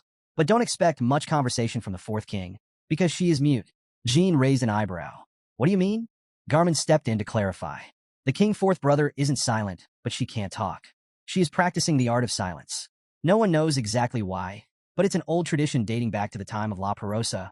Jean nodded. I see. The art of silence. He wasn't too concerned at first, but something about it lingered in his mind. If she don't speak, how is she going to teach me the second part of the soul sword? Just then, footsteps echoed from a distance. As the figure approached, Boris smirked. Oh, here she comes? A moment later, Jean saw him. Rinfa, one of the four fighting kings. The moment their eyes met, Jean felt a chill run down his spine. That king, Jean recognized him instantly. The one who showed no emotion during the mythical battle. Garmin was easygoing despite his intimidating presence. Boris had been friendly from the start, making him approachable. But Rinfa? Jean swallowed hard. This won't be easy. Jean stepped forward to introduce himself. Nice to meet you. I'm Jean Runcandel. Before he could finish, something flashed past him, leaving deep marks on the ground. He looked down and saw a single word carved into the dirt. Rinfa. Cold sweat ran down his back. That fast? He barely even saw the movement. Garmin chuckled, clearly unbothered. The fourth king. Isn't this the language of the mainland? Jean wasn't sure what Garmin meant, but before he could ask, Rinfa subtly moved his fingers. In the next second, something blurred past them, followed by an explosion of dust and shattered rocks. Jean instinctively stepped back, his mind racing. What just happened? As the dust settled, Rinfa stood in the center of the arena, gripping a sword radiating magical energy. Her expression was cold, emotionless, sharp as the edge of his blade. On the other hand, Garmin sat on the ground, bruised and battered. His clothes were torn, and he looked like he had just been thrown into a storm. Garmin coughed and muttered, "What the hell?" But before he could fully recover, he reached for his sword, eyes filled with battle intent. His body screamed in pain, yet he roared, "Fourth Battle King," and lunged forward. Jean could hardly process what was happening. The battlefield had transformed into a chaotic display of overwhelming force. Garmin charged, sword flashing, aiming straight for Rinfa. But Rinfa moved like a phantom, effortlessly sidestepping the attack and soaring into the air. Jean could barely track him before Rinfa twisted midair, channeling his full strength into a single, devastating sword strike. The force crackled through the air like a bolt of lightning, heading straight for Garmin. Just as the impact was about to land, Boris shot forward like a bullet, his legs swinging in a brutal kick aimed directly at Rinfa's sword. The sheer force knocked the sword from Rinfa's grip, sending it spiraling to the ground. Boris didn't stop there. He moved with ruthless efficiency, grabbing Rinfa's left leg midair. Then, without hesitation, Boris slammed Rinfa into the ground like a meteor. Jean, still processing the speed of their attacks, stood frozen. His jaw practically hit the floor. What the hell was that? This wasn't just a fight. This was a star-level battle. Rinfa, however, wasn't fazed. She calmly got back on her feet, brushing off the dust. Boris also landed smoothly, his expression unreadable. "Fourth Battle King, are you really going to cross the eighth Battle King?" Boris said, his voice steady. "So let's be patient." Rinfa didn't respond. She simply stood there, silently shaking her head. Meanwhile, Garmin groaned, rubbing his forehead where a fresh wound had formed. Okay, I get it. I was wrong," he muttered. Hearing that, Rinfa finally seemed satisfied. Without another word, he sheathed his sword. Boris hoisted Garmin's injured body onto his shoulder and turned to Rinfa. "Well, that's our job done.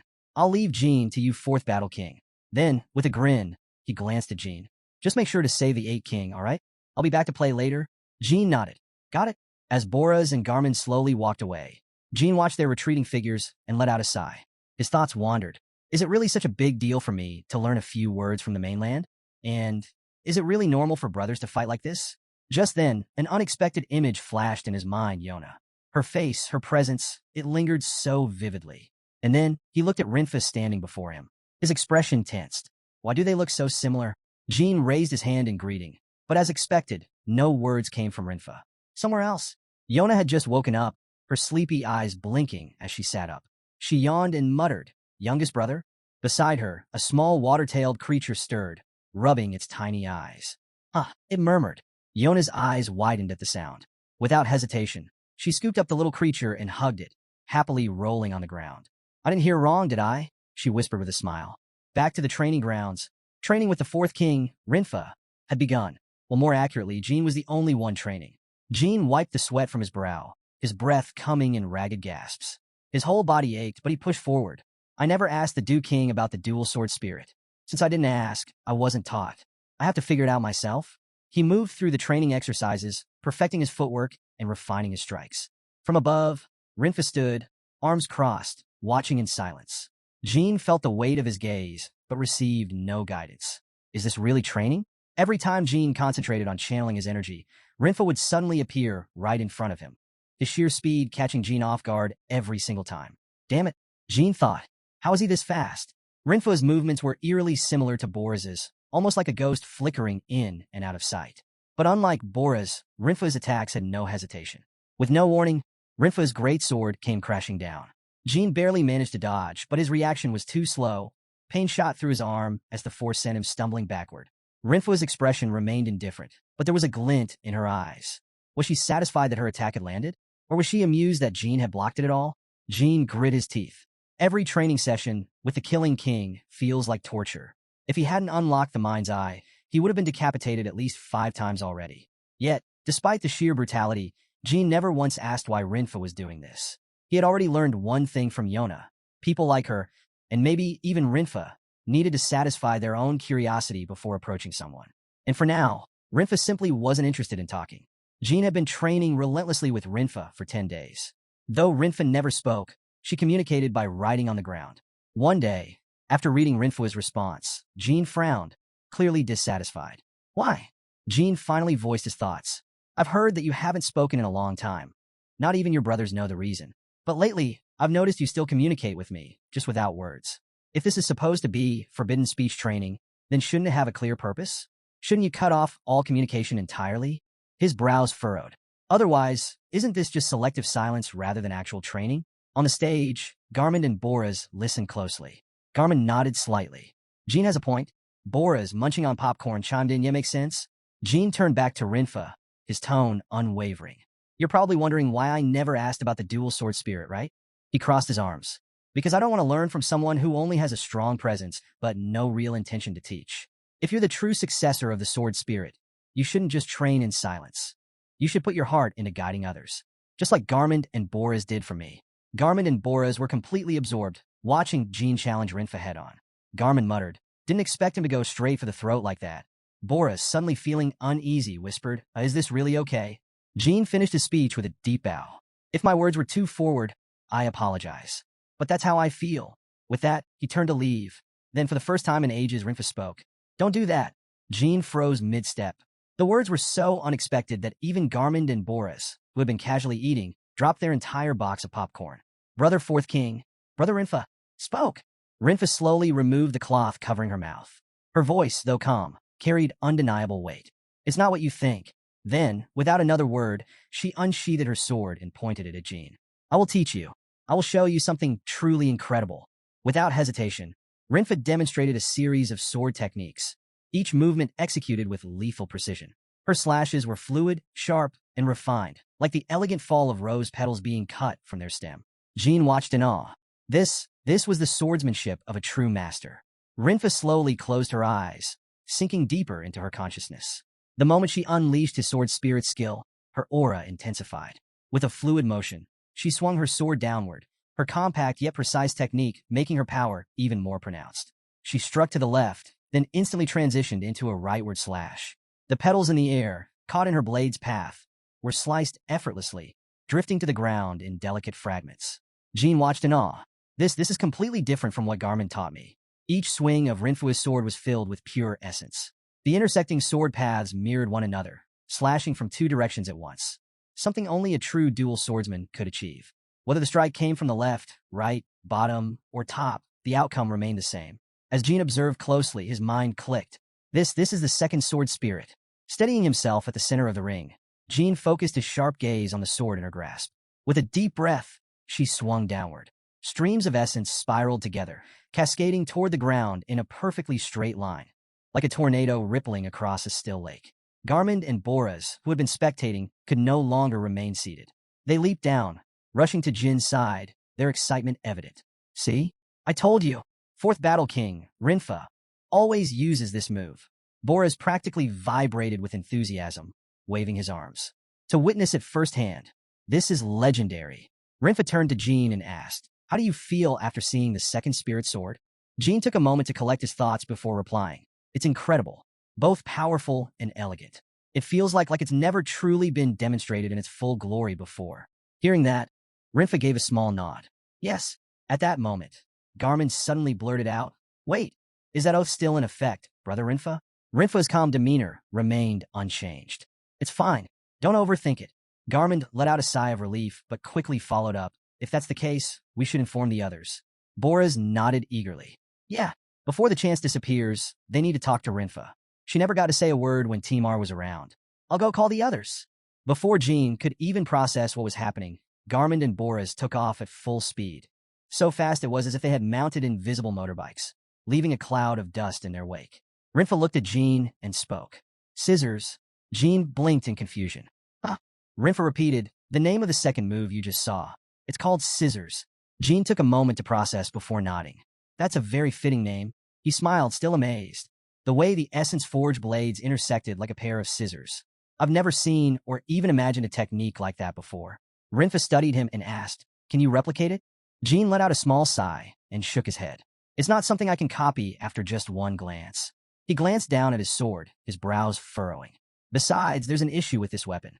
It continuously absorbs essence, which makes using it unpredictable." Rinfa calmly responded, "That sword doesn't just absorb essence, it also restores it." Jean tilted his head, still struggling with the concept. "So, is it possible to clear the absorbed essence?" "Yes," Rinfa answered without hesitation. "Think of the sword as a sheath. Just as you draw a blade from its scabbard, you can also draw out the essence it has absorbed." Jean listened carefully, gripping his sword tighter. "If you were reckless with your essence before, learning to wield this sword properly will refine your control," Rinfa continued. "Overcoming this sword's absorption will allow you to master essence manipulation." She pointed at Jean with complete confidence. "And I believe you can do it." Jean couldn't help but chuckle at Rinfa's straightforward faith in him. "Damn, Rinfa, you explain things way better than Garmin. You're practically built to be a teacher." He grinned. "So, why did you choose to practice forbidden speech?" Rinfa's expression darkened slightly. "Like you said, it's not training. It's my punishment." Jin's smile faded. "Punishment?" He hesitated before continuing. "You didn't tell the others, which means there's a reason why you couldn't tell them." Jin's voice softened with concern.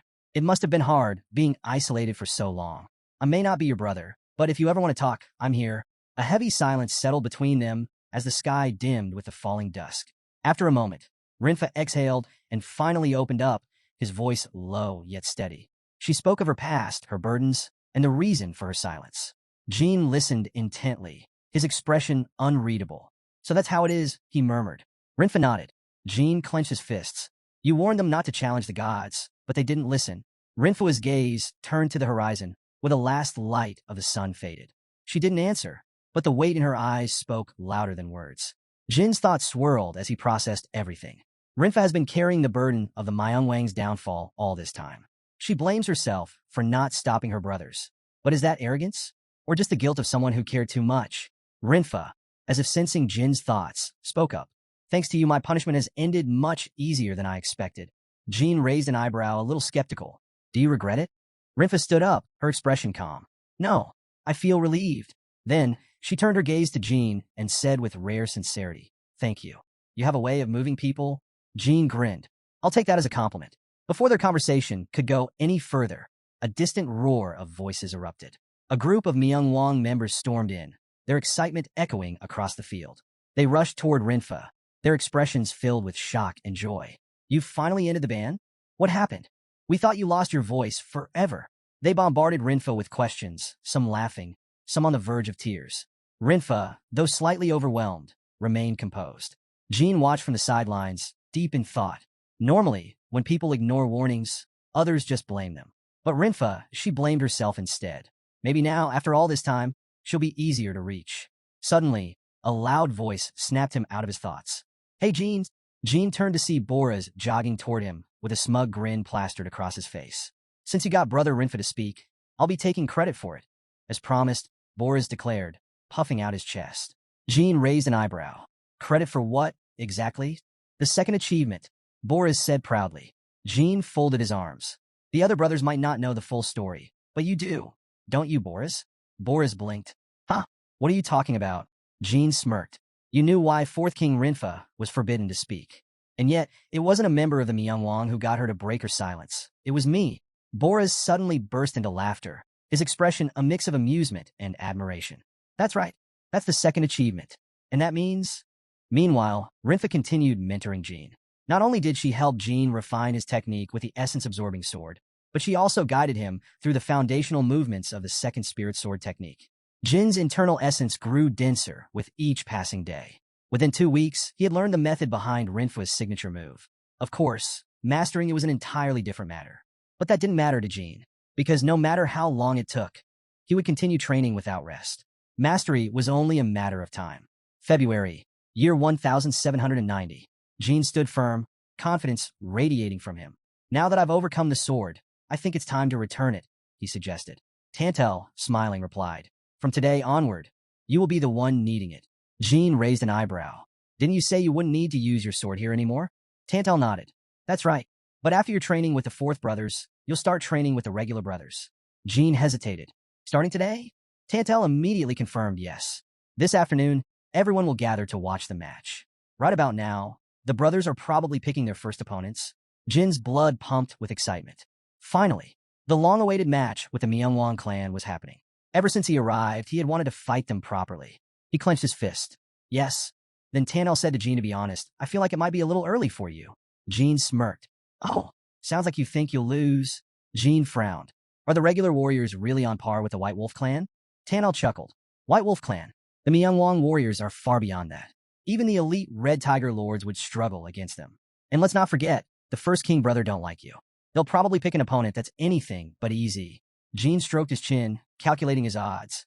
Yeah, if we're talking human standards, almost every Myungwang warrior is at least 9 stars or higher. So no matter who I fight, there won't be any easy opponents. Tanel nodded. True, but I'll still be cheering for you. Jean tilted his head. Wait, what advice did you give me again? Tantel grinned.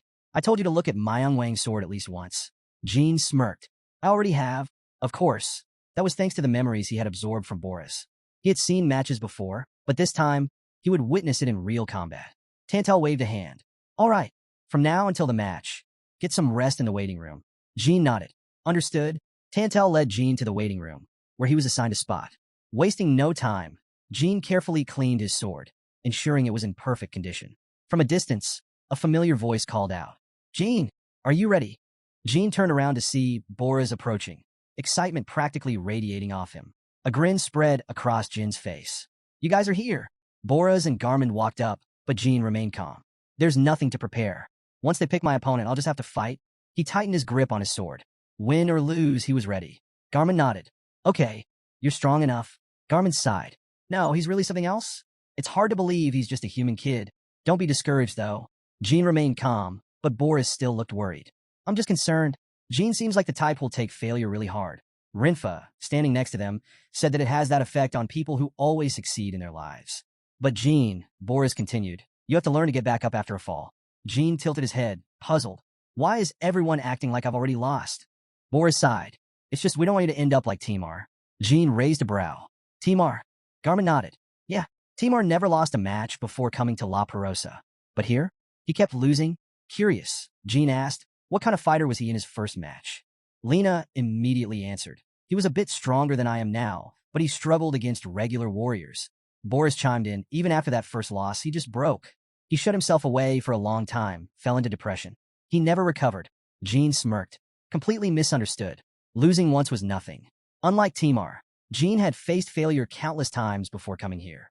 He had bled, suffered, and fought through despair more times than he could count, even in his past life. With a confident smile, he reassured them, you don't have to worry.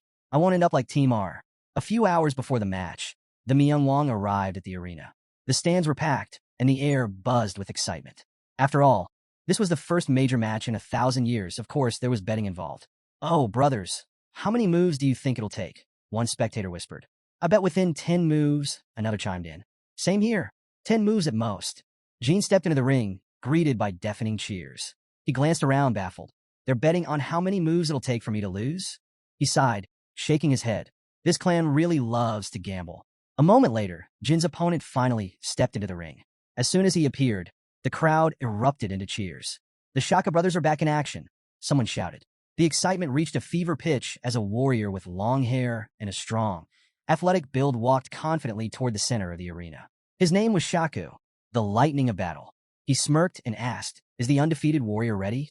Jean stood up calmly and replied, "No need to be ready. Just attack me with the intent to kill." Shaka's smirk faded slightly. He looked unsettled. Jean continued, "If you treat this like just another match, you'll hold back. You'll assume that no matter how hard you fight, you won't die. And that will cost you."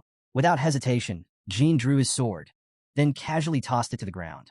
Shaku raised an eyebrow before chuckling. "I have to admit, you're confident." Then his expression hardened. "But this is too much.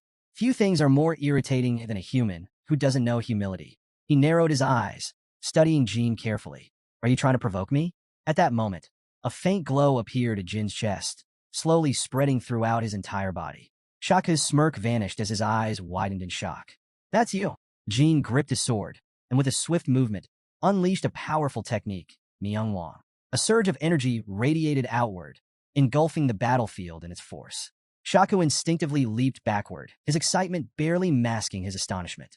"Who taught you the Myungwang sword technique?" Jean didn't answer. He simply launched himself forward, his sword cutting through the air with deadly precision. As Jean closed the distance, Shaku's face paled, his eyes filled with disbelief. "This sword," Jean muttered. "It's incredible." Shaku remained frozen, still trying to process what was happening. He kept shaking his head. "No way. The Myungwang sword technique isn't something you can just learn. It's exclusive to the Myungwang clan." His panic wasn't unwarranted. The Myungwang swordsmanship wasn't just a set of techniques. It required a special trait, the ability to activate the mind's light. Without that, no matter how much one memorized the moves, the technique would be useless. But Jean wasn't just copying it. He had figured out the missing key, the tooth he received from Boris. He was certain it was the catalyst that allowed him to tap into the mind's light. And every single day since then, he had trained relentlessly, repeating the motions, pushing his limits, until now. Without hesitation, he swung his sword toward Shaku, fully prepared to prove that he had mastered what was thought to be impossible. Jean charged at Shaku with full force. The only thing left to do now was fight. A deafening boom echoed across the arena. Outside the ring, Jin's three teachers watched intently. Some spectators stared in shock, while Boris's face darkened with concern. But Shaku wasn't weak. Far from it. As the dust settled, he stood firm, his sword locked against Jin's in a fierce clash. A man who dares to use the Myungwang's sword technique so recklessly. Shaku growled, his voice filled with anger. Then he shouted, "Fifth Battle King." Boris's expression changed instantly. Shaku turned to the side. "Do you still have your special fusion skill?" A voice responded, "Of course." Shaku nodded. "Good." Taking a deep breath, he steadied himself. Suddenly, his chest pulsed with a brilliant yellow light. Jean narrowed his eyes. "What is this?" A powerful aura erupted from Shaka's body, crackling like bolts of lightning. Then, with a primal roar that seemed to shake the very world, his energy surged outward, forming a massive column of destructive force, several times stronger than Jin's Myungwang sword technique. Shaka's furious voice boomed across the battlefield. "I'll make you pay for using the Myungwang sword technique so carelessly." The energy surrounding him intensified, marking him as the true successor of an undefeated warrior. Jin's gaze sharpened. Where he stood, dazzling halos of light formed around him, expanding into a grand formation. He lifted his sword and began summoning the goddess. But nothing happened. Jin's expression changed. Why won't she appear? Then realization struck. This is a dimension created by Mr. Soderette. I can't call Tess here. Before he could react further, Shaka lunged at him, his voice dripping with contempt. "Looks like things aren't going your way." With blinding speed, Shaka swung his sword down. Jean barely managed to duck in time, narrowly dodging the devastating strike. Despite the overwhelming pressure from Shaka's aura, surrender wasn't an option. Gripping his sword tightly, Jean rushed forward. He struck relentlessly, his attacks swift and unyielding, each swing carrying immense force. But Shaka wasn't fazed. The sheer weight of his power pressed down on Jean, making every movement feel heavier. His aura pulsed with such destructive energy that Jean was suddenly sent flying, his body flung across the battlefield like a ragdoll. He crashed onto the ground, skidding to a stop in the distance. Pain shot through his body, but he gritted his teeth and stood up. Shaka charged forward, sword in hand. Jean didn't just stand there waiting for death. He rushed in as well. The two clashed like two raging storms, their movements fierce and unrelenting. The collision of their auras sent shockwaves through the arena. Jin gritted his teeth. Speed, he's fast. He carefully observed Shaka's frenzied attacks, analyzing his movements. But there was a problem. Shaka's defense was impenetrable. There wasn't a single opening to exploit. Jin's eyes darted around, searching for a weakness. Then it hit him, a spot that no amount of training can strengthen. His thumb twitched as he locked onto his target. Without hesitation, he lunged forward and struck, aiming straight for Shaka's eye. Jin's finger drove in with full force. But instead of a vulnerable weak point, it felt like he had jammed his finger into solid rock. With a sharp crack, his finger bent unnaturally as he yanked it back, deformed and throbbing with pain. Jin's eyes widened in horror. What is this? Shaka smirked proudly. Didn't you know? Our eyes are as tough as our hearts. Sweat dripped down Jin's forehead. This guy isn't human. Shaka chuckled darkly. It's only natural. Before our race was nearly wiped out, there were hundreds of thousands of warriors like me. Then his aura surged. A suffocating pressure exploded from his body, radiating intense, murderous intent. The space around Jin felt like it had frozen solid. His limbs locked up, his grip on his sword faltering. Shaka's voice echoed. You're struggling to hold your sword? Huh? With a flick of his wrist, he tossed Jin's weapon aside. This, Shaka said, grinning, is called normal suppression. It creates an invisible force that pulls on your sword, making it impossible to wield properly. Before Jin could react, Shaka swung a powerful fist straight at him. Jin barely managed to dodge, jumping aside at the last second. He hit the ground, quickly rolling back to his feet. If I stay too close, I won't be able to use my sword properly. He immediately put as much distance between them as possible. Despite the dire situation, his face remained determined, but his eyes held a sharp glint of strategy. Shaka, however, looked thrilled. The more Jin ran, the more excited he became, chasing after him like a predator. Jin glanced back. He's too fast, but I just need one chance. He pushed himself harder, moving like the wind, searching for the right moment. Then found it. Jin suddenly stopped dead in his tracks. He raised his sword, channeling his power. The spirit sword's first form. The energy surged through him as he combined it with the decapitating soul technique. Then, with one swift motion, he unleashed a devastating slash straight at Shaka. Shaka's blade clashed against Jin's, stopping him before he could even attempt to use the sword's spirit first form. With a smug grin, Shaka sneered. Did you really think I'd give you the chance? With a powerful strike, he knocked Jin's sword aside, then grabbed his shirt, tightening his grip before delivering a brutal punch to his gut.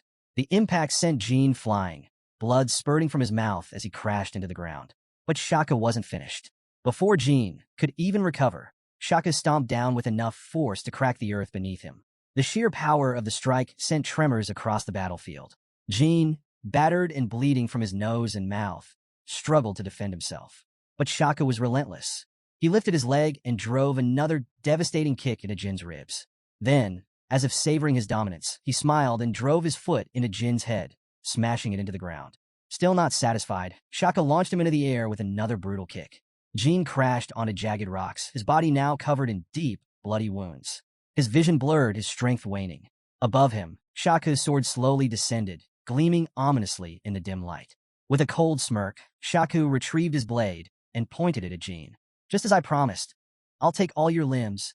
His fingers tightened around Jin's throat as he whispered. Next time, try to be more humble. The blade flashed. Then, darkness. Elsewhere, Jin's consciousness flickered. Distant voices echoed in his ears. His eyelids felt like lead, but he managed to glimpse two figures standing over him, Boris and Belize. This kid is different, Boris murmured. Boris let out a frustrated sigh. If you were saying that, then I guess I have no choice. Jin barely registered the prick of a needle piercing his skin. His vision blurred further as something powerful coursed into his veins. Boris muttered, begin the transfusion. Let's pray he survives. The foreign blood flowed into Jin's body, merging with his own. His veins pulsed with an eerie golden glow, his muscles tensed, and then his eyes snapped open. Pure white. His body trembled as an uncontrollable force surged through him. Boris and Belize exchanged a worried glance. Something inside Jin had awakened. Jin couldn't hear Soderet's voice. Something felt off. If he couldn't withstand this blood, would he really die? Just like the god of war had warned? A chilling thought surfaced. His death could mean the complete annihilation of their entire race. They're afraid, Ban murmured. But even if he dies, that is our fate, and his too. Jin drifted in a realm between life and death, his mind caught in an endless void. He could hear their voices, but their faces remained unseen. If he didn't fight, he would be swallowed whole by the darkness. The vast ocean around him would pull him under, and everything would end here. Then a memory surfaced, the moment of his defeat, the feeling of utter helplessness as he lay bloodied and broken at the hands of his opponent. For the first time in his life, his eyes had been filled with despair. But just as quickly, another memory pushed through, Yona, standing before him, holding a bottle of wine. "This is my poison wine," she had said with a sly grin. "If you drink it and use the mind's eye of the limit, no assassin will be able to kill you. Even I would have trouble taking you down." She had laughed, then added, "When the time comes, I won't be able to give you gifts like this anymore. It's a shame, really. But hey, take care of yourself." "Okay." That moment seemed like a lifetime ago. Now, drenched in sweat, Jean clenched his teeth, pushing through the unbearable pain tearing through his body. His insides felt like they were being ripped apart, his very soul screaming in agony. But who the hell decided his fate? No one. He still had things to do, people to protect. His blood vessels pulsed violently. The energy Boris had infused into him, spreading throughout his body. And deep within his chest, a strange light began to glow. "I will decide my own destiny." The words echoed in his mind as his consciousness slowly returned. March 16th, year 179. A long time had passed since he had lost consciousness. Jin's eyes snapped open. For a moment, he simply lay there, staring at the ceiling dazed. Then realization hit him. "I made it." Slowly, he sat up, his muscles aching from weeks of inactivity. His thoughts raced. "It feels like I've been out for a month. I've wasted too much time. I need to return." Then he noticed it. A powerful glow pulsed from the center of his chest, illuminating the room. Jin frowned, his hand hovering over the light. "What is this?" The energy within him felt overwhelming, foreign yet familiar. Something inside him had changed. Jin's eyes widened in shock as he realized what was happening. A Myungwang heart. His chest pulsed with overwhelming energy, and he couldn't suppress his surprise. This couldn't be real. Could it be that receiving the blood of the god of war automatically created a Myungwang heart? Before he could process it further, the door creaked open. A figure stepped inside. "You're awake," a familiar voice said. Jin turned sharply. It was Bon, the goddess. The moment he saw her, she spoke again. "God of war. I wasn't sure how to explain this to you." Her words made Jin's mind race. "Boras gave me his fangs, and with his blood, I was able to create that heart inside you," she continued. "You weren't exactly consulted on the matter." Jin's expression darkened. "So I had no say in this?" Bon raised an eyebrow. "Are you saying you refuse?" Jin scoffed. "Do I even have that option? You should have told me before doing something this drastic. I woke up right before the blood transfusion. You know." Bon sighed, looking slightly annoyed. "If you're unsatisfied, then my apologies." Jin exhaled, rubbing his forehead. "I'm not asking for an apology. I'm just trying to wrap my head around all this. This heart, whether I wanted it or not, it's part of me now. This is my contract with myself. After all." Bon studied him for a moment, then turned toward the door, her voice carrying a trace of amusement. "Huh, I thought you'd be more difficult about this. If you were my enemy, you'd see a different reaction," Jin muttered. Still, he couldn't shake his doubts. Just because he had this heart now, did it really mean anything? Did it make him their brother? The Myungwang might be interested in him now, but people like Shaku, who already hated him, would only become more hostile.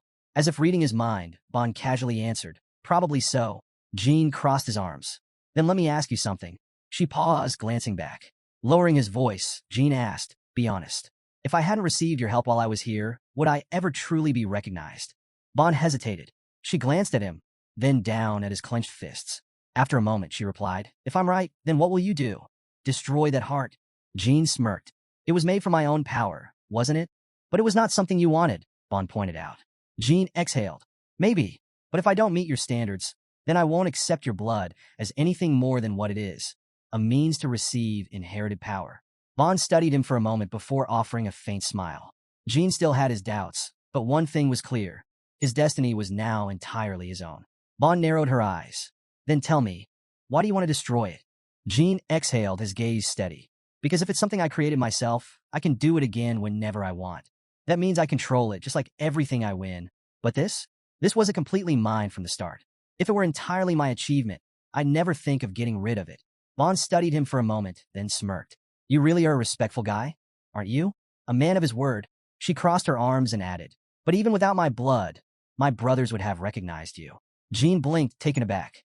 Then, for the first time in a long while, he felt genuine gratitude. He placed a hand over the royal heart embedded in his chest. "If that's the case, then I'll make good use of it." With that resolve, he moved on to something even more pressing. "I have to leave in May. There are important things I need to take care of, but once I'm done, I'll return. We can adjust my training pace accordingly." Bon nodded. That gives us 2 months. In the mornings, you'll train with the 7th king, Belize. In the afternoons, you'll face Shaku. And so, the days passed. 49 days later, as expected, the royal heart didn't win him instant favor. Some members of the underworld were openly hostile toward him at first. But over time, as they realized this wasn't something he had sought out himself, their reactions became more subdued. The underworld was strong, far beyond what he had imagined. If there was any way to shorten the gap between him and them, he had to find it. For the past 49 days, he had fought Shaka 49 times and lost 49 times. But Jean didn't waste time sulking over his losses. The more he fought, the more his understanding of battle evolved. After 10 fights, he had confidently believed he was on Luna's level. After 20 fights, that confidence wavered. After 30 fights, he knew he definitely wasn't as strong as Luna. After 40 fights, he realized something else. He could cut off one of Shaka's arms if he played it right. The gap between them was closing, and Jin's skills had improved dramatically, particularly his speed. His fights with Shaku had become something he genuinely enjoyed. Every battle pushed him to his limits, forcing him to adapt. Of course, there was one downside. His limbs were constantly getting chopped off, which meant frequent visits to Boras for emergency healing. Over time, even the underworld stopped bringing up Timar's name around him. It was as if he had finally carved out his own space here. Today, Jean and Shaka stepped into the ring once again. Their presence met with loud cheers from the stands. A voice shouted out from the crowd, "Jean, you better win today." Shaka deserved to taste failure too. Jean glanced at his opponent's heavy, uncomfortable expression and smirked. "Why do you look like you just swallowed a fly? You're not getting tired of fighting me, are you?" Shaka let out a small chuckle. "No, but I have to admit, I actually look forward to our fights now. You're getting harder to hit." Jin's expression turned serious. "How many times do I have to tell you? Those warm feelings won't help me in battle. Let's just fight properly." Shaka sighed, slightly disappointed. "You really don't know how to joke?" Above the arena, Bon watched the fight unfold, her sharp eyes analyzing every movement. A voice called out, "Dear God of War." She turned to see Tantel approaching. "What is it, Tantel?" "I heard Jean will be leaving La Perosa soon," Tantel said. "The others are finally accepting him, so I think it's time we give everyone a chance to challenge him." Another person spoke up in agreement. "Tantel is right. The guests who come to watch him fight every day want to see others test their strength against him. It shouldn't just be Shaku." Bon considered their words for a moment before standing up and addressing the gathered warriors. "If that's the case," she declared, "then I need everyone's approval. There are 2 weeks left before Jean departs. If, during these 2 weeks, everyone wishes to challenge him, then let's make it official. If he defeats you, do we accept him as our brother?" She glanced around. "Does anyone object?" As expected, KO was not pleased. His gaze darkened as he watched Jean standing in the ring. "I don't want to accept him." But KO couldn't deny what he had seen. Garmin had gone out of his way to help Jean master the Shadow Sword and soul-severing technique. Boras had even given him Muller's blood, a gesture that had never happened before. Jean had also helped Rinfa complete his training in silence. And despite everything, despite being cut down every day, despite constantly losing to Shaku, he had never once shown arrogance, resentment, or despair. Instead, he endured. Right at that moment, a heavy footstep echoed across the ring. Baltarak stepped forward, his voice booming, "I am King Baltarak. I accept Jean Runcandel as our brother." Then, to everyone's surprise, he smiled. A rare, genuine smile. Boras, watching from the side, seemed to realize something. His eyes flickered with understanding, and he turned to Garment. A moment later, both of them grinned. Then, without hesitation, they leapt down into the arena. Their voices rang out loud and clear. "We, the 8 fighting kings and the 5 fighting kings, accept Jean Runcandel as our brother." Tantel and several others smiled together. Then, Tantel called out loudly, "Gatekeeper of La Perosa." "It's me, Tantel." Shaka Thunder nodded and added, "I also acknowledge Jean Runcandel as our brother." Jean was stunned, as if a bolt of lightning had struck his ears. He hadn't expected such acceptance, so sudden, so overwhelming. But then, a smile crept onto his face. Footsteps echoed as someone approached, and the massive doors creaked open. A golden light filled the surroundings as Van stepped forward. "So, everyone agrees," she declared. From that moment, Jean Runcandel was officially recognized. Van raised her hands, conjuring a glowing sphere midair before clapping them together, shattering the sphere in a burst of dazzling energy. "From this day forward, Jean is one of us," Van announced. Once Jean was accepted into the Mianwang, things moved at lightning speed. Those who wished to challenge him quickly decided their order, through a game of rock, paper, scissors. Within a single day, Jean found himself locked in combat with them. The battles were relentless. No matter the time of day, morning, afternoon, or evening, he was in the ring fighting. Blood spilled onto the stage more times than he could count. His entire world became one long, grueling battle. He dueled every member of the Myeongwon clan, barely catching a breath before facing his next opponent. By the time dawn broke, the cycle would start again. When it came time for his rematch with Shaku, Jin was determined to beat him into the ground. But just as he landed a few solid hits, Shaka dramatically threw up his hands. "I give up." Jin blinked. "Huh." Shaka grinned. "What's the point? You've already beaten everyone else. Might as well spare me the pain." Jin let out a deep sigh. This guy. With that, the match ended, and only 9 days remained before he had to face the dueling kings. Until then, he would continue fighting others. Finally, after an exhausting streak, all 64 matches with the Myeongwon champions were complete. That night, the palace glowed under the moonlight. Inside, a grand feast was underway. The air buzzed with laughter, the scent of rich food filling the space. Tantel raised his glass with a wide grin. "Brother Jin, you fought well. Let's drink." Jin took the offered cup, only to grimace as he recognized the liquid. "Wait a minute, isn't this the same disgusting mineral wine I had when I first got here?" He immediately shook his head. "No, not happening. That stuff tastes horrible." Tantel laughed, nudging him. "Don't be like that. Just take a sip. You'll see it's different this time."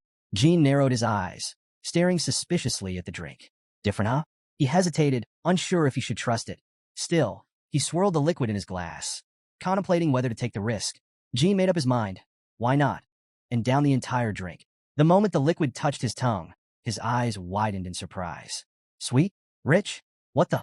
Wait, this is actually good," he exclaimed. "Is this a different kind of wine?" Boris chuckled. "Nope, same old mineral wine." Jin stared at him. "You're joking." Boris shook his head. "You've got the gem heart now. It changes how it tastes." Jin was stunned. "That's actually insane. I didn't expect it to be because of that." Before he could dwell on it, Shaka suddenly draped an arm around his shoulders like they had been best friends for years. Right. Since you're already drinking, you should have a toast with me too."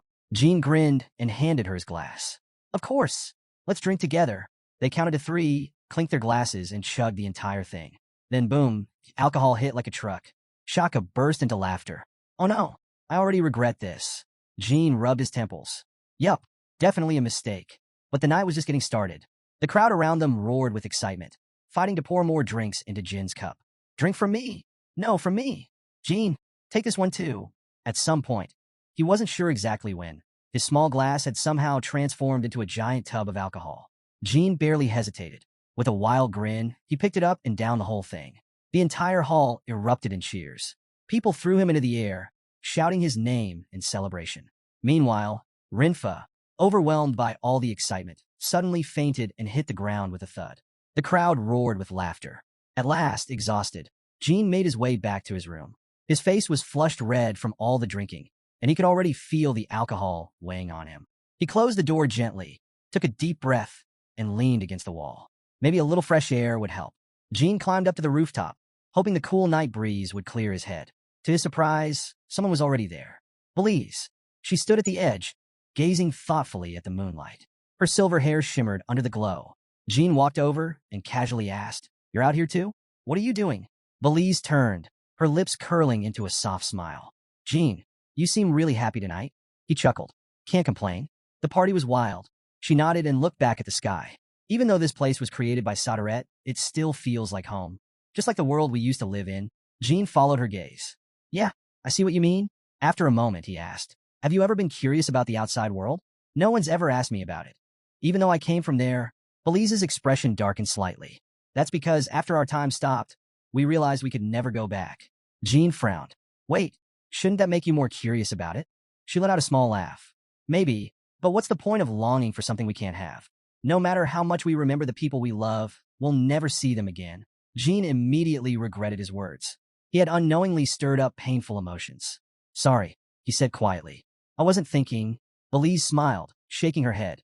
"It's okay." But she hesitated, then continued, "I heard something from Ban." Jin raised a brow. "What is it?" Belize turned to him, eyes shining with something unreadable. "The outside world has been around for over half a millennium now. Who knows? Maybe they've developed magic or technology that can help us get out of here." Jin stood there, momentarily stunned by Belize's words. Could there really be a way to leave this place? But as he thought about it, he frowned. "Unfortunately, as far as I know, there isn't." The biggest issue was that no one even knew how to properly connect the fire world, the realm of the phoenixes, with the human world. Aside from summoning a phoenix, most interdimensional magic was undeveloped or outright banned. For example, dark magic, one of the few branches with any potential for such travel, was strictly prohibited by the association and was still a long way from being fully understood. So then, how could she possibly escape on her own? Jin's mind drifted back to the time Tantel came to pick him up. He hadn't physically left, but could still observe the outside world. How did that work? Jin asked. Belize nodded. It's only possible when an heir appears near the desert. An heir. It's a rare phenomenon, she explained. That's why I wanted to ask. She hesitated for a moment before making a request. Jin, if you don't mind, could you look into this for us? I mean, how we can return to the outside world. Jin didn't even think twice. Of course, he said firmly. Once I leave here, I'll find a way to help everyone set foot in the outside world. By morning, Jin was already up, beginning his day with sword practice by the lake. He meticulously cleaned his blade, lost in thought. The plan to get the compass starts soon. If I don't do it now, I might never get another chance. The fact that Yona had managed to gather intel from Bubear Workshop was a stroke of luck. A once-in-a-lifetime chance. Jin clenched his fist. I have to succeed. Just then, a voice called out from behind him. You look deep in thought, Brother Jin. Something troubling you? Jin turned to see Ban approaching. A smile tugged at his lips. Ban, perfect timing. I actually needed to talk to you, Jin said. It's about the important issue we discussed last time. Ban crossed her arms. Ah, you mean what you said you'd return to in May? Jin nodded. Yeah, I need to go back and carry out my plan with my team. But, he exhaled, running a hand through his hair. I'm not sure if I'm strong enough yet. Ban raised an eyebrow and smirked. That's funny. Who do you think you've been fighting here? Jin sighed. I know exactly who they are. God-level warriors. If I were on the same level as them, I wouldn't be worried. His gaze darkened. The thing is, I haven't actually beaten any of them yet. Ban remained silent, listening. Jin continued, his voice quieter this time. Getting injured myself? That's not a big deal. But my team, some of them aren't as strong as me. If something happens to them... He didn't finish the sentence. Ban studied him for a moment before finally speaking. So that's what's really bothering you. Ban listened carefully before nodding. It seems you don't truly understand yourself, she said. You're the only one who can save us. If your heart wavers, the entire Myeongwang will be shaken as well. With that, she handed him a sword. Jin blinked in surprise as he took it. This sword, Ban answered immediately. That's my Phoenix Thunder sword, Sigmund. Bora's reforged it for you to use. Jin ran his fingers along the hilt, feeling the sheer weight of its presence. This isn't just any weapon. Then, Ben raised her hand toward him and declared, use the remaining time to fight me. His eyes widened. With you? But I haven't even finished training with the Fighting Kings yet. Ban smirked. Didn't you say time is running out? Don't worry. I'll let the Fighting Kings know. Ban stepped forward, his expression unusually serious. In the time we have left, I will support you. I'll help you clear your mind and steady your heart. Jin hesitated. Could he really afford to shift focus right now?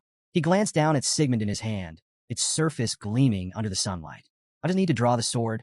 At first, he didn't fully understand what that meant. But when he stepped into the arena to face the god of war, the truth became terrifyingly clear. The moment he entered the battlefield, the pressure alone was suffocating, a weight so immense it felt like he was sinking into the abyss. He tightened his grip around the sword's hilt. The instant he drew Sigmund, he understood one thing with absolute certainty. I will die. Sweat dripped from his brow. He had considered every possible move, every strategy, but nothing led to survival. He replayed countless past battles in his mind, searching for a loophole, but none existed. If I pull this sword out, I die. His thoughts spiraled, his pupils shrinking. There has to be a way. There has to be something I'm missing. By the 5th day, desperation had set in. Jin fought relentlessly, throwing everything he had into training, determined to wield Sigmund properly. But in those 5 days, he had died 90,000 times. Every battle was a brutal test, an endless loop of pain, failure, and rebirth. Finally, today he would wield Sigmund in a real fight. The sword in his grip radiated an overwhelming, brilliant light, as if consuming the very air around him. A deafening explosion shook the ground as he charged forward. Dust and smoke filled the arena, obscuring everything in sight. The battlefield trembled under the sheer force of their clash. As the dust settled, a single figure remained standing. Ban.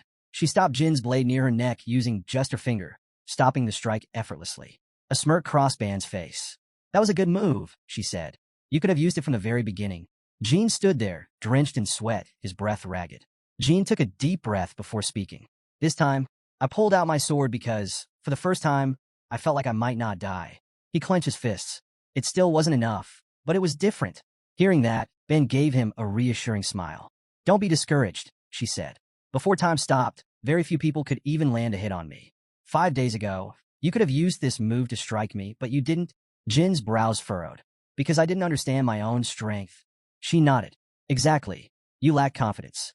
And because of that, you had to endure thousands of unnecessary failures. Jin sighed, but this time, it was accompanied by a small smile. I see it now. In this match, I realized something again, he admitted. I had this same realization once before, back when I faced Timar's illusion. But somewhere along the way, I forgot it. Ban chuckled softly. That's what happens when you worry too much. Doubt makes you lose sight of yourself.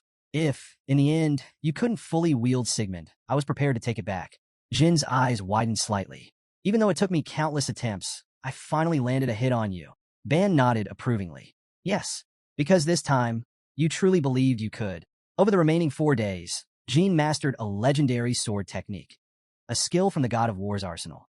It was a move that only Sigmund, the holy sword of the Myungwang, could unleash. Finally, he sheathed his sword and smiled with relief. Now, I can return to my friends. Ban gave a satisfied nod. Good. I look forward to our next battle. She gestured behind her. The others are waiting for you at the King's Fighting Hall. Once you say your goodbyes, you can leave. Jin bowed his head. God of War, thank you. But Ban gently lifted his chin with her hand. Raise your head, she said warmly. Between siblings, there's no need for such formalities. She placed both hands on his cheeks and smiled. I wish you a safe journey, my brother. A genuine smile spread across Jin's face. Yes, I'll return stronger. May 17th, 1797. After bidding farewell to all his brothers, Jin left La Perosa. As he walked, he reflected on everything he had to do next. One interesting discovery stood out. He could take Myungwang artifacts into the outside world, but Myungwang members themselves couldn't leave. To test this, he tucked a Myungwang emblem into the cloak Boris had made for him. He also stuffed his bag with mineral wine and cocoa cakes. After all, who knew when he'd get to taste them again? Crossing the great desert of Mitra, Jin expected the grueling heat to wear him down. But strangely, even under the scorching sun, he felt no exhaustion. Was it because of the intense training at La Perosa? Or was it because of the gem heart? Either way, he pushed forward, ready to face whatever awaited him in the outside world. In just 4 days after leaving La Perosa, Jin arrived at the place where he had once parted ways with his guide.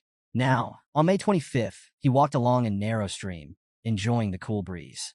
Suddenly, voices rang out nearby. Whoa, you crossed the great desert. The water-tailed tribe had spotted him. Jin turned toward the familiar voices and grinned as he recognized one of them. Hey, Dark Spark, what a coincidence. Have you been? What brings you out here? Dark Spark chuckled. Just finished a trade deal.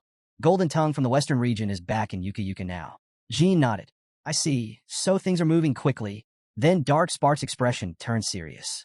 You're alive. That's surprising. Everyone was worried. Thought you were dead. Jin smirked. I won't lie. I went through some crazy stuff. But I made it. As they continued walking together, Jin brought up his next destination. I'm heading to Yuka Yuka too, he said casually. Dark Spark's reaction was immediate. No way. You can't go there. Jin frowned. What? Why not? Dark Spark's voice lowered. A few days ago, the Red Tiger clan arrived. It's dangerous. You should turn back and head toward Mekamika Market instead. He handed Jin a few coins. Use this for travel expenses. Jin thought for a moment before asking. If I turn back, how much time will I lose? 3 or 4 days, Dark Spark replied. Jin's expression hardened. That's too long. I have urgent business. He glanced around. Do you know any secret routes?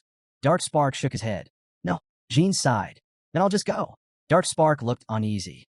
You don't understand. They'll kill any human they find. Jin smirked. I'll handle them. Dark Spark still looked unconvinced, but Jin was already moving forward. As night fell, the wind turned cold. Jin and the Watertail tribe continued their journey until they spotted a group of Red Tiger warriors up ahead. They quickly ducked behind the bushes. Dark Spark's voice was tense. This is bad. What now? Humans won't get past them. Jin remained calm. You guys go ahead. I'll follow from behind. Dark Spark hesitated but nodded. All right, be careful. As the tribe's carriage rolled forward, the Red Tiger warriors stepped in to inspect the goods. Watertail tribe's offerings are quite generous this time. They rummaged through the cargo before nodding in approval. Dark Spark exhaled in relief. Looks like we're good. A Red Tiger warrior smacked Dark Spark on the head as they let him pass. You guys look cute too, the warrior sneered. Jin, watching from the shadows, narrowed his eyes. Time to move. Just then a voice rang out. If you took their money, you should have left them alone. Why did you have to beat them too? The Red Tiger Tribe warriors froze and turned toward the source of the voice. The two gatekeepers spotted a young human standing in the distance. "Isn't that a human?" one of them muttered before stepping forward aggressively. "Where do you think you're going, brat? Get over here and hand over everything you've got," he barked. The guy next to him joined in, sneering. "Yeah, strip yourself down. Maybe then we'll let you walk away in one piece." His face twisted with menace, clearly enjoying the intimidation. Jean, however, remained unfazed. He crossed his arms and smirked. "Funny, that's exactly what I was about to say to you." Then Jean said to them, "Give me everything that you took from Beastman Tribe while I'm asking very nicely." The Red Tiger warriors flinched slightly. There was something about this human, his presence, his aura, it unsettled them. But unwilling to back down, they growled in unison and prepared to charge. Jean sighed, shaking his head. "Guess you're not the type to listen." The moment he released his killing intent, the air around him turned suffocating. One of the tigers staggered, his breath hitching as an overwhelming force pressed down on him. His knees buckled, and with a heavy thud, he collapsed. The other warrior's face drained of color. His body trembled uncontrollably as he dropped to his knees. Please. Have mercy," he stammered. Jean stepped forward, planting his foot on the fallen tiger's chest. "I'll count to 3. If you're still here by then, you're dead." He started counting. 1. The remaining tiger panicked and scrambled to his feet. 2. With a desperate cry, he grabbed his fallen comrade, slinging him over his back. 3. Before Jean could finish, the warrior bolted, running on all fours like his life depended on it. "I'm out of here." Jean watched them disappear, shaking his head in amusement. Then, turning to Dark Spark, he handed back the stolen fish. "This is yours. You paid for it, fair and square." Dark Spark's eyes widened with delight. Taking the fish, he nodded in appreciation. "Thank you, human." Then, as if remembering something, he hesitated before asking, "Human, will you stay for the Watertail clan's feast? We are celebrating a great hunt." Jean checked the time. "I'd love to, but I have somewhere to be. Gotta keep moving."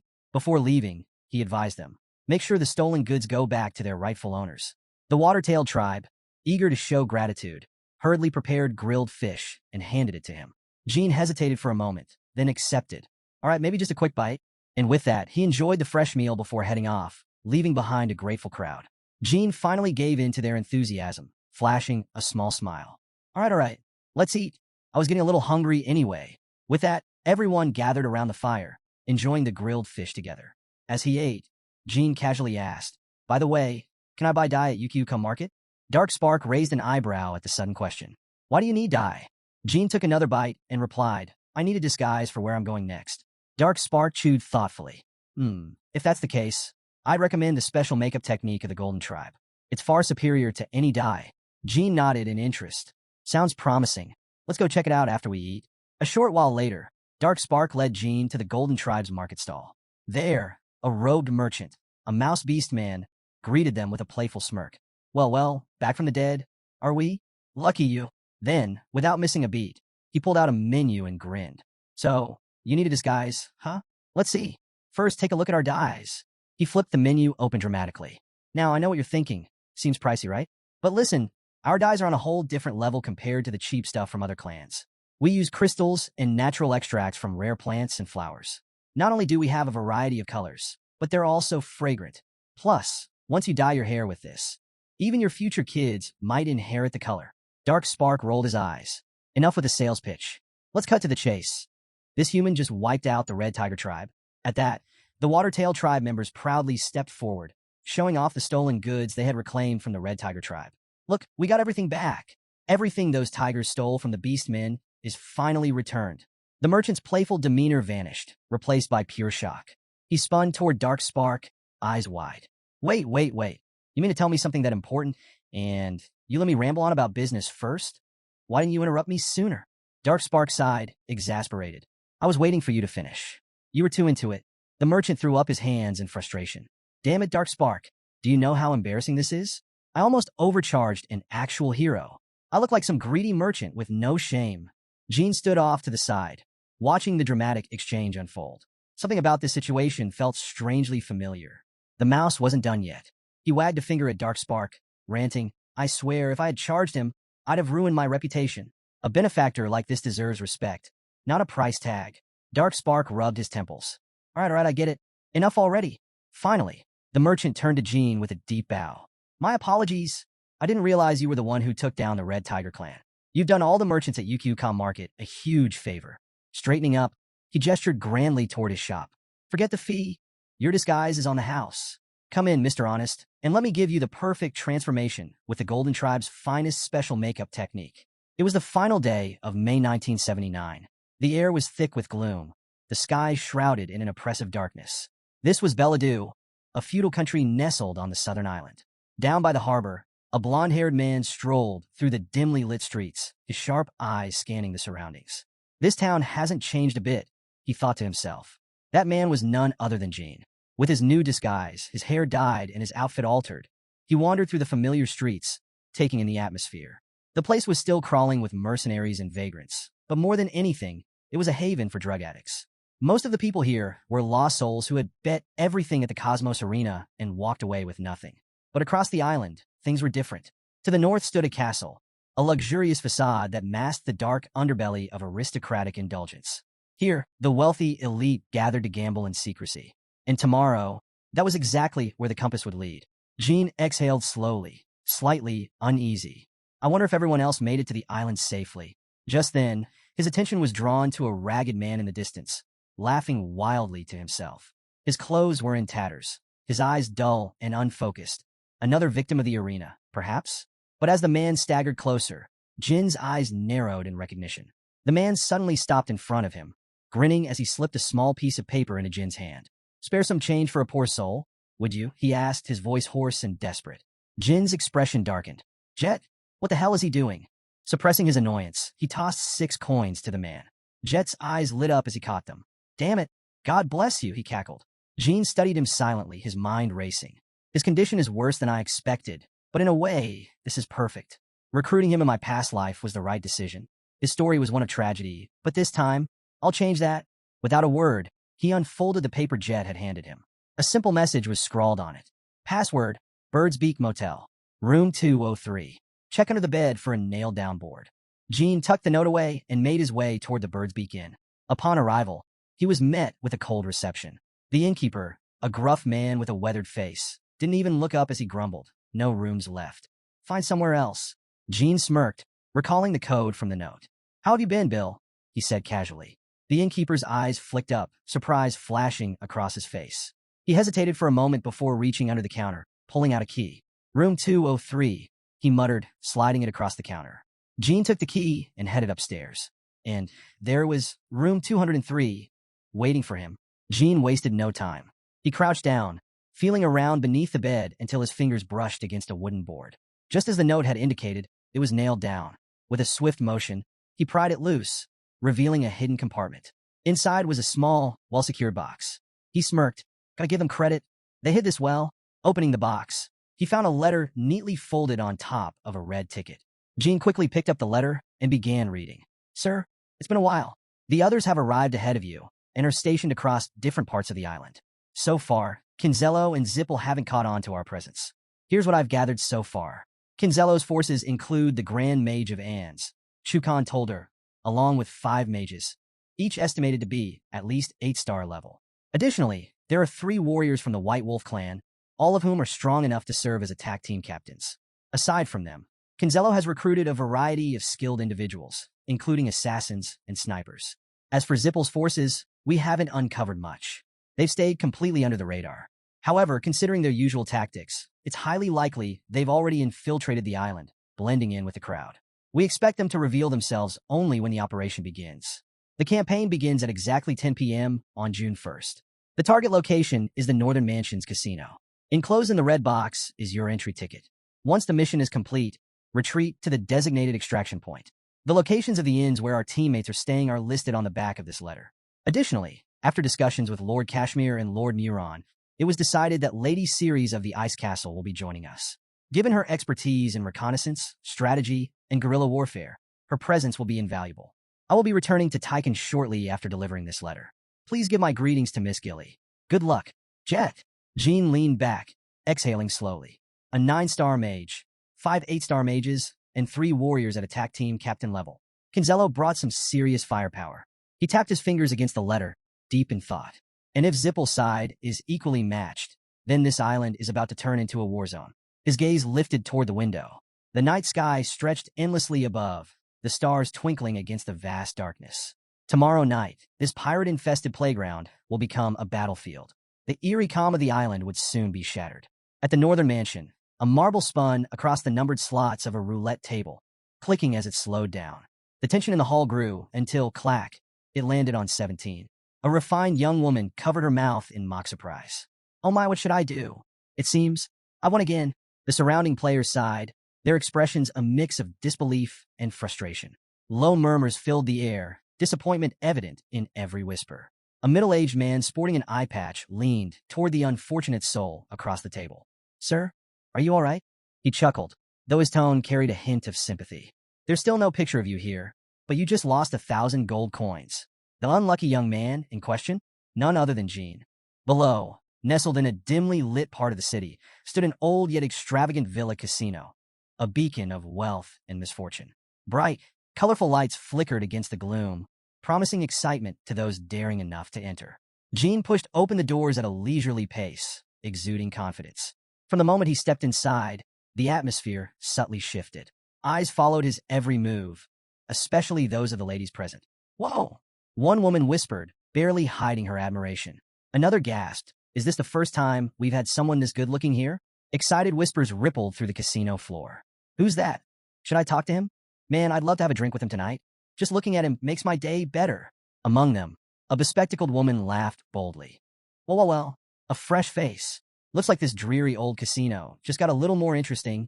Jean glanced her way, his eyes sharpening as he took in the fluffy cat in her arms. If it weren't for Murakan, I wouldn't have recognized her. The woman stood, adjusting her glasses with a knowing smile. Name's Zelia, she said smoothly. Jean, ever the gentleman, dipped his head slightly. A pleasure to meet you. Internally, he mused, not as impressive as Bubear's makeup skills, but the Ice Palace's disguise is still top-notch. Just then, a well-dressed casino host approached with a friendly smirk. If it's your first time here, how about trying a simple game of roulette? It's our most popular choice. Jean smiled politely. Thanks for the offer, but I think I'll take a look around first. He had already pieced together what was happening. So, the rest of our allies are at the roulette table. The host series chuckled, sensing Jin's cautious nature. Ah, I see. A careful man. She gestured ahead. Then let me introduce you to the other games first. Walking ahead, she pointed to a nearby table. Over under. You're familiar with dice games, right? Her tone was casual, but Jean caught the subtle cue. She's referring to the disguised troops of Zippel and Kinzello gathered over there. After a few more steps, she suddenly stopped and turned back to him. A playful glint flickered in her eyes. If you ever feel like testing your luck, come find me at the roulette table. Jean gave a small nod. I'll keep that in mind. Ceres smiled sweetly. Since it's getting late, I hope you won't keep me waiting too long. Jean chuckled lightly. Haha, understood, ma'am, he replied, his tone casual but laced with humor. As he walked past the dice table on the left, Jin's eyes sharpened, and he quietly began assessing the situation. Just as Jet had warned, Kinzello's disguised troops were stationed nearby. But that wasn't all. Jean noticed something peculiar. Even Zippel's people are here. Those pompous bastards were notorious for their arrogance. Yet here they were, posing as ordinary gamblers, blending in as if their egos had taken a back seat. This wasn't just any gathering. There must be high-ranking specialists hiding among them. As Jean strolled past, a werewolf at one of the tables sniffed the air sharply. His sensitive nose twitched, and his grip tightened around the wine glass in his hand. A low growl rumbled in his throat as he turned and walked impatiently toward Jean. Hey you, the werewolf barked.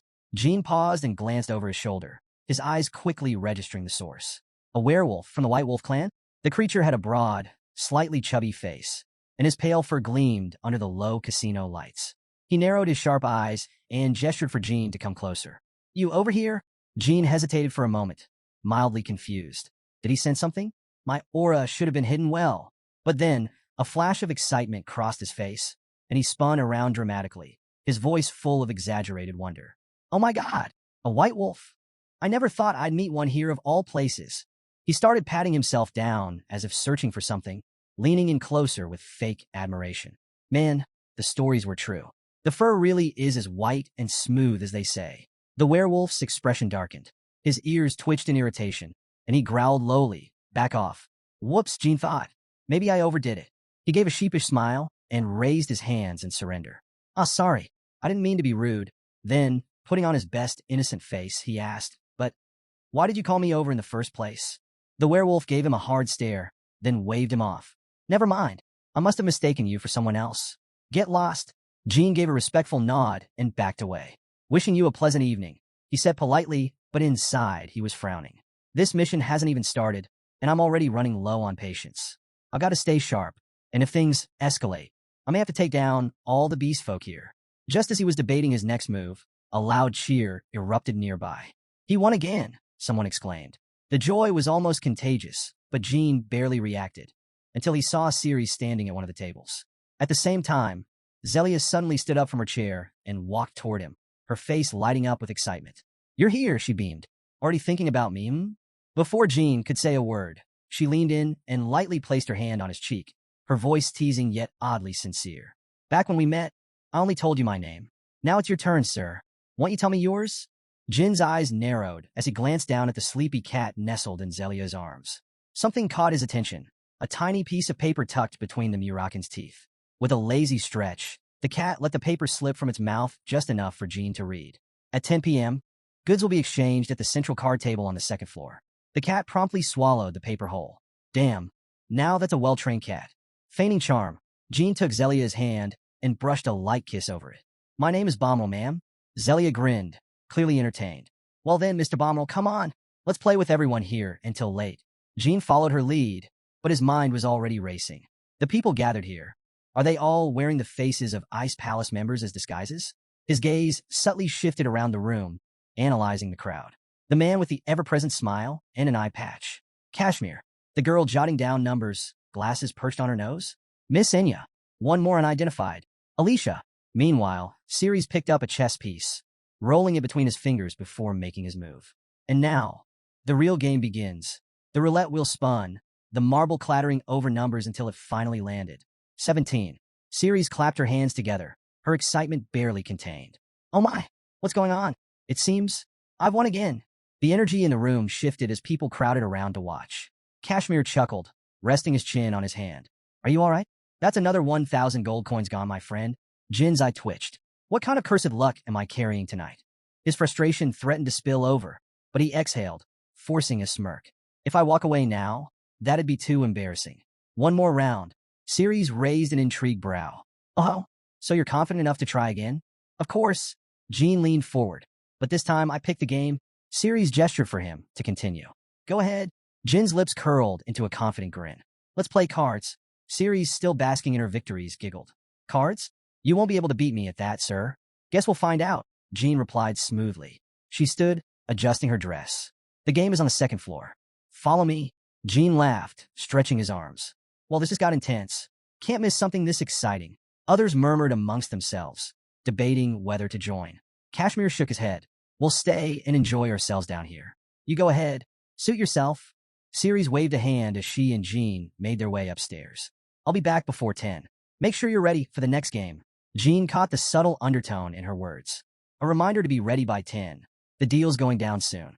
As the clock inched closer to 10 p.m., whispers spread through the casino. Is that guy all right? He's still at it. He looks like he's about to pass out from frustration. Jean sat at the table, fingers gripping his cards so tightly they trembled. His face was dark, his patience shredded. He gritted his teeth before finally cursing under his breath. Damn it. He let out a heavy sigh, slumping in defeat. I lost. I don't think I can beat you, ma'am. Around him, murmurs of pity and amusement filled the air. Oh my God, is he broke? Poor guy. Well, that's what you get for playing against Lady Zelia without thinking things through. Ceres stood up, brushing off her dress with a graceful flick of her wrist. She glanced at Jean, her tone half teasing, half dismissive. Looks like luck isn't on your side tonight, sir. She gave a small smirk. Now that I think about it, I don't feel like playing anymore. With that, she turned away, wishing you a safe journey. One by one, others followed her lead. We're heading out too, someone said casually. Jean sat slumped in his chair, the weight of his losses pressing down on him. He mumbled a barely audible response, too lost in thought to bother with a proper farewell. As she passed him, Ceres gave him one last glance. Don't let it get to you. Tomorrow's a new day. Jean looked up at her briefly, his expression unreadable. Then she was gone. At that moment, the clock struck 10 p.m. Jean sat motionless, face down, deep in thought. An opportunity like this will never come again. I have to make my move. Meanwhile, across the casino, two men engaged in hushed conversation. Their words were coded, their gestures precise, an intricate language only they understood. One spoke. The other responded. No unnecessary movement. No sound beyond their quiet exchange. Then, suddenly, one of them reached into his shirt, his fingers wrapped around something hidden beneath the fabric. Jin's sharp eyes caught the shift. His heart pounded. There it is. The man pulled out a golden compass.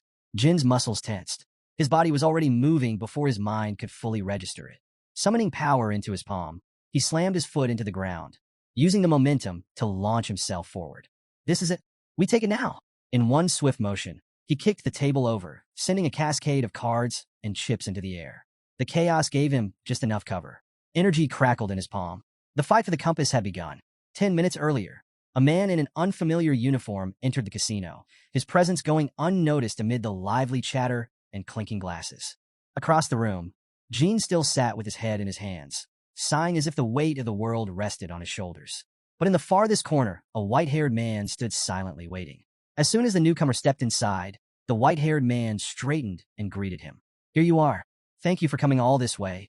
The man in question was none other than Karl Zippel, representative of the infamous Zippel family. Beside him, another figure with jagged yellow hair snorted. Skip the formalities, Chukan. What kind of place is this? And why is it making such a damn racket? That was Chukan told her, a high-ranking figure from Kinzello's side, the undisputed master of the Anne's Plain in the northern mainland. Karl Zippel gave a casual wave. It's a casino. Casinos are always noisy. Ignore it and have a seat. Chukan sighed as he lowered himself onto a chair. I'm too old for this nonsense. Everything annoys me these days. His gaze sharpened. Now, what about those thieves you stationed? Karl Zippel remained unbothered. Just some scattered gamblers. If we were planning to keep the item for ourselves, do you really think we'd go through all this trouble? He smiled faintly. No, we just don't. Chuckin's expression darkened as he leaned forward, his voice laced with irritation. Cut the arrogance, Karl Zippel. You're only putting on this act because of your status. If you were actually going to return it, you'd do it officially. But no, you're just stalling. His gaze sharpened. If you don't hand it over soon, we'll make sure Runcandel's people know exactly what you're up to. And I doubt they'll take kindly to that. Karl's eyes narrowed slightly. So that's how you want to play this? Chukan cleared his throat, clearly not finished. You're the one who broke the alliance terms. Yet here you are, acting like nothing happened. I don't know what your father's endgame is, but if he thinks we'll just sit by and let this slide, he's mistaken. Karl let out a low chuckle, adjusting his glasses. If you're so curious, why don't you go ask him yourself? His smirk widened. That is if you have the guts to stand before my father. Chuckin's lips pressed into a thin line. Enough of this. Hand it over. Jean remained motionless in the distance, watching, waiting. His heart pounded in his chest. The time is almost here. An opportunity like this won't come again. I have to make my move. Karl murmured something under his breath to Chukan, his expression unreadable. Chukan scoffed and reached into his pocket. Jin's eyes sharpened. There it is. A golden compass appeared in Chuckin's hand. Jin's pulse spiked. Now, with a surge of power, he activated ancient light magic. A brilliant flash of blinding light burst forth from his palm, illuminating the entire room. Karl's eyes widened slightly, intrigued. Chukan, caught off guard, flinched. This was it. Jin's campaign to reclaim the compass had begun. Past memoirs of Jin when he talking with his comrades. Jin had briefed his team. The second I see the compass, I'll activate ancient light magic, he had stated. Murakan had immediately burst into laughter. Ancient light magic? That's just a glorified flashbang. What are you going to do? Annoy them to death? Kashmir, ever the strategist, rubbed his chin. I see. You're planning to blind them. But Jin, even if that works, what if a master-level magician is guarding the transaction? This could backfire. Jin, ever calm, had nodded. That's exactly my concern.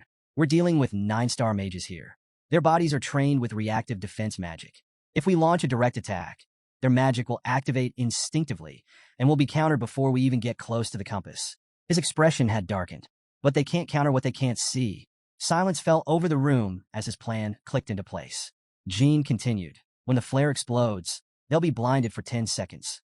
That's the window. I need to grab the compass and disappear. Now, back in the present, with the entire casino floor engulfed in blinding light, Jin clenched his teeth and lunged forward. 10 seconds. That was all he had. Jin charged forward, his ancient light magic illuminating the space in a blinding burst. 10. Every second mattered.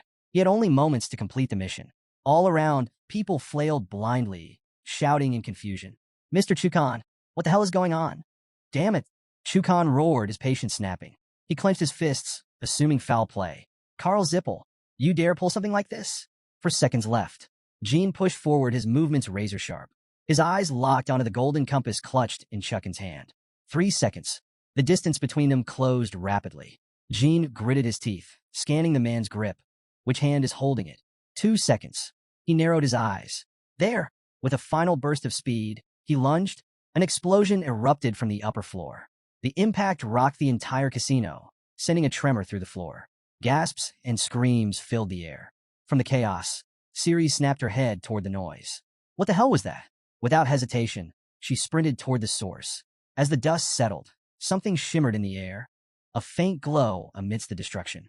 Jean emerged from the smoke, compass in hand. Ceres' eyes widened. You did it! With a swift motion, Jean tossed the compass toward her. She caught it midair and immediately signaled her team down the hall. Then, without missing a beat, she pulled an earring from her ear and flung it downward. The tiny object struck the floor. A second detonation erupted, shaking the casino once again. Below, Inya waited anxiously.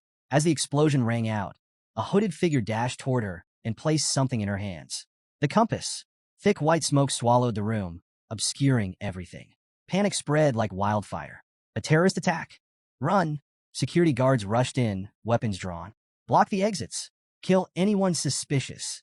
Inya tucked the compass safely away, her gaze shifting back toward Ceres.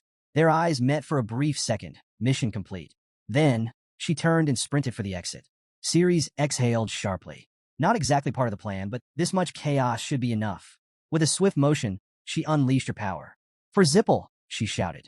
Alicia, already on the move, grabbed a man by the throat, strangling him as she cut down another who tried to block her path. Because of Zipple, Kashmir wasn't far behind, his hands raised as he struck down anyone foolish enough to stand in his way. Moonlight cut through the dense white smoke, illuminating shadowy figures moving within. Screams echoed through the chaos. Where is it? Find it. Jean collapsed onto the ground, panting heavily. His sword rested in his hand, its edge barely touching the floor. His fingers trembled slightly as he processed what had just happened. That was close. If not for my training in Myungwang swordsmanship, I might have failed. Jean gritted his teeth. If I hesitated for even a second, I would have lost my chance. Nearby, Chukan coughed violently, his face twisted with fury. He roared, the item is gone. Prioritize getting it back. At all costs. Jean tightened his grip on his sword. His vision will return any second now. I need to finish this before that happens. Slowly, he pulled his blade free, pouring a massive surge of magic into the steel. Sparks crackled along its edge. Across the room, Chukan was losing his composure. His face twisted in a mix of fear and rage as he shouted, You damn Zipple bastards. You dare pull something like this? Carl, desperate to shift the blame, he turned to Chukan. Mr. Chukan, it wasn't us. Look over there. A sudden flash of lightning erupted behind them. Chuckin's instincts kicked in, and he immediately snapped his head around. Lightning? His eyes widened in alarm. What is that? At that moment, a new force stormed into the battlefield. The White Wolf clan. Leading the charge, a broad-shouldered werewolf bared his fangs. His golden eyes burned with intensity as he rushed forward with his subordinates. Chukan, are you all right? Chukan barely had time to process the question. His entire body tensed as a familiar energy crackled in the air. The White Wolf's ears twitched, his instincts going haywire. His gaze locked onto the source. Jin. A wave of pure, suffocating pressure radiated from Jin's body. The air trembled around him. The Sigmund's Phoenix sword pulsed with raw power, its blade charged with streaks of lightning.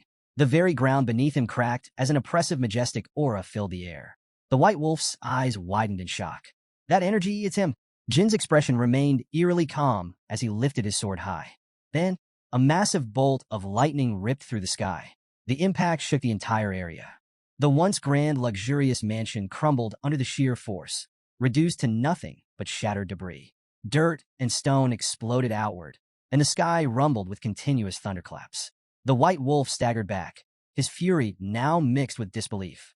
His ears flattened as he turned to his stunned men, bellowing, Stand up, you useless idiots. There's only one of him, but no one moved. Jean took a single step forward. The very motion sent another shockwave rippling through the air. The White Wolf clenched his fists, forcing himself to stand his ground. His body burned with adrenaline as he demanded, Name yourself. My instincts tell me I must face you in an honorable duel. Jean didn't stop. He stomped his foot down, and another crushing wave of pressure poured from his body. The White Wolf's face drained of color. His legs locked up. His claws trembled. The men behind him broke into cold sweat. Jin's voice was low and chilling. Your instincts didn't tell you to run? Terror spread through them. The White Wolf's entire body shook. Jin tightened his grip on his sword, his steps steady as he moved forward. The strange aura in the air was unfamiliar, but something deep in his blood recognized the fear it carried. His opponent's eyes reflected the image of a blazing sword, something the White Wolf tribe had never encountered before. Without hesitation, Jin raised his sword high, unleashing the third technique. A violent surge of energy roared like a raging storm, shaking the battlefield. It was an aura of absolute death. He activated the condemning strike, his blade slicing through the air, sending out a barrage of radiant arcs that illuminated the battlefield with their overwhelming power. The White Wolf warrior's mind raced. This isn't something I can block with my hammer. His instincts screamed at him, but before he could react, the golden light reached his comrades. As he turned his head to shout their names, his voice caught in his throat. He watched, helpless, as they were consumed by the light and turned to ash. His body went rigid. His lips trembled as he muttered, "Duka, Melto," but there was no reply. Only silence. He clenched his fists, his breath ragged. This can't be real. This has to be a nightmare. His whole body broke into a cold sweat as his mind struggled to accept what had just happened. But then, through the thinning dust, he caught sight of something, or rather someone. Chukan was still standing. His hope reignited for a split second, but then his eyes darted forward. Jin was already closing the distance at terrifying speed. Gritting his teeth, the White Wolf warrior roared internally. "No matter what, I will fulfill my duty as a warrior of the White Wolf clan." Ignoring the danger, he lunged forward in a desperate attempt to strike Jin from behind. His hammer swung downward with all his might, but Jin sensed it. At the last moment, he ducked, narrowly avoiding the fatal strike. In a seamless motion, he countered, his energy exploding outward. The sheer force sent the White Wolf warrior hurtling backward, his body skidding across the ground, carving a deep trench in the dirt. As he struggled to push himself up, he glanced at his weapon, shattered beyond repair. His eyes widened in horror. My hammer. His grip trembled as realization dawned upon him. Just how monstrous is this man? Meanwhile, Chuckin's vision was slowly returning. He blinked, trying to process the destruction around him. The battlefield was unrecognizable. His hands trembled as he muttered, "What the hell just happened?" The White Wolf warrior's heart pounded as Jin shifted his focus to Chukan. Sensing the danger, he roared out a warning, "Chukan, watch out." But before Chukan could react, the battlefield was suddenly engulfed in golden sparks, swirling and crackling through the air like embers in a storm. The sheer intensity of Jin's attack turned everything into a blinding sea of yellow light. Jin, unfazed, gripped his sword and charged forward with the confidence of an unstoppable force. Seeing this, Chukan immediately conjured a protective barrier, bracing for impact. The White Wolf warrior, unwilling to let this happen, let out a furious cry and launched himself at Jin. But it was futile. The moment he got close, he was struck by Jin's overwhelming energy and sent flying backward. Rocks and debris scattered as he crashed to the ground. Lying there, he clenched his fists, eyes brimming with frustration and despair. "Chukan, be careful," he shouted, voice hoarse with desperation. Chukan, still holding up his shield, felt the immense pressure bearing down on him. He gritted his teeth as cracks started forming across the surface of his barrier. Impossible. He was a 9-star warrior. His defenses should have been impenetrable. Yet, against Jin's power, they were breaking apart like fragile glass. A second later, his shield shattered completely. Chukan narrowed his eyes, his mind racing. Who was he? If Jin had used the Glacieri's ice technique of the secret palace, he could have suspected Talaris. If he had wielded the heart sword of the Runcandel family, he might have been the infamous Black Knight. But Jin was using lightning swordsmanship, an art that, as far as Chukan knew, had no known lineage. Then a thought struck him. The Hister clan? But they were wiped out long ago. His confusion deepened. Could Jin be the perfect version of Beeman's experiment? The more he thought about it, the less sense it made. Frustrated, he finally demanded, "You. Why are you doing this? Who the hell are you?" Jin looked at him with an amused glint in his eye and asked leisurely, "You really want to know?" Chukan scowled. "This feeling, I haven't felt this unsettled in a long time. You clearly know me, but I don't know you. Could it be that you're a magic swordsman?" Jin chuckled. "It doesn't matter whether I'm a magic swordsman, a demon swordsman, or anything else." His gaze turned sharp, filled with killing intent. "Because all of you are going to die here today." Chukan tensed as he gathered energy in his palm, forming a glowing sphere. "You must be joking. I don't know how our intelligence was leaked, but if you think you can just steal from us and walk away, think again. Answer me now, or I'll make sure your death is agonizing." Just then, Carl, who had been watching silently, suddenly clapped. He smiled, eyes filled with admiration. "Impressive." Chukan turned to him, startled. Carl continued, Not only did you use ancient light magic and lightning techniques, but as a magic swordsman, you defeated a white wolf captain and even overwhelmed the seven-star force. He smirked. Jin, you're more than just strong. You're extraordinary. Chukan frowned, utterly baffled. Carl, what the hell are you doing? To his shock, Carl suddenly dropped his polite demeanor and bowed respectfully toward Jin. I should introduce myself, he said smoothly. My name is Carl Zippel, 4th Magic Tower Master of the Zippel. He adjusted his glasses with a confident smirk before continuing. Let me be direct. I can offer you anything you desire. Power, wealth, influence, even more. Just join Zippel. Chuckin's expression twisted with fury. Carl Zippel, are you serious? Seeing the shameless grin on Carl's face, Chukan couldn't contain his anger. But Carl, unfazed, covered his ears dramatically and sighed. Mr. Chukan, please, not so loud. I might go deaf. Ignoring Chuckin's rage, Carl calmly continued. Think about it. It'd be much easier to bring him to our side rather than fight him. Look around. I'll be honest, I have no confidence we can beat him. Chukan clenched his fists. Shut the hell up with that nonsense. Carl, still as composed as ever, shrugged. Well, if it bothers you so much, why don't you recruit him into the Canelo family instead? Jin scoffed. How absurd. His gaze flicked between the two men, irritation clear in his voice. So, instead of using your so-called great power, the Zippel family just throws out recruitment offers? Pathetic. His words hit a nerve. Carl's smug expression faltered for the first time. Jin smirked, pressing further. I take it the White Knight's spaceship Kozak isn't anywhere nearby. Carl's entire body tensed. His confident demeanor cracked as he froze in disbelief. What? How do you know about that? A sinking realization began to creep into his mind. He stared at Jin's helmet, his thoughts racing. This can't be a coincidence. His brain replayed past events. The attack on Kozak, the devastation after Miran's death, the mysterious figure who had left destruction in his wake. And now, standing before him, was someone who felt all too familiar. His breath hitched. A flash of understanding struck him like lightning. His hands trembled as he clutched his staff, and before he could stop himself, he blurted out, "It's you." Excitement surged through him, his voice nearly breaking. He pointed his staff at Jin, his eyes gleaming with unrestrained curiosity and something close to madness. Why did you come to Cologne? How much do you know? Without waiting for an answer, he unleashed the full power of his staff. The air trembled as countless ice spikes shot down from above, massive icebergs forming in midair before plummeting toward Jin like frozen meteors. Jin raised his sword, its edge gleaming in the dim light, and spoke to Carl in an icy tone. I have no reason to answer you. Without another glance at him, Jin turned to Chukan. His voice was calm, but carried an undeniable weight. Chukan told her it's time to choose. His gaze bore into Chuckin's as he continued. The compass is gone. Your allies, including the White Wolf, are dead. I know you're in a difficult position, but if you have any intelligence at all, you should understand what I'm saying. Chukan stiffened, his breath caught in his throat. Carl's face twisted with rage. What the hell are you trying to do? He roared, gripping his staff. I'll kill you. With a furious swing, he unleashed a barrage of ice spears, each one sharp enough to pierce through steel. But Jin remained utterly unfazed. With a single motion, he activated the Myungwang sword and thunder formula. A violent surge of energy erupted around him, crackling with raw power. As the ice spears came hurling toward him, Jin slashed through them effortlessly, his sword cutting through the frozen projectiles like they were mere twigs. Then, in a flash, he leaped forward. The air itself seemed to shatter as he moved, so fast that Carl barely registered what was happening. Before he could react, Jin's sword sliced cleanly through his body. You call yourself a magic tower master? Jin's voice was laced with disdain as he watched blood spray into the air. Pathetic. Carl's mind reeled. His staff, his most prized weapon, was already in pieces before he even understood what had happened.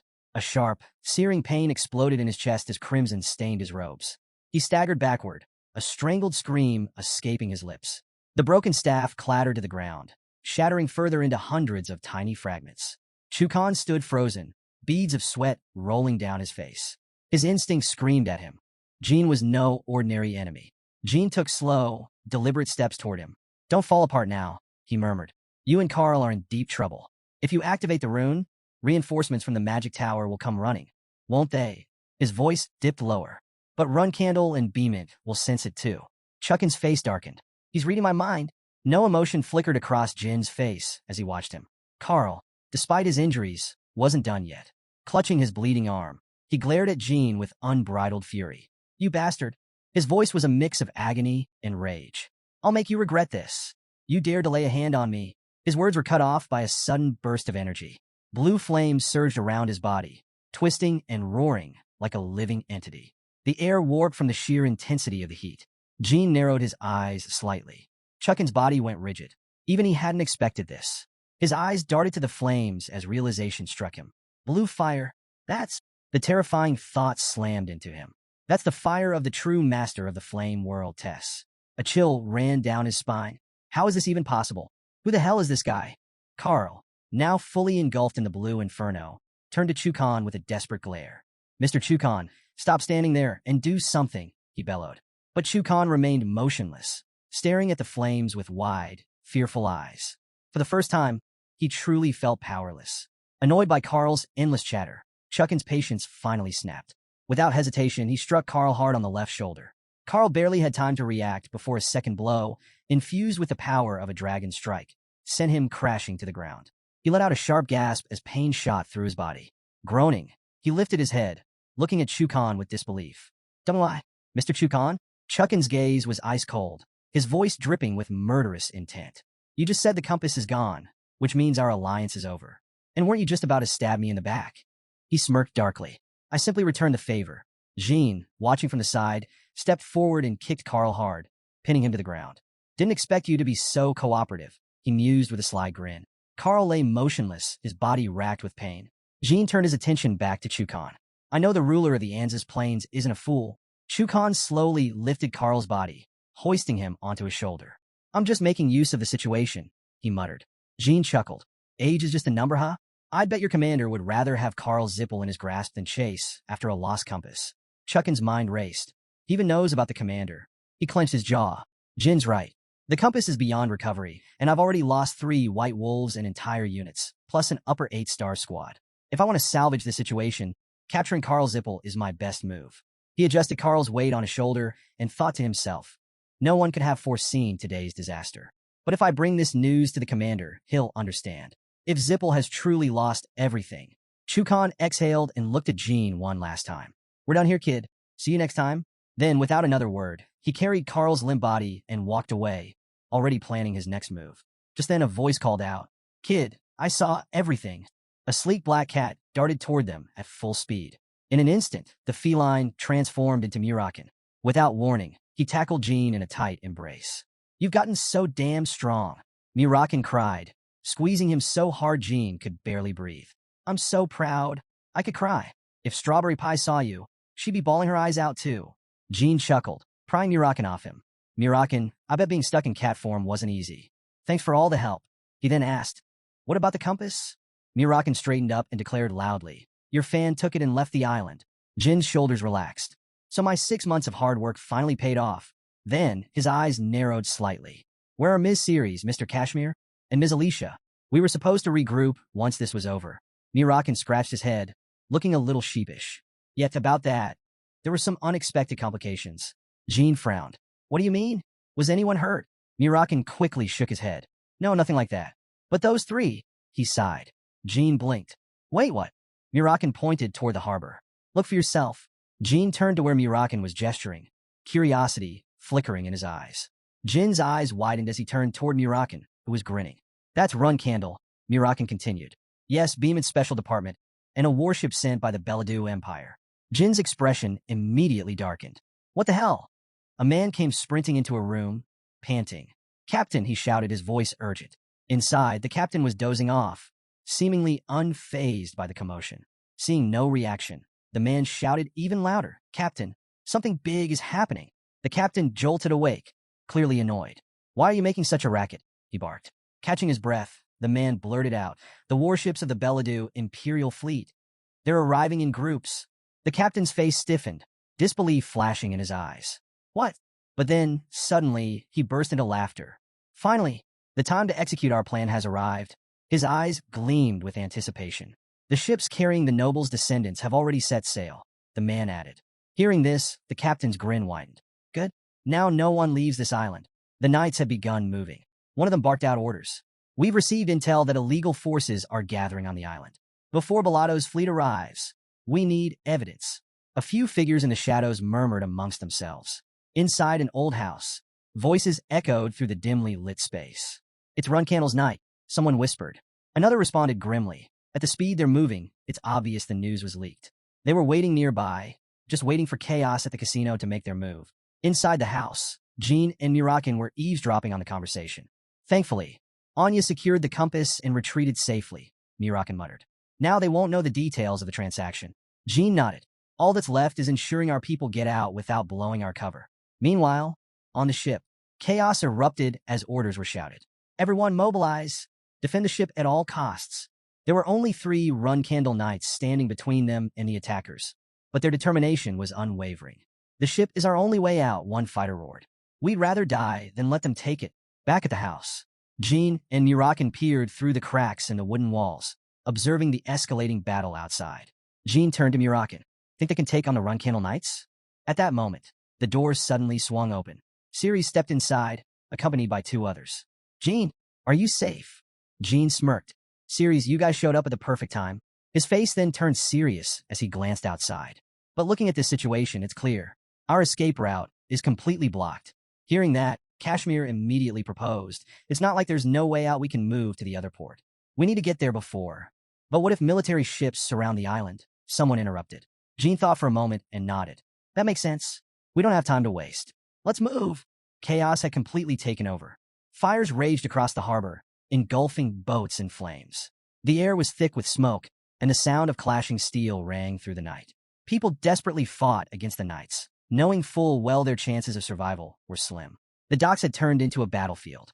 Those who tried to escape were mercilessly cut down, their bodies flung into the burning sea. Jin's group arrived just in time to witness the carnage. Their faces darkened. Murakan clenched his fists, his body trembling with fury. Damn it, they're destroying all the ships. Jin's expression hardened. They want to make sure no one leaves this island alive. Alicia scanned the battlefield and spoke urgently. If this continues, the other port will be our only chance.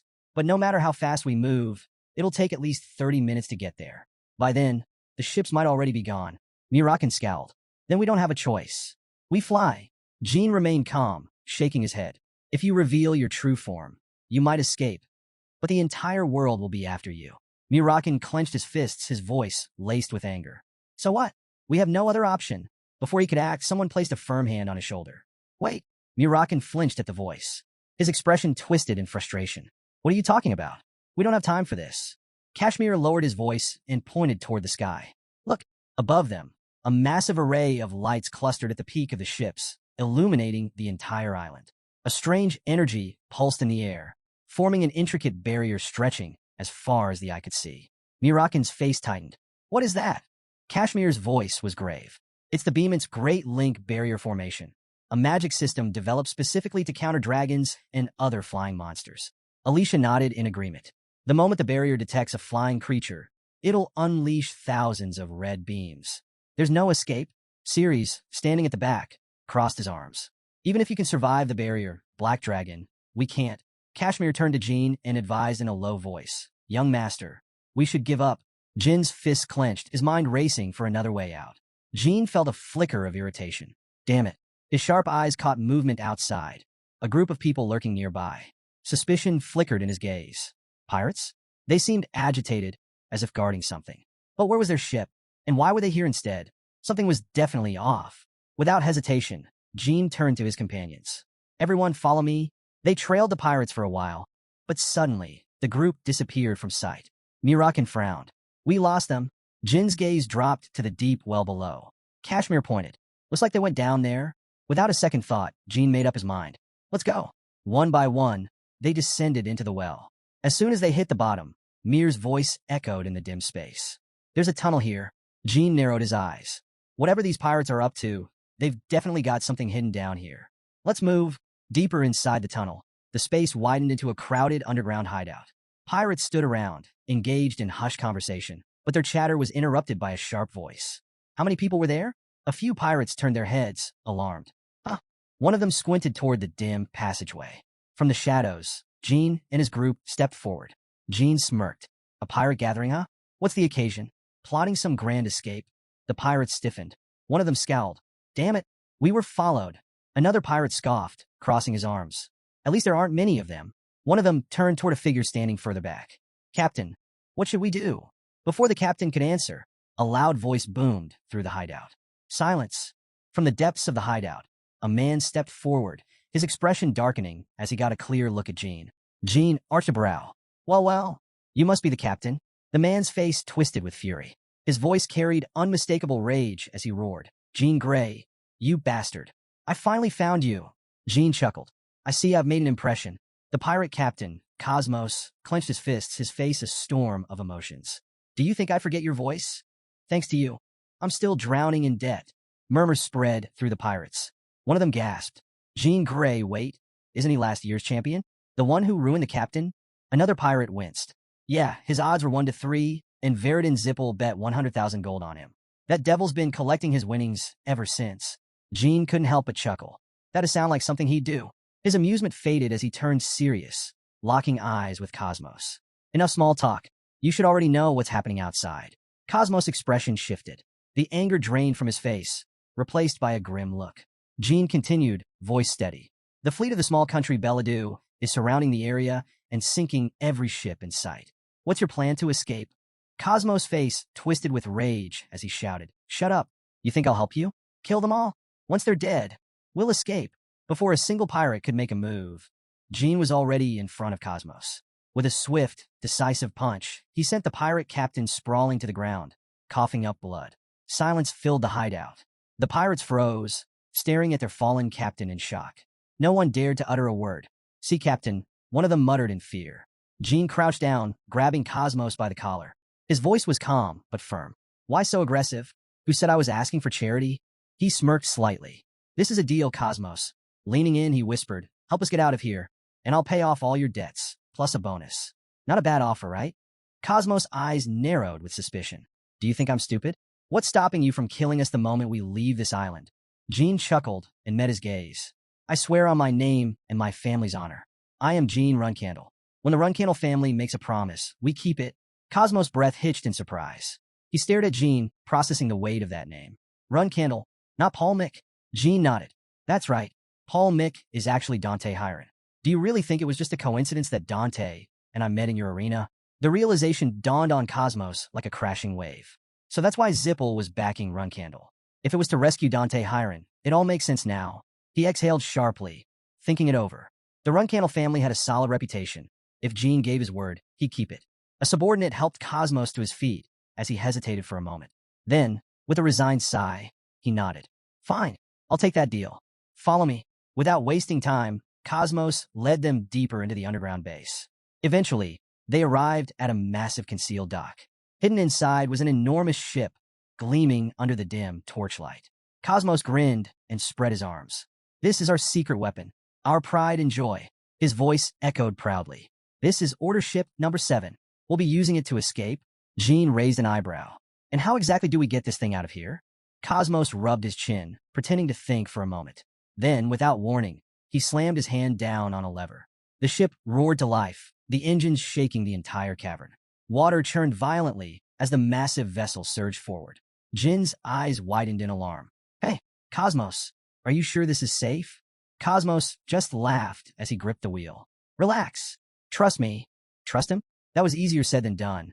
The entire ship lurched forward at full speed, sending everyone stumbling. The violent swaying had even the toughest fighters clutching onto anything for support. Murakan, barely holding himself together, snapped. Damn it, Cosmos. Do you even know how to steer? Cosmos grinned. You'll see soon enough. Just hold on. Jean had a sinking feeling that he wasn't going to like whatever came next. The Union members wasted no time loading supplies onto the ship. With the escape imminent, they hurried, calling out to one another. Move fast. We're leaving soon. Careful with that crate. Don't drop it. Kashmir stood to the side, arms crossed, looking uneasy. He turned to Jean. Young Master Jean, can we really trust these pirates? The water level here isn't enough to lift this ship. And how are we even going to change vessels from a basement this deep? Jean, calm as ever, gave him a reassuring glance. They must have a plan we don't know about. Their survival is on the line too.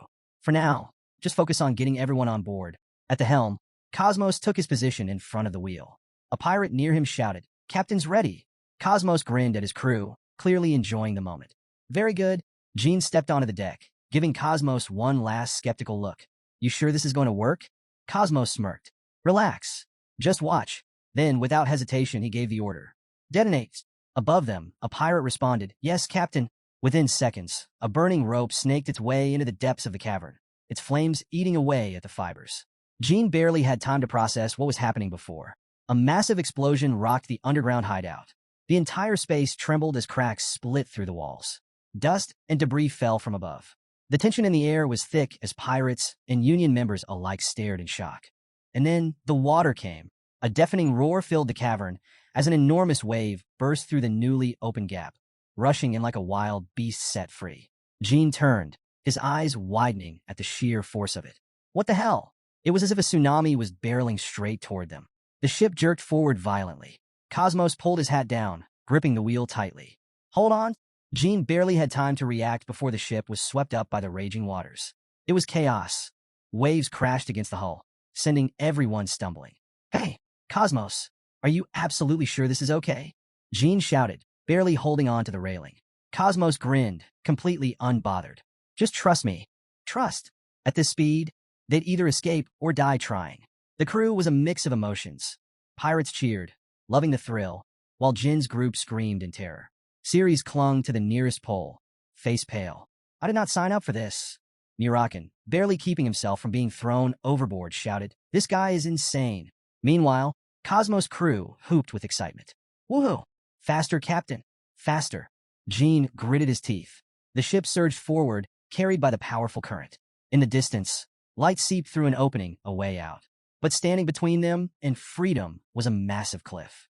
Jin's stomach dropped. Cosmos! There's a damn wall in front of us. Cosmos, completely unfazed, spun the wheel with expert precision. And that's exactly why you need to trust me. The ship shot forward straight toward the blinding light. Cosmos gripped the wheel and charged straight toward the cliff with zero hesitation. His eyes sparkled with excitement as he yelled, This is what it means to bring order to chaos. The ship smashed through the rock wall with a thunderous crash, bursting into the open sky. Order ship number 7. Cosmos roared, his voice echoing triumphantly.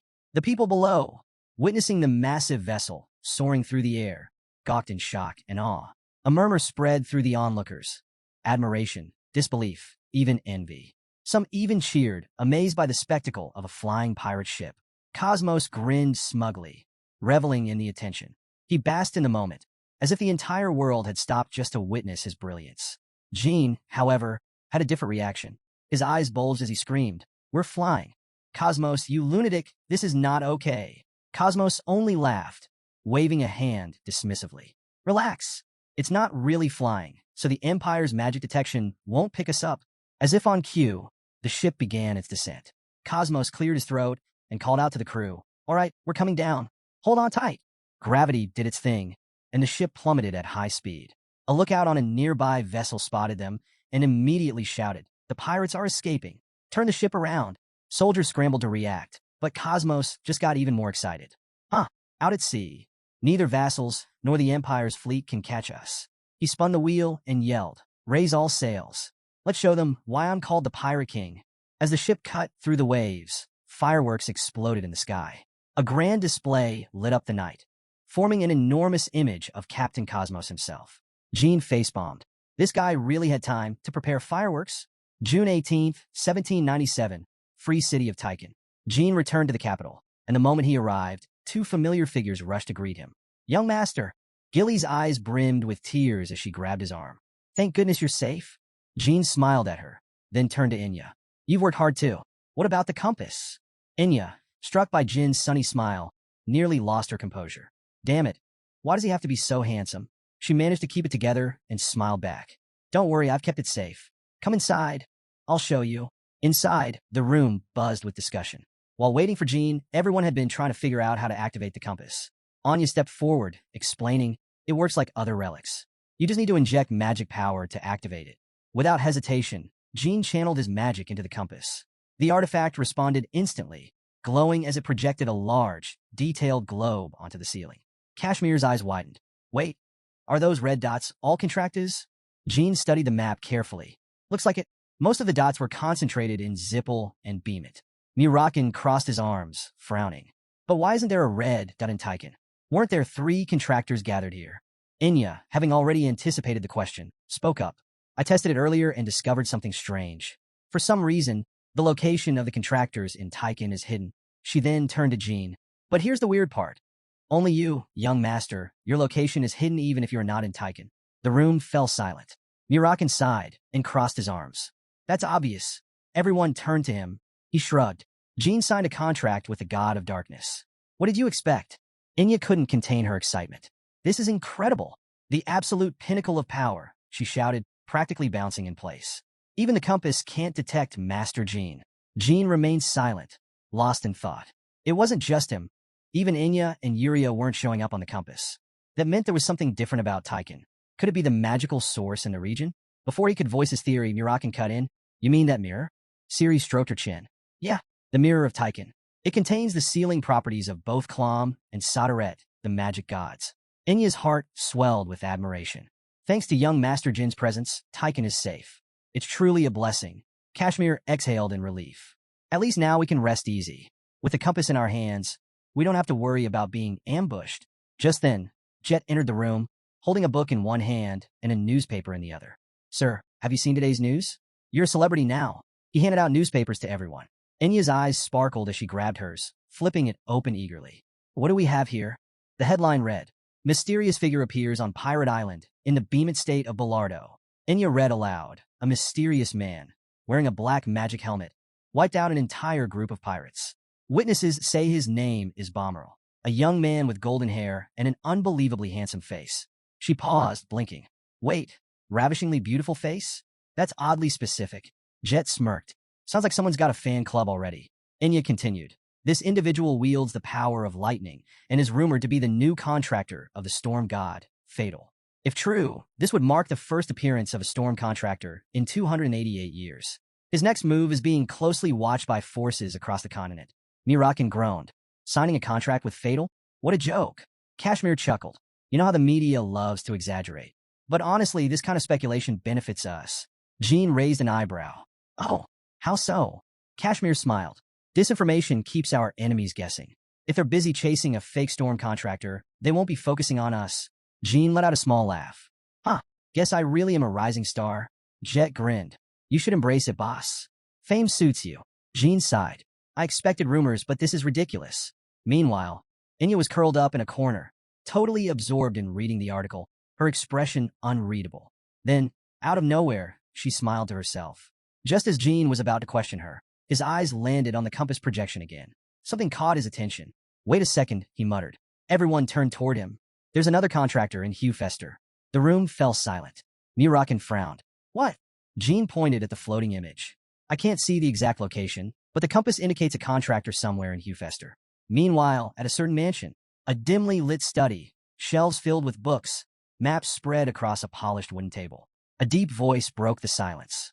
Black magic hat and lightning powers. A tall man, clad in dark robes, tapped his fingers on the table. Joshua, the one who had spoken, turned to his subordinates. What do you all think? Kyujin leaned against the bookshelf, arms crossed. His voice was calm, yet calculating. It's possible that this Bommerl is the very contractor of Sadaret we've been hunting. Varys smirked, twirling a lock of hair between her fingers. Or her eyes glowed mischievously. Maybe the newspapers got it right, and he is Fatal's contractor. Kyujin sat silently, his piercing gaze filled with murderous intent. He didn't speak, but the sharp aura around him was enough. He was already thinking of ways to deal with this so-called rising star. Thanks for watching. Don't forget to like, comment, and subscribe for more. See you in the next one.